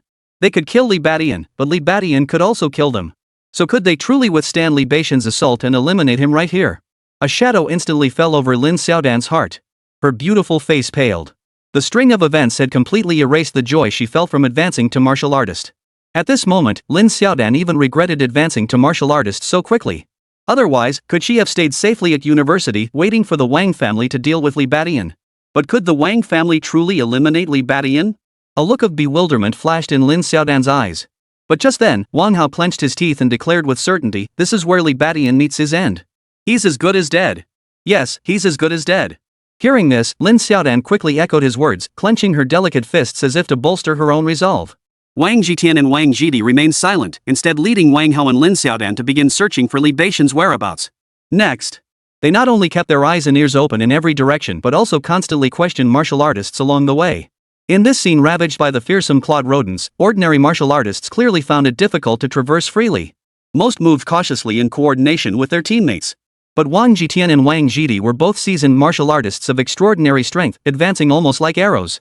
Any clawed rodents that blocked their path met either death or injury. Wang Hao was no pushover either, proving highly effective in clearing obstacles alongside them. Lin Xiaodan also did her best to prove herself. Before long, they had thoroughly searched the entire basement level. Thanks to the Wang family's combined efforts, the number of ferrets on this level had plummeted to an all-time low, with only a handful remaining. Yet their expressions darkened. Despite searching every corner of the first level, they had yet to find Li Badian. Inquiries along the way yielded no results either. Could he have truly left? Wang Jidi frowned. Wang Jitian, however, shook his head grimly. No. He's below. His gaze turned icy as he stared at the staircase leading downward. During the search, he had already contacted the people outside. Clearly, if Li Badian had left, the people outside would have noticed. Yet so far, hardly any martial artists had departed. Which meant Li Badian hadn't left. He hadn't left, yet he was no longer on the first level. Thus, Li Badian's whereabouts were all too obvious. Wang Hao and Lin Xiaodan glanced at the staircase upon hearing this, their faces flashing with alarm. The pitch-black staircase resembled the gaping maw of a primordial beast, as if poised to devour them. Is Li Badian really down there? What the hell? There could be post-natal demon beasts down there. Wang Hao and Lin Xiaodan began to worry silently. After all, the deeper they went, the stronger the beasts became. Below, they likely faced mid to late stage demon beasts like the fearsome clawed rat, or even postnatal demon beasts. Even with Wang Jitian and Wang Jidi protecting them, they wouldn't be completely safe down there. But Wang Jitian and Wang Jidi said nothing more. They both took steps forward, heading toward the next level. Seeing this, Wang Hao and Lin Xiaodan had no choice but to grit their teeth and follow. At that moment, just as Wang Jitian had anticipated, Li Badian had indeed arrived at the second level of the subway station. He certainly wasn't going to leave just yet. After all, leaving would not only mean facing punishment but also missing this prime opportunity to deal with the Wang family. So now, he waited on the second underground level for the Wang family to arrive. Of course, he hadn't been idle beforehand. While dealing with the armadillos, he had secretly launched darts, disabling every surveillance camera on this level. This way, when the Wang family and their men arrived, he could engage them in battle without restraint. Chapter 128, The Might of the Great Shadow Kill, Encountering the Wang Family. Get out of here! Li Badian suddenly unleashed his minor achievement lion roar, stunning several Tasmanian devils. Upon reaching the second basement level, Li Badian naturally had no need to lure monsters. His task was simply to use the fight with the claw rats as cover while systematically shattering each surveillance device. The darts flew out, swift and precise, shattering one surveillance camera after another. However, Li Badian gradually found himself surrounded by the swarm of rodents. Above, on the first underground level, there were likely dozens, if not hundreds, of martial artists. This made it difficult for the clawed rats to form a swarm and wreak havoc. But the second basement level was a different story. Those daring enough to venture here were almost exclusively postnatal martial artists. Postnatal martial artists were rare to begin with, so it was impossible for there to be so many. The number of postnatal martial artists on this second underground level likely barely exceeds a single digit. Thus, even though they are martial artists, they naturally cannot handle so many armadillos. Compounding the problem, the third underground level also harbored numerous armadillos, which kept surging upward in endless waves. Therefore, the number of Tasmanian devils on the second underground level shows no sign of decreasing, even if some of the Rottans made their way up the stairs to the surface level. Thus, in less than a few minutes, Libadian found himself surrounded by several armadillos. But he remained unhurried. First, he unleashed his lion roar technique, which he had cultivated to a minor level of mastery. The roar instantly startled the armadillos, shock evident on their faces. This time, he had clashed head-on with the demon beasts, fully experiencing the power of his modestly mastered lion roar technique. Their encirclement instantly shattered. The few clawed rats stood frozen in place. Subai gave a light chuckle and waved his hand. Shadow meteor shower. A dense swarm of darts erupted from his palm. The piercing, sharp whistles of the darts pierced the air, soaring skyward. Each dart even bore the faint outline of a martial soul. Without a doubt, this was the shadow kill at its pinnacle. At this moment, Libadian unleashed his master-level shadow kill, its force now comparable to bullets. Thus, against these demon beast-level armadillos, he was virtually unstoppable. Thud! Thud! Thud! 3 clawed rats trembled violently, blood holes appearing on their bodies. Their once alert eyes instantly dimmed. Immediately after, Libadian repeated his tactic, flicking another dart to clear the area of marsupial claws. As he sliced off the tail, he nodded to himself in satisfaction. The shadow kill's offensive power is formidable. I wonder if it can pierce the defenses of a post-natal demon beast. Martial artists possessed formidable physical prowess, yet compared to demon beasts, the latter still held the upper hand. There was no getting around this fact. Demon beasts were born with thick, resilient hides. Martial artists could rapidly enhance their physical prowess through cultivation, yet they still fell short of the innate advantages bestowed upon demonic beasts. Thus, martial artists are somewhat inferior to demon beasts in physical prowess. This holds true even at the post-heaven stage, where demon beasts generally prove superior. Now that Shadow Kill had reached its pinnacle, combined with his ox-like strength talent, Libatian's dart struck with tremendous force and momentum, achieving bullet-like power.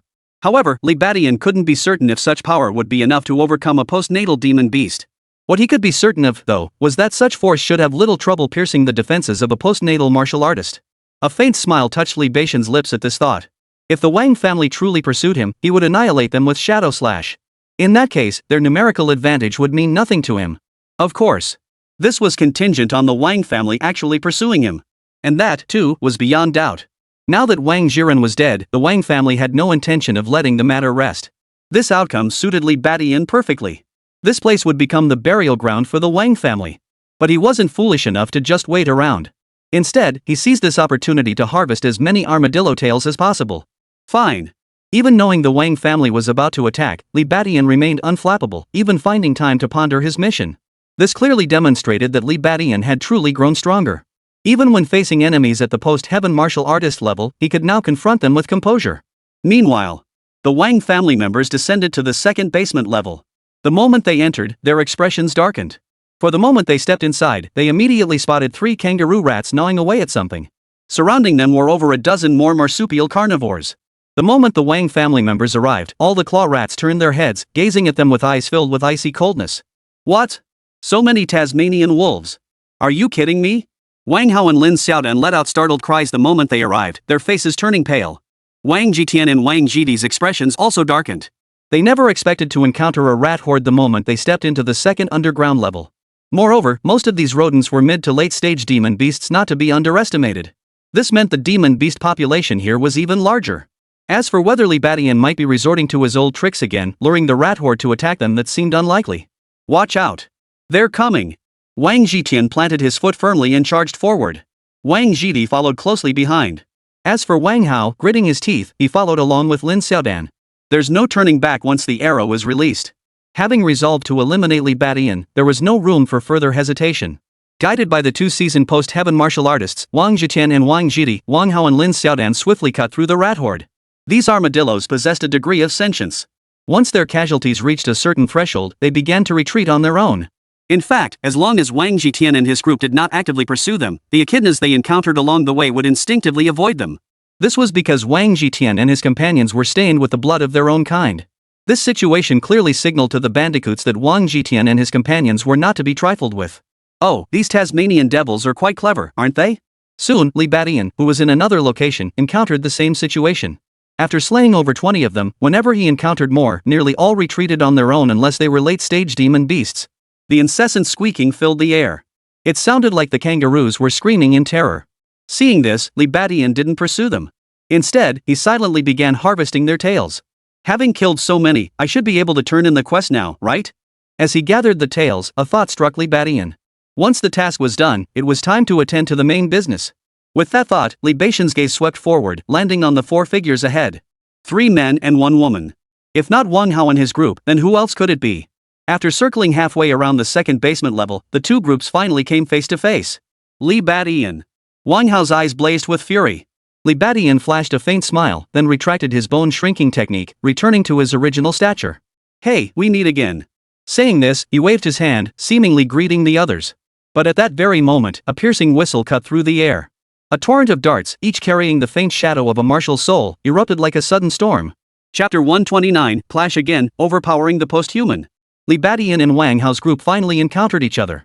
The moment they met, Li Badian wasted no words, launching a fierce assault immediately. Shadow meteor shower. Amidst the piercing whistles, a torrent of darts, each carrying the phantom of a martial soul, shot forth with brutal force. Wang Hao and his companions instantly paled. What? Martial soul. A fully mastered hidden weapon. Their pupils contracted sharply. Wang Jitian and Wang Jidi, the leaders, felt a chill run down their spines. Instantly, they sprang into action. Each grabbed one of the others, Wang Hao and Lin Xiaodan, and pulled them back to evade the attack. Shock etched itself upon every face.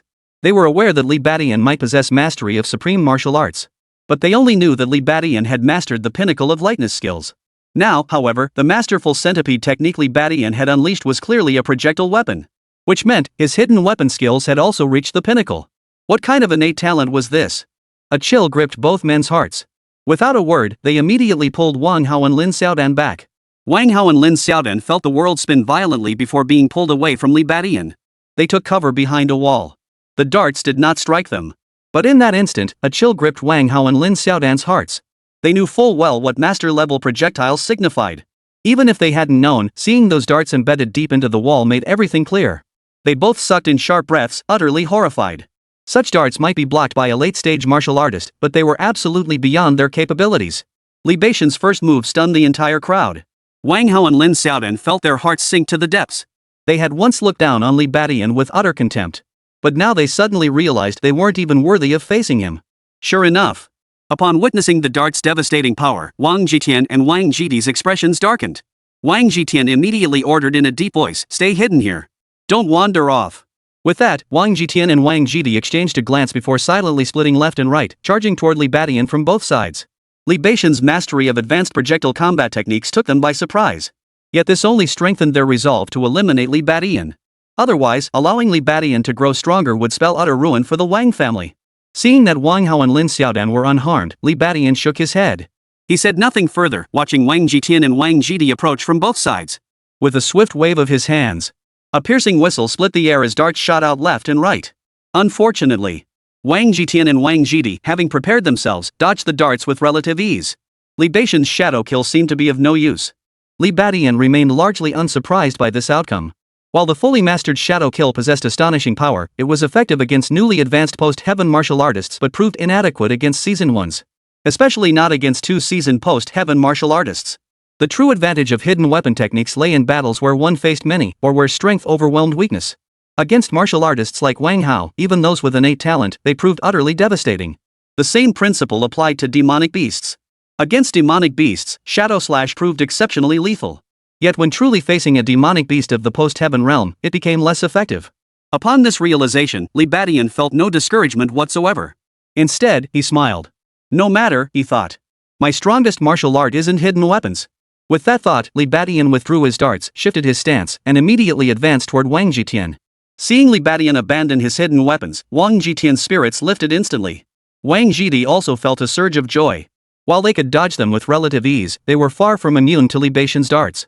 In other words, if struck, they would still be injured. Now that Li Badian had abandoned them, they both breathed a sigh of relief.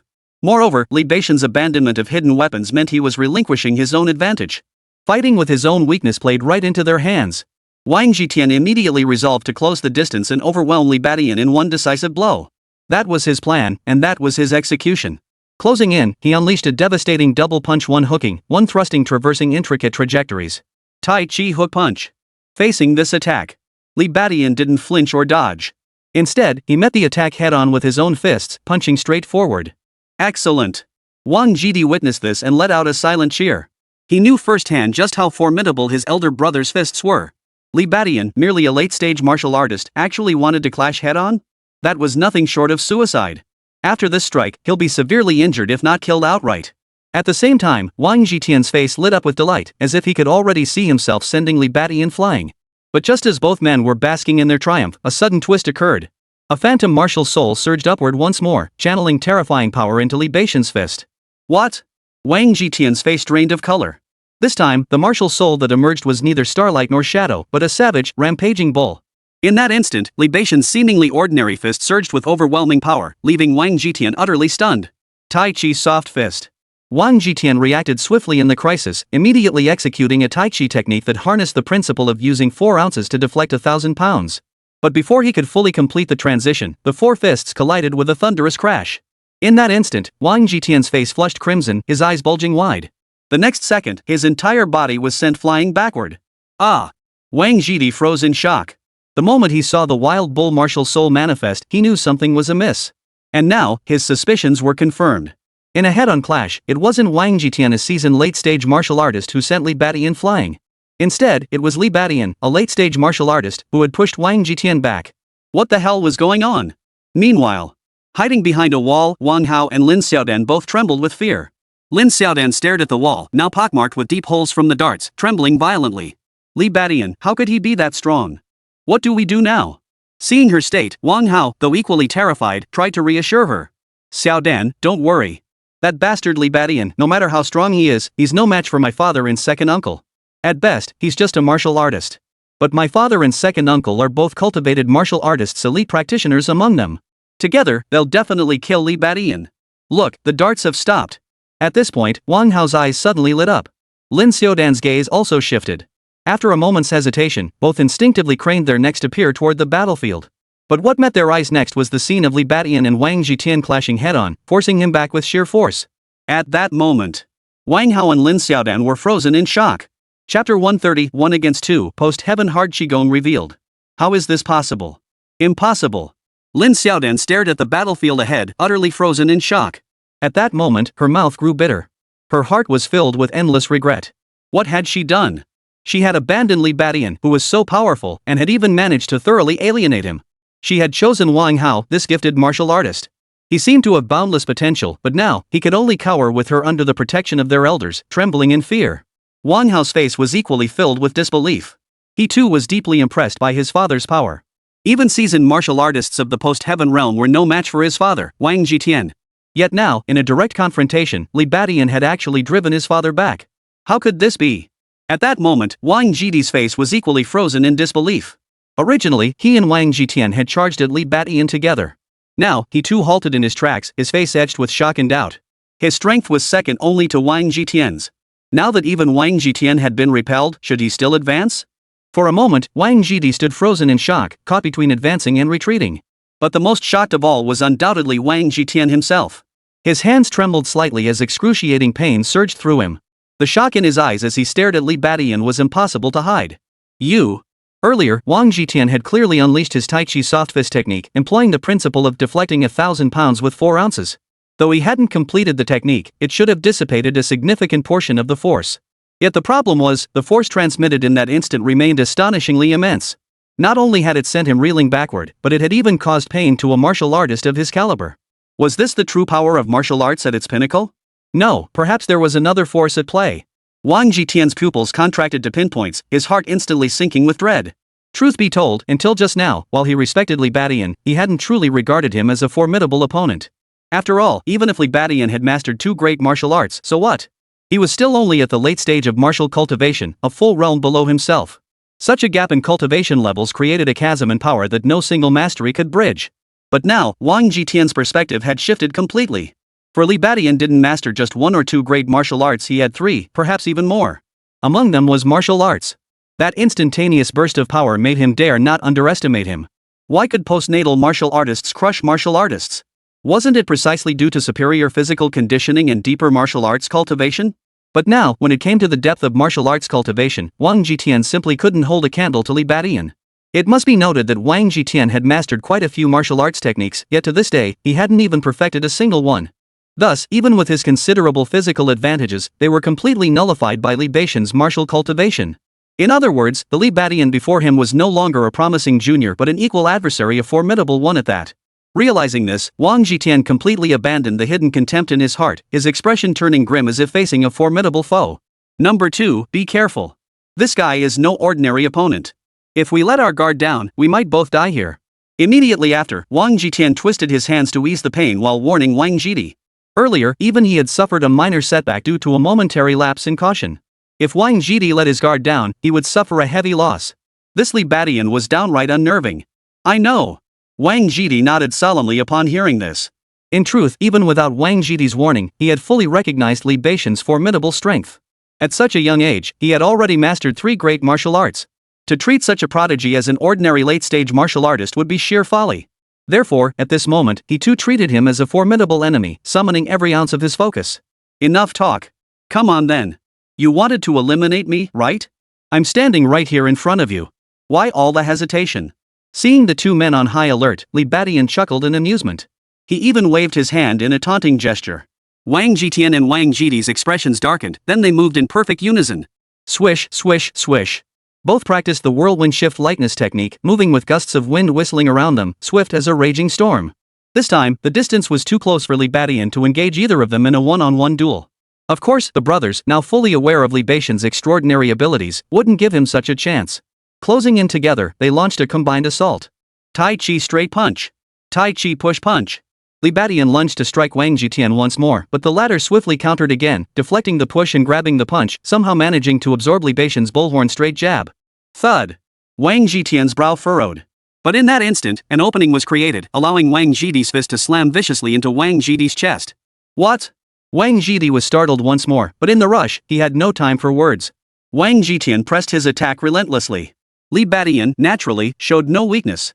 He unleashed his perfected ox horn fist, clashing fiercely with the two seasoned martial artists. In the blink of an eye, they exchanged over a dozen blows. What had initially seemed an even contest gradually shifted as the brothers' coordination grew increasingly seamless, pushing Li Batian into a defensive position. Visibly, Li Batian bore the brunt of the attacks. Good. That's the spirit. Watching from behind the wall, Wang Hao's dejected expression vanished instantly as he roared with renewed vigor. Lin Xiaodan, noticing this, saw a faint hint of color return to her pallid face. At this point, no amount of regret could change the situation. Li Batian would never forgive her. Therefore, the only solution now was to eliminate Li Batian and put an end to this feud. Otherwise, if Li Batian survived, she would be the one to die. Now, seeing Wang Jitian and Wang Jidi join forces to finally push Li Batian into a disadvantage, she secretly breathed a sigh of relief. Judging by this turn of events, their situation wasn't as dire as it could have been. Wang Hao was overcome with excitement, already envisioning Li Batian being surrounded and killed. What Wang Hao and Lin Xiaodan didn't know, however. What they witnessed was merely the surface. At this very moment, Wang Jitian and Wang Jidi, who had pushed Li Batian into a disadvantage, did not look well at all. As the battle rounds increased, their eyelids twitched uncontrollably, revealing looks of utter shock. Why was this happening? The reason was simple. Because even with both of them working together, they couldn't defeat Li Batian. In the blink of an eye, 20 to 30 rounds had passed. Li Batian was still jumping around, trading blows with them. Wang Hao and Lin Xiaodan, lacking experience and combat knowledge, couldn't discern the issue. But as seasoned martial artists, they instantly grasped the crux of the matter. Li Beixian's defense was simply too formidable. He was actually holding his own against the attacks of two seasoned martial artists. The reason seemed obvious enough. In that instant, Wang Jidi gasped. Hard Qigong. You know Hard Qigong. Chapter 131, The Demon-like Li Batian, Cultivating Vidra once more. Wang Jidi finally grasped the truth and gasped aloud. Hard Qigong. You know Hard Qigong. In truth, the moment his first strike connected with Li Batian, Wang Jidi had sensed something amiss. Postnatal martial artists fighting each other shouldn't be this difficult. This was because martial artists' vital energy reserves were low, and they hadn't yet reached the stage of refining their sinews and bones. Thus, in the eyes of postnatal martial artists, natal martial artists are quite fragile. It wasn't uncommon for a postnatal martial artist to severely injure a natal martial artist with a single punch. But now, Wang Jidi had struck Li Batian at least 7 or 8 times, yet Li Batian still seemed unharmed. This situation was clearly off. Wang Jidi snapped back to his senses and cried out in shock. Without a doubt, this was another martial art technique. Hard Qigong. Such rock-hard defense, what else could it be but Hard Qigong? But this wasn't basic Hard Qigong, it was at least at the minor achievement level. At least this time, it wasn't a fully mastered martial art.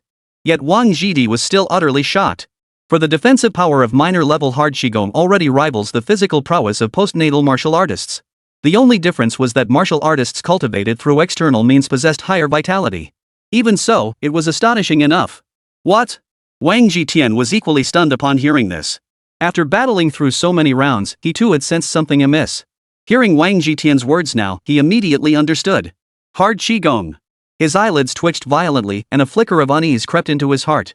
This was too unexpected. From the very beginning, Li Badian had been nothing but a surprise. The third brother dying at his hands was already unexpected. Then he unleashed masterfully crafted hidden weapons even more unexpected. And then there was his mastery of martial arts.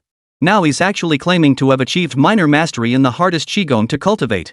A demonic prodigy. He's nothing short of a demonic prodigy. Wang Jitian's expression darkened to the extreme, his unease steadily growing.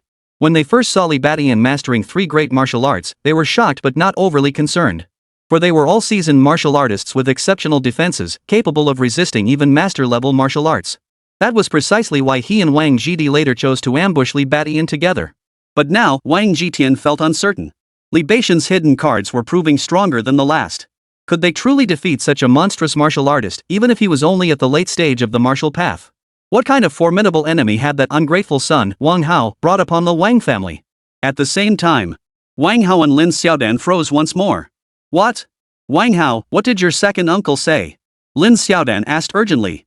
She hadn't quite caught every word Wang Jidi had just spoken. But she could sense the panic in his voice. What had he discovered to make him so terrified? Wasn't Li Badian being suppressed in this situation? Wang Hao's eyes suddenly widened. As a descendant of a martial arts family, he possessed a deep understanding of various martial arts disciplines. Moreover, his perceptiveness far surpassed Lin Xiaodan's. He hadn't quite caught it earlier, but upon hearing Wang Jidi's words, he quickly snapped to attention. Hard Qigong. He knows hard Qigong. Wang Hao was certainly aware of the existence of hard Qigong.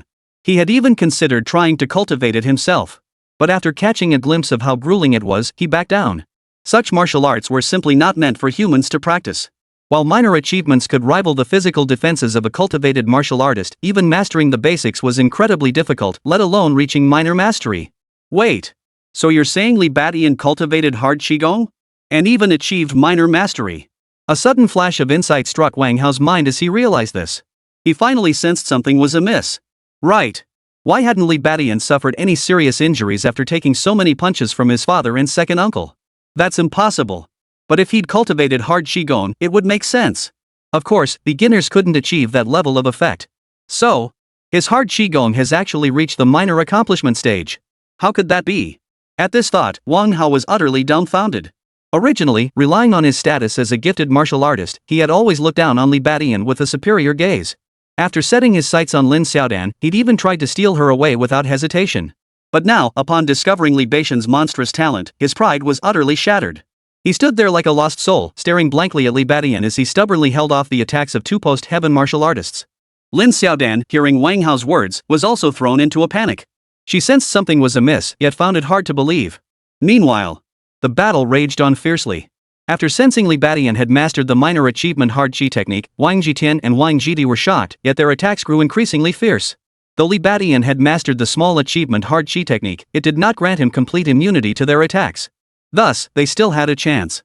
After all, even the smallest injuries, when accumulated, would eventually become unbearable. The crucial point was this. They were postnatal martial artists, possessing thicker vital energy and blood. They had no fear of a prolonged stalemate with Li Badian. All right. Wang Jitian and Wang Jidi remained trapped in their fixed mindset. Though they sensed Li Badian was a prodigy, they still believed the advantages of being postnatal martial artists would prove useful. And this, naturally, played right into Li Badian's hands. Upon hearing Wang Jidi's words, he said nothing, merely continuing the fight. In truth, both Wang Jitian and Wang Jidi were formidable. Wang Jidi's strength rivaled that of the greedy snake, while Wang Jitian surpassed him by a notch. Facing 2 such seasoned postnatal martial artists simultaneously placed considerable pressure on Li Badian. Yet for Li Badian, this pressure meant a surge in experience points. That's right. Li Badian was accumulating experience points once more. Don't forget, his hard Qigong, the Diamond Force, was still only at the minor accomplishment stage. The path to mastery was still a long one. Under these circumstances, Li Badian naturally seized every opportunity to cultivate. Even when previously surrounded by demon beasts, his Diamond Force remained dormant. But now, the moment the Wang brothers, Wang Jitian and Wang Jidi, made their move, it immediately brought him an upgrade. This development naturally filled Li Badian with quiet delight. Therefore, he felt no urgency to seek revenge at this moment. Instead, he remained unreadable, treating the two brothers as a whetstone to hone his hard qigong once more. Of course, Wang Jitian and Wang Jidi's thinking wasn't entirely wrong. Injuries rarely accumulate endlessly, no one could endure that. But Li Badian was an exception. With his rapid recovery, he feared no such drain. As for his vital energy and blood, that was indeed one of Li Badian's weaker points. But it didn't matter. Li Badian had deliberately restrained the output of his bullhorn fist. As for the hard qigong technique, its vitality drain was negligible. Of course, there were also the blood-nurturing pills. Before the battle began, Li Badian had swallowed 2 of them outright. If these 2 brothers want to drag this out, then let them drag it out. The last one laughing would be him. Chapter 132, Natural Born Warrior? The acquired spirit beast, Fear Claw Rat. Bang! Bang! Bang! The fierce battle raged on. Wang Hao and Lin Xiaodan stared blankly. They were utterly at a loss. Hard qigong was truly formidable. A late-stage martial artist was actually holding off the attacks of 2 seasoned late-stage martial artists. 10 minutes had passed since the battle began. Hard qigong was simply too powerful. Wang Hao's heart sank to the depths. At the same time, Wang Jitian and Wang Jidi's expressions also began to shift. Originally, they believed that even if Li Badian had mastered the hard qi technique to a minor degree, they still had a chance. Especially since Li Badian's offensive had slowed, shifting almost entirely to defense. This development naturally lifted the spirits of both Wang Jitian and Wang Jidi. Yet as time passed, shock spread across their faces once more. Their attacks were clearly not entirely ineffective. Before long, Li Badian was wounded and coughing up blood. Yet 2 minutes, 5 minutes, even 10 minutes passed. Li Badian remained standing. Not only that, but he seemed to grow more spirited with each blow, his eyes gradually brightening until they shone with divine light. Seeing Li Badian like this, Wang Jitian and Wang Jidi naturally sensed something was amiss. Li Badian had mastered the hard qi technique to a minor degree. While their attacks didn't break through his defenses easily, they were still effective. Thus, once accumulated to a certain extent, a qualitative change would naturally occur through quantitative change. And this accumulation process wouldn't take long. At a martial artist's attack speed, even a single minute yielded a staggering number of strikes. And now, a full 10 minutes had passed. Attacking in tandem, their strikes had reached countless numbers. Yet despite this, Li Badian remained unshaken. Indeed, he seemed to grow more spirited by the moment. What on earth was going on? Could it be that his hard qigong isn't merely mastered, but perfected? The problem was, if it were a mastered martial art, a martial soul should have manifested. Yet now, there was no sign of this on Li Badian whatsoever. The two were utterly baffled. But one thing was certain: Li Badian seemed to possess some unknown method. Wait, could it be innate talent? Wang Jitian was startled once more. He suddenly grasped something. Li Badian's ability to remain standing wasn't likely due to mastering hard qigong. After all, he currently showed no signs of a corresponding martial soul, and mastering hard qigong was incredibly difficult. That Li Badian had achieved even a small degree of mastery was already astonishing. If he had truly mastered it, they wouldn't even need to fight, they could just surrender. But the current situation seemed dire nonetheless. Because Li Badian's performance far exceeded that of merely mastering hard qigong. If it's not martial arts, then it must be innate talent. Could it be that Li Badian possesses innate talent for defense as well? At this thought, Wang Jitian's face turned pale. Immediately afterward, Wang Jidi also realized something, his face turning pale. If Li Badian was still a natural martial artist, then it would truly be over. His innate aptitude for martial arts cultivation had already left them utterly stunned. If he was a gifted martial artist, then the situation could only be described as utterly dire. Yet as this thought crossed their minds, the brothers clung to a sliver of hope. After all, to their knowledge, Li Badian possessed no innate talent. If he had any, it would have manifested during his school days. Why wait until now? Of course, natural talent could potentially awaken later in life. But that would be too much of a coincidence, wouldn't it? The more Wang Jitian and Wang Jidi pondered this, the more grim their expressions grew. As time ticked by, the confidence they had held moments ago slowly drained away. 15 minutes had passed. Li Badian remained active. In contrast, due to their relentless assault, both were beginning to struggle with fatigue. Noticing this, Wang Jitian and Wang Jidi exchanged a glance, their expressions darkening. Noticing the brothers' exchange, Li Badian silently shook his head. Is it ending? With the brothers' assistance, his diamond hard qi had seen a significant boost. But Li Badian knew this advantage wouldn't last long. Once Wang Jitian and Wang Jidi sensed something was amiss, they would undoubtedly stop their assistance or even flee. But Li Badian naturally wouldn't let them escape. He had no choice but to truly strike and eliminate them. So Li Badian felt a twinge of regret at this moment.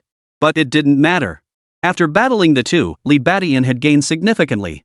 Not only had his diamond force advanced further, but he also gained a clearer understanding of his current strength. Even seasoned post-heaven martial artists no longer intimidated him. With this thought, Li Badian immediately prepared to unleash his full power and obliterate them both. But just then, something utterly unexpected happened. "Come here, Dabeo!" Wang Jitian suddenly bellowed. His voice was full of vigor, almost resembling the roar of a lion. But of course, it wasn't the lion's roar technique, just an ordinary call. "Ha!" Li Badian jumped in surprise, then raised his eyebrows in astonishment. Another expert. Could it be that the Wang family had reinforcements? Li Badian's expression shifted rapidly. For after Wang Jitian's voice echoed out, a dense chorus of footsteps swiftly filled the surrounding air. The footsteps were faint yet remarkably dense. Li Badian followed the sound and instantly felt his pupils contract. At the same moment, Wang Hao and Lin Xiaodan's expressions turned pale with shock. Echidnas. There was no doubt about it, the source of these sudden footsteps was none other than a pack of Tasmanian devils. This pack was far larger than any Li Badian had previously drawn. A rough count revealed at least 50 of them. Most astonishing of all, the leader was nearly human-sized, its eyes glowing crimson, its fur like steel needles, emanating an aura that made Wang Hao and Lin Xiaodan's scalps crawl. In that instant, even Li Badian felt a chill run down his spine. His gaze fixed on the colossal leader, his pupils contracting. A postnatal demon beast. Indeed, it was a postnatal demon beast level Tasmanian devil. Only at this level would its size be twice that of a demon beast level Tasmanian devil, its appearance even more ferocious and terrifying. And that aura deep and profound made even Li Badian's heart skip a beat. Yet Wang Jitian and Wang Jidi, upon seeing this, merely let the corners of their mouths curl upward. "Dabao, kill it!" Wang Jitian then pointed at Li Badian and barked the order. And so, Wang Hao and Lin Xiaodan, utterly astonished, suddenly realized. The group of kangaroos deftly dodged their position, then followed their leader, a postnatal kangaroo charging purposefully toward Li Badian. Seeing this, Li Badian's face turned ashen. He finally understood everything. His gaze toward Wang Jitian turned utterly shocked. An unbelievable thought surged through his mind. This is a spirit beast. This postnatal level Tasmanian devil, was it Wang Jitian's spirit beast? Chapter 133, the Wang family's ace up their sleeve, Li Badian launches the hunt. This postnatal level Tasmanian devil was apparently Wang Jitian's spirit beast. Li Badian's expression turned utterly shocked and incredulous. He wasn't stupid. He clearly saw that this postnatal Tasmanian devil had been summoned by Wang Jitian and appeared to lead the pack. This artificially enhanced Tasmanian devil was the very Dabeo Wang Jitian had mentioned. The ensuing events seemed to confirm Li Badian's suspicions. At Wang Jitian's second call, the postnatal koala bear charged toward Li Badian with deadly intent. This development instantly brought clarity to Li Badian. This artificially cultivated Talon rat wasn't a wild demon beast, it was a tame spirit beast. He never imagined Wang Jitian would possess a spirit beast, let alone an artificially cultivated one. A spirit beast. Lin Xiaodan stared in disbelief, then quickly snapped to attention, her eyes brightening. "Wang Hao, your Wang family possesses a postnatal spirit beast." Upon hearing this, Wang Hao wore a look of utter bewilderment. He had no idea about this. Wang Jidi, however, showed no surprise at the revelation. He knew. This artificially cultivated marsupial, Dabeo, was less Wang Jidi's spirit beast and more the Wang family's spirit beast. This spirit beast, Dabeo, had actually been obtained by Old Master Wang in his youth. After years of training and nurturing, it had evolved into an acquired spirit beast. Therefore, Old Master Wang simply designated it as the family's spirit beast to be passed down through generations. After all, demon beasts possessed long lifespans, and this particular one had ascended to the artificial realm. It could likely live for several hundred years without issue. Before secluding himself for intensive cultivation, Old Master Wang naturally passed this postnatal clawed rat down to his eldest son, Wang Jitian. And this was precisely why the Wang family had sparked the demon beast uprising. Otherwise, the Wang family would have been just an ordinary martial arts clan. How could they possibly have stirred up a demon beast uprising that shook the entire city? As for why Wang Hao remained unaware, it was simply because he had not yet reached the post-heaven realm. Moreover, the clawed rat, due to its ability to command rat swarms, was typically kept in the wild. Thus, revealing this secret to him was not advisable for the time being. If exposed, it would spell trouble for the Wang family. Post-human demon beasts were already prone to attracting covetous eyes, let alone a clawed rat capable of commanding entire rat swarms. It was precisely at this moment that Wang Jitian sensed something amiss, prompting him to hastily summon the post-heavenly marsupial. Though he had no idea what methods Li Badian had employed to endure so long. But now, he couldn't be bothered to dwell on it. The priority was to play Dabeo's trump card as quickly as possible and eliminate Li Badian. He refused to believe that a postnatal Tasmanian devil, combined with all those demonic Tasmanian devils, couldn't take down Li Badian. Boom! The rats swarmed forward, while Wang Jitian and Wang Jian instinctively stepped back. Seeing this, Li Badian clenched his jaw and roared with all his might. Get out of here! His lion roar technique erupted instinctively, unleashing a wave of translucent sound that swept outward. The rat swarm abruptly halted. Facing Li Badian's lion roar head-on, the rats felt excruciating headaches and a dizzying sensation. But at that very moment, one armadillo didn't pause its advance, charging straight toward Li Badian. Its form shot upward like an arrow, streaking toward Li Badian. Facing the attack of a demon beast, Li Badian dared not delay. He stomped his foot, clenched his fists, and delivered a thunderous strike. Furious bull charge. Barbaric bull charge. The martial soul of the wild bull surged forth, unleashing a torrent of brute force. Boom! Li Badian and the postnatal marsupial rat collided violently. Squeak! The post-heavenly marsupial let out a wretched scream and flew backward several paces. As for Li Badian, he took 2 steps back before finally dissipating the force. At the same time, several deep claw marks appeared on the surface of his fist. Seeing this, Wang Jitian and Wang Jidi's eyes lit up instantly. They were well aware of Li Badian's formidable strength. Dabao, a Hotian-level practitioner, was also immensely powerful, but he likely wouldn't gain much advantage either. However, this strike wasn't entirely without merit. At the very least, his claws had pierced through Li Badian's defenses. Moreover, Dabao's greatest strength lay not in one-on-one combat. It was in ganging up on opponents. As if to confirm the brother's thoughts. After stabilizing his stance, Dabao let out another shrill squeak. The kangaroo rats, previously stunned by the lion roar technique, snapped out of their daze and surged madly toward Li Badian.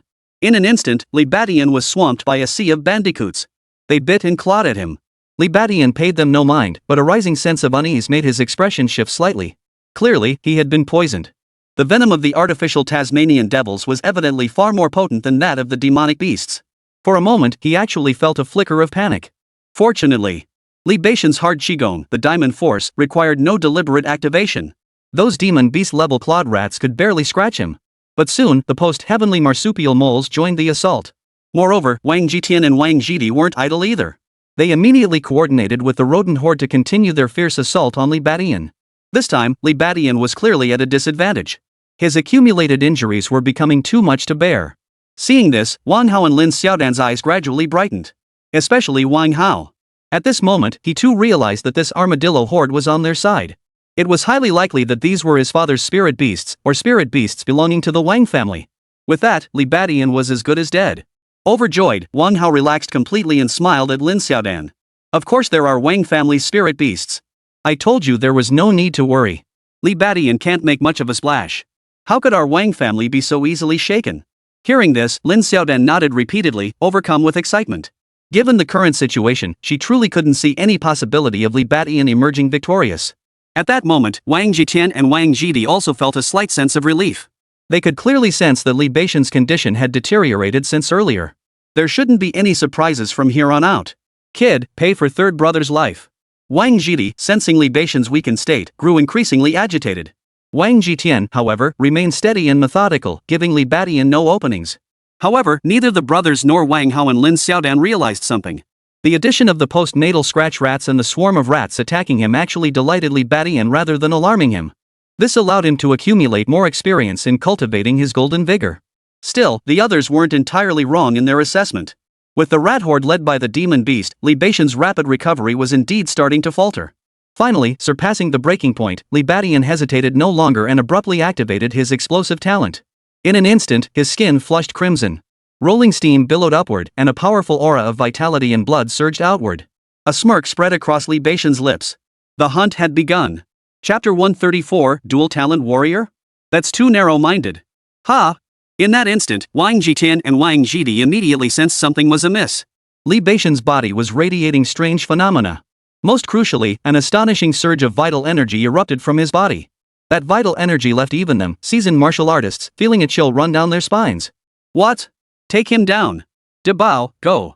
Sensing something amiss, the brothers immediately intensified their assault. They even urged the postnatal armadillo to attack with all its might. The surrounding rat hordes erupted like a riot. But the next second, Li Badian suddenly opened his mouth, unleashing the lion roar technique once more. Get out of here. A sonic wave even more intense than before erupted violently. Boom. In that instant, it felt like the heavens themselves had shattered. Both men and beasts were utterly stunned. Wang Jitian and Wang Jidi's faces turned ashen. In that instant, their eardrums vibrated so violently that a trace of blood appeared. Even the post-heavenly clawed rat trembled, revealing a hint of anthropomorphic shock. As for the demon claw rats, they fared even worse, their bodies trembling violently as they were utterly cowed. At the same time, Wang Hao and Lin Xiaodan, standing some distance away, also paled and clutched their ears in agony. Their eyes widened, filled with utter terror. Earlier, Li Badian had also unleashed the lion roar technique, but its power had been limited. Now, however, the roar's power had clearly ascended to a whole new level. Even they felt the deafening roar. Every attack was abruptly halted by Li Badian's roar. Wang Jitian and Wang Jidi were utterly stunned, unable to comprehend it. How could the lion roar technique's power suddenly surge to a level they could no longer ignore? Seeing everyone stunned, Li Badian's lips curled into a smirk. There was no doubt about it, the lion roar technique's explosive surge in power was precisely due to the boost from his burst state. In this state, his lung capacity had also increased significantly. With this, unleashing the lion roar technique once more naturally yielded a significant boost. The demonic claw rats were all stunned into stupor. The post-heaven level Wang Jitian and Wang Jidi, along with the Bao, were also momentarily stunned, their attacks interrupted. Immediately afterward, the Wang brothers and De Bao regained their composure and launched another assault. But seizing this opening, Li Badian planted his foot and leapt upward with tremendous force. Soaring 5 or 6 meters high, he looked down upon the crowd below from midair. Wang Jitian and the others instinctively looked up, only to witness another astonishing sight. Mid-air, Li Badian's figure was shrouded in smoke, becoming hazy. But in the next instant, the smoke parted. Countless darts, each carrying the phantom of a martial soul, poured down like a sudden storm. Shadow Meteor Kill. In his explosive state, Li Badian unleashed the Shadow Kill's area of effect technique once more. This time, however, it was slightly different. This was the aerial version of the Shadow Kill's area of effect technique. Its destructive power far surpassed the Shadow Meteor swarm he had unleashed before. Get out of the way. Wang Jitian clearly saw the danger too and shouted in alarm. Wang Jidi's scalp tingled as he swiftly activated his lightness skill to evade. Even the postnatal armadillo De Bao let out a startled squeak, its steel-spiked fur bristling to form a defensive layer. Puff! Puff! Puff! It happened in the blink of an eye. Though described as complex, it all happened in the blink of an eye. Li Badian's figure had barely leapt into the air when meteor-like darts already streaked toward him. Squeak! The screams of the scorched claw rats erupted in a deafening chorus. Facing the fully powered shadow assassin in his peak state, the demon beast-level marsupial monkeys had no chance of survival. A glancing blow meant injury, a brush meant death. 50 demon beast-level Tasmanian devils suffered heavy casualties in an instant. De Bao, the postnatal-level Tasmanian devil, was also in dire straits. His steel-spiked defenses were pierced repeatedly, blood gushing from wounds all over his body. Wang Jitian and Wang Jidi fared somewhat better. The cunning brothers had seized a demon beast terror rat the split second before the dart struck, using it as a shield above their heads. Thus, Li Badian's barrage only left them with minor scrapes. But this attack had clearly dealt them far greater psychological damage. How is this possible? Not only has his lion roar technique grown stronger, but the power of his projectiles has skyrocketed too. With power like this, even a cultivator wouldn't dare block it head-on. What kind of monster is this kid? What's the deal with that strange aura around him? Is it innate talent? How many talents does he possess? Could he be a dual-talent martial artist? The two brothers were utterly dumbfounded. They vaguely sensed that the explosive growth in the lion roar technique and Shadow Kill's power was likely tied to the strange phenomenon now surrounding Li Badian. Yet this realization only deepened their shock. For such a situation was strikingly similar to innate talent. Could it be that besides his defensive talent, Li Badian possessed another talent that amplified his attacks? A dual-talent martial artist. At this thought, both Wang Jitian and Wang Jidi felt their pupils contract in shock. They knew that most gifted martial artists possessed only one innate talent. But there are exceptions to every rule. Talented martial artists were the exceptions among martial artists. And among gifted martial artists, the exception was the dual-gifted martial artist. Yet dual-talent martial artists were already legendary beings. In other words, they exist only in legend, almost impossible to find in reality. Yet now, they had actually encountered one. Wang Jitian and Wang Jidi stared in stunned disbelief. Dual-talented martial artists? Ha! Li Badian descended from midair, overhearing the brothers' exchange, and couldn't help but chuckle. Rumors about gifted martial artists were widespread. He had naturally heard of the concept of dual-talent martial artists. A single talent could already make a martial artist stand out from the crowd. How powerful two talents would be went without saying. But alas, Wang Jitian and Wang Jidi's guesses were still a bit conservative. He, Li Badian, was not merely a dual-talent martial artist, he was a multi-talent martial artist. He now possessed as many as 5 innate talents. And nearly every one of them was rule-based. A single rule-based talent alone could enable one to challenge opponents several tiers above their own level, let alone Li Badian's current state. So forget about fighting above his level. For him, it was as easy as eating and drinking. Just like this very moment. Li Badian's foot stamped down, unleashing the perfected 7-star step. Instantly, he surged forward like a phantom thunderbolt, closing in on Wang Jitian and Wang Jidi. Bull charge. Bullhorn straight punch. In his peak state, his attacks struck like thunderbolts. In the blink of an eye, Wang Jitian and Wang Jidi were struck until they spat blood. Even the fortified sinews and bones of a postnatal martial artist couldn't withstand his ferocious power. Witnessing this scene, Wang Hao, who had been gloating moments before, turned pale instantly. How could this be? Father, second uncle, and even that postnatal level demon beast were all being overwhelmed by Li Badian. Was this a dream? Chapter 135, Crushing the Post-Heaven Martial Artist, Subduing the Post-Heaven Beast. Wang Hao stood frozen in shock. Was he dreaming? How could Li Badian suddenly unleash such a ferocious assault, overwhelming Wang Jitian and Wang Jidi like this? Even with the late-stage armadillo joining the fray, it made no difference. A single martial artist overwhelming 3 post-heaven practitioners. Had this world gone mad? At that moment, Lin Xiaodan's beautiful eyes widened in shock. She felt the same way. Could it be that his earlier roar had shattered their illusions?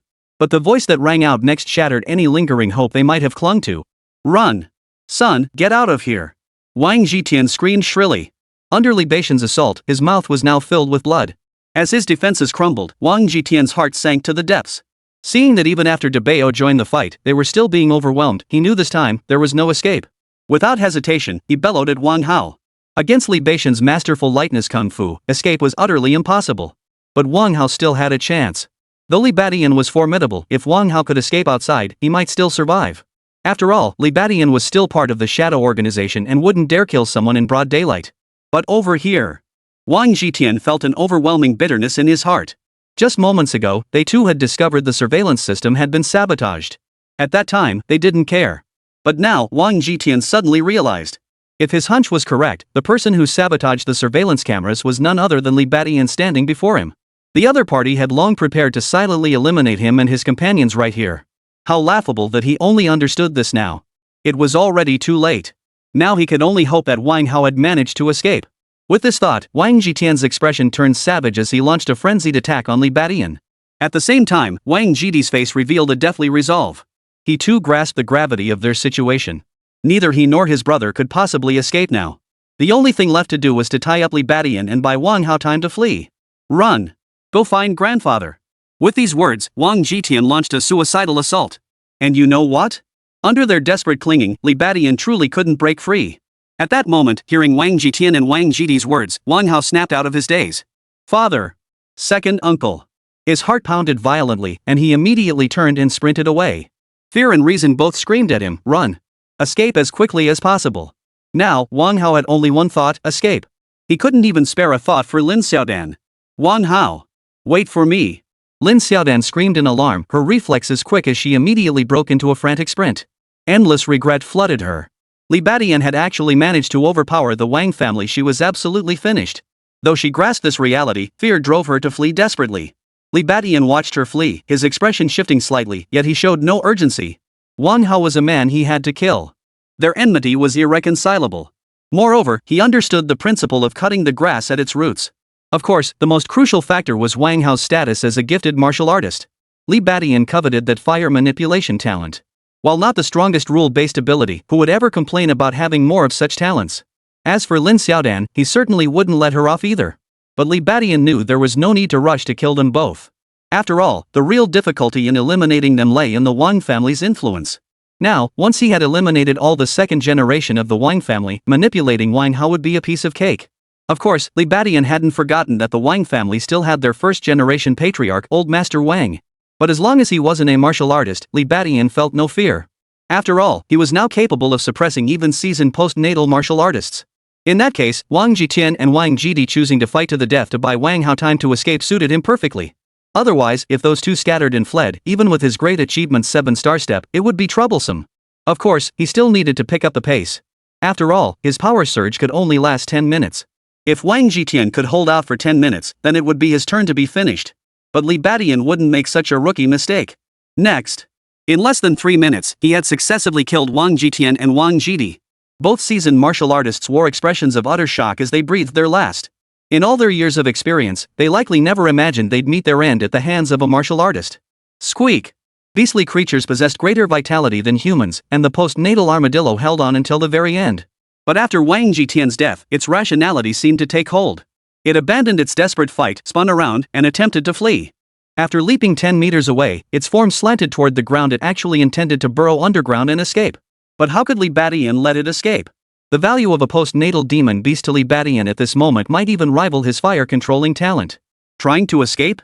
Li Badian flickered forward, leaving trails of starlight in his wake, instantly closing in behind the postnatal clawed rat.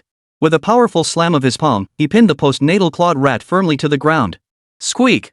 The artificially bred armadillo let out a terrified squeak, its gaze fixed on Li Badian with an almost human-like look of pleading. Ha! Just as Li Badian was about to crush the creature with his immense strength, the sight of its expression suddenly stirred something within him. Squeak, squeak! The squeaks grew more urgent, thick with pleading. You're begging for mercy. Li Badian's expression shifted slightly as he tentatively asked. Hearing this, the creature's eyes visibly brightened and it nodded in response. Interesting. Has its intelligence truly reached such heights? Li Badian's murderous intent instantly softened. He wasn't overly surprised by this postnatal marsupial's display of intelligence. As mentioned earlier, demonic beasts are fierce creatures that possess innate intelligence. Postnatal demonic beasts naturally possessed even greater intelligence. Add to that the innate cleverness of rodent-type demon beasts. It seemed hardly surprising that this postnatal demon rat knew how to beg for mercy and understood human speech. Of course, perhaps it was also because it was a spirit beast. Beasts tamed by humans can, to a certain extent, communicate with them. This thought stirred Li Badian's interest. His original plan had been to kill this artificially bred Tasmanian devil to secure substantial wealth and resources. But now, it seemed another option had presented itself. With this thought, Li Badian narrowed his eyes slightly, observing the artificially enhanced Tasmanian devil for several seconds before suddenly declaring, "I could spare your life, but only if you become my spirit beast." Indeed, besides killing it, Li Badian now had the option of subduing it. Taming a postnatal demon beast as a spirit beast that seemed rather appealing? Chapter 136, From now on, you're Big Claw, Master of Fire Control. I could let you go, but you must become my spirit beast. Li Badian stated his terms. Taming a postnatal demon beast as a spirit beast seemed like a decent option. Most crucially, this demon beast seemed capable of burrowing. Could it serve as a backup plan? After eliminating the Wang family members, Li Badian believed he had left no evidence behind for now. Still, there was always the risk of exposure. To say nothing of the fact that Wang Hao and Lin Xiaodan, now on the run, were the most crucial witnesses. Moreover, even if he succeeded in hunting them down, exposure remained a possibility. Don't forget, his feud with the Wang family was documented. With all the Wang family members now dead, even without evidence, he would become the prime suspect. Therefore, the likelihood of the authorities holding him accountable remains significant. Although he can now suppress post-heaven martial artists, facing the authorities would still be quite challenging. However, if he could subdue the post-heavenly marsupial, that would give him an extra ace up his sleeve. The post-heavenly armadillo can dig tunnels. If it can stir up a demon beast uprising here, it should also be able to burrow through the prison's underground and help him escape. With this thought in mind, Li Badian naturally changed his mind. Of course, if the post-human opossum remained stubbornly obstinate, he wouldn't mind sending it on its way directly. But such a scenario clearly did not materialize. Since the afterbirth marsupial had begged for mercy, it was evidently prepared to submit. Upon hearing Li Badian's words, it even nodded frantically. That timid, cautious demeanor where was the slightest trace of a demon beast's dignity. All right, swallow it. Li Badian promptly produced a poison pill and tossed it to the postnatal clawed rat. Though Li Badian had never owned a spirit beast before, he possessed knowledge of them. To tame a spirit beast, a martial artist relied on two methods, brute force and poison pills. Using both methods simultaneously was the most reliable approach. Now, he clearly possessed the means for violent subjugation. All that remained was to secure control through the poison pill. This poison pill was one Li Badian had casually purchased earlier. This was because he carried dozens of antidotes but not a single poison pill. Considering this, Li Badian casually picked one up while browsing the martial artist market. It was meant as a whim, yet now it proved unexpectedly useful. Upon hearing this, the posthuman marsupial rat, ever the clever creature, opened its mouth wide and swallowed the poison pill whole. Only then did Li Badian release the post-heavenly marsupial. So your name is Debeo, huh? But I don't like that name. From now on, you'll be called Dakong. Gazing at the blood-soaked creature, Li Badian proceeded to change its name once more. What it was changed to didn't matter. What mattered was that it could no longer be called Debeo. This situation signified that the creature was no longer the Wang family's spirit beast. The artificially bred Talon rat's expression flickered, then it nodded in understanding. Very well, Dakong. Take your younger brothers and devour the corpses of these two first. Li Badian proceeded to search Wang Jitian and his brother, then gave the order to the postnatal Talon rat. He didn't bother examining the items he found, stuffing them into his robe before rushing off in the direction Wang Hao and Lin Xiaodan had vanished. Squeak! Squeak! The post-heavenly Clawed Rat let out 2 shrieks, and soon several demonic Clawed Rats answered the call, pouncing on the corpses of Wang Jitian and Wang Jidi. 7-star step.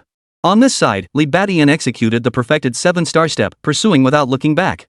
Smoke billowed along his path, streaks of starlight flickering in his wake. His speed was blindingly fast. In the blink of an eye, he neared the stairwell entrance. He saw neither Wang Hao nor Lin Xiaodan along the way.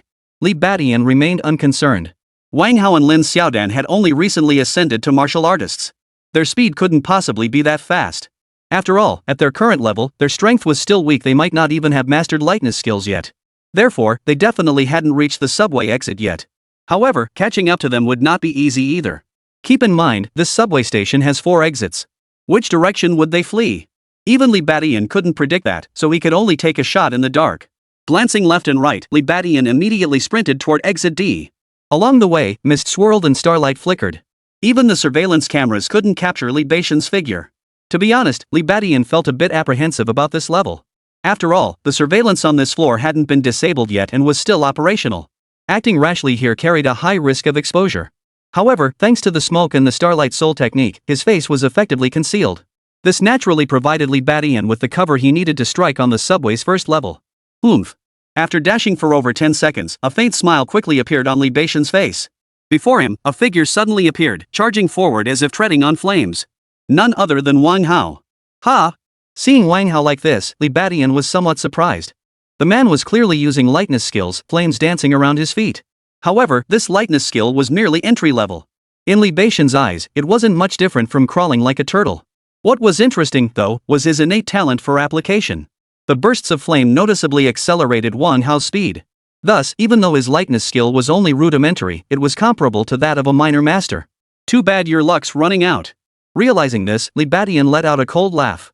At Wang Hao's current speed, if he hadn't immediately chosen the right direction, he might actually have escaped. Unfortunately for him, Wang Hao was unlucky. The direction he had casually chosen was precisely the one Wang Hao was fleeing toward. Given that, Wang Hao naturally had no chance of escape. Boom! Li Badian suddenly accelerated, streaking forward like a meteor. Any kangaroos in his path were brutally knocked aside. Wang Hao, however, had to dodge the clawed rodents while fleeing, which kept his speed from ever really picking up. Thus, in less than 2 seconds, Li Badian closed in behind Wang Hao. In that instant, Wang Hao seemed to sense danger and spun around in terror. What? But when he turned, he didn't see Li Badian's figure. Instead, a black streak of light met his eyes. It was a dart, carrying the phantom of a martial soul. Thud! Wang Hao's head jerked violently, and his entire body crashed to the ground. At merely the early stage of martial artist, he stood no chance against Li Badian's shadow kill at this moment. Li Badian had merely flicked it offhand as he brushed past, yet it pierced clean through his skull. Without pause, Li Badian darted toward the other 3 directions. With Wang Hao dealt with, only Lin Xiaodan remained. As for Wang Hao's body, there was no need to search him. As an early-stage martial artist, his possessions were limited and held no value for Li Badian. Moreover, the most valuable prize he could offer Li Badian had already been claimed by Li Badian himself. Ding! You have defeated your opponent and acquired the talent, Fire Control. Hearing the system notification, Li Badian's lips curled into a smirk. Avenging his enemy and gaining a talent. Awesome! Chapter 137, Lin Xiaodan escapes, Luo Lin's shock. Infinite Plunder System. Host, Li Badian. Level, Martial Artist. Vitality, 98.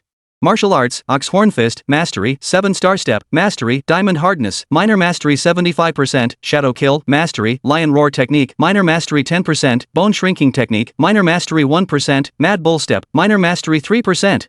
Talents, Explosive Rage, upon reaching Rage, enters a 10-minute berserk state with tenfold strength increase, followed by a 10-hour period of extreme exhaustion. Bull-like strength, possesses immense strength akin to a wild bull. Tenfold Cultivation, gains 10 times the experience during cultivation. Rapid recovery, unbelievably fast healing ability. Gluttony, instantly absorbs all nutrients and effects from consumed food. Fire Control, ignite flames on any part of the body. After eliminating Wang Hao, Li Badian did not forget to continue pursuing Lin Xiaodan. Yet mid-pursuit, he spared a moment to glance at his system interface. Seeing another talent added to the talent bar, a smirk instantly curled the corners of his mouth. Fire Control. Wang Hao's Fire Control talent had been snatched away by him. He wondered what expression Lin Xiaodan would wear when she saw this talent manifesting on her own body. Li Badian suddenly found himself anticipating it. It was precisely because of this talent that Lin Xiaodan had abandoned his original body.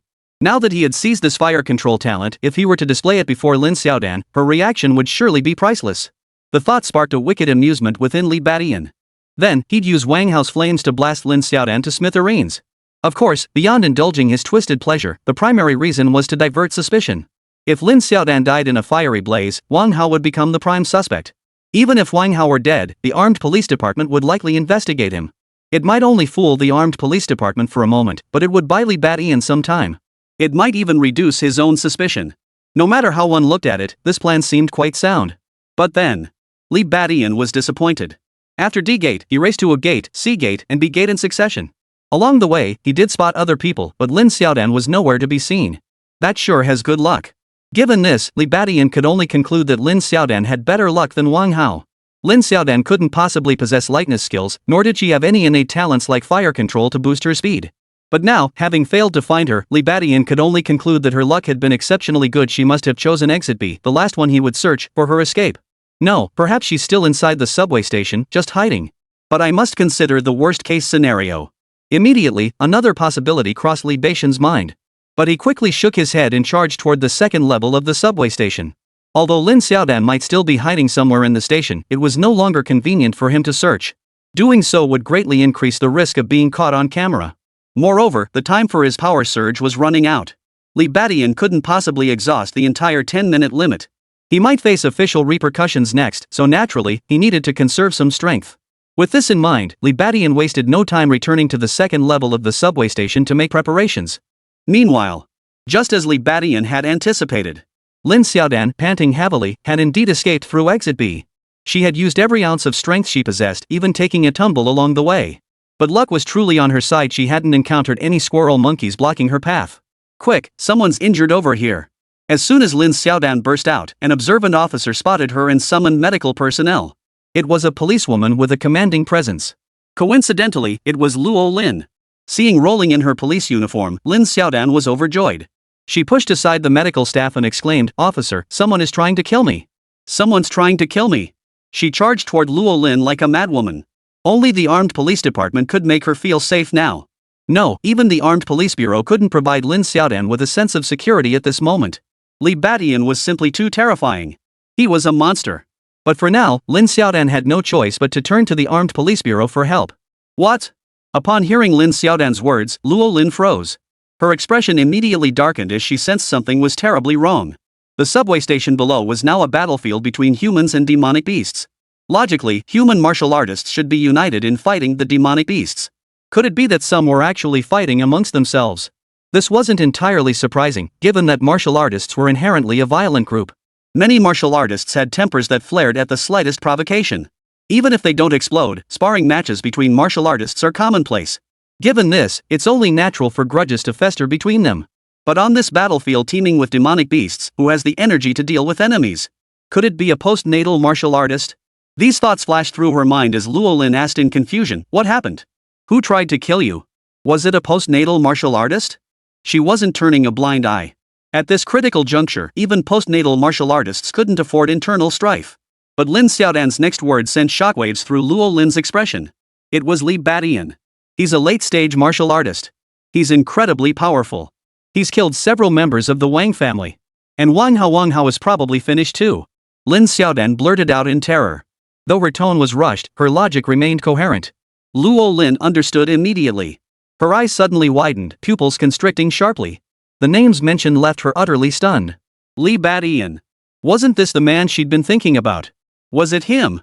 It had to be him after all. There weren't many people with that exact name. But the question was, what had he done? He killed members of the Wang family. The Wang family. Luo Lin was utterly shocked. She knew about the Wang family too. It was a renowned martial arts family in Yangchang, boasting several innate martial artists within its ranks. In the future, they might even produce a martial artist. Such a family could easily be called the rulers of Yangchang. And indeed, that was precisely the case. The Wang family not only operated several martial arts training programs but also owned the Wang Group. Year after year, the Wang family makes significant contributions to Yangchang's GDP. Wang Jitian, Wang Jidi, Wang Jiren. When it came to the Wang family members, Luo Lin knew them all like the back of her hand. Oh, and there's Wang Jitian's son, Wang Hao. He was a renowned martial arts prodigy among the third generation, possessing elemental talent that promised boundless potential. Yet such a martial arts family was slaughtered by Li Badian.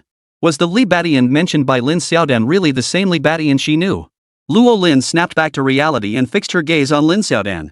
Tell me again in detail exactly what happened just now. At that moment, Luo Lin's mind was in turmoil. She found it hard to believe that Li Badian could kill Wang Jitian and the others. Although Li Badian had indeed demonstrated the capability to defeat postnatal martial artists in the past, but Wang Jitian and Wang Jidi were both seasoned postnatal martial artists with years of fame. Add Wang Jiren and Wang Hao to the mix. Could Li Badian really pull this off? Nevertheless, out of professional duty, she meticulously questioned Lin Xiaodan. The more she learned, the more complex Luo Lin's expression became. Chapter 138, Li Badian's report, accusations rejected. Upon returning to the second basement level, Li Badian immediately saw the utterly destroyed remains of Wang Jitian and Wang Jidi.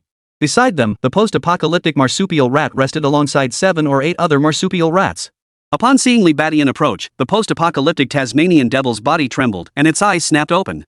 A flicker of flattery appeared on its ugly face. Li Badian nodded with satisfaction at the sight. After a moment's thought, he tossed a low-grade blood essence pill. Squeak! Squeak! The posthuman marsupial let out a delighted squeak after swallowing the low-grade blood essence pill. Though the effects of a low-grade blood-nourishing pill were negligible for a late-stage cultivator, the pill's effects would still accelerate the healing of its wounds. Li Badian chuckled, then ordered, I've also killed Wang Hao. Go devour his corpse too. You should recognize him, right? Hearing this, the post-heaven clawed rat squeaked and led the pack back down to the underground level. At this moment, Li Badian was almost certain that Lin Xiaodan had managed to escape. Given that, he had to prepare for the worst-case scenario. That meant the armed police department was already aware of his murders. Though he no longer feared the armed police bureau, he still didn't want a direct confrontation with the organization. After all, the armed police department had handguns at their disposal. He couldn't claim complete immunity to their bullets yet.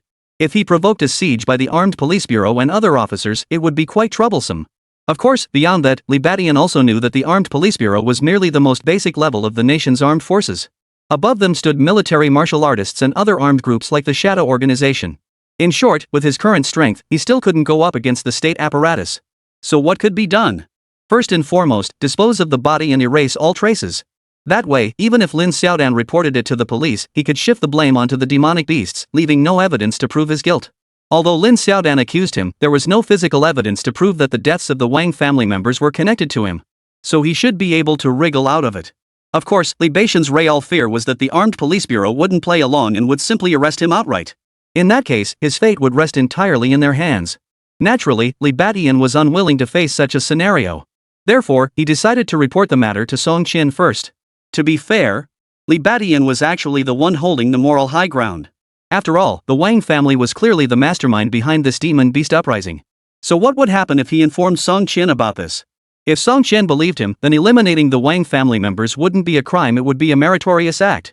Because the Wang family were the masterminds behind the demon beast uprising. Of course, whether Song Qian would believe him was another matter entirely. If Song Qian didn't believe him, he could probably just flee. Otherwise, returning to prison would only mean being caught red-handed by the state. With that thought, Li Badian immediately pulled out the genius watch and dialed Song Qian's number. Hello, Warden Song? This is Tian Shou. Receiving Li Badian's call, Song Qian was clearly puzzled. He instinctively asked, Tian Shou? Shouldn't you be at the scene? Why are you contacting me? Logically speaking, Li Badian should be busy clearing out the demon beasts right now. How could he possibly have time to call him? As Song Qian pondered this, his expression changed drastically the very next second. Li Badian had already begun explaining bluntly, Warden Song, the situation is complicated. After arriving here, I was ambushed by other martial artists. I later discovered these martial artists are all from the Wang family and they are the masterminds behind this demon beast chaos. Hearing this, Song Qian visibly startled. What did you say? A clatter echoed as Song Qian clearly knocked something over. Li Badian's lips curled slightly. This was precisely the effect he wanted. As long as Song Qian stood by his side, he would emerge unscathed this time. Of course, the most crucial factor was that the Wang family members were indeed the real culprits. Therefore, he should be able to turn danger into safety. Immediately after, Song Qian asked in alarm. Li Badian proceeded to explain in greater detail. But soon, Song Qian was stunned again. You say you killed several members of the Wang family, including 2 seasoned martial artists who had reached the After Heaven realm. Yancheng prison. In the warden's office, Song Qian stood frozen in shock. Beside him lay an overturned teacup and several scattered documents. But now, he couldn't care less about that. He was silently processing the news Li Badian had just relayed over the phone.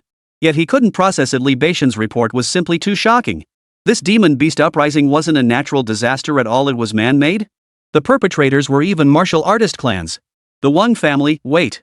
Isn't that the family of that gifted martial artist who harbors a deep, bitter grudge against Li Badian? Immediately afterward, Song Qian's expression hardened as he realized something. The mastermind behind the demon beast chaos was actually the Wang family, who had numerous grudges against Li Badian. Was this too much of a coincidence? Was Li Badian framing them, or was there truth to the rumors? For a moment, Song Qian couldn't be certain. However, given that Li Badian possessed the strength to suppress even late-stage martial artists, he naturally deserved even greater caution.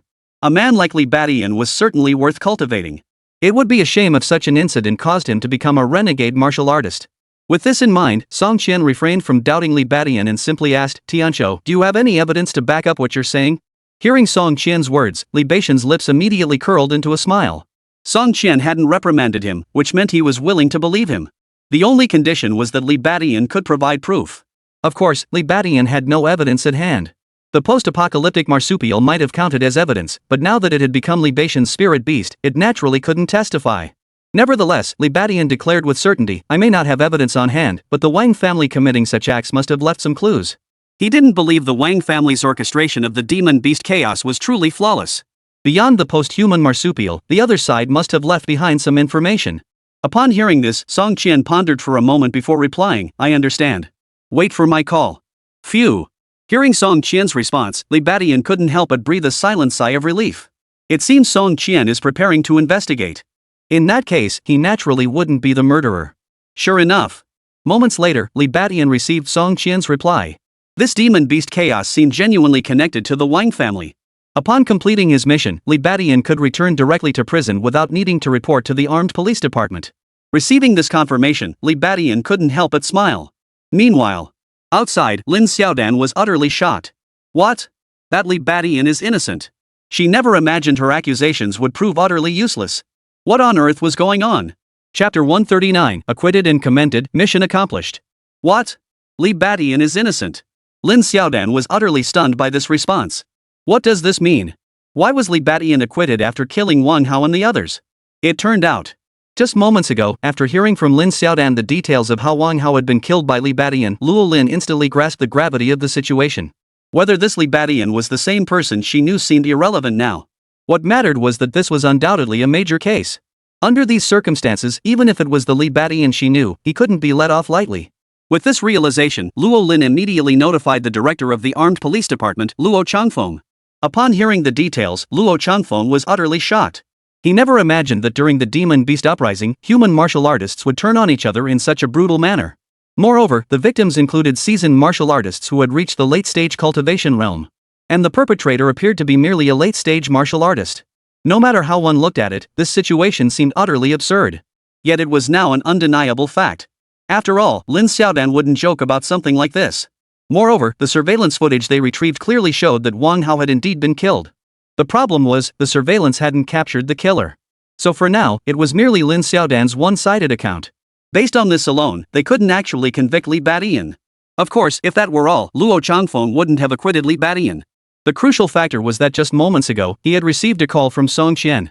During that call, Luo Changfeng learned more. The Wang family suspected to be the mastermind behind the demon beast uprising. Upon learning this, Luo Changfeng wasted no time in launching an investigation. Within half an hour, they uncovered something highly unusual. Specifically, members of the Wang family appeared to have been holding back and merely going through the motions during the recent battle against the demon beasts. If that were all, it might have been tolerable. But combined with Li Badian's report, they couldn't help but grow suspicious. They had to get to the bottom of this, no matter what. Otherwise, jumping to conclusions could lead to unimaginable consequences. Just imagine Li Badian's current power is unfathomable. If a conflict were to erupt with him, he might slaughter everyone present. If Li Badian were truly the criminal, that would be one thing, but the matter remains inconclusive. The identity of the Wang family members greatly influences the nature of his crimes. If they weren't the masterminds behind the demon beast uprising, Li Badian could certainly be held accountable. But if they are the masterminds behind the demon beast uprising, then Li Badian becomes a hero, a great contributor. For now, without a clear investigation, he must be treated as innocent. Hearing this, however, Lin Xiaodan instantly turned pale. She had hoped the armed police bureau would arrest Li Badian. But she never imagined that Director Luo, who appeared so wise and just, would make such a ruling. How dare you? I'm the eyewitness. Why can't I accuse Li Badian of murder? Snapping back to reality, Lin Xiaodan screamed hoarsely. If Li Badian was found innocent, wouldn't she be finished? The Wang family couldn't stand up to that monster Li Badian, and how could she possibly handle his revenge? At this thought, Lin Xiaodan's heart sank to the depths. Without another thought, she abandoned her desperate pleas, let out a wild scream, and bolted from the scene. If she couldn't rely on the armed police bureau, she certainly dared not linger any longer. If Li Badian came out to kill, even the armed police bureau might not be able to protect her. The only place that could protect her now was probably Martial Arts University. Lin Xiaodan raced back to Yangchang Martial Arts University like a madwoman. Watching Lin Xiaodan dash away in a frenzy, Luo Lin's delicate brows furrowed. She turned to Luo Changfeng, her voice tinged with confusion. Director, what exactly is going on? Logically speaking, Li Badian should be a prime suspect. After all, resolving the demon beast chaos was the top priority at this moment. Anyone committing crimes during this period would naturally face harsher punishment. Even as a martial artist, Li Badian would not be exempt.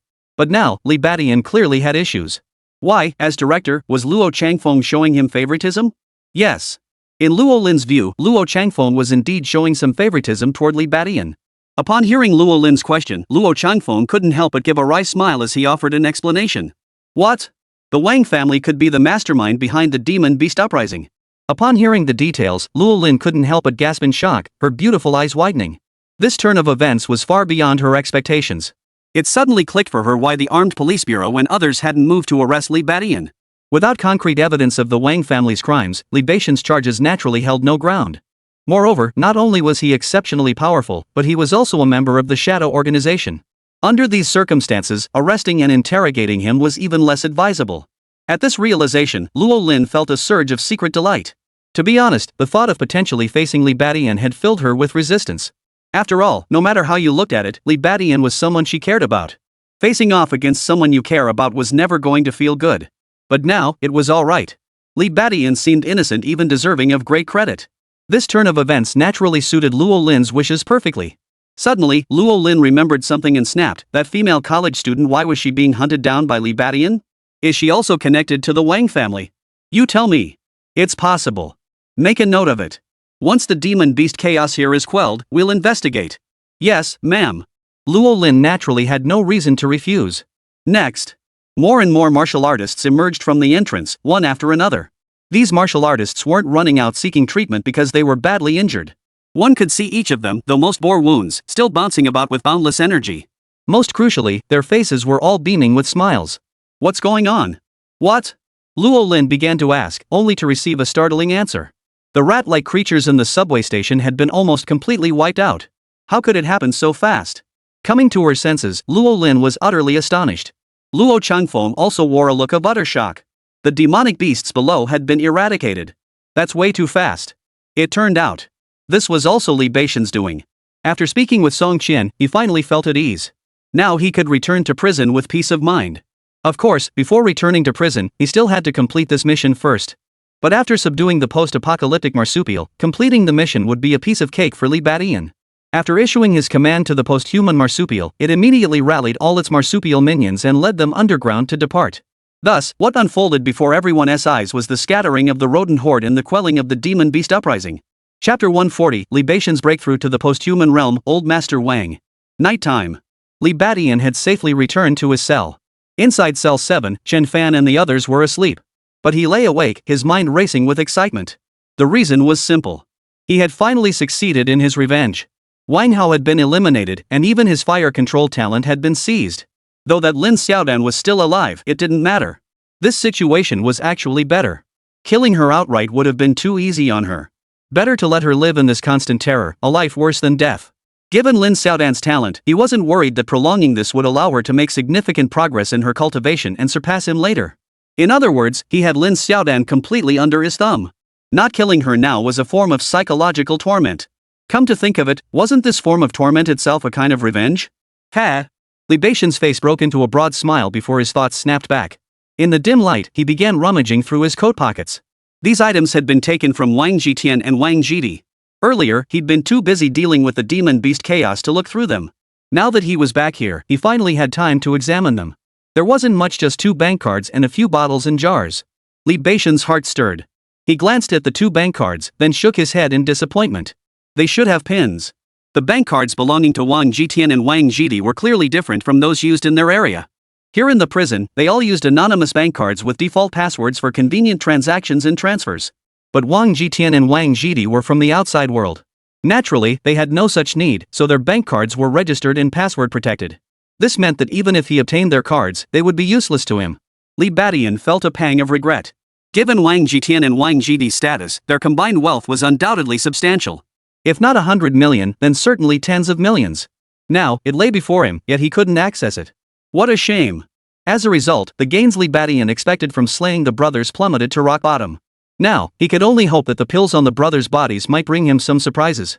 With this thought, Li Badian immediately opened them and began inspecting each one. Ha! Another poison pill? Better stash this away. Another antidote pill? Damn it, is this a sleeping potion? Ha! Wang Jitian and Wang Jidi didn't seem like upstanding citizens either. They were carrying quite a few poison pills and sleeping potions. But soon, Li Badian perked up, staring at the pills in his hand. Inside the small vial lay only 3 blood-red pills, each about the size of a longan. They were none other than blood essence pills. Yet the aura of vital energy emanating from them was exceptionally potent. These weren't low-grade blood-nurturing pills, they were mid-grade blood-nurturing pills. Indeed. Li Badian murmured in delight. He wasn't surprised by the appearance of an intermediate blood-nurturing pill. After all, the effects of a low-grade blood-nurturing pill on postnatal martial artists were already negligible. Thus, most postnatal martial artists with sufficient means would consume intermediate blood-nurturing pills for cultivation. And without a doubt, both Wang Jitian and Wang Jidi possessed such financial means. Finding intermediate blood-nurturing pills on them was hardly surprising. Immediately after, Li Badian discovered another bottle of intermediate blood-nourishing pills. This single bottle contained a full 5 pills. A smile instantly spread across Li Badian's face. His haul so far was actually quite decent. Though he hadn't obtained Wang Jitian and Wang Jidi's money, securing 8 intermediate blood-nourishing pills was still quite good. In truth, even if Li Badian had gotten the money, he wouldn't have been able to buy intermediate blood-nurturing pills right now. After all, they weren't available in prison, and even at martial artist markets, intermediate blood-nourishing pills were rare and hard to come by. Right now, giving him tens of millions wouldn't be as valuable as giving him a single bottle of mid-grade blood-nurturing pills. Even though these few intermediate blood-nourishing pills combined were only worth a few million. Thus, Li Badian's disappointment vanished instantly. After a moment's thought, he swallowed one of the mid-grade blood-nurturing pills and immediately began his cultivation. Huff, huff, huff. Fierce fists and kicks unleashed. Li Badian's eyes gleamed with resolve as he made his decision. He would break through to become a post-heaven martial artist. It was worth mentioning that his current chi blood value had already reached an impressive 98 points. This level was already very close to the 100 chi blood points required for a post-heaven martial artist. Previously, Li Badian had only consumed low-grade blood-nurturing pills, preventing him from reaching this threshold. But now, 8 mid-grade blood-nurturing pills had given Li Badian immense confidence. Clearly, with the aid of these pills, he was now fully capable of making a breakthrough. Without delay, Li Badian acted on his resolve. Although the Wang family situation was temporarily under control, it remained uncertain.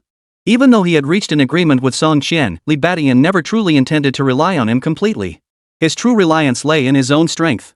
With sufficient power, even if Song Qian encountered unforeseen troubles, he could handle it.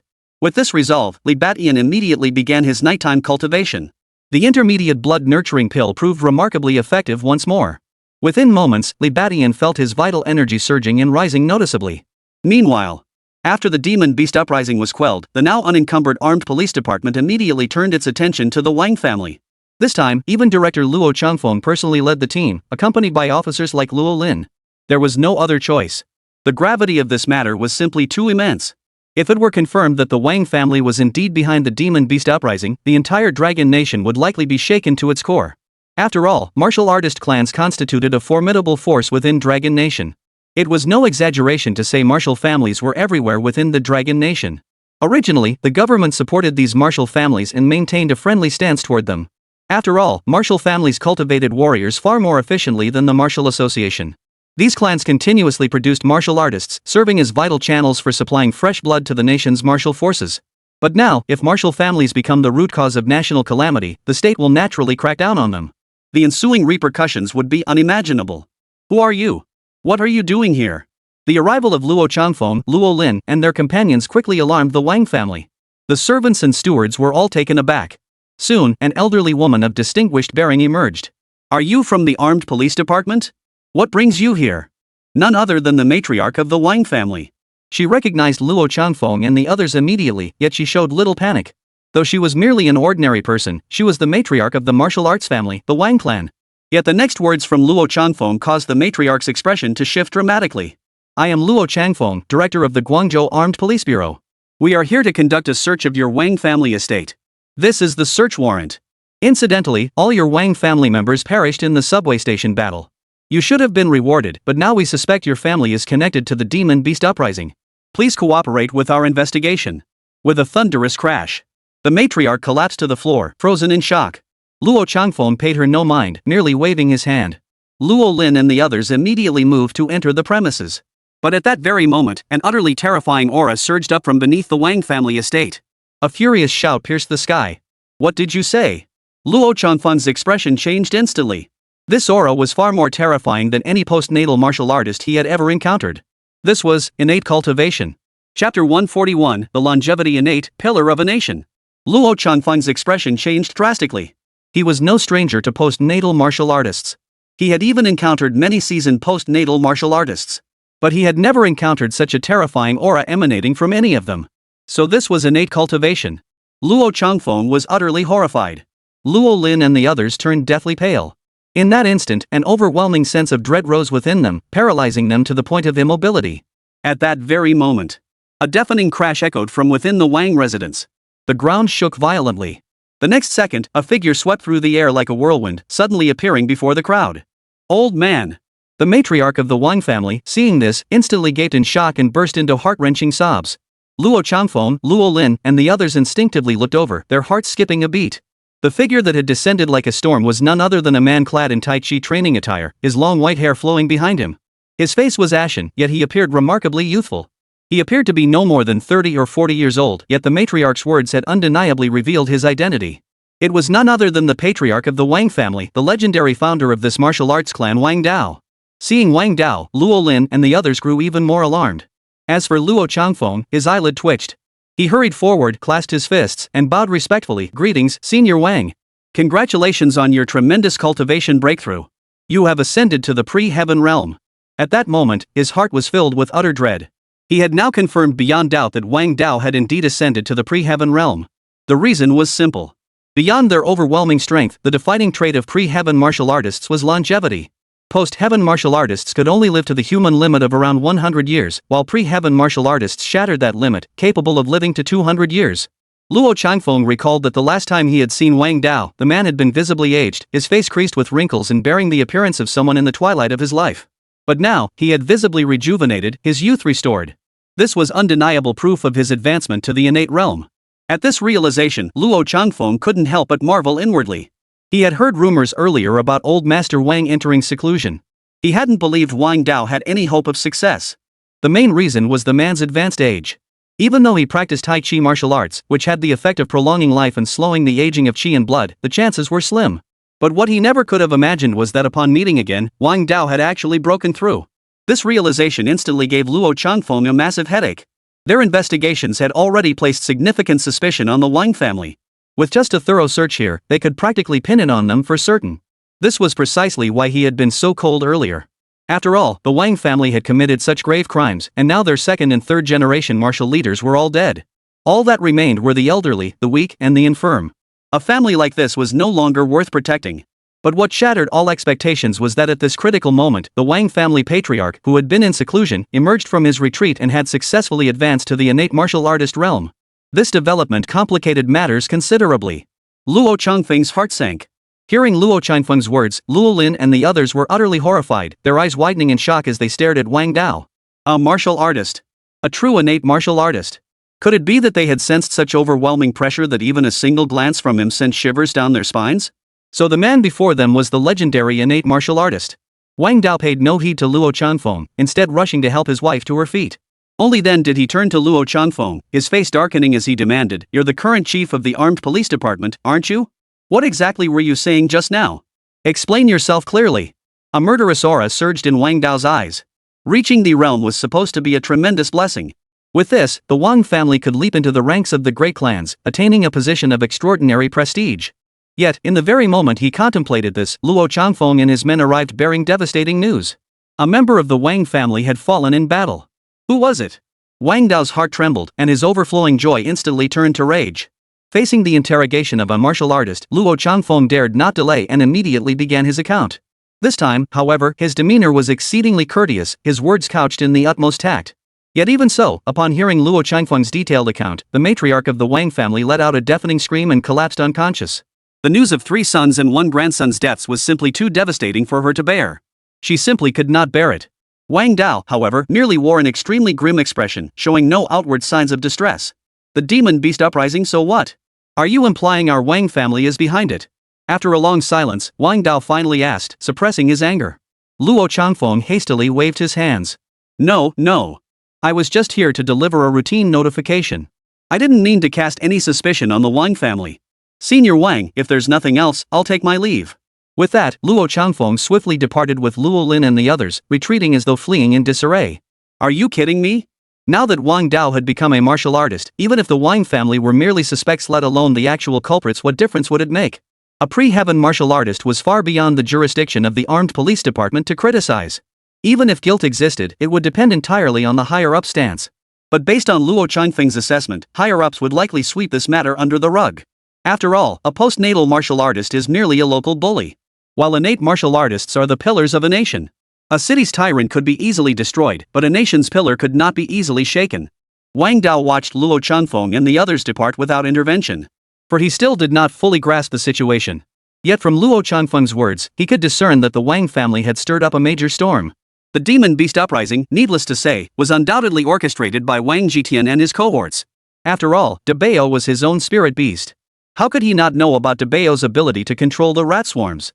But for now, Wang Dao remained unaware of why Wang Jitian and the others had instigated this demon beast uprising. Such a demon beast uprising was an extremely grave matter. If discovered, even a postnatal martial artist wouldn't be able to cover it up. It was only because he had advanced to the innate martial artist stage that Luo Changfeng and the others backed down. Otherwise, even if Wang Jitian and the others were still alive, they would face interrogation by the armed police department. Refusing to cooperate with the Martial Police Bureau could even draw the attention of even stronger national military forces. Wang Jitian and his associates couldn't possibly be unaware of such consequences. But even knowing this, they still allowed the demon beast uprising to occur. Why on earth? Wang Dao realized there must be hidden circumstances he was unaware of. Without hesitation, he roused his wife and began questioning her thoroughly. Though merely a commoner, the matriarch of the Wang family knew the entire sequence of events. She immediately began recounting them, forcing back her grief. After hearing his wife's account, a cold glint flashed in Wang Dao's eyes. Li Badian, Lin Xiaodan, The Shadow Organization. Chapter 142, Wang Dao moves out, set to raid the prison. Far from the Wang residence. Both Luo Changfeng and Luo Lin, along with the others, breathed a huge sigh of relief. The aura of a martial artist was simply too overwhelming. Typically, high-tier martial artists exert a natural dominance over lower-tier practitioners.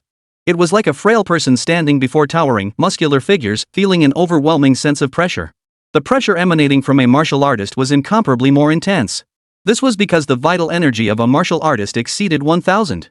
The baseline for martial artists is 10, while postnatal martial artists start at 100. Given this, the immense pressure faced by martial artists who are merely at the highest level of martial practitioners when confronting the might of the king's path is unimaginable. Never mind Luo Lin and the others, even Luo Changfeng, a late-stage martial artist, felt his legs grow weak. Outside, Luo Changfeng's expression darkened further. Luo Lin hesitated before asking, "Director, what should we do now?" Given the current situation, she understood clearly. The Wang family was absolutely out of the question. Most crucially, Li Badian was likely to face trouble as well. Once Wang Dao learned of the situation, he certainly wouldn't let Li Badian off the hook. At this thought, a shadow instantly fell over Luo Lin's heart. Earlier, based on Lin Xiaodan's report, she had even entertained thoughts of sacrificing family for the greater good. Later, upon learning that the Wang family and others might have committed even greater crimes, she couldn't help but feel a sense of secret satisfaction. After all, this would mean Li Badian was effectively innocent, perhaps even deserving of great credit. But now, the situation had taken a sudden turn. Whether old Master Wang had advanced to the realm or not, it seemed irrelevant now. One phrase summed up the current situation: might makes right. And right now, it was clear that the Wang family held the upper hand. Given this, Li Badian, who killed Wang Jitian and the others, naturally found himself in danger. Luo Changfeng shook his head upon hearing this, indicating he had no answers either.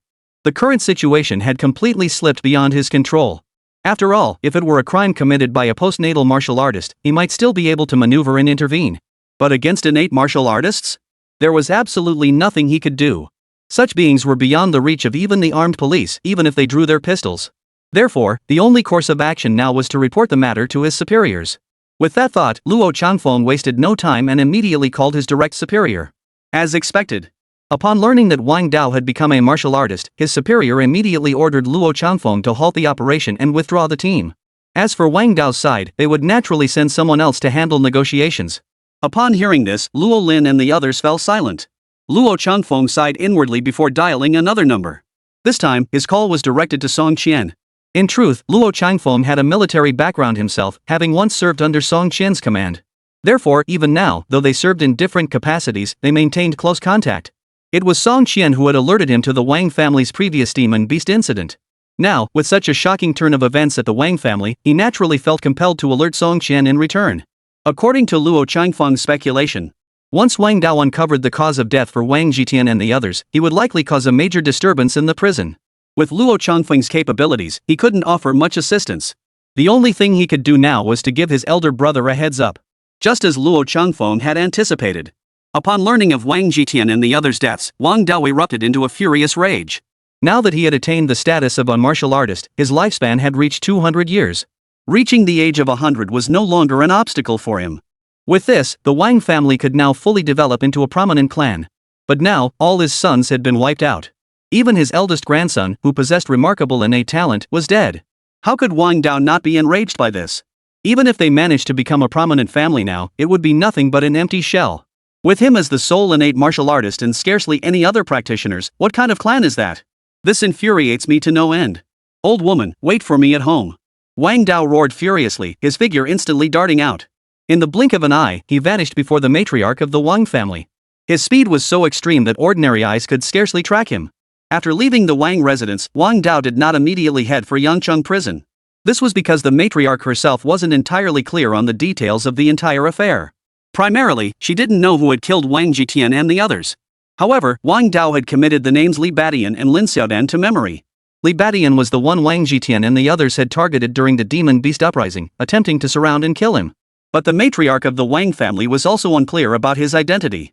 Lin Xiaodan, on the other hand, was known to the matriarch as Wang Hao's girlfriend, and it seemed she had also participated in this operation. So at this moment, Wang Dao's first destination was Yangcheng Martial Arts University, where Lin Xiaodan was located. He needed to learn more details directly from her. In no time at all, Wang Dao arrived at Yangcheng Martial Arts University, over 10 kilometers away, without breaking a sweat. Though lights still flickered, the campus had fallen into a deep silence. Wang Dao glided through the campus like a shadow, slipping effortlessly into the university grounds. After searching for a while, he arrived at a dormitory. Bang! Wang Dao kicked the dormitory door open with a single blow. The 4 girls inside were startled out of their wits. Especially Lin Xiaodan, who had been clutching her quilt, unable to sleep, jumped up in a start and screamed. Don't kill me! Don't kill me! Ha! Wang Dao raised an eyebrow, his gaze quickly locking onto Lin Xiaodan. You're Lin Xiaodan. Hearing a voice different from what she'd imagined, Lin Xiaodan froze, then looked at the man with surprise. After escaping the subway station, she had retreated to Yangcheng Martial Arts University. But the more she thought about Li Beixian's situation, the more uneasy she felt. This had kept her lying awake in bed, eyes wide, staring into space for 2 hours without sleep. Just then, the dorm room door burst open. In that instant, Lin Xiaodan thought Li Badian had come to kill her. Instead, she saw a man with long white hair. This man was peculiar. He appeared elderly, his eyes full of world weariness, yet his face was strikingly youthful. Of course, what troubled Lin Xiaodan most was the terrifying aura emanating from Wang Dao. This aura was even more terrifying than Wang Jitian's. After all, Wang Jitian was a seasoned martial artist. This man who had suddenly appeared possessed an aura even more terrifying than Wang Jitian's. Could it be that? Lin Xiaodan's pupils contracted, her eyes widening in stunned disbelief. Who are you? At the same time, the 3 girls sharing the dorm with Lin Xiaodan frowned as they looked at Wang Dao. Just then, Wang Dao suddenly barked out a command. I'm here for Lin Xiaodan. Unrelated parties, get out of here. As the words fell, a surging tide of vital energy swept out like a raging storm. The girls sharing the dorm with Lin Xiaodan instantly paled. They exchanged frightened glances at Wang Dao before hesitantly stepping out of the room. Once they were gone, they immediately broke into a run, likely intending to find a teacher. Wang Dao paid them no mind, striding directly toward Lin Xiaodan, whose face was frozen in terror. Chapter 143, Strengthening Bones and Tendons, Becoming Stronger in Every Way. Huff, huff. A piercing gust of wind suddenly filled Cell 7. Chen Fan and the others were jolted awake, staring in astonishment at the figure practicing martial arts with frenzied intensity ahead of them. Brother Tian is training this late. His aura, it's become terrifying. What's going on? Having been roused by Li Batian, Chen Fan and the others dared not voice any discontent. Especially now, as Li Batian radiated a surging vitality that was utterly astonishing. The thick aura of vital energy weighed heavily upon them, making it difficult to breathe. They instinctively stepped back. Li Batian remained silent, focusing solely on his martial arts cultivation. If anyone could see through his body at that moment, they would have witnessed his chi and blood surging like a raging river. Every ounce of his vital energy was mobilized, relentlessly washing over every bone and tendon in his body. At this very moment, Li Batian was in the crucial stage of a martial artist refining their bones and tendons. Once chi and blood reached 100, a qualitative leap occurred, initiating a cleansing surge throughout his entire body. Under this relentless scouring, the martial artist's bones and tendons hardened and strengthened at an astonishing rate, becoming as resilient as steel. Steel like bones and flesh, impervious to blades and spears. These were the most obvious hallmarks of a postnatal martial artist. Though Chen Fan and the others couldn't yet reach this realm themselves, they could clearly see that Li Batian was now in a critically important state. They all held their breath, not making a sound to disturb him. Even Song Qian, who arrived shortly after, halted upon witnessing the scene. Watching Li Batian ascend to the postnatal realm, his gaze held a complex mix of emotions. 1 hour. 2 hours. Finally. As the sky began to lighten, Li Batian exhaled a long, heavy breath. Chen Fan and the others watched in stunned silence. They watched as Li Batian's breath formed a visible stream of white vapor, like a dragon's exhalation. Song Qian, however, was not surprised. After cultivating the post-heaven realm, it wasn't just the tendons and bones that strengthened, it was the entire body's physical constitution. Thus, after ascending to the level of a postnatal martial artist, Li Batian's lung capacity had significantly increased. Li Batian himself now understood this truth. It seems the power of the lion roar technique will also be enhanced because of this. Of course, his greatest transformation at this moment lay in his cultivation. With this thought, Li Batian's mind stirred, and he opened the system interface once more. Infinite Plunder System. Host, Li Batian. Level, postnatal martial artist. Vitality, 100. Martial arts, Oxhorn Fist, Mastery, 7-star step, Mastery, Diamond Hardness, Minor Mastery 75%, Shadow Kill, Mastery, Lion Roar Technique, Minor Mastery 10%, Bone Shrinking Technique, Minor Mastery 1%, Mad Bull Step, Minor Mastery 3%. Talents, Explosive Rage, upon reaching Rage, enters a 10-minute berserk state with tenfold strength increase, followed by a 10-hour period of extreme exhaustion. Bull-like strength, possesses immense strength akin to a wild bull. Tenfold cultivation, gains 10 times the experience during cultivation. Rapid recovery, unbelievably fast healing ability. Gluttony, instantly absorbs all nutrients and effects from consumed food.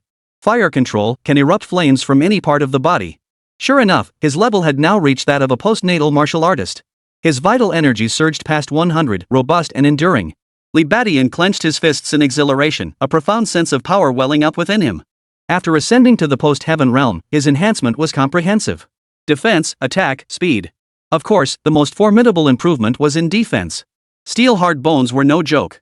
With my current defenses, combined with my modest mastery of hard qigong, I should be able to withstand attacks from even seasoned post-heaven martial artists, right? Li Batian immediately thought of his progress in defense. Originally, his mastery of the basic level of diamond hard qi alone could significantly withstand attacks from postnatal martial artists. Even those of the seasoned postnatal realm were no exception. But now, having ascended to the realm of a postnatal martial artist and refined his sinews and bones, his defenses were clearly even stronger.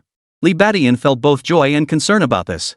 He was pleased that his defensive capabilities now ranked among the best among postnatal martial artists. His concern was that with such formidable defenses, even other postnatal martial artists would likely struggle to breach his defenses in the future. This meant the difficulty of cultivating the diamond force had risen once more.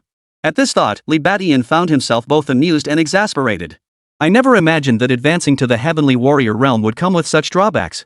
Of course, no matter how you look at it, the benefits still outweigh the drawbacks. The inability to enhance the diamond force is merely a deficiency in one aspect. But advancing to the post-heaven martial artist realm brings comprehensive enhancement across all aspects. Thus, the advantages clearly outweigh the disadvantages. All in all, his strength had surged once more. Brother Tian, what happened to you? How come you feel so much stronger? At that moment, Chen Fan and the others finally approached, their faces etched with shock. Gazing at Li Batian now, their faces remained frozen in awe. For that oppressive aura of vitality and blood energy hadn't vanished, it had instead stabilized completely. This meant that even standing before Li Batian, they felt an immense weight pressing down on them. Li Batian's lips curled into a smirk at their words.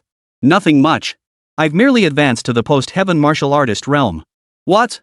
A post-heaven martial artist? Brother Tian is now an after-heaven martial artist. Hearing Li Batian's words, Chen Fan instantly let out a startled cry. Chen Fan's eyes widened, his face etched with utter disbelief. He had witnessed Li Beixian's martial artist advancement firsthand. During that time, Chen Fan had also worked tirelessly, striving to become a martial artist himself. Yet now, he remained merely a martial arts apprentice, still far from reaching the martial artist realm. And Li Beixian?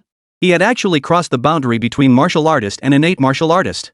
Such cultivation speed was simply too astonishing. Chen Fan's jaw dropped, and the other prisoners erupted in a chorus of gasps. No wonder they felt such immense pressure in Li Beixian's presence now. It turned out he had already ascended to the realm of a postnatal martial artist at an unimaginable speed. Congratulations, Brother Tian. That's incredible. Brother Tian, you're the best. Snapping back to reality, Chen Fan and the others erupted into cheers. Li Beixian had already claimed the top spot on the 100-strong ranking by slaying the gluttonous snake.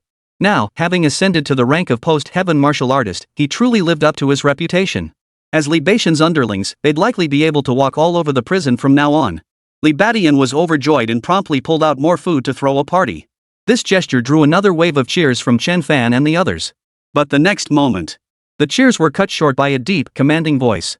Li Beixian, step outside. Song Qian stood at the door of cell 7, his expression grave. Ha! Chen Fan and the others froze. Li Beixian, hearing this, also looked surprised and called out, Warden Song. Song Qian's expression was complex. Li Beixian, I should congratulate you on your promotion to the next level, but the current situation is complicated. Hearing this, Li Beixian's brow immediately furrowed. What does this mean? Chapter 144, Song Qian's selflessness. Next, Li Beixian stepped out of cell 7. Song Qian clearly had something to discuss with him, yet instead of leading him to the office, he began speaking directly in a nearby corner. Li Beixian instantly felt a sense of foreboding. Sure enough, Song Qian's expression darkened as he cut straight to the point. We're in trouble. The old patriarch of the Wang family has broken his seclusion and has now ascended to the pre-heaven martial artist realm. It turned out that just moments ago, Song Qian had received a call from Luo Changfeng. Upon receiving the warning, Song Qian immediately recognized the gravity of the situation and rushed over to inform Li Beixian. Just moments ago, Li Beixian had been in the midst of refining his bones and tendons, making it inconvenient to interrupt him. Still, Song Qian knew Wang Dao wouldn't come looking for trouble so quickly. After all, even if he intended to cause trouble for Li Beixian, he would likely first deal with the remains of Wang Zhitian and the others. Thus, before dawn, the enemy shouldn't arrive. Of course, time was running short now, so Song Qian kept his words brief. Upon hearing this, Li Beixian's pupils instantly contracted, and his expression changed dramatically. Pre-heaven. He had heard about the old patriarch of the Wang family's cultivation level from Wang Hao. An elderly, seasoned post-heaven martial artist with years of cultivation. For such an acquired stage martial artist, the possibility of advancement was practically non-existent. Yet now, he had succeeded. Li Beixian's expression darkened instantly, the joy he'd felt moments ago upon advancing to the acquired realm vanishing completely. He instantly grasped Song Qian's meaning. If the Wang family patriarch had ascended to the innate realm, then the demon beast chaos would naturally become insignificant. What mattered now was that he had killed Wang Zhitian and the others. Wang Dao would most likely come looking for trouble. Imprisonment might hold off an earthly realm martial artist, but it would be utterly useless against a heavenly realm one. At that moment, Li Beixian couldn't help but recall the descriptions of Xin Tian martial artists. Longevity exceeding 200 years, cultivating internal martial arts to generate profound true qi within the body. The effects of this true qi were boundless. Not only does it greatly enhance a martial artist's perception, but it also significantly amplifies both offensive and defensive capabilities. When used offensively, it effortlessly pierces the defenses of postnatal martial artists. When used defensively, it becomes impenetrable, impervious to fire and water. If postnatal martial artists are superhuman, then prenatal martial artists transcend the extraordinary. Its profound mysteries transcend the comprehension of ordinary mortals. Li Beixian never imagined such a reversal could occur. The old patriarch of the Wang family, whom he had previously dismissed, had actually become a martial artist. Li Beixian's brow furrowed deeply. He had indeed underestimated the Wang family patriarch. After all, no matter how seasoned he might be, he was still an extremely aged postnatal martial artist. At such an advanced age, it was difficult to maintain peak vitality. Therefore, in his estimation, Wang Zhitian should be the strongest fighter in the Wang family. If he could subdue Wang Zhitian, he could naturally look down upon the entire Wang family. But now, the Wang family patriarch had unexpectedly become a martial artist. This was indeed troublesome, a major problem. Li Beixian then turned to Song Qian and asked in a low, lingering tone, "What do you intend to do?" Only then did Li Beixian understand why Song Qian's expression had been so complex. When he had reported on the demon beast uprising earlier, Song Qian had clearly intended to spare him. After all, with the loss of Wang Zhitian and others, the martial family was effectively defunct. But with this sudden reversal, what could Song Qian possibly mean now? Would he still protect him? Or would he hand him over to appease the wrath of a martial artist? At this thought, Li Beixian's gaze grew complex. Song Qian sighed deeply.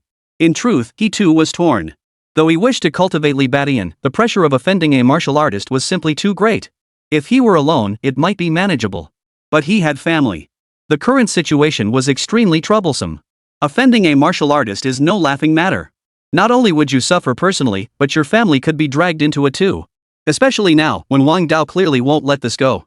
That's why, when he went to find Li Badian earlier, Song Qian genuinely intended to hand Li Badian over. To be precise, he wanted Li Badian to flee on his own.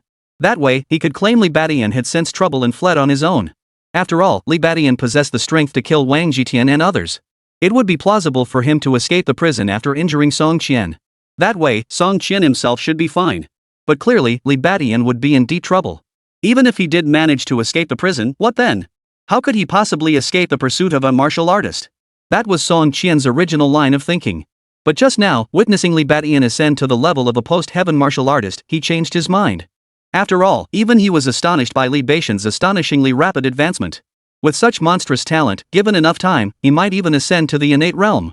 To lose such a prodigy of martial arts here would be a tremendous waste. Song Qian's eyes sharpened as he gritted his teeth. There's a mission here. You'll carry it out. Li Badian froze upon hearing this, then stared in surprise at the documents Song Qian handed him. He instinctively flipped through it, his expression immediately shifting to one of surprise. It was a mission from the Shadow Organization. The mission details, as it turned out, were connected to the werewolf incident from last time. It turned out that after the werewolf's death, the underground organization he had established for organ trafficking had been completely dismantled. But the authorities didn't stop there. Through the underground network, they even traced the werewolf's end users. That is, the destinations of those trafficked organs. After thorough investigation, the government uncovered a massive underground criminal syndicate. Its source was none other than the notorious northern Myanmar. Such organ trafficking groups like the underground organization weren't confined to Yangqing alone, numerous others existed elsewhere as well. These groups didn't hide too deeply, revealing numerous clues. Even ordinary people had heard rumors about them. Specifically, the telecommunications fraud industry. Criminal syndicates in northern Myanmar use phone scams to perpetrate all manner of fraud. Among them, various groups resembling underground organizations operate in collusion with them. Notably, recently, several overseas martial arts organizations eradicated by the state have been found to have intricate connections with that northern Myanmar criminal syndicate. Having detected this, the state has once again resolved to eliminate the source group at its roots. Consequently, numerous operatives from the Shadow Organization have been dispatched to the region for reconnaissance and demolition missions. Given these circumstances, it seemed this mission might not necessarily require Li Badian to carry it out. Yet Song Qian had still assigned it to Li Badian, clearly with ulterior motives. Li Badian quickly grasped the situation. Song Qian was actually trying to protect him. Clearly, this was to send him abroad to lie low for a while. Old Song, if I just leave like this, can you handle it? A faint smile suddenly appeared at the corner of Li Beixian's mouth as he stared intently at Song Qian and asked. Deep down, he felt a surge of admiration. A soldier like Song Qian might have selfish moments, but more often than not, he was selfless, inspiring genuine respect and admiration from the heart. Chapter 145, The Sovereign's Assault, Innate Might. Hearing Li Beixian's words, Song Qian instantly straightened his back. A resolute expression hardened his refined features. Li Badian, you're seriously underestimating me. I, Song Qian, am the warden of Yangqing Prison and a high-ranking member of the Shadow Organization. Add to that my military background, don't even mention innate martial artists.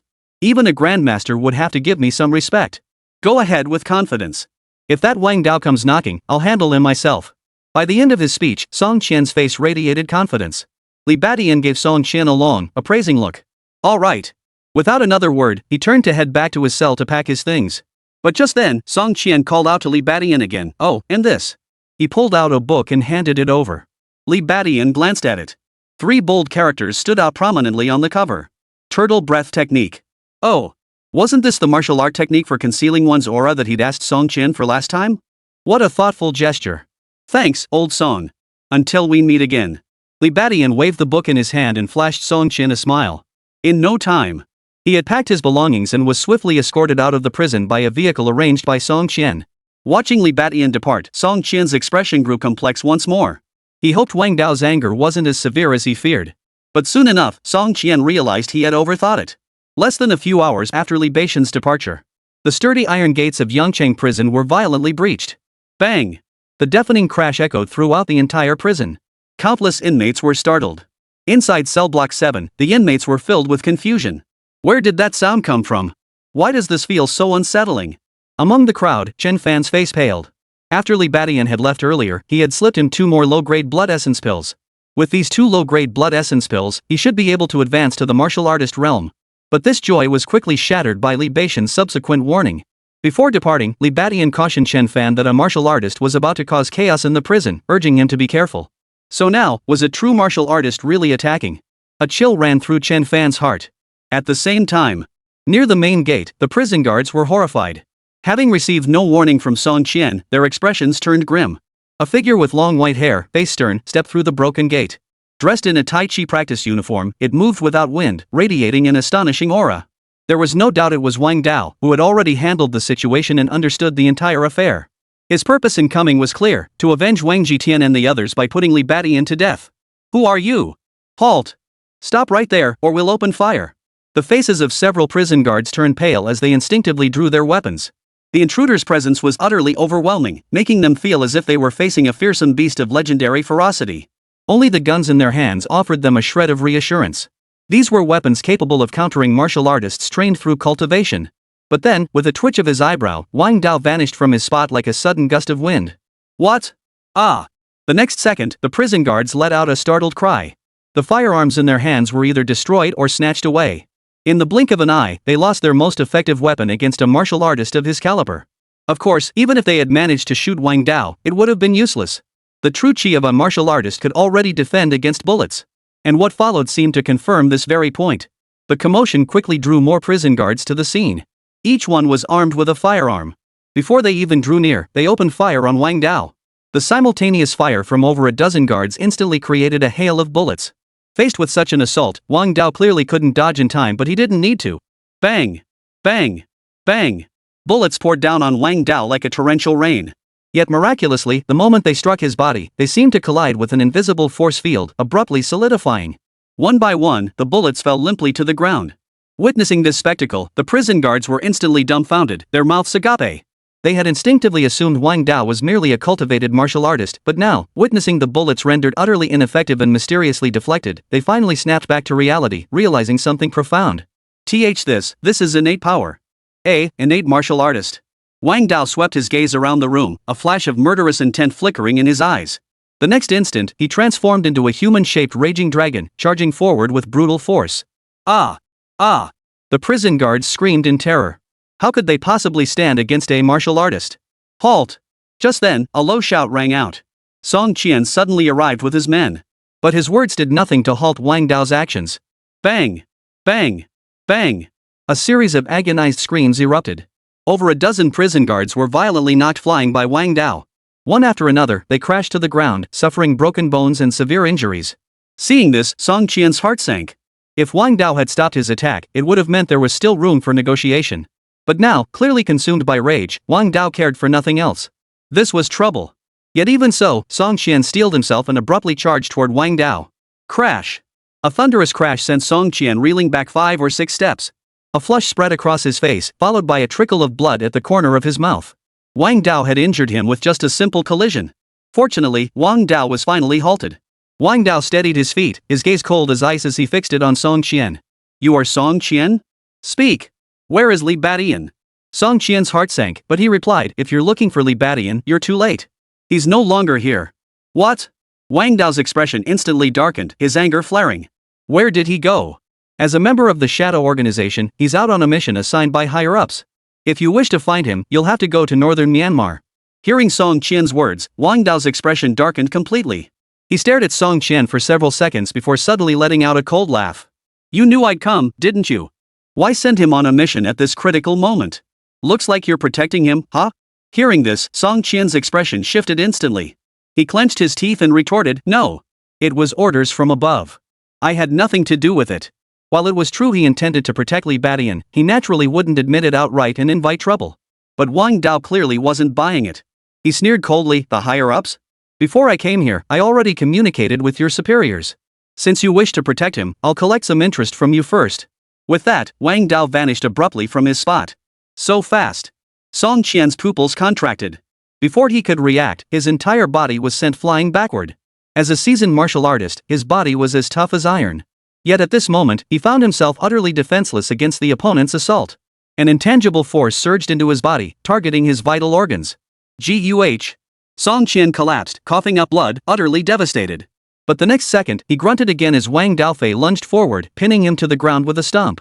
As Wang Dao gradually increased the pressure, Song Qian could no longer even manage a muffled groan. He slowly suffocated, his consciousness growing hazy. But just then, whether it was an illusion or not, Song Qian distinctly heard a low sigh. Old Song, didn't you say you could hold out? Hearing this, Song Qian's eyes widened in shock. Chapter 146, Li Badian returns, weighing the innate. Old Song, didn't you say you could handle it? Hearing this, Song Qian stared in disbelief, momentarily convinced it was a hallucination. But when he followed the voice, a figure strode resolutely through the shattered doorway. Who else could it be but Li Badian? Wang Dao's gaze shot out like lightning. You are Li Badian. Wang Dao certainly recognized Li Badian. Before coming here, he had already seen Li Baixian's face. What surprised him was that Li Badian would make his appearance at this very moment. And he'd come from outside the prison? What the hell was going on? The most stunned person, of course, was Song Qian. He had clearly arranged for Li Badian to leave. Why had he returned? Had he lost his mind? Facing Song Qian's stunned gaze, Li Baixian's lips curled into a faint smile. Heh, old Song, surprised, huh? Truthfully, I didn't want to come back either. But this favor you did for me is too big, I couldn't just let it go. With a sigh of regret, Li Badian then shot an annoyed glance at Wang Dao. Hey! Now that I'm here, you better let go of my stinking foot, huh? Truthfully, if Song Qian had chosen to abandon Li Badian could have fled with a clear conscience. But now, Song Qian was willing to sacrifice himself to save Li Badian. Such loyalty deeply moved Li Badian. Therefore, before departing, he had already resolved not to let anything happen to Song Qian. Of course, if Song Qian could truly withstand the pressure of Li Badian wouldn't have intervened. But now, the status and reputation Song Qian relied on were clearly useless. Thus, he could only gauge the true strength of the innate martial artist. At this thought, Li Baixian's eyes darkened with gravity, yet a fierce battle intent surged within him. In truth, he didn't hold much fear for innate martial artists. After all, he had already demonstrated the ability to subdue seasoned acquired martial artists. Logically speaking, the gap between his strength and that of innate martial artists was actually not that great. Of course, this was merely an idealistic notion. The might of innate martial artists remained profoundly unfathomable. However, just moments ago, he had ascended to the realm of a cultivated martial artist, gaining a comprehensive enhancement in his strength. Thus, according to Li Baixian's estimation, even if he couldn't defeat a cultivator, the gap wouldn't be too great. This was precisely why Li Badian dared to turn back. Otherwise, no matter how deeply moved he was by Song Qian's selflessness, he wouldn't return to throw himself into certain death. At most, he would wait until his strength grew significantly before avenging Song Qian. But now, in Li Baixian's view, since the gap between himself and a martial artist wasn't that great, then naturally, he could fight. Oomph. I'm going to kill him, and what can you do about it? Hearing Li Baixian's words, Wang Dao flew into a rage. In truth, Li Baixian's disgraceful retreat suited him perfectly. After all, he had now become a legendary innate martial artist. How dare this lowly martial artist, Li Badian, show him no fear or awe? But now, Li Badian dared to appear before him and even lecture him on how to act. How could Wang Dao not be furious? With that, he suddenly raised his right foot and stomped down hard. He intended to crush Song Qian to death with a single stomp. True energy swirled around him, and the intense aura of death instantly made Song Qian's pupils contract sharply. But at that very moment, a flash of starlight erupted. Li Badian closed the distance at an unbelievable speed, raising his own foot to deliver a violent kick that slammed into Wang Dao's right leg. Didn't I tell you to get the hell out of here? Boom! The impact reverberated like thunder cracking overhead. The moment their feet collided, a fierce gust of force swept outward. Song Qian was utterly shocked, his body swept away by the force of the blast. After scrambling to his feet in disarray, he stared wide-eyed toward the center of the collision. There, Li Badian and Wang Dao stood locked in a standoff, their feet locked together for a split second. The next second, the gale swept through, forcing both men to stagger backward. Wang Dao stumbled back 3 steps. Li Badian, however, stumbled back 5 steps. Seeing this, Song Qian froze in surprise. Wang Dao's expression also turned grim. What? He stared in astonishment at Li Badian before him. The moment Li Badian made his move, he had sensed the aura of a late-stage martial artist. Yet according to the intelligence he'd obtained, Li Badian was merely a late-stage martial artist. Of course, that wasn't what astonished Wang Dao the most. What truly stunned him was that Li Badian, as a postnatal martial artist, had actually withstood his kick. Though that kick had been neither a martial arts technique nor enhanced by any special power, the sheer force channeled through his true chi had been earth-shattering. Yet even so, Li Badian had managed to block it. The opponent only retreated 2 more steps than he had. This strength was truly extraordinary. At this realization, Wang Dao's brow furrowed as his rationality gradually returned. Earlier, upon learning Li Batian was the murderer, he had hastily disposed of Wang Jitian and the others' bodies before charging straight here. Back then, his mind was consumed solely by the desire to crush Li Batian, to avenge Wang Jitian and the others in the afterlife. There was nothing wrong with that. For a martial artist facing a mere martial artist, why overthink it? Even if Li Batian had suddenly advanced from a martial artist to a postnatal martial artist, it would still be the same. But now, facing him head-on, Wang Dao finally realized Li Batian's power was no ordinary feat. Could this youngster have truly slaughtered Wang Jitian and the others with only late-stage martial artist cultivation? This is interesting. A cold smile curled at the corner of Wang Dao's lips. Meanwhile, Li Batian stared at the wound on his foot, his heart sinking. So that's true chi. This strike had actually put him at a significant disadvantage. Not only had he retreated far more steps than Wang Dao, but his right foot had also been injured. Of course, such an injury was hardly a major concern. Thus, Li Batian laughed again. Old man, you're disappointing me. Is this all a martial artist's power amounts to? Don't make me underestimate you. Show me what you're really made of. As he spoke, Li Batian assumed the starting stance of the ox horn fist. He hadn't activated his explosive breed. It wasn't that he looked down on innate martial artists. It was mainly because he didn't fully grasp the true strength of innate martial artists. If he unleashed his full power with explosion mode only for Wang Dao to kite him, he'd be finished. Given this, when facing formidable opponents, Li Batian typically didn't rush in headlong with explosion mode activated. Instead, he would thoroughly assess his opponent and evaluate the battle situation before unleashing his explosion mode in one decisive move to secure victory. Is that so? Then brace yourself. Next, I'll make you understand what true hell feels like. Hearing Li Batian's words, Wang Dao's eyes instantly turned cold, followed by a chilling sneer. The words barely left his lips before he vanished from his spot. Whoosh! Wang Dao's explosive speed was no less than Li Batian's when he used the perfected 7-star step. But Li Batian didn't choose to dodge. Instead, his gaze sharpened as he launched a fierce punch. Bullhorn thrust. He struck viciously at Wang Dao as he closed in. Even a martial artist couldn't stop him. Chapter 147, Fierce Battle Against a Pre-Heaven Warrior Age also has its advantages. A savage bull martial spirit surged upward. With overwhelming ferocity and a domineering force capable of shattering anything, it slammed forward. Oomph. A martial soul, fully realized. Seeing the martial soul manifest, Wang Dao was startled. But soon, he sneered coldly and unleashed a punch of his own. No frills. Tai Chi. This time, it was Su Bai's turn to be utterly stunned. For the instant Wang Dao's fist struck out, a ghostly pattern of black and white suddenly surged forth. This too was a martial soul. The Tai Chi martial soul. Wang Dao's Tai Chi had clearly reached the pinnacle of mastery. In that instant, Wang Dao also unleashed the true Chi within his body.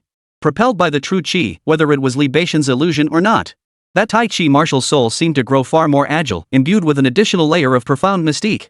But at this moment, Li Batian had no time to ponder further. Boom! Their fists collided with a thunderous crash. In that instant, Li Batian's expression changed once more. In his perception, the force of his own punch was inexplicably weakened, only for an overwhelming power to violently surge back at him. Boom! Li Batian's body shook violently as he was sent flying backward. In contrast, Wang Dao stood calmly in place. In this true clash of power, Li Batian had been utterly overwhelmed. Seeing this, Song Qian's heart sank instantly. Li Batian steadied himself, his heart sinking as well. He too was utterly astonished by the outcome of this strike. After all, that punch contained not only his perfected martial arts, but also the power of a late-stage martial artist combined with his ox-like strength talent. Yet even so, it proved utterly no match for the might of the Way of the King. Wang Dao let out another cold laugh. Kid, don't think a few years of martial arts training gives you the right to show off in front of me. When I was training, you weren't even born yet. Wang Dao spoke with the air of a seasoned elder. Of course, he wasn't wrong. After all, Li Batian truly hadn't been born yet when he was training. So that's why he's mastered such profound martial arts? Li Batian's face had been dark, but Wang Dao's words stirred something within him. He too was deeply shocked by the state of Wang Dao's perfected Tai Chi. But upon further reflection, it seemed not surprising at all. Don't forget how old Wang Dao is now. The man appeared to be well over 100 years old. At such an age, martial artists inevitably suffer from a significant depletion of vital energy and blood. Yet, conversely, it also presented an advantage. This advantage manifests itself in martial arts cultivation. As mentioned before, cultivating martial arts heavily relies on innate talent. Especially the realm of great accomplishment, those without formidable innate talent can scarcely achieve it. Yet diligence is rewarded by heaven. With 10 years of unwavering dedication to martial training, one can still attain great mastery. Thus, it is no surprise that Wang Dao has mastered martial arts at the pinnacle level. For even if he began training at 20, he still had 80 years to cultivate. Moreover, since his opponent never broke through to the innate realm and remained stuck at the postnatal martial artist stage, this actually afforded him more time and energy to delve deeply into martial arts cultivation. Under these circumstances, mastering the pinnacle of martial arts is perfectly natural. In fact, it was highly probable that he had mastered more than one supreme centipede technique. At this realization, Li Badian felt a chill run through his heart. Almost as if to confirm his thoughts, Wang Dao's figure shifted, closing in on Li Badian with astonishing speed. What? Only when he stood directly before Li Badian did a series of lotus shadows rise behind him, blooming and fading in succession. These were no ordinary illusions, another martial soul. Without a doubt, it was the lightness skill. This was the lotus step, a lightness skill that Wang Dao had also cultivated to perfection. After all, the lotus step was best suited for traversing water. Yet when perfected, its execution on land yielded equally blinding speed. The martial soul surged forth, as if each step loomed a lotus. Tai Chi push hands. Wang Dao spread his arms wide and pushed toward Li Badian. In that instant, the Tai Chi illusion materialized once more, looming like a mountain as it bore down upon Li Badian. Boom! Li Badian was sent reeling once more. This time, a wave of heat surged in his throat, and he spat out a mouthful of blood. Song Qian's expression immediately darkened. Wang Dao, however, smirked. Kid, now you see the power of A, right? Now I'll make you understand just how foolish it was for you to come back. As the words fell, Wang Dao unleashed a terrifying barrage of attacks. Bang! Bang! Bang! Li Badian couldn't even mount a counterattack, forced to endure the blows passively. Only when truly facing off did he fully grasp the overwhelming might of a martial artist. The profound mysteries of true Qi could never be fully explained in a few words. But once Wang Dao unleashed his true Qi, his attacks became devastatingly powerful, and his defenses grew incredibly thick. Li Badian's strikes were certainly no weak blows, yet they failed to make any significant impact upon Wang Dao. As for the Great Achievement Centipede, it did indeed grant Wang Dao significant enhancements, but the greatest credit still belonged to true Qi. This is the might of a martial artist? This is the power of true Qi. Li Badian's heart sank, yet a faint smile slowly spread across his handsome face. Wang Dao had beaten him until he coughed up blood. Yet he was smiling. This scene instantly startled Song Qian. Wang Dao also sensed something amiss, a flicker of doubt rising in his mind. What's wrong with this kid? How come his body is so tough? When he actually attacked, Wang Dao also caught a glimpse of the truth. Li Badian's physical defense proved unexpectedly formidable. Though he was a postnatal martial artist with steel-like bones, his performance clearly surpassed that of an ordinary practitioner. Even seasoned postnatal martial artists couldn't match such defense. Could it be hard Qigong? The thought struck Wang Dao like a flash of inspiration. After all, having lived for a century, his experience was extraordinary. How could he not know about hard Qigong? He had even practiced it himself, though only at the most basic level. Yet Li Badian's current display clearly demonstrated a level of mastery approaching minor accomplishment in hard Qigong. At this realization, Wang Dao's brow furrowed. Realizing this, he fully understood why his son and the others had all fallen victim to Li Badian. This man was truly terrifying. His talent was nothing short of monstrous. Not only did he possess a fully matured centipede, but he had even mastered the rudiments of hard Qigong. How on earth did he cultivate to this level? Li Badian's accomplishments left Wang Dao feeling both disheartened and furious. If he were Li Badian's age, he'd still be struggling as a martial artist, let alone mastering advanced martial arts. After the discouragement came a wave of anger. Wang Dao despised prodigies and prodigiously gifted individuals the most. For he was the embodiment of diligence. He was the very embodiment of the adage that hard work pays off. But if given the choice, who wouldn't want to coast to victory? Who would choose to toil? Working hard is exhausting, isn't lying back much better? But he has no choice. He must strive to survive in this world. Only through effort could he build a martial family like the Liang clan. But now, all of it is ruined because of a demonic prodigy like Li Badian. So today, he would destroy this demonic prodigy himself. Chapter 148, The Marvels of True Qi. Even falling petals and leaves can be commanded. Wang Dao unleashed his fury, his assault terrifying beyond compare. Li Badian was beaten until he spat blood, his injuries mounting steadily. Yet a faint smile remained fixed on his lips. The reason was simple. Even a martial artist couldn't break through his defenses in one blow. Wasn't that reason enough to be delighted? Truth be told, Li Badian had rushed back partly to rescue Song Qian and avoid owing him a favor. On the other hand, it was also to test his current strength. After advancing to the post-heaven realm, his power had surged dramatically. Even Song Qian might not be his match now. Now that he thought about it, a martial artist was the perfect test subject. The outcome of the test matched Li Badian's expectations almost exactly. Pre-heaven martial artists were indeed formidable. But he, having advanced to the post-heaven realm, was no pushover either. It was clear Wang Dao was attacking with everything he had, yet he still hadn't been instantly crushed. His partially mastered diamond fist technique, combined with the bone-deep defenses of an acquired martial artist, held firm. Of course, injuries were inevitable.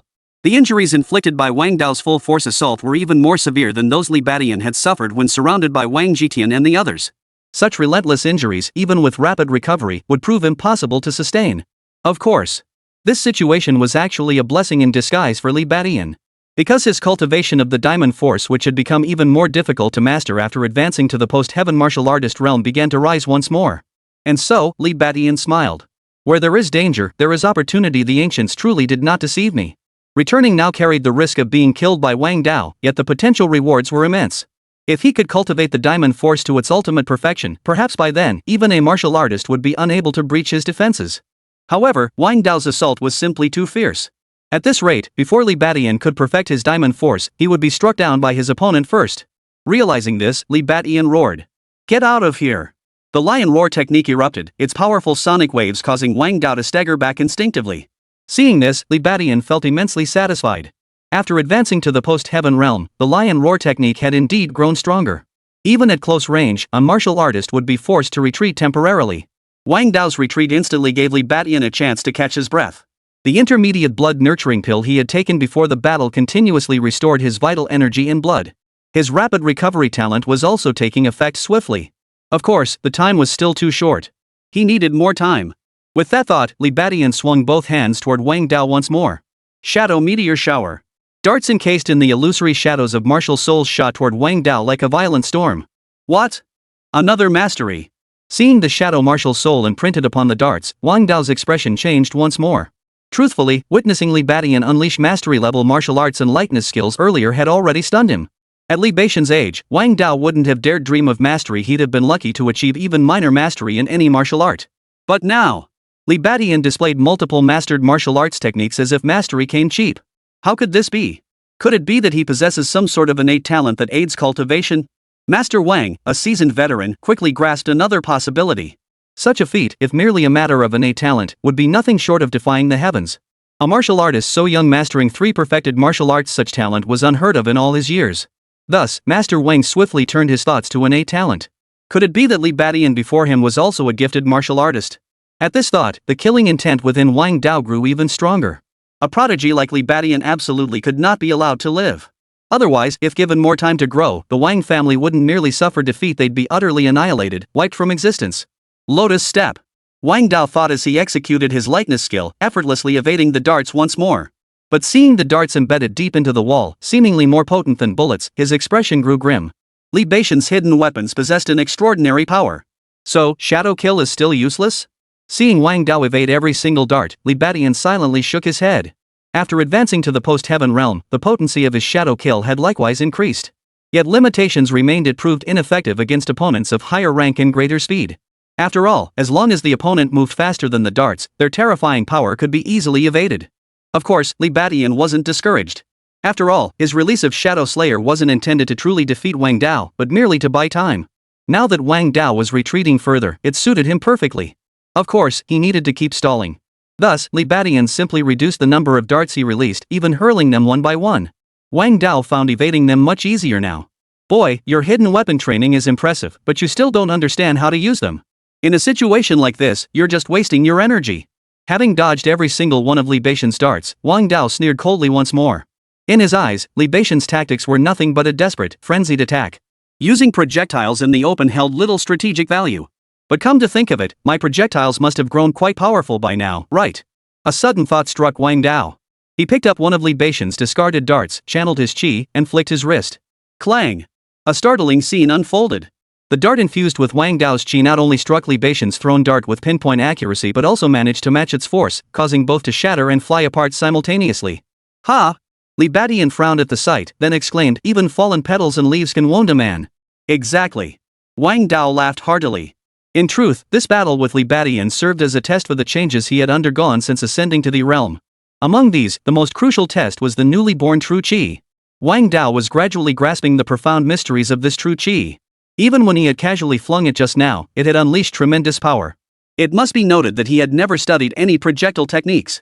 That dart contained nothing but his own strength and the power of his true chi. Yet even so, it could rival Li Badian's perfected shadow slaying technique. The implications of such a feat were self-evident. The profound mysteries of true chi were far greater than he had ever imagined. This, too, was a hallmark of a martial artist. Empowered by true chi, even a single leaf or petal could gain immense destructive force, capable of inflicting severe injury. Having grasped the profound mysteries of true chi, Wang Dao felt even more confident in his ability to defeat Li Badian. So what if he was a prodigy? A martial artist was an insurmountable mountain for him. Wang Dao advanced with each step leaving a lotus-like trail, closing in on Li Badian once more. Li Badian's heart sank. The time he had bought was still far too little. It wasn't enough to restore him much. Since that was the case, there was no other option. It seemed he must give it his all to truly gauge the might of A. With that thought, Li Badian spread his arms wide, and his upper garment instantly ripped apart. Explosive breed. Chapter 149, The Might of Explosive Breeding Overpowering Innate. Breaking through. In that instant, an astonishing aura erupted from Li Badian's body. But it wasn't true chi, it was steam. His skin flushed crimson as his entire being entered a frenzied state. This was Li Badian's ultimate trump card, his most formidable combat talent. It was worth mentioning. Now, when he thought of Wang Hao and Lin Xiaodan, Li Badian no longer felt much anger. For his vengeance had been largely fulfilled. Yet repeated use of his explosion mode had ingrained it as a habit, even an instinct. Under these circumstances, summoning the rage needed to activate explosion mode was no longer difficult. What? Upon entering explosion mode, Li Badian's vital energy surged violently, reaching an astonishing level. Wang Dao sensed Li Badian's surging vitality and his expression instantly changed. After a martial artist cultivates true chi within their body, their perception also greatly increases. This was one of the effects of true chi. Therefore, at this moment, Wang Dao could clearly sense that Li Badian's vital energy aura had nearly broken through the boundaries of an acquired martial artist, reaching the level of a natural martial artist. How is this possible? Wang Dao's pupils instantly contracted. The extraordinary changes manifesting on Li Badian's body were simply too astonishing. He instinctively began to speculate. Perhaps it was some technique that tapped into hidden potential, or a desperate, forbidden art. Or perhaps some unique innate talent. But whatever it was, it no longer mattered. What mattered was this. At this moment, Li Badian's vital energy surged violently, nearly reaching the level of a martial artist. Such vitality would undoubtedly amplify his strength beyond measure. Wang Dao never imagined Li Badian possessed such potential. This was trouble. Boom! True to form, it happened next. With a deafening roar, Li Badian moved. Star-like flashes erupted along his path as his suddenly surging speed proved even faster than Wang Dao's moments before. Ha! Wang Dao's heart sank instantly, yet his hands moved with lightning speed. Tai Chi soft fist. Such speed made him realize that Li Badian's next attack would be absolutely earth-shattering. Thus, he employed a technique of yielding to overcome force. Wild Bull Charge. In the next instant, Li Badian materialized beside Wang Dao, charging forward enveloped in the phantom of a wild bull. Mist swirled around his body, radiating a frenzied aura. The sheer force of this assault was incomparable to anything he had faced before. Boom! Wang Dao's expression changed again. This time, he was actually forced back by Li Badian. His strategy of yielding to overcome had indeed worked earlier, but in the end, he couldn't withstand Li Badian's sheer power. His current strength was simply too overwhelming. So powerful that even Wang Dao, a martial artist, was profoundly shaken. How could he be this powerful? Wang Dao's brow furrowed deeply. He dared not delay, rushing forward immediately. Boom! Boom! Boom! The two collided in a thunderous clash. Song Qian, watching from the sidelines, gaped in astonishment once more. But this time, it wasn't because of Wang Dao, it was because of Li Badian. Li Badian was truly formidable at this moment. With his wild bull martial soul surging, he was actually suppressing Wang Dao, a martial artist. How could Song Qian not be shocked by this sight? He understood the extraordinary phenomenon manifesting on Li Badian's body all too well. This was a talent capable of unleashing a massive burst of latent potential. Precisely because the burst was so powerful, the aftereffects were also extremely severe. This talent seemed to grant Li Badian the ability to fight beyond his current tier. Of course, even knowing all this, witnessing Li Badian actually battling a martial artist relentlessly still left him utterly stunned. The gap between martial artists is vastly different. The gap between martial arts apprentices and martial artists is certainly different from that between martial artists and those who cultivate through cultivation. And the gap between a postnatal martial artist and a prenatal martial artist is even greater than that between a martial artist and a postnatal practitioner. The reason for this is simple: the higher the martial artist's rank, the stronger their physical constitution becomes. For instance, postnatal martial artists temper their sinews and bones, while innate martial artists cultivate true chi. These are the crucial factors that create such vast gaps between levels. But what about now? After activating his explosive breed, Li Badian managed to bridge the chasm between the postnatal and innate realms, even suppressing Wang Dao, an innate martial artist.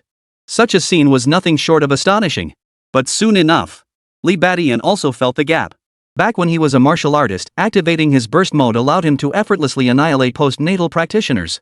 But now, forget about defeating Wang Dao, even severely injuring him proved difficult.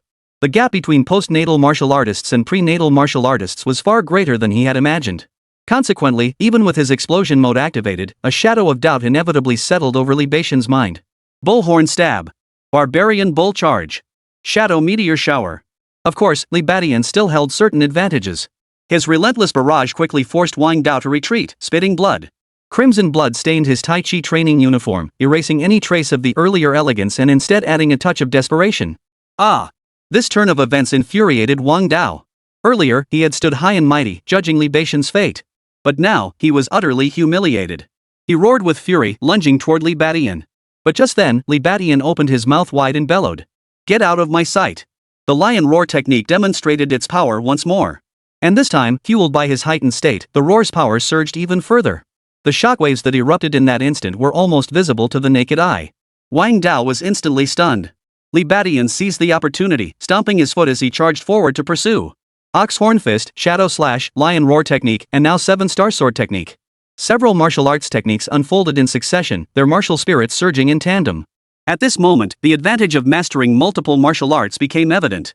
One who masters only a single technique becomes vulnerable to counterplay. But by unleashing multiple techniques in succession, the assault became overwhelming and unpredictable. Wang Dao was forced back step by step, his frustration mounting. His haste had left him no time to test the subtleties of his true chi. This led him to employ his true chi only in the most rudimentary manner during combat. Even so, the true energy brought him unexpected surprises. Just like this very moment. Su Bai's fist delivered astonishing power. The impact sent shockwaves through his body, causing his chi and blood to surge violently despite his health exceeding 100. Even Wang Dao was injured. But what he hadn't anticipated was this.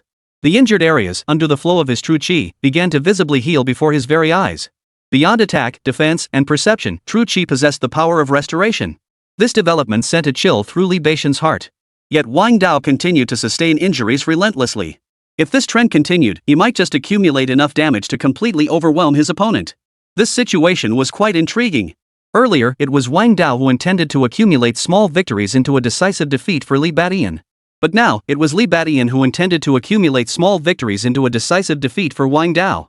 So, would he succeed? Chapter 150, Innately Unbeatable, Li Badian pursued. Can Li Badian accumulate small victories to crush Wang Dao? He clearly cannot succeed. For the profound mysteries of true chi reveal themselves once more. Attack, defense, healing, speed. The very existence of true chi is a universal enhancer. Or rather, it is a comprehensive force. As Li Badian sought to overwhelm Wang Dao by accumulating minor advantages, Wang Dao suddenly unleashed astonishing speed. This was the culmination of his lotus step technique, combined with his innate physical prowess and the explosive boost from true chi. Such speed made it nearly impossible for Li Badian to intercept Wang Dao in the short term. And merely sporadic attacks were insufficient to defeat Wang Dao. On the contrary, as time passed, the injuries on his body even began to heal rapidly. Of course, Li Badian was no exception. After Wang Dao ceased his proactive assaults, Li Badian's wounds, aided by the rapid healing effect, steadily mended themselves. But as time ticked by, Li Badian felt a sinking sensation in his heart. This battle situation felt off to him. Though both sides were recovering, Li Badian held no apparent disadvantage in vitality thanks to the elixirs repairing his body. But don't forget. At this very moment, Li Badian had entered his burst state. This state allowed him to fight against a martial artist like Wang Dao, but it could only be sustained for 10 minutes. Once those 10 minutes passed, his current power would fade, reverting him to his previous state. At that level, while he wouldn't be instantly crushed by Wang Dao, he would be unable to match him. And now, 5 minutes had already passed. Ha ha ha ha. Wang Dao, for all your claim of being a martial artist, you're still being chased like a dog by me. Today, I'll spare your old dog's life. I'll come back another day to finish you off. Seeing that 3 minutes remained yet Wang Dao still hadn't been crushed, Li Badian suddenly burst into laughter. He made a split-second decision. Instead of pursuing Wang Dao further, he spun around, transforming into a streak of starlight that vanished from the prison entrance in an instant. Phew! Wang Dao watched this unfold and instantly breathed a sigh of relief. But upon hearing Li Badian's words, his brow furrowed again. Li Badian just left like that? No way! Wang Dao suddenly sensed something amiss again. If Li Badian's strength could truly be sustained, then he would be the one to escape. After all, as a martial artist, it would be utterly humiliating if he couldn't overpower a mere martial artist like Li Badian. Moreover, this prison served as Li Badian's stronghold. His accomplices might still be lurking within. If he and Li Badian ended up mutually weakened, only to be ambushed by Li Beixian's accomplices, that would spell trouble. Setting aside other possibilities, Song Qian alone was a likely candidate. So when Li Badian suddenly retreated, Wang Dao's instinctive reaction was a sigh of relief. But soon, he sensed something was amiss. If Li Badian truly possessed strength equal to his own, why would he simply walk away? His qi and blood are depleted. Or perhaps that earlier display of power was unsustainable. The thought struck Wang Dao like a bolt of lightning.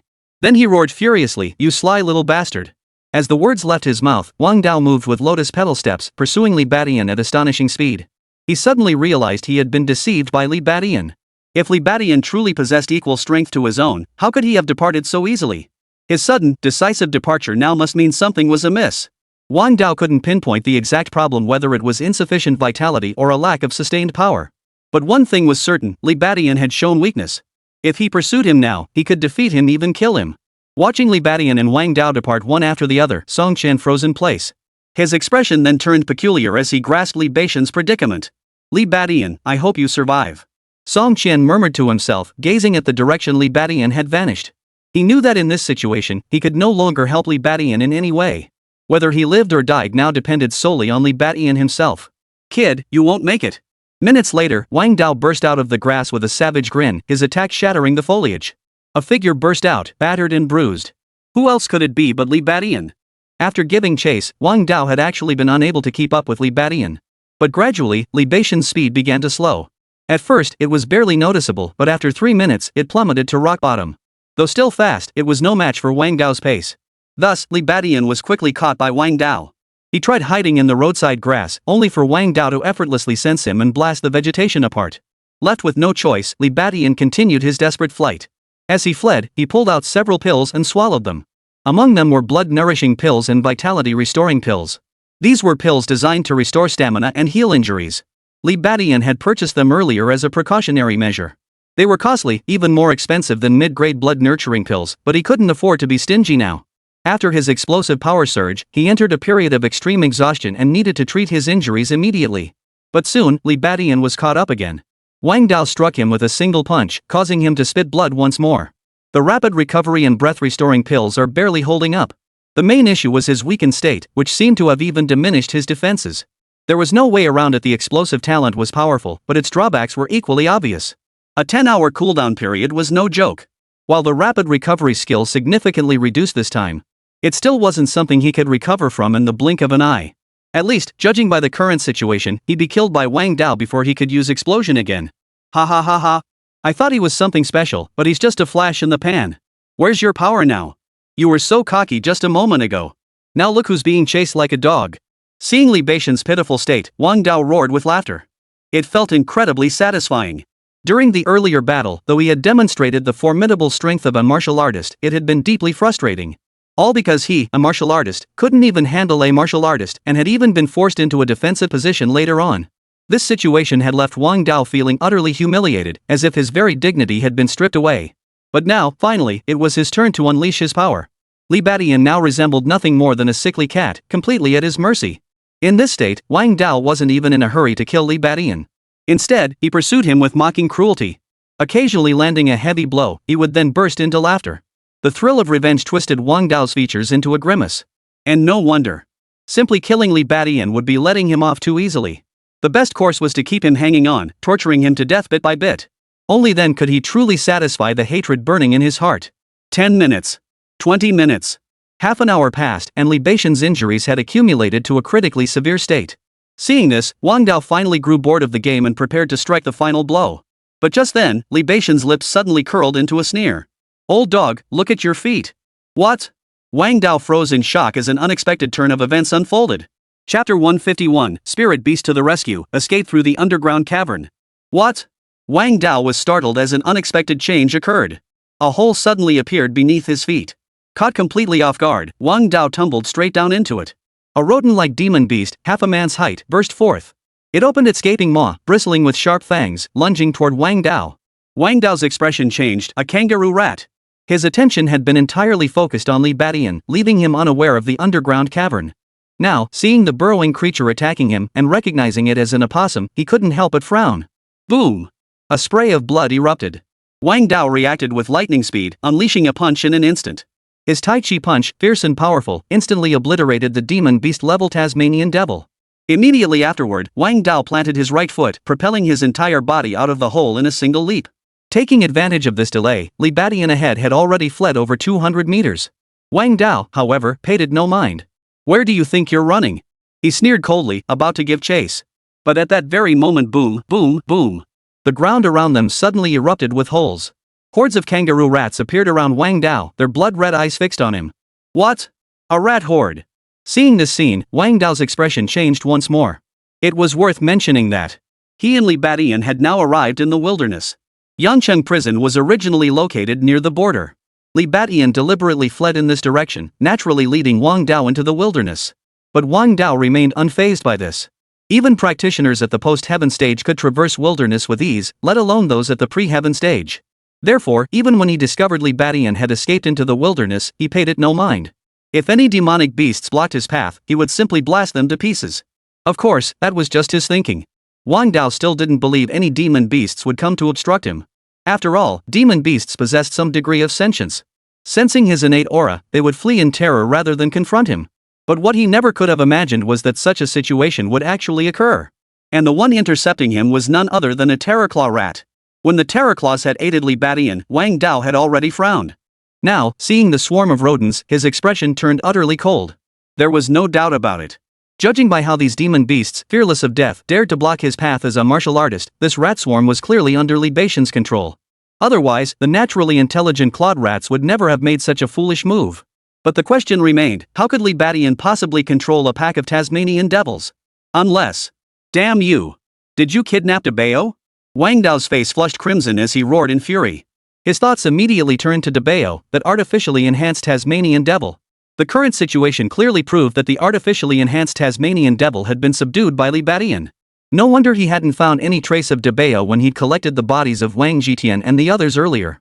At the time, Wang Dao had assumed Debao had either escaped or met a violent end. But he never imagined it had been tamed by Li Badian. And now it was being used against him. Wang Dao's roar carried the force of a lion's roar, nearly reaching Li Badian's ears. Li Badian smiled. Just then, the ground before him suddenly caved in, revealing an opening. A giant armadillo, standing as tall as a man, emerged from the hole. It was Wang Dao's great treasure, and also Li Badian's great terror. Big terror, well done. Li Badian stepped forward, patting the giant marsupial's head with a soft chuckle. After returning from the subway station last time, he had already arranged a method of contact with Duck Hong. Thus, when he decided to return to the prison earlier, he contacted Duck Hong first. After all, his opponent was a martial artist. Though Li Badian had confidence in his newly attained power as a post-heaven martial artist, he remained vigilant. When facing a martial artist, no amount of preparation was excessive. Contacting Duck Hong in advance was Li Badian's contingency plan. In case he couldn't defeat Wang Dao, it would allow him an escape route. Therefore, on his way back, he had already instructed Duck Hong to lead his men in digging burrows in the wilderness. Should he fall to Wang Dao, he would retreat to this wilderness and use the rat swarms to block his pursuer. And now, this contingency plan had indeed proven effective. Old dog, I'm heading to northern Myanmar now. If you've got the guts, come after me. If you don't come after me and take me down, I'll come back for your life once I've grown stronger. Li Badian immediately unleashed his lion roar technique, taunting Wang Dao from 200 meters away. Truthfully, if he could, Li Badian wouldn't have wanted to flee either. After all, if he did, Wang Dao might still go after Song Qian. But now, he had no choice. He simply couldn't handle a martial artist at his current level and had no choice but to retreat for now. Yet this battle had greatly boosted Li Badian's confidence. Given time, not much time at all, he was absolutely certain he could match the innate martial artist step for step and trample them underfoot. As for Song Qian, he had pushed himself to the limit. If Wang Dao chose to return and deal with Song Qian instead of pursuing him, Li Badian would simply have to seek revenge another time. Fortunately, Wang Dao wasn't that rational. Hearing Li Badian's voice, he roared back in fury. Damn brat! I'll hunt you down to the ends of the earth and cut you down. As the words fell, Wang Dao transformed into a whirlwind, crashing directly into the rat swarm. The rat swarm instantly collapsed. Wang Dao seemed enraged, consumed by the single-minded desire to kill Li Badian. Of course, to say he was irrational would be inaccurate. After all, he knew perfectly well that taking his anger out on Song Qian was completely unnecessary. The crucial task remained eliminating Li Badian. Otherwise, if Li Badian were allowed to grow stronger for even a little longer, Wang Dao dared not imagine how formidable he might become. Thus, the current situation compelled him to pursue Li Badian relentlessly until either victory or utter defeat. Come on then. Seeing this, Li Badian burst into laughter. Dekong, let's go. Then, following Dakong, he plunged directly into the underground tunnel. The demon beast, the claw rat, was only half a meter tall. The burrow it had dug was barely wide enough for a person to squeeze through. But Dakong was different. Its size was comparable to a human's, and the burrow it had dug allowed Li Badian to enter and walk through with ease. After the man and rodent entered the burrow, in less than 10 seconds, Wang Dao appeared before the entrance, trailing a trail of blood. Yet he did not charge into the tunnel immediately. Instead, his face darkened as he halted. At that moment, Wang Dao's expression was as still as water. He regretted not killing Li Badian immediately. The current situation had become troublesome. He lacked the ability to continuously dig tunnels. If he got trapped underground, his only option would be to break through the walls. Below, it was pitch black, tracking would easily fail. But soon, Wang Dao gritted his teeth and leaped in. Chapter 152, Underground Pursuit, Cultivating the Turtle Breath Technique. Has that old man caught up? Li Badian followed closely behind the earthborn clawed rat, moving swiftly. To be honest, at this point, he was actually worried Wang Dao wouldn't catch up. But soon, Li Badian realized his worries were unnecessary. The sound of hurried footsteps soon echoed behind him. Big Claw, take a detour. Li Badian's lips curled upward as he issued the command. Then, the post-apocalyptic marsupial began leading him on a detour through the underground. It was worth mentioning that prior to this, the post-apocalyptic marsupial had already excavated multiple underground passages. Intricate and complex, at least a dozen of them. With just a slight detour, they should be able to shake off Wang Dao. But the next moment, Li Badian's brow furrowed. Ha! They're following us. The footsteps behind him grew louder and closer. Li Badian felt a surge of alarm. After taking the detour, not only had he failed to shake off Wang Dao, but the latter was closing in faster than ever. Kid, if you think you can shake me off that easily, you're sorely mistaken. In the dim underground, Wang Dao stared at the path ahead, his cold laughter echoing. His sensory perception remained firmly locked onto Li Badian and the post-heavenly marsupial. It turned out that Wang Dao had every reason to continue the pursuit. Powered by his true qi, his sensory perception was exceptionally potent. Even across vast distances, he could pinpoint the aura of a living being. This applied to both humans and demonic beasts alike. Thus, even in the pitch darkness, the auras of Li Badian and the post-heavenly rat-eared bat shone like guiding lights, leading him forward. With this advantage, he had no fear of failing to catch up to Li Badian. But soon, Wang Dao's smile froze again. Gazing at the road ahead that was beginning to close in, he cursed under his breath. Damn brat! I'll slaughter your entire family. Your ancestors. It turned out that Li Badian, sensing Wang Dao closing in, had begun to play dirty. He deliberately collapsed the underground passage behind him, sealing it off completely. This move suddenly caused Wang Dao's pursuit no small amount of trouble. It took him considerable effort to reopen the passageway. Most crucially, the mud blocking his path made his sensory perception increasingly difficult. It must be understood that while the sensory perception of a martial artist is powerful, it too has its limits. Thick substances like earth could effectively block that perception. Distance was another factor. Now, due to the soil blockage, not only was his perception hindered, but the distance between him and Li Badian was gradually increasing. This naturally made tracking increasingly difficult. Realizing this, Wang Dao abandoned any thought of conserving energy and immediately intensified his efforts to clear the passage. Wave after wave of Tai Chi punches erupted, propelling his figure forward with each strike. But soon, as he blasted open a hole in the ground and prepared to dart forward again, a cloud of white powder drifted into view. Wang Dao froze, then his expression changed abruptly. Sleeping powder? Damn it! Wang Dao snapped back to his senses and flicked his sleeves. A whirlwind erupted, scattering the sleeping powder. Even so, he had been delayed by over 10 seconds. Gritting his teeth, Wang Dao pressed on with the pursuit. After that, the sleeping powder appeared more frequently. Time and again. They completely slowed Wang Dao's pace. That bastard. Why does he have so much sleeping potion? Even a martial artist couldn't resist the effects of the drowsiness-inducing drug. Even someone with his physical prowess would be severely affected after inhaling too much of it. This situation sent Wang Dao into a rage. As the footsteps behind him faded into the distance, Li Badian's lips curled into a faint smile. This knockout drug was naturally one of his previous spoils of war. He hadn't planned on using it, but now it had unexpectedly come in handy. But soon, Li Badian's smile faded from his lips as he murmured to himself. That old man is closing in so fast it seems he can truly sense my presence. By now, Li Badian had gradually uncovered Wang Dao's methods. It wasn't hard to figure out. In such a vast, pitch-black underground, the fact that the opponent could pursue relentlessly meant they possessed corresponding abilities. Following this line of reasoning, Li Badian easily deduced that this was the power of an innate martial artist. It must be the effect of true qi. In fact, Li Badian even surmised it was the effect of true qi. Realizing this, his heart sank. After all, such a situation was far from favorable for him. It meant that completely shaking off Wang Dao would prove rather difficult. Even underground, the other party could track him down using their sensory abilities. Unless he could instantly create an immense distance between them. But with his current means, that was impossible. Breaking through the cave and planting the sleeping potion were merely minor tricks. Such tricks were clearly insufficient to completely block Wang Dao. Of course, now that Wang Dao was closing in, he no longer feared him. After all, following such an extended period of recovery, his injuries had subsided considerably. Most crucially, the cooldown for his explosion mode had quietly passed. This meant he could now activate his explosion mode once more. Once explosion mode activated, Li Badian naturally regained the strength to face Wang Dao in battle. But based on previous encounters, he still couldn't defeat Wang Dao. In that case, he would still have to flee for his life. Therefore, to truly escape Wang Dao now, he needed even stronger means. With that thought, Li Badian patted his chest, where a solid, substantial sensation lingered. It was a book.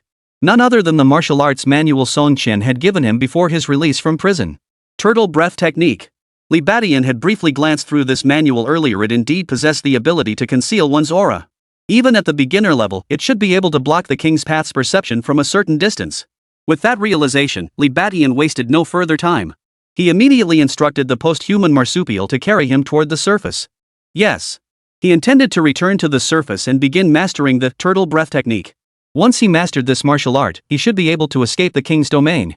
Of course, mastering any martial art under such relentless pursuit was exceedingly difficult, even just the basics. But Li Badian was an exception. His tenfold cultivation talent made such a feat possible. And so, next, Wang Dao was astonished to discover Li Badian's aura appearing above. He made it up.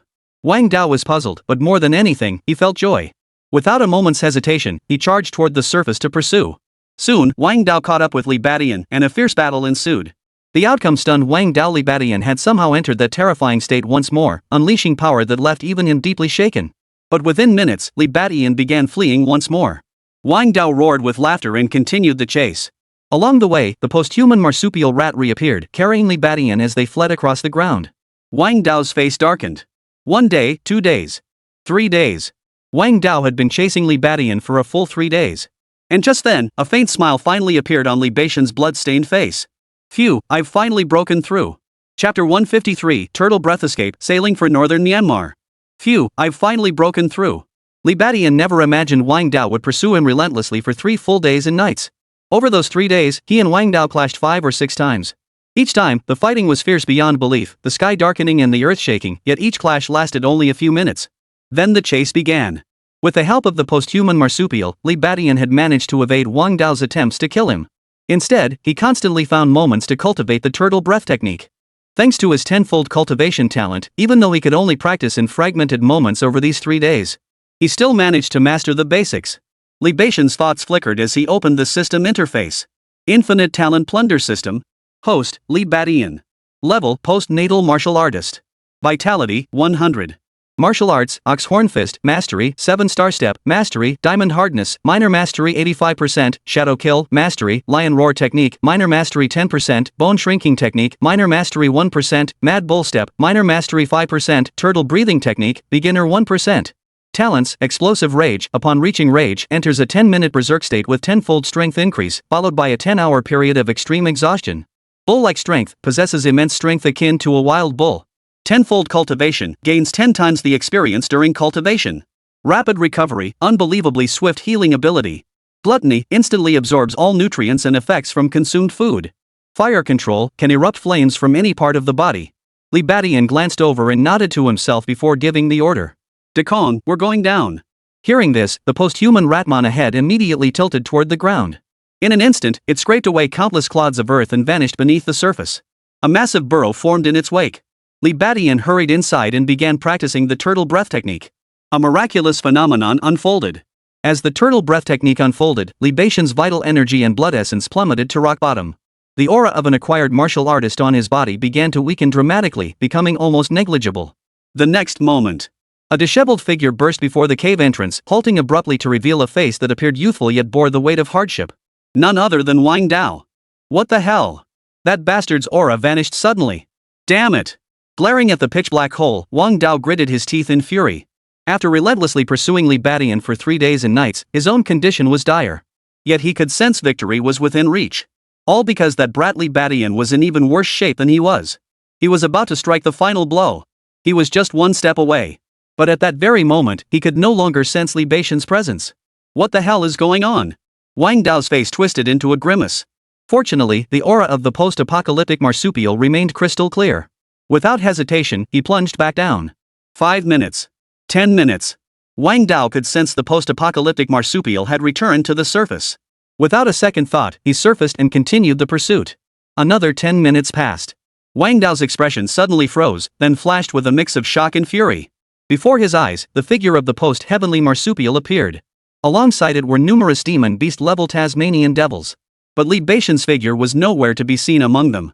After scanning the area thoroughly, Wang Dao's expression darkened completely. Li Beixian was gone. As the rodent horde surged toward him, Wang Dao's furious roar echoed across the wilderness. Li Beixian. 500 meters away, the ground suddenly erupted from a blood-stained fist. Li Beixian's blood-stained face emerged. Wang Dao's roar faintly reached his ears, and he finally breathed a sigh of relief. The turtle breath technique truly works. From the current situation, Li Beixian instantly understood. The turtle breath technique had taken effect. Wang Dao could not sense his presence and could only pursue the post-human plod rat. Thus, he separated from the post-heavenly marsupial mid-chase and successfully shook him off.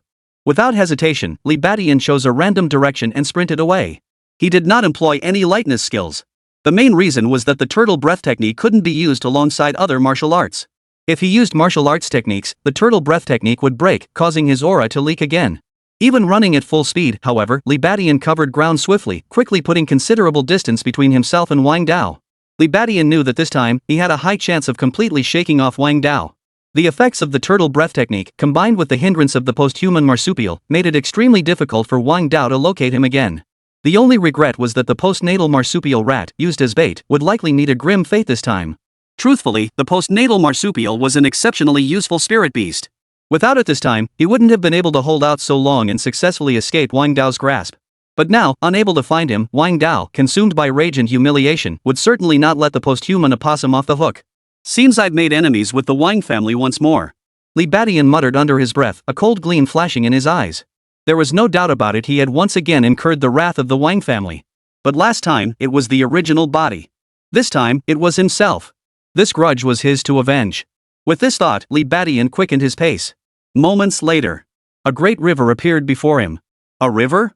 Where the hell did this take me? Staring at the vast expanse of water, Li Beixian felt utterly lost. After being hunted through the wilderness for 3 days and nights, he had no idea where he was. Was he still within the boundaries of Yangcheng? If he had his phone, he could check his location. But during a previous battle, his phone had been smashed to pieces by Wang Dao. Thus, Li Beixian truly had no clear idea of his own location. Still, Li Beixian made a rough estimate and deduced that he was no longer near Yangcheng. After all, at their speed, they must have covered countless kilometers by now. Without further thought, Li Beixian prepared to leap into the river and swim across to the opposite bank. Even if he didn't know where he was, getting as far away from his previous hideout as possible was definitely the right move. But just then, something unexpected happened. A boat suddenly appeared on the horizon, crossing the river toward them. Li Beixian froze for a moment, then his face lit up with joy. Hello, where is this boat headed? As soon as the vessel drew near, Li Beixian eagerly addressed the people aboard. Swimming across the river was naturally less convenient than taking a boat. To his surprise, the boat carried over a dozen people. Li Beixian scanned the group and immediately noticed that most of them were martial arts apprentices. However, the man standing at the front, who seemed to be the captain, was a martial artist. At that moment, the people on the boat naturally noticed Li Beixian, this oddball. The martial arts apprentices wore expressions of astonishment. The martial artist, too, looked puzzled. Friend, what brings you here? Nothing much. I encountered a demon beast and fled here in panic. Where are you headed? Could you give me a ride? Hearing this, the martial artist nodded, his expression shifting to one of realization. He then smiled and mentioned a destination that took Li Beixian completely by surprise. We're heading to northern Myanmar. Li Beixian froze upon hearing this. Chapter 154, Off to northern Myanmar to strike it rich? The path of righteousness blocked. A wide, murky river. A slightly dilapidated vessel plowed through the water. Many people were aboard. Among them was a man covered in blood and dust, his presence barely perceptible. It was Li Beixian. Li Beixian instinctively scanned his surroundings, his expression oddly unsettled. Earlier, in his attempt to flee farther, he had intended to swim directly across the river. Instead, this boat had appeared. On board were one martial artist and over a dozen martial arts apprentices. Li Beixian found this group's composition rather peculiar. Could this be a group of students venturing into the wilderness? But he soon noticed that the martial arts apprentices here were all quite old, nearly all over 20. They were likely not students, but rather young adults fresh out of society. As for the martial artist, he was middle-aged. By now, Li Badian had naturally grasped the current situation. It turned out that while fleeing Wang Dao's pursuit, he had unknowingly ended up in the wilderness of Yunnan. These people were crossing the river by boat, heading precisely for northern Myanmar. Yes, their destination happened to be the very location of Li Badian's mission. What a coincidence! To be honest, Li Badian certainly wouldn't dare return to the mainland at this moment. After all, if Wang Dao couldn't find him in the wilderness, he would surely search for him within the country. If he rashly returned now and got caught again, that would spell trouble. Now that the Great Terror was most likely dead, there would be no one left to help him escape. Therefore, Li Badian's best course of action is to develop his strength abroad and strike back once he's grown powerful enough. Of course, whether he went to northern Myanmar or not didn't really matter. After all, Song Qian had only assigned that mission to him to facilitate his escape. It was likely never intended for him to actually carry it out. But upon learning this ship's destination was northern Burma, Li Badian felt a sudden stir within him. You know what? This destination seems like a pretty decent choice after all. After all, Li Badian had originally planned to head to northern Myanmar. First, to complete a mission. Second, because he'd heard the political situation there was chaotic and dire. Those without strength would suffer terribly. But for those with power, it was paradise. Given his capabilities, what kind of life awaited him there was obvious. Setting aside other considerations, amassing resources and advancing to the realm should pose little difficulty. Of course, another reason was that Li Badian didn't want to travel too far. He had explicitly told Wang Dao to wait for him in northern Myanmar.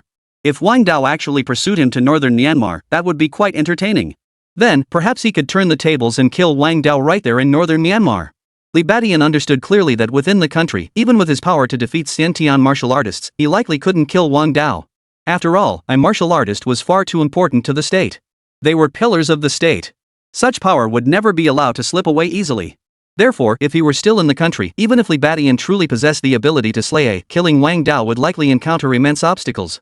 But in northern Burma, it was different. Here, the political landscape is chaotic, warlords reign supreme. If a martial artist dies here, no one will bat an eye. In that case, I'll head to northern Myanmar. After all, I promised that guy Song Qian I'd wipe out that criminal syndicate. Li Badian's thoughts turned to Song Qian, strengthening his resolve to head for northern Burma. He didn't know if Wang Daohui would turn back and kill Song Qian again. If Song Qian died like this mission might be the last connection between him and the other party. If it wasn't too difficult, Li Badian intended to finish it off while he was at it. Of course, whether heading to northern Myanmar or anywhere else. What mattered most to Li Badian now was simply to distance himself.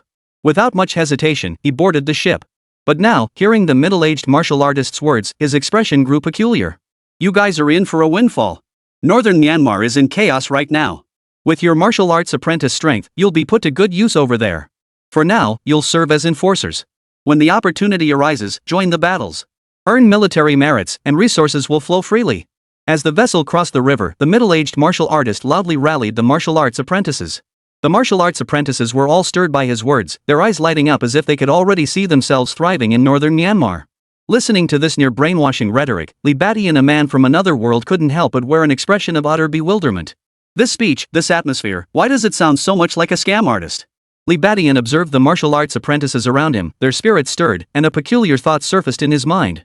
Meanwhile, just as Li Badian had suspected, Wang Dao had utterly annihilated the entire rat horde. Even the once mighty spirit beast Debao had fallen to his enraged fury. Li Badian. Having dealt with the rats, Wang Dao frantically searched for Li Badian's whereabouts. His figure filled the surrounding mountains and wilderness. But this time, no matter how hard Wang Dao sensed, he could no longer detect Li Badian's presence. Damn it! Damn it! Wang Dao cursed 3 times, shattering over a dozen trees in his rage. He then returned to the nearest village, only to discover he was in the wilderness on the border of Yunnan. Yunnan! Upon learning his location, Wang Dao couldn't help but frown deeply. He instinctively recalled Li Badian's earlier words. Northern Myanmar. Was this a coincidence? Or had Li Badian deliberately lured him here? Could that bastard have already fled to northern Myanmar? Wang Dao's gaze grew intense as he suddenly scanned the direction of northern Myanmar. His expression remained impassive. After a moment's thought, he soared back toward the city.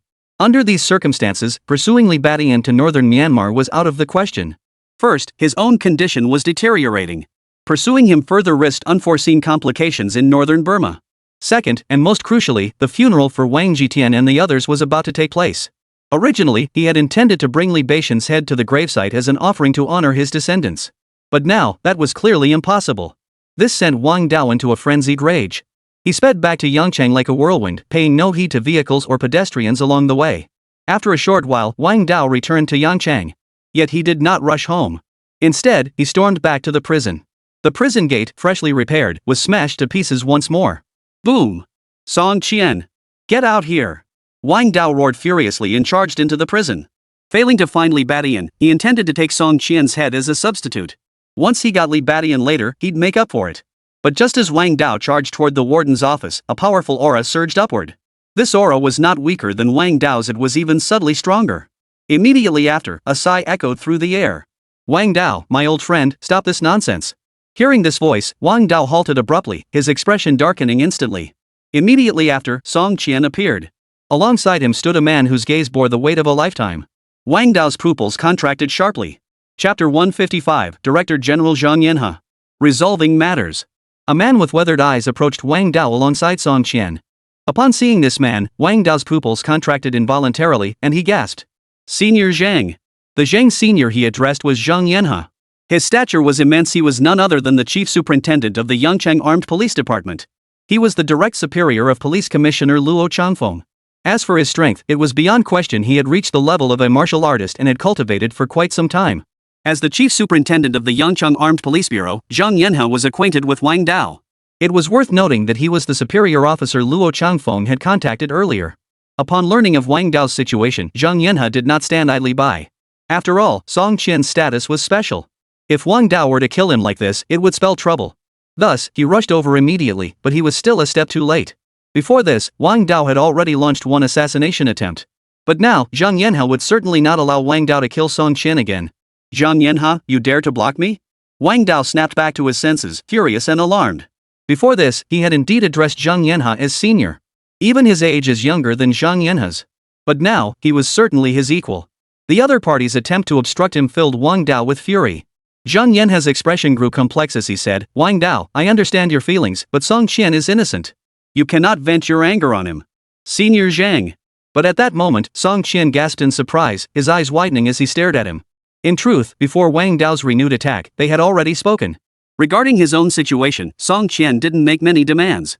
His sole request was that Zhang Yanhe protect Li Badian. In his view, Li Badian possessed immense potential. In the future, he might very well become a pillar of the nation. In fact, according to Song Qian's assessment, Li Beixian's power was already not far behind Wang Dao's. After all, he was well aware of the previous instance where Li Badian and Wang Dao had been nearly evenly matched. But Wang Dao was already a centenarian, while Li Badian was young and vigorous, with a future beyond imagination. Such a young martial artist must be protected at all costs. He represents the nation's future. Earlier, Zhang Yanhe had also been astonished upon learning of Li Beixian's situation. In truth, given the opportunity, he too would strive to protect a young martial genius like Li Badian. Given this, his earlier response to Song Qian had been that he would do his utmost. But that was under the premise that circumstances permitted. Now, however, circumstances clearly did not permit it. Provoking Wang Dao would only make matters worse. After all, whether Li Badian could reach the realm in the future was still uncertain. But right now, Wang Dao was already a martial artist. Such a being is exceedingly rare even in the vast dragon nation. They must approach him with utmost caution. At the very least, they must offer him a certain degree of protection. Otherwise, how could they reassure the other martial clans? Of course, the most critical concern is this: if Wang Dao were to become disillusioned and defect to another nation, it would spell disaster. Then, not only would the dragon nation lose a combat power, but other nations would reap enormous benefits. In short, the current situation was truly troublesome. As the powerful chief of the Yangchang Armed Police Department, he too felt a headache coming on. Seeing Song Qian about to interject again, he frowned sharply and snapped, Song Qian, keep your mouth shut. Song Qian froze, forced to shut his mouth with a sour expression. He understood Zhang Yanhe's awkward predicament. On one hand, he wanted to protect the gifted martial artist. On the other hand, he had to uphold the righteous path and restore justice for him. But these two goals were clearly irreconcilable. Fortunately, judging by the fury in Wang Dao's expression, that Li Badian probably hadn't been killed. This thought brought Song Qian a faint glimmer of relief. Wang Dao's rage only intensified. If I don't vent it on him, then on whom else should I vent it? My 3 sons and 1 grandson are dead, and it happened right under the noses of your armed police department. Tell me, what am I supposed to do? The murderer is still at large. Our Wang family has served the nation diligently for so many years, and this is the fate we deserve. Wang Dao demanded furiously. Hearing this, Zhang Yanhe was speechless inside. Did he not know whether the Wang family had contributed to the nation? Rather than saying the Wang family had made significant contributions, it was more accurate to say that national policies had allowed them to reap enormous benefits. It was exceedingly difficult for ordinary postnatal martial artists to amass such immense wealth. It was only because the state recognized the Wang family's numerous postnatal martial artists and provided substantial support. Otherwise, the Wang family would never have reached its current scale. But Zhang Yanhe naturally refrained from arguing now. Instead, he nodded in agreement with Wang Dao's words. Of course, regarding Song Qian, Zhang Yanhe remained unyielding. While innate martial artists were indeed pillars of the state, they certainly couldn't be allowed to act with impunity. If a state official like Song Qian could be arbitrarily beaten or killed, chaos would ensue. Not to mention, Zhang Yanhe was present at the scene. Wang Dao understood this point perfectly well. He'd simply been too enraged earlier to think it through. Now, he naturally recognized the state's high regard for Song Qian. Wang Dao harbored the intent to forcefully kill Song Qian, but facing Zhang Yanhe, he had no certainty of success. First, he was not in peak condition. Second, Zhang Yanhe was older than him. In terms of innate mastery of power, Zhang Yanhe was likely far superior to him. Thus, even if a fight broke out, he had no guarantee of defeating Zhang Yanhe. Fine, I won't kill Song Qian. But you still owe me an explanation for Li Badian. He's vanished now. I suspect he's fled to northern Myanmar. What do you say to that? Hearing this, Song Qian felt a wave of relief wash over him. Zhang Yanhe was also somewhat surprised. In truth, he had already sensed Li Badian's escape from Wang Dao's fury. He just hadn't dared to ask before. Now, Wang Dao's words were an unambiguous admission. He had pursued him out, yet failed to kill Li Badian instead. The man had escaped. To escape from Wang Dao, an innate martial artist, that Li Badian seemed to be just as extraordinary as Song Qian had claimed. Yet as these thoughts swirled, Zhang Yanhe replied aloud, "We'll investigate the matter concerning Li Badian. We'll give you a proper explanation soon." Poof. Wang Dao snorted coldly at the remark. He didn't trust Zhang Yanhe at all, but for now, there was little point in saying more. Realizing there was no chance to eliminate Song Qian by lingering, he wasted no time and flew away. Seeing this, Song Qian breathed a huge sigh of relief. He then turned to Zhang Yanhe and asked, "Senior Zhang, how will the higher-ups handle Li Badian?" He feared the state might mobilize its forces, which would only put Li Badian in greater peril. Zhang Yanhe smiled. "Rest assured. That youngster piques my interest too. I'll do my best to handle things. But to escape his current predicament, it ultimately depends on Li Badian himself. Do you understand?" Song Qian nodded bitterly at the words. He understood perfectly well. No matter what, the state had to give Wang Dao some kind of explanation publicly. Therefore, in this situation, Li Badian's true survival depended on himself. Only if he could genuinely counter Wang Dao would the state have grounds to stand idly by. Otherwise, it would still need to support Wang Dao. Chapter 156, Lin Xiaodan's Sacrifice, Li Badian's Trail. Bang. Suddenly, a dorm room at Yangcheng University was violently breached once more. This scene had already played out once before. The female students inside immediately paled, then silently vacated the room in unison. Left behind was a delicate-featured female martial artist, her complexion pale. None other than Lin Xiaodan. Lin Xiaodan looked at Wang Dao, who had barged in once more, and a look of surprise and delight spread across her face. "Grandpa Wang. So, did you kill Li Badian?" Not long ago, when Wang Dao had sought her out, Lin Xiaodan had been utterly shocked. Especially when she sensed the innate aura emanating from him. But upon learning Wang Dao's true identity, she was naturally both shocked and delighted. She had assumed that after Wang Jitian and the others died, there would be no one left to hold Li Badian accountable. In that case, what awaited her would undoubtedly be Li Badian's vengeance. And by then, there would be no one left to shield her. Facing Li Badian's vengeance then, her fate was all too clear. Thus, even after escaping back to Martial Arts University from the subway station, Lin Xiaodan felt no sense of security whatsoever. It wasn't until Wang Dao appeared that she finally felt relieved and overjoyed. This old man from the Wang family, whom she had never counted on, had actually broken through to become a martial artist. Didn't this mean there was someone who could stand against Li Badian or even kill him? With this realization, when Wang Dao questioned her, Lin Xiaodan naturally recounted the entire situation without holding back. Thus unfolded the subsequent events where Wang Dao stormed the prison to assassinate Li Badian. Lin Xiaodan had naturally guessed Wang Dao's actions. Now, upon seeing Wang Dao, she couldn't help but ask him with surprise and delight. In Lin Xiaodan's view, a martial artist's intervention would be a piece of cake. There was absolutely no way Li Badian could have survived. Yet what gradually left Lin Xiaodan speechless was. Upon hearing this, Wang Dao's expression darkened, showing not a trace of the satisfaction one might expect from a successful revenge. Could it be? A chill ran down Lin Xiaodan's spine. Noticing Wang Dao's disheveled appearance, she formed an unbelievable conjecture. Sure enough. Wang Dao shook his head, his voice strained with suppressed anger. That little thief fled the country. We have no idea where he's gone for now.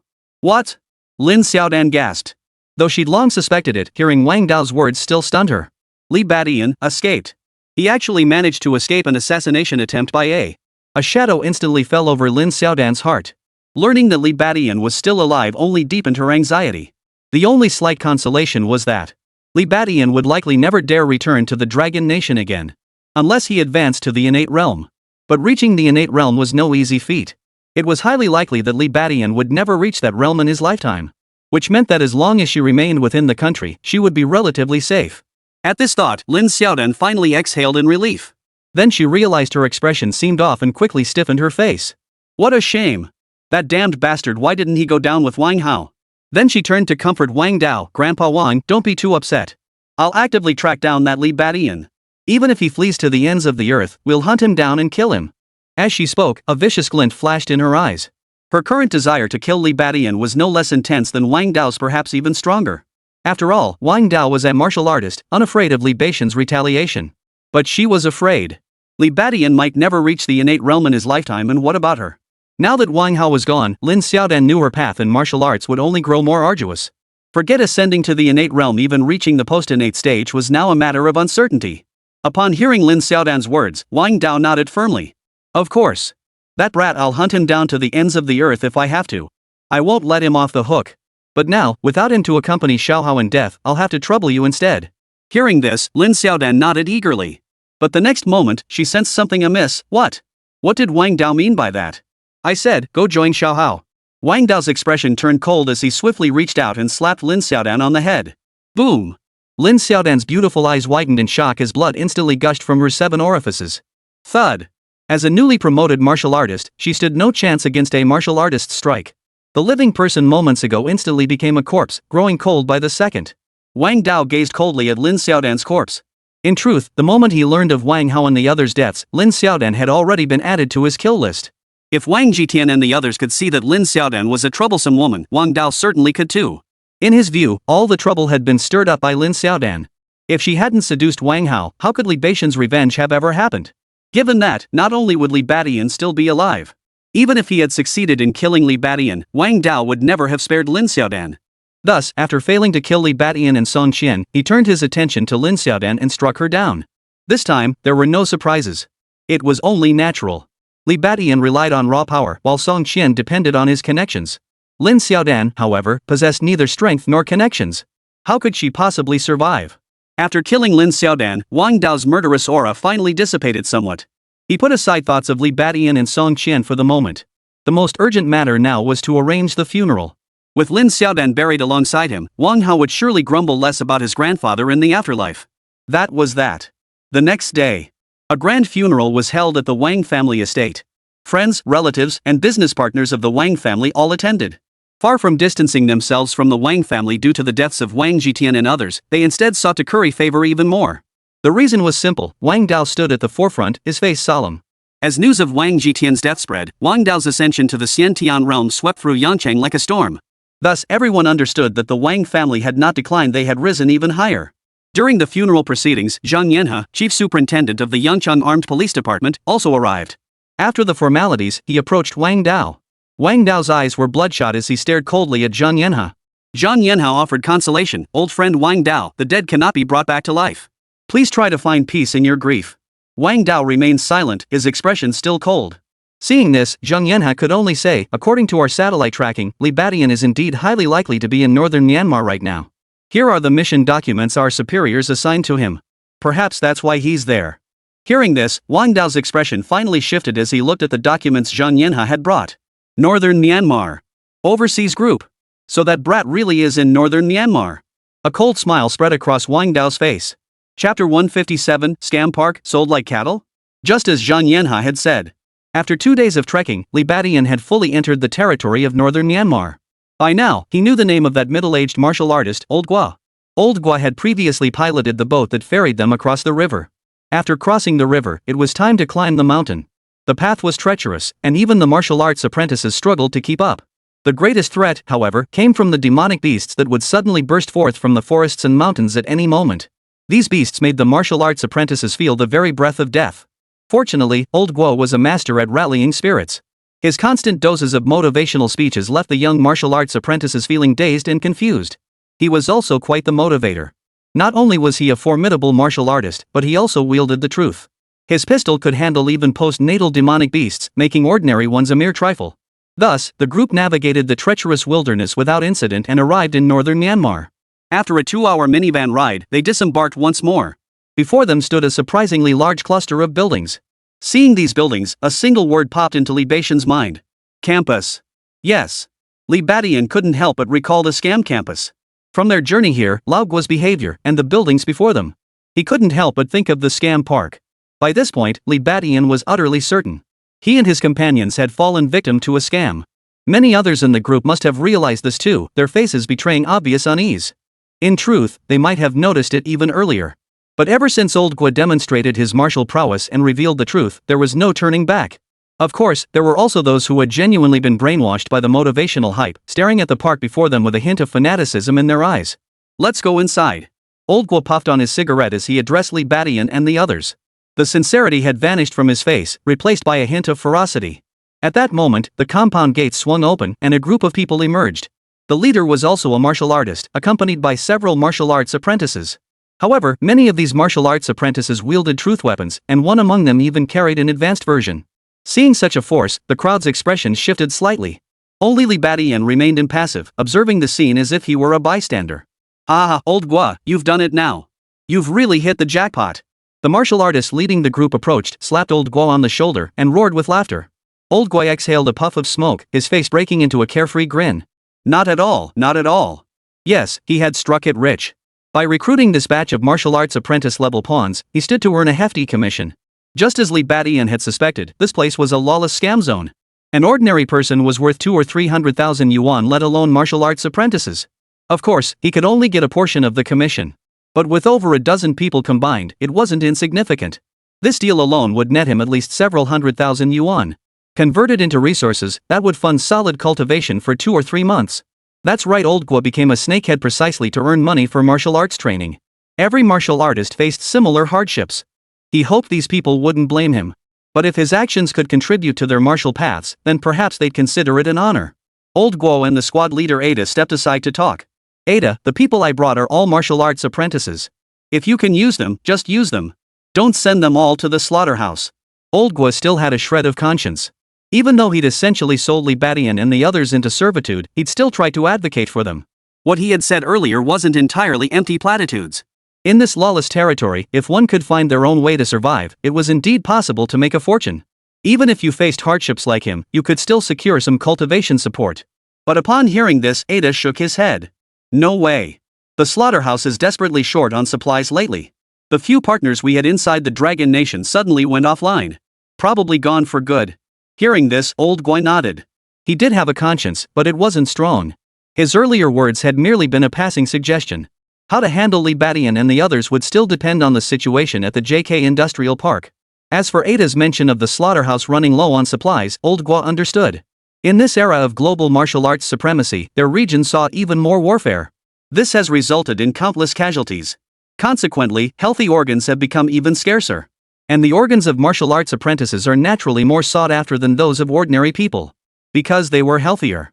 As for the presence of collaborators within the Dragon Nation, Old Guo had long grown accustomed to such matters. No matter how bright the place, darkness lurks within. Even the more peaceful Dragon Country was no exception. Speaking of which, as a snakehead recruiting people from Dragon Country, he sometimes sourced them himself, but other times collaborated with partners to transport their recruits. But doing it that way meant a much smaller cut, just a labor fee. Alright then. Oh, and keep an eye on that guy over there. He seems a bit unusual. After a few casual words, Old Guo suddenly pointed to a blood-stained figure not far away and warned Ada. After trekking through mountains and rivers to reach this place, the dozen or so people Old Guo had brought were all covered in grime and looked utterly bedraggled. But one figure stood out. That was Li Batian. The filth covering his body stood out like a sore thumb among the group. That's why Ada noticed him immediately. That one? What about him? Ada asked, a hint of confusion in his voice. That guy's a bit unusual. I didn't recruit him, I encountered him along the way. But it's hard to imagine how a martial arts apprentice could survive alone in the wilderness. And when we encountered that demon beast earlier, he remained unervingly calm. Old Gua immediately began explaining.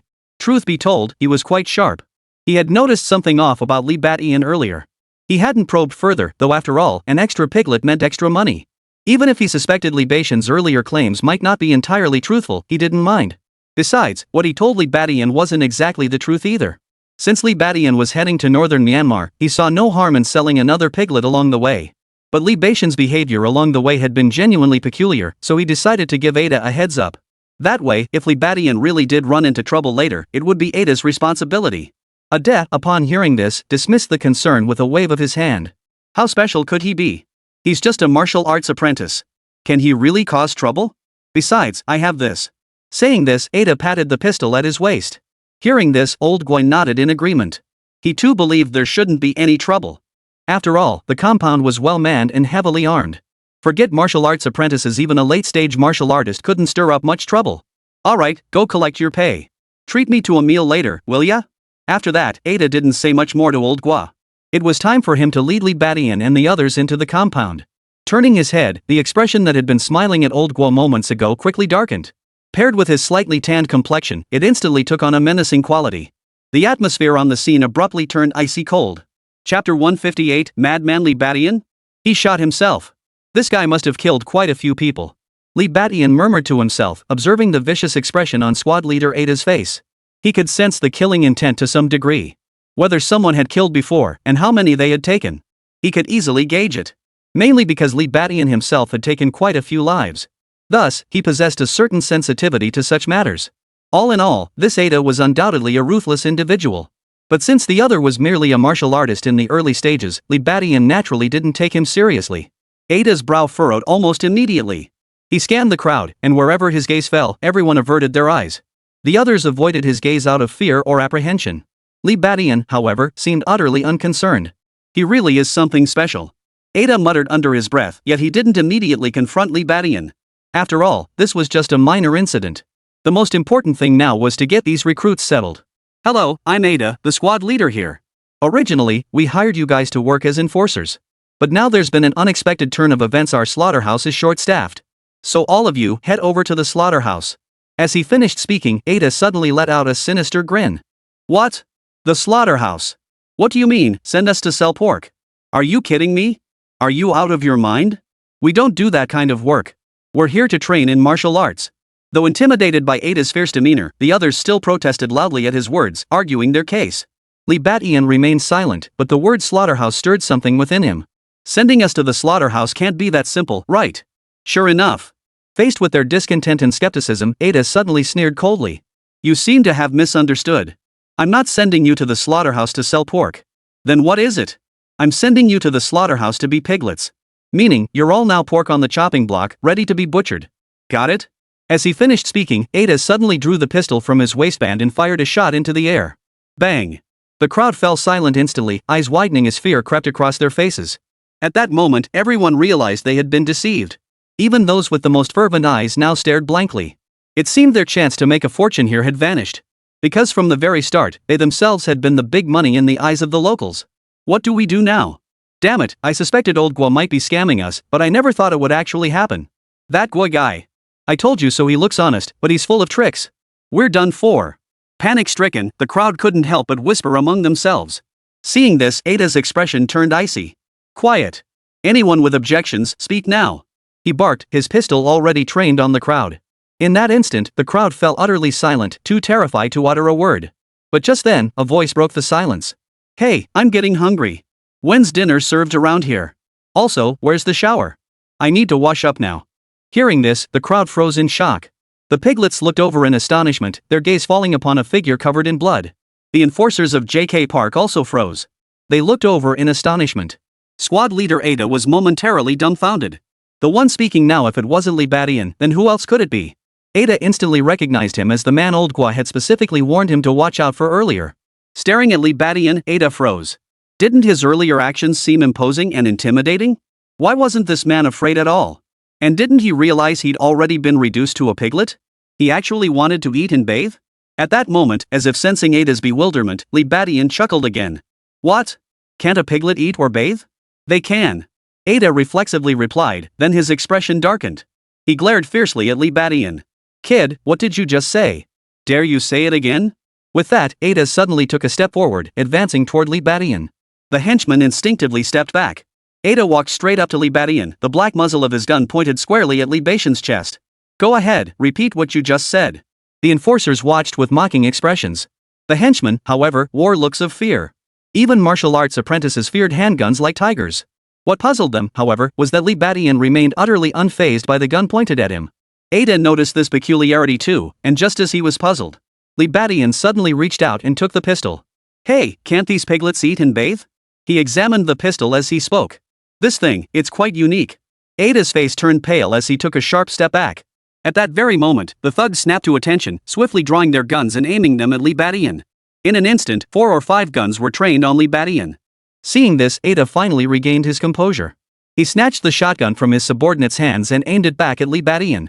He finally snapped, you bastard. What do you think you're doing? Put that gun down. In his momentary lapse, Li Badian had snatched his pistol. The realization sent shockwaves of fury through Ada. If his squad leader found out about this situation, he was finished. Damn it. Ada felt like he could have shot Li Badian dead on the spot. But piglets were a form of wealth, they couldn't be killed casually. And once a piglet was killed, its organs became useless and worthless. At this moment, Ada finally understood why Old Gua had said Li Badian was special. This guy not only snatched his pistol. Now, with several guns pointed at him, he showed no fear, instead, he flashed a smile. Is this guy a lunatic? Then, as if to confirm Ada's thoughts, Li Badian suddenly made a shocking move. He raised the pistol and aimed it at his own shoulder. What? Ada froze. Everyone else froze in shock. Then, an even more astonishing turn of events unfolded. Click, bang. Li Badian fired his gun. He actually shot himself in the shoulder. What the hell was going on? Everyone was stunned. But what shocked them even more was yet to come. Li Badian staggered, then steadied himself. Instead of blood spurting from his shoulder, a bullet dropped from it. Plop. The entire crowd fell silent. Incredulity spread across every face. The bullet hadn't pierced his shoulder, it had bounced off instead. Chapter 159, The Diamond Force Approaches Perfection, Self-Mutilation Training. In just over 10 seconds, everyone's emotions surged wildly in response to Li Badian's actions. The henchman, seeing Li Badian snatch Ada's pistol, assumed he was about to fight back. This seemed to offer them a chance to escape. But before their joy could fully take hold, 4 or 5 pistols were already trained on Li Badian. Right, there was no way he could fight back. The enforcers, naturally, were also emotionally shaken. Seeing Li Badian grab the gun, they'd even been on the verge of firing, especially when he raised the pistol. But to their utter shock, he turned the gun on himself. The most emotionally charged among them was undoubtedly Ada. He couldn't help but recall Old Gua's warning, thinking Li Badian was a madman. Then, as he watched the bullet fall to the ground, he froze in shock. At that very moment, everyone in the room froze in shock. A bullet couldn't pierce the body? What the hell was going on? You. Ada stared at Li Badian, his mind going blank. The others weren't faring much better. They sensed something was amiss, yet found it hard to believe. In this high martial arts world, besides bulletproof vests, there was another scenario where bullets couldn't penetrate. That was when a martial artist reached a certain level of cultivation. Powerful veteran martial artists who had cultivated beyond the natural realm, or perhaps even the legendary innate martial artists. Li Badian now stood in tattered clothes, clearly not wearing body armor. So then, at this realization, everyone stopped themselves from thinking further.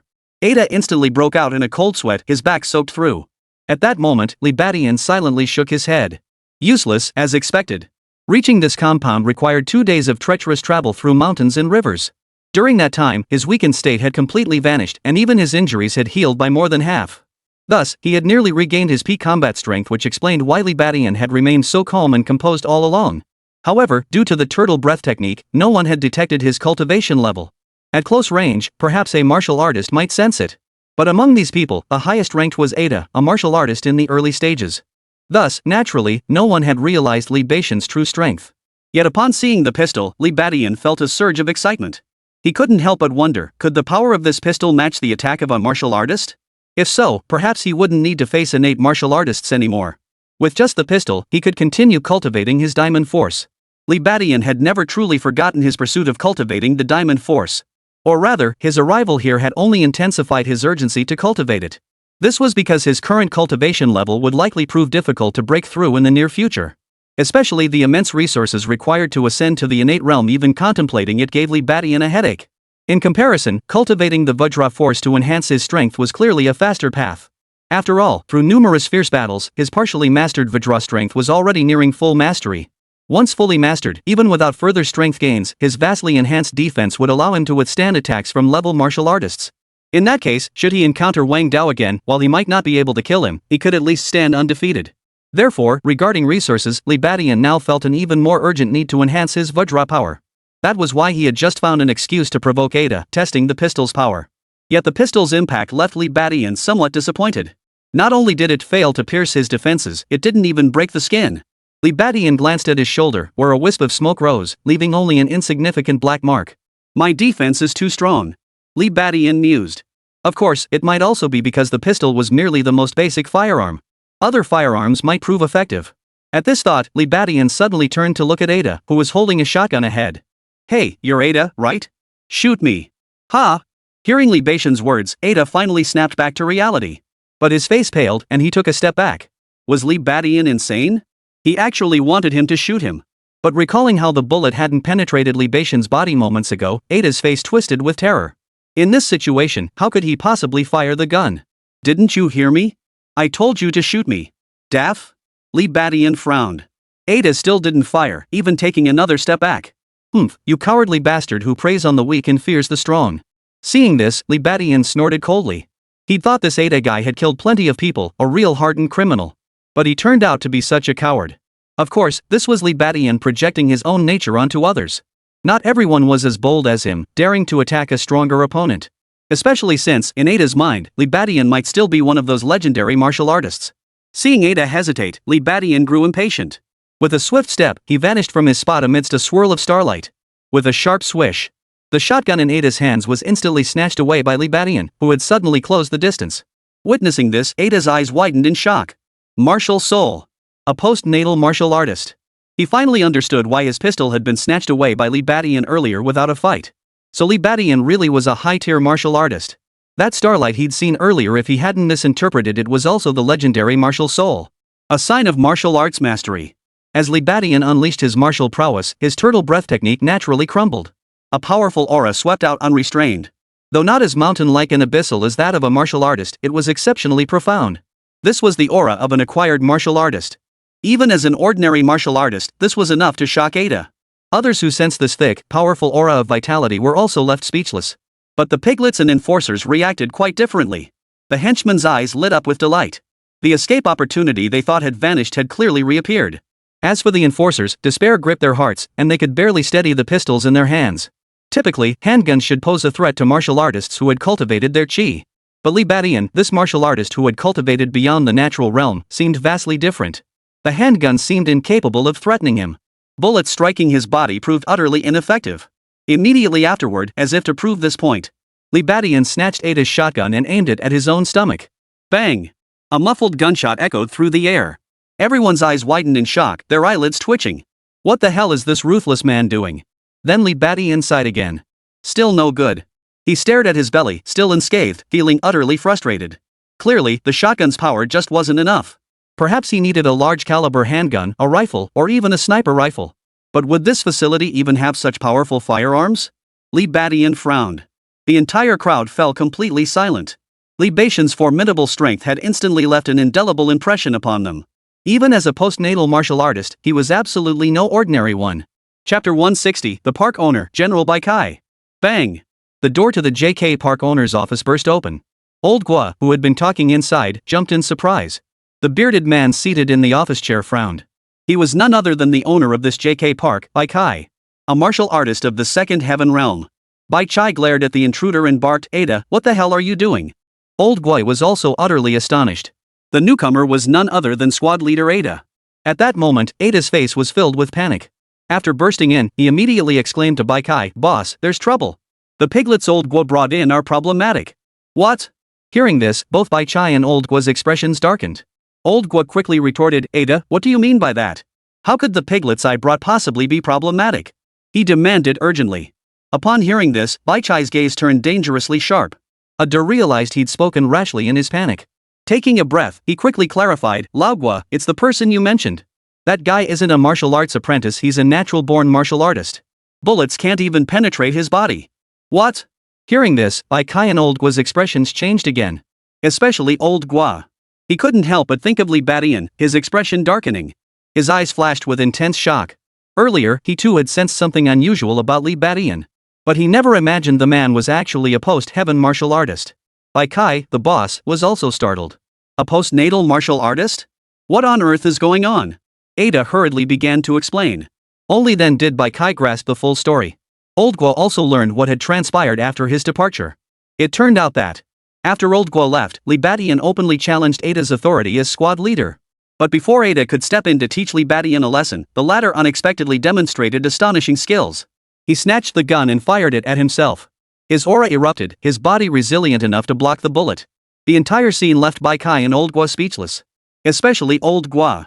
A wave of intense dread surged through him. Thankfully, he hadn't acted rashly during his time here. Otherwise, after provoking him for 2 days, wouldn't he have been crushed with a single hand? Of course, the current situation was still dire. As the boss, Bai Kai's face instantly turned as dark as storm clouds. So what now? What are we doing about the man? He hurriedly asked. Old Guo snapped out of it too. Right, Ada had come personally to report on Li Badian's situation. Ada immediately added, right now, squad leader Akun is keeping an eye on him. He told me to come notify you right away, boss. Hearing this, Bai Kai felt a slight sense of relief wash over him. Captain Akun was a late-stage martial artist mature in handling affairs, steady in temperament. He rarely needed Bai Kai to worry about him.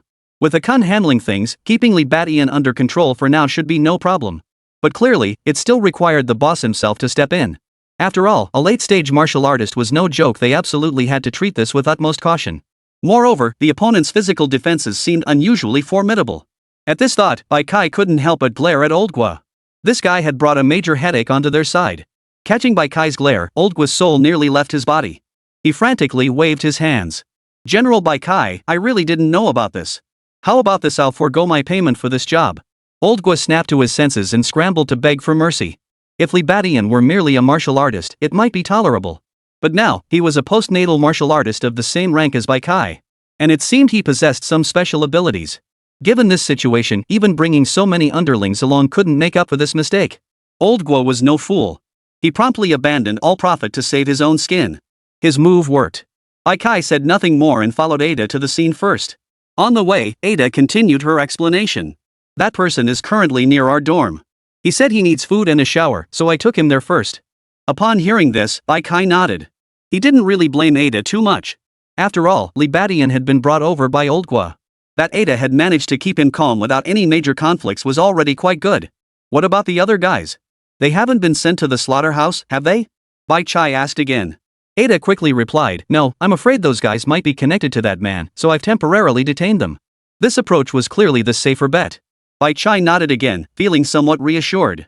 As long as no violent conflict erupted, the situation remained manageable. Come to think of it, this presented an opportunity. If he could win over this new post-heaven martial artist, perhaps his JK Park could expand its scale. All in all, the current situation was troublesome, yet it might also present an opportunity. Before long, they arrived at the dormitory area. A tall, bald man stepped forward to greet them. It was the squad leader, Akun. Boss, you're here. How's the situation? Bai Kai didn't elaborate, getting straight to the point with his question. Hearing the inquiry, Akun couldn't help but let out a bitter laugh. As a late-stage martial artist, he dared not act presumptuously in front of Li Badian either. So his current task was to fawn over Li Badian, making sure he ate well and drank well. At that moment, Li Badian had already bathed and changed clothes, and was now feasting heartily in the dormitory cafeteria. Upon learning this, Bai Chai immediately headed back toward the cafeteria. Upon arriving at the cafeteria, Bai Chai spotted a young man dressed in their local attire, wolfing down his meal from a distance. So young. Seeing Li Badian's handsome features didn't faze him, but the youth's condition sent a chill through his heart. To be fair, Bai Kai had broken through to become a post-heaven martial artist at a relatively young age. He had achieved it at just 30 years old. Such speed was rare even in northern Myanmar. Yet now, Bai Kai was already 40, while Li Badian appeared to be only around 20. A prodigy, too. Bai Chai quickly realized this. His mind raced as he immediately asked Akun, what dishes are being served now? Beef, pork, the usual fare we eat.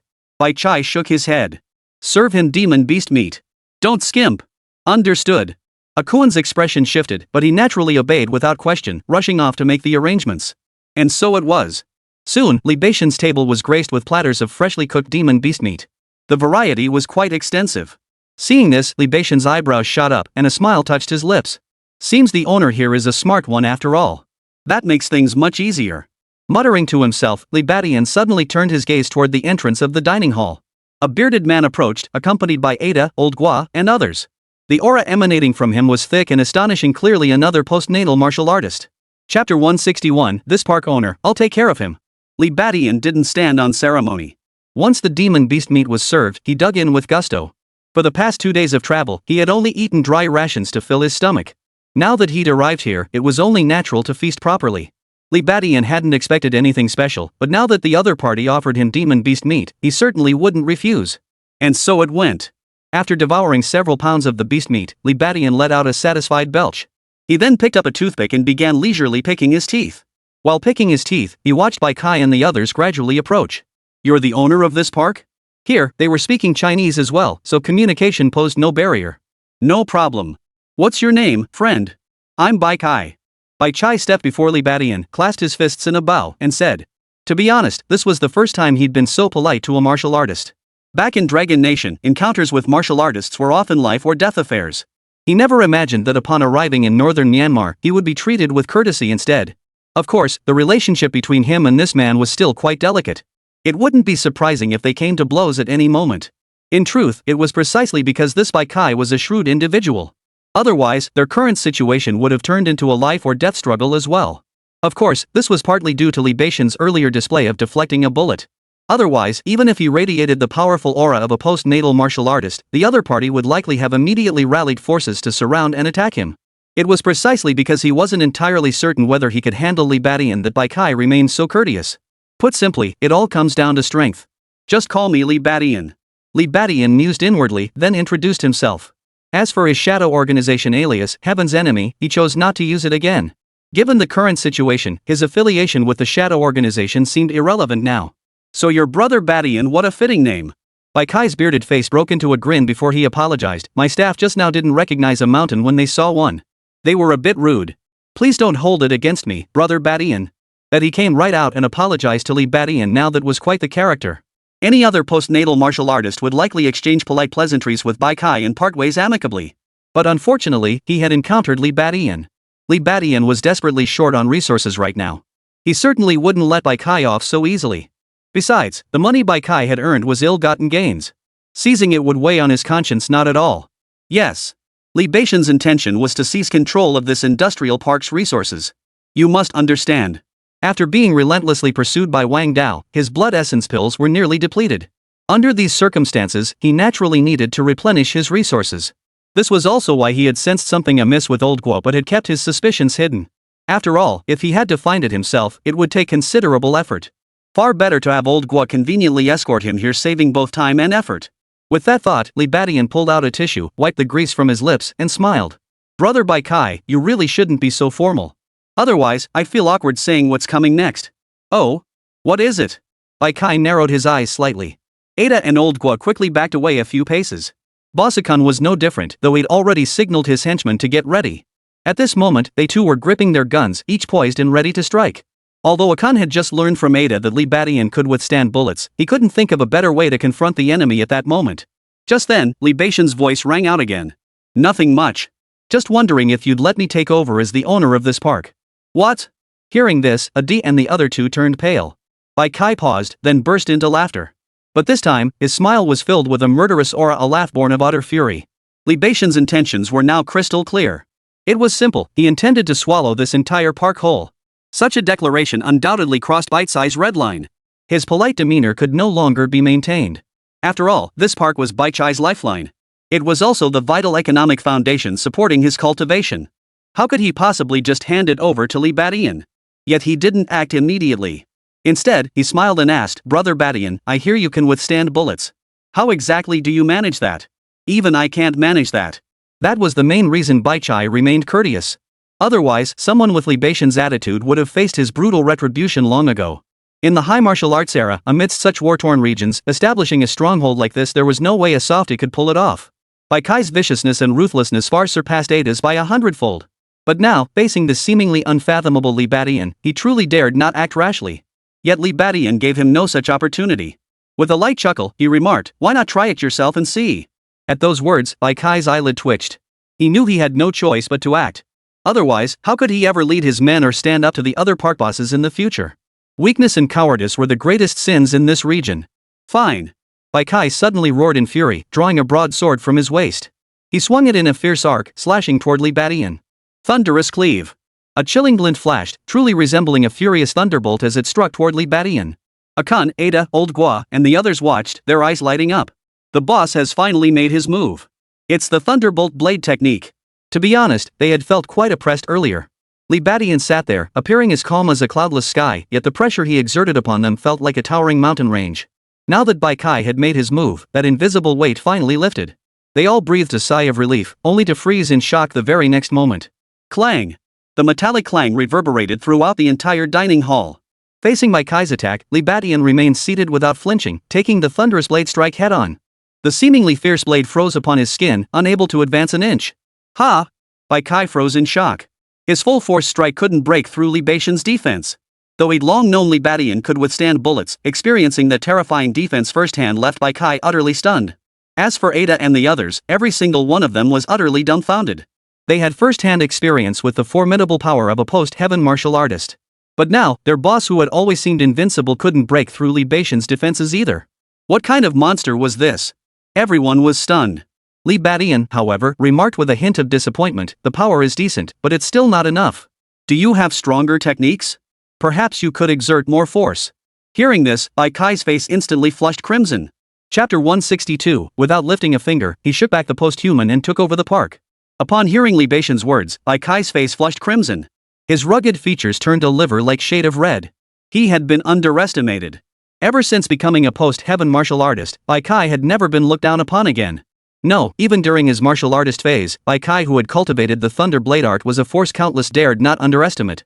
Yet now, he was being looked down upon by this young upstart, Li Badian. Despite Bai Kai's earlier warning to himself that Li Badian was no ordinary opponent, an inexplicable rage surged through him. What Bai Kai didn't know was that Li Badian hadn't deliberately looked down on him. He was merely stating the facts. Bai Kai's earlier attack had indeed carried considerable force. But it was nowhere near enough to break through his defenses. And this was precisely why Li Badian was challenging Bai Kai. Were there stronger techniques? Ideally, one that could aid in cultivating the Diamond Force technique. Immediately, Bai Kai attempted to satisfy Li Badian. He roared with fury, wielding his blades with both hands as he swung them wildly. Furious thunder chain slash. The gleaming blade light flashed relentlessly, like successive thunderclaps exploding in succession. D and the others instantly fell silent, retreating hastily. The surrounding henchmen all stared in stunned awe. Their cultivation levels were merely at the martial arts apprentice stage. Compared to the power Bai Kai displayed at this moment, there seemed utterly insignificant. That terrifying, peerless power loomed like a towering mountain, striking fear into all who witnessed it. Clang! Clang! Clang! A series of metallic clangs echoed continuously. Ha! This time, Li Badian's expression finally shifted. To be honest, he hadn't underestimated Bai Kai, but he couldn't exactly hold him in high regard either. Mainly because Bai Kai's cultivation level seemed to fall short of even a seasoned postnatal martial artist. Li Badian had long ceased to care about such opponents. The disparity in their power was simply too vast. However, the chained blade technique Bai Kai had just unleashed caught him off guard. At this moment, he could sense it. Bai Kai's strikes were steadily growing stronger, each blow surpassing the last. After 5 or 6 such strikes, they had begun to carry the formidable power of a seasoned late-stage martial artist. It turned out, Bai Kai's technique was one of gradual accumulation, building momentum until it erupted with explosive force. Each successive slash amplified his momentum. After several such accumulations, the power received a significant boost. Thus, Li Badian's defenses were finally breached. But only by the narrowest of margins. Witnessing this, Ada and the others grew even more stunned. Bai Kai was deeply shaken. He finally realized something and gasped, "You've cultivated hard Qigong and already achieved minor mastery." In fact, Li Badian's exceptional defensive prowess was not difficult to discern. Anyone with even a basic understanding of martial arts knowledge could have guessed as much. Having reached the Hotian martial realm, one naturally possesses extensive martial arts knowledge.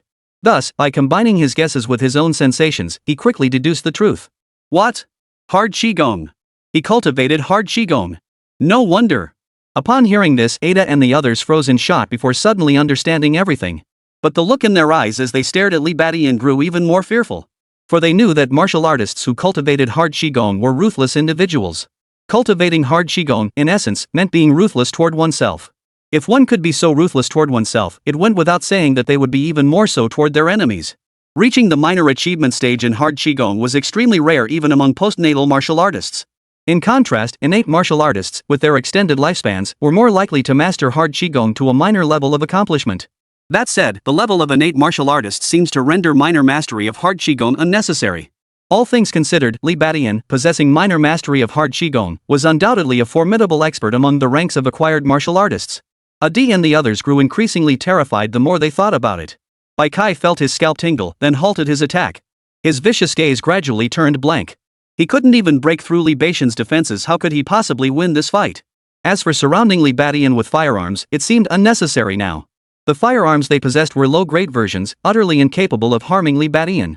Thus, Bai Kai now felt himself in a precarious position. He simply couldn't handle Li Badian. On the contrary, Li Badian should find it easy to deal with him. At this realization, Bai Kai despondently halted his actions. Why stop fighting? Li Badian raised an eyebrow, asking with a hint of amusement. Bai Kai gave a bitter smile. Is it even necessary? Hearing this, Li Badian laughed. So you agree with what I said earlier? At those words, Bai Kai was overcome with anger. Li Badian was reminding him to step down from the boss's position. But circumstances left him no choice but to bow to the inevitable. With that thought, Bai Kai's face remained bitter as he replied, I'm offering this part to you. You won't come after me now, right? Li Badian narrowed his eyes slightly, then nodded without hesitation, of course. I'm actually a man of principle. I repay kindness with kindness, and I repay grudges with grudges. If you don't mess with me, I won't mess with you. If I choose to strike, consider yourself unlucky. Bai Kai's face darkened instantly. But he said nothing more, simply turning and striding toward the exit. He seemed to abandon his luggage. His men appeared to have given up as well. Ada and the others exchanged bewildered glances. Boss. I'm not your boss anymore. From now on, he is your boss. Bai Kai snapped irritably before leaving the compound entirely. Li Badian watched, a fleeting smile touching his lips before he composed himself and turned to Ada and the others. You lot, come here. Ada and the others exchanged glances, then steeled themselves and approached Li Badian. Old Guo was quite the character. The moment they reached Li Badian, they dropped to their knees. Boss Badian, I'm sorry. I had no idea you were this powerful. Please spare my life. I'll do anything you ask. He knew full well that compared to Ada, his offense against Li Badian was far more severe. If he didn't beg for mercy quickly, once Li Badian acted, he'd have no chance left. Ha! Li Badian paused at the sight, then chuckled. Old Guo's premonition wasn't wrong. Li Badian truly intended to eliminate him. Old Guo was also a Dragon Nation citizen, yet he was running a human trafficking operation here in northern Myanmar. Because of him, countless martial arts apprentices likely vanished each year. Such individuals were undoubtedly targets for elimination in his current mission. Killing him outright would certainly be justified. But for now, this old Guo still had some use. It wouldn't hurt to keep him around. Then you'll be working for me. With that thought, Li Badian spared old Guo and turned his gaze toward Ada and Akuan. As for you two. Facing Li Badian's imposing, scrutinizing gaze, Ada and Akuan both fell to their knees with a thud. Chapter 163, by Kai and Byron, Li Badian awaits his reward. Thud. Ada and Akuan both knelt down together. Joking aside, they didn't possess Bai Kai's strength to simply walk away. If they tried to leave, Li Badian would undoubtedly eliminate them on the spot. Staying wasn't much better either after all, they had crossed Li Badian before. Especially Ada. But Lao Guo's actions served as a powerful example for them. Badian boss, please don't kill us. We'll assist you wholeheartedly and manage this complex properly. Our business will grow bigger and bigger, and will provide you with abundant resources. The two pleaded for mercy, taking turns speaking. Their words, however, did hit the nail on the head. Li Badian needed resources. Keeping them around would clearly be a better way to secure those resources. Other considerations aside, Ada and Akuan knew the facility inside out. Putting them in charge of gathering resources within the compound would undoubtedly yield excellent results. After all, Li Badian needed help managing the compound now that he had seized it. With this in mind, Li Badian addressed the two, rise. From now on, you'll be working closely with me. Yes, sir. Ada and Akuan sprang to their feet, responding with excitement. Team leader Akuan added directly, Boss Badian, how about I go gather all of bite-sized stuff for you right now? I even know where his pills are stored. Oh. Li Badian hadn't expected Akuan to be so eager to please. He nodded immediately, all right. He then turned to Ada and ordered, as for you, take some men into the compound and announce that all illegal activities are to cease immediately. Roger that. Ada froze for a moment upon hearing this, then quickly recovered and responded. He wasn't stupid, he knew now wasn't the time for questions. Li Badian had his reasons for speaking this way. He couldn't pry into too many details. The park's money-making schemes were built on those illegal activities. But now, Li Badian, the new boss of the industrial park, had spoken. Naturally, he dared not disobey. Thus, both Akoan and Ada led their henchmen away at a brisk pace. As for Old Gua, he rubbed his hands together and flattered Li Badian with a smile. Boss Badian, what should I do now? Li Badian chuckled. First, give me the lowdown on the situation here, the distribution of factions, the strength of each martial arts group, and so on. Old Gua naturally shared everything he knew. While Lao Gua was briefing Li Badian, Akan and Ada had already walked far away. At that moment, Ada leaned close to Akoan and asked urgently, Brother Koan, what do we do now? The boss has fled. Are we still supposed to stay here as Li Bashan's men? This question revealed that Ada still harbored resentment toward Li Badian. Moreover, since they had a close relationship with Bai Kai, they naturally weren't willing to truly turn against him. Upon hearing this, Akoan's eyes flickered for a moment before he replied, Don't worry. This situation won't last long. Ha? What do you mean? Ada's heart suddenly stirred. Akoan nodded. Exactly. The boss won't abandon this place. He'll definitely bring men back to take it by storm. We just need to wait until then. We can join forces with the boss and take down that Li Badian. Akan was also confident in Bai Kai. This confidence didn't stem from Bai Chai's strength, but from his background. After all, Bai Chai's older brother was a seasoned martial artist with a JJ Park under his control. Not a small one like JK Park, but a major one. JJ Compound wasn't just well fortified with hundreds of enforcers, it also housed numerous martial artists and even postnatal martial artists. Most crucially, it possesses even more powerful firearms. Given this, Akan understood perfectly well that although Bai Chai had to retreat in frustration this time, he would undoubtedly come back for revenge. Hearing this, Ada finally breathed a sigh of relief. As a northern Burmese man, he had no desire to serve a Dragon Nation citizen, even if the other party was a postnatal martial artist. But Old Gua was different. Old Gua was also a Dragon Nation citizen. If he could gain Li Bashan's favor, he would be more than willing. The crucial issue was that he couldn't fathom whether Li Badian truly intended to spare him or merely planned to use him before discarding him. So after briefing Li Badian on the local situation, he immediately cautioned, Boss Badian, letting Bai Chai go just now was really unwise. Bai Chai's older brother, Bai Luan, is the boss of the large JJ Industrial Park. Not only is he a seasoned martial artist, but he also commands his own army. He'll likely seek revenge for Bai Chai. Oh. Li Bashan's eyebrows shot up at this. Bai Chai's background caught him off guard. It wasn't just that he was a postnatal martial artist, his brother was a seasoned one too. With such strength, even within Dragon Nation, they could form a martial artist clan and become a city tyrant, couldn't they? But right now, the brothers' influence in northern Myanmar shouldn't be underestimated. With two large and small industrial parks under their control, they were practically regional warlords.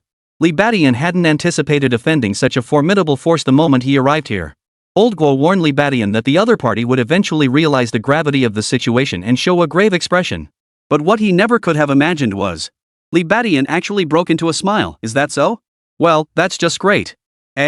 Really? Old Gua was stunned by Li Bashan's reaction.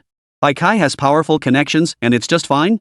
That meant the enemy could strike back at any moment.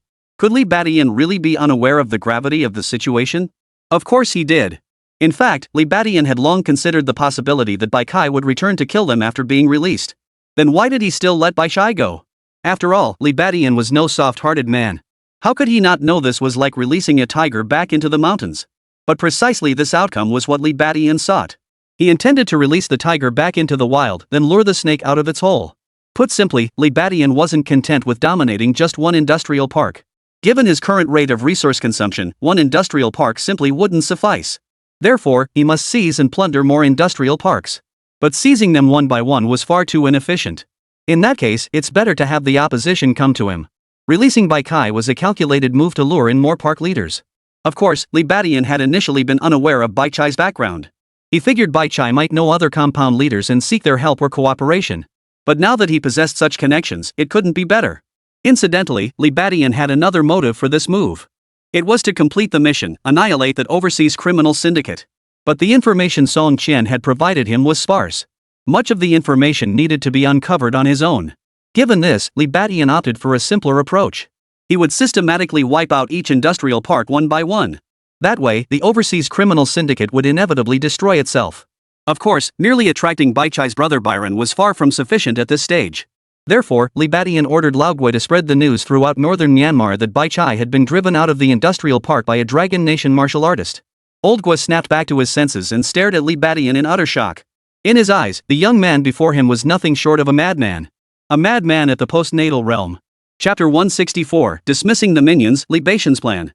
1 hour later, Li Badian sat cross-legged in the executive chair of his office. Koan and Ada stood respectfully before him. At that moment, Li Badian paid them no mind, instead studying the property inventory in his hands. This was precisely the wealth of the entire complex that Koan had just tallied up. What left Li Badian both amused and exasperated was this. The most valuable assets in the entire complex were those several hundred piglets. Of course, this wasn't surprising. After all, a single piglet started at 200,000. Martial arts apprentices were even pricier. Given this, the value of several hundred piglets was beyond imagination. Li Badian silently shook his head, setting aside this portion as he turned his attention to the other assets. The cash was decent, a solid million+ yuan. Then came various weapons, equipment, and firearms. What Li Badian cared about most were the elixirs. He shook his head in disappointment.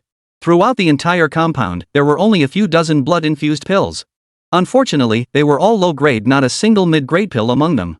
Of course, for a small compound, possessing such assets was already quite impressive. By calculation, Bai Kai's net worth actually far exceeded that of a postnatal martial artist. Even seasoned martial artists who cultivated their skills later in life couldn't match his wealth. With this thought, Li Badian naturally stopped dwelling on it. As for whether Koan might conceal some assets, Li Badian wasn't worried.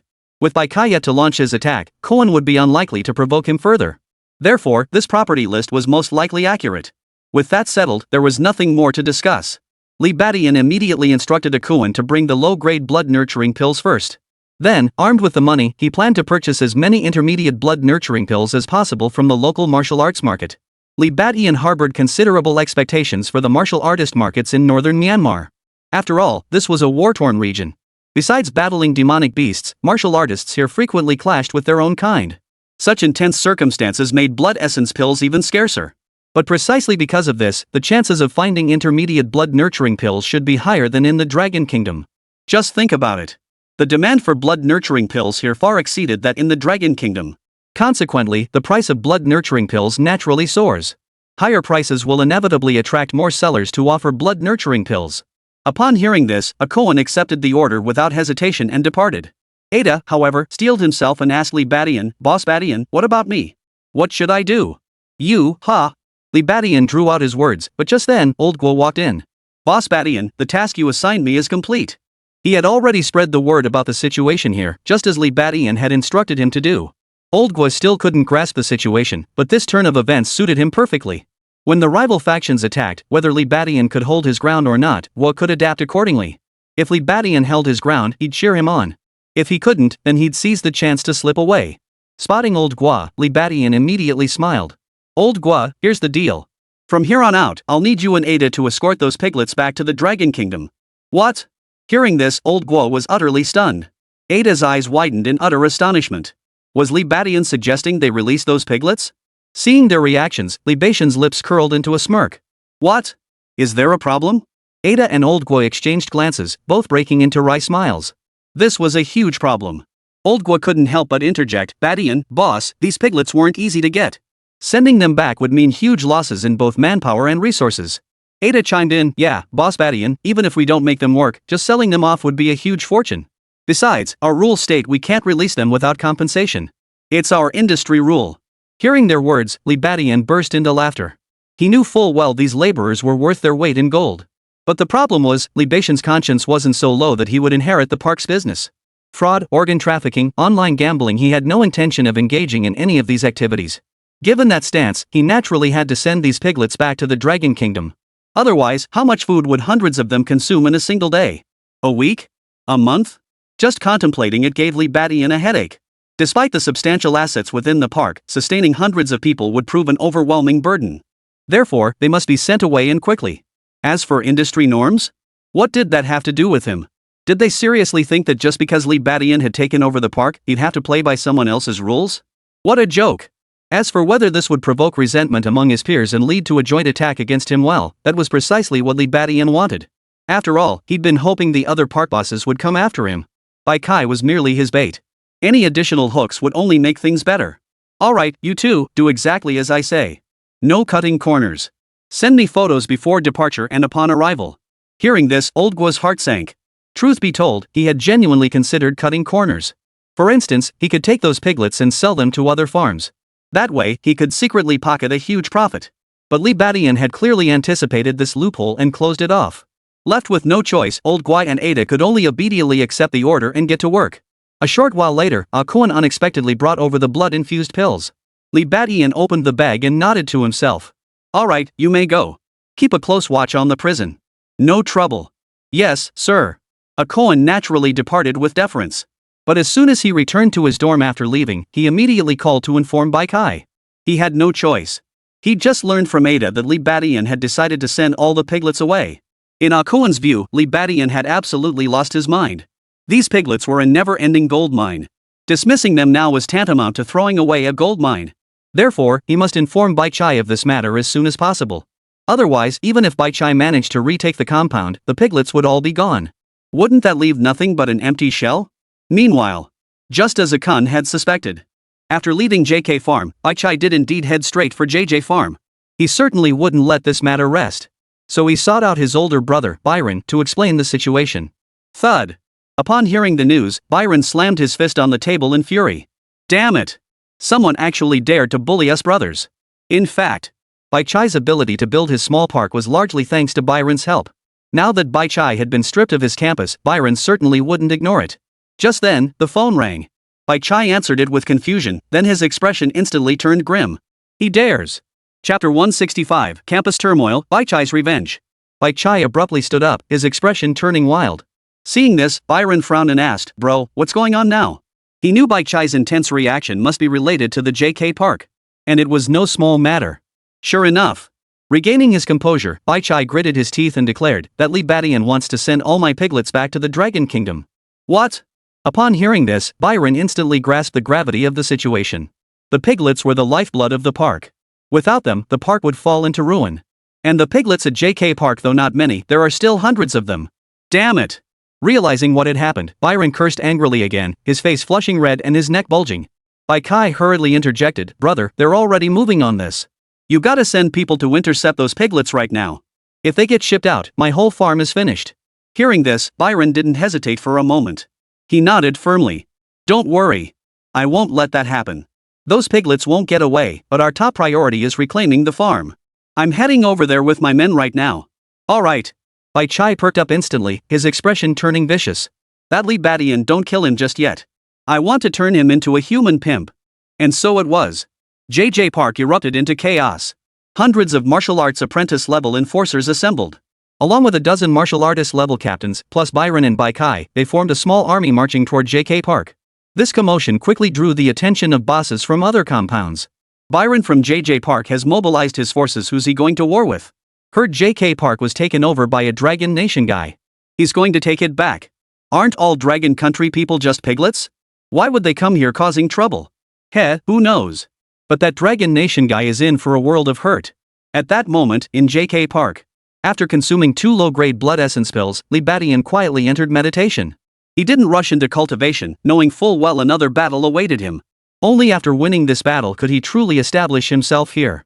Meanwhile, old Guo and Ada had already released all the piglets as instructed. The injured ones received treatment, while the hungry ones were fed.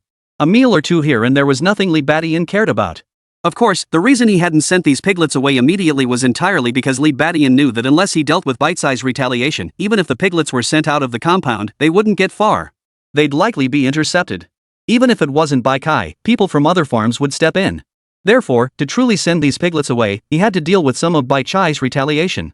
That way, not only would Bai Chai's obstruction be gone, but the other compounds would also hesitate to act. Who is that person? Is it true? He's letting us go. Seems legit. He's one of our own from the Dragon Nation. Has the nation finally intervened? Thank goodness, we're saved. At that moment, the JK compound erupted with excitement. The prisoners, sensing their impending release, grew elated. Especially those covered in wounds. They had all been despairing, but never in their wildest dreams did they imagine such a turning point would suddenly appear. The piglets who had been with Li Badian also felt immense relief. After being sold by old Gua, they had thought they were headed straight to hell. But unexpectedly, at this very moment, someone reached out to pull them back, saving them from sinking into that hell. Hearing the laborers' murmurs, both Akoan and Ada's expressions darkened. They understood all too well what releasing the piglets meant. But now, they could only watch helplessly. Of course, deep down, they desperately hoped Bai Kai would return quickly. Otherwise, that madman Li Badian would truly let those piglets go. And Bai Chai did not disappoint them. The next moment, Bai Chai's furious roar echoed from outside the compound. Li Badian. I'm back. Get your ass out here. This time, with his brother Byron and his army backing him, Bai Kai felt confident. Hearing this, both the Koan and Ada flashed a hint of joy in their eyes. Old Guo breathed a sigh of relief. Releasing those piglets had been Li Baishan's order, but Bai Kai knew he wouldn't get a warm reception afterward. Now that Bai Chai had returned to settle the score, it couldn't have been better. The piglets' faces turned ashen upon hearing this. Facing their boss, Bai Chai, they all showed signs of terror, their hearts gripped by fear. Li Badian, who had been resting with his eyes closed, opened them and smiled faintly. Finally. If he hadn't shown up, would he have fallen asleep? Li Badian glanced at Akoan and Adi go open the door. Hearing this, Akoan and Adi wasted no time, rushing to open the main gate. Boom! Boom! Boom! The moment the gate swung open, a squad of uniformed personnel stormed inside. At least 200 or 300 of them, each armed with a gun. A chilling aura of menace filled the air. The pimps' faces instantly turned grim. The men parted to form a passageway. Bai Kai and another man who bore a striking resemblance to him stepped forward. Without a doubt, it was Byron. Seeing this, the piglets grew even more terrified. Any piglet who'd been here long enough knew the truth. Bai Chai, the boss, had an even more powerful older brother. And now, both brothers had clearly returned with an army. This is over. The piglets all turned pale. They didn't believe Li Badian could handle both brothers, let alone an entire army. But just as panic gripped the henchman, Li Badian rose to his feet with deliberate ease. Bai Kai, he said, I spared you earlier. Why come back to meet your end? Li Badian shook his head and sighed softly. Bai Kai's expression instantly turned icy. Li Badian, I hope you'll still be so cocky in a moment. I'll make you wish you were dead. Bai Luan studied Li Badian.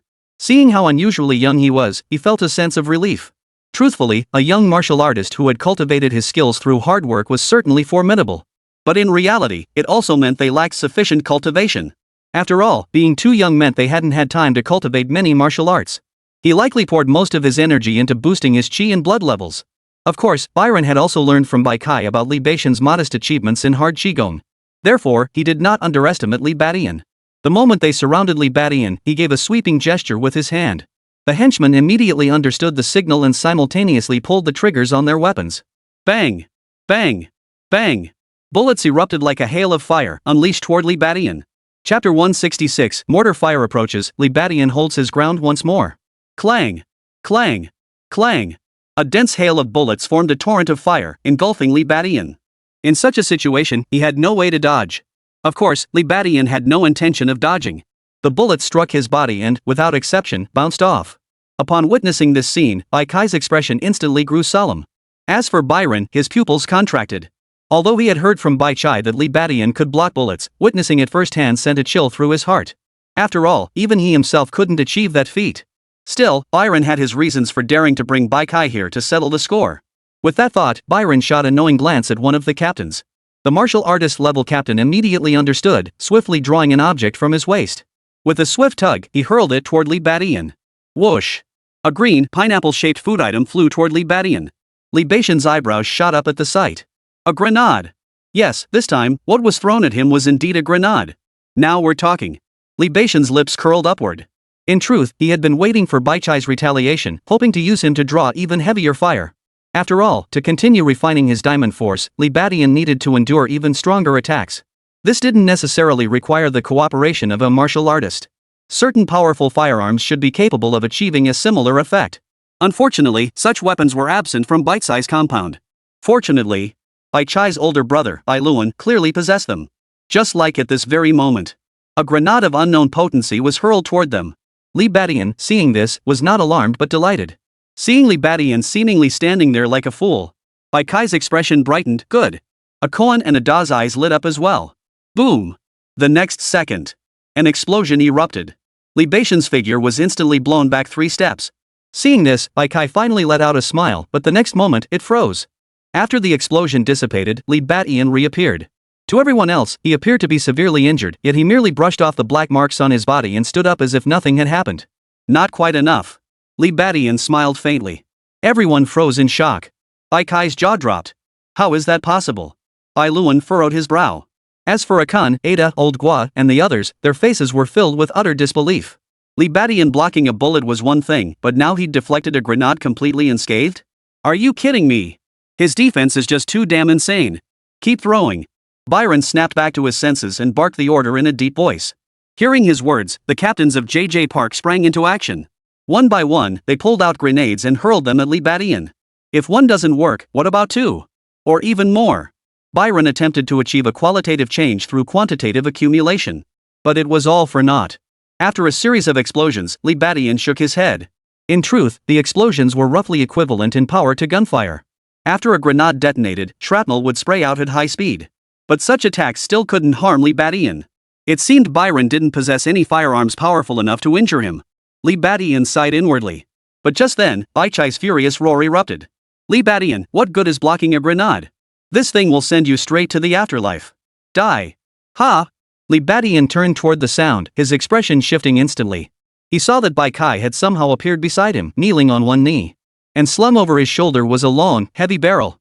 A mortar. Lee Badian's pupils instantly contracted. Baichai, already grinning darkly, slammed his finger down on the firing button. Boom! The shell above instantly shot toward Lee Badian. Seeing this, a Koan and a D instantly rejoiced. Even Byron's lips curled slightly, revealing a faint smile. Truth be told, even he was stunned by Lee Badian's defensive prowess at this moment. In his eyes, Lee Badian's defenses no longer belonged to the acquired realm, they approached the innate, rivaling those of innate masters. But so what? Byron knew that even innate practitioners weren't invincible. Even a martial artist would be forced to kneel if struck by a mortar shell. Of course. Innate practitioners, even if faced with mortar fire, would remain untouched. Because innate martial artists would never stand still, foolishly letting themselves be hit by mortar fire. With their speed, evading mortar fire was effortless. But this Lee Badian, whether he was foolish or overly confident, actually stood rooted to the spot, not moving an inch. His fate, as one might imagine, was sealed. At that moment, Byron sneered coldly, already envisioning Lee Badian being blown to smithereens. Even if he wasn't blown to pieces, he would certainly be severely injured. Boom! Immediately afterward, as if to confirm Byron's thoughts, a massive burst of flames erupted skyward. The mortar's power seemed more potent than usual. The fierce explosion instantly engulfed Lee Badian's figure. The blinding light reflected in everyone's eyes.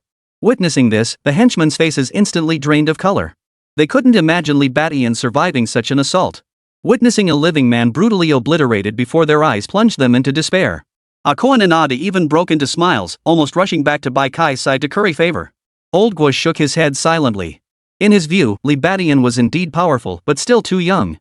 Martial arts might be formidable, but to truly stand against the power of technology, one needed to reach the level of innate talent. Now, Lee Badian's overconfidence had led to his tragic downfall. Yet just as everyone had written Lee Badian off, an eerie turn of events unfolded. The vast pyrotechnic display suddenly began to contract. Slowly shrinking, it revealed a human form. Like a human torch. But those flames then receded like a tide, sinking back into the figure's body. Lee Badian then smiled faintly. This time, it's barely passable. Seeing this, everyone's eyes widened in utter astonishment. This. Lee Badian was still unharmed. What on earth was going on? Baikai stood frozen in place. Even Byron's mouth hung open in disbelief. What the hell is going on? Lee Badian wore a smile on his face. The situation at hand was actually quite straightforward. He had successfully blocked the mortar fire. But this time, beyond the defensive boost from his postnatal martial cultivation and hard qigong, Lee Badian had also tapped into his innate power. This innate power was none other than fire control. Though Lee Badian stood there looking foolishly still, it didn't mean he was truly doing nothing. Upon recognizing the mortar fire, Lee Badian activated his fire control talent as a precaution. Under the influence of his innate power, he directly nullified the scorching heat. As for the mortar's explosion itself, it was hardly a concern. He only suffered a minor internal injury. The thought of his fire control talent stirred something within Lee Badian. Chapter 167, The Might of Fire Control. One man suppresses an army. The thought of his fire control talent stirred something within Lee Badian. In truth, the fire control talent could also amplify Lee Badian's strength. He simply hadn't used it during his battle with Wang Dao. He had been unsure of his ability to defeat Wang Dao. If he failed to eliminate Wang Dao and allowed him to discover his fire control talent, it would spell trouble. Although the talent wasn't the only factor, the circumstances him eliminating Wang Hao and then mastering the fire control talent were still too peculiar. Under such circumstances, Wang Dao would inevitably grow suspicious. If Wang Dao deduced that Lee Badian could plunder talents, it would be absolutely troublesome. Therefore, despite the dire circumstances earlier, Lee Badian had held back from using the fire control talent. But now that they were in northern Myanmar, there was no need for caution. Thus, when the mortar fire struck moments ago, Lee Badian instinctively activated his fire control talent. It was precisely this moment that he suddenly realized the fire control talent also possessed defensive capabilities. It seemed to offer surprisingly effective protection against fire explosions. Of course, fire remains most potent when used offensively. With this thought, Li Badian turned to Byron and the others, suddenly intrigued. Why not use this fire control talent to wipe them out? It'll help me get more familiar with it. The thought ignited a fierce battle intent in Li Badian's eyes. Finished fighting? Now it's my turn. As the words fell, flames once again surged from Li Badian's hands. He then snapped his fingers, firing shadow kill techniques toward Byron and the others. At this moment, Li Badian held no darts in his hands. But that didn't matter. These flames served as projectiles quite effectively. Though lacking the lethal force of darts, the flames' unique properties granted them comparable destructive power. Shadow Flame Barrage. Puff. Puff. Puff. Flame after flame shot out like bullets. Ah. Ah. What? Byron, Baichai, and the others instantly paled. The mere appearance of flames had already caught them off guard, but now the enemy was firing them like projectiles. Such a maneuver carried the grace of a martial artist plucking leaves from the air. He's a natural-born martial artist. Byron exclaimed in shock as he retreated. Baichai's eyes widened once more at the words. It was one thing for Li Badian to display extraordinary defense, but now he was actually wielding flame abilities. Such abilities clearly weren't martial arts, they were innate talents. Which meant Li Badian was also a natural martial artist. Realizing this, their hearts sank to the bottom. Akan and Ada froze in shock, halting their advance toward Baichai as astonishment spread across their faces. Old Gua stared in utter shock. They had assumed Li Badian's formidable strength stemmed from his sharp intellect and mastery of martial arts.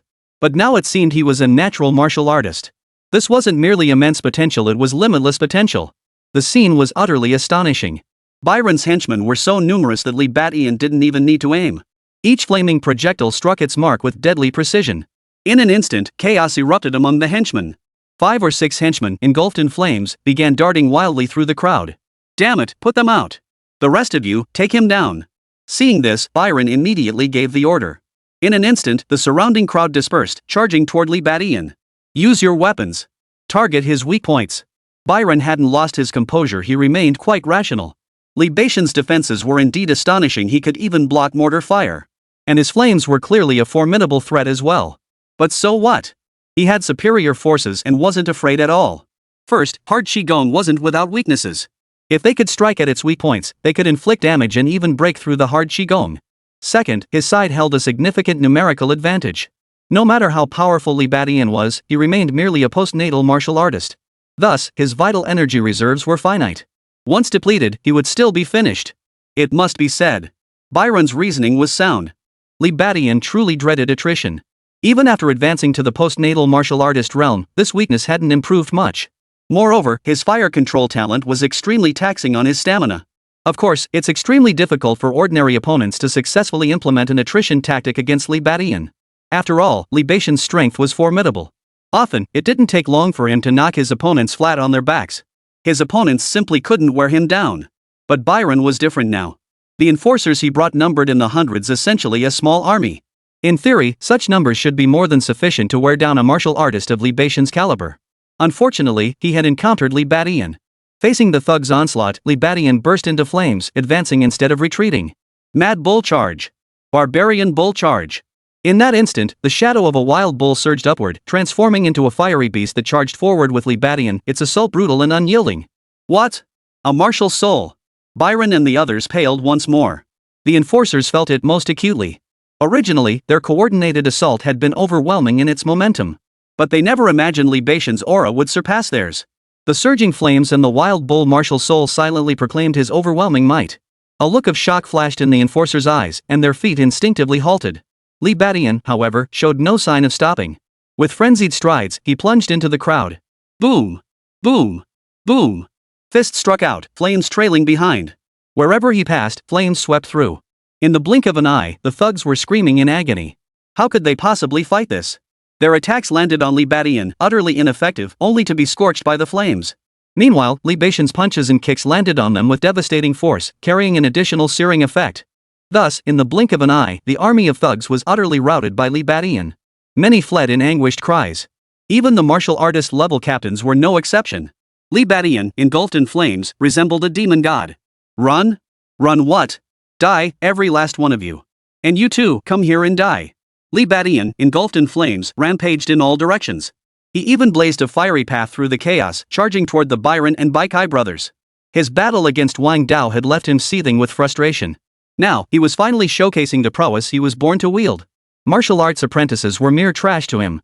Martial artists were insignificant, even those who cultivated their skills through cultivation were no match for him. Akan, Ada, Lao Gua, and the others froze in shock at the sight. Though scorching heat raged before them, their hearts plummeted into an icy abyss. Moments later, a sea of fire engulfed the area, and the agonized screams of Byron, Bai Kai, and the others echoed from within. Soon, the screams grew faint. A figure emerged from the flames clothed in nothing but scorched rags, his face strikingly handsome, radiating an overwhelming aura. If it wasn't Li Badian, then who else could it be? Akan and the others were utterly stunned. The Byron Bai brothers and their entire army had been ruthlessly crushed by Li Badian single-handedly. Chapter 168, Seizing 2 Campuses. Li Badian makes his name. At that moment, the entire JK compound fell into a deathly silence. Akan, Ada, Old Gua, the surrounding JK enforcers, and the onlookers watching from afar were all frozen in shock.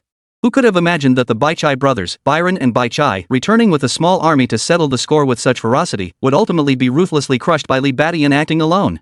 Powerful, terrifying, awe-inspiring. Even a martial artist couldn't surpass this, could they? The crowd was utterly frozen in place. Huff! Li Badian exhaled a breath of stale air. Glancing back at the sea of flames behind him, he nodded to himself. Truth be told, this was the first time he'd freely wielded his fire control in battle. Previously, during his battle with Wang Dao, he had held back and not used it. Later, while traversing mountains and rivers, he had only employed it to start fires. But now, truly employing it in combat, Li Badian discovered that elemental-type innate abilities were indeed formidable. This fire-controlling talent, just as he had anticipated, proved remarkably effective when used for attack. While it didn't increase the sheer power of his attacks, it significantly amplified the damage dealt. The scorching effect was no joke. When it struck skin, it inflicted excruciating pain. When it hit clothing, it could easily throw one off balance, causing combat effectiveness to plummet to rock bottom. Of course, elemental talents seemed to be quite taxing on stamina. Li Badian felt noticeable fatigue after using it for only a short while. But upon careful consideration, this fire-controlling ability should consume far less stamina than other elemental talents. This was because fire possessed the property of propagation. This sea of fire, though vast in appearance, contained very little flame actually released by Li Badian himself. Most of it ignited from crowded areas where flames caught hold of certain large pieces of clothing, spreading outward until it formed a sea of fire. Given this, overall, the fire control talent proved quite effective. Li Badian was relatively satisfied. Oh, and regarding speed, Wang Hao seemed to use flames to boost his speed. I should be able to do that too. But it seems unnecessary now.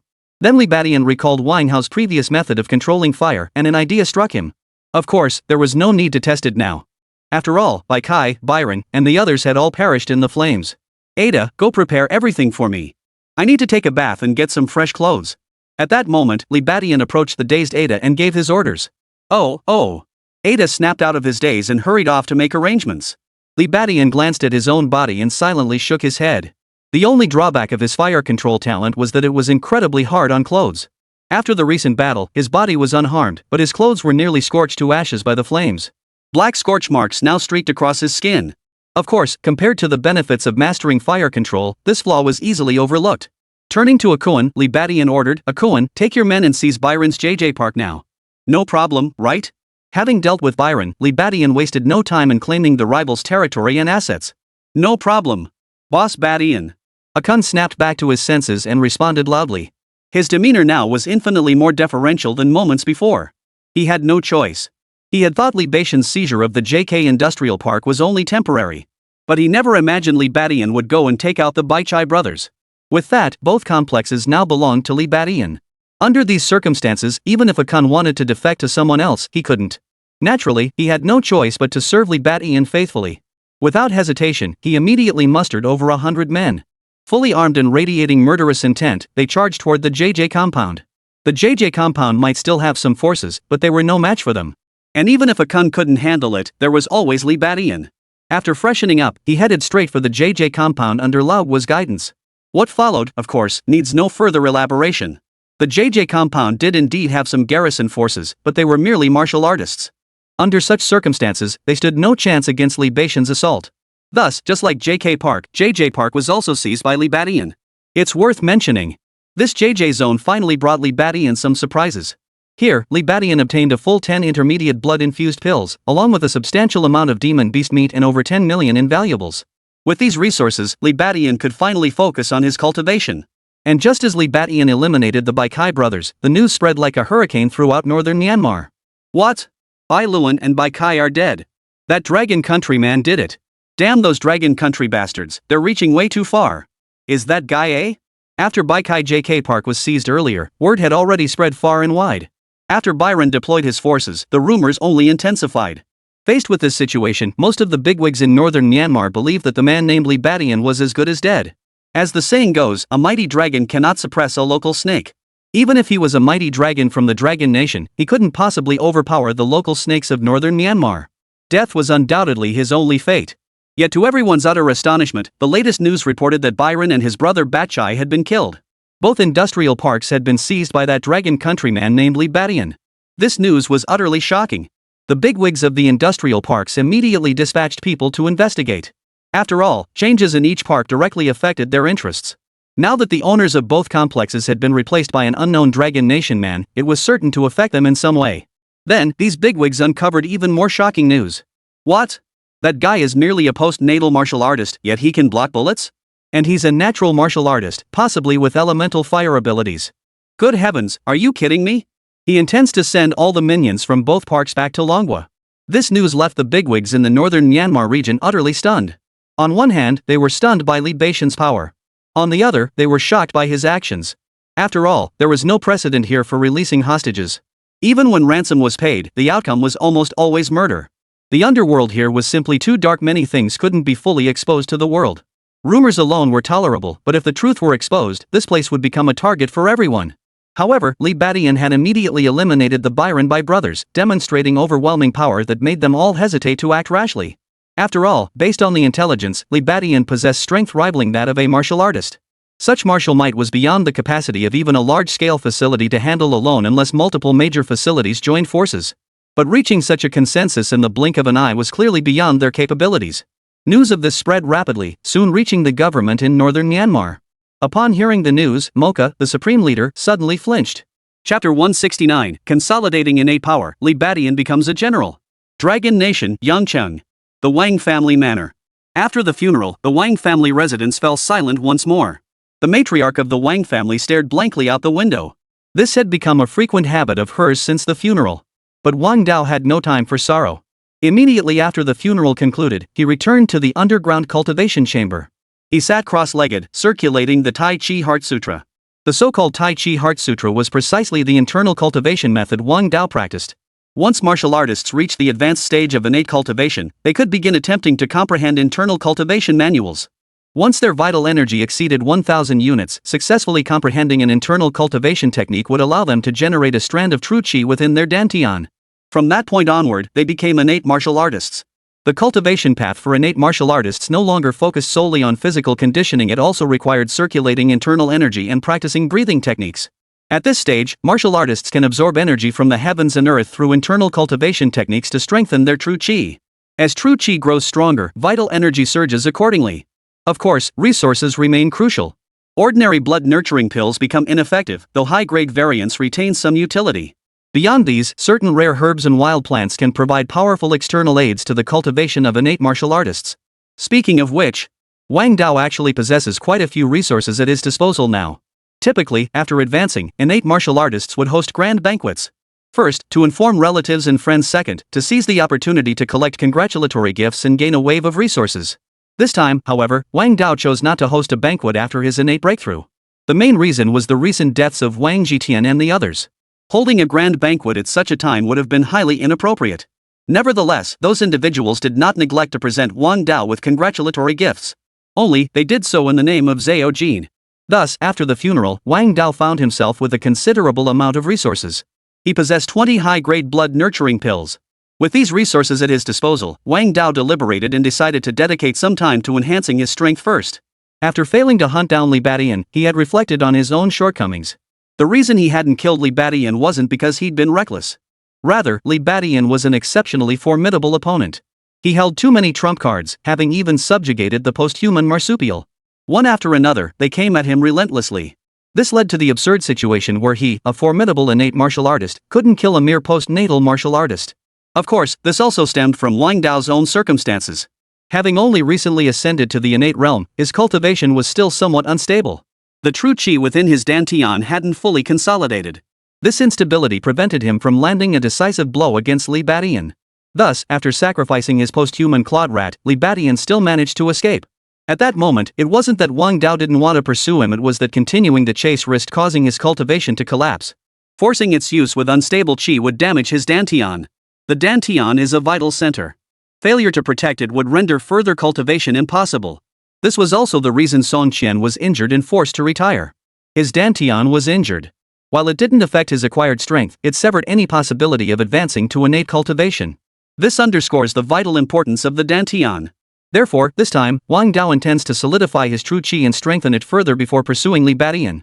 This way, even if he overuses his true chi later, it won't damage his dantian. Yet a sense of urgency lingered within Wang Dao's heart. Li Badian's power was simply too formidable. He was still so young. No one could predict whether Li Badian might achieve another breakthrough while Wang Dao was cultivating and consolidating his own power.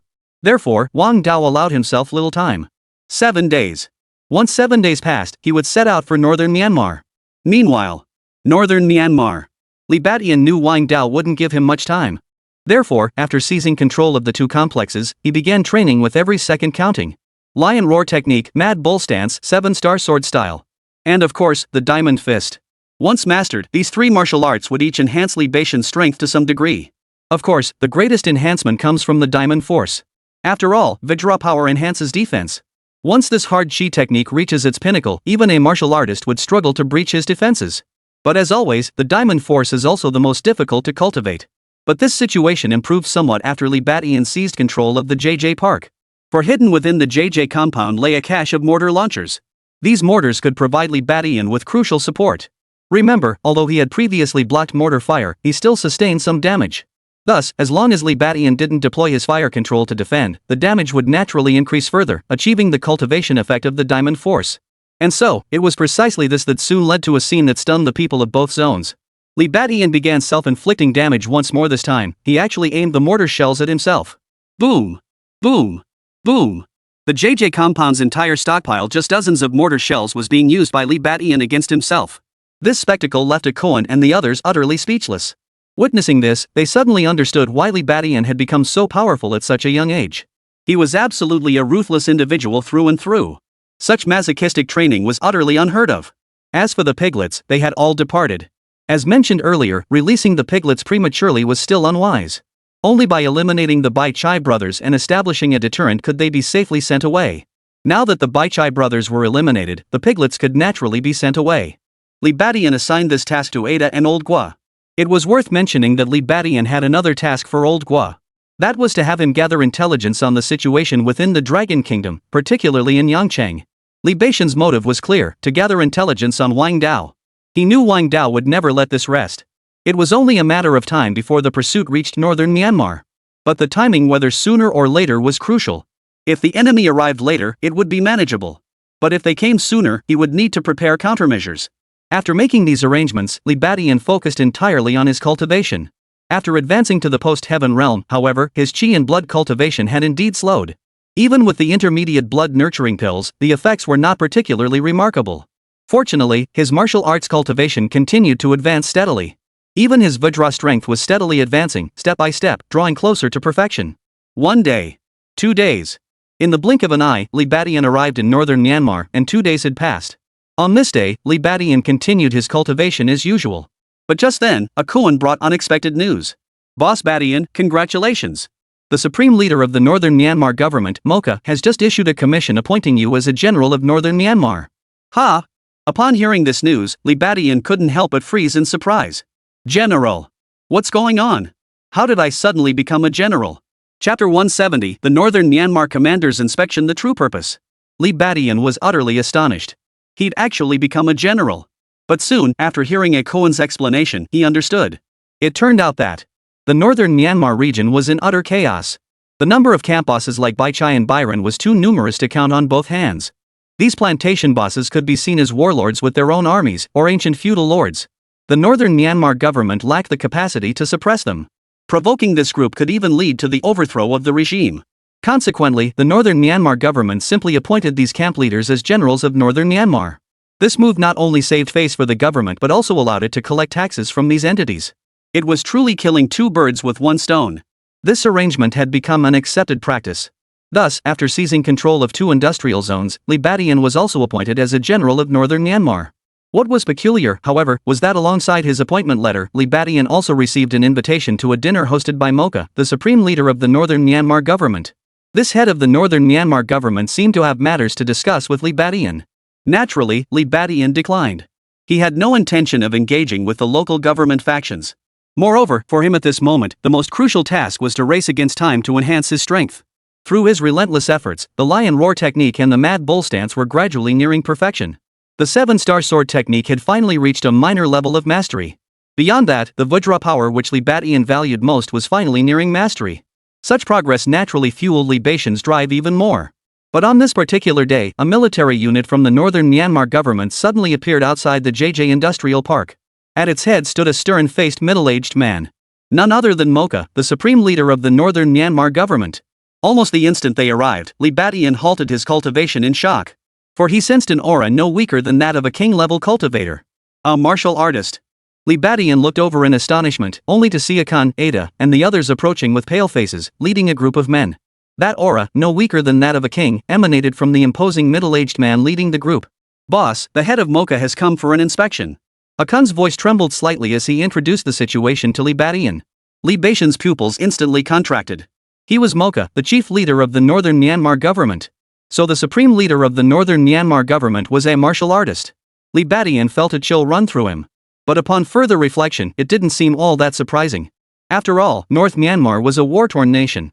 Without exceptional skills, one couldn't possibly hold on to the position of supreme leader. Martial arts were rampant, and assassins would undoubtedly come in waves. One simply couldn't survive without possessing a certain level of martial prowess. Of course, the level of an innate martial artist was still quite astonishing. Li Badian didn't keep them waiting long, stepping forward to greet them immediately. "Chief leader of the demon card, greetings." Yet as he spoke, Li Badian felt a twinge of confusion. That the supreme leader of northern Myanmar had appointed him as one of the generals was one thing. Why would he personally come here?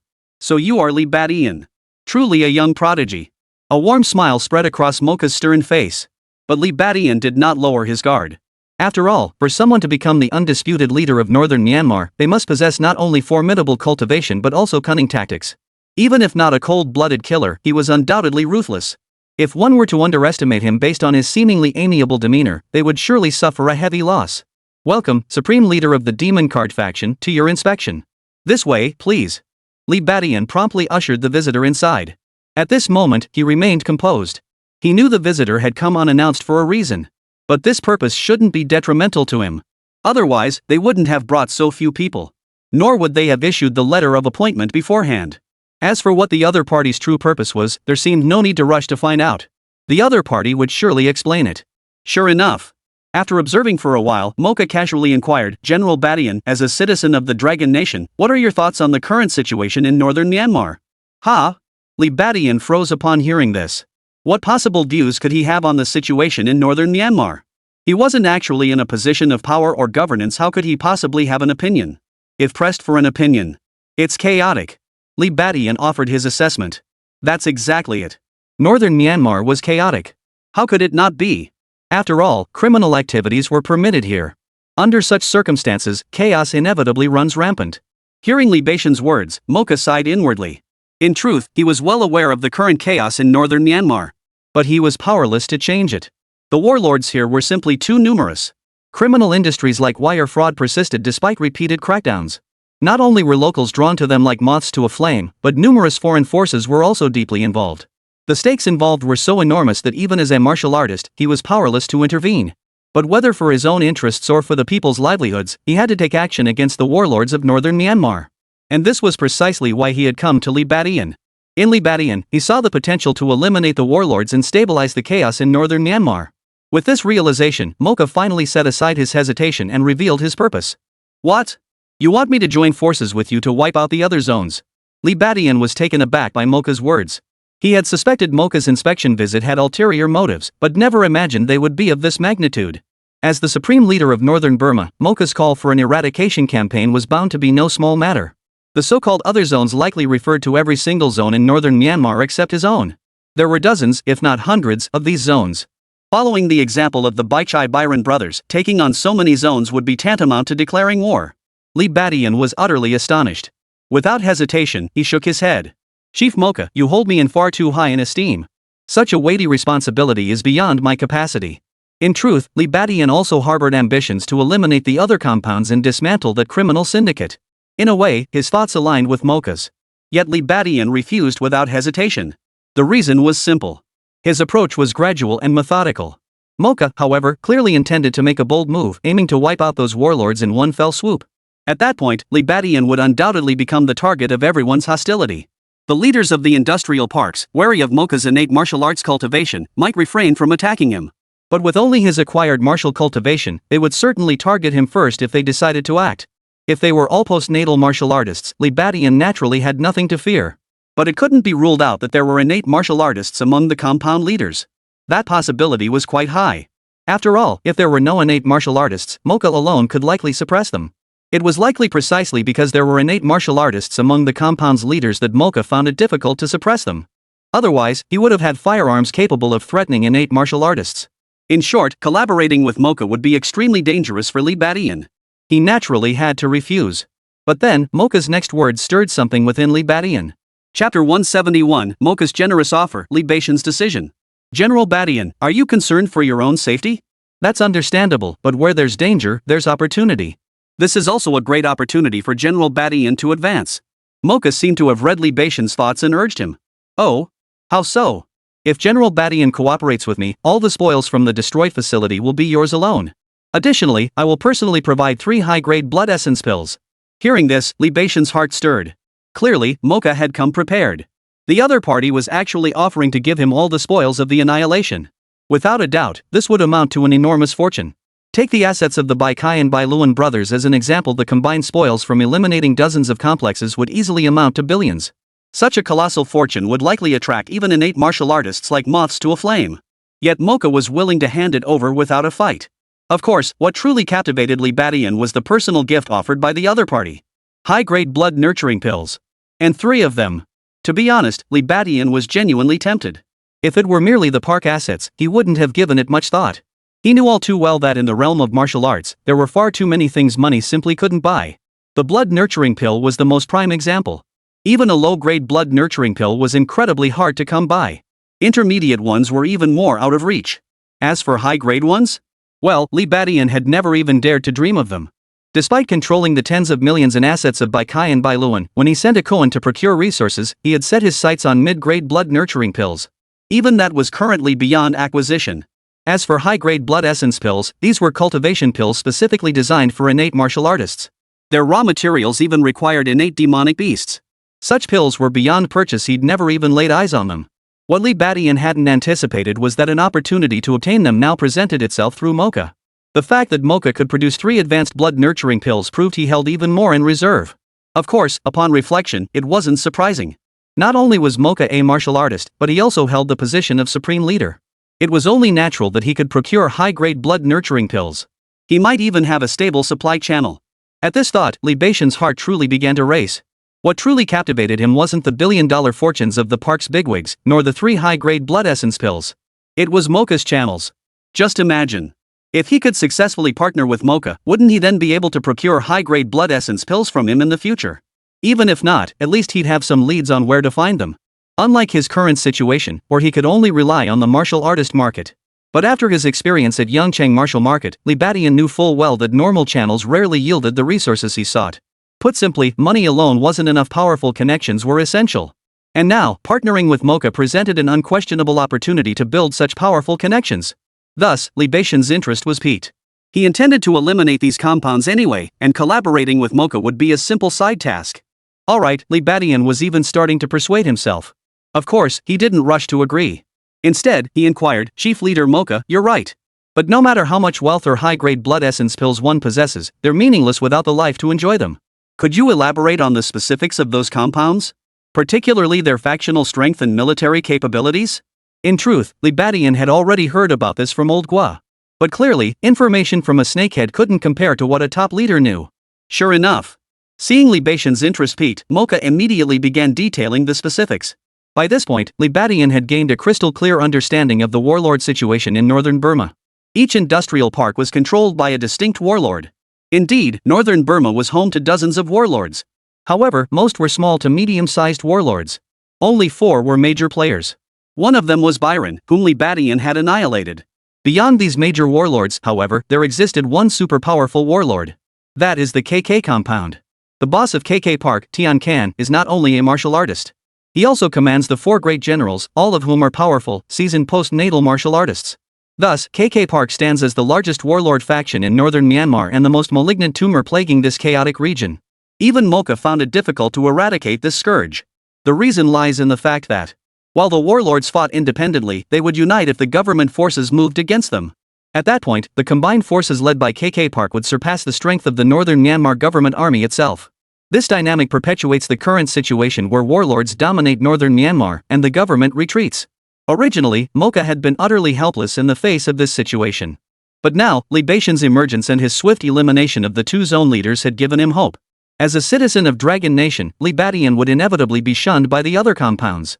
If Li Badian engaged in conflict with other compound leaders, tying up some of their forces, then the government army could maneuver between them and seize victory. In essence, Li Badian was the pivotal figure to shift the balance of power. Li Badian's eyes flickered with calculation, his resolve strengthening. Mocha's account not only clarified the true military faction power dynamics in northern Myanmar but also revealed their strategic intentions. If that was the case, collaborating with Mocha seemed highly advantageous for him. Does this mean that Mocha will also handle that Tian Kan? At this thought, Li Badian's eyes lit up. Mocha clearly had no intention of standing idly by. The other party was unaware of his true capabilities. Therefore, it was evident that he wasn't being sent to deal with Tian Kan and the others at the KK Park. In that case, his mission was actually to stir up greater chaos, creating opportunities for Mocha and the others to strike. This approach would also significantly reduce his own danger. Realizing this, Li Badian was thoroughly convinced. Now that he thought about it, the entire situation seemed like Mocha was not only providing him with resources but also boosting his combat strength. As these thoughts crystallized, Li Badian's spirits soared. He saw no reason to refuse. Chief Leader Mocha, though I am a citizen of the Dragon Nation, I am willing to do my utmost for the peace and security of the people. Li Badian suddenly straightened his expression and declared earnestly. Hearing this, Mocha's imposing face lit up with a flash of recognition. He admittedly didn't fully grasp Li Badian's capabilities, viewing him merely as a rather unique acquired martial artist. In truth, he already had such combatants under his command. But deploying them rashly risked exposing them as his men to other warlords. Li Badian was different. With his entirely native Dragon Nation appearance, his involvement in disrupting the situation would undoubtedly provide immense assistance. So be it. Li Badian and Mocha shook hands, sealing their cooperation. But just then, Li Badian uttered a remark that left Mocha momentarily stunned. Chief Leader Mocha, might I request one advanced blood-infused pill first? Chapter 172, The Effects of the Advanced Blood Nurturing Pill. Utter fearlessness. Following another private discussion about the class being too challenging, Mocha led his people away. Akan, Ada, and the others finally breathed a huge sigh of relief. When they saw Mocha arrive with his troops earlier, they'd feared he was about to attack them. Fortunately, no fighting broke out. What puzzled them, however, was that Mocha and Li Badian had engaged in a lengthy private conversation, the contents of which remained unknown. Li Badian naturally wouldn't elaborate on that. After seeing Mocha off, he promptly dismissed Akoan and the others. With a smile, he opened a small box. The moment the box opened, a surge of potent vital energy and blood essence poured forth. Inside lay a blood-red pill. It was the blood essence pill. But this was no ordinary blood essence pill, it was a high-grade blood essence pill. Li Badian's eyes lit up. Without a doubt, this advanced blood essence pill was the very one Mocha had given him before departing. To be honest, Li Badian hadn't fully trusted Mocha either. After all, the reward Mocha offered was truly enormous. Such a reward would tempt not just ordinary martial artists. Even a martial artist would be tempted. Of course, perhaps it was because innate martial artists were too difficult to recruit, or perhaps Li Badian was just the right fit, which is why Mocha approached him. But with such a generous reward, Li Badian naturally had to keep his guard up. After all, he couldn't be certain Mocha wouldn't burn his bridges afterward. So he seized the moment and requested a portion of the payment up front. This was also Li Badian's way of testing Mocha. If Mocha couldn't even produce a single high-grade blood essence pill, how could he possibly expect to receive 3? Fortunately, Mocha proved sincere. He agreed to Li Badian's request and left behind one high-grade blood essence pill. With that, Li Badian naturally believed in Mocha's sincerity. Of course, as things stood, there was no reason for the other party to deceive him. If he wanted to deal with him, Mocha, as a martial artist, could have simply attacked directly. There was no need to go through all that trouble. It seemed the other party genuinely desired to cooperate with him. Of course. Even if they weren't sincere, it wouldn't matter. After all, he now possessed a high-grade blood-infused pill. This single pill alone was sufficient for him to take action. With that thought, Li Badian hesitated no longer. He immediately picked up the high-grade blood-nurturing pill, glanced at it, and popped it into his mouth. Such a valuable item deserved to be used without delay. After all, he had already agreed with Mocha to make his move in 2 days. Therefore, taking the blood-nurturing pill as soon as possible to boost his chi and blood would naturally be the safer choice. The blood-nurturing pill melted away the moment it touched his tongue, disappearing into Li Badian's stomach. Huff! Li Badian drew a deep breath, immediately stood up, and began practicing his martial arts. The first time he had taken an intermediate blood-nurturing pill, he had nearly been overwhelmed by its potency.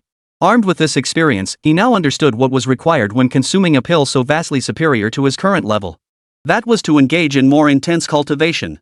This way, the potent vital energy wouldn't accumulate and risk bursting his body.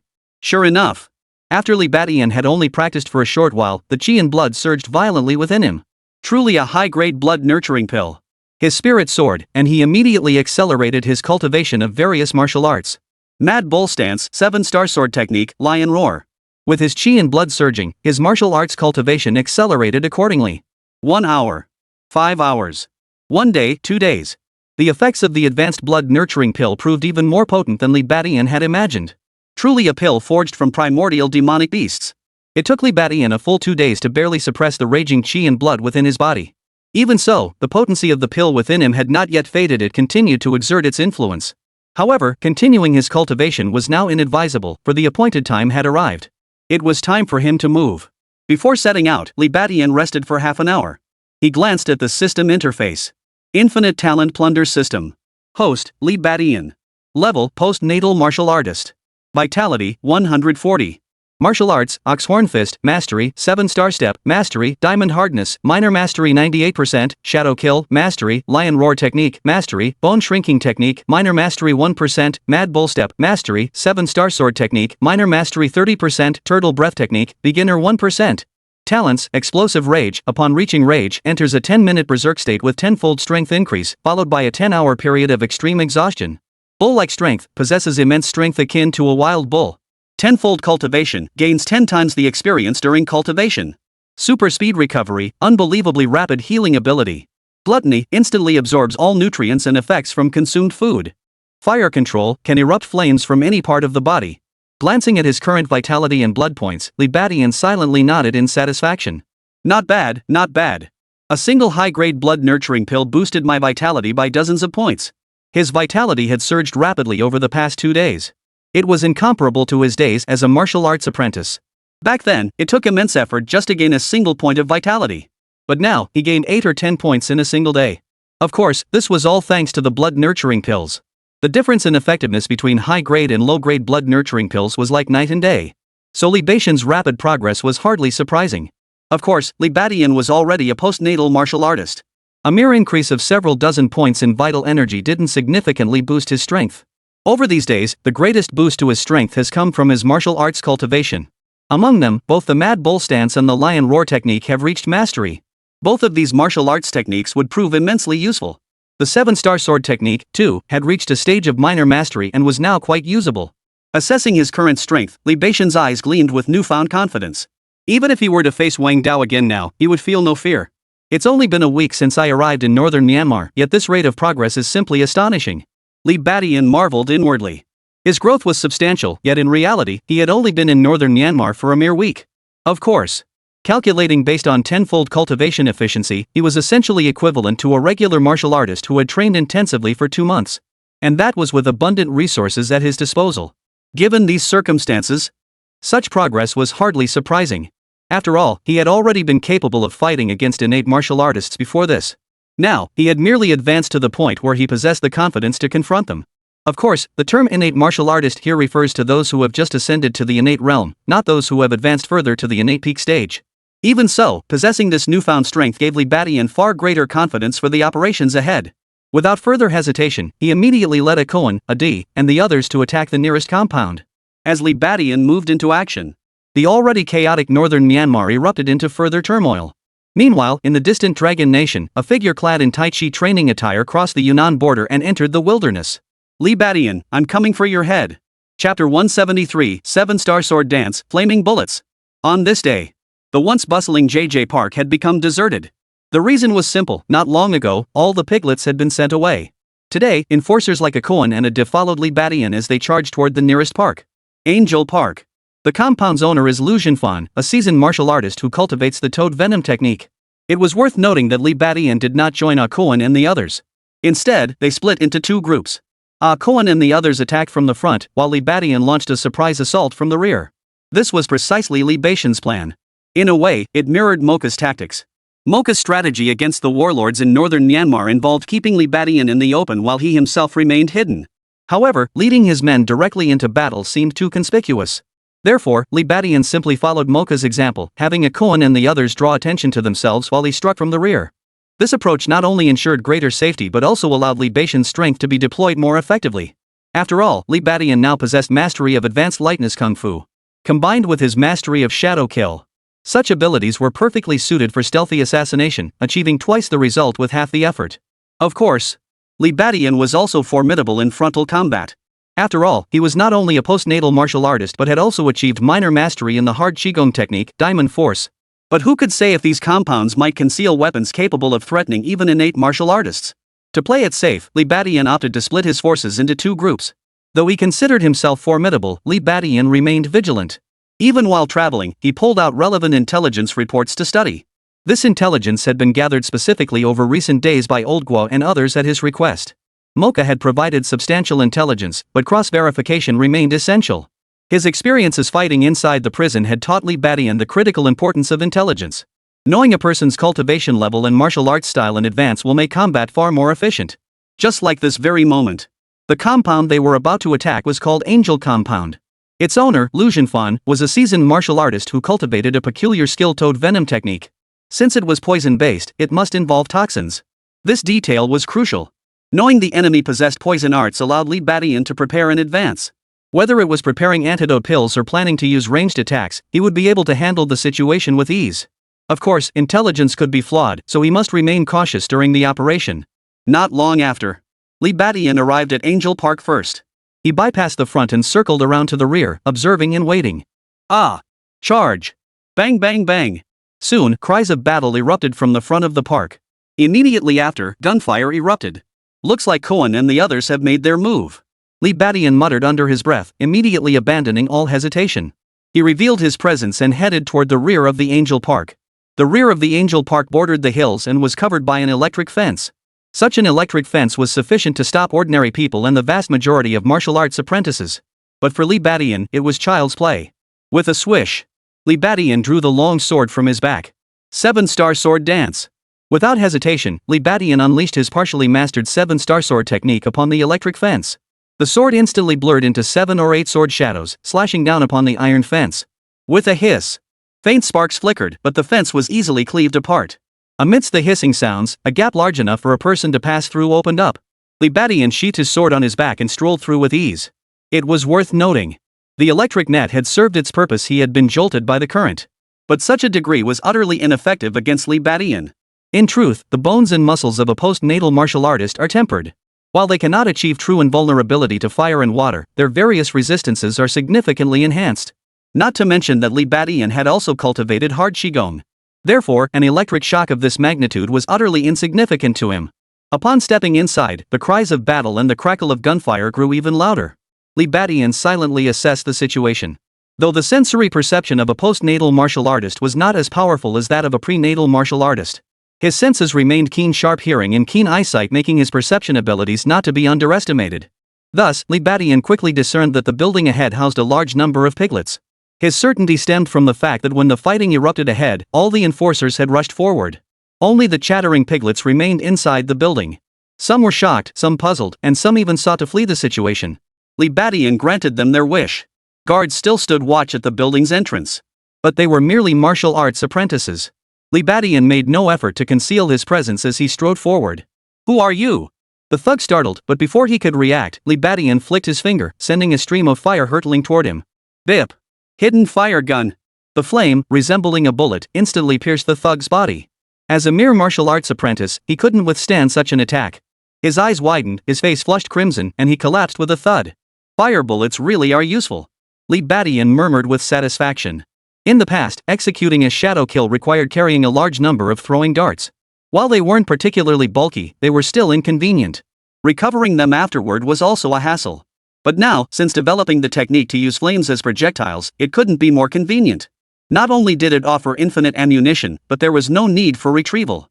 Most crucially, the power hasn't diminished much. In fact, the scorching effect makes the damage even more terrifying. This thug before me? Flames were driven deep into his body, cooking his internal organs until they were charred. He died instantly. Whoo! Bang! At that moment, enforcers emerged from several nearby positions. Although most of the enforcers had gone forward to provide support, a few remained behind to guard the piglets. Upon seeing Li Badian, their expressions instantly turned grim. The quicker ones even drew their guns and fired. The outcome, of course, was predictable. Every bullet that struck Li Badian's body was deflected away. Not only did they fail to harm Li Badian, but he used them to pinpoint the thugs' positions. Without a word, Li Badian snapped his fingers again. Flame-like projectiles shot out like meteors, each one eliciting muffled groans and screams. In the blink of an eye, 7 or 8 thugs were slaughtered. Several others, sensing the danger, fled immediately. Li Badian didn't pursue them. Instead, he opened the building and released the piglets. Ah! Someone's attacking here. Run! Let's escape while we can. But if we get caught, we'll be in big trouble. You idiot, who's gonna care about us now? In an instant, as hordes of piglets scrambled to escape, chaos erupted at the rear of the compound. The entire Angel Park was thrown into utter chaos. Li Badian chuckled, then blended into the crowd of piglets, heading toward other buildings. Chapter 174, Toad Venom, The Death of Lucianfan. Angel Park. Inside the office. A man with a receding hairline was abruptly jolted awake by the shouts and gunfire. He was none other than the owner of Angel Park, Lucianfan. After the commotion, he abruptly pushed the woman in his arms away and rushed out of the office. What's going on? Boss, someone's attacking us. It sounds like it's the guys from JJ Park. His subordinate hurriedly reported. What? JJ Park? Lucianfan's expression darkened instantly upon hearing this. He knew JJ Park well. After all, it wasn't far away. Most crucially, a major incident had recently occurred at JJ Park. The Byron brothers had both been killed by a Dragon Nation man named Li Badian. The entire park had been seized. Word of this incident had long since spread throughout their camp's leadership. Some even believed that for a Dragon Country person to act so brazenly here was nothing short of courting death. After all, to them, most Dragon Country people were little more than piglets. Consequently, some camp bosses even proposed taking down that Li Badian. But the problem was, Kai was one thing but Byron was a seasoned martial artist. If even the boss of such a large compound had fallen, just how powerful was Li Badian? To put it plainly, he was undoubtedly at least a seasoned postnatal martial artist. But to kill a seasoned postnatal martial artist? They'd need at least 2 major compounds, maybe even more, working together. Thus, a problem arose. They were already rivals, practically wishing each other dead. Even if an external enemy from the Dragon Nation showed up now, so what? Everyone talks about teaching them a lesson, but when it comes to taking real action, everyone goes silent. Regarding this matter, Lucianfan was actively reaching out to gather forces. After all, his location was closest to the JJ Industrial Park. With this Dragon Nation individual entrenched there, it just felt unsettling. But even though he'd been actively reaching out, few park owners responded. Not a single large-scale park has joined in. Thus, the matter naturally stalled. Even a week after Baichai Byron's death, no progress had been made. But he never imagined the other side would strike first. Could it be they'd learned of our plans to rally forces against them? At this thought, Lucianfan's heart sank.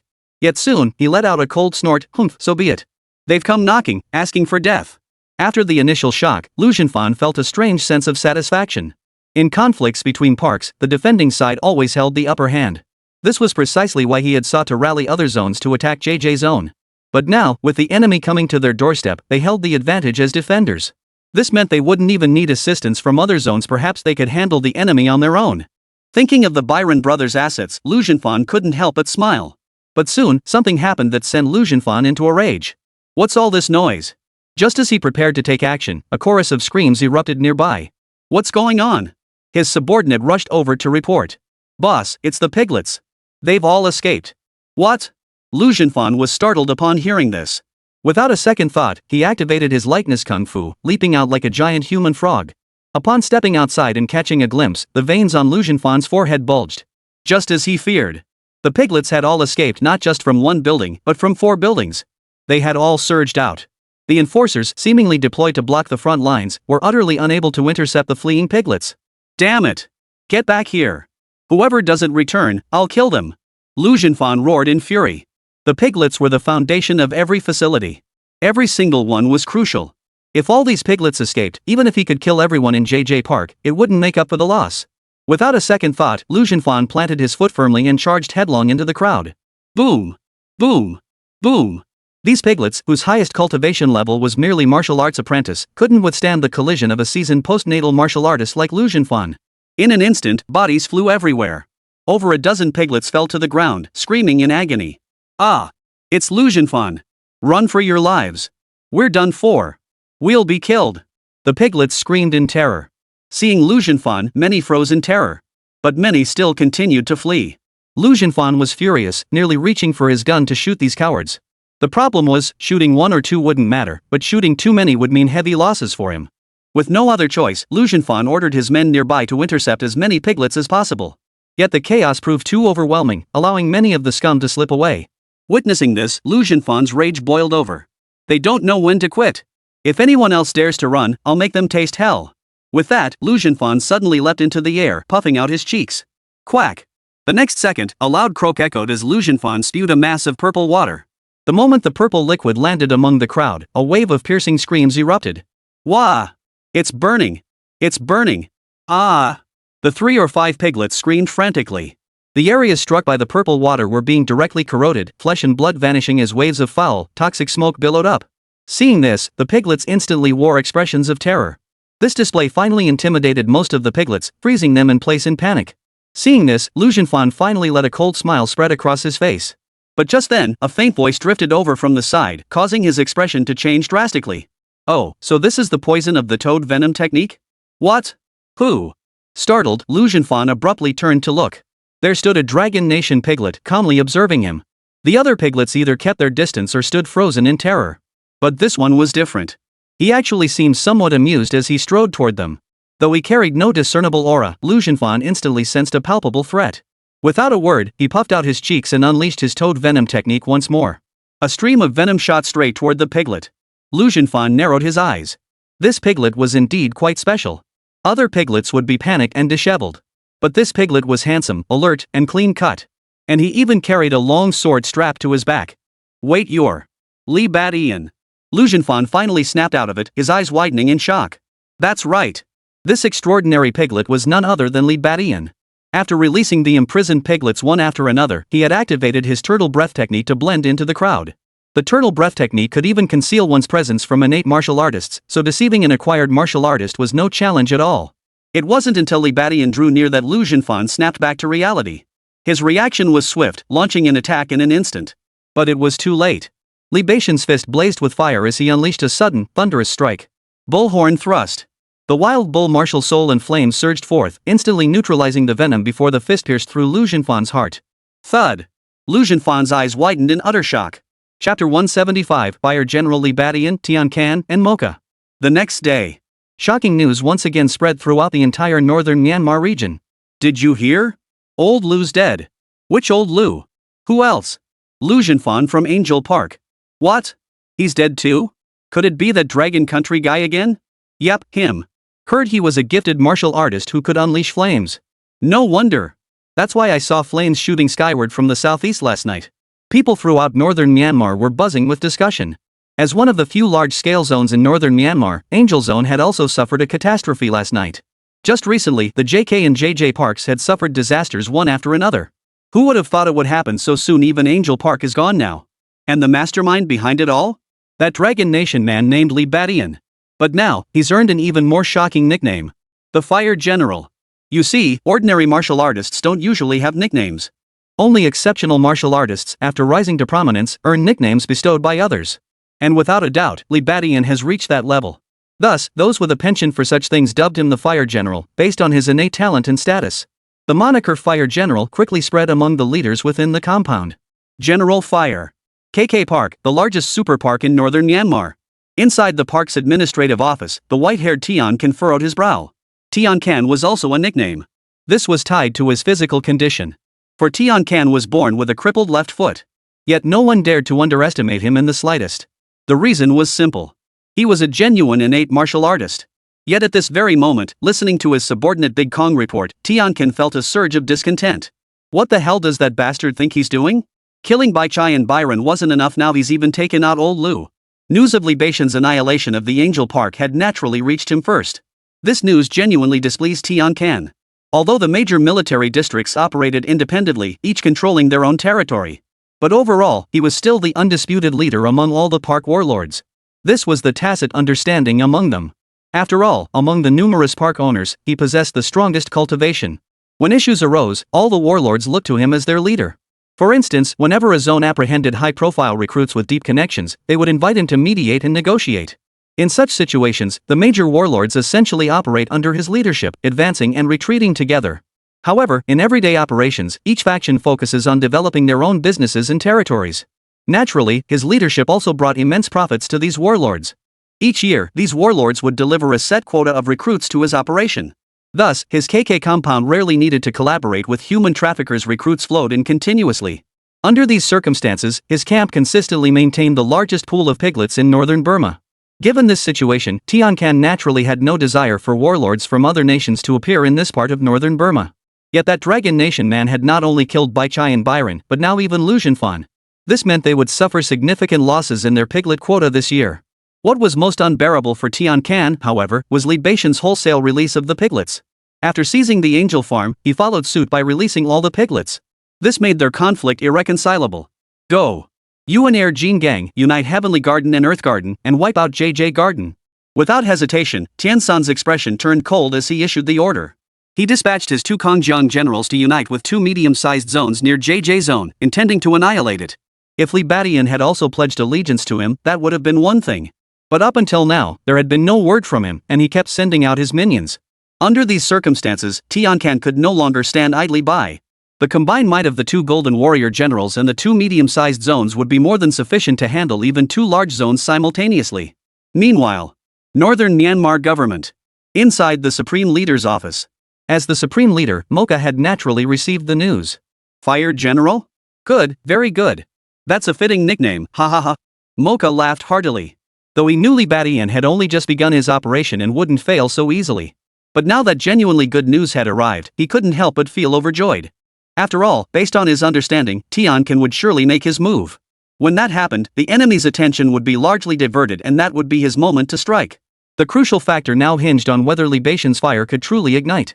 Only by growing ever more intense, becoming a raging inferno, could it help him burn away the cancerous tumor that was northern Myanmar. In that light, Li Baishan's nickname proved remarkably apt. Yes. He needed a fire general to charge into battle for him, transforming into a raging inferno that would engulf all of northern Myanmar. JJ Park. The park was now enveloped in an atmosphere of pure joy. Ah Koan, Ada, and the others all wore smiles. After releasing all the piglets, they felt like the sky had fallen. After all, without a source of income, what would they eat? What would they drink? Not to mention the resources needed to support their cultivation. Yet, to their utter astonishment, within mere days, they struck it rich. During this assault on Angel Park, Li Badian hadn't hoarded all the resources for himself. He'd shared some with Akoan, Ada, and the others. To Li Badian, it was just a fraction, but for Akoan, Adi, and the others, it was pure fortune. Each enforcer received between 100,000 and 80,000. The 2 captains, Akoan and Adi, received several 100,000 each. They were merely martial artists, even martial arts apprentices, and such sums were undoubtedly enormous fortunes to them. Consequently, while Akan and his men had previously only feared Li Badian, they now naturally held him in greater respect. This generosity far surpassed that of the former Bai Kai and Bai Luan. Seeing Akoan and the others so excited, Li Badian felt his decision had been the right one. After all, many battles still lay ahead. You can't have your cake and eat it too. If their compensation is inadequate, it's highly likely they'll desert at the critical moment. Therefore, to keep them serving as cannon fodder for him, Li Badian didn't mind allocating a portion of his resources. Of course, he only gave cash. As for the pills and such, he kept them all tightly in his grasp. For instance, from the Angelic Garden, he acquired several dozen low-grade blood nurturing pills and 4 mid-grade blood nurturing pills. Naturally, Li Badian used every single one of these pills for his own cultivation.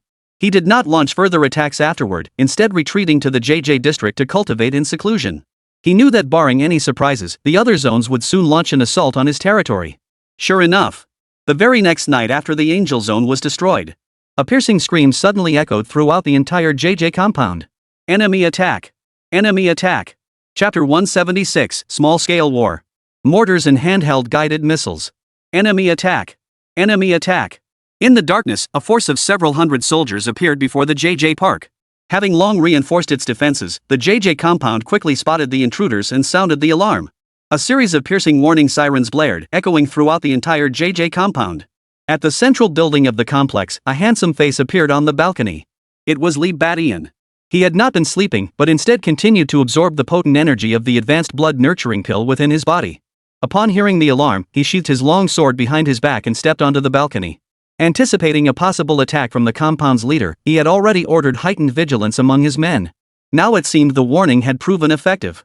Stepping onto the balcony, Li Badian scanned the horizon and indeed spotted a large force gathering outside the compound. As far as the eye could see, they were densely packed, each armed to the teeth. This was nothing short of a small-scale war. Boom! Boom! Boom! Immediately, a series of explosions erupted. The enemy had clearly come prepared. A dozen grenades were hurled, instantly blowing open the compound's gates. But by then, Akun and his men had reacted, guns drawn, confronting the enemy at the entrance. Bang bang bang! Li Badian wasted no time, leaping off the fourth-floor balcony. He knew he had to act fast. After all, this time the enemy had come prepared, advancing with fierce momentum. If he hesitated even a moment longer, Akun and the others would likely be killed. He had only just gotten used to these men. To lose them now would be a terrible waste. A powerful sensation of weightlessness washed over him. Jumping from such a height could injure even a martial artist. But Li Badian naturally had no such concerns. After all, he had his hard qigong to protect him. But Li Badian possessed an even simpler method. In that instant, a thought flashed through his mind, instantly activating his fire control talent. Yes, fire control. Two streams of flame erupted abruptly from beneath Li Badian's feet. The intense kinetic energy instantly slowed his descent by more than half. He then pushed off with his feet and landed safely on the ground. Glancing down at his feet, still ablaze with flames, Li Badian smiled slowly. It seems that with this fire control talent, I might even achieve the effect of flying through the skies. His current fire control abilities weren't yet sufficient for him to soar through the air. But hovering briefly? That was well within his grasp. Using his fire control, he had dissipated most of his downward momentum, landing safely. As for why he couldn't fly yet, it was simply a matter of energy consumption. Maintaining a continuous flame emission would be incredibly taxing. Such expenditure was far beyond what Li Badian could currently sustain. Perhaps once he reached the realm or even higher, he might be able to achieve it. Then, soaring through the skies while commanding flames, it would be utterly cool. Li Badian suddenly discovered another advantage of his fire control talent. No, make that two. One was fire riding flight. The other? Pure badassery. Then, an even cooler scene unfolded. The flames on Li Badian's feet didn't fade. Instead, with a stomp of his foot, he unleashed a torrent of fiery shadows, charging forward. The star shadow martial soul of the 7 star steps combined with the explosive force of the bursting flames. At that moment, Li Badian transformed into a fiery meteor, plunging into the battlefield in an instant. What? Is that? It's the fire general. Li Badian's arrival instantly captured everyone's attention. Akun and the others' faces lit up with wild joy. Meanwhile, the soldiers appearing ahead turned pale with shock. Leading the charge were none other than the first Great Vajra and second Great Vajra, disciples of the Heavenly Crippled One. Both were seasoned martial artists of the post-human realm. Seeing Li Badian emerge with flames at his feet, radiating an imposing aura, they both felt a chill run down their spines. The owners of the other 2 medium-sized parks also stiffened.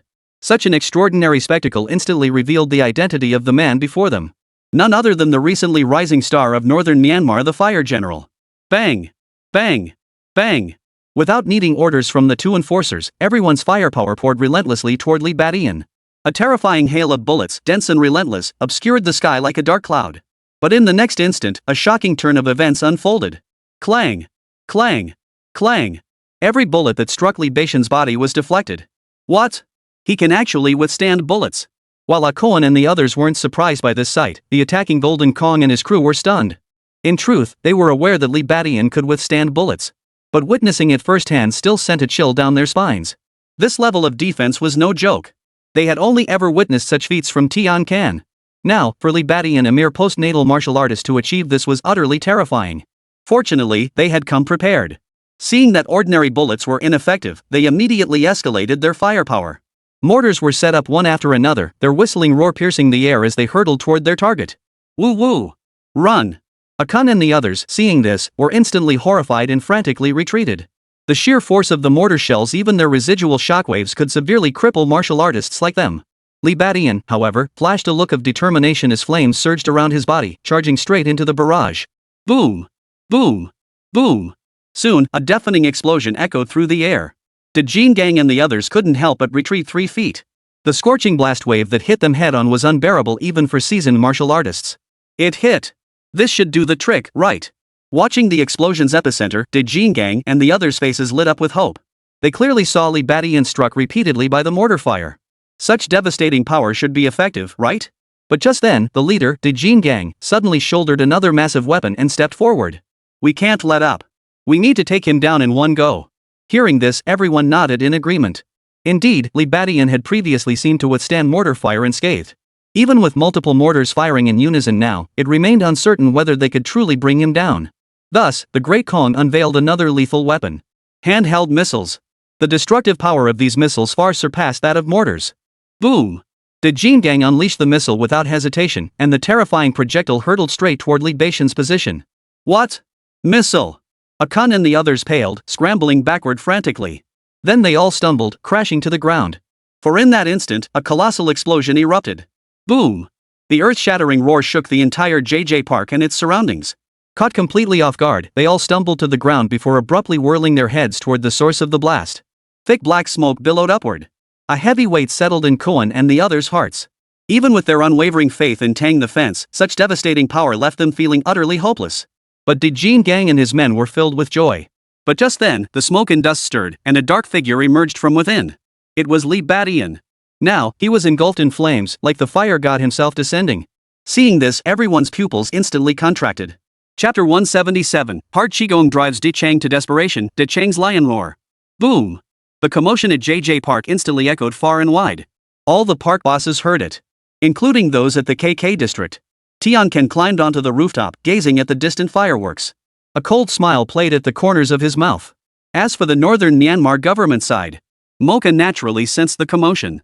One of his subordinates even provided a detailed report on the battle situation. Supreme Leader Mocha, do you truly believe that Fire General could ignite a full-scale war among all the warlords in the complex? After delivering the report, the subordinate couldn't help but ask. Hearing this, Mocha visibly hesitated. In truth, he couldn't be certain either. Li Badian's ability to kill Byron Baikai clearly qualified him to be the spark that ignited northern Myanmar. But whether this flame would grow fiercer or be ruthlessly extinguished depended entirely on him. At this stage, he couldn't intervene. After all, if they intervened, the situation would escalate beyond redemption. At that point, either he would have eradicated the warlord cancer, or the northern Burma government would be overthrown once more. Thus, this current battle holds immense significance. Should Li Badian emerge victorious, it would signify his genuine capacity to ignite a full-scale war across northern Burma. For by that point, even Tian Ken would likely be unable to sit idly by. But the question was, could Li Badian truly win this battle? Mocha gazed into the distance, a flicker of concern and anticipation crossing his eyes. JJ Complex. The colossal explosion utterly obliterated the entrance structure. The Jin Gang and the others' pupils contracted sharply, their expressions turning grim. Just as they believed Li Badian had perished in the blast, a figure emerged from the pitch-black smoke. Enveloped in flames, resembling a fire god, who else could it be but Li Badian? Under the stunned gazes of the crowd, the flames enveloping Li Badian began to subside. His handsome face reappeared. He grinned. Got any more missiles like that? Can we have another one? Hearing this, the Jin Gang and the others froze in shock. Not only was Li Badian unharmed, but now he was demanding another shot. What the hell was going on? What the Jin Gang and the others didn't know was this. Though Li Badian appeared unscathed at that moment, he had indeed sustained injuries. The missile's destructive power had been overwhelming. Though his body was shielded by flames, the immense shockwave had still inflicted some internal damage. Yet these very injuries consolidated Li Badian's intent. His golden vigor had reached 99% mastery, edging ever closer to perfection. Faced with this situation, Li Badian felt not alarm but delight. He didn't even rush to eliminate the Great Vajra and the others, instead giving them space to launch another missile. Yet the Jin Gang and Air Jin Gang exchanged stunned glances, utterly dumbfounded. Such handheld missiles, with their astonishing destructive power, were clearly beyond the capabilities of a medium-sized park. Even large-scale facilities rarely possessed such weapons. Only a super-tier park like KK Park possessed 2 or 3 such weapons. Their preciousness was beyond imagination. In truth, these handheld missiles were designed specifically to counter innate martial artists. This is because if a martial artist were struck by such a missile, they would suffer severe injuries. Of course, they rarely hit innate martial artists anyway, their speed is simply too great. But against Li Badian, they might just work. Because the man hadn't attempted to dodge, instead standing there like a fool. But now, witnessing the attack's effect, they were all stunned. A handheld missile capable of gravely wounding innate martial artists couldn't even touch this fire general. What kind of monster was this guy? Big Kong and Second Kong felt their scalps tingle with dread. Originally, they had marched in with forces from 2 medium-sized districts and the handheld missiles provided by Tian Kan, brimming with confidence. With such a force, they believed they could even take on a martial artist. Yet they never imagined that Li Batian, a mere postnatal martial artist, would intercept them, leaving them utterly helpless. What do we do? Looks like we'll have to get up close and personal. Let's see if his hard qigong can be broken up close. The two were indeed martial artists cultivated by Tian Kan. They weren't intimidated by this turn of events, quickly regaining their composure and attempting to resume the fight. However, Li Batian gave them no such opportunity. Seems you've run out of luck. Li Batian shook his head, then suddenly sprang into motion. Boom! Flames erupted once more beneath his feet. The 7-star step was unleashed, the star martial soul flickering into existence. In an instant, Li Batian covered 100 meters, charging straight into the ranks of the army. Without pause, he charged forward with brutal force, plunging directly into the crowd. What? Watch out! He's charging at us! Upon witnessing this, Big Kong and Second Kong felt a chill run down their spines. The two park owners' expressions also turned grim as Liang Mang, clutching his phone, charged forward. So what if your defenses are incredible? Now that you're trapped in our encirclement, we'll wear you down until you're finished. The owners of the 2 medium-sized parks had been startled earlier, but now their faces twisted into vicious grins. In truth, when the power gap is small, it is indeed possible for a high-tier martial artist to be worn down to death by a lower-tier one. Even martial artists could be worn down to death by ordinary people. But that's only when the power gap isn't too great. And now, the gap in rank between them and Li Batian is indeed not great. But the true disparity in raw power is simply too vast. Therefore, the scenario of Li Batian being surrounded and worn down to death simply wouldn't happen. As he watched the crowd closing in to finish him off, Li Batian let out a light chuckle. This situation would be a waste not to test the power of the lion roar. With that, Li Batian opened his massive jaws and roared. Kill! Undoubtedly, it was the lion roar technique. Speaking of which, the vocalization of the lion roar technique was quite interesting. At the beginner level, it was simply a loud ah. At the minor achievement stage, the tone intensified into a fierce get out of here. And at mastery, it reaches its ultimate form, kill. That's right. What Li Batian unleashed at that moment was the ultimate lion roar technique. Thus, the instant his roar erupted, a phantom lion's head abruptly materialized.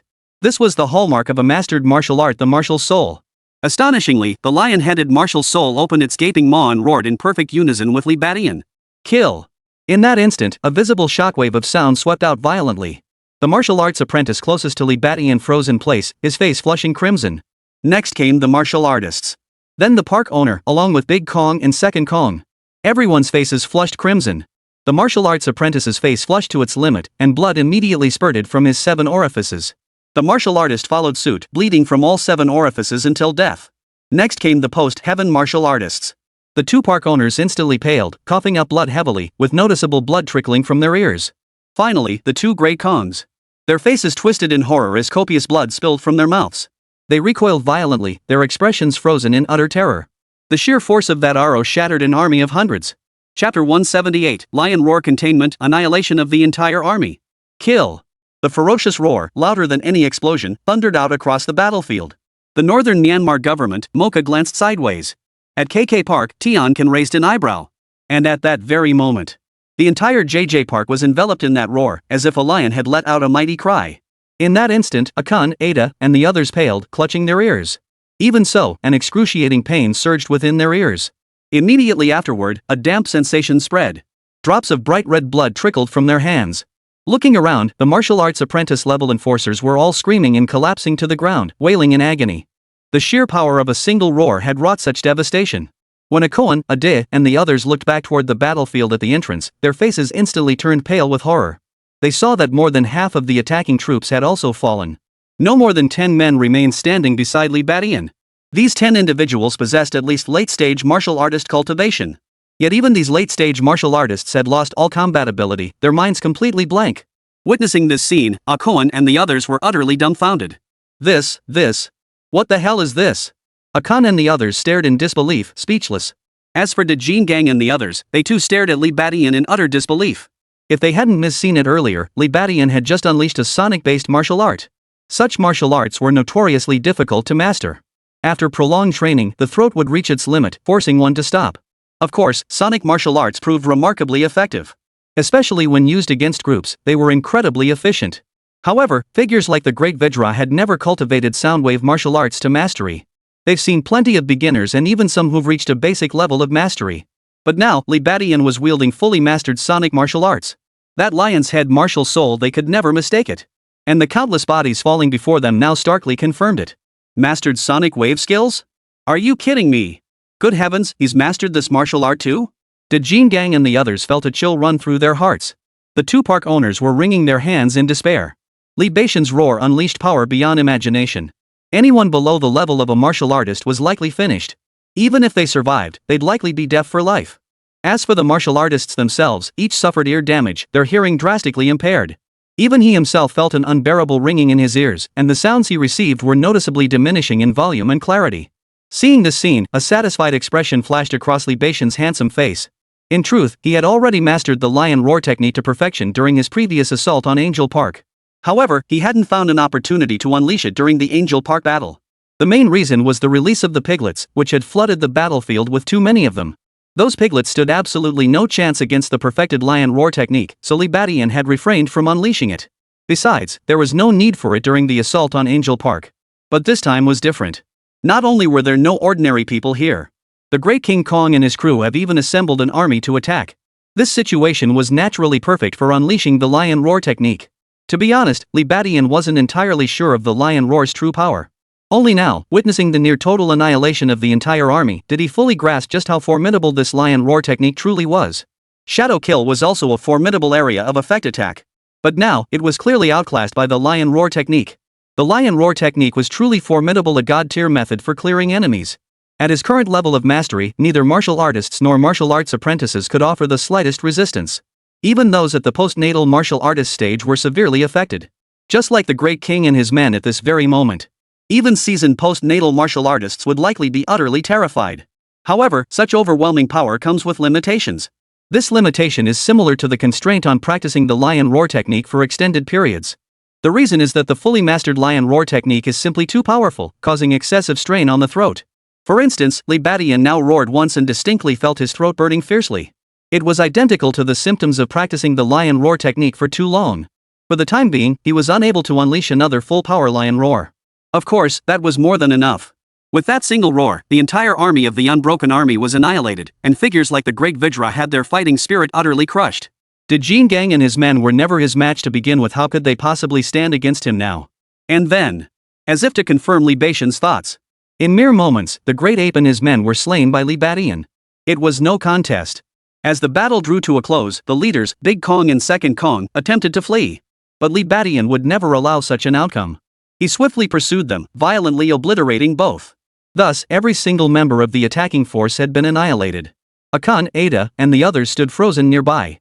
Their faces were frozen in utter astonishment. They were all stunned. They had believed that even with Li Baixian's intervention, such an advancing army would be difficult to handle, perhaps even leading to defeat. But they never imagined they had underestimated Li Badian. When the real battle commenced, Li Badian had actually gained a tremendous advantage. It was terrifying. Akan and Ada had never witnessed a martial artist in action, but seeing Li Badian tear through the army with such savage ferocity made them think, even a martial artist couldn't be any more formidable than this, right? What are you staring at? Get over here and finish them off. At that moment, Li Baixian's hoarse voice rang out. Akan, Ada, and the others jolted awake, snapping back to reality. They shouted in response and rushed over. With so many corpses, Li Badian couldn't possibly handle them all alone. Besides, who knew if there were any spoils of war hidden on these bodies? At this thought, Li Badian silently shook his head. Waiting for enemies to come to him was convenient, but it meant a significant reduction in loot. But just as Li Badian was pondering this, Ada suddenly cried out in alarm. Boss, this guy is the owner of Paradise Park. And this one, he's the owner of Heaven and Earth Park. Ha! Li Badian followed the commotion and immediately recognized the two post-heaven martial artists he had just killed. These two martial artists had even begged for mercy, but Li Badian had naturally ignored them. They were the owners of the parks? Li Baixian's heart stirred, and a look of delight spread across his face. It seemed this hall was quite substantial after all. If they were the park's owners, wouldn't that mean he could simply storm their park and plunder it, just like he had done to Byron before? Logically speaking, having committed so many forces elsewhere, the current compound must be poorly guarded and militarily weak. As this thought crossed his mind, Li Badian was about to give the order.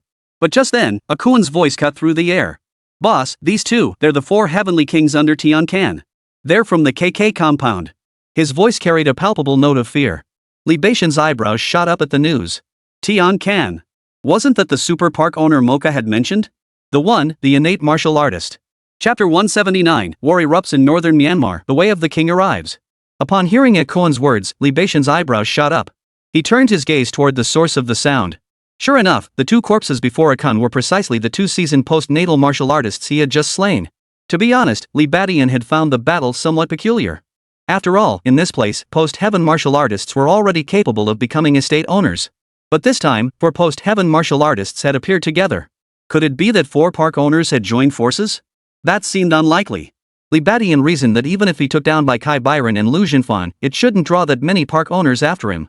Could it be that the park owners were that united? Or did Byron and Lu Jinfan have that many friends? Besides, even if they were friends, wouldn't they fear death? His ability to kill both Byron and Lu Jinfan one after another proved he truly possessed the strength to slay seasoned martial artists. Could it be that they weren't afraid at all? Li Badian had been somewhat puzzled. But now it all made sense. So he was one of that innate martial artist Tiansan's men? The 4 heavenly kings. Interesting. Li Baishan's lips curled slightly as he turned to ask Akoan, so what? Akoan froze instantly. So now they provoked the most powerful force in this area, the KK Park. No. It should be said that Tiancan wanted to deal with them, so he sent these 2 golden warriors. But now, both of these golden warriors had been killed by Li Badian. This means the situation has escalated to a critical level. Tiancan cherishes the 4 golden warriors deeply. It's said they're all adopted sons he raised from childhood. Therefore, Tiancan will most likely take matters into his own hands against them next. Upon realizing this, Akoan hurriedly explained the situation to Li Badian. But upon hearing this, Li Badian only smiled even more broadly. Tiancan? If he wants to come, let him come. I've been itching to meet a martial artist. Li Baishan's lips curved upward slightly. Akan and Ada exchanged glances, suddenly convinced their earlier suspicions had been correct. This Li Badian was truly a madman. Now that he'd killed 2 of Tiansan's Vajras, he showed no fear whatsoever. Instead, he looked eager for more. He's absolutely insane. Let's go. We're taking back the assets from Heaven and Earth Park. Li Badian saw the expressions on Akoan and Ada's faces and instantly understood what they were thinking. Yet he couldn't be bothered to explain. Even if they witnessed him consecutively slaying their own post-natal martial artists, they probably wouldn't believe he possessed the strength to rival a pre-natal martial artist, right? But the truth was, Li Badian did possess the strength to stand against innate martial artists. That's why, before facing Wang Dao, he was eager to test his current strength against Tian Can. Besides, he still had the Mocha card up his sleeve. So what if Tian Can personally intervened? What difference would it make? Li Badian laughed unrestrainedly. As the Heaven and Paradise districts were once again seized by forces from the JJ district. An even more shocking piece of news swept through the entire northern Myanmar region like a storm in the dead of night. 2 of the 4 heavenly kings had been taken down by the fire general, the Dragon Nation man named Li Badian. Upon hearing this, every park owner was stunned. Are you kidding me? Has that fire general lost his mind? Tian Can will be furious. Is a major war about to erupt in northern Myanmar? The park owners were utterly shocked. They knew full well how much Tian Can cherished the 4 great generals. Now that the 4 heavenly kings were in trouble, Tian Can would undoubtedly take action. Sure enough. The very next day, they received Tiansan's mandatory mobilization order. Such orders were rarely issued by Tian Can. But once issued, every estate owner must respond and comply. Failure to do so would invite Tiansan's punishment. In fact, several districts had already been destroyed by Tian Can prior to this. Faced with Tiansan's commands, these park owners dared not disobey. And so, that day, the northern Myanmar region erupted into unprecedented chaos. The northern Myanmar government naturally received word of the situation. Mocha, the supreme leader of northern Myanmar, burst into hearty laughter. Ha! That Li Badian truly hasn't disappointed me. He succeeded. Now it's our turn to act. Assemble. Gather all the troops. This time, we'll show that bastard Tian Can who the true ruler of this region is. A steely resolve hardened across Mocha's imposing face. Military mobilization swept across the entire northern Myanmar region. Ordinary people, witnessing this, fell silent with fear, drastically reducing their outings. Before long, the streets were devoid of ordinary citizens, filled only with men in military uniforms, their expressions fierce and menacing. But soon, this scene was disrupted by an unusual figure. A man clad in a Tai Chi practice uniform appeared. His long white hair was tied back, his expression dark and icy. His face appeared youthful, yet his eyes betrayed a world-weary depth. Li Badian, I've arrived in northern Myanmar. You'd better hide well. This man was none other than Wang Dao, who had journeyed across mountains and rivers from the Dragon Kingdom. After 2 or 3 days of travel, he too had reached this chaotic region. Upon arrival, Wang Dao found northern Myanmar just as chaotic as rumored. In broad daylight, not a single ordinary pedestrian was to be seen on the streets. Instead, figures in military uniforms, likely soldiers, frequently darted swiftly past. Just then, Wang Dao suddenly halted in his tracks. A conversation reached his ears. Wow, that Li Badian is seriously badass, he actually killed the 4 heavenly kings. This has caused a huge stir. That fire general is likely to be brutally killed by Tian Can. But why isn't Tian Can doing it himself? Why gather so many people? Could it be he doesn't have the confidence to handle that Li Badian? Sho, let me tell you in confidence, it seems the northern Myanmar government is making moves too. Hearing this, Wang Dao froze, then his eyes flashed with a cold light. Li Badian. He hadn't misheard. Those two were definitely talking about Li Badian. In an instant, a lotus shadow flickered where he stood. Wrapped in a whirlwind, Wang Dao materialized directly before the 2 martial arts apprentices. Ha! What? Seeing Wang Dao suddenly appear, the 2 martial arts apprentices' expressions changed drastically. They even instinctively reached for the pistols at their waists. But just then, Wang Dao reached out with both hands and instantly lifted the 2 martial arts apprentices off the ground. What were you two saying just now? Wang Dao demanded, his expression cold and menacing. The 2 martial arts apprentices were terrified and instinctively began struggling. But no matter how hard they struggled, it was useless. Kicking and punching Wang Dao only intensified their pain. Then, an incredibly powerful force surged through them, leaving the 2 martial arts apprentices frozen in shock.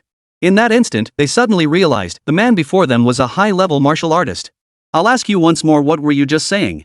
Was it about Li Badian? Wang Dao subdued the 2 men before demanding again, his face darkening with cold fury. This time, the 2 martial arts apprentices finally snapped out of their daze. Li Badian. Chapter 180. Wang Dao and Tian Can join forces. Chaos erupts. KK Campus. The atmosphere grew extremely solemn. First, because personnel were gathering. Second, because of the deaths of the 2 Vajra warriors. But soon, this atmosphere was shattered by a sudden figure appearing. The newcomer, clad in a Tai Chi training uniform, strolled casually into the largest warlord stronghold in northern Myanmar. The enforcers moved to block him, but upon sensing the formidable aura emanating from the stranger, one no weaker than Tiansan's, their expressions instantly shifted to one of shock and fear. Even the 2 remaining Vajras, seasoned martial artists of the post-heaven realm, couldn't help but narrow their pupils. As for Tian Can, the leader, his expression shifted, revealing astonishment. You are. Allow me to introduce myself. My name is Wang Dao. The newcomer revealed a youthful face, yet his gaze held a world-weary depth. None other than Wang Dao himself. You're from the Dragon Nation. From Wang Dao's accent, Tian Can instantly made a guess, his expression turning cold. At this moment, what he despised most were people from the Dragon Nation. Had Wang Dao not radiated the same aura of innate power as himself, Tian Can would have attacked him already. General Tian Can, it seems you have a particular dislike for Dragon Nation people. Wang Dao grinned. But I can't blame you. That bastardly Badian really is a pain in the ass. Hearing this, Tian Can froze in surprise. Truth be told, upon discovering Wang Dao was a Dragon Nation innate cultivator, he had inwardly frowned. After all, Wang Dao's sudden appearance made it hard not to associate him with Li Badian. If Wang Dao had come to aid Li Badian, that would spell trouble. But now, Wang Dao's tone made Tian Can hesitate. What do you mean? What's your relationship with Li Badian? Tian Can vaguely sensed that the man before him, Wang Dao, seemed acquainted with Li Badian. Poof. Wang Dao chuckled upon hearing this, but his smile quickly turned icy. We're sworn enemies. At this point, Wang Dao made no effort to conceal his murderous intent, which surged forth like a tsunami. Earlier, he had learned from those 2 martial arts apprentices about Li Badian's exploits after arriving in northern Myanmar. Originally, Wang Dao had assumed Li Badian, having fled to northern Myanmar, should have been living under an assumed name, hiding in the shadows, scurrying about like a sewer rat. But what he never could have imagined was that after arriving in northern Myanmar, Li Badian not only lived comfortably, but had actually flourished. Not only had he seized control of several industrial parks, but he had also gained recognition from the northern Myanmar government, being appointed as a general. He was even dubbed the Fire General. Wang Dao wasn't entirely sure what the nickname Fire General meant, but it didn't stop him from seeing that Li Badian was living large. The thought of his own family growing cold and isolated while Li Badian lived a life of prosperity in northern Myanmar filled Wang Dao with seething rage. And so, after gathering intelligence on Li Badian's situation, Wang Dao immediately headed for the KK Industrial Park. Among Li Badian's recent developments, the only thing that satisfied Wang Dao was the fact that Li Badian had provoked Tian Can. It was worth mentioning. Although Wang Dao was highly confident he could eliminate Li Badian this time, he wasn't entirely certain. After all, Li Badian was simply too damn strange. Fortunately, now that fool Li Badian had recklessly provoked another martial artist. This development gave Wang Dao a sense of security. By joining forces with Tian Can to confront Li Badian, this time, Li Badian would have no chance of survival. And that was precisely why he'd rushed to the KK park in the first place. What? Tian Can was taken aback upon hearing Wang Dao's words. He's your enemy? He then asked in confusion. Though the murderous intent in Wang Dao's eyes seemed genuine, Tian Can still found it hard to believe. After all, Wang Dao's timing was far too convenient.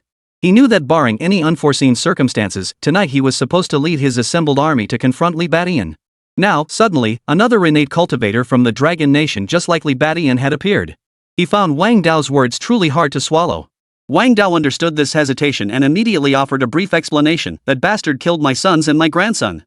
Tell me, isn't he my enemy? But as he spoke these words, Wang Dao couldn't help but clench his teeth in fury once more. Upon hearing this, Tian San's expression shifted. He stared at Wang Dao in astonishment. If Wang Dao wasn't lying, then his relationship with Li Badian wasn't merely irreconcilable, it was a blood feud. Realizing this, Tian Can finally relaxed his guard somewhat. Of course, Wang Dao could still be deceiving him. But for a formidable innate martial artist, it seemed unnecessary to tell such a taboo lie. Moreover, if Wang Dao truly was Li Badian's reinforcements, he wouldn't have come here at all. It would clearly be better to go directly to Li Badian. In that scenario, with Wang Dao operating in the shadows and Li Badian in the open, he truly wouldn't stand a chance. But now, Wang Dao coming to find him was essentially revealing his own position. If he were truly Li Badian's ally, he wouldn't act this way. Realizing this, Tian Can finally believed Wang Dao's words. His eyes gleamed as he looked at Wang Dao. So you came here to propose an alliance? That's right. Wang Dao nodded. I trust you've also sensed Li Badian's peculiarity. That fellow, though merely a postnatal martial artist, is no ordinary opponent. At this point, Wang Dao's expression grew solemn. Even though he wished Li Badian would die immediately, he had to admit the man's strength. That guy was truly a tough nut to crack. Upon hearing this, Tian Can pondered for a moment before slowly nodding in agreement. He hadn't personally interacted with Li Badian. All the intelligence he currently possessed about Li Badian came from hearsay. But in his view, Li Badian was indeed no ordinary man. It wasn't merely because the man cultivated hard qigong, mastered advanced martial arts, and possessed a natural talent for fire control. Beyond that, it was the man's sheer presence. He knew that when Li Badian faced the two Vajras he had dispatched, Li must have been aware of their identities. Even if he hadn't known at the time, he would have found out afterward. Yet despite this, Li Badian had killed both Vajras without hesitation, and to this day, had offered him no explanation whatsoever. This situation clearly demonstrated that he held no fear for Li Badian, a martial artist. Such audacity stemmed either from Li Badian's astonishing presence of mind or from his possession of substantial backing. Either way, it was clear that this Li Badian was no ordinary man. And now, it goes without saying. A master had traveled thousands of miles from the Dragon Kingdom to hunt him down. Even after learning of Li Badian's whereabouts, he did not immediately attack but chose to collaborate with him instead. What all this signifies is self-evident. Consequently, Tian Can proceeded to exchange intelligence about Li Badian with Wang Dao. At this moment, Li Badian remained unaware that Wang Dao had arrived in northern Myanmar, let alone that he had joined forces with Tian Can. After finishing his call with Makart, he set out without delay, determined to escalate this chaotic conflict into its most intense phase. Chapter 181, Over $1 billion in gains, Northern Myanmar government forces defeated. Kill. Li Badian roared furiously, unleashing his mastered lion roar technique once more. His lion-headed martial soul materialized, escaping maw roaring fiercely. Visible shockwaves swept out. Those around Li Badian felt like wheat being cut down. At that moment, Li Badian led Akan and the others to attack another park. He was well aware of the troop buildup at the KK compound. But instead of waiting passively for defeat, Li Badian chose to strike proactively. After all, the chaotic battle had now fully erupted. He still needed to draw Tian San's attention. Thus, before he had fully processed the battles at the Angel and Heaven Earth compounds, he led Akoan and the others in a lightning strike against the next compound.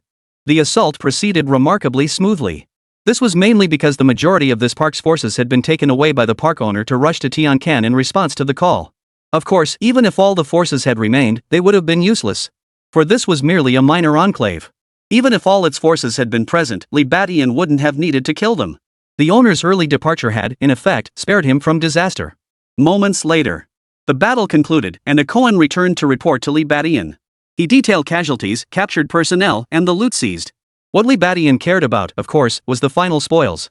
After hearing Akoan's report, a smile touched the corners of his mouth. The total value of the spoils clearly amounted to 2 or 3 million. Not bad, not bad. Securing several millions so effortlessly. If we keep sweeping through like this, we'll accumulate an astonishing fortune in no time. At this thought, Li Badian perked up. 2 or 3 million, it wasn't actually that much. But considering the number of parks, it became a staggering figure. The best part was this. Most of the complexes were likely in a state of military vulnerability right now. Take this one, for instance, they'd taken less than 10 minutes to secure it. Conquering the next compound shouldn't take much longer either. In this light, it's less about fighting their way through and more about picking up money along the way. These complexes had become defenseless treasure troves, just waiting for him to take them. This situation naturally filled Li Badian with immense delight. If I gather all the assets from these zones, it should be enough for me to cultivate to the stage, right? This thought fueled Li Badian's determination even further. He knew that the time had come for him and Mocha to reap the rewards of their collaboration. His immediate task was to plunder the assets. As for Tian Can and the large forces gathered from various campuses, Mocha would handle them. And so, Li Badian pressed on. He swept through one industrial park after another. Just as he had anticipated. These compounds, even the larger ones, were severely understaffed. Li Badian led the charge, swiftly securing each one. Throughout this process, Tian Can and the army he had gathered never appeared. Likely, Mocha had intercepted them. Later, Li Badian did indeed receive intelligence. Mocha had engaged Tiansan's forces in full-scale combat with the northern Myanmar government army. Li Badian led Akan and the others in looting the compound, occasionally hearing the distant roar of artillery fire. Pick up the pace. Without a word, Li Badian immediately accelerated the looting. Truthfully, he wasn't entirely at ease. After all, it remained uncertain whether Mocha could defeat Tian Can. Therefore, he planned to join the battle after looting, aiding Mocha in eliminating Tian Can. Only then would the situation be completely settled. That was the plan. After charging through most of the night, Li Badian and his men finally captured all the compounds. Over 30 complexes in total. The combined assets of these compounds were definitely worth over 100 million. After a quick tally, Li Badian was overcome with excitement. Such a sum was enough to thrill even him. Of course. This wasn't even the full extent of his gains from collaborating with Mocha. Beyond that, there were also 2 high-grade blood essence pills. Those 2 high-grade blood essence pills should be obtained by helping Mocha slay Tian Can. Realizing this, Li Badian wasted no time. After making arrangements for Akan and the others, he swiftly headed alone toward the largest battlefield. The largest battlefield was situated near the northern Myanmar government headquarters. Upon arriving, Li Badian was immediately confronted with the brutal reality of the battlefield. Traces of rampant artillery fire were everywhere, and as far as the eye could see, there were only mangled corpses and severed limbs. Wails of agony filled the air across the entire battlefield. Li Badian, long accustomed to such sights, immediately crossed the battlefield, heading toward the northern Myanmar government. To his astonishment, the ravages of battle stretched all the way to the northern Myanmar government headquarters. This meant that Tian Can must have led his army to attack this area. Then Mocha had led his troops to meet them in battle. Gradually, however, Li Badian sensed something amiss. The northern Myanmar government forces seemed to have been defeated. The only people still standing at the scene were all from Tiansan's army. He recognized them solely because the northern Myanmar government troops' uniforms differed from the park's forces. They were more formal and standardized. The park's troops, however, were a motley crew, their uniforms mismatched and varied in style. This distinction made it easy for him to tell the 2 armies apart. What made Li Badian frown, however, was that most of the northern Myanmar government forces had been wiped out. Meanwhile, individuals in assorted uniforms were lingering on the battlefield, seemingly engaged in post-battle cleanup. Undoubtedly, these were the forces gathered by the compound. But the question was, why were they cleaning up the battlefield? After all, clearing battlefields is typically an operation conducted after the war has ended. Moreover, those who clean up battlefields are usually the victors. So, did the northern Myanmar government forces lose the battle? How could that be? Li Badian's brow furrowed deeply. He knew that Mocha had made extensive preparations for this battle. How could they possibly lose to Tian Can? To be honest, when Li Badian arrived here, he had even mentally prepared himself for the possibility that Tian Can might have been killed by Mocha. But the scene before him now was utterly beyond his expectations. Who are you? Just as Li Badian hesitated, those cleaning up the battlefield suddenly spotted him. Li Badian wasn't wearing a military uniform, making him look highly suspicious. A dozen soldiers immediately surrounded him, guns drawn. Seeing this, danger flashed in Li Badian's eyes as he vanished from his spot. Bang! Bang! Bang! Gunshots rang out. But it was the dozen soldiers who fell. The last survivor stared at Li Badian in terror, seemingly recognizing him. You're. Li Badian cut him off immediately. Who won this war? Did the northern Myanmar government forces lose? Hearing this, the soldier seemed to recall something and regained his composure. That's right, the northern Myanmar government forces lost. Even Mocha was slain by General Tian Can. Don't make any rash moves. What? Hearing the news of the northern Myanmar government army's defeat from the enemy's own mouth, Li Badian couldn't help but be utterly shocked. At that very moment, two astonishing auras erupted from the northern Myanmar government building. Simultaneously, a savage voice boomed out. Li Batian, you finally show up. Li Baishan's pupils instantly contracted. He suddenly understood why the northern Myanmar government forces had been defeated. Chapter 182, The Innate Alliance. Li Baishan's Deadly Trap.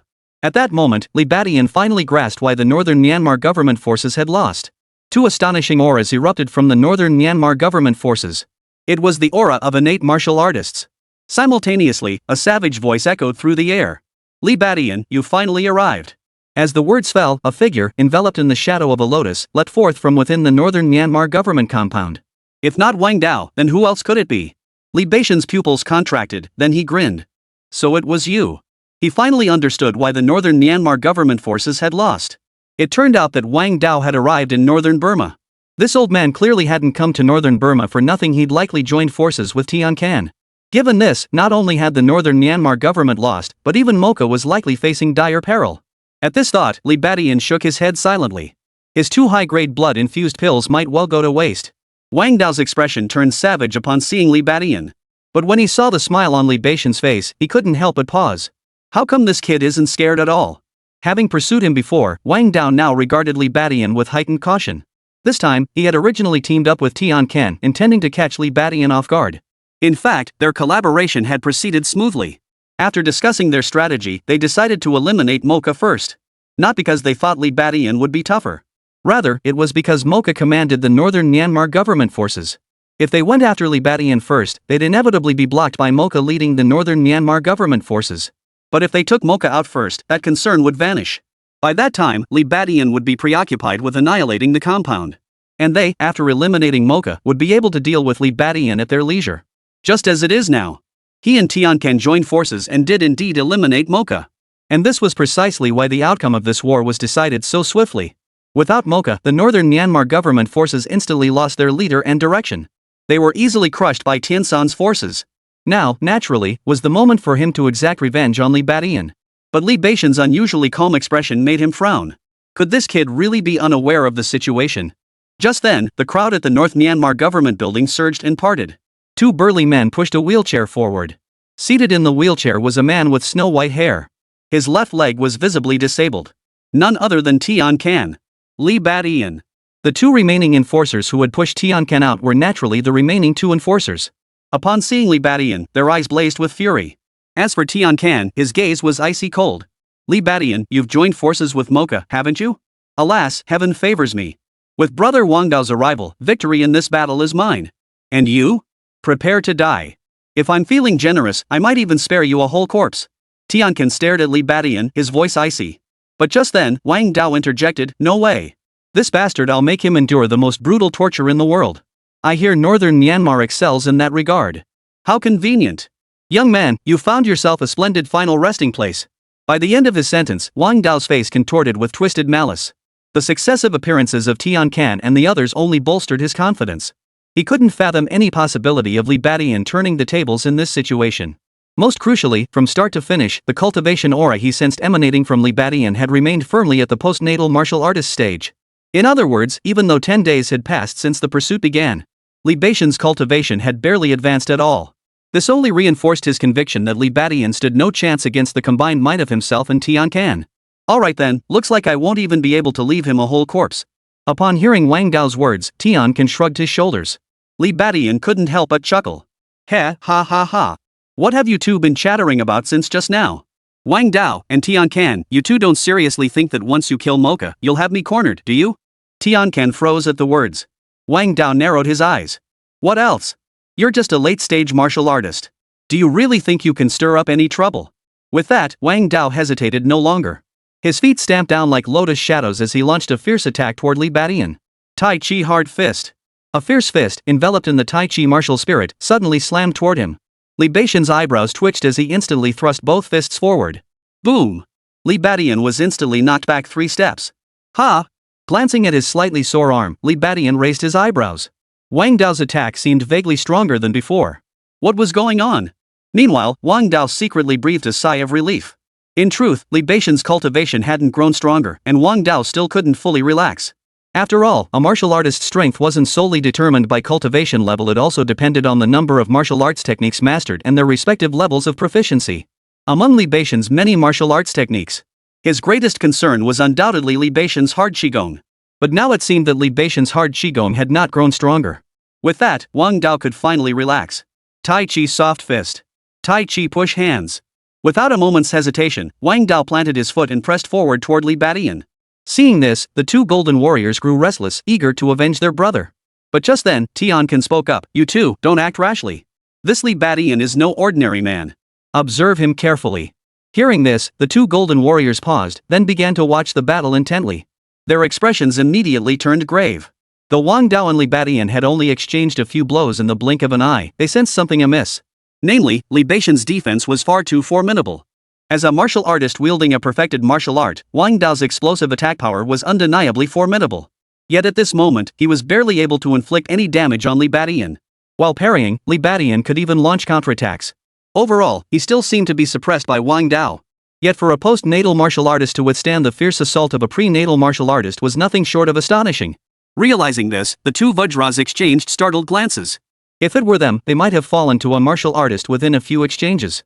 But Li Beixian, he was actually holding his own. At this moment, even Tiancan couldn't help but feel astonished. He stared intently at Li Beixian's figure. Could it be that Ade and Air will fall by his hand? Mocha seeking his cooperation doesn't seem like a desperate move after all. But no matter how exceptional he is, he's still only a cultivated martial artist. He can't possibly withstand the combined assault of two innate martial artists. No sooner had the words left his mouth than Tiancan launched his attack. Li Beixian's expression instantly darkened. Chapter 183, the self-created martial art Tiansan's leg technique, rivaling a grandmaster. Just then, Li Beixian's expression changed. Throughout his battle with Wang Dao, he had never overlooked Tiancan standing nearby. After all, while he was confident in handling the current situation, that confidence was based on the assumption that Tiansan's strength was comparable to Wang Dao's. If Tiancan proved stronger than Wang Dao, things would likely turn troublesome. And now, Tiancan had finally made his move. No, to be precise, he had kicked. What? Li Beixian gasped in shock. Seated in his wheelchair, Tiancan unleashed a powerful kick toward him from over 10 meters away. And he used his crippled left foot to do it. In that instant, a peculiar giant foot martial soul materialized. Then, an even more astonishing sight unfolded. Tiansan's crippled left foot suddenly swelled to enormous proportions, then transformed into an unimaginably massive foot. It leapt across the 10-meter gap and slammed into Li Beixian's chest. It resembled the foot of a giant. The soul was enveloped in innate true qi, its power surging exponentially. Li Beixian's face turned ashen. But Wang Dao was prepared. He abruptly froze Li Beixian in place, then dodged away within the lotus shadow. In that instant, even if Li Beixian wanted to dodge, it was too late. He could only raise both arms, adopting a defensive stance. Boom! A thunderous roar. Li Beixian's body was sent flying backward. In that instant, it felt as though he'd been struck by a speeding truck. Intense pain surged through him. Mid-air, Li Beixian's face flushed crimson as he spat out a mouthful of blood. Boom! Boom! Boom! Another deafening series of explosions followed. Li Beixian's figure shot forward, smashing through 3 walls before finally coming to a halt. Boom! In the next instant, debris flew everywhere as Li Beixian emerged, battered and bruised. His chest was covered in blood, his entire body caked in mud and dust. Yet he paid it no mind, his gaze fixed intently on Tiancan in the distance. What kind of martial arts is this? At this moment, Wang Dao didn't rush to attack either. Instead, he watched with a smile. Truth be told, when he had witnessed Tiansan's martial art earlier during the battle against Mocha, he too had been utterly astonished. Now, seemingly pleased with Li Beixian's expression, Tiancan chuckled smugly. Let me enlighten you, this is my self-created martial art, the heaven-shattering kick. I hear you've mastered the small achievement hard chi technique, but it's nothing compared to my heavenly crippling kick. Tiansan's face was filled with smugness and arrogance. The two golden warriors looked equally pleased with themselves. As for Li Beixian, upon hearing this, he was utterly stunned. Self-created martial arts technique. The heavenly crippled kick. He was genuinely stunned. On one hand, it was the devastating power the heavenly ruin kick had displayed. On the other hand, it was the very fact that it was self-created martial arts. You must understand, in this high martial arts world, although martial arts techniques are as numerous as the stars in the sky, in reality, many martial arts were actually passed down from ancient times. Shaolin, Wudong, Huashan. Ancient martial arts sects passed down vast collections of martial manuals. Especially Shaolin. With the emergence of demonic beasts and the rise of martial artists, these techniques have been further refined and expanded. During this period, many techniques underwent refinement. Yet such instances remained relatively rare. For martial arts are profoundly intricate. Generally, only those with profound mastery could refine them, creating new forms from the old. Therefore, one must first master a particular martial art to the point of perfection before qualifying to refine it. Creating one's own martial arts is even more difficult. Merely mastering one martial art is insufficient. One must master multiple martial arts, or even have experience in many, to synthesize their strengths and weaknesses, gather the essence of various schools, and fuse them together. Even for those with innate talent, achieving this is exceedingly difficult. The sheer time investment required is simply too immense. Thus, those capable of creating their own martial arts are invariably masters. Martial arts grandmasters. You must understand. Grandmasters stand at a realm even higher than innate martial artists. Innate martial artists live to 200 years, while martial arts grandmasters reach 500. 500 years. Only figures destined to live on in history books could forge history and create martial arts of their own. Yet now, this crippled one he too has created his own martial arts. And it seems he succeeded. This much is evident from the overwhelming offensive power he has displayed. But if that's the case, doesn't it mean this cripple is, to some extent, already comparable to a grandmaster? Could this fellow be a genius too? Li Beixian's heart sank. To be honest, upon learning of Tiansan's congenital disability, he had initially underestimated him. Such a person, though it was unclear how he had cultivated to the innate martial artist realm. But due to his disability, he was likely weaker than the average innate martial artist. This was precisely why Li Beixian had previously felt confident about taking on two innate martial artists. After all, Tian Can was likely weaker than Wang Dao, or at best, on par with him. If that were the case, he naturally had nothing to fear. But now, the reality had far exceeded his expectations. Tiansan's strength far surpassed Wang Dao's. The next stage beyond innate martial artists was the pinnacle of innate cultivation. Li Beixian had never faced a peak innate martial artist. Yet in his estimation, the sheer power unleashed by Tiansan's single kick just now was likely not far off from the destructive force of a peak innate martial artist's attack. It was utterly terrifying. Ha, Li Beixian, you're done for. You brought this upon yourself. Coming to northern Myanmar and still trying to show off. I wasn't confident I could take you down before, but now with brother Tiansan's help, you won't escape. Die. Wang Dao relished the stunned look on Li Beixian's face, feeling an immense sense of satisfaction. He stomped his foot and charged toward Li Beixian once more. Tiansan's earlier kick had undoubtedly dealt Li Beixian a devastating blow. He knew all too well about Li Beixian's terrifying recovery speed, so he had no intention of giving him a chance to recover. In that instant, Wang Dao charged forward, his killing intent palpable. Tian Can stood nearby, poised and ready. Li Beixian seemed trapped in a desperate situation. But in that instant, he suddenly burst into laughter. Ha ha ha ha. Indeed, one must never underestimate innate talent. What a surprise. But even so, do you think I'm already defeated? Li Beixian roared with laughter. All bluster. Wang Dao snorted coldly, then slammed a fist into Li Beixian's chest. The Tai Chi martial soul surged, unleashing explosive force like a raging tidal wave. However, this time, Li Beixian's body stood as solid as a rock, rooted to the spot, unmoving. Ha! Wang Dao froze in surprise. Just then, Tian Can's voice rang out.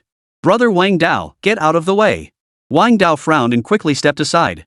At that moment, Tian Can was being carried aloft by two mighty warriors. Tiansan's foot surged forward once more. The colossal foot materialized once more, enveloped by the phantom of his martial soul, and with earth-shattering force, it slammed down toward Li Beixian. Boom! A deafening explosion echoed. Li Beixian was crushed directly into the earth. Is he dead? Wang Dao's eyes flashed. Chapter 184, Diamond Martial Soul, Hard Chi Cultivation Reaches Perfection. Boom! Amidst the earth-shattering roar, Li Beixian's body was crushed into the earth. Is he dead? Wang Dao's eyes flashed, yet his brow gradually furrowed. His innate true chi sensed that Li Beixian's life force hadn't vanished. Ha! Immediately afterward, Tian Can and the two great Vajras, who were falling from midair, also sensed this, their expressions turning peculiar. They turned their gaze toward that direction. The dust cloud in the sky gradually dispersed as the giant foot retracted. The scene at the site gradually came into view. The ground in that area had cracked open dramatically, with a massive, human-shaped hole right at its center. It was clearly where Li Beixian had been crushed. The next second, a strange sound emanated from the human-shaped hole. A figure slowly yet resolutely climbed out from within. What? This time, it was Tian Can and the others who were stunned. Wang Dao's pupils contracted, his face etched with shock. Li Beixian had already been severely wounded moments ago. Now struck by Tiansan's kick, he hadn't died. Pft, pft. Li Beixian brushed the dust off his body and suddenly grinned. Heavenly cripple kick? More like cripple kick. It barely even stings. Ha! Tian Can's expression immediately darkened, his face turning grim. Wang Dao frowned, his expression turning extremely grim. No way. He sensed something was amiss. That strike just now Li Badian absolutely couldn't have come out unscathed. Even if he hadn't died, he would have been utterly crushed. Yet here he was, still jumping around like nothing happened. How could that be? Unless he had somehow blocked the heaven-shattering kick. But if he possessed such defensive prowess, he wouldn't have been sent flying so far and spewing blood after the first strike. Of course, it wasn't impossible for Li Badian to have blocked the heaven-shattering kick. But that possibility was simply too unbelievable. With that thought, Wang Dao gritted his teeth, suddenly snatching up several shards of rock. Channeling his innate true qi, he hurled them toward Li Badian in a flurry. Whoosh! Whoosh! Whoosh! A piercing whistling sound filled the air. Even ordinary pebbles, amplified by true qi, possessed power nearly matching that of bullets. Facing the incoming stones, Li Badian remained motionless, standing at a distance with a smile on his face. A hint of mockery flashed in his eyes. The next second, the stones slammed into Li Badian's body. But at that very moment, a miraculous scene unfolded. A shadowy martial soul abruptly materialized. It was a massive, muscular black gorilla. It enveloped Li Badian's entire body, appearing at first glance like a layer of thick, black armor encasing him. Under the influence of the martial soul, the shards which had been as powerful as bullets were rendered utterly useless. They exploded futilely against Li Badian's surface, leaving only a trace of insignificant dust. Witnessing this, Wang Dao's eyes widened in astonishment. This martial soul, your hard qigong has reached perfection? His voice was filled with utter shock. At the same time, Tian Can and the others froze in place. Hard qigong perfected. They stared fixedly at the golden Buddha-like aura enveloping Li Badian's entire body, their faces etched with utter disbelief. Even Tian Can, who had created his own martial arts, was stunned. For he knew all too well how incredibly difficult the hard qi technique was to cultivate. Li Badian's mastery of even the basic level of hard qi had already astonished him. Now he'd reached mastery. Are you kidding me? Wang Dao's expression darkened to the extreme. He knew there was absolutely no mistake. After their previous chase battle, he had gained a fair understanding of Li Badian. Li Badian possessed numerous martial souls, the Wild Bull martial soul, the Starry Sky martial soul, the Shadow martial soul. These martial souls were all tied to martial arts, symbols of having cultivated them to perfection. In other words, each martial soul represented a mastered martial art. Now, the emergence of a new mastery-level martial soul on Li Badian's body naturally signified that he had unleashed a new mastery-level martial art. If that were all, it might be tolerable. The crucial point is that Wang Dao also knew the location where martial souls manifested held significant meaning. For instance, fist techniques manifest on the fists. For lightness skills, it often manifests on the feet. Thus, the location of a martial soul's manifestation indirectly reveals the type of martial skill. And now, the Vajra martial soul manifesting on Li Badian's body was astonishingly enveloping his entire body. This signifies a martial skill that permeates his entire body. Apart from hard qigong, Wang Dao could think of no other explanation. If Li Badian had mastered hard qigong to its fullest extent, it would be no surprise that he could withstand the heavenly crippling kick. For even at the minor mastery stage, hard qigong grants defenses comparable to those of a postnatal martial artist. Legend held that mastery of hard qigong would cause its defensive power to surge exponentially, rivaling even peak innate practitioners. Given that, even if the heavenly crippling kick truly possessed peak innate level power, it would be perfectly normal for Li Badian to withstand it. No wonder his punch against Li Badian felt off earlier. So this bastard had already perfected his hard qigong. At this realization, Wang Dao felt a chill run through his heart. He had already been wary of Li Badian's extraordinary defensive capabilities. Now that the opponent's defenses had surged even further, how could he possibly fight this? For a moment, he felt utterly at a loss. At that moment, Li Badian gazed at the Vajra martial soul enveloping his body, a faint smile curling his lips as a hint of excitement flashed across his face. Finally, it's perfected. Amidst his excitement, he felt an endless sense of awe. A thought struck Li Badian, and he opened the system interface. Infinite Plunder System. Host, Li Badian. Level, postnatal martial artist. Vitality, 143. Martial Arts, Oxhorn Fist, Mastery, 7-star Step, Mastery, Diamond Hardness, Mastery, Shadow Kill, Mastery, Lion Roar Technique, Mastery, Bone Shrinking Technique, Minor Mastery 1%, Mad Bull Step, Mastery, 7-star Sword Technique, Minor Mastery 30%, Turtle Breath Technique, Beginner 1%. Talents, Explosive Rage, upon reaching Rage, enters a 10-minute berserk state with tenfold strength increase, followed by a 10-hour period of extreme exhaustion. Bull-like Strength, possesses immense strength akin to a wild bull. Tenfold Cultivation, gains 10 times the experience during cultivation. Super Speed Recovery, unbelievably rapid healing ability. Gluttony, instantly absorbs all nutrients and effects from consumed food. Fire Control, can erupt flames from any part of the body. Li Badian glanced at the list, his smile widening. Yes, after countless trials and tribulations, his hard qigong, the Diamond Force, had finally reached perfection. And this was precisely why he had been able to withstand the second heavenly crippling kick. Come to think of it, Li Badian owed the perfection of his diamond force to Tian Can. that earlier strike wasn't just Tiansan's kick, it was the final push that propelled his hard Qigong to perfection. That kick, while severely wounding him, also shattered the bottleneck holding him back, allowing his diamond hard Qi to reach its ultimate perfection. Li Badian wasn't entirely sure just how powerful the pinnacle of hard Qigong truly was. But judging from what just happened, withstanding Tiansan's kick should pose no difficulty. Therefore, it is now my turn to hunt you down. With that thought, Li Badian let out a cold laugh and suddenly charged toward Wang Dao and the others. In that instant, the tide turned, offense became defense, and defense became offense. Chapter 185, Enhanced Attack Power, Bursting Fire Control Talent.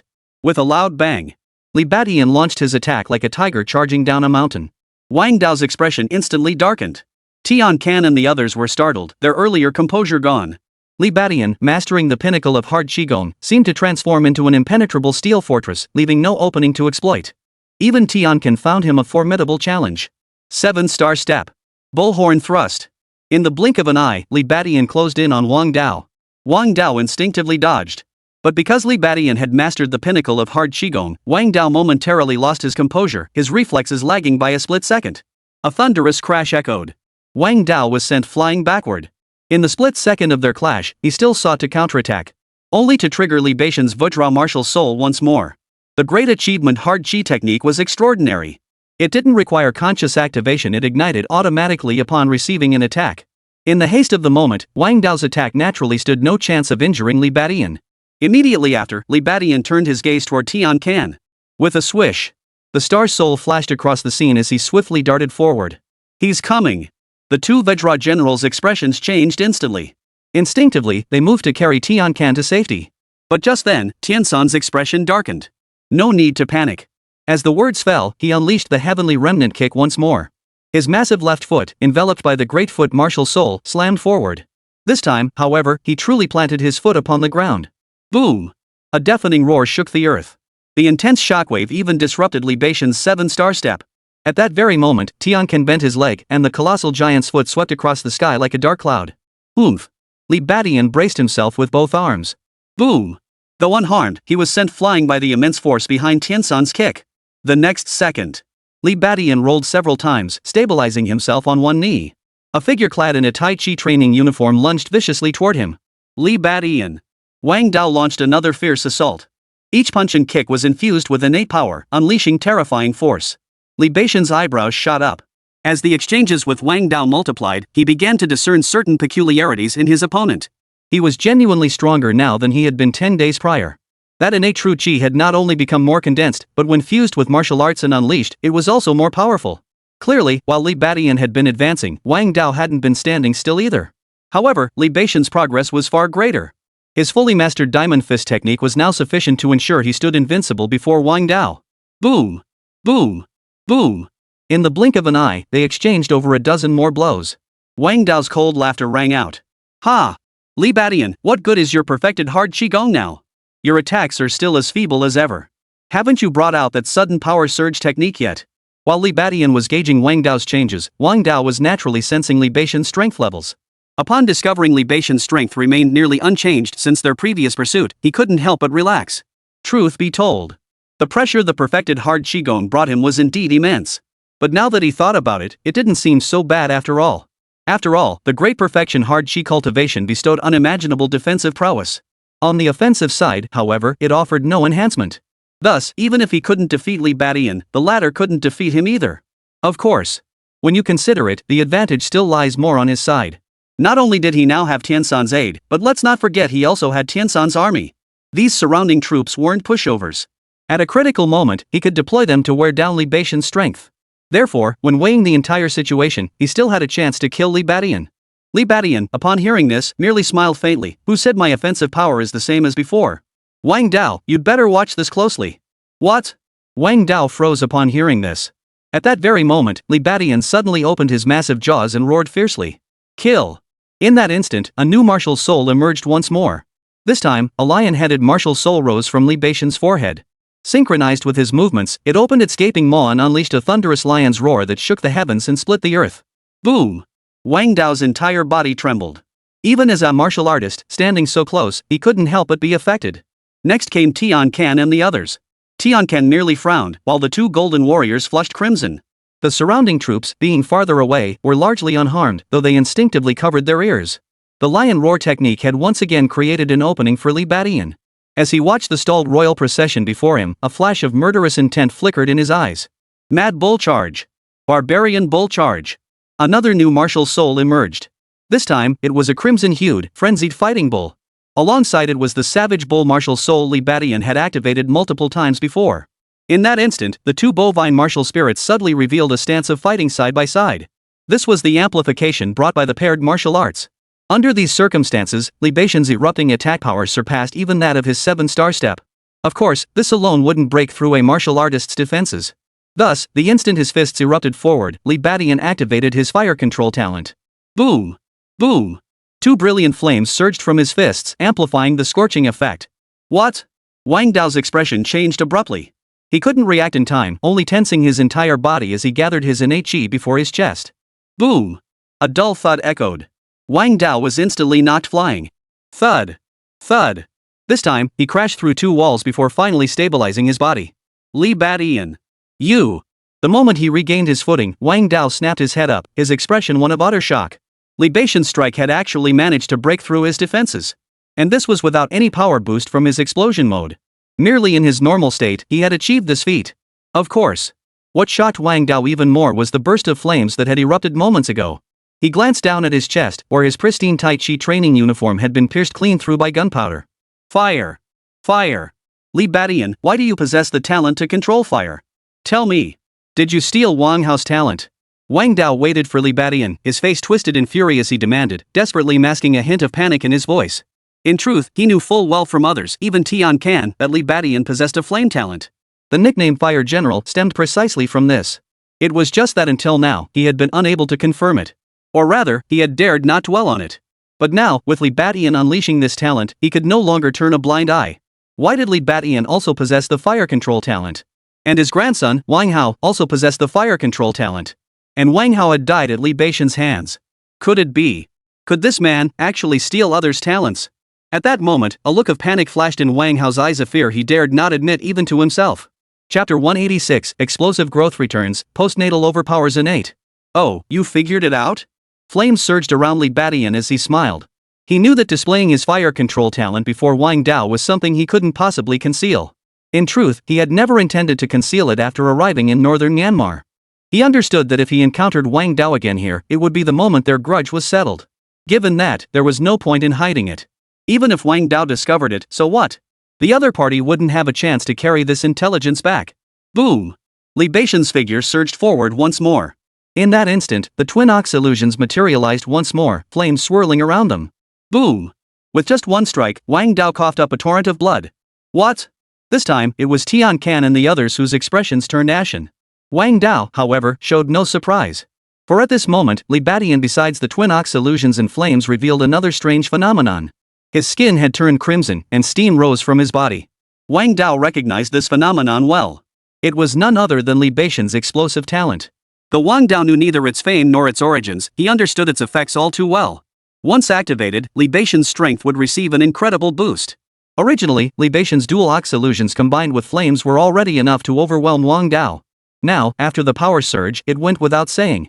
Wang Dao instantly sensed an overwhelming crisis. Of course, while Li Badian's state was formidable, it could not be sustained indefinitely. If he could hold out for a while longer, perhaps he and Tian Can still had a chance. With that thought, Wang Dao barked urgently, Tian Can. Hold him off. His current state grants him immense power, but it won't last. With that command, Wang Dao charged forward instead of retreating, closing in on Li Badian. Hearing this, Tian Can wasted no time, immediately unleashing the Tian Can kick once more. Boom! The giant's foot materialized, enveloped by the great foot martial soul, and kicked toward Li Badian. Wang Dao, seeing this, swiftly dodged again, exposing Li Badian. After merely entangling Li Badian for a dozen seconds, his injuries had worsened considerably. Fortunately, his innate true chi had become more condensed than before, enhancing its healing effects and allowing him to endure. The opportunity he bought, however, meant Li Badian couldn't evade the heavily crippling kick's range in time. Yet Li Badian had no intention of dodging. As the colossal foot kicked explosively toward him, Li Badian planted his foot and unleashed a thunderous punch. Boom! Boom! Boom! Wang Dao watched the scene with eager anticipation. If the heavenly crippling kick struck Li Badian, it should buy them some time. But then, he froze in shock. The heaven-shattering kick, unleashed with earth-shattering force, recoiled as if electrocuted the instant it struck Li Badian. Ah! Tian Can let out a piercing scream. Not only did his left leg instantly return to its original state, but it began trembling violently. What did you do? He stared wide-eyed at Li Badian. Li Badian suddenly chuckled, nothing much, just landed 5 punches on him. Tiansan's left foot was now covered in scorched marks. From this single strike, Tian Can recognized the sheer power Li Badian now possessed. His Tian Can kick possessed attack power comparable to that of a Pekinate cultivator, yet Li Badian had met it blow for blow, effortlessly nullifying it. This alone demonstrated the sheer power of Li Badian's current attacks. Wang Dao was utterly stunned. After Li Badian entered his explosive state, his attack power had surpassed all of them. We retreat. Use the troops to tie him down first. Wang Dao snapped back to his senses and rushed toward Tian Can. He dared not face Li Badian in combat anymore. Seeing Li Badian master the fire control talent should have made him furious. But Li Badian's sheer power had restored his sense of reason. The only option now was to buy time. This way, his injuries could begin to heal, while Li Badian's power surge would inevitably fade with time.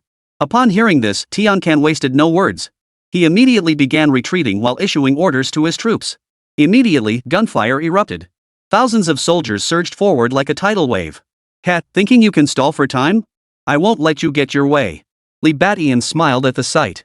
His situation with Wang Dao now mirrored Wang Dao's earlier pursuit of him. Only now, the roles had abruptly reversed. Back then, it was he who sought to stall for time to heal his wounds. Now, it was Wang Dao who sought to stall, hoping to drag things out until Li Badian's power surge ended. In truth, this strategy was sound. After all, while Li Badian's current power was terrifying, the problem was its lack of endurance. If he could hold out until the 10 minutes passed and Li Badian entered a weakened state, Wang Dao truly had a chance to turn the tables. By then, Li Badian's condition would deteriorate across the board, even his defenses weakening. Thus, he might still withstand Wang Dao's attacks, but he would absolutely be unable to withstand the heavenly crippling kick. But Li Badian would never grant Wang Dao and his men such an opportunity. With a stomp of his foot, he charged through the hail of bullets, bursting forward. Clang! Clang! Clang! The bullets struck Li Badian's body, all bouncing off harmlessly. He had already been able to block bullets without harm before, let alone now. But at that very moment, grenades and bombs began raining down from all directions. The assault launched by an army of tens of thousands was no joke. Though they couldn't harm Li Badian, they did cause him some hindrance.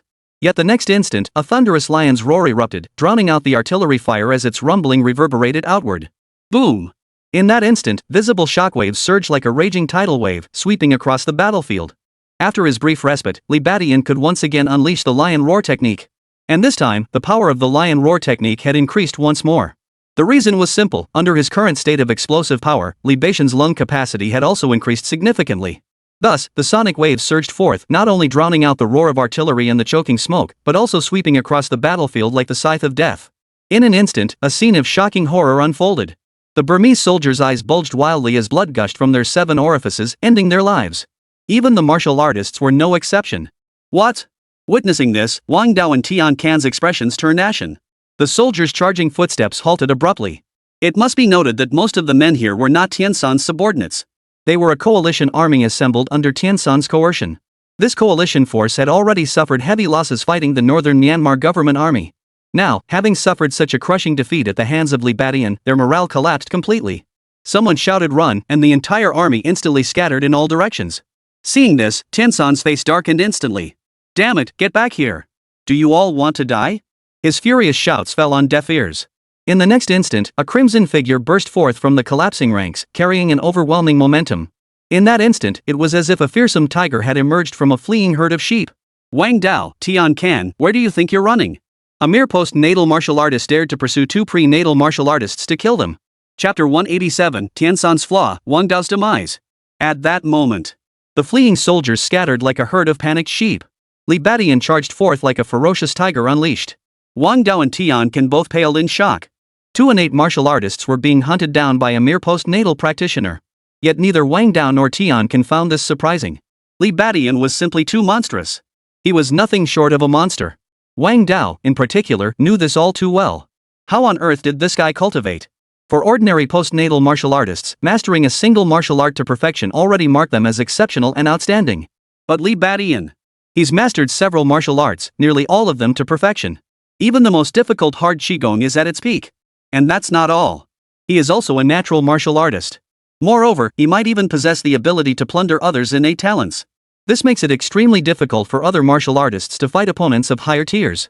For this guy, fighting opponents several tiers above him is a breeze. How could anyone possibly fight him? At this thought, Wang Dao's heart sank. He even began to wonder if Li Beixian's explosive growth was also a form of innate talent. If that were the case, it would be even more terrifying. He began to suspect whether Li Beixian possessed a talent that allowed him to plunder others' innate abilities. Otherwise, how could he have acquired Wang Hao's fire control talent? Li Beixian's earlier words only reinforced Wang Dao's suspicion. But at this moment, none of that mattered. What mattered now was how to evade Li Beixian's pursuit and survive until the other's power surge subsided. As this thought crossed his mind, Wang Dao suddenly felt a flicker of hope. Glancing back at Tian Can, who lagged behind him, he suddenly glimpsed a sliver of hope for escape. Some say that if two people are chased by a fierce tiger, survival doesn't require outrunning the beast. All you need is to outrun your companion. Wasn't the situation exactly like that? He and Tian Can were being hunted down by Li Beixian, that man-eating tiger. But clearly, he was fortunate, for his speed surpassed Tiansun's. Realizing this, Wang Dao's spirit surged. He immediately channeled his true qi into his feet and ran even faster. As for Tian Can, his expression darkened almost immediately. It was worth noting that he was constantly being escorted by two Vajras. There was no other way. This was Tiansun's fatal weakness. Born with a disability, the fact that he could practice martial arts at all was already remarkable. But when it came to mobility, he was truly powerless despite his best intentions.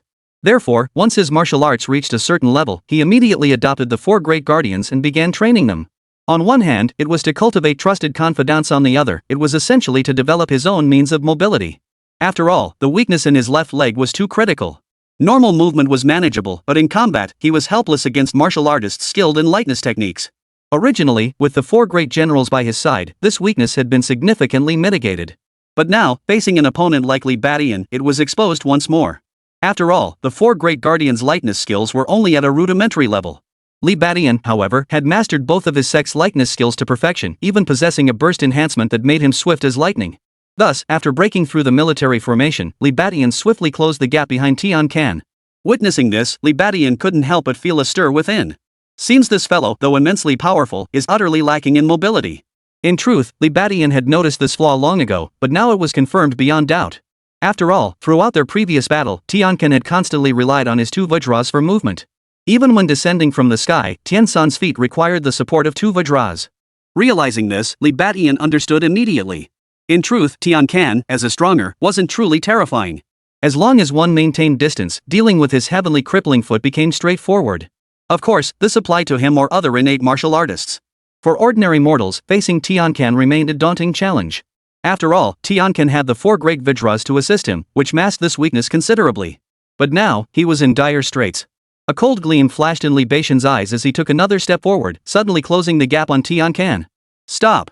Seeing this, Tian Can knew escape was impossible and barked the order.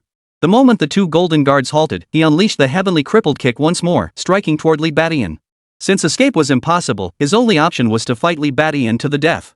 Yet at the same time, his eyes darted darkly toward Wang Dao ahead, hoping Wang Dao would return to fight Li Beixian alongside him. But clearly, Tian Can was in for disappointment. Noticing Tian Can pause to attack Li Beixian, Wang Dao felt a surge of secret delight and sped up his escape. In his view, though Tian Can had the disadvantage of mobility, his heavenly crippling kick was still formidable. Combined with the two great Vajras, it should be able to hold off Li Beixian for a while. This way, he might just survive until help arrived. Tian Can, my apologies. Rest in peace. I'll avenge you later. Wang Dao sneered coldly. But the next second, something utterly unexpected happened. Instead of confronting Tian Can, Li Beixian sidestepped the heavenly crippled kick and charged straight toward him. What? Feeling Li Beixian's presence closing in, Wang Dao's face drained of color. Tian Can froze for a moment before hastily instructing two Vajras to carry him away in another direction. Li Beixian, his face grim, pursued Wang Dao without hesitation. Seeing Wang Dao glance back, his face twisted in fury, a cold smile flickered at the corner of Li Beixian's mouth. Since Tian Can posed no threat, he would naturally eliminate Wang Dao first. He could always deal with Tian Can later. Besides, even if Tian Can escaped, what difference would it make? Alike Tian Can was hardly a threat. But Wang Dao was different. This bastard has likely already figured out that I can plunder talents. If he escapes back to the Dragon Nation and leaks this information, it'll spell trouble. Therefore, Li Beixian must eliminate Wang Dao right here. Even if it meant letting Tian Can escape. Wang Dao. Finally closing in on Wang Dao, Li Beixian roared furiously. The formidable power of his two lightness skills was now fully revealed. The 7-star step excelled in spinning and evasive maneuvers. The Mad Bull step excelled at charging headlong. Possessing both likeness skills allowed Li Badian to effortlessly choose the most suitable method of movement based on the terrain. Wang Dao, however, relied on his lotus step, which excelled at traversing water. Thus, with Li Badian unleashing his full power, escape was utterly impossible. Li Badian. Wang Dao clearly realized this too, abruptly halting his steps. His face flushed crimson as he charged toward Li Badian. Tai Chi hard fist. Realizing escape was impossible, he chose to fight to the death. But Li Badian roared with laughter as twin bull martial souls erupted from his body. Flames surged, immense power surged through him, and his explosive potential ignited. Bullhorn thrust. Boom! Wang Dao's arm snapped. Immediately after, a fist shrouded in flames pierced through his chest. Put! Blood spurted out violently. Wang Dao's eyes widened instantly, his face frozen in utter disbelief. He, too, had fallen at the hands of Li Badian. Chapter 188. The Grandmaster Nation. Tian Can is a natural-born martial artist. Thud. Wang Dao, this innate martial artist, had completely lost his life force and collapsed to the ground. Huff. Li Badian exhaled a heavy breath. With Wang Dao dead, his lingering concerns vanished instantly. Without a moment's hesitation, he began searching Wang Dao's body. Wang Dao lay there, his eyes wide open in death. Seeing this, Li Badian sneered coldly, "If only you had known today would come, why bother back then?" Originally, Wang Dao had ascended to the realm at the ripe old age of 100, a feat that promised boundless potential. Even if he couldn't advance further, his remaining lifespan would have been sufficient to transform the Wang family into a martial arts dynasty. The emergence of new Xiantian martial artists in the future was not impossible. Yet blinded by vengeance, he failed to recognize Li Badian's true power. Of course, Li Badian was no different. Revenge was what had driven him to target the Wang family. But ultimately, this feud was instigated by Wang Hao himself. Thus, the Wang family and others met their fate through their own doing. Consequently, Li Badian felt no remorse whatsoever. He was even at peace with himself. Ignoring Wang Dao's unclosed eyes staring at him, Li Badian rummaged through Wang Dao's pockets with both hands. "Pa! Penniless wretch!" But soon, Li Badian cursed under his breath. All he found on Wang Dao's body was some cash and a few mid-grade blood essence pills. Beyond that, just miscellaneous items like antidote pills. While not worthless, these items were rather meager for a martial artist. Li Badian wasn't overly surprised by this. After all, Wang Dao had only recently ascended to the realm. Unlike other innate cultivators who had time to accumulate resources, it was only natural for him to be strapped for cash. But Tian Can must be loaded, right? With that thought, Li Badian wasted no time, immediately dashing off in the direction Tian Can had fled. Having dealt with Wang Dao, it was only natural to turn his attention to Tian Can next. Though letting Tian Can escape wouldn't be a huge loss, the stakes involved were simply too high.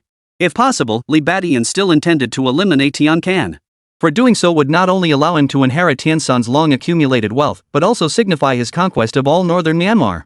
That's right. That meant seizing control of all of northern Myanmar. You must understand, the current northern Myanmar government forces have been wiped out. Mocha, the supreme leader, was dead. The leaders of other zones have also suffered heavy casualties. With that, eliminating Tian Can would mean Li Badian could become the undisputed ruler of northern Myanmar. The assets he would seize then would likely exceed mere hundreds of millions, potentially reaching billions. With that kind of wealth, he would never have to worry about resources for his cultivation breakthrough from the post-heaven realm to the pre-heaven realm. Even after reaching the Xiantian realm, he wouldn't need to worry much about resources. Could pooling all of northern Myanmar's assets, combined with his innate talent, forge a martial arts grandmaster? Li Badian was filled with anticipation. Speaking of which, the existence of martial arts grandmasters was, in fact, a benchmark for judging the strength of a great nation. In this high martial arts world, only 5 great powers exist. They are the original 5 permanent members: China, Russia, Britain, France, and America. These great powers all possess martial arts grandmasters. Without martial arts grandmasters, a nation remains merely small or medium-sized. Thus, once Li Badian ascends to martial arts grandmaster, perhaps northern Myanmar could leap into becoming a martial arts superpower. Of course, his nationality currently remains with the Dragon Nation. The Dragon Nation's reaction after he killed Wang Dao remains uncertain. Only upon his actual return will these matters be resolved. Of course, Li Badian harbors no concerns about this matter. After all, a dead genius is no longer a genius. A deceased innate martial artist likewise loses all value. Thus, a postnatal martial artist with astonishing potential like himself would undoubtedly be highly valued. However, the safest approach would be to return to the Dragon Kingdom only after achieving innate cultivation. That way, the Dragon Nation would absolutely never pursue his responsibility again. Li Badian moved forward while pondering this. Calculating the time, only 3 minutes remained before the power surge ended. He had to hurry. Otherwise, if Tian Can escape then, his gains would likely be significantly diminished.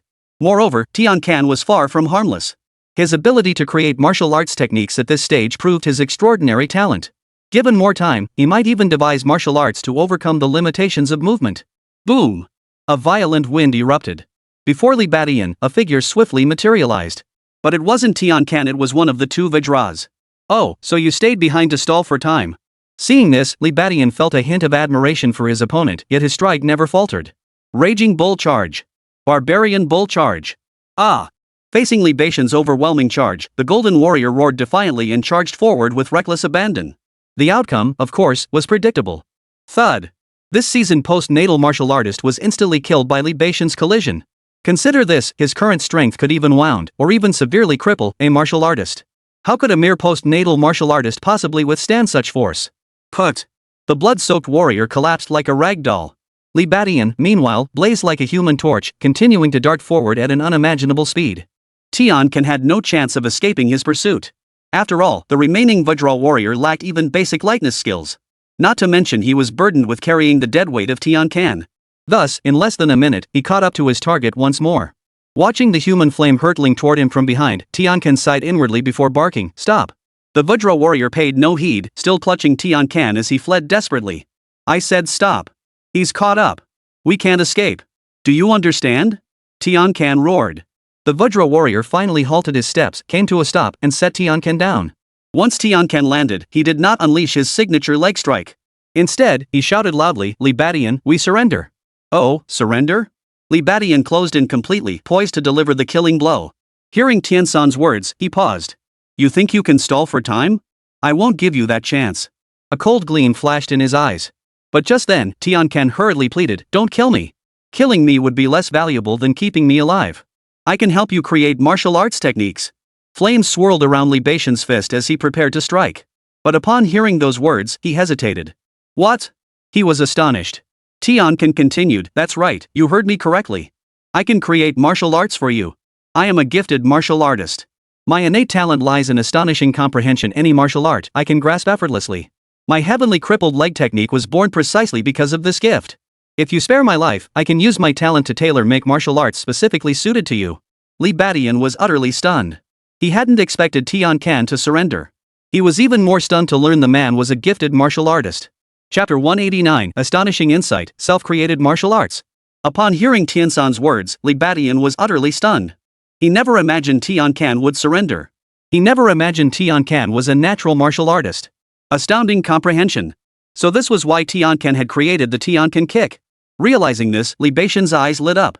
To be honest, he had harbored doubts about Tiansan's ability to create martial arts from scratch. After all, such a feat could be called talent, but calling it innate ability was certainly no stretch. His comprehension is astonishing. Such talent must be rule-based too, right? Li Badian felt a surge of excitement. Seeing the look of interest on Li Badian's face, Tian Can instantly breathed a sigh of relief. He was eager to kill Li Badian, but circumstances dictated otherwise. He had to keep Li Badian under control for now. Truthfully, he wasn't worried Li Badian wouldn't be tempted. After all, such a talent was incredibly useful. As long as Li Badian was a martial artist with any understanding of the profound mysteries of martial arts, he would grasp its immense value. And Li Badian was not only a martial artist cultivated through cultivation, but also a master of multiple martial arts systems. He would certainly understand. Sure enough, Li Badian was moved. Tian Can suppress the murderous intent surging within his heart, burying it deep. For now, he could only endure the humiliation and serve Li Badian. But Tian Can harbored ulterior motives. This was actually another tactic he employed against Li Badian. At first, when creating martial arts techniques, he would provide Li Badian with proper guidance. Later, after gaining Li Badian's trust, he would deliberately create flawed martial arts techniques for Li Badian to practice, ultimately driving him into madness. Though challenging, this scheme was within his grasp, given his astonishing comprehension. He was confident that the martial arts he would create would be so seamless that Li Badian would detect no irregularities whatsoever. Yet, just as Tian Can was lost in these thoughts, Li Badian before him suddenly erupted. Boom! A gale of force swept through the air. Tiansan's face instantly paled. No! He instinctively tried to activate the heavenly remnant foot. But the moment the giant foot martial soul materialized, it abruptly halted. With a wet thud, Li Badian's fist pierced straight through Tian Can's heart. You! Tian Can's eyes widened in disbelief as he stared at Li Badian. Li Badian's expression clearly showed he was deeply intrigued by Tian Can's talent and highly interested in it. Why would he suddenly strike to kill? Ah! Seeing this, the nearby Koman let out a frenzied scream and lunged forward. But Li Badian let out a cold laugh and abruptly drew the long sword from his back. Flames engulfed the blade as immense force surged through it. His burst state still hadn't faded. And so, a flash of cold steel and a fine head flew off. After spinning several times in midair, it landed on the ground. You. Tiancan uttered another word before his mouth suddenly gushed with blood, his life force rapidly draining away. You're wondering why I'd still kill you, aren't you? Li Badian withdrew his fist, a faint smirk playing at the corners of his mouth as he regarded Tiancan. Because I'm harvesting talents, of course. Even as his life force faded, Tiancan uttered the answer. That was precisely why Li Badian had struck him down without mercy. If it had been anyone else, he might have spared Tiancan. After all, the temptation of creating martial arts tailored to one's own needs was undeniably great. But unfortunately, Tiancan had crossed paths with Li Badian. He could plunder others' talents. Given that, rather than having Tiancan create martial arts for him, the superior approach was naturally to seize the talent for himself and forge his own. Of course, Li Badian didn't truly trust Tiancan either. After all, the enmity between them ran deep. How could he possibly trust practicing martial arts created by his enemy? Moreover, under these circumstances, it was highly unlikely that the other party would obediently create martial arts for him. Given all this, how could he possibly let Tiancan off the hook? As Tiansan's presence vanished completely, a wonderfully melodious voice echoed within Li Badian's mind. Ding! Congratulations on defeating your opponent and acquiring the talent, Astonishing Insight. Li Badian immediately smiled as he opened the system interface. Infinite Plunder System. Host, Li Badian. Level, Postnatal Martial Artist. Vitality, 143.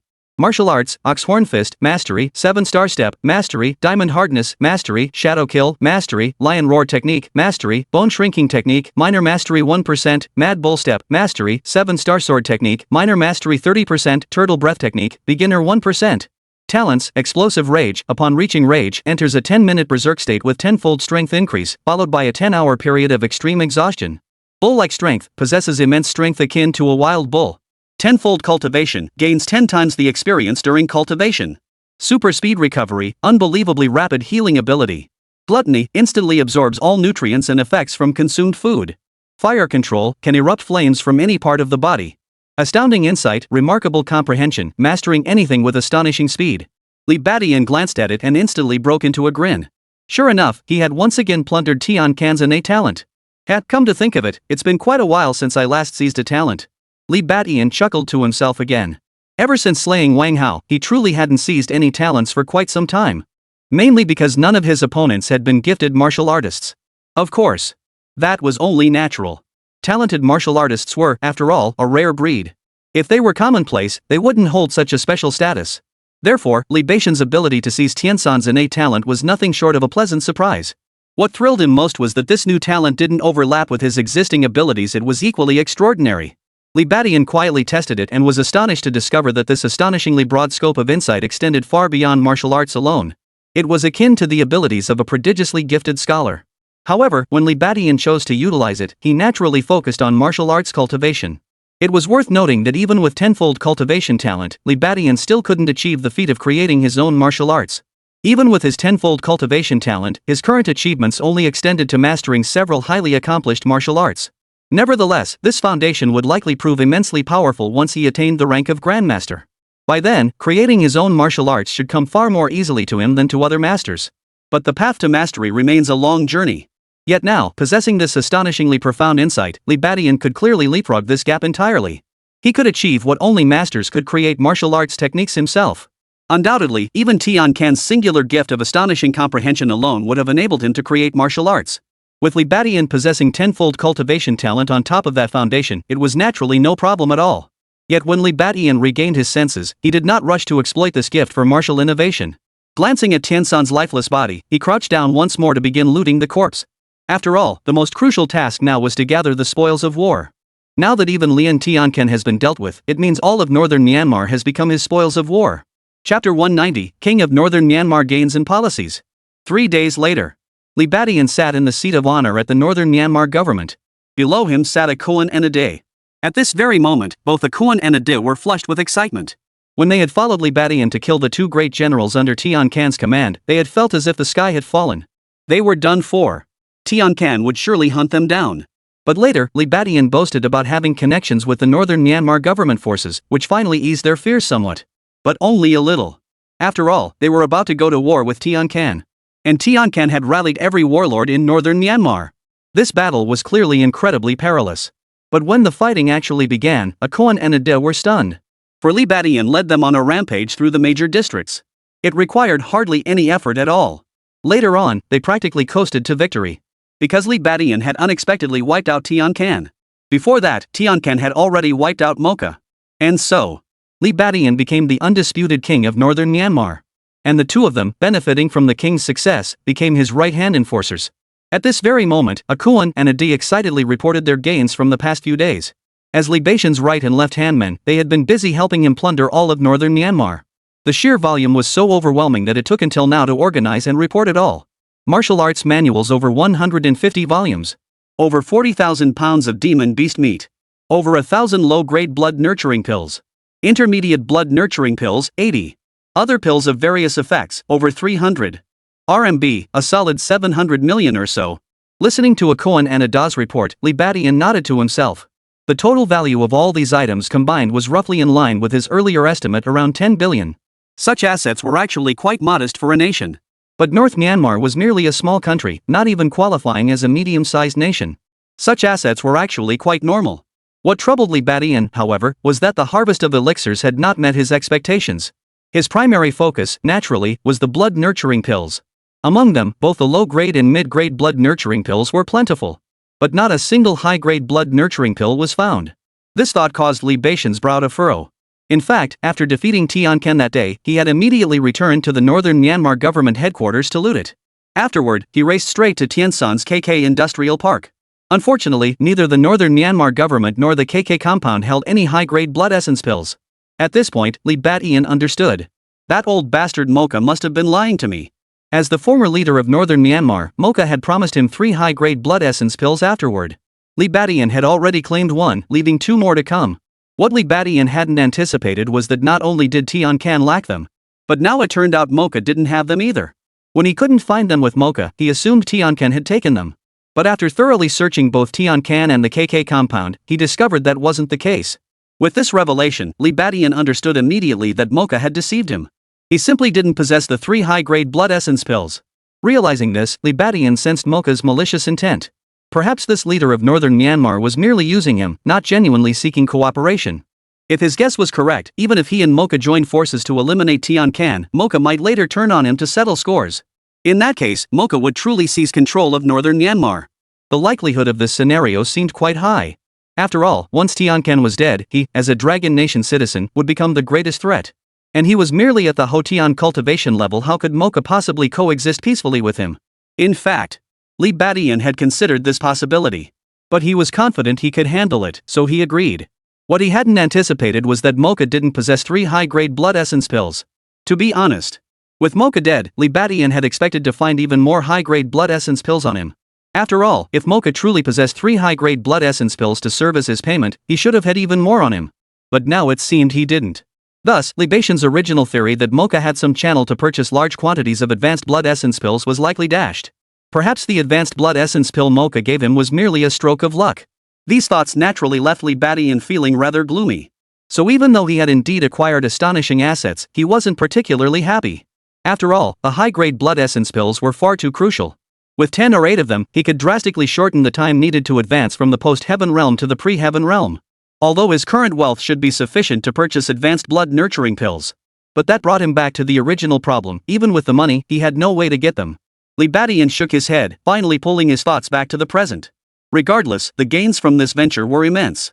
Though he hadn't obtained the high-grade blood nurturing pills, his astonishing innate talent had, to a certain extent, greatly compensated for the loss. Thus, Li Badian ceased dwelling on the matter. Turning to Akoan and Ada, he immediately ordered, "Very well, you may leave now. Oh, and make sure to distribute this document." "Yes, sir." Akoan and Ada promptly responded with utmost respect, accepting the document Li Badian had written. This document, of course, outlined the new policies for northern Myanmar. A new emperor brings new ministers. Now that he had become the ruler of northern Myanmar, he naturally had to establish his own rules. These rules, in fact, had already been in effect. Namely, to send all Dragon Country nationals back. Previously, Li Badian's rule only applied to the few industrial parks he had seized. Now that he's become the king of northern Myanmar, it naturally extends to all industrial parks, indeed, the entire region. This policy, without a doubt, dealt a devastating blow to the local telecommunications fraud industry. From this point forward, northern Myanmar will offer absolutely no fertile ground for fraud to thrive. This also dealt a major blow to northern Myanmar as a whole. After all, the telecommunications fraud industry was northern Myanmar's primary economic pillar. Tax revenues from these industrial parks have historically constituted the most vital component of northern Myanmar's GDP. In other words, without telecommunications fraud, northern Myanmar is destined for economic decline. This consequence, however, lay entirely outside Li Baishan's considerations. Even if the people here are suffering terribly, he couldn't care less. Of course, he did not completely destroy northern Burma's economy. While ordering the release of all Longwe nationals, he also provided the local northern Myanmar people with a new industry. That was overseas rescue operations. Its primary purpose was to rescue Dragon Nation citizens from other regions. After all, beyond northern Myanmar, numerous fraud dens also operated in surrounding regions. Thus, they could readily accept commissions from Longwe to rescue its citizens trapped in these other fraud dens. In reality, the families of victims back in Longwe were often willing to pay hundreds of thousands to bring their loved ones home. But often, even after the families pay up, they still can't get their loved ones back. The main reason is that the people here simply refuse to release the victims. These victims know too much. They certainly don't want them returning alive to spread rumors, as that would inevitably damage their fraud operations. The more people involved, the greater the impact. Therefore, except for those with genuine connections, ordinary people who pay the money are merely deceived once again. Given this reality, those who specialize in this business naturally find it profitable. Even charging a bit less would still yield a decent market. And this was the countermeasure Li Batian devised. As these policies took effect, Li Batian, the king of northern Myanmar, began to make a name for himself. Chapter 191, Fame spreads across the world, Dragon Nation trembles. What's going on? Why are so many Dragon Nation people taking ships lately? You haven't heard? Northern Myanmar's leadership has changed. Word is a Dragon Nation martial artist named Li Batian has replaced Mocha as the supreme leader of northern Myanmar. What? Really? Then why do you think Dragon Nation people have been returning in waves lately? It seems like that Dragon Nation guy implemented the policy. Unbelievable. A single Dragon Nation man has become the ruler of North Myanmar. News of the political upheaval in northern Myanmar quickly spread throughout the surrounding nations. It couldn't be helped. There were simply too many Dragon Country people being sent back. These Dragon Country people had to pass through neighboring countries on their way back to Dragon Country. At first, 1 or 2 settlements were manageable, but now that all the Longwa people in northern Myanmar had been sent away, it naturally drew immense attention. Upon hearing the news, some were utterly shocked. They never imagined northern Myanmar had undergone such a dramatic change.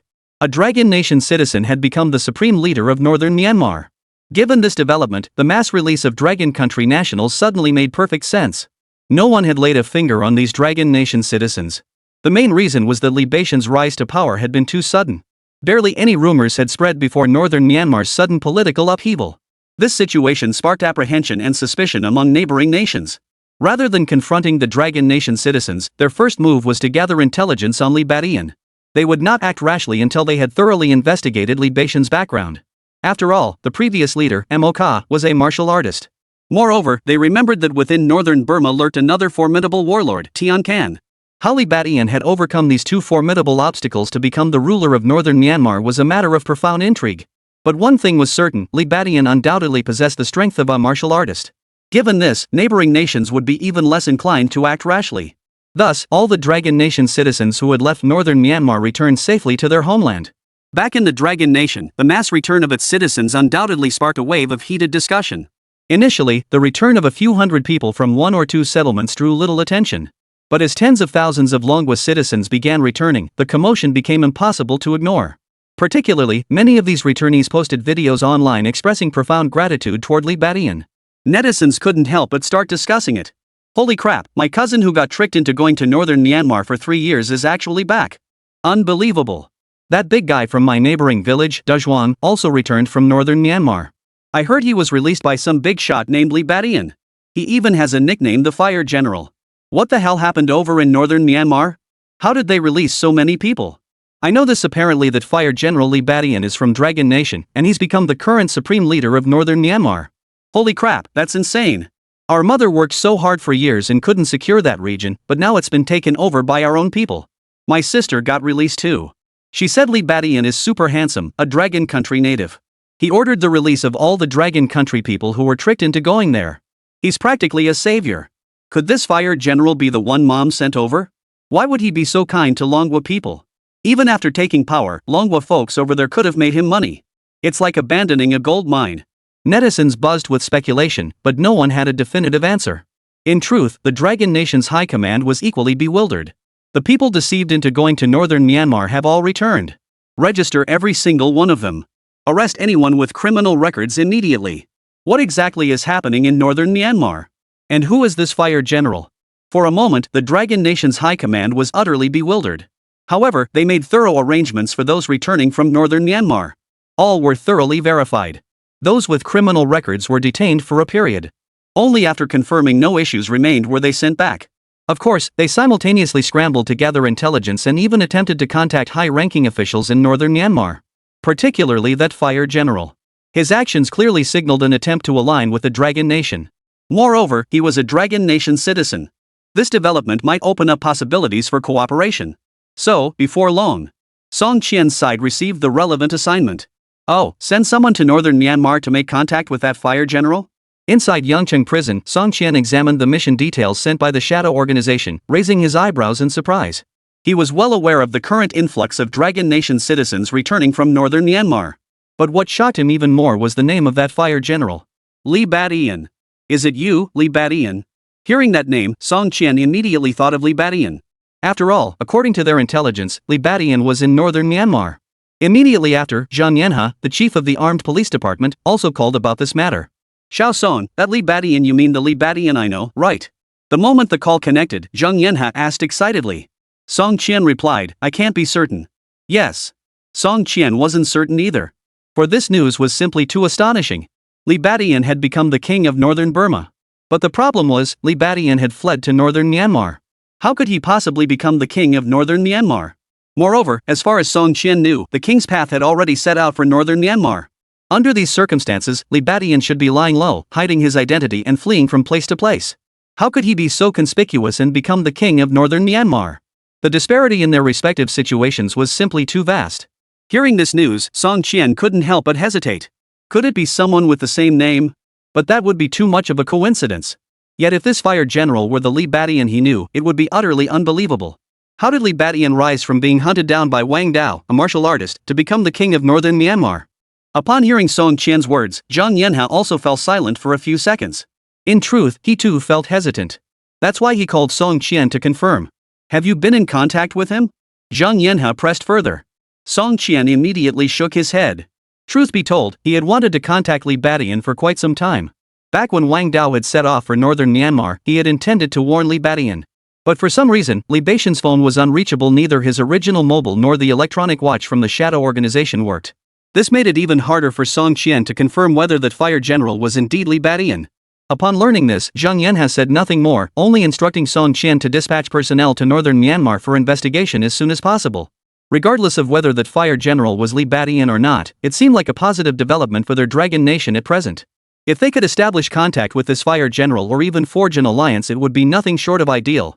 Chapter 192, Luo Lin and Luo Yuan's Shock, Cultivating Heaven. Yangcheng. Armed Police Bureau. Led by Luo Changfeng, Luo Lin and the others swiftly mobilized. Director Luo, what exactly are we doing this time? Someone inquired. Luo Changfeng immediately explained. Luo Lin and the others instantly understood. It turned out that this full mobilization of the armed police department was also related to those returning from northern Myanmar. Over the past period, those returning from northern Myanmar had been transported by the armed police department in Yunnan and transferred to various regions across the country. After all, each of those Long Nation nationals had different household registrations. This time, since there were more people from Yangcheng, they had mobilized their entire force to assist. Some would be taken to their armed police bureau for further detention, while others would be safely escorted home. Along the way, the officers couldn't help but discuss it again. That Fire General is truly a god. He saved so many of our compatriots. Yeah, we Dragon country folks are usually treated like piglets over there, but this time we're really making a name for ourselves. I recall that Fire General's name was Li Batian, right? Why does that name sound so familiar? Listening to her colleagues chatter, Luo Lin's beautiful eyes flashed. Li Batian, is that you? In recent days, the nickname Fire General had become a trending topic across the Dragon Nation. Consequently, the name Li Batian had also become widely known. Luo Lin knew it too, and like Song Qian, she had thought of Li Batian. The only difference was that she had an intuition. This Li Batian was the very same Li Batian she knew. It has to be him. He couldn't have been killed by Wang Dao. Luo Lin was utterly certain. In fact, Luo Lin had learned from Luo Changfeng about Wang Dao's plans to take revenge on Li Badian. She even knew about Li Badian being hunted down in northern Myanmar. At that time, Luo Lin had been deeply worried for Li Badian. But now, upon hearing the news about Fire General, she felt instantly relieved. Li Badian was still the man she knew. No matter how formidable the enemy, he would always turn defeat into victory. Because he was Li Badian. Li Badian. Inside the Yongcheng Martial Artists Association, Luo Yuan stumbled back, shock etched across his face. It was worth mentioning that he had been in seclusion practicing martial arts these past days, not even checking his phone. The recent Demon Beast uprising had given him some profound insights. Thus, after the Demon Beast chaos concluded, Luo Yuan sealed himself off from external news to focus solely on cultivation. Such dedication had paid off. He was on the verge of advancing to the late stage of martial artist. Based on his assessment, he should achieve this breakthrough before turning 30.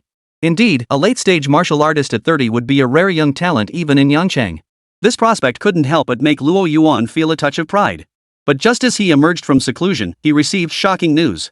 The political landscape in northern Myanmar had shifted dramatically. A Dragon Nation citizen had ascended to the throne as king of northern Myanmar. Consequently, tens of thousands of Dragon Nation citizens were being repatriated.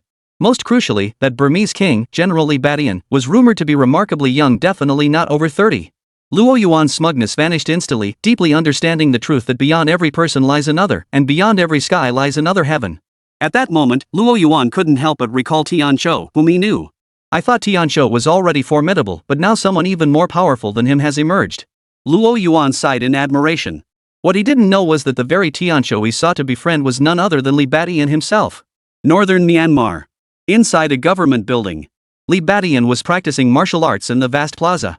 But what he practiced was not the martial arts he had previously mastered, but the heavenly crippling kick. That's right.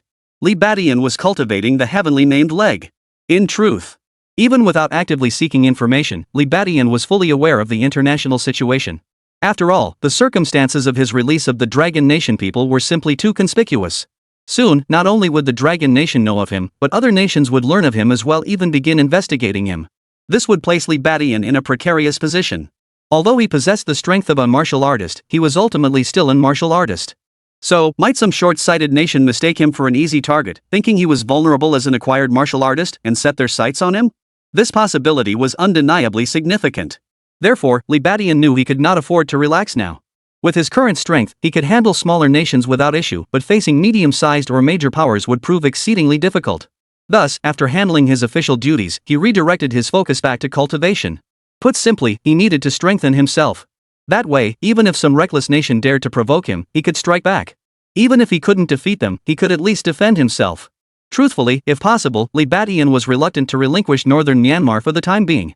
Though currently mired in economic turmoil, this nation held the potential to become a steady source of abundant resources once developed. Such a situation was actually quite rare among innate martial artists. After all, as far as Li Badian knew, most innate martial artists in the Dragon Nation established clans and engaged in business trade to acquire resources. Even at the conglomerate level, business ventures likely wouldn't yield as much profit as controlling a small country. Therefore, if possible, Li Badian naturally wished to preserve northern Myanmar. However, based on his assessment, innate martial artists merely represent the foundational combat strength required to control a small nation.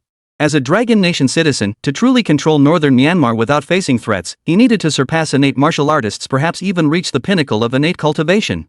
In fact, judging by how Li Badian had dealt with Wang Dao and Tian Can, he was already quite close to reaching the peak of the innate realm. Even at full power, he was already on par with the peak of the innate realm. However, his apparent cultivation level remains far too low. At the very least, he must cultivate to the level of a seasoned late-stage cultivator. But enhancing one's vital energy and blood, even Li Badian couldn't achieve that overnight. Especially without access to high-grade blood nurturing pills at present. Therefore, to enhance his strength more rapidly, his focus clearly lay in martial arts cultivation. Originally, having mastered multiple martial arts systems and even perfected his hard qigong, Li Badian's martial prowess had reached a point where further short-term improvement was difficult. But now, with his astonishing innate talent for comprehension, things were different. If he could create martial arts suited to himself, he should be able to make progress in strength as well. Of course, martial arts weren't something one could simply invent on a whim. Even with his astonishing insight, Li Badian found himself at a loss for ideas. Thus, Li Badian decided to begin his cultivation with the heavenly crippled leg technique. This heavenly crippled leg technique was naturally left behind by heavenly crippled himself. Li Badian sought inspiration from this martial art created by Tian Can himself. And wouldn't you know it, after 2 consecutive days of practice, he actually began to grasp something. Chapter 193, Reflections on the Heavenly Remnant Leg Technique. Li Badian begins his own. The next instant, Li Badian's eyes flashed as he delivered a sudden, powerful kick. In that instant, a miraculous phenomenon unfolded. His foot abruptly swelled to twice its size, striking directly at a thick stone slab before him. With a loud thud, the slab shattered instantly. Judging by the exaggerated shattering. Witnessing this, Li Badian silently nodded in approval. The power of this heaven-shattering kick is formidable. Yes, the martial art he was currently wielding was precisely the heaven-shattering kick. At that moment, Li Badian silently activated the system interface. Infinite Plunder System. Host, Li Badian. Level, Postnatal Martial Artist. Vitality points, 147. Martial Arts, Oxhorn Fist, Mastery, 7-star Step, Mastery, Diamond Fist, Mastery, Shadow Kill, Mastery, Lion Roar Technique, Mastery, Bone Shrinking Technique, Minor Mastery 1%, Mad Bull Step, Mastery, 7-star Sword Technique, Minor Mastery 30%, Turtle Breath Technique, Beginner 1%, Heavenly Crippling Kick, Beginner 1%. Talent Explosive Rage. When enraged, enters a 10-minute berserk state with tenfold strength increase, followed by a 10-hour period of extreme exhaustion. Bull-like strength, possesses immense strength akin to a wild bull. Tenfold cultivation, gains 10 times the experience during cultivation. Super speed recovery, unbelievably rapid healing ability. Gluttony, instantly absorbs all nutrients and effects from consumed food. Fire control, can erupt flames from any part of the body. Astounding insight, remarkable comprehension, mastering anything with astonishing speed. Glancing at the martial arts section of his interface, Li Badian's lips instantly curled upward. His heavenly crippled leg technique had clearly reached the beginner level. It was worth noting that as a martial art created by Tian Ken himself, the heavenly crippling leg proved quite challenging to cultivate. Though not quite as demanding as hard chi cultivation, it was nearly as challenging. Yet Li Badian had mastered its foundational level in just 2 days. The reason for such rapid progress was, of course, the tenfold cultivation speed. Moreover, his astonishing comprehension played no small part. It was only when he actually put this talent into practice that Li Badian truly grasped its extraordinary nature. Martial arts, after all, aren't something you simply cultivate at will. Like many forms of knowledge, it requires thorough integration and mastery before it can be effectively applied in practice. Therefore, martial artists often need a period of study before practicing martial arts. Some martial arts are relatively simple and require little time. But others are complex, demanding considerable time. It's not unusual to struggle for 10 days or even half a month to grasp them. Among these, the most renowned are the internal cultivation manuals. As is widely known, internal cultivation manuals are the most intricate and difficult to grasp. Many seasoned martial artists who have reached the postnatal stage get stuck at this point. Even with sufficient chi and blood, they cannot become prenatal martial artists if they fail to comprehend the inner cultivation manuals. But now, Li Badian discovered with some delight that his astonishing comprehension allowed him to study martial arts manuals at an astonishing pace. The heavenly crippled leg technique was considered a relatively complex martial art, yet he had mastered it in less than an hour. He immediately began cultivation. His tenfold cultivation talent took effect, allowing him to master the basics of this unique martial art within just 2 days. At this point, Li Badian could already wield it. It was no wonder Tian Ken had created this centipede-like technique. The heavenly crippler's leg possessed formidable power. Even at its foundational level, its might rivaled that of ordinary martial arts at the minor accomplishment stage. No wonder, when mastered, it allowed Tian Ken to wield peak innate power even while still at the innate martial artist stage. Of course, what delighted Li Badian most was the profound understanding he gained of the Tian Ken leg through this training. This heavenly crippling leg technique seems to carry echoes of the bone shrinking art, while also embodying the profound mysteries of the hard chi art. At this thought, Li Badian's heart stirred. Reflecting now, the heavenly crippling foot technique actually followed a discernible pattern. Its ability to cause Tiansan's congenitally disabled left foot to swell enormously bore some resemblance to the bone shrinking technique. The difference lay in the direction. Bone shrinking technique reduced bone size, while Heaven's withered foot expanded it. As for the profound essence of hard qigong, it naturally referred to the immense power manifested once the heavenly crippled leg had swollen to its full extent. If the left foot merely grew larger, it wouldn't be nearly as formidable. But infused with the subtleties of hard qigong, the flesh and blood of the left foot became dense and substantial, resistant to injury, and possessed astonishing power. Understanding this, Li Badian truly began to grasp the logic behind Tiansan's self-created martial arts. Perhaps Tian Ken created his martial arts by synthesizing the strengths of various schools, then refining and adapting them to forge the Tian Ken foot that suited him perfectly. Realizing this, Li Badian's eyes lit up. He now had a clearer path forward for developing his own martial arts. The Li Badian of before had been utterly lost when it came to creating his own martial arts. But now, he felt as though the fog had lifted, and clarity began to emerge.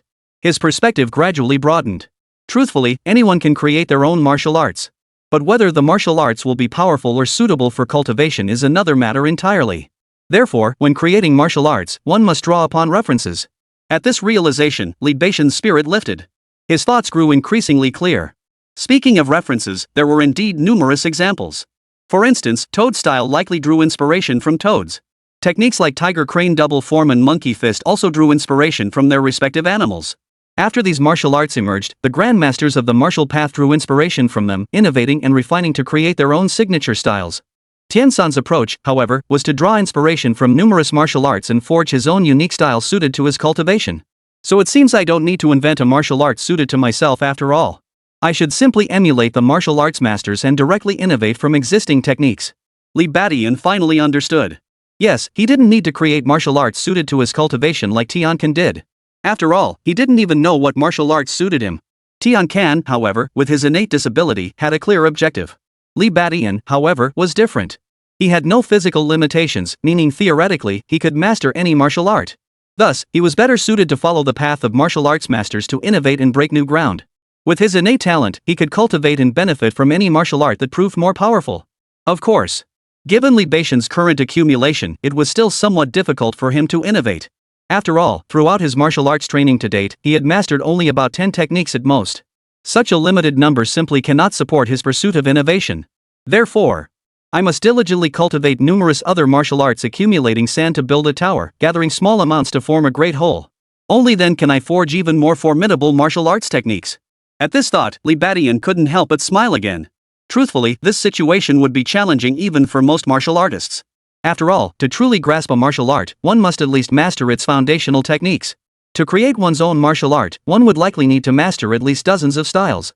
But at the typical pace of mastering a single martial art, the time required would be far too long. Seen this way, it truly was a feat only a martial arts grandmaster could accomplish. Only a martial arts grandmaster with a lifespan of 500 years could afford to squander so much time. But Li Beixian clearly faced no such constraints. Possessing tenfold cultivation speed and astonishing insight, mastering martial arts came to him as easily as eating and drinking. Thus, for him now, only one question remained: how to acquire vast quantities of martial arts manuals. But this problem was long resolved when he became the king of northern Myanmar. For by plundering all of northern Myanmar, he had amassed over 100 martial arts techniques. In other words, Li Beixian now only needed to practice methodically to forge his own martial arts. Chapter 194, The High Martial Arts World Order. Days passed one after another. Half a month had passed since Li Beixian ascended to the throne of northern Myanmar.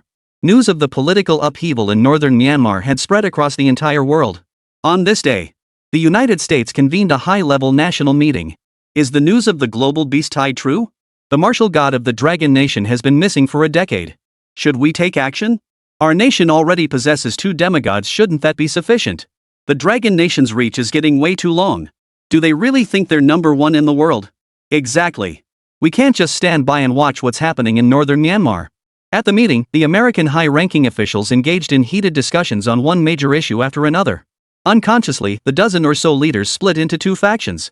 One was the conservative faction, the other the hawkish faction. Their arguments unfolded like a debate. It was inevitable, for every topic they addressed carried profound implications. The outcome of even a single issue could impact the world.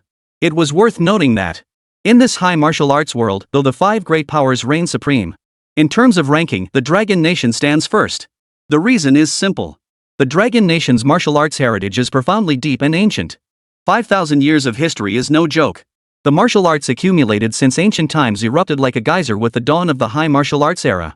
The already rising Dragon Nation instantly surpassed the United States to become the world's top martial power. Truth be told, without the threat of demonic beasts, Dragon Nation might have already unified the entire world. The United States, once the dominant superpower, naturally resented this shift and constantly schemed to reclaim its throne. Yet, mindful of the demonic beast's threat, they dare not act rashly. Especially recently, based on their observations, another beast tide is about to emerge. And this time, the scale is immense, it could very well spread across the entire globe.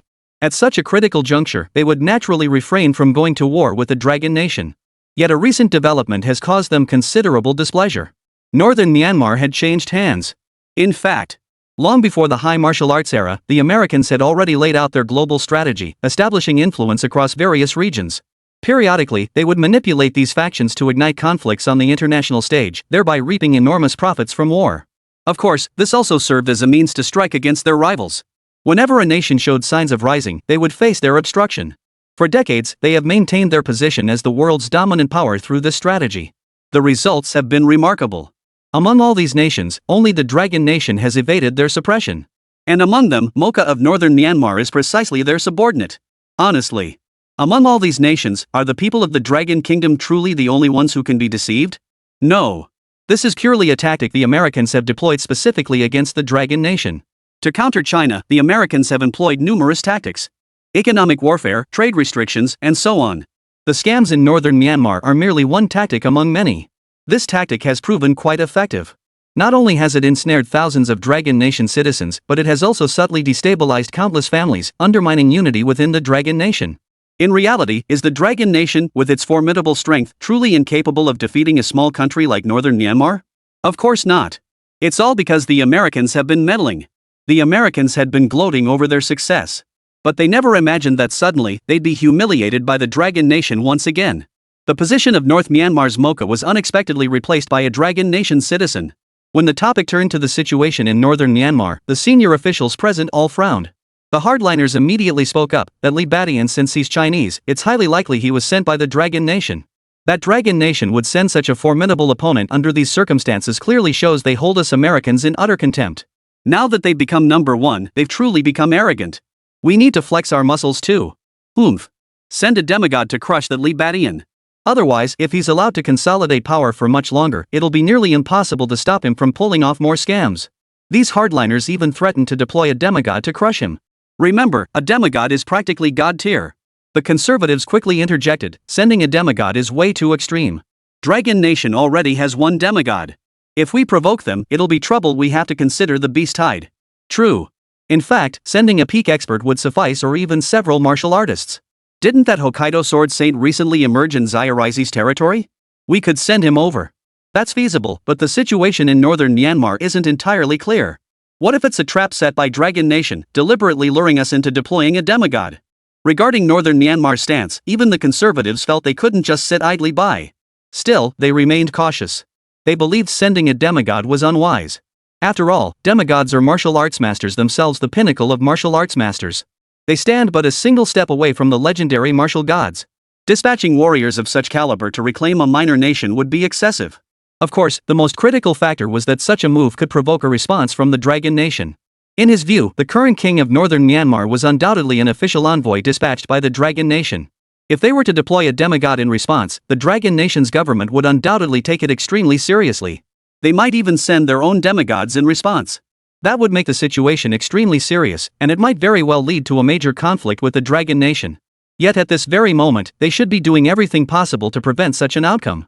After all, a nationwide beast tide could genuinely occur. Should a major conflict erupt with the Dragon Nation at that juncture, it could even leave them unable to withstand the beast tide. Therefore, handling the situation in northern Myanmar requires deploying sufficient forces to manage it. No need to make a mountain out of a molehill. Of course, it would be best not to deploy personnel from their own country. That way, should a conflict with the Dragon Nation truly erupt, they would have grounds to disengage. Therefore, perhaps personnel could be drawn from Zayaraizi. After all, Little Days is currently their vassal state. I hear quite a few powerful individuals have recently emerged in Little Days. This makes them even more suitable for the task. For this way, they could not only deal with the Dragon Kingdom but also weaken Little Days. It must be said that the conservatives' argument holds considerable merit. After lengthy deliberations, the meeting concluded. An order was secretly transmitted from the Americans to Little Days. Upon receiving the directive, the Little Days convened another high-level meeting.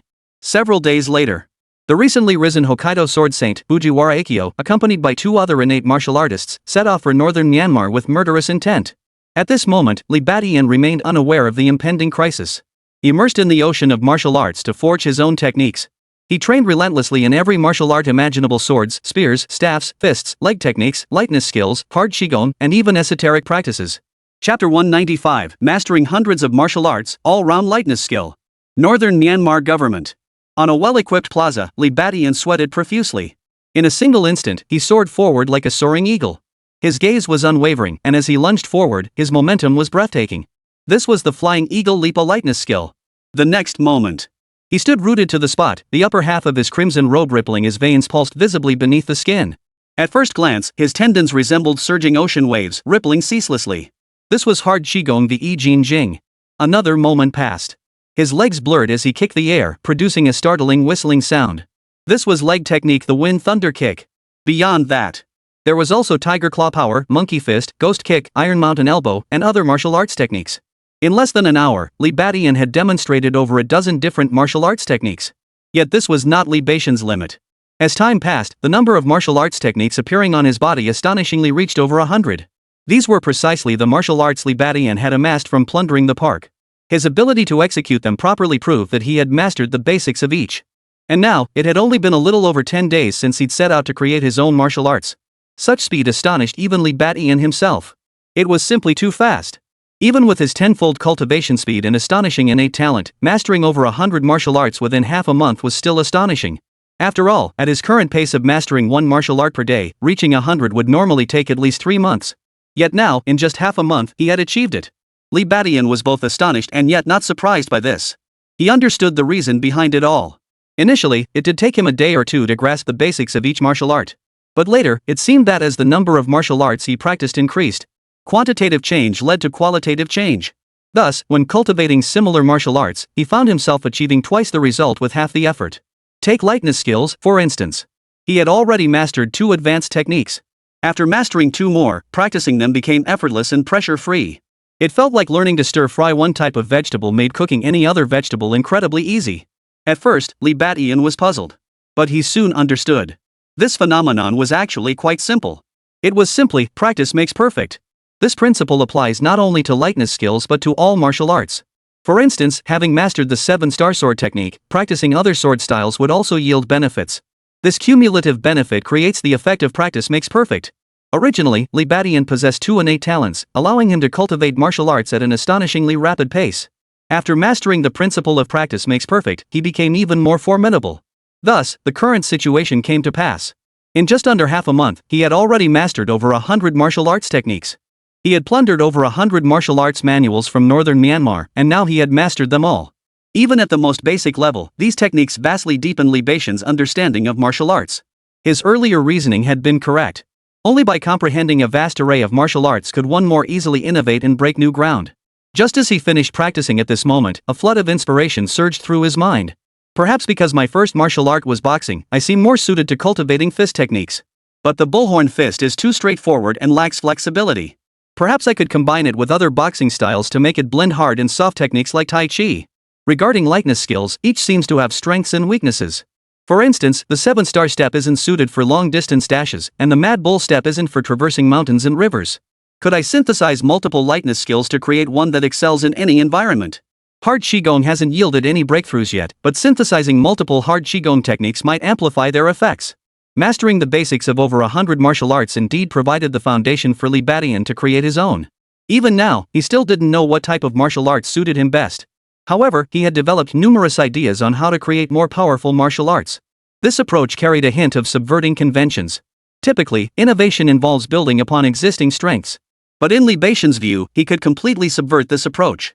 Instead of amplifying strengths, he focused on addressing weaknesses. In this way, martial arts would become perfect. Wouldn't martial arts without flaws be the ultimate martial arts? At this thought, Li Badian's lips curled into a smile. After resting briefly and swallowing an intermediate blood-nurturing pill, he resumed his cultivation. This time, he didn't practice casually. Instead, he consciously applied his lightness skills. While he had some ideas regarding fist techniques and hard Qigong, his understanding of them was still rather limited. Lightness skills, however, were clearly well developed. His vision was clear, to synthesize various lightness techniques into a single, universally adaptable form.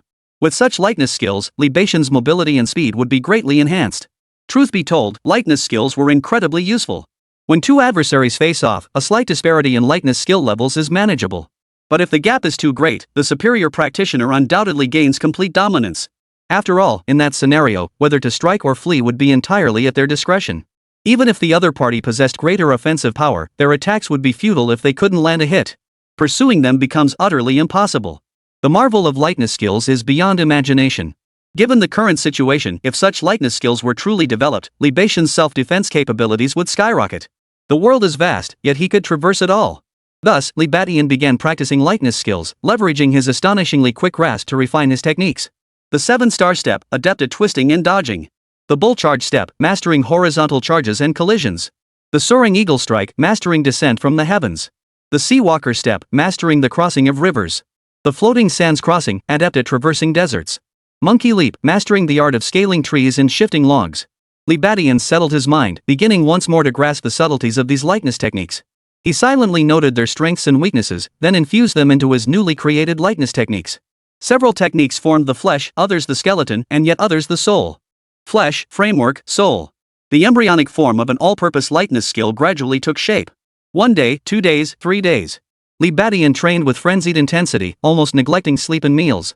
At first, his figure could still be seen on the square. But gradually, he began to transform into a phantom, darting across the square. Sometimes he leapt down from wooden frames, other times he darted across sand piles. At other times, he spun and shifted in mid-air, stationary yet dynamic. Shimmering phantoms filled the square. Day after day, night after night, as if they would never cease.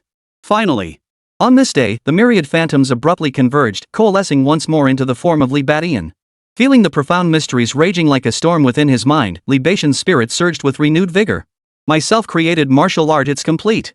Since it fuses so many lightness skills, why not call it the all-purpose lightness technique? Li Badian's eyes lit up. Chapter 196, The Marvel of Omnipotence, the 100 Schools Fist Concept. The all-purpose lightness technique. Li Badian's eyes lit up. He had finally succeeded in creating his own martial art. This universal lightness technique incorporated a vast array of lightness skills. It now covered the vast majority of environments. Leaping across rooftops, scaling mountains and crossing rivers, spinning and dodging. In terms of mobility, he could now be said to have no weaknesses whatsoever. With that thought, Li Badian formally unleashed the all-purpose lightness technique. With a stomp of his foot and a surge of his body, a martial soul phantom abruptly surged from his body. Red skin, astonishing aura, it was the Mad Bull martial soul. As he charged forward, the Mad Bull martial soul remained constantly by Li Badian's side. But the moment he shifted his movement style, the Mad Bull martial soul vanished once more. Next, as Li Badian spun and dodged, the Star Soul manifested, forming streaks of starlight. Then, as he leapt over sand dunes and scaled walls, the starlight faded away. But then, with a single thought from Li Badian, the Mad Bull and Star Soul manifested alternately once more. Anyone witnessing this spectacle would have been utterly astonished. For Li Badian's current movement style no longer aligned with the strengths of either the Mad Bull martial soul or the Starry Sky martial soul. How could he still be empowered by his martial souls? Li Badian, however, remained unfazed by this sight. This was the true power of the omni-purpose lightness technique. The all-purpose lightness technique he had created incorporated the perfected 7-star step and Mad Bull step. Thus, when employing the 7-star step or Mad Bull step techniques, martial souls manifested. However, these martial spirits could also be applied to other movement techniques. Doing so inevitably slowed him down somewhat, as the martial souls were mismatched with the movement techniques. Nevertheless, this achievement is truly remarkable. For in doing so, it meant that Li Badian's other movement techniques could nearly match the speed of mastered lightness skills. And this is precisely the power of the all-purpose lightness technique. Moreover, the drawback of reduced speed when switching to other movement methods is not irreparable. As long as Li Badian continues his cultivation, deepening his mastery of lightness skills in other environments, he will gradually acquire additional martial souls. Then, he would be able to maintain peak speed in all environments. Not bad, not bad. Escaping will be even easier from now on. And more often than not, I'll hold the home field advantage. At this thought, Li Badian nodded to himself in satisfaction. In truth, he had suffered setbacks due to his lightness skills before. When pursued by Wang Dao in the wilderness, his 7-star steps mastered for twisting and dodging proved ill-suited for traversing rugged terrain. The 7-star step excelled at evading attacks and shifting positions on the battlefield. Fortunately, Wang Dao's lotus step was also well-suited for mountainous terrain, being far more effective for traversing water. Thus, both were evenly matched, allowing him to endure. Had he possessed the all-purpose lightness skill back then, he likely would have outpaced Wang Dao long ago, sparing the need to sacrifice the postnatal marsupial. After all, the wilderness terrain is extremely complex. If he could maintain rapid forward movement, Wang Dao would absolutely be unable to keep up. Of course, creating it now wasn't too late. Even if he no longer needed it for escape, it could be used to gain battlefield advantages. For instance, after engaging in combat with an opponent on a plaza, he could easily lure them into residential areas or sandy terrain. In such cases, any location where his opponent's lightness skills were weak would grant him home field advantage. The significance of home field advantage was self-evident. With this realization, Li Badian immediately began focusing his training on lightness skills suited for various terrains. Of course, he did not abandon developing other martial arts either. Martial arts and hard qigong could both enhance his current strength to a certain degree. Hard qigong was manageable, but in martial arts, Li Badian had another idea. Since he excelled at fist techniques, he might as well create 100 schools fist that combined the strengths of various styles. This way, the diverse array of boxing techniques would allow him to handle most martial arts with ease. Several more days passed in this manner. On this particular day, while Li Badian was eating, a koan and a dik came to find him. General, the Kingdom of Tai has sent envoys to seek you out for the third time. Should we arrange a meeting? Besides reporting on daily affairs in northern Burma, they also brought some diplomatic intelligence. In truth, within days of Li Badian becoming king of northern Myanmar, envoys from neighboring nations began arriving one after another. But Li Badian, preoccupied with developing his own martial arts techniques, paid them no mind. Of course, this was also because those envoys harbored ulterior motives. They all came seeking favors. Only after becoming the supreme leader of northern Myanmar did Li Badian realize that for a small nation to survive independently was impossible. It required a powerful backer to maintain its independence on the international stage. Otherwise, it would invite covetous eyes from numerous nations. Thus, the previous rulers of Mocha had all paid tribute to neighboring nations, especially to the great nation. Although Taigway is only a medium-sized country, it is naturally no match for a small nation like northern Myanmar. Li Badian knew this, of course, from having seen the relevant transaction records within the northern Myanmar government. This situation clearly confirmed Li Badian's apprehensions. His occupation of northern Myanmar was far from secure. Just as after defeating Wang Hao, figures like Wang Zhitian remained. Even as the ruler of northern Myanmar, other factions still exerted pressure upon him. Unless he reached the pinnacle of power in this realm, such pressures were unavoidable. This was precisely why Li Badian remained so urgently driven to strengthen his power.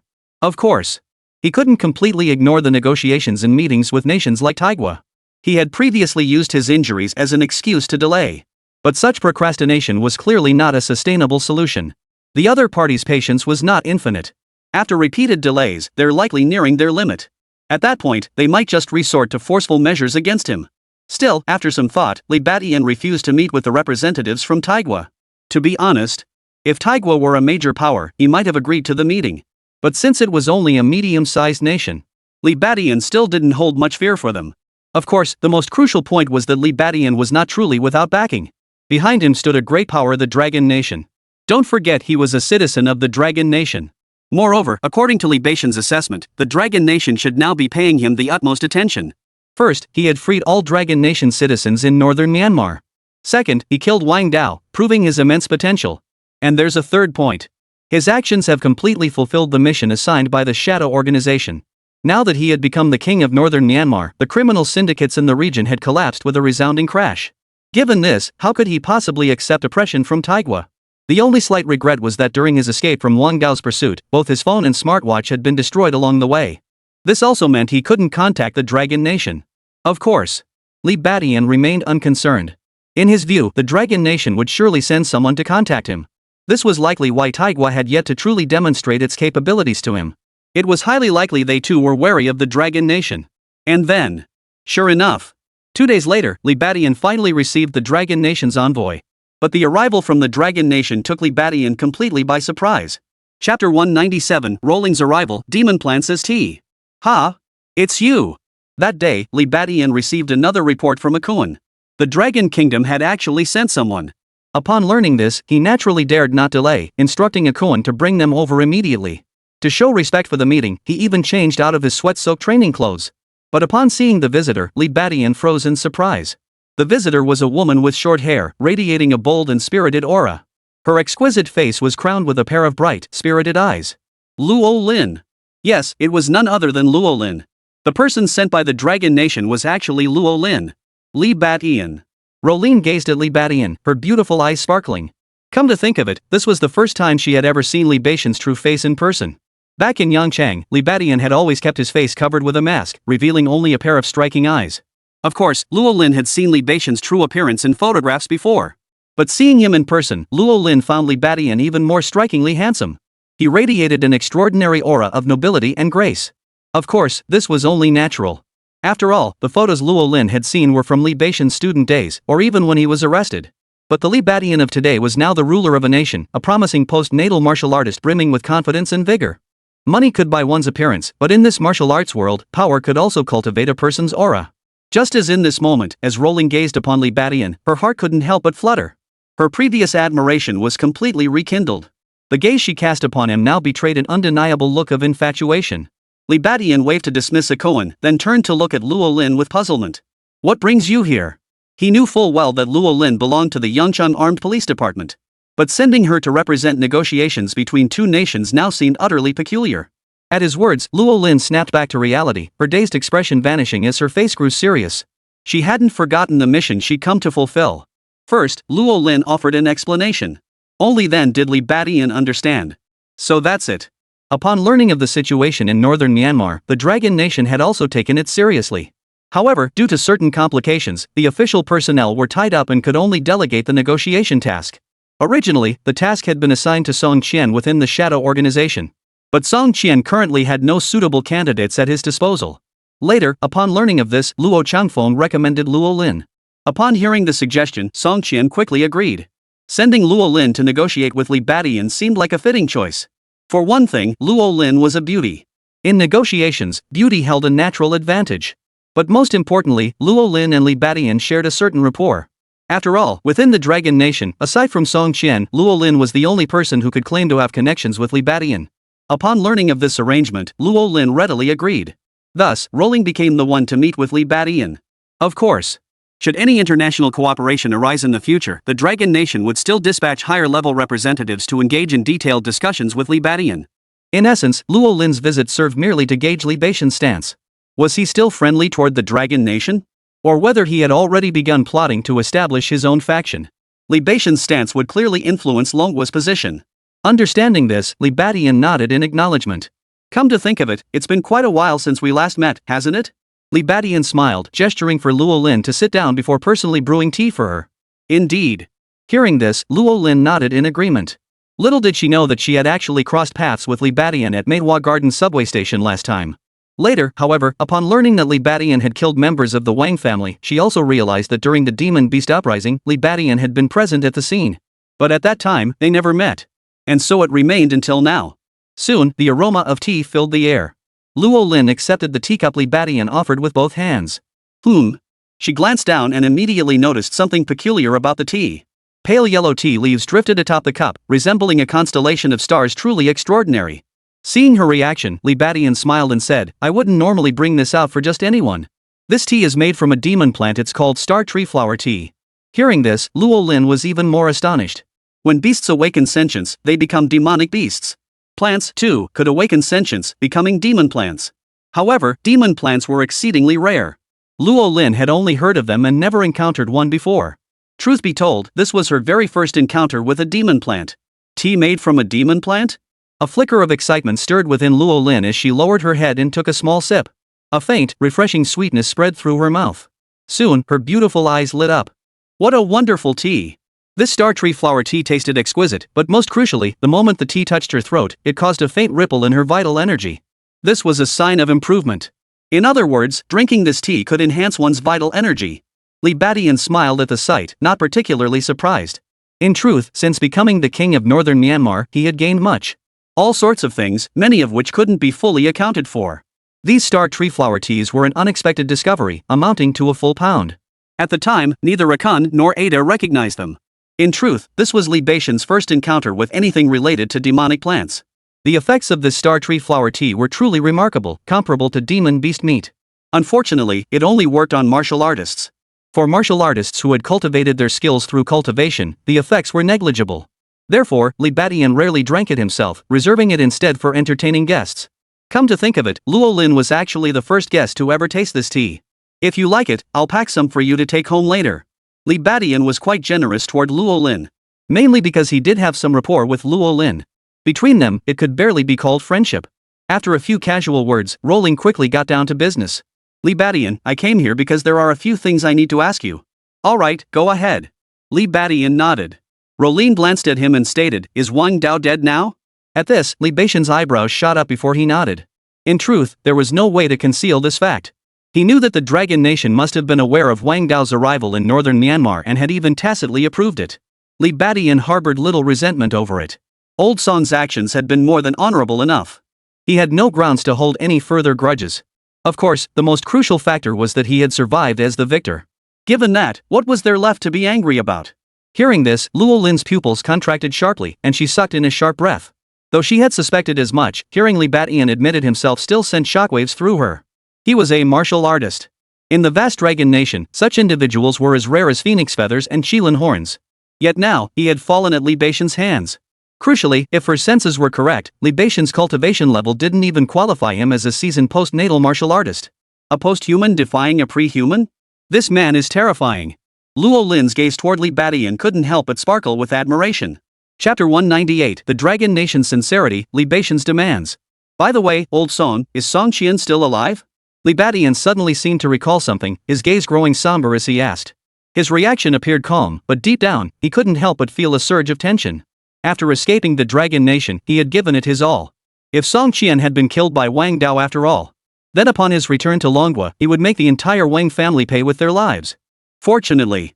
Upon hearing this, Luo Lin immediately asked, Song Qian, you mean Warden Song? He's doing well now. She had heard vague hints about the relationship between Li Badian and Song Qian from Luo Changfeng. Hearing this, Li Badian finally let out a silent sigh of relief. His expression relaxed completely. This meant his relationship with the Dragon Nation could fully return to its previous state, perhaps even become more harmonious. With that thought, Li Badian cut to the chase and asked directly, Luo Lin, besides inquiring about Wang Dao's fate, you must have other tasks as well, right? Luo Lin paused at the question before nodding. At this point, she saw no need for evasion and stated plainly, it's like this. My primary purpose in coming is to confirm whether you, the king of northern Myanmar, are truly the Li Badian we know. Beyond that, I'm here to ascertain Wang Dao's situation. Naturally, beyond that, we need to gauge your stance. Regarding Wang Dao's matter, headquarters instructed me to convey their apologies. We hope you can understand the circumstances at the time. As compensation, the higher-ups have decided to waive all your penalties. You are now free. Furthermore, our nation will also open up subsidies for Xiantian martial artist level practitioners to you. Furthermore, if you have any other requests, feel free to share them with me. I will convey them. Upon hearing Luo Lin's words, Li Badian fell into deep contemplation. It must be said that the Dragon Nation was showing considerable sincerity. Clearly, even if he had killed Wang Dao, the Dragon Nation had no intention of pursuing the matter. Given this, Li Badian naturally found it harder to harbor resentment over the previous situation. The exemption from punishment was also favorable. The label of a murderer was indeed a heavy burden to bear. Of course, the greatest gesture of goodwill lies in the latter 2 points. It must be noted that subsidies for martial artists are exceptionally generous. A martial artist receives over 10,000 yuan in monthly subsidies, with full coverage of the 5 insurances and 1 housing fund. Postnatal martial artists are even more impressive, receiving a monthly subsidy of 100,000 yuan plus additional benefits. As for innate martial artists? That's where it gets truly outrageous. A monthly subsidy of 1 million yuan, with annual subsidies exceeding 10 million. From this alone, it becomes clear why innate martial artists can effortlessly establish dynasties of inheritance.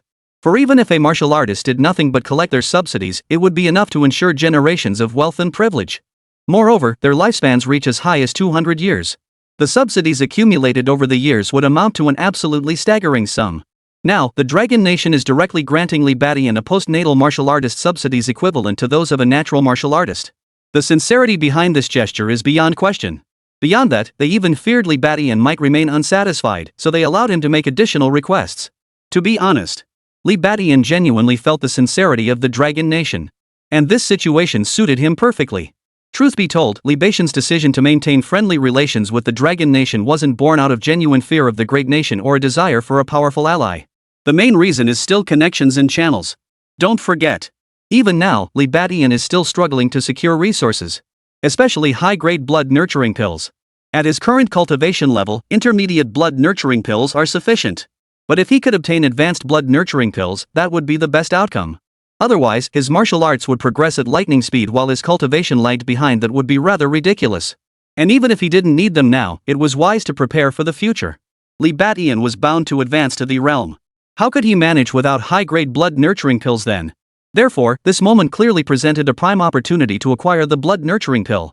As a major power, the Dragon Nation surely possesses advanced blood nurturing pills. While the quantity might be limited, if Li Badian sees this chance to request them, he should be able to secure a certain share. With that thought, Li Badian nodded immediately. I understand the higher-ups approach. I'm also satisfied with these compensations. However, if possible, I do have one request. Hearing this, Luo Lin's beautiful eyes lit up once more. From Li Badian's words, she could already sense his growing closeness.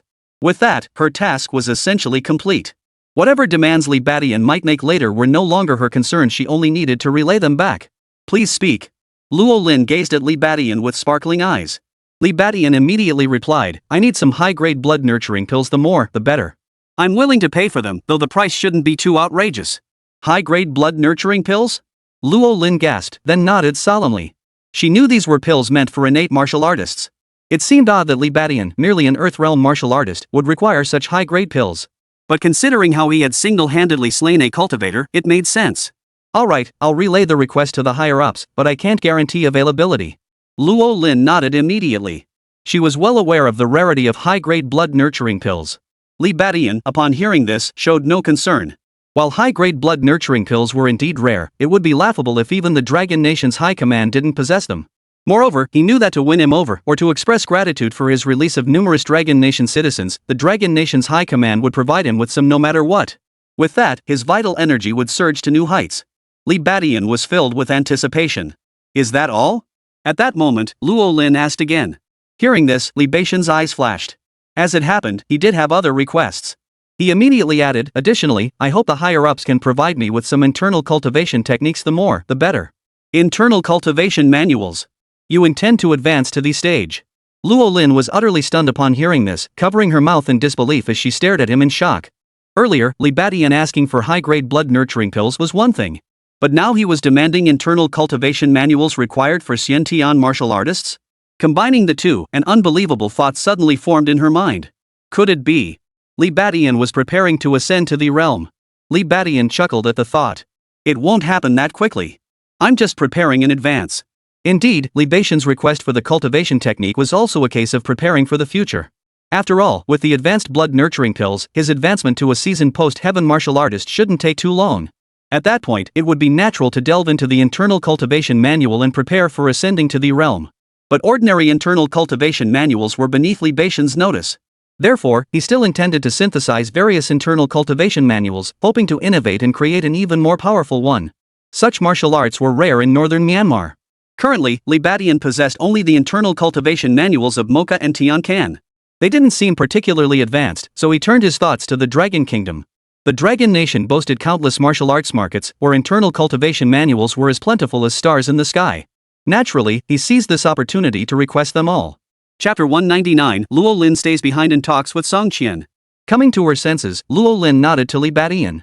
This should be fine. She wasn't certain about the high-grade blood-nurturing pills, but she was confident about the internal cultivation techniques. Though equally precious, the cultivation techniques couldn't compare to the advanced blood-nurturing pill, so this request shouldn't be difficult. Li Badian had no further demands. After all, these were his only current needs. However, Luo Lin then brought up the matter of releasing the Dragon Nation prisoners. In that case, I'll return and relay the message. But there's one more matter: the release of those Dragon Nation citizens. On behalf of the entire Dragon Nation, I express our gratitude to you. As she spoke, the look in Luo Lin's eyes as she gazed at Li Badian couldn't help but betray a hint of reverence. As the head of the armed police department, Luo Lin had been closely monitoring the situation in northern Myanmar. Even within Yangcheng, there were many aggrieved parties. Yet Luo Lin could do nothing to help. After all, the situation in northern Myanmar was far too chaotic. Even years of national crackdowns had yielded minimal results. How could a mere armed police officer resolve it? Yet what she never could have imagined was that such a situation would be resolved by Li Badian acting alone. This man was truly formidable. It's nothing special. I believe any Dragon Nation citizen with the capability would have done the same. Li Badian chuckled softly at the remark. He made no claim to credit, for it was unnecessary. Additionally, the higher-ups wish to establish friendly relations with you. They'll be issuing a related news report soon. Do you agree to this? Luo Lin added. Li Badian, upon hearing this, naturally had no objections. This situation essentially signaled that North Myanmar was aligning itself with the Dragon Nation, effectively becoming its vassal state. This suited Li Badian perfectly. This way, nations like Taigwa would cease extending their demands toward him. Most remarkably, it seemed he wouldn't even need to pay tribute to the Dragon Nation. Instead, he could gain numerous benefits from them. After half an hour of discussion, both Li Badian and Luo Lin received satisfactory responses. Are you in a hurry to return? Why not stay a few days and enjoy yourself? At the end, Li Badian politely asked Luo Lin. In his view, Luo Lin would likely decline. After all, she had a mission to complete and would likely be eager to return. But to his surprise, Luo Lin smiled and nodded immediately upon hearing the suggestion. Sure. This is my first time in northern Myanmar. What's there to see around here? Her face, radiant with youthful vigor, was filled with bright cheer. Li Badian froze for a moment. To be honest, he genuinely didn't know what attractions northern Myanmar had to offer. But since Rolling had spoken, he naturally wouldn't push her to leave. And so it was. Li Batian arranged for Luo Lin to stay here. Seeing the slightly flustered look on Li Batian's face, Luo Lin couldn't help but smile to herself. Truth be told, even if Li Batian hadn't suggested it, she'd already planned to use this opportunity to spend more time with him. Having fought so hard for this opportunity, she certainly wasn't about to give up now. As for work, she did need to submit a report. But there was no need to return in person. She could still contact her colleagues back home from here. Thus, as director of the Armed Police Department, Luo Changfeng quickly received Luo Lin's report. Luo Changfeng then contacted Zhang Yanhe and Song Qian in succession to explain the situation. Consequently, Li Batian and Song Qian were also contacted shortly thereafter. When the call connected, both sides fell into an awkward silence, neither speaking. Finally, Li Batian let out a dry chuckle, breaking the silence. "Old Song, everything okay at home?" Hearing Li Batian's laughter, Song Qian couldn't help but crack a smile himself before replying, "I'm fine. No need to worry. But you, achieving what you have now, it mustn't have been easy either." Li Batian's smile widened at this. Becoming the king of northern Myanmar hadn't exactly been a walk in the park for him either. But overall, it had been a journey of narrow escapes. At this moment, it felt like a light boat gliding past 10,000 mountains. Then, Li Batian suddenly remembered something and said, "Old Song, I've completed the task you assigned me earlier. Is there any other reward?" "Reward? Haven't I already pardoned you of all punishments? What more reward could you possibly need? Besides, I can't afford to give you any more rewards now." At this point, Song Qian couldn't help but sigh deeply. Who could have imagined that the young student he had once merely held in high regard, in the blink of an eye, had become someone he now looked up to? The current Li Batian had surpassed him completely, both in power and status. Hearing this, Li Batian couldn't help but chuckle. He had only been joking with Song Qian. The two chatted and laughed for a while longer before ending the call. Song Qian stared at the phone, a smile still on his face. His objective, it seemed, had been achieved. Li Batian's rise had indeed brought tremendous contributions to the nation. As for Li Batian, he held the phone, lost in thought. Earlier in the call, Song Qian had asked him when he planned to return to the country. Naturally, Li Batian couldn't be certain about that. Although the Dragon Nation's current attitude toward him was quite favorable, he still felt uneasy. He planned to cultivate at least to the stage before returning with confidence.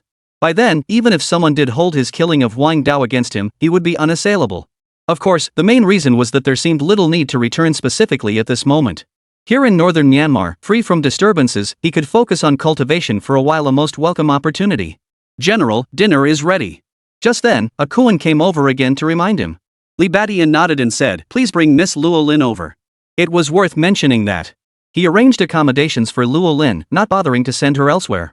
He simply had her stay at the northern Myanmar government compound. After all, there were plenty of houses here. As for meals, they naturally ate together. Soon enough, at the dinner table, Li Batian saw Rolling again. She had clearly changed into a different outfit. The previous one had been rather formal. Now clad in a form-fitting tracksuit, she appeared gentle and understated. Li Batian couldn't help but glance at her a little longer. "How is it, Luo Lin? Are you enjoying the food?" Li Batian inquired. Luo Lin immediately smiled. "How could I not like it? The food is fantastic, and this demon beast meat, it must be of the late-stage quality, right?" Li Batian hadn't specifically prepared dinner, but his usual meals were clearly quite lavish. Beast meat was the bare minimum, and he even had post-natal beast meat. Combined with the Chinese cooking style, Luo Lin's eyes naturally lit up again. She suddenly realized that just the meals alone made staying here for a few days well worth it. Li Batian nodded. As long as Luo Lin was satisfied, the post-natal demon beast meat was naturally also obtained from this raid on northern Myanmar. Its effects were similar to those of intermediate blood-nurturing pills. Luo Lin was truly fortunate, as Li Batian had been prioritizing consumption of this batch of demon beast meat lately. "Li Batian, have you decided where you'll take me to play?" Luo Lin asked while eating. Li Batian couldn't help but feel a headache coming on at the question.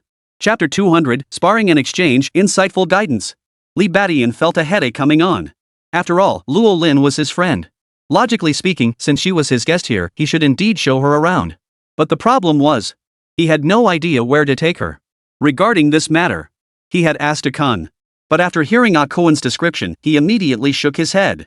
Because the entertainment industry in northern Myanmar was underdeveloped and mostly geared toward lowbrow tastes, those places were obviously unsuitable for taking Luo Lin.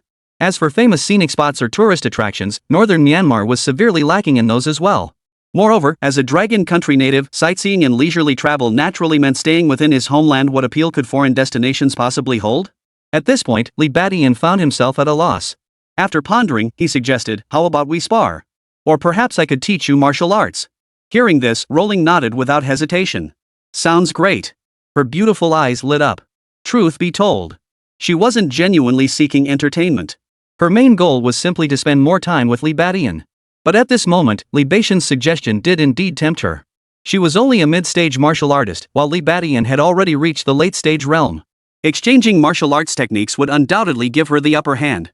Moreover, Li Badian wasn't just any ordinary postnatal martial artist, he was the kind capable of defeating prenatal practitioners. If she could learn even a single technique from him, it would be invaluable. And so, after finishing dinner, Li Badian and Luo Lin appeared in the square. Though night had fallen, the square remained brightly lit. Looking at Luo Lin before him, Li Badian said calmly, "Come at me." All right. Luo Lin had no objections. If Li Badian were to unleash his full power, she doubted she could withstand even a single strike. Though called a sparring match, this was essentially Li Badian testing her martial arts skills. With a light step, Luo Lin swiftly lunged toward Li Badian.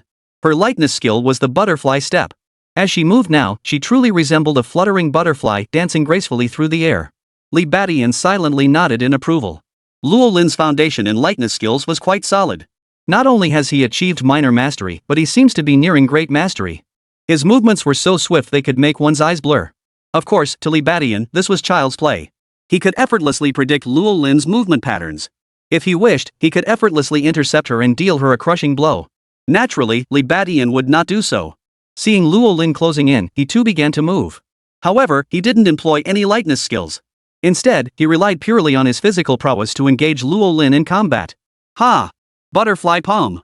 Luo Lin knew Li Badian was holding back, but she didn't hesitate. She launched her attack immediately. Her hands danced through the air, delivering phantom-like strikes upon Li Badian. This flower butterfly hand was a martial art designed to complement the butterfly step. When both were unleashed together, the illusions multiplied, confusing the opponent's senses. Seizing this opening, Luo Lin aimed her strikes at Li Badian's vulnerable points. But just as Luo Lin prepared to do so, Li Badian had already sensed her intent. With just a few simple parries, he effortlessly blocked the attack. What? Luo Lin was utterly stunned. A sharp pain shot through her hands. Li Badian's physical toughness far exceeded her expectations. He felt like a solid piece of steel. Her attack bounced off him without effect, only to rebound and injure her instead. Seeing this, Li Badian couldn't help but smile. In truth, this was the result of him holding back. Had he fully unleashed his diamond-hard fist, Luo Lin's hand would have been shattered. Force is reciprocal. Though the diamond force possessed no offensive capability, its extreme solidity caused any force striking it to generate a counter-reaction. Rolling stared at Li Badian, her beautiful eyes widening. After only a few exchanges, she began to understand why Li Badian could defeat opponents of higher ranks. He was truly abnormal. Your physical defense seems stronger than that of a typical cultivated martial artist. Could it be you've also trained in hard Qigong? Luo Lin quickly regained her composure and asked, her voice tinged with astonishment. Li Badian nodded, making no attempt to conceal it. Seeing his admission, Luo Lin couldn't help but let out a bitter laugh. She already couldn't break through the physical defenses of a martial artist. Now that Li Badian had also mastered hard Qigong, how could she possibly fight him?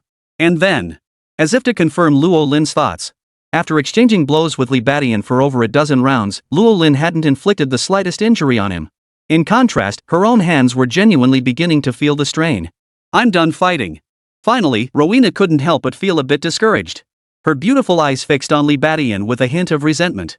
Li Badian chuckled wryly. This sparring session had been largely meaningless. After all, he hadn't exerted even a fraction of his strength. As for rolling, though she had given it her all, she clearly hadn't received much in return either. Of course, to say it was entirely meaningless would be inaccurate. At the very least, this sparring session had made one thing clear to Li Badian. He now possessed an absolute immunity to attacks from martial arts apprentices, martial artists, and even those with innate martial prowess.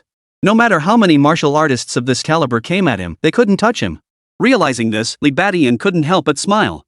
However, upon noticing Luo Lin's reproachful expression, he immediately suppressed his smile and said, "It's fine. Next, I'll teach you martial arts." Hearing this, Luo Lin's expression shifted, and soon her face broke into a bright smile. For Li Badian had genuinely begun instructing her. The earlier sparring had allowed Li Badian to clearly gauge Luo Lin's strength and understand her martial arts. With that understanding, guiding Luo Lin came effortlessly to Li Badian. So impressive. Before long, Luo Lin's beautiful eyes lit up once more. Guided by Li Badian, she discovered a deeper understanding of both the butterfly step and the flowered butterfly palm. Her future training would undoubtedly yield twice the results with half the effort. Li Badian, how come you're so skilled? Have you practiced the butterfly step and flower butterfly hand before? Luo Lin couldn't help but ask. Li Badian shook his head. No, I haven't. His ability to guide Luo Lin stemmed from his own understanding of the techniques. Additionally, another reason was that he had cultivated multiple martial arts. The experience gained from these disciplines allowed him to grasp Luo Lin's martial arts with remarkable ease. Thus, the insights he offered her now were truly profound. Naturally, Luo Lin benefited immensely from this. Subsequently, when Luo Lin resumed her martial arts training, she made remarkable progress. Seeing this, Li Badian suddenly felt a stir within him. He once again proposed the idea of sparring with Luo Lin. Luo Lin did not refuse. This time, Li Badian did not remain purely defensive throughout the exchange. Instead, he began to demonstrate some of his martial arts techniques. Even while deliberately holding back, his strength proved evenly matched with Luo Lin's. Yet Luo Lin grew increasingly astonished as the fight progressed. For the martial arts techniques Li Badian displayed were simply too numerous.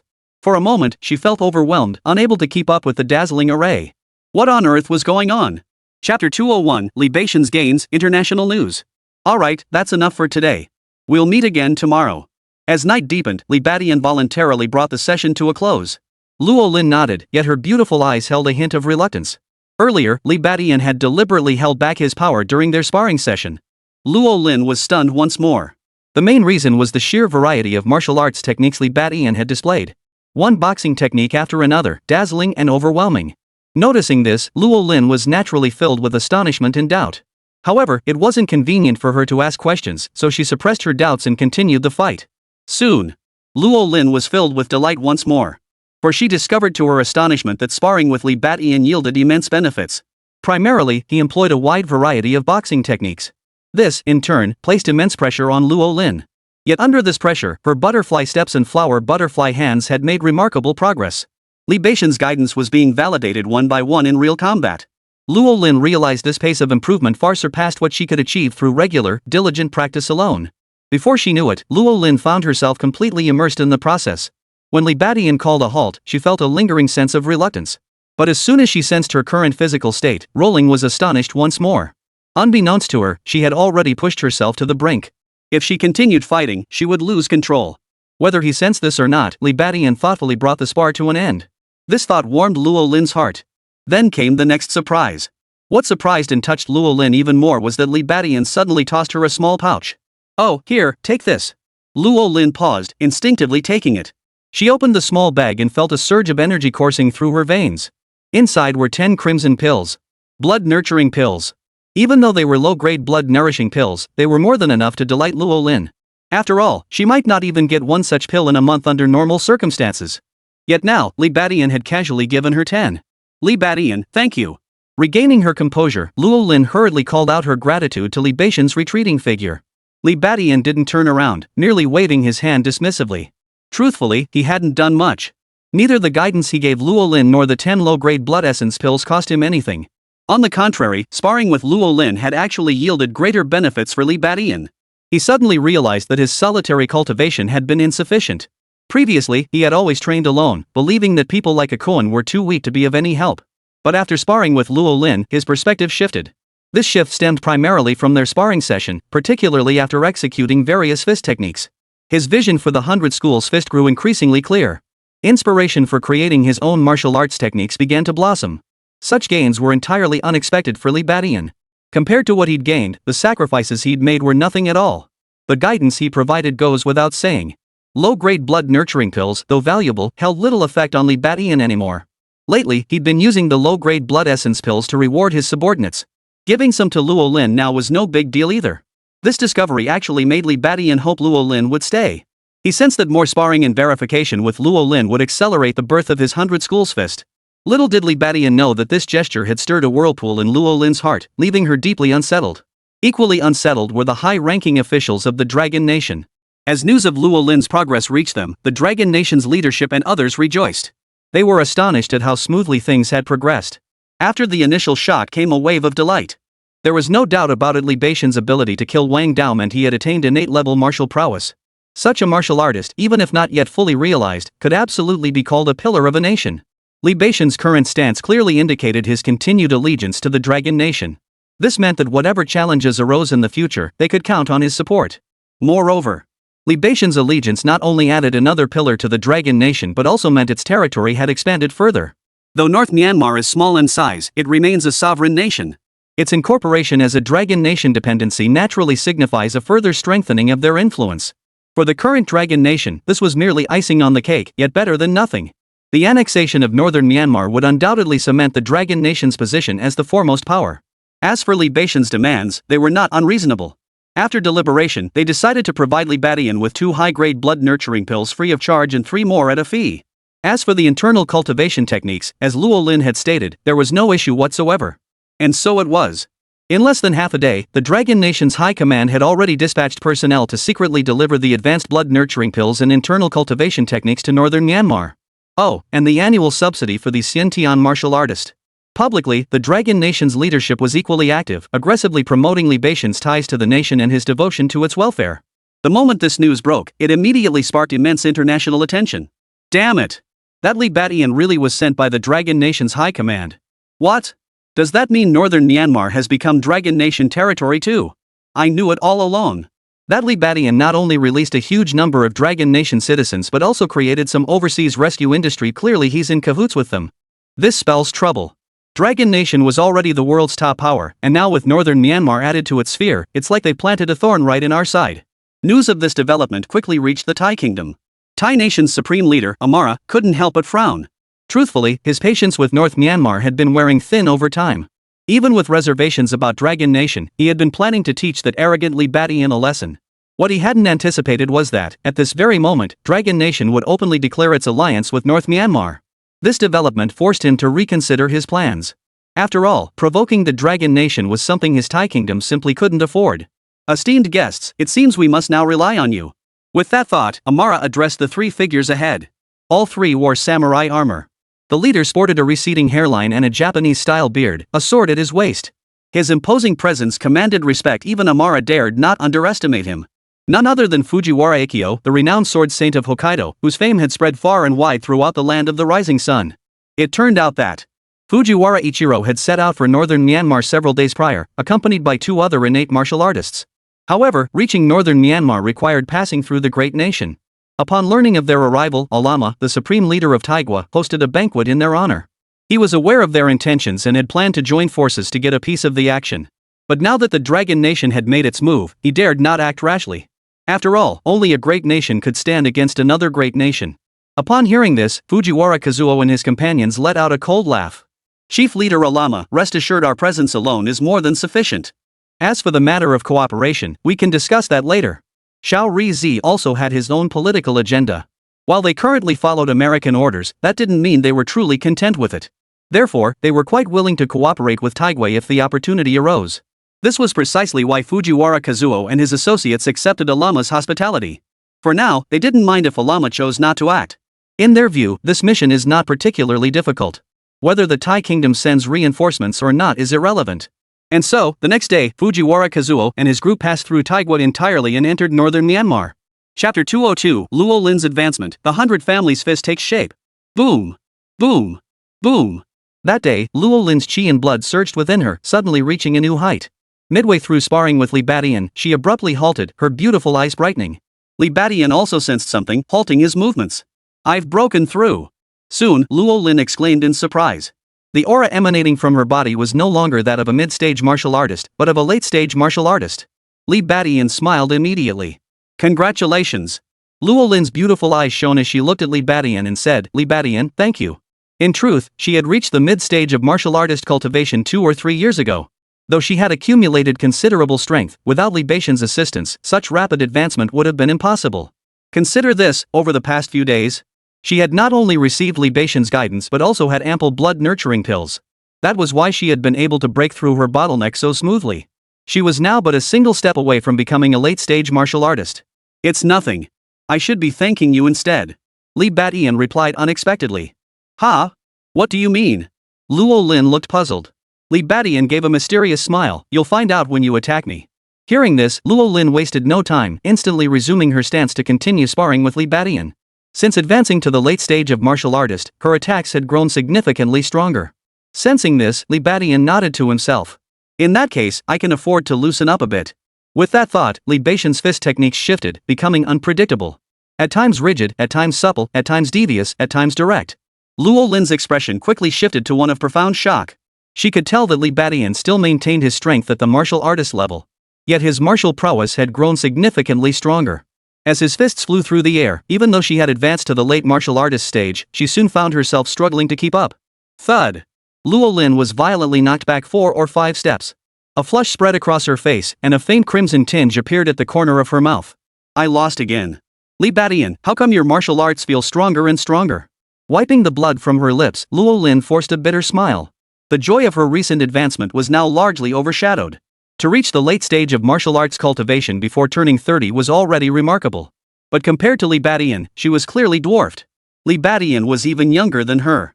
Yet he was already a postnatal martial artist. Moreover, he was a post-heaven martial artist capable of defeating pre-heaven practitioners. Most crucially, his martial arts were utterly peculiar. In truth, when she first sparred with Li Badian, Luo Lin had already sensed the profound subtlety in his martial arts. Only now, the extent of that subtlety had become even more astonishing. Li Badian withdrew his fist and grinned. Luo Lin's perception was correct. His martial arts were indeed growing stronger by the day. The reason was precisely because, through sparring with Luo Lin these past days, he had personally verified and perfected the 100 schools fist he had envisioned. In other words, he had once again succeeded in creating his own martial art. At that moment, Li Badian's thoughts stirred, and he opened the system interface. Infinite Plunder System. Host, Li Badian. Level, postnatal martial artist. Vitality points, 160. Martial arts, all-round likeness technique, mastery, 100 schools fist, mastery, diamond hardness, mastery, shadow kill, mastery, lion roar technique, mastery, bone shrinking technique, minor mastery 1%, mad 7 stars sword technique, minor mastery 30%, turtle breath technique, beginner 1%, heavenly crippling kick, beginner 1%. Expand. Talents, explosive rage, upon becoming enraged, enters a 10-minute berserk state with tenfold strength increase, followed by a 10-hour period of extreme exhaustion. Bull-like strength, possesses immense strength akin to a wild bull. Tenfold cultivation, gains 10 times the experience during cultivation. Rapid recovery, unbelievably swift healing ability. Gluttony, instantly absorbs all nutrients and effects from consumed food. Fire control, can erupt flames from any part of the body. Astounding insight, remarkable comprehension, learns anything with astonishing speed. A glance at the system interface instantly energized Li Badian. With 100 schools fist, his attack patterns became utterly unpredictable. Most ingeniously, he could adapt his techniques based on his opponent's martial arts, employing the most suitable boxing moves to counter them. For instance, against Luo Lin's flower butterfly hands, he employed the sweeping iron arm fist. This approach proved perfectly effective against Luo Lin. Thus, in just a few moves, he defeated her. And this was precisely why Li Badian said he owed Luo Lin his thanks. Luo Lin's martial arts skills and cultivation had both advanced. But in truth, the one who gained the most was Li Badian. Using the newly created 100 schools fist he had just devised, he easily defeated Luo Lin. It was somewhat regrettable, though. Luo Lin was merely at the late stage of martial artist cultivation. Such cultivation prevented Li Badian from unleashing his full power, leaving him unable to fully grasp even a fraction of the 100 schools fist's true might. If only Wang Dao and Tian Can weren't dead. Li Badian sighed wistfully, suddenly feeling a pang of nostalgia for the two innate martial artists, Wang Dao and Tian Can. Having innate martial artists as sparring partners would undoubtedly yield far better results. Only innate martial artists could push Li Badian to unleash his full power. However, based on his current assessment, ordinary martial artists like Wang Dao and Tian Can would be utterly no match for him. To truly grasp the full might of the 100 schools fist, he likely needed even stronger innate martial artists. But such beings? Forget about provoking them. Li Badian couldn't even find one now. Innate martial artists were already exceedingly rare, let alone those who had reached the pinnacle of innate cultivation. With no other choice, he could only abandon the idea. Seeing that Luo Lin was injured, Li Badian did not continue the sparring. He tended to her injuries first, then they had lunch. But during lunch, Luo Lin suddenly spoke up, "Li Badian, I need to head back soon." Li Badian paused briefly before replying, "All right." A week had passed since Luo Lin arrived in northern Myanmar. It was only natural that she would want to return. It was timely, as he had just perfected his 100 families fist. He no longer needed sparring partners, only supplementary training remained. Her departure now wouldn't cause any disruption. "Is there nothing you wish to tell me?" But just then, Luo Lin glanced at Li Badian and asked, a hint of expectation in her voice. Li Badian paused at her words, then shook his head. In truth, he was not entirely unaware of Luo Lin's affection for him. But as a transmigrator, Li Badian felt profoundly insecure. Especially in this high martial arts world. Therefore, at that moment, Li Badian resolved to ascend to the pinnacle of martial arts. For this goal, everything else could be set aside for now. Even love. Thus, upon hearing Luo Lin's question and sensing her feelings, Li Badian still replied, "No. That afternoon, Luo Lin formally bid farewell to Li Badian and departed. Li Badian intended to give her 10 more low-grade blood nurturing pills as a parting gift. But this time, Luo Lin didn't answer. She merely smiled as if nothing had happened and turned to leave. Li Badian remained standing where he was, but dispatched a Koan to escort Luo Lin to the harbor. Turning back, he resumed his silent martial arts practice. But the very next moment, an unexpected turn of events occurred that Li Badian hadn't anticipated. A Koan suddenly returned, panic etched across his face. Bad news, General. 3 men from the Little Days faction are attacking the port. They appear to be innate martial artists. Miss Luo Lin may be in danger. Boom! Li Badian, who had been calm moments before, erupted violently. Terrifying chi surged like a raging sea. A whirlwind swept through, raising a sky-filling dust cloud as Li Badian vanished from his spot in an instant. Chapter 203, Port Turmoil 3 Xiantian Masters. Northern Myanmar Port. This was the transit point for leaving northern Myanmar. Luo Lin. What is Li Badian's status? What is your status? How can you be so utterly lacking in self-awareness? Upon arriving here, Luo Lin's composed expression began to crack. Her fair face flushed crimson. In truth, Luo Lin possessed a rather outgoing and proactive nature. Due to her profession, she was decisive and efficient, disliking unnecessary fuss. But this time, she chickened out. She could openly admit her feelings, yet she couldn't muster the courage to express them to Li Badian. Of course, she had already dropped hints, but Li Badian clearly had no intention of responding. He seemed utterly indifferent. Given this, she naturally understood Li Badian's stance. Given her nature, she would normally charge ahead regardless of the situation. But Li Badian's status and standing made her feel profoundly inferior. Don't be fooled by the fact that she and Li Badian were only 1 rank apart now. In reality, the gap between them was as vast as heaven and earth. Luo Lin knew that someone like Li Badian was destined to stand at the pinnacle in the future.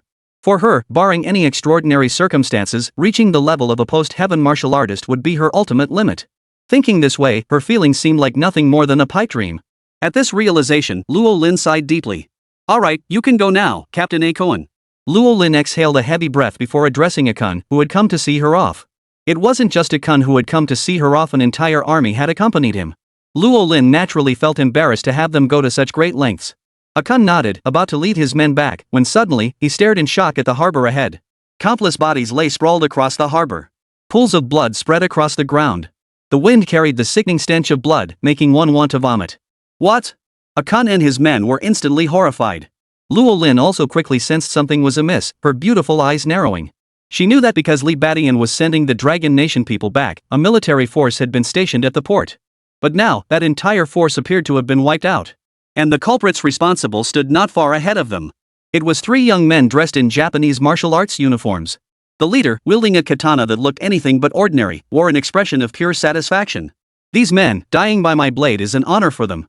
These 3 were none other than Fujiwara Ichiro and his companions, passing through Taigwa. Faced with such unknown individuals, the local soldiers naturally intended to investigate.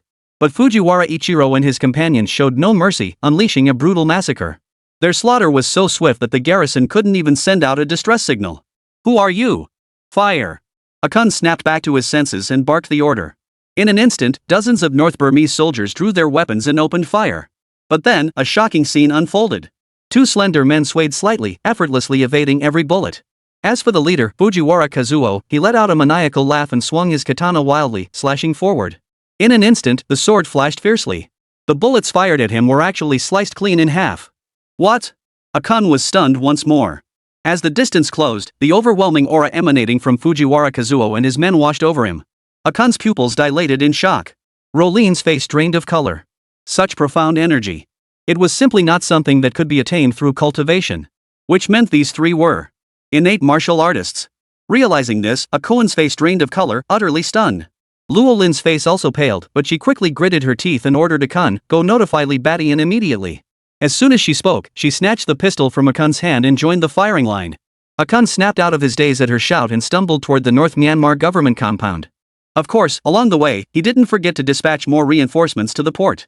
Seeing this, Fujiwara Kazuo and his 2 companions burst into laughter. Ha ha ha ha. Foolish mortals.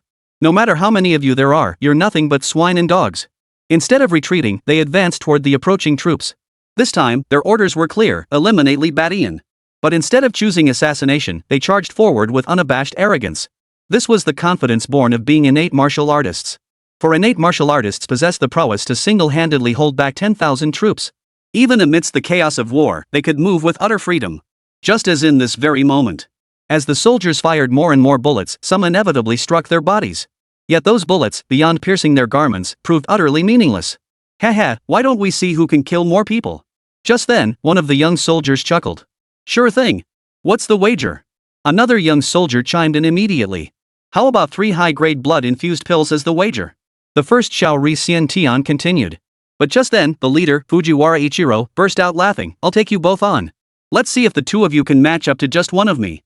Hearing this, the two young men exchanged glances and instantly broke into smiles. Without another word, all three launched their attacks simultaneously. The terrifying prowess of innate warriors goes without saying. Especially these three, all masters of swords and blades. Thus, when they truly unleashed their power, they were like killing machines.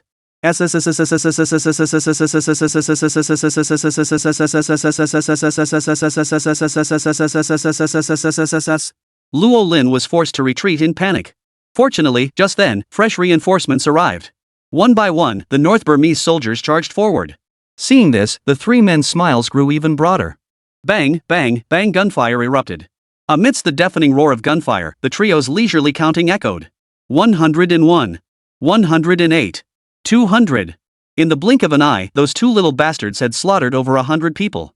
Fujiwara Kazuo was even more terrifying, surpassing 200. Soon.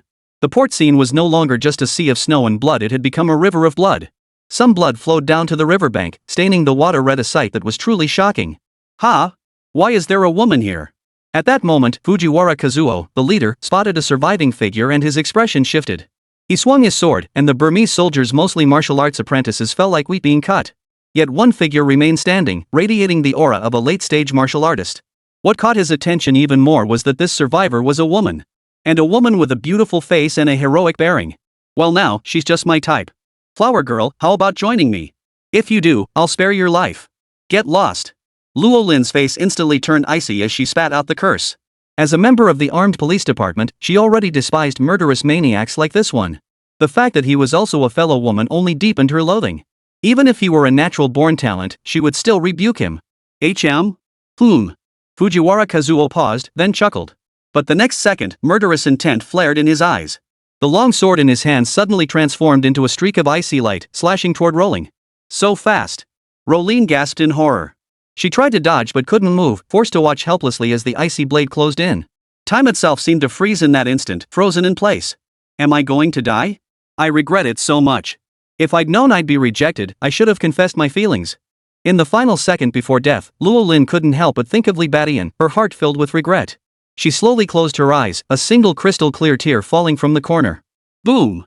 Chapter 204, to reach the peak of martial arts, one must also indulge in life. Boom! A deafening roar erupted suddenly. Luo Lin seemed to be hallucinating. She felt as though she had died, yet also as though she hadn't. But the next second, finding no abnormalities on her body, Luo Lin opened her beautiful eyes in astonishment. In that instant, she froze. Her eyes widened, her heart skipped a beat, then began pounding violently. The blade, as sharp as death itself, was forced to hover before her. A pale, powerful hand gripped the blade with deadly force. She told you to get lost, didn't you hear her? The next second, the hand swept out, repelling the blade's edge as a lion-headed martial soul surged upward. Amidst terrifying sonic gusts, Fujiwara Ichiro's expression changed. He stumbled back several steps, eyes wide as he stared. The owner of that hand was none other than a strikingly handsome young martial artist. If it wasn't Li Batian, then who else could it be? Li Batian. Luo Lin stared blankly at the young man before her, the softness in her heart stirred to its core. Even though she was always strong and independent, she was still just a woman. Especially when facing a formidable enemy, she felt utterly vulnerable. Yet at this very moment, Li Batian appeared just in time. In this moment, Luo Lin had so much she wanted to say. Yet no words came out. Her beautiful eyes instantly filled with tears, streaming down her cheeks. What? At that moment, Fujiwara Ichiro and the others were all stunned. Especially Fujiwara Kazuo. Even against a late-stage martial artist like Rolling, he had held nothing back. This strike possessed the power of a martial artist. Yet to his utter astonishment, it had been blocked. Moreover, he was immediately knocked back several steps. The moment he recognized Li Batian's face, his pupils instantly contracted. It's you! Li Batian. Fujiwara Ichiro knew Li Batian well. As the primary target of this mission, it would be laughable if he didn't recognize Li Batian. Realizing this, Fujiwara Kazuo let out a cold laugh. I haven't had my fill of killing yet, and now you show up, Li Batian. The other two Xiantian level operatives, however, stiffened, their earlier expressions of contempt vanishing. According to their intelligence, Li Badian was capable of slaying innate martial artists. But now, seeing him in person, they were shocked to discover Li Badian was merely a postnatal martial artist. He barely even qualified as a cultivated martial artist. This revelation didn't make them underestimate him. If anything, it made them even more cautious. The reason was simple: a martial artist capable of defeating innate practitioners while still at the acquired stage was undoubtedly a prodigy. Moreover, the way Li Badian had just blocked Fujiwara Ichiro's strike and sent him reeling seemed to confirm Li Badian's extraordinary prowess. In an instant, their earlier ease vanished, replaced by a sense of facing a formidable foe. At that moment, Li Badian ignored Fujiwara Ichiro and his two companions, his gaze fixed solely on Luo Lin. Suddenly, he reached out and gently wiped away the tear streaks on Rowena's face. "Are you all right? I'm sorry. I should have personally escorted you away." Li Badian spoke, a faint smile touching his lips. On his way here, he had come to a realization. His feelings for Luo Lin went far beyond mere friendship. Deep down, Luo Lin occupied a place in his heart. Earlier, the mere thought of Luo Lin facing death had filled him with an overwhelming sense of panic. This feeling was even more intense than when Song Qian had been in danger before. With that, Li Badian finally understood his own feelings. Suddenly, it all clicked for him. Why should one renounce all emotions and desires when striving to reach the pinnacle of martial arts? He wasn't becoming a monk, after all. Besides, friendships and love wouldn't truly hinder his martial path. If that was the case, why deliberately avoid them? Why couldn't he have it all? "I will become the strongest in this realm, and I will live life to the fullest." As for claims that bonds will make him unable to protect himself, that's utter nonsense. If he can't even protect those closest to him, what right does he have to stand atop the martial arts peak? And what gives him the right to become the strongest in this high martial arts world? "I'm fine. You, be careful." As if sensing Li Badian's emotions, Luo Lin's face flushed. Then, noticing Fujiwara Ichiro's expression turning grim and the two Xiaodays ready to strike, her own expression immediately tightened. "It's okay. You go back to Longwa first. I'll come find you," Li Badian said softly once more. "This?" Luo Lin hesitated for a moment before quickly nodding. She knew that staying here would distract Li Badian. If Fujiwara Ichiro and the others deliberately targeted her, Li Badian would be hamstrung. With that thought, Luo Lin resolutely turned and walked straight toward the boats by the riverbank, setting sail to leave. But just as she was leaving, Luo Lin suddenly turned back and shouted at Li Badian. "Li Badian, I like you. I'll wait for you in the Dragon Kingdom. You must come find me." A faint smile touched Li Badian's lips. From start to finish, Fujiwara Kazuo and the other two never tried to stop him. Mainly because Li Badian had kept a watchful eye on them the entire time. They feared that any sudden move on their part would invite Li Badian's devastating attack. But the moment Rolling departed, Fujiwara Kazuo let out a cold laugh. "Li Badian, where do you get the confidence to think you can survive against the three of us?" As the words fell, an astonishing surge of vital energy erupted from Fujiwara Kazuo's body. Simultaneously, the aura of the other two Xiaodai Xiantian cultivators also swept out. The three auras converged like an invisible mountain, crushing down upon Li Badian. At that moment, even Li Badian's expression turned grim. Of course. The most crucial factor remained Fujiwara Ichiro. Fujiwara Ichiro's aura was vastly more powerful than that of Wang Dao, Tian Kan, or Mocha. Therefore, this was a peak martial artist. Realizing this, Li Badian's heart naturally sank. Yet at the same time, he felt a sense of confusion. Why would these three little bastards suddenly come looking for trouble? "You little punks, why are you picking a fight here?" After a moment's thought, Li Badian held back from acting immediately. If possible, facing such formidable opponents, it was wiser to understand their background first. Otherwise, who knew if dealing with these three would only invite even stronger enemies? If he could gather intelligence, he'd be better prepared to respond. Hearing this, the two Shaorizi Xiantian immediately sneered coldly. "My name is Miyamoto Taro. I am Unoara. As for this gentleman, he is our renowned Hokkaido sword saint, Fujiwara Ichiro. Kid, you don't need to know why we're moving against you. All you need to know is that you've messed with the wrong people. And dying by our hands? Consider yourself lucky." Hearing this, Fujiwara Kazuo let out a sudden laugh. Li Badian, however, frowned. "I couldn't care less about your names. Since you refuse to explain, it seems we'll have to settle this with our fists before you'll spill the beans." As he spoke, fierce fighting spirit flared in Li Badian's eyes. Truth be told, he had felt some regret that Rolling's power was too weak, regret over the deaths of Wang Dao and the others. He'd been without a worthy opponent. But unexpectedly, they had now come knocking. And three at once. One of them was even at the peak of the innate realm. Pressure, yes. But somehow, it felt just right. A slow smile spread across Li Badian's handsome face. "Bring it on, little ones." Chapter 205, Fierce Battle Against the Innate Realm, the Innate Realm Shock. Li Badian, die. Taro Miyamoto and Unohara roared, swinging their swords at Lee Badian. Lee Badian, seeing this, advanced with a smile on his face. Clang! Clang! Clang! In an instant, the two young Xiantian warriors' katana slashed down upon Lee Badian. Seeing their attacks land, the two young men still wore smiles. But their smiles froze instantly. For when their blades struck Lee Badian, they produced a metallic clang. It was as if they weren't striking flesh and blood. Instead, it was a piece of indestructible, humanoid steel. What?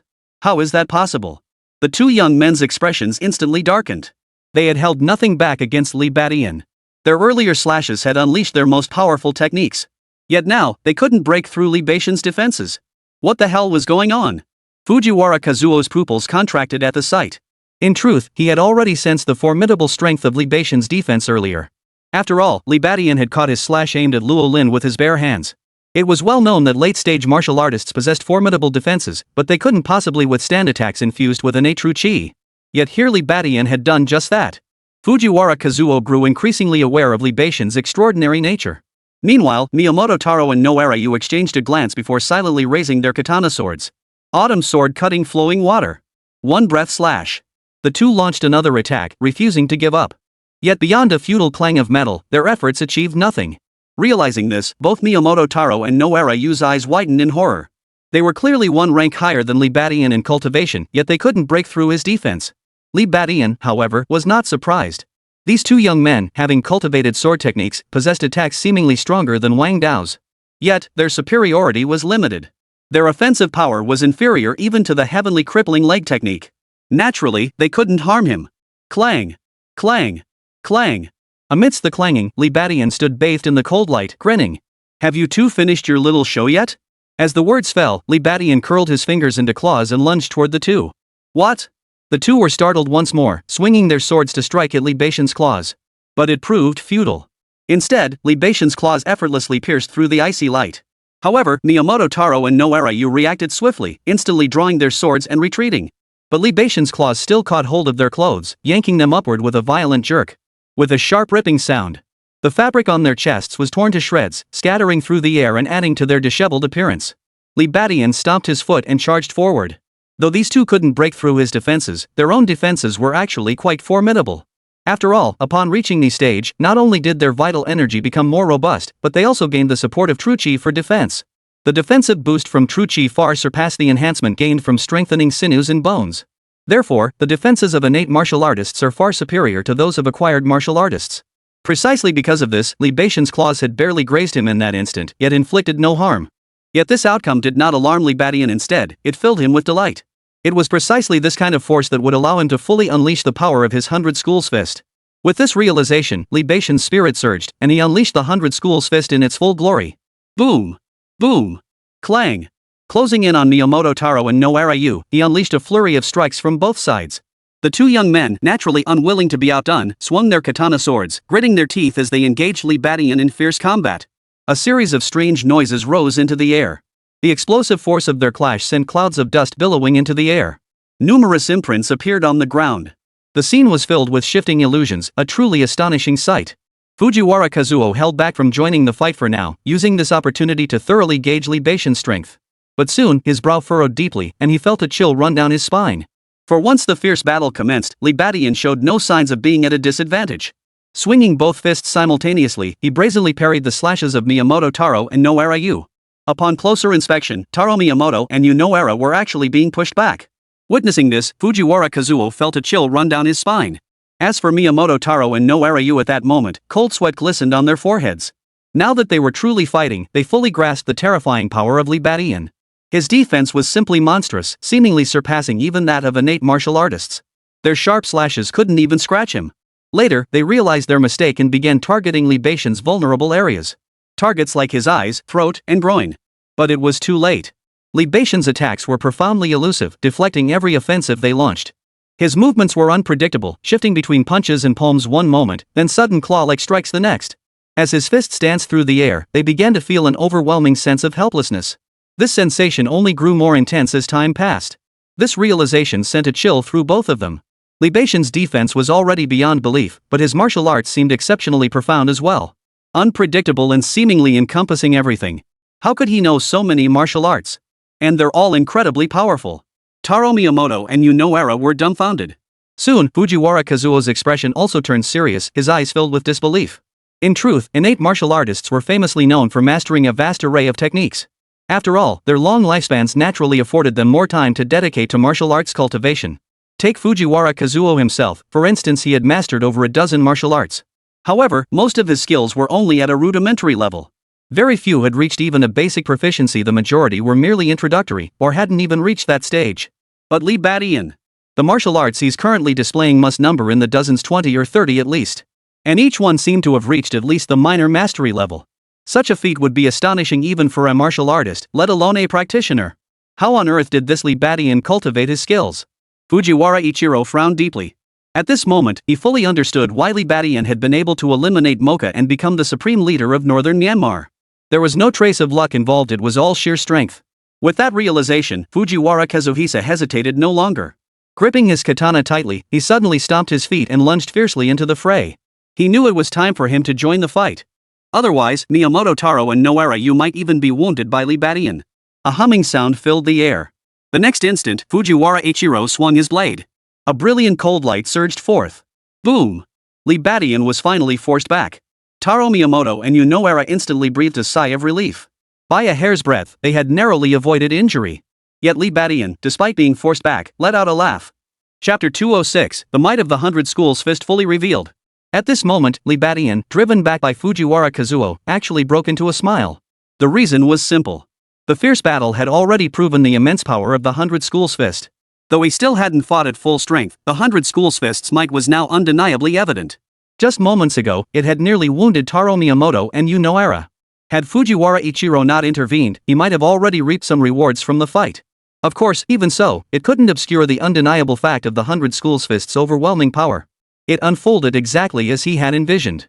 The fusion of numerous martial arts had sharpened his techniques to an extraordinary degree. The two young men's innate swordsmanship was quite tricky, but it was utterly no match for the Hundred Schools Fist. Of course. The Hundred Schools Fist performed so effectively largely due to his formidable defense at that moment. Only by fearlessly confronting the opponent's blade could the Hundred Schools Fist be fully unleashed. Otherwise, hampered by fear of injury, one could never fully harness its advantages. Thinking this, Li Badian glanced at his shoulder. A faint red sword mark had appeared there. It was the mark left by Fujiwara Ichiro just moments ago. As a peak practitioner, Fujiwara Ichiro's offensive power far surpassed that of Miyamoto Taro and Noara Yu. Thus, his strike had managed to land a barely effective hit. But such a degree of injury was naturally nothing to Li Badian. He glanced at it briefly before dismissing it, then stomped his foot and lunged toward Fujiwara Ichiro and the other two once more. Omnipotent lightness technique.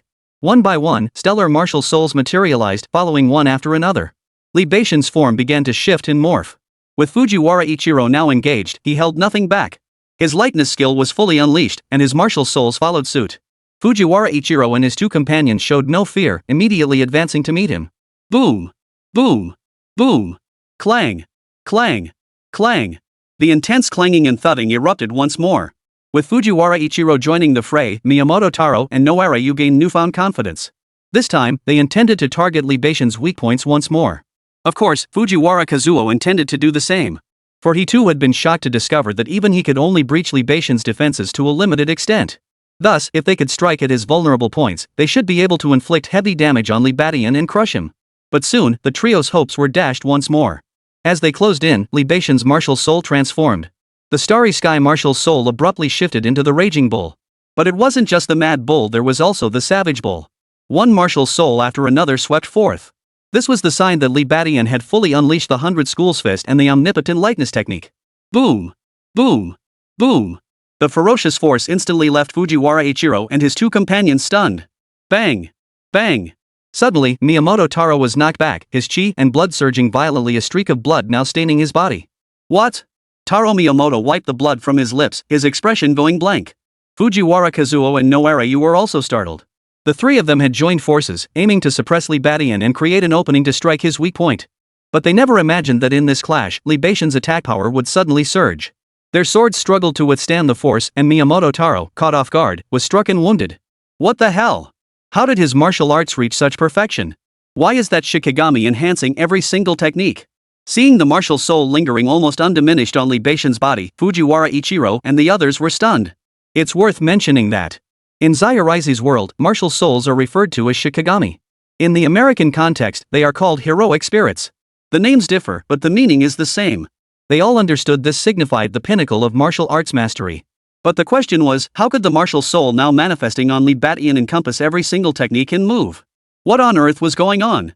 After all, Li Batian was clearly wielding multiple distinct martial arts. Mastery of dozens of martial arts? That's utterly absurd. Even Fujiwara Ichiro, a peak cultivator, couldn't help but show a look of horror. Li Batian, however, remained utterly unfazed. As mentioned earlier, whether it was the omnipotent lightness technique or the 100 schools fist, they were perfected the moment they were created. This was because they were created based on already perfected martial arts. Thus, even with only one martial soul, every technique could be amplified. Of course, the type of technique still affected its potency. Techniques that synergized better with the martial soul would unleash greater power, while others would be slightly weaker. But even the weakest would surpass minor-level cultivation. Thus, Li Batian, facing 3 opponents alone, unleashed a fierce onslaught that instantly wounded one of them. This scene undoubtedly delivered immense shock and excitement to Fujiwara Ichiro and the others. They launched another assault, their attacks growing increasingly fierce. Sword-like shikigami were imbued into each strike. True energy poured forth as if it were worthless. These 3 Xiantian practitioners were clearly fighting with utter seriousness, even desperation. They had fully realized Li Batian's extraordinary nature, and more crucially, that he was no opponent they could easily dispose of. If they didn't fight with all their might now, they might just end up getting crushed. The sword techniques cultivated by the 3 bore some similarities, and when combined, they actually complemented each other effectively. For a moment, Li Batian was genuinely suppressed. But soon, the formidable power of the 100 schools fist manifested once more. The 100 schools fist, a fusion of over 100 martial arts styles, capable of adapting to any battle scenario. Here, the term battle situation didn't just refer to martial arts or combat prowess, it also encompassed the sheer number of enemies. Thus, even facing 3 opponents alone, Li Batian stood as steady as a rock. The combined assault of Fujiwara Ikkyo and his 2 fellow practitioners was fierce and relentless, like a raging sea. Yet Li Batian now resembled an indestructible reef along the shore. No matter how fiercely the waves crashed against him, he remained unshakable. Vaguely, he even exuded the aura of a martial arts grandmaster. Impossible. Impossible. Among the 3, only Fujiwara Ichiro sensed this aura. In that instant, he felt an overwhelming shock, unable to suppress the cry that rose from his heart. A martial arts master. They, too, had martial arts masters in their ranks. As a peak innate cultivator, Fujiwara Kazuo had encountered martial arts masters before. In his eyes, martial arts masters were like mountains and abysses profoundly unfathomable and impossible to gauge. Even as a peak innate cultivator, he still had to look up to such a being, constantly feeling his own insignificance. And now, he sensed that very aura emanating from Li Batian. Even if it was only a fraction, it left him utterly stunned. Wait. Could this be a self-created martial art? Damn it, impossible. Immediately, Fujiwara Ichiro realized something, his pupils dilating in shock. Chapter 207, Fujiwara Ichiro's shock, Li Batian's colossus. Fujiwara Kazuo suddenly realized something, his pupils dilating in shock. Li Batian's stance inevitably reminded him of a martial arts grandmaster. And upon associating him with a martial arts grandmaster, a sudden flash of insight struck his mind. He grasped the profound mystery behind Li Batian's current martial prowess. Indeed, it was self-created martial arts. As a peak-level innate cultivator, Fujiwara Ichiro knew well that every martial art had its inherent limitations. Only those exceptional martial arts, capable of feats beyond human capability, could manifest such profound mysteries. These exceptional martial arts were often the culmination of a martial arts master's entire life's work. Each such art was a treasure of the martial world. Now, upon careful reflection, wasn't the martial art Li Batian was currently wielding precisely such a treasure? These techniques appeared unrelated at first glance, yet judging by the fact that the Shikigami refused to retreat, they seemed to form a unified whole. To perceive them as multiple separate martial arts is indeed peculiar. But if they were a single martial art, the Spirit Guardian's persistence and sustained presence would make perfect sense. Such martial arts, they bear an uncanny resemblance to the groundbreaking, self-created techniques of a martial arts grandmaster. The most distinctive hallmark of martial arts created by a grandmaster is the absence of flaws, tending toward perfection. Yet upon reaching this conclusion, Fujiwara Kazuo found it utterly inconceivable. After all, Li Batian was merely a post-natal martial artist. He was still 2 major ranks away from the realm of a martial arts grandmaster. For him to create his own martial arts under these circumstances? That's just ridiculous. It was nothing short of a tall tale. Yet for the moment, Fujiwara Ichiro could find no explanation for the battle unfolding before his eyes. Li Batian's previous feat of a post-natal martial artist defeating a pre-natal one had already proven him a prodigious talent. But now it seemed Li Batian's innate talent surpassed even his wildest expectations. Wait, could this guy actually be a natural martial artist? Suddenly, a flash of insight struck Fujiwara Ichiro. He was well aware of the existence of innate martial artists. In fact, Fujiwara Ichiro himself was a natural martial artist. He possessed considerable talent in the way of the sword. That was why, at only 60 years old, he had already achieved extraordinary mastery in the way of the sword, even surpassing the cultivation levels of the older Miyamoto Taro and Noarayu. Yes, despite Fujiwara Kazuo leading this group. In truth, he was the youngest among them. He earned the title Sword Saint of Hokkaido because he hails from Hokkaido and possesses innate talent in swordsmanship. So Libation's formidable strength is also tied to innate talent. His ability to create martial arts techniques from scratch stems from this very gift. At this realization, the murderous intent in Fujiwara Ichiro's eyes surged to its absolute peak. For the people of the Dragon Kingdom, they are born to despise their comfortable lives. This hatred is not born of malice, but of envy and fear. Due to historical legacies, they are acutely aware that once the Dragon Nation rises, their comfortable existence will come to an end. And indeed, that is precisely what has come to pass. After becoming the foremost superpower in this martial arts world, the Dragon Nation relentlessly suppressed the little days. The fact that the Japanese now possess only a single martial arts grandmaster is also inextricably linked to the Dragon Nation. Fortunately, the Americans have shielded them, otherwise, they wouldn't even possess that martial arts grandmaster. Without a martial arts grandmaster, their little country would inevitably become a minor power, greatly diminishing their value to the Americans. The consequences of that would be unimaginable. For in this martial arts-dominated world, the plight of small nations is exceedingly precarious. They could vanish from the world map at any moment. Given all this, Fujiwara Ichiro naturally disliked Libadian, a Dragon Nation citizen, being so outstanding. Or rather, the Dragon Nation couldn't afford to have a rising star like Libadian. He was already so monstrously powerful at merely the Hotian stage. What if he reached the innate realm, or even became a martial arts grandmaster? After all, while Dragon Nation had become the world's top power, its lead over the Americans wasn't insurmountable. But once it pulls decisively ahead, even if Dragon Nation were to target their little paradise, the Americans would likely be powerless to help. In other words, their mission now extends far beyond eliminating Libadian or assisting the Americans in reclaiming northern Myanmar. It's about saving the entire Western world. The responsibility is immense. Realizing this, Fujiwara Kazuo's expression darkened to the extreme, the murderous intent in his eyes intensifying to its peak. And then, as if to confirm Fujiwara Kazuo's thoughts, suddenly, with a thunderous boom, a burst of flames erupted, sending Yuya Noara reeling backwards several steps with a scream. Flames surged up his body. Yuya Noara urgently channeled his chi to suppress the flames, but his entire appearance became utterly disheveled. His clothes were singed and scorched, and a black streak marred his face. Where was the dignity of a martial artist now? What? Flames? Taro Miyamoto was startled by the sight. It turned out that just moments ago, Libadian had once again unleashed his fire-controlling talent. After all, in this situation, while his 100 schools fist was formidable, it still struggled to break through the defenses of a martial artist. Seizing the moment, he unleashed his fire manipulation once more, striking down another Xiantian warrior.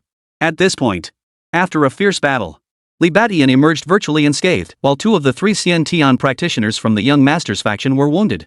Though Fujiwara Ichiro, a peak practitioner, remained unscathed, this outcome left them feeling disgraced and weighed down. Fire? That's innate talent. Fujiwara Ichiro frowned even deeper at the sight. He was puzzled, yet his apprehension only deepened. What Libadian had displayed was likely an elemental-type talent. It bore no resemblance to the talent he had imagined, one capable of creating martial arts from scratch. Yet this only underscored Libation's threat. For if it wasn't innate talent, then it could only mean that creating martial arts from scratch was his true gift. Either way, it seemed to prove Libation's extraordinary nature. Fujiwara Ichiro was now utterly convinced if Libadian were allowed to grow unchecked, he would undoubtedly become the leading figure of the Dragon Nation. A sense of responsibility filled Fujiwara Ichiro with murderous intent. Without further hesitation, he barked, "Hey, you two! Channel all your chi to me. I'll finish him off." Fujiwara Ichiro abruptly stepped back, positioning himself beside Miyamoto Taro and Noarayu. Upon hearing this, Miyamoto Taro and Noarayu immediately understood Fujiwara Ichiro was serious. They instantly placed their hands on his shoulders, their true chi surging within them. Oh! Libadian saw this and instantly recognized the powerful technique Fujiwara Kazuo was about to unleash. He wasn't about to stand idly by.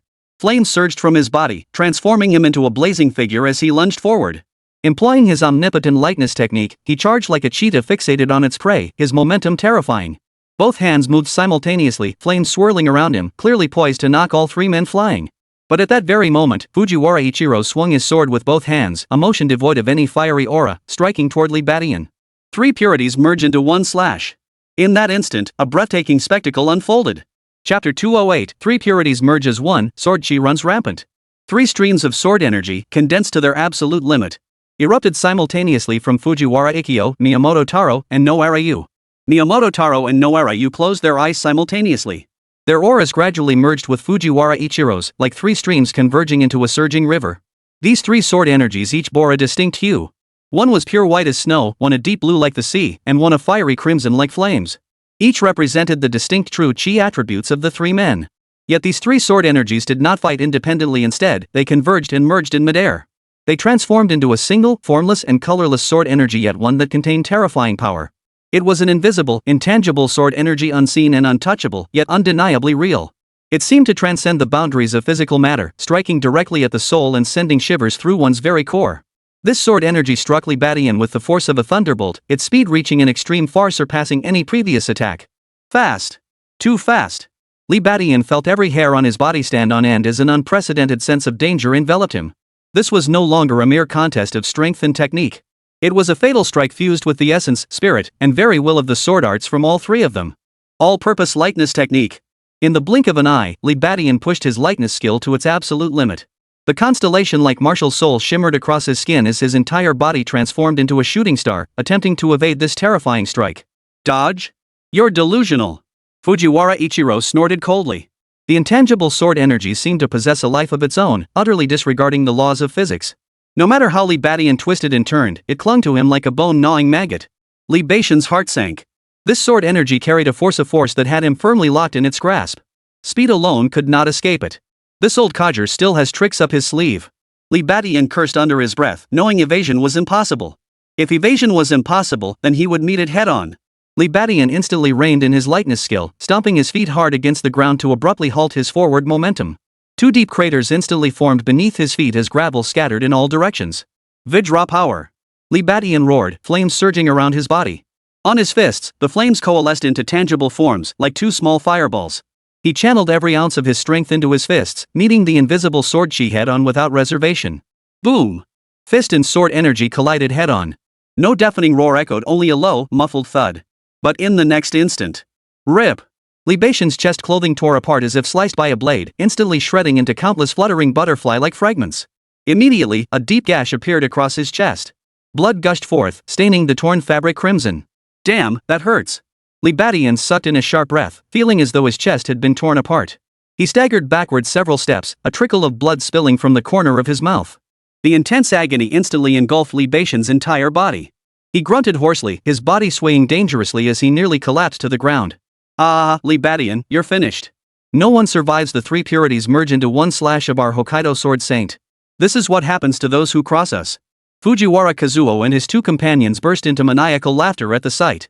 They were utterly confident in this strike, their most powerful combined technique.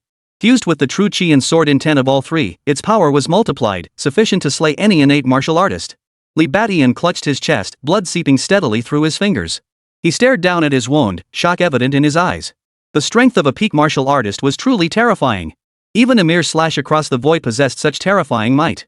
Had he not cultivated the diamond force, granting his physical defenses far surpassing those of ordinary men, that strike alone would likely have cleaved him in 2. Cough, cough. Li Badian coughed violently several times, blood trickling from the corner of his mouth. Gritting his teeth against the searing pain, he slowly raised his head to face Fujiwara Ichiro and his 2 companions. So this is your big move, little guys? His eyes held not a trace of fear or retreat, but instead burned with fierce fighting spirit. You've succeeded in enraging me. Li Badian roared, his chi and blood surging wildly throughout his body like an erupting volcano. His blood seemed ignited, every cell screaming for battle. Explosive breed. His body began to undergo astonishing transformations. Feeling the explosive power surging within him, Li Badian's lips curled into a bloodthirsty grin. His body swelled at a visible pace, instantly bursting through his once fitted clothes. Bulging muscles were exposed, veins pulsing like writhing earthworms. His eyes turned crimson, like 2 burning flames. Vajra power. Li Badian pushed the Vajra force to its absolute limit. Miraculously began to stop bleeding. Muscles pulsed and slowly closed the wound. Though it couldn't be fully restored, at least the wound was temporarily stabilized. Ha!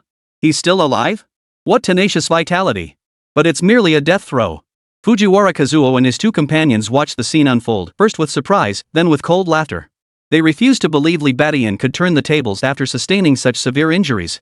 Kill him. Fujiwara Ichiro gave the order, and the trio charged toward Li Badian once more. They unleashed their full power, determined to slay Li Badian right here. Bring it on!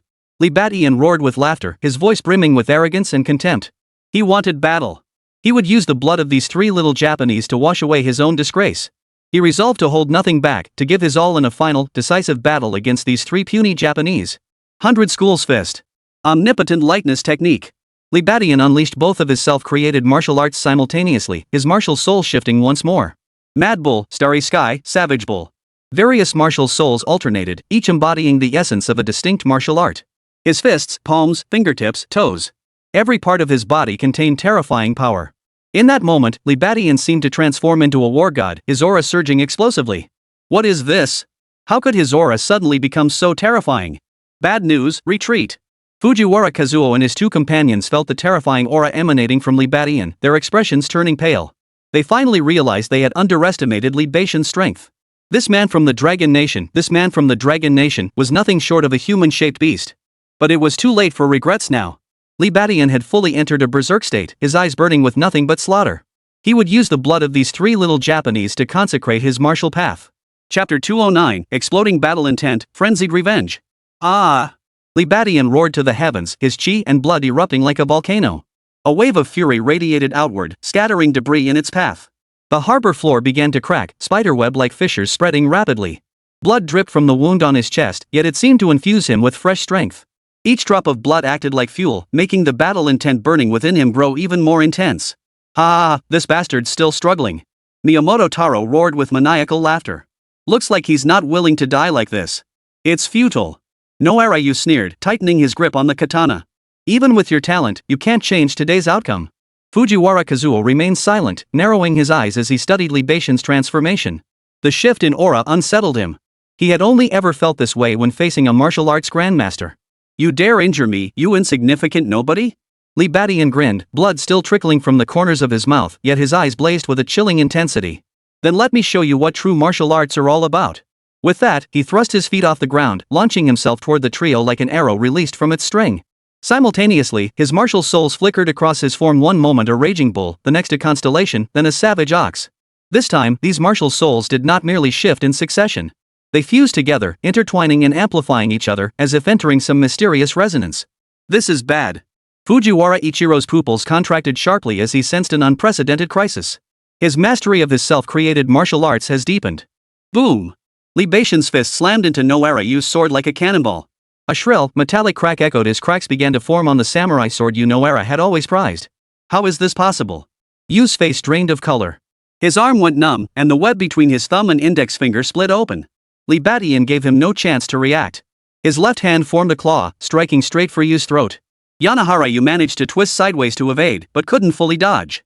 Sharp claws gouged a deep, bloody gash across his neck. Ah! Noara cried out in agony, clutching his neck as he stumbled backward, blood seeping through his fingers.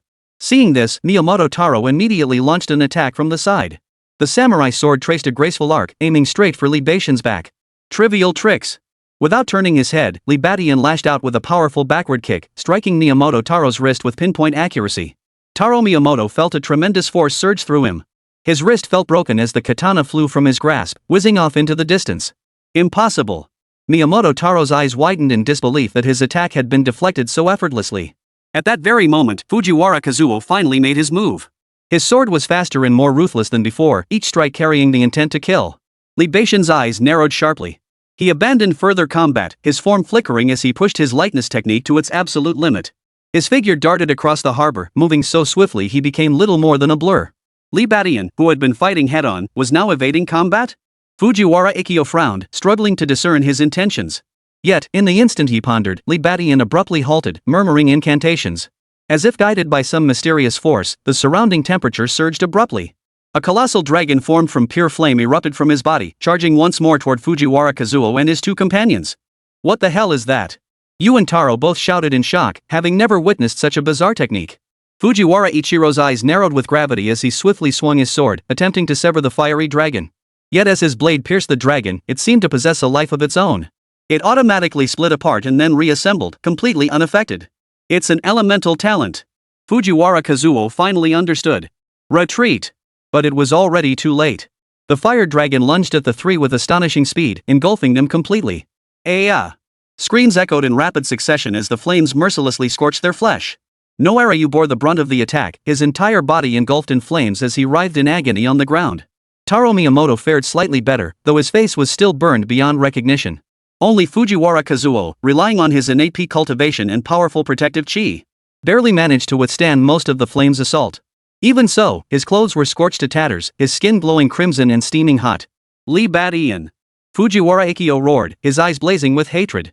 Do you think this will defeat us? Of course not, Lee Bat-ian replied calmly. This is merely an appetizer. No sooner had the words left his mouth than his figure vanished again, reappearing before Yabarayu in the next instant. No flashy moves, just a simple, direct punch. Thud. Yunohara's chest caved in. His body flew backward like a crashing heavily into a distant warehouse and punching a gaping hole through the wall. He slid down the hole and never got up again, clearly dead. Yanahara. Miyamoto Taro, overcome with grief and fury, lunged toward Lee Bat-ian only to find himself utterly immobilized. Lee Bat-ian had appeared behind him at some point, one hand pressing down on his shoulder. When did you? Miyamoto Taro asked, his voice trembling. In the blink of an eye, Lee Bat-ian replied softly, then suddenly tightened his grip. Snap. Snap. Taro Miyamoto's spine snapped like a broken branch, emitting a crisp cracking sound. His eyes widened, pupils dilated, mouth slightly agape. He seemed to want to say something, but no sound came out. His body slumped to the ground like a pile of mud, utterly lifeless. The harbor fell into deathly silence, broken only by the howling sea wind and the crackling of embers after the flames had died down. Lee Bat-ian stood there, like a demon returned from hell, radiating an oppressive aura that felt suffocating. Fujiwara Ichiro stood opposite him, his face as pale as paper, the hand gripping his katana trembling slightly. You. Fujiwara Ichiro's lips quivered, struggling to form words. But he couldn't form a single coherent sentence. This young man from the Dragon Nation had utterly shattered his understanding of the martial way. This was no ordinary martial artist. He was a monster in human form. As Lee Bat-ian approached step by step, Fujiwara Ikkyo felt a wave of helpless suffocation wash over him. I told you. Lee Bat-ian spoke, his voice cold as if echoing from the depths of hell. You have succeeded in provoking me. And the consequence of provoking me. A cruel curve formed at the corner of his mouth. Is death. Damn it. I am the Sword Saint of Hokkaido. Fujiwara Kazuo forced out his last breath, his words coming in broken gasps. He knew his fate today was sealed. But as a swordsman, as the Sword Saint of Hokkaido, he could never surrender. Even in death, he would stand tall. Fujiwara Kazuo gripped his katana tightly, his last shred of dignity, his final weapon. He channeled every ounce of his ki into the blade, causing the sword to hum with a resonant vibration, as if echoing his master's resolve. Chapter 210, The Bloody Battle Ends, Crisis Looms. Fujiwara Kazuo gripped his katana tightly, his eyes flashing with an unyielding light. As the Sword Saint of Hokkaido, he had never faced such a formidable opponent in his life, especially a mere postnatal martial artist. Lee Bat-ian, even if you kill us, you won't live to see tomorrow. Fujiwara Ikkyo gritted his teeth, his voice hoarse. Lee Bat-ian smiled faintly, his gaze icy cold. Enough talk. Show me what you're really made of. Fujiwara Ikkyo drew a deep breath, his aura shifting abruptly. He raised his katana overhead, his stance as immovable as a mountain peak. Hokkaido, ultimate technique, 10,000 swords in a single thought. In an instant, Fujiwara Ikkyo's figure split into multiple phantoms. Each one swung their sword toward Lee Bashan's vital points. This was no illusion, it was the afterimage created by extreme speed. Lee Bashan's eyes narrowed sharply, refusing to take this lightly. His martial soul flickered around him as his hands transformed into countless afterimages. They wove a dense, impenetrable net, intercepting every sword strike. Bang! Bang! Bang! Sword energy collided with fist shadows, sparks flying everywhere. A violent wind swept across the port, toppling surrounding shipping containers to the ground. The two figures darted across the port like intertwining bolts of lightning. Cough! The wound on Lee Bashan's chest reopened, blood gushing forth. His face paled, yet the fire in his eyes burned even brighter. Fujiwara Kazuo was also suffering, his right arm hung limply, clearly indicating internal injuries. Yet his strikes grew ever more ruthless, each sword thrust carrying the resolve of a death blow. Little day, why have you come to kill me? Lee Bat-ian countered while demanding, who sent you? Fujiwara Ikkyo sneered coldly, do you really think I'd tell you? Lee Bat-ian narrowed his eyes, abruptly changing his stance and abandoning defense. He let Fujiwara Ikkyo's sword energy slice across his shoulder, leaving a deep gash. But at the same moment, his fist slammed heavily into Fujiwara Kazuo's chest. Put!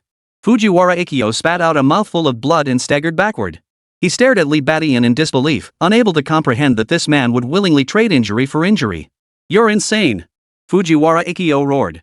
Lee Bat-ian grinned, revealing teeth stained with blood. To win, it's worth it. With that, he charged forward again, abandoning all defense this time, like a beast with nothing left to lose. Fujiwara Kazuo's heart skipped a beat. This wasn't the style of a martial artist at all, it was the fighting of a desperate man. But he had no way out. He could only grit his teeth and fight back. The two clashed fiercely once more, this time in a head-on confrontation. Libation's every punch carried a death-defying resolve, while Fujiwara Kazuo's every sword strike was a killing move. Ah! A piercing scream shattered the harbor's silence. Fujiwara Kazuo's blade pierced Libation's abdomen, while Libation's fist slammed into Fujiwara Kazuo's chest. Both men staggered back several steps. Libation yanked the sword from his gut, blood gushing forth like a fountain. Fujiwara Kazuo clutched his chest, blood continuously spilling from his mouth. Your fist? Fujiwara Ichiro gasped, struggling to speak. How is that possible, such power? Libation offered no reply, merely pressing his hand silently against the wound in his abdomen to stem the flow of blood. He knew he had reached his limit. If the fight didn't end soon, it would be him who died. It's over! Libation suddenly roared, his chi and blood surging once more as his eyes turned bloodshot. Ignoring the wound in his abdomen, he charged toward Fujiwara Kazuo once more. Fujiwara Ikiru barely managed to raise his sword to block, but this time Libation's attack was too swift and fierce for him to fully defend against. 100 School's fist, ultimate secret art, shatter the void. Libation's fist, carrying a force capable of shattering everything in its path, shattered Fujiwara Kazuo's katana before slamming heavily into his chest. Snap! The sound of shattering bones rang out clearly. Fujiwara Ikio's chest caved in. His entire body flew backward like a ugh. Fujiwara slid down the container and collapsed to his knees. His eyes began to glaze over as life rapidly drained from him. Libation staggered over to stand towering over Fujiwara Kazuo. Now, he demanded, tell me. Who sent you to kill me? Fujiwara Ichiro coughed up blood, his eyes filled with resentment and venom. He gasped out in broken words, killing me won't help you. My master. Musashi Hokushin. Musashi Hokushin? Libation frowned. The martial arts master from Little Japan? Fujiwara Ikiru flashed a sinister grin. He will avenge me. You will die. As he spoke, a faint glow suddenly emanated from Fujiwara Ikio's body. A blurred, sword-shaped phantom emerged from his body and swiftly drifted toward Libation. Ding! Congratulations, host, on acquiring the talent, Son of the Swordway, Enhanced Sword Technique Talent. That was close, I almost blew it. He grinned, his smile tinged with lingering fear and a sense of relief at having narrowly escaped disaster. Still, the gains were substantial. Not only had he eliminated 3 Shaorizi Xiantian cultivators, but he had also strengthened his sword path talent. Libation surveyed the devastated harbor and the 3 corpses of the Xiantian-level little days. His body was covered in wounds, blood staining his clothes crimson, yet his gaze remained unwaveringly resolute. Musashi Hokushin. The name echoed in his mind. The martial arts grandmaster of the Little Day Nation, a figure who truly stood at the pinnacle of martial arts. Libation touched the wound on his chest. The blood had already congealed, yet the pain remained sharp. Though he had won today's battle, a greater crisis was closing in. The vengeance of a martial arts grandmaster was far beyond what he could handle now. Yet no fear flickered in Libation's eyes, only a fiercer resolve ignited within him. So what if he's a martial arts grandmaster? Libation sneered coldly, his expression fierce. Once I grow stronger, I'll make sure he never returns. Even a martial arts grandmaster? Piss me off, and I'll still beat you to a pulp. He strode forward, heading out toward the harbor. His silhouette stretched long in the fading sunset, like a solitary knight errant. Yet his footsteps grew lighter and lighter, even humming a tune. Once I'm stronger, Musashi, Bachin, they'll all be trash.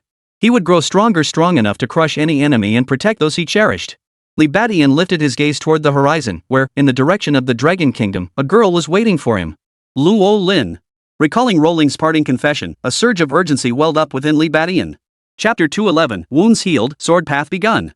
Libation staggered forward, each step leaving a trail of crimson. He looked down at the gruesome wounds covering his body and grimaced involuntarily. Under normal circumstances, such injuries would have long since laid him low. This time, I've really gone too far. Libation's voice was hoarse. General! Suddenly, an anxious shout rang out from the distance. Libation looked in the direction of the voice. A Kun was charging toward them with a large contingent of soldiers, his face etched with worry. General, what on earth? A Kun stared at Libation, covered in blood like a living corpse, his words stumbling out. Libation smiled faintly. What? Never seen a man covered in battle blood before? Quickly bring the stretcher. A Kun snapped back to his senses and urgently signaled his men. Not necessary. Libation waved his hand, his voice full of vigor. I'm not dead yet. I can walk. But General, your wound. Not yet. Libation cut him off, his gaze suddenly sharpening. Where is Luo Lin? Is she safe? Rest assured, Miss Luo Lin has boarded the ship safely. I've even arranged for 2 warships to escort her, ensuring absolute security. Akuan hurriedly replied. That's good. Li Badian felt a wave of relief wash over him as his taut nerves finally relaxed. At that moment, Akun's gaze fell upon the corpses scattered across the harbor. Those are 3 innate martial artists from Little Day's country. All taken care of. Li Baishan's tone was flat, as if he'd merely handled a trivial matter. All 3 dead? Akun's eyes widened, his voice trembling. Li Badian offered no reply. Instead, he reached into his robe and pulled out a small porcelain bottle, pouring out a single reddish-brown pill. This was the healing pill he had prepared earlier, fortunately untouched by the battle's aftermath. Gulp! The pill slid down his throat. A wave of warmth instantly surged from his stomach, swiftly coursing through his meridians and spreading throughout his body. The searing pain eased considerably. This healing pill was no joke, its high price was well earned. Northern Myanmar, Li Baishan's residence. Inside the room, Li Badian sat cross-legged on the bed, his eyes tightly shut. He had removed his upper garment, revealing a muscular physique covered in purplish-blue bruises and startling wounds. The wounds had been coated with a special ointment, emitting a faint medicinal scent. Li Badian opened the system interface to check his status. His gaze settled on the newly acquired talent. Talent, Sword Path's Heir, enhanced swordsmanship talent. This was Fujiwara Kazuo's innate talent. With his death, it was absorbed by the system. The son of the sword path. A peculiar sensation surged within him. Fujiwara Kazuo's sword techniques, Miyamoto Taro's and Noarayu's sword styles. Even every sword technique he had ever witnessed before surfaced one by one in his mind. Every detail was crystal clear. Not only that, but his understanding of the way of the sword seemed to deepen immeasurably in an instant. Many sword techniques he had once struggled to grasp now became crystal clear. It was as if a grand door to the hallowed halls of swordsmanship was slowly opening before him. Is this the power of innate talent in swordsmanship? Li Badian felt a glimmer of enlightenment. He rose slowly and picked up the long sword resting on the bedside. This sword was still the spoils of war he had captured long ago. Li Badian ran his fingers lightly along the blade, feeling the coldness and sharpness it held. He closed his eyes, recalling Fujiwara Ikkyo's sword techniques. Then, he slowly assumed an opening stance. Swish! The long sword slid from its scabbard, its blade flashing. Li Badian began practicing the sword techniques. Each move, though still somewhat stiff, already hinted at the essence of the way of the sword. He did not pursue flashy techniques, but focused instead on feeling the sword's rhythm and the coordination between blade and body. Repeat after repeat. Li Badian immersed himself in the world of swords, forgetting time and forgetting pain. Only when the true energy within him gradually surged and a tingling sensation spread from his wounds did he slowly sheath his sword. Huff! Li Badian exhaled deeply, feeling refreshed and invigorated. His understanding of the sword's way had undergone a qualitative transformation. It seems I must dedicate more time to sword techniques from now on. Li Badian thought to himself. But for now, healing my wounds is the top priority. He gathered his focus, closed his eyes once more, and concentrated on circulating his cultivation technique. True chi flowed through his body like a trickling stream, nourishing his injured meridians and tissues.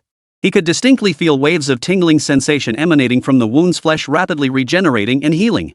This sensation was like parched land finally receiving the nourishing rain, brimming with vitality and vigor. He lost track of time. Outside the window, the sky gradually brightened. When the first rays of dawn filtered through the window and fell upon Li Baishan's face, he slowly opened his eyes, a flash of sharpness darting across them. The stinging pain at the wound's site had become very faint. Looking down, he saw that the wounds on his chest and abdomen had already scabbed over.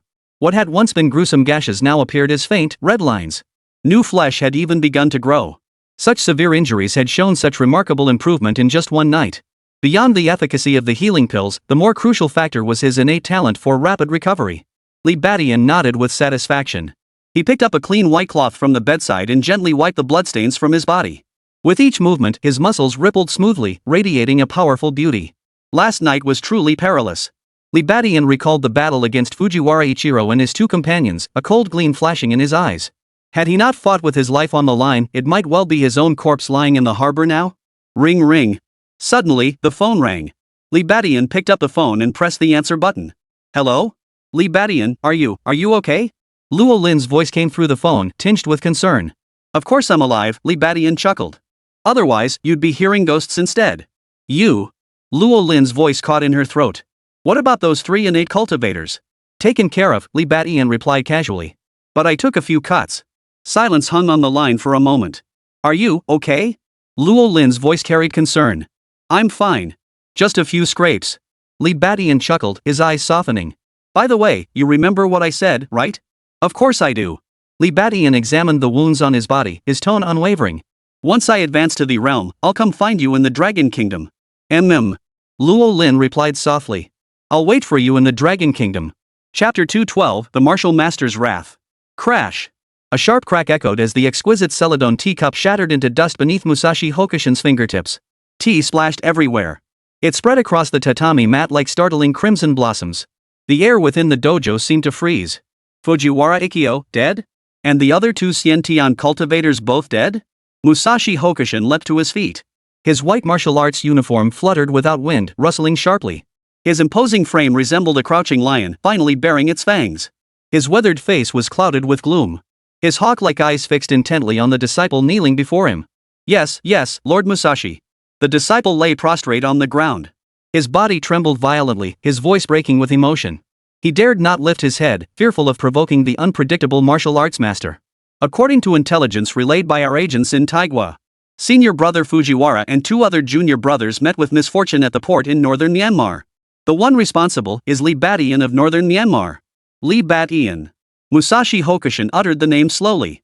Each syllable seemed to be ground out between clenched teeth, carrying a bone-chilling coldness. The temperature within the entire dojo seemed to plummet several degrees as his voice fell. A mere artificial martial artist managed to kill Fujiwara? Musashi Hokushin's voice carried an overwhelming sense of authority. Like a roaring lion, enraged and growling low. Fujiwara was my most accomplished disciple, having reached the pinnacle of the innate realm. Even in our Little Days kingdom, he's one of the top masters. How could he die at the hands of a mere second-rate martial artist? The disciple stammered, cold sweat beading on his forehead. That Li Batian, he's a bit unusual. Unique? Musashi Hokushin frowned deeply. Yes, yes. The disciple gathered his courage and continued. Intelligence suggests that Li Batian seems to have mastered numerous martial arts techniques. And each one has reached quite a high level of mastery. The most terrifying thing is that his defensive power is exceptionally formidable. Ordinary innate martial artists can't even scratch him. Poof. He's nothing but a freak. Musashi Hokushin snorted coldly. No matter how unique he is, he remains nothing more than an acquired martial artist. What could he possibly amount to before a true martial arts grandmaster? Before the words had fully left his mouth, Musashi Hokushin slammed his palm onto the stone table beside him. Boom! A deafening roar echoed. The solid stone table instantly shattered into pieces, scattering fragments of rock in all directions. The kneeling disciple was terrified out of his wits. Their bodies shook violently as beads of sweat as large as soybeans rolled down their foreheads. Musashi Hokushin slowly withdrew his hand, gazing at the pile of debris with a fleeting trace of sorrow in his eyes. But immediately, that sorrow was replaced by a raging inferno of fury. Fujiwara, he was my most cherished disciple, the one I held in highest regard as my successor. His talent was extraordinary. Given time, he would have broken through his limitations and become another martial arts master of our Shodai kingdom. But now, he has fallen at the hands of a mere artificial martial artist. This is an insult to me, Musashi Hokushin, and a provocation to the sword arts of Hokkaido. Lord Musashi, do you intend to take action personally? The disciple asked cautiously. In his eyes, if Musashi Hokushin were to act, that Li Batian would surely meet his end.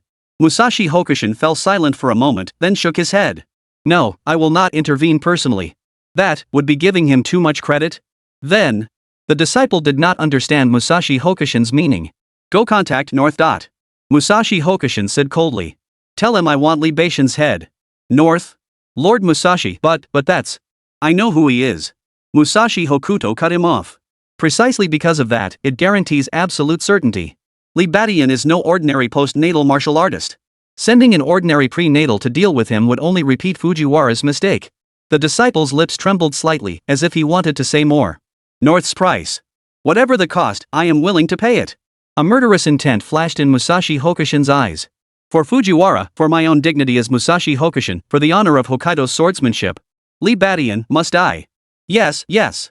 The disciple dared not say another word, hastily kowtowing to accept the order. Then, he stumbled backward and retreated. Musashi Hokushin stood alone in the center of the empty dojo, gazing at the photograph of Fujiwara Ichiro hanging on the wall.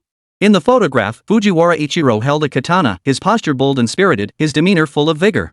Fujiwara, rest assured. I will avenge you. That Li Batian will soon be joining you down there. Little Days country. In an inconspicuous apartment. The phone suddenly rang. Ring ring. A man clad in black tights swiftly picked up the receiver. A hoarse voice came from the other end. Bay, new assignment. The man remained silent, listening intently. Target, Li Batian, newly appointed supreme leader of northern Myanmar, a martial artist of the afterlife realm. 3 innate martial artists. All dead. The voice on the other end added. Oh? The man finally spoke, his voice tinged with amusement. Interesting. Client, Musashi Hokushin. Him? The man's eyebrows arched slightly. Looks like this target won't be easy. Price, you name it. Ha! The man chuckled softly. A commission from a martial arts grandmaster naturally commands a high price. But since it's a request from Musashi Hokushin, let's double it. No problem. The voice on the other end agreed without hesitation. Very well. The man hung up the phone. He slowly rose to his feet and walked over to a safe against the wall. He skillfully entered the code and opened the safe. Inside, various weapons were neatly arranged. Handguns, daggers, steel wire, poison. Everything imaginable. It was practically a miniature armory. The man picked up a dagger, gently stroking its sharp blade, his eyes gleaming with excitement. Lee Bat-Ian. A post-natal martial artist capable of killing 3 pre-natal martial artists truly worthy of my personal attention. He murmured to himself, a cruel smile curling his lips. I hope you don't disappoint me. He lingered no longer. He merely retrieved a uniquely shaped dagger and several miniature communicators from the safe. Then he turned and left the apartment. Night enveloped Tokyo. A dark figure moved through the city's shadows like a ghost. His speed was blindingly fast, leaving almost no trace behind. Lee Bat-Ian, I've claimed your life. The cold voice faded away in the night breeze. Chapter 213, Enhanced by Recovery, the new stage approaches. Huff. Lee Bat-Ian exhaled deeply as morning light flooded the spacious room. He sat cross-legged, gently tracing the scar on his chest. The wound that should have been deep enough to see bone had completely healed, leaving only a faint trace. This talent for rapid recovery is truly remarkable. He chuckled inwardly, rising from the bed and casually picking up the sword beside it. Its blade glinted with a cold, sharp light in the morning sun. Ever since acquiring the sword path's child talent, his perception of swords had become exceptionally keen. Lee Bat-Ian narrowed his eyes, recalling his fierce battle with Fujiwara Ichiro. Though the man's sword techniques were fierce, when replayed in slow motion within his memory, he could discern numerous flaws. He tried a few swings, the blade cutting through the air with a sharp hiss. Swish! A lightning-fast slash, its sword energy seemed poised to cleave through the very air itself. This technique, too, he had pieced together from Fujiwara Ikkyo's memories. Interesting. Footsteps approached outside the door, followed by Kuon's familiar knock. General, breakfast is ready. Would you like to eat? Come in. Akun pushed open the door, carrying a delicate tray in his hands. Lee Bat-Ian casually sheathed his sword and accepted the tray from Akun. It held several delicacies for breakfast and a steaming cup of tea. By the way, have you heard anything about that Musashi Hokushin I asked you to look into? Akon's expression immediately turned grave. I've found him. I dared not delay. This Musashi Hokushin is a renowned figure in the Kingdom of Little Days. The Sword Saint of Hokkaido, one of only 2 martial arts grandmasters in the land of the rising sun. It's said he reached the grandmaster realm 20 years ago. A single strike from his sword could cleave a small mountain in 2. That Fujiwara Ikkyo is one of his most prized disciples. Lee Bat-Ian chewed his breakfast, his expression calm. So, since I killed his disciple, he'll definitely come seeking revenge? Almost certainly. Akon frowned deeply. General, should we request Dragon Nation to dispatch elite warriors for mutual defense? Given your relationship with Dragon Nation. No need. Lee Bat-Ian set down his teacup, his gaze sharp. I have my own plans. Akon nodded and withdrew from the room. Lee Bat-Ian sat alone in the room, deep in thought. A martial arts grandmaster that was someone standing at the pinnacle of martial arts. With his current strength, he was no match for such a being. I must accelerate my progress. His gaze fell upon a black box resting on the bedside table. It had been secretly delivered last night by the Dragon Nation's envoy, 20 high-grade blood nurturing pills and a precious manual of internal cultivation techniques. He picked up the box, opened it, and took out one advanced blood nurturing pill. The pill was roughly thumb-sized, a deep crimson throughout, with fine patterns etched on its surface. A faint, liquid-like movement could be glimpsed within its core. This is the real deal. One pill is worth dozens of ordinary blood nurturing pills. Lee Bat-Ian hesitated not a moment, placing the advanced blood nurturing pill directly into his mouth. The pill dissolved instantly upon contact with his tongue, sending a surge of heat racing from his throat throughout his entire body, 10 times more potent than any pill he had ever taken before. Ugh! Lee Bat-Ian grunted as if molten lava surged through his body, searing him with intense heat. He immediately activated his cultivation technique, guiding the fiery current to circulate through his meridians. Boom! As if some shackle had been shattered, Lee Bat-Ian felt the chi and blood within him violently churning and surging, growing ever more powerful. This effect is absolutely mind-blowing. Lee Bat-Ian marveled as his vital energy and blood values skyrocketed. Ding! Chi and blood value increased. Current 155. Ding! Vitality increased. Current 160. Ding! Vitality increased. Current 165. Upon completing one cycle, Li Badian was thrilled to discover his vitality had surged from 147 to 200. He was one giant leap closer to the pre-heaven realm. Without hesitation, he immediately picked up the internal cultivation manual sent by the Dragon Nation, the 9-Chi decision, and began studying it intently. This technique was said to be passed down from ancient times in the Dragon Kingdom, capable of greatly enhancing the refinement and conversion efficiency of true Chi within the body. Bolstered by his 2 innate talents, astounding insight, and tenfold cultivation speed, Li Badian quickly grasped the essence of the 9-Chi decision. Following the text's instructions, he adjusted his breathing, circulated his true Chi, and repeatedly tempered his meridians. The 9-Chi decision was not difficult to master at the beginner level, but to unleash its true power required extensive practice and refinement. This technique is truly remarkable. The purity of my true Chi has increased considerably. Li Badian stretched lazily, feeling famished. Only then did he recall that he had eaten only breakfast today. Growl.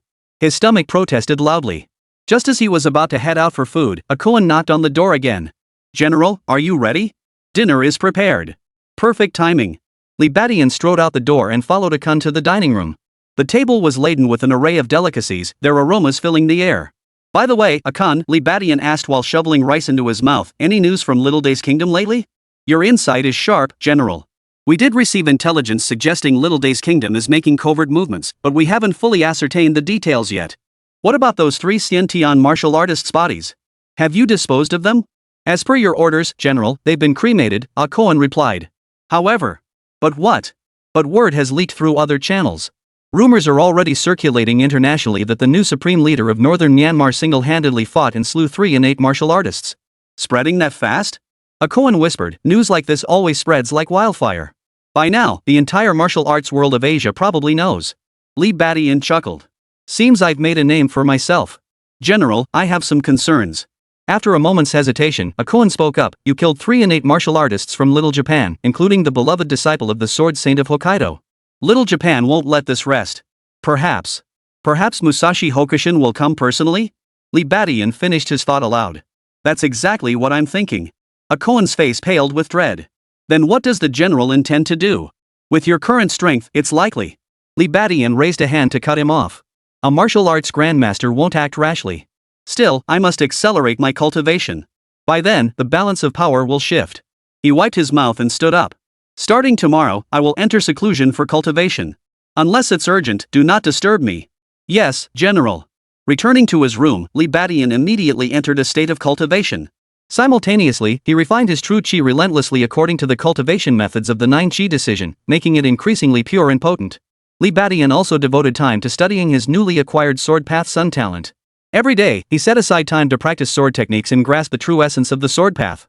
Day after day passed, and Li Badian's strength steadily increased. Meanwhile, a figure clad in black was silently approaching the northern border of Myanmar. Chapter 214, Sword Intent emerges, Assassin approaches. The sky was just beginning to lighten. Li Badian stood in the courtyard, his long sword gleaming coldly in his grasp. Each strike carried immense force and weight. Too slow. Li Badian remained unsatisfied. Fujiwara Ikkyo's sword strikes are faster. My technique still leaves something to be desired. He channeled his inner energy, flickered his wrist, and swung the long sword once more. Swish! This strike differed from the previous ones, carrying a lightness and agility. The sword's flash was so swift it was nearly impossible to track with the naked eye. Thud, thud, thud. Several freshly fallen leaves were shredded into fragments mid-air by the sword's energy. Li Badian struck again. This strike was even faster. As the blade's tip sliced through the air, it emitted a faint crackling sound. Li Badian's heart stirred. He opened the system panel to check. Sure enough, the proficiency of the 7-star sword technique had increased by 10%. His hand never paused. Strike after strike, each faster than the last, each more ruthless than the previous. The chi and blood within his body surged in rhythm with the sword technique, accelerating like a mighty river raging through his veins. Beads of sweat began to form on Li Badian's forehead. Yet he remained oblivious, utterly immersed in the realm of the sword technique. Far away, Koan stood frozen, beads of sweat trickling down his forehead. General, this sword technique. The speed of his progress was terrifying. What? Stunned? Li Badian sheathed his sword and smiled faintly. Koan snapped back to reality, waving his hands frantically. I just think you're incredible, General. You're the real deal. Enough with the flattery. Li Badian waved him off and cut straight to the point. Now, what's on your mind? Koan immediately grew serious. General, in the mountainous regions of northern Burma, someone recently spotted a shadowy figure in black. He was acting suspiciously and seems quite skilled. A black-clad figure? Li Badian perked up. What's his background? We don't know exactly who it is, but someone fired at him once, and he didn't even dodge. Li Baishan's eyes lit up. Could it be Musashi Hokushin? Probably not. Akun shook his head. An old monster like Musashi Hokushin would have concealed his aura long ago. An ordinary person wouldn't be able to detect it. Interesting, Li Badian narrowed his eyes. Looks like the little guy couldn't wait any longer send someone to their death. Keep an eye on them. Don't tip them off. Understood. Akon acknowledged the order and turned to leave. But Li Badian called him back. Wait. Akon turned back, his face full of confusion. But he saw Li Badian smiling in a most affable manner. General, is there something you need? Akon felt an ominous foreboding. Li Badian chuckled. Training's been draining lately.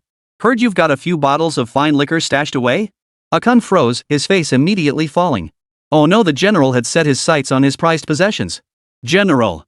What? Can't bear to part with it? Li Badian narrowed his eyes. Not at all. If you like it, General, take it and drink it. Akun's words were generous, but his heart was bleeding. My daughter's red wine.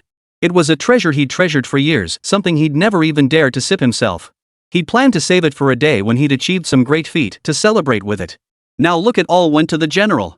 Li Badian nodded with satisfaction, patting Akun on the shoulder. Don't worry. Once we've fought off these little pests, I'll bring you some truly magnificent wine. Akon perked up instantly, his eyes lighting up with hope. Thank you, General.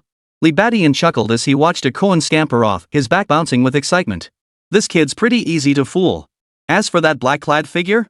Whoever he was, if he dared cause trouble, one sword strike would finish him. Li Badian remained alone in the courtyard, drawing his long sword once more. The blade was long and slender, its cold gleam sharp and piercing. This time, he didn't execute any techniques. He simply stood there, still, feeling the sword in his hand. He pondered its weight, where it felt heavy, where it felt light. He scrutinized every bit of resistance when drawing it through the air. This was the foundation of swordsmanship, yet the most easily overlooked aspect. The sword is me, and I am the sword. Li Badian closed his eyes, letting his body's instincts guide the sword.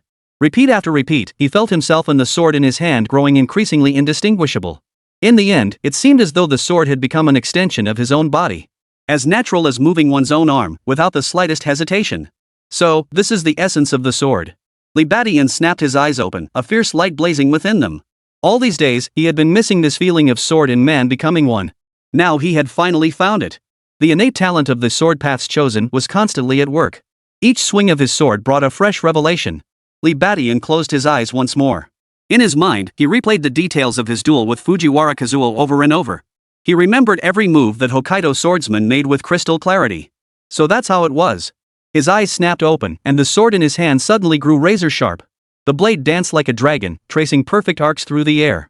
Hokkaido, secret technique, 10,000 swords in a single thought. Sword light flashed. Each move and technique mirrored the swordplay Fujiwara Kazuo had displayed that day, identical in every way. Li Badian wasn't merely copying. He fused this sword technique with his own understanding of the way of the sword, forging a sword intent uniquely his own. Performed by Li Badian, this sword style radiated even greater agility and a more murderous aura. General. Akon returned, drenched in sweat. We found it. Li Badian sheathed his sword, his brow furrowing. So soon? Because that man is simply too notorious. Akon gasped for breath. They the top assassin in the kingdom of Rizi. Master of assassination techniques, with movements as elusive as a phantom. Never once failed. The land of days? A cold gleam flashed in Li Baishan's eyes. So it was that old fox Musashi Hokushin pulling the strings behind the scenes. General, this man is extremely dangerous. Akon's face darkened with worry. Legend has it he infiltrated a small nation single-handedly and assassinated its leader. The entire operation unfolded as if he were moving through an empty realm. No one could stop him. Oh. Interesting. Li Badian showed no fear, instead feeling a hint of anticipation. Finally, someone worth fighting. General. This man is a martial artist and a professional assassin. Perhaps we should avoid confronting him head-on? Avoid? Li Badian sneered coldly. I, Li Badian, have never feared anyone. But? No buts. Li Badian waved his hand, cutting off Akon's words. Let him come. I'll see for myself how many heads and arms this so-called top assassin has. Akon tried to plead further, but Li Baishan's glare silenced him. Go. Have someone keep a close eye on him. But don't make any rash moves. I want to meet this North myself. Yes, sir. Akon had no choice but to accept the order and withdraw. Li Badian stood with his hands behind his back, his eyes blazing with battle intent. Come on, North. Let me see just how formidable you truly are. Chapter 215, North's Assassination. Night, Northern Myanmar Mountains. A shadowy figure crouched atop an ancient tree in the forest, ghostly and elusive.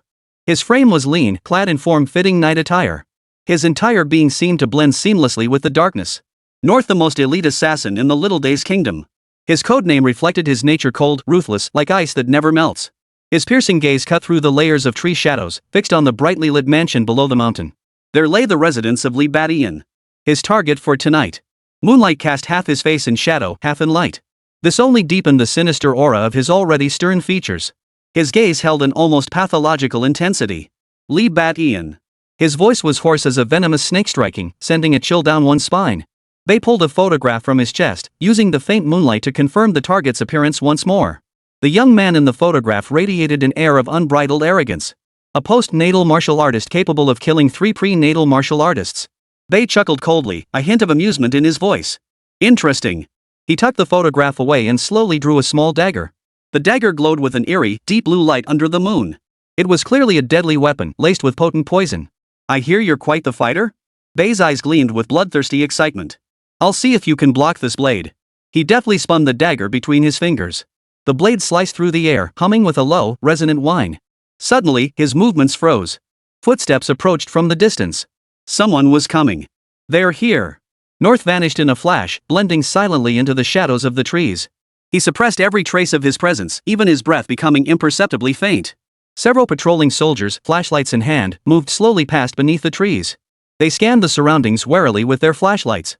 Yet they remained utterly unaware that a grim reaper lurked in the branches above. Weird. I swear I heard something just now. One soldier halted. Probably just wild cats or dogs in the mountains. What else could it be around here? Another soldier said dismissively. The general ordered us to keep a closer watch lately. Something's definitely up. One soldier lowered his voice, speaking in a mysterious tone. I heard there's an assassin called North coming to kill the general. Shut up. Stop spouting nonsense. The lead soldier hissed in a low voice. The general's affairs aren't something we can discuss freely. Get back to patrol. Their figures gradually vanished into the night. North glided down from the tree, landing without a sound.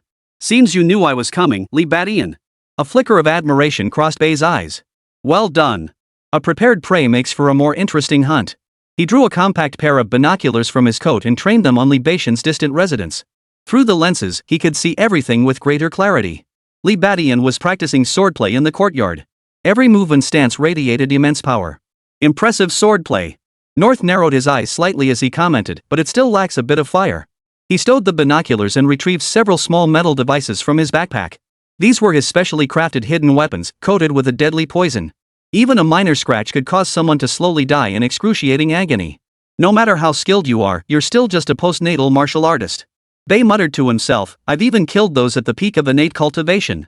He inspected each hidden weapon one by one, ensuring they were flawless. Meanwhile, Lee Badian, who had been practicing swordplay in the courtyard, abruptly halted his movements. Ha! He exclaimed softly, his sword radiating an intimidating aura. For the past 7 days, he had barely slept, immersing himself entirely in cultivation. The effects of the high-grade blood-nurturing pill far exceeded expectations, propelling his vital energy and blood reserves past the 300 mark. Lee Badian's brow furrowed slightly. He sensed something amiss, a subtle yet distinct feeling. It was as if, in the darkness, a pair of eyes were fixedly staring at him. It made him feel uneasy all over. Who's there? He snapped, whirling around abruptly. The courtyard was silent. Lee Badian scanned his surroundings but detected no suspicious figures. Was it just my imagination? Lee Badian murmured to himself. He shook his head, temporarily pushing the unease aside. Yet, in that very instant of turning, he keenly sensed an extremely faint trace of killing intent. Though faint, it instantly made the hairs on Lee Badian's neck stand on end. Something's wrong. Someone's here. Alarm bells rang in Lee Badian's mind. He channeled his inner chi to its peak, his entire body on high alert. Looks like tonight is destined to be a sleepless one. He felt no fear whatsoever toward the impending danger. Suddenly, a cold gleam sliced through the air. Whoosh! Lee Badian jerked his head aside as the blade whizzed past his ear. Clang! It embedded itself into the wall behind him. Blazing speed. Lee Badian's pupils contracted sharply.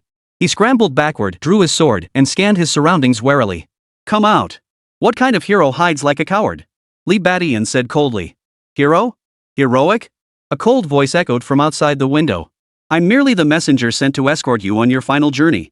A figure clad in black had appeared on the wall, radiating a chilling aura of murderous intent. Who are you? Li Badian pointed his sword at the intruder, narrowing his eyes slightly. North, the black-clad figure replied succinctly. You're Grim Reaper. That old codger Musashi Hokushin doesn't have the guts to come himself, so he sends you, his lapdog, to die? Li Badian remained unruffled. North flashed a brief look, but remained unprovoked. He leapt down lightly. Musashi Hokushin pays me, I do the job. Simple as that. His tone remained flat. I answer only to money, not loyalty to anyone. Li Badian laughed heartily, a dog that only recognizes money. Quite honest, that. North remained unmoved. You're quite special, Li Badian. A postnatal martial artist capable of slaying 3 prenatal ones, that's not common. Then today, you'll witness it firsthand. Li Badian's eyes blazed with battle intent. Bay's lips curled into a smile that felt eerily unsettling. Confidence is good, but too much of it will cost you your life. His figure vanished from the spot in an instant. Li Badian's eyelid twitched and he instinctively sidestepped. Shoo! A cold gleam sliced past his neck, snatching away a few strands of hair. Damn fast. Li Badian was secretly startled, but his expression remained unchanged. This is interesting. North had already positioned himself 3 meters behind Li Badian, a hint of surprise in his eyes. Not bad reflexes. Seems the rumors are true. Li Badian turned, pointing his sword at North. I hear you never miss. Today might be the day you break that streak. Bay gave no clear answer, merely twirling the dagger in his hand. Do you know why I'm called North? Before he could answer, North continued. The North represents cold. Wherever I appear, only the cold of death remains. He vanished from his spot, striking again at Li Badian's vital points. Chapter 216, Life Hanging by a Thread. Like a ghost, Bay's dagger streaked toward Li Badian's throat. Li Badian jerked sideways, the blade grazing the edge of his clothing, slicing off a strip of fabric. Missing his target, North twisted mid-air. His other hand slashed out again, aiming for Li Badian's chest. This guy's movements are bizarre. Li Badian swung his sword to block. Clang! Sparks flew. Bay didn't engage in a direct clash, instead drifting backward. Your reflexes are sharp. He remarked coldly, though surprise flickered in his eyes. But that alone won't be enough. Li Badian grinned. It's impolite not to return a favor. Before the words had fully left his mouth, he launched his attack, thrusting his long sword straight at North's face. Bay sidestepped effortlessly, parrying the strike with casual ease. Your swordplay is too green. Li Badian dismissed the criticism, then let me show you my swordplay. Hokkaido, Supreme Art 10,000 swords in a single thought. Li Badian swung his blade, unleashing a dense, net-like storm of swordlight. This was precisely the technique he had learned from Fujiwara Ichiro. Yet now, when unleashed, it proved threefold more ruthless than Fujiwara Ikkyo's own execution. North froze for a moment. This sword technique was all too familiar to him. But how could Li Badian possibly wield the signature technique of Hokkaido swordsmanship? Unable to evade, North had no choice but to meet the attack head-on. He wielded a dagger in each hand, weaving in and out of the sword's arc as the clanging of metal rang out in rapid succession. North's footwork was truly swift, his reactions equally sharp. An ordinary martial artist wouldn't even graze the hem of his robe. Suddenly, North changed his offensive strategy. Instead of focusing on evasion, he charged straight into the sword's path. Looking for death? Li Badian froze for a moment, his hands never stopping. His long sword traced an arc, aiming straight for North's throat. Shoo! Li Badian's pupils contracted. The sword had clearly pierced North, yet the figure vanished like a bubble. An illusion? A trick? Just as Li Badian was puzzled, a chill swept over him from behind. Li Badian's body instinctively lunged forward. Thud! The dagger sliced through the air behind him. It tore through his clothing, leaving a bloody trail across his back. Poisoned. Li Badian felt a sudden burning sensation on his back, as if ants were gnawing at his flesh. The blade of North was indeed laced with deadly poison. A faint smile finally appeared on North's face. Feel it? That's my special poison, it makes you die slowly in agony. I've claimed your life. Good. Now you're starting to look like an assassin. Li Badian turned, his face showing no trace of fear. Too bad poison doesn't work on me. Bay furrowed his brow, staring at Li Badian in confusion. By all logic, having been poisoned by him, he should be writhing in agony by now. Yet the wound on Li Badian's back was healing at a visible pace. Impossible. For the first time, Bay's expression betrayed shock. His poison was specially formulated. Even an expert would struggle to resist it. Surprised? Li Badian sneered coldly. Bay regained his composure. Interesting. No wonder Musashi Hokushin was willing to pay a high price for your life. Before the words had fully left his mouth, Bay vanished from his spot once more. Li Badian grew even more wary. Here it comes. Li Badian raised his sword abruptly, blocking the projectiles raining down from above with a clang. Each of North's projectiles aimed for Li Badian's vital points. Those tiny metal blades flashed with an eerie blue light. Li Badian swung his sword, the clanging sounds ringing incessantly. He pushed his sword technique to its absolute limit, forging a path through the relentless barrage. Well, quite the arsenal you've got there. I wonder if all your skill has been wasted on these trinkets. North snorted coldly, arrogant. The words barely left his lips when his figure blurred, darting through the night like a ghostly apparition. Li Badian's pupils contracted sharply as he sensed killing intent closing in from all directions.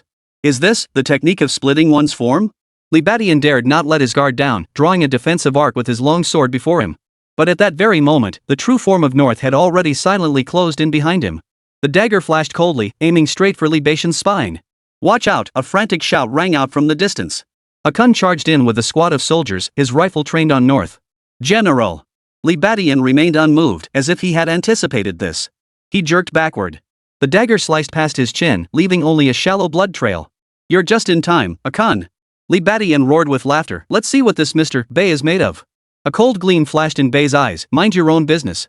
With a flick of his wrist, several hidden weapons shot toward Akan and the others. Watch out! Li Badian shouted. Akan reacted with lightning speed, rolling to dodge the deadly assault.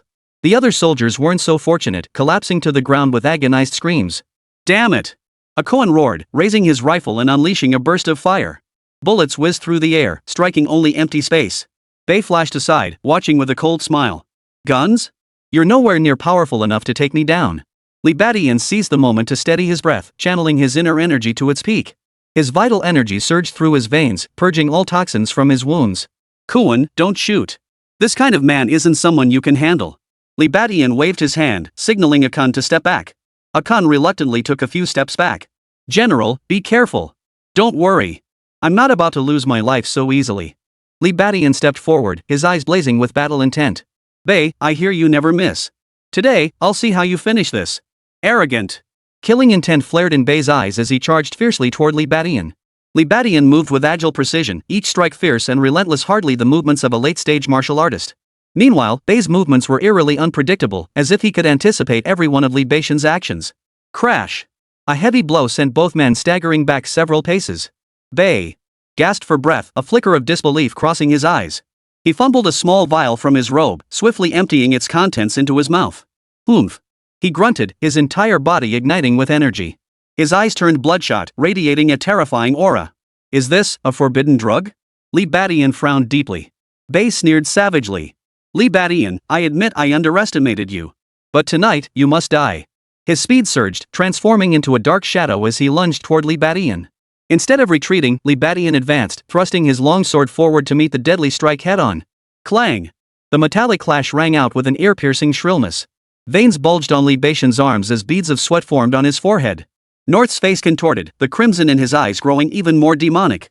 At that very moment, Akan suddenly raised his gun, aiming squarely at North's back. Bang!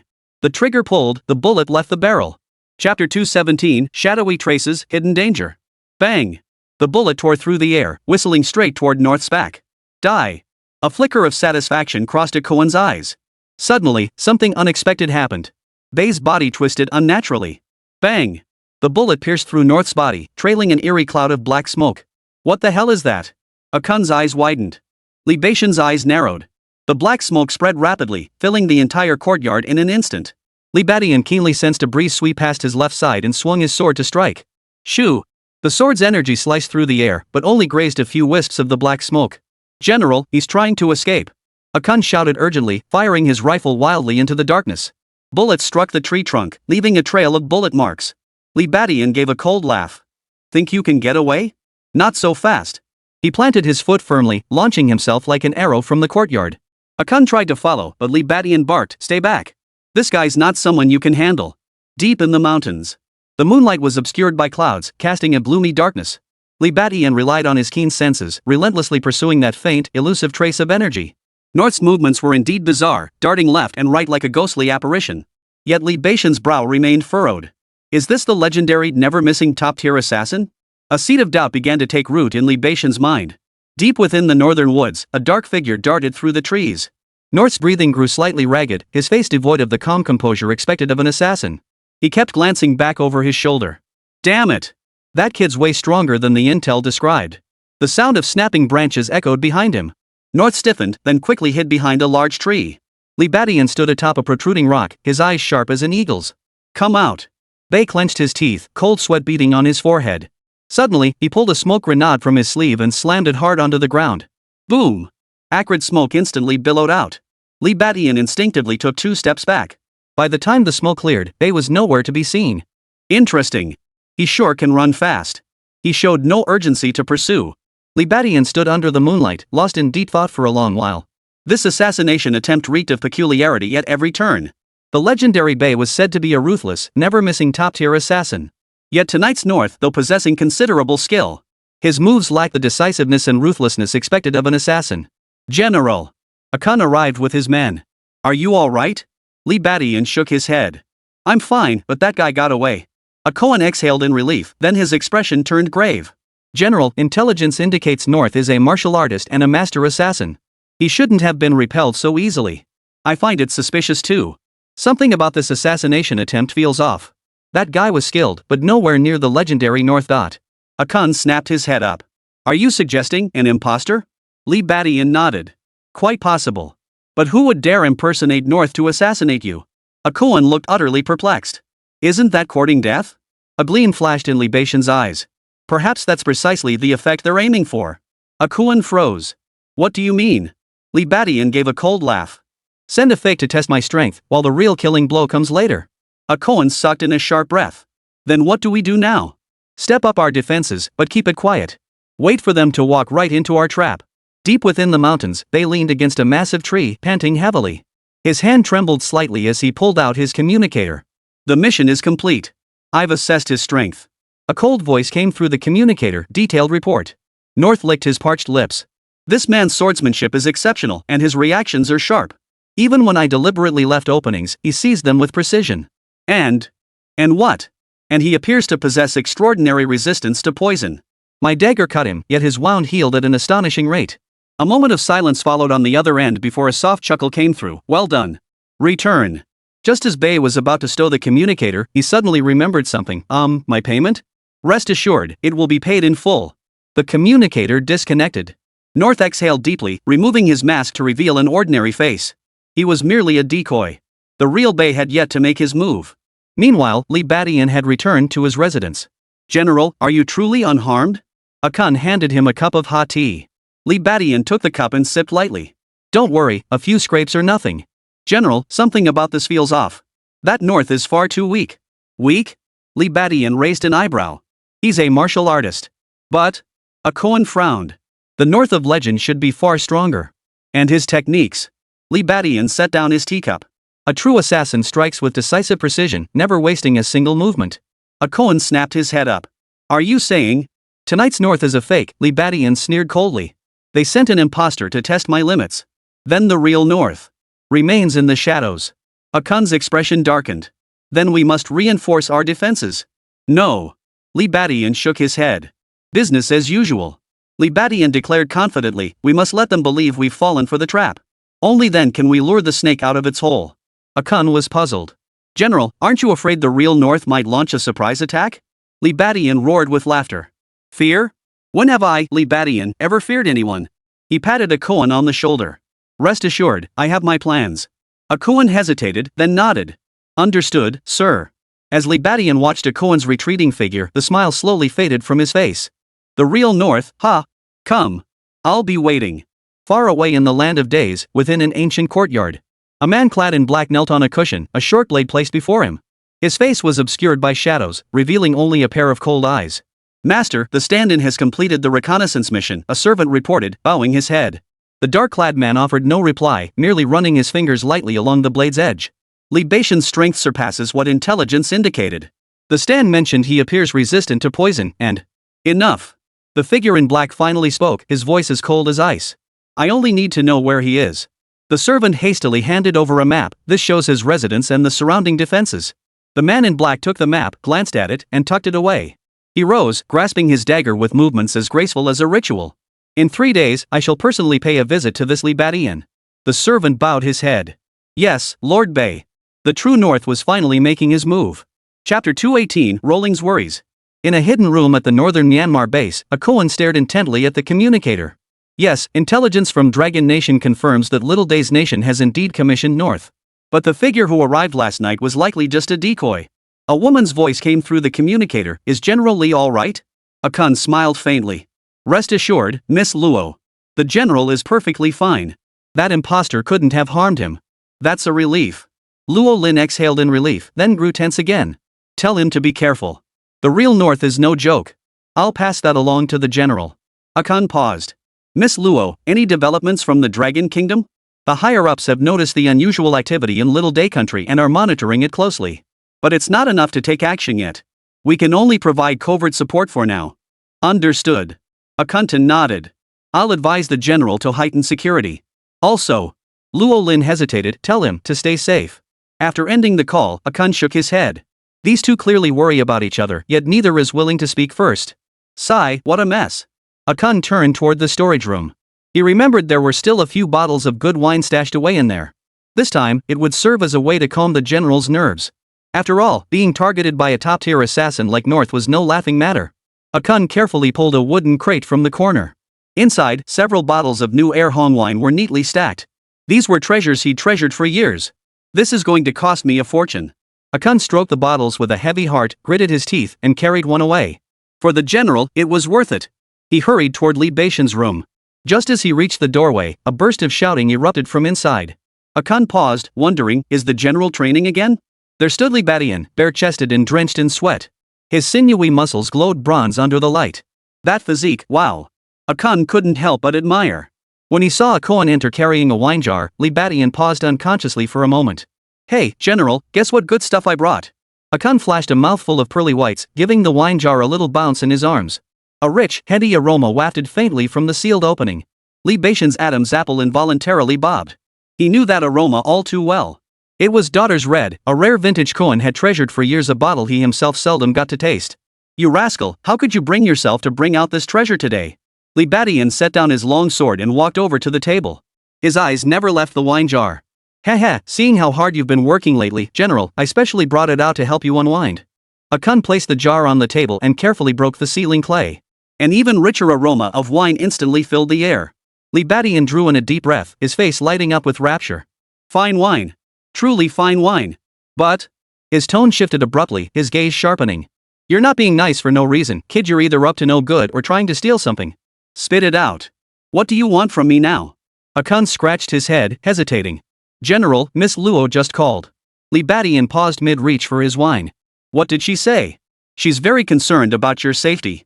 She said Manhwa has noticed the unusual activity in Xiaorizi and is keeping a close watch. Akun glanced at Li Baishan's feigned indifference. He couldn't help but add, General, Miss Luo is genuinely worried about you. Li Batian poured himself a glass of wine. What else did she say? She asked you to, be careful. Li Batian raised his cup and drained it in one gulp. Tell her I'm perfectly fine. No need to worry. Akun shook his head. General, in my opinion, you should call Miss Luo back and personally tell her you're fine. Not necessary. Li Batian slammed his glass down on the table. Once I've dealt with this bunch of clowns, I'll find her. A Koan wanted to persuade him but didn't know how to broach the subject. When our general got stubborn, not even 10 oxen could pull him back. Especially when it came to matters involving Luo Lin. It was certainly not something a subordinate like him could meddle in. Li Batian shot Akun a glance, seemingly reading his thoughts. His tone softened slightly. What? You're worried I'll get taken down by that North thing? Of course not. Akun denied hastily. Joking aside, what kind of man was the general? He'd fought his way through hailstorms of bullets. A mere assassin? He didn't give him a second thought. I just think, since Miss Luo cares so much about you, you should at least. What? Li Batian raised an eyebrow. Also act like those young couples, endlessly chatting on the phone? Akun was rendered speechless. Enough. Stop worrying about such nonsense. Li Batian waved his hand dismissively, returning to polishing his long sword. Now that North has made its move, it won't back down easily. The real showdown is yet to come. A cold gleam flashed in his eyes. Just how powerful is this North to dare pull at Li Baishan's tiger whiskers? Akun couldn't help but admire him inwardly. A general is a general. That kind of spirit and confidence was beyond the reach of ordinary men. With the general at the helm, no obstacle was insurmountable.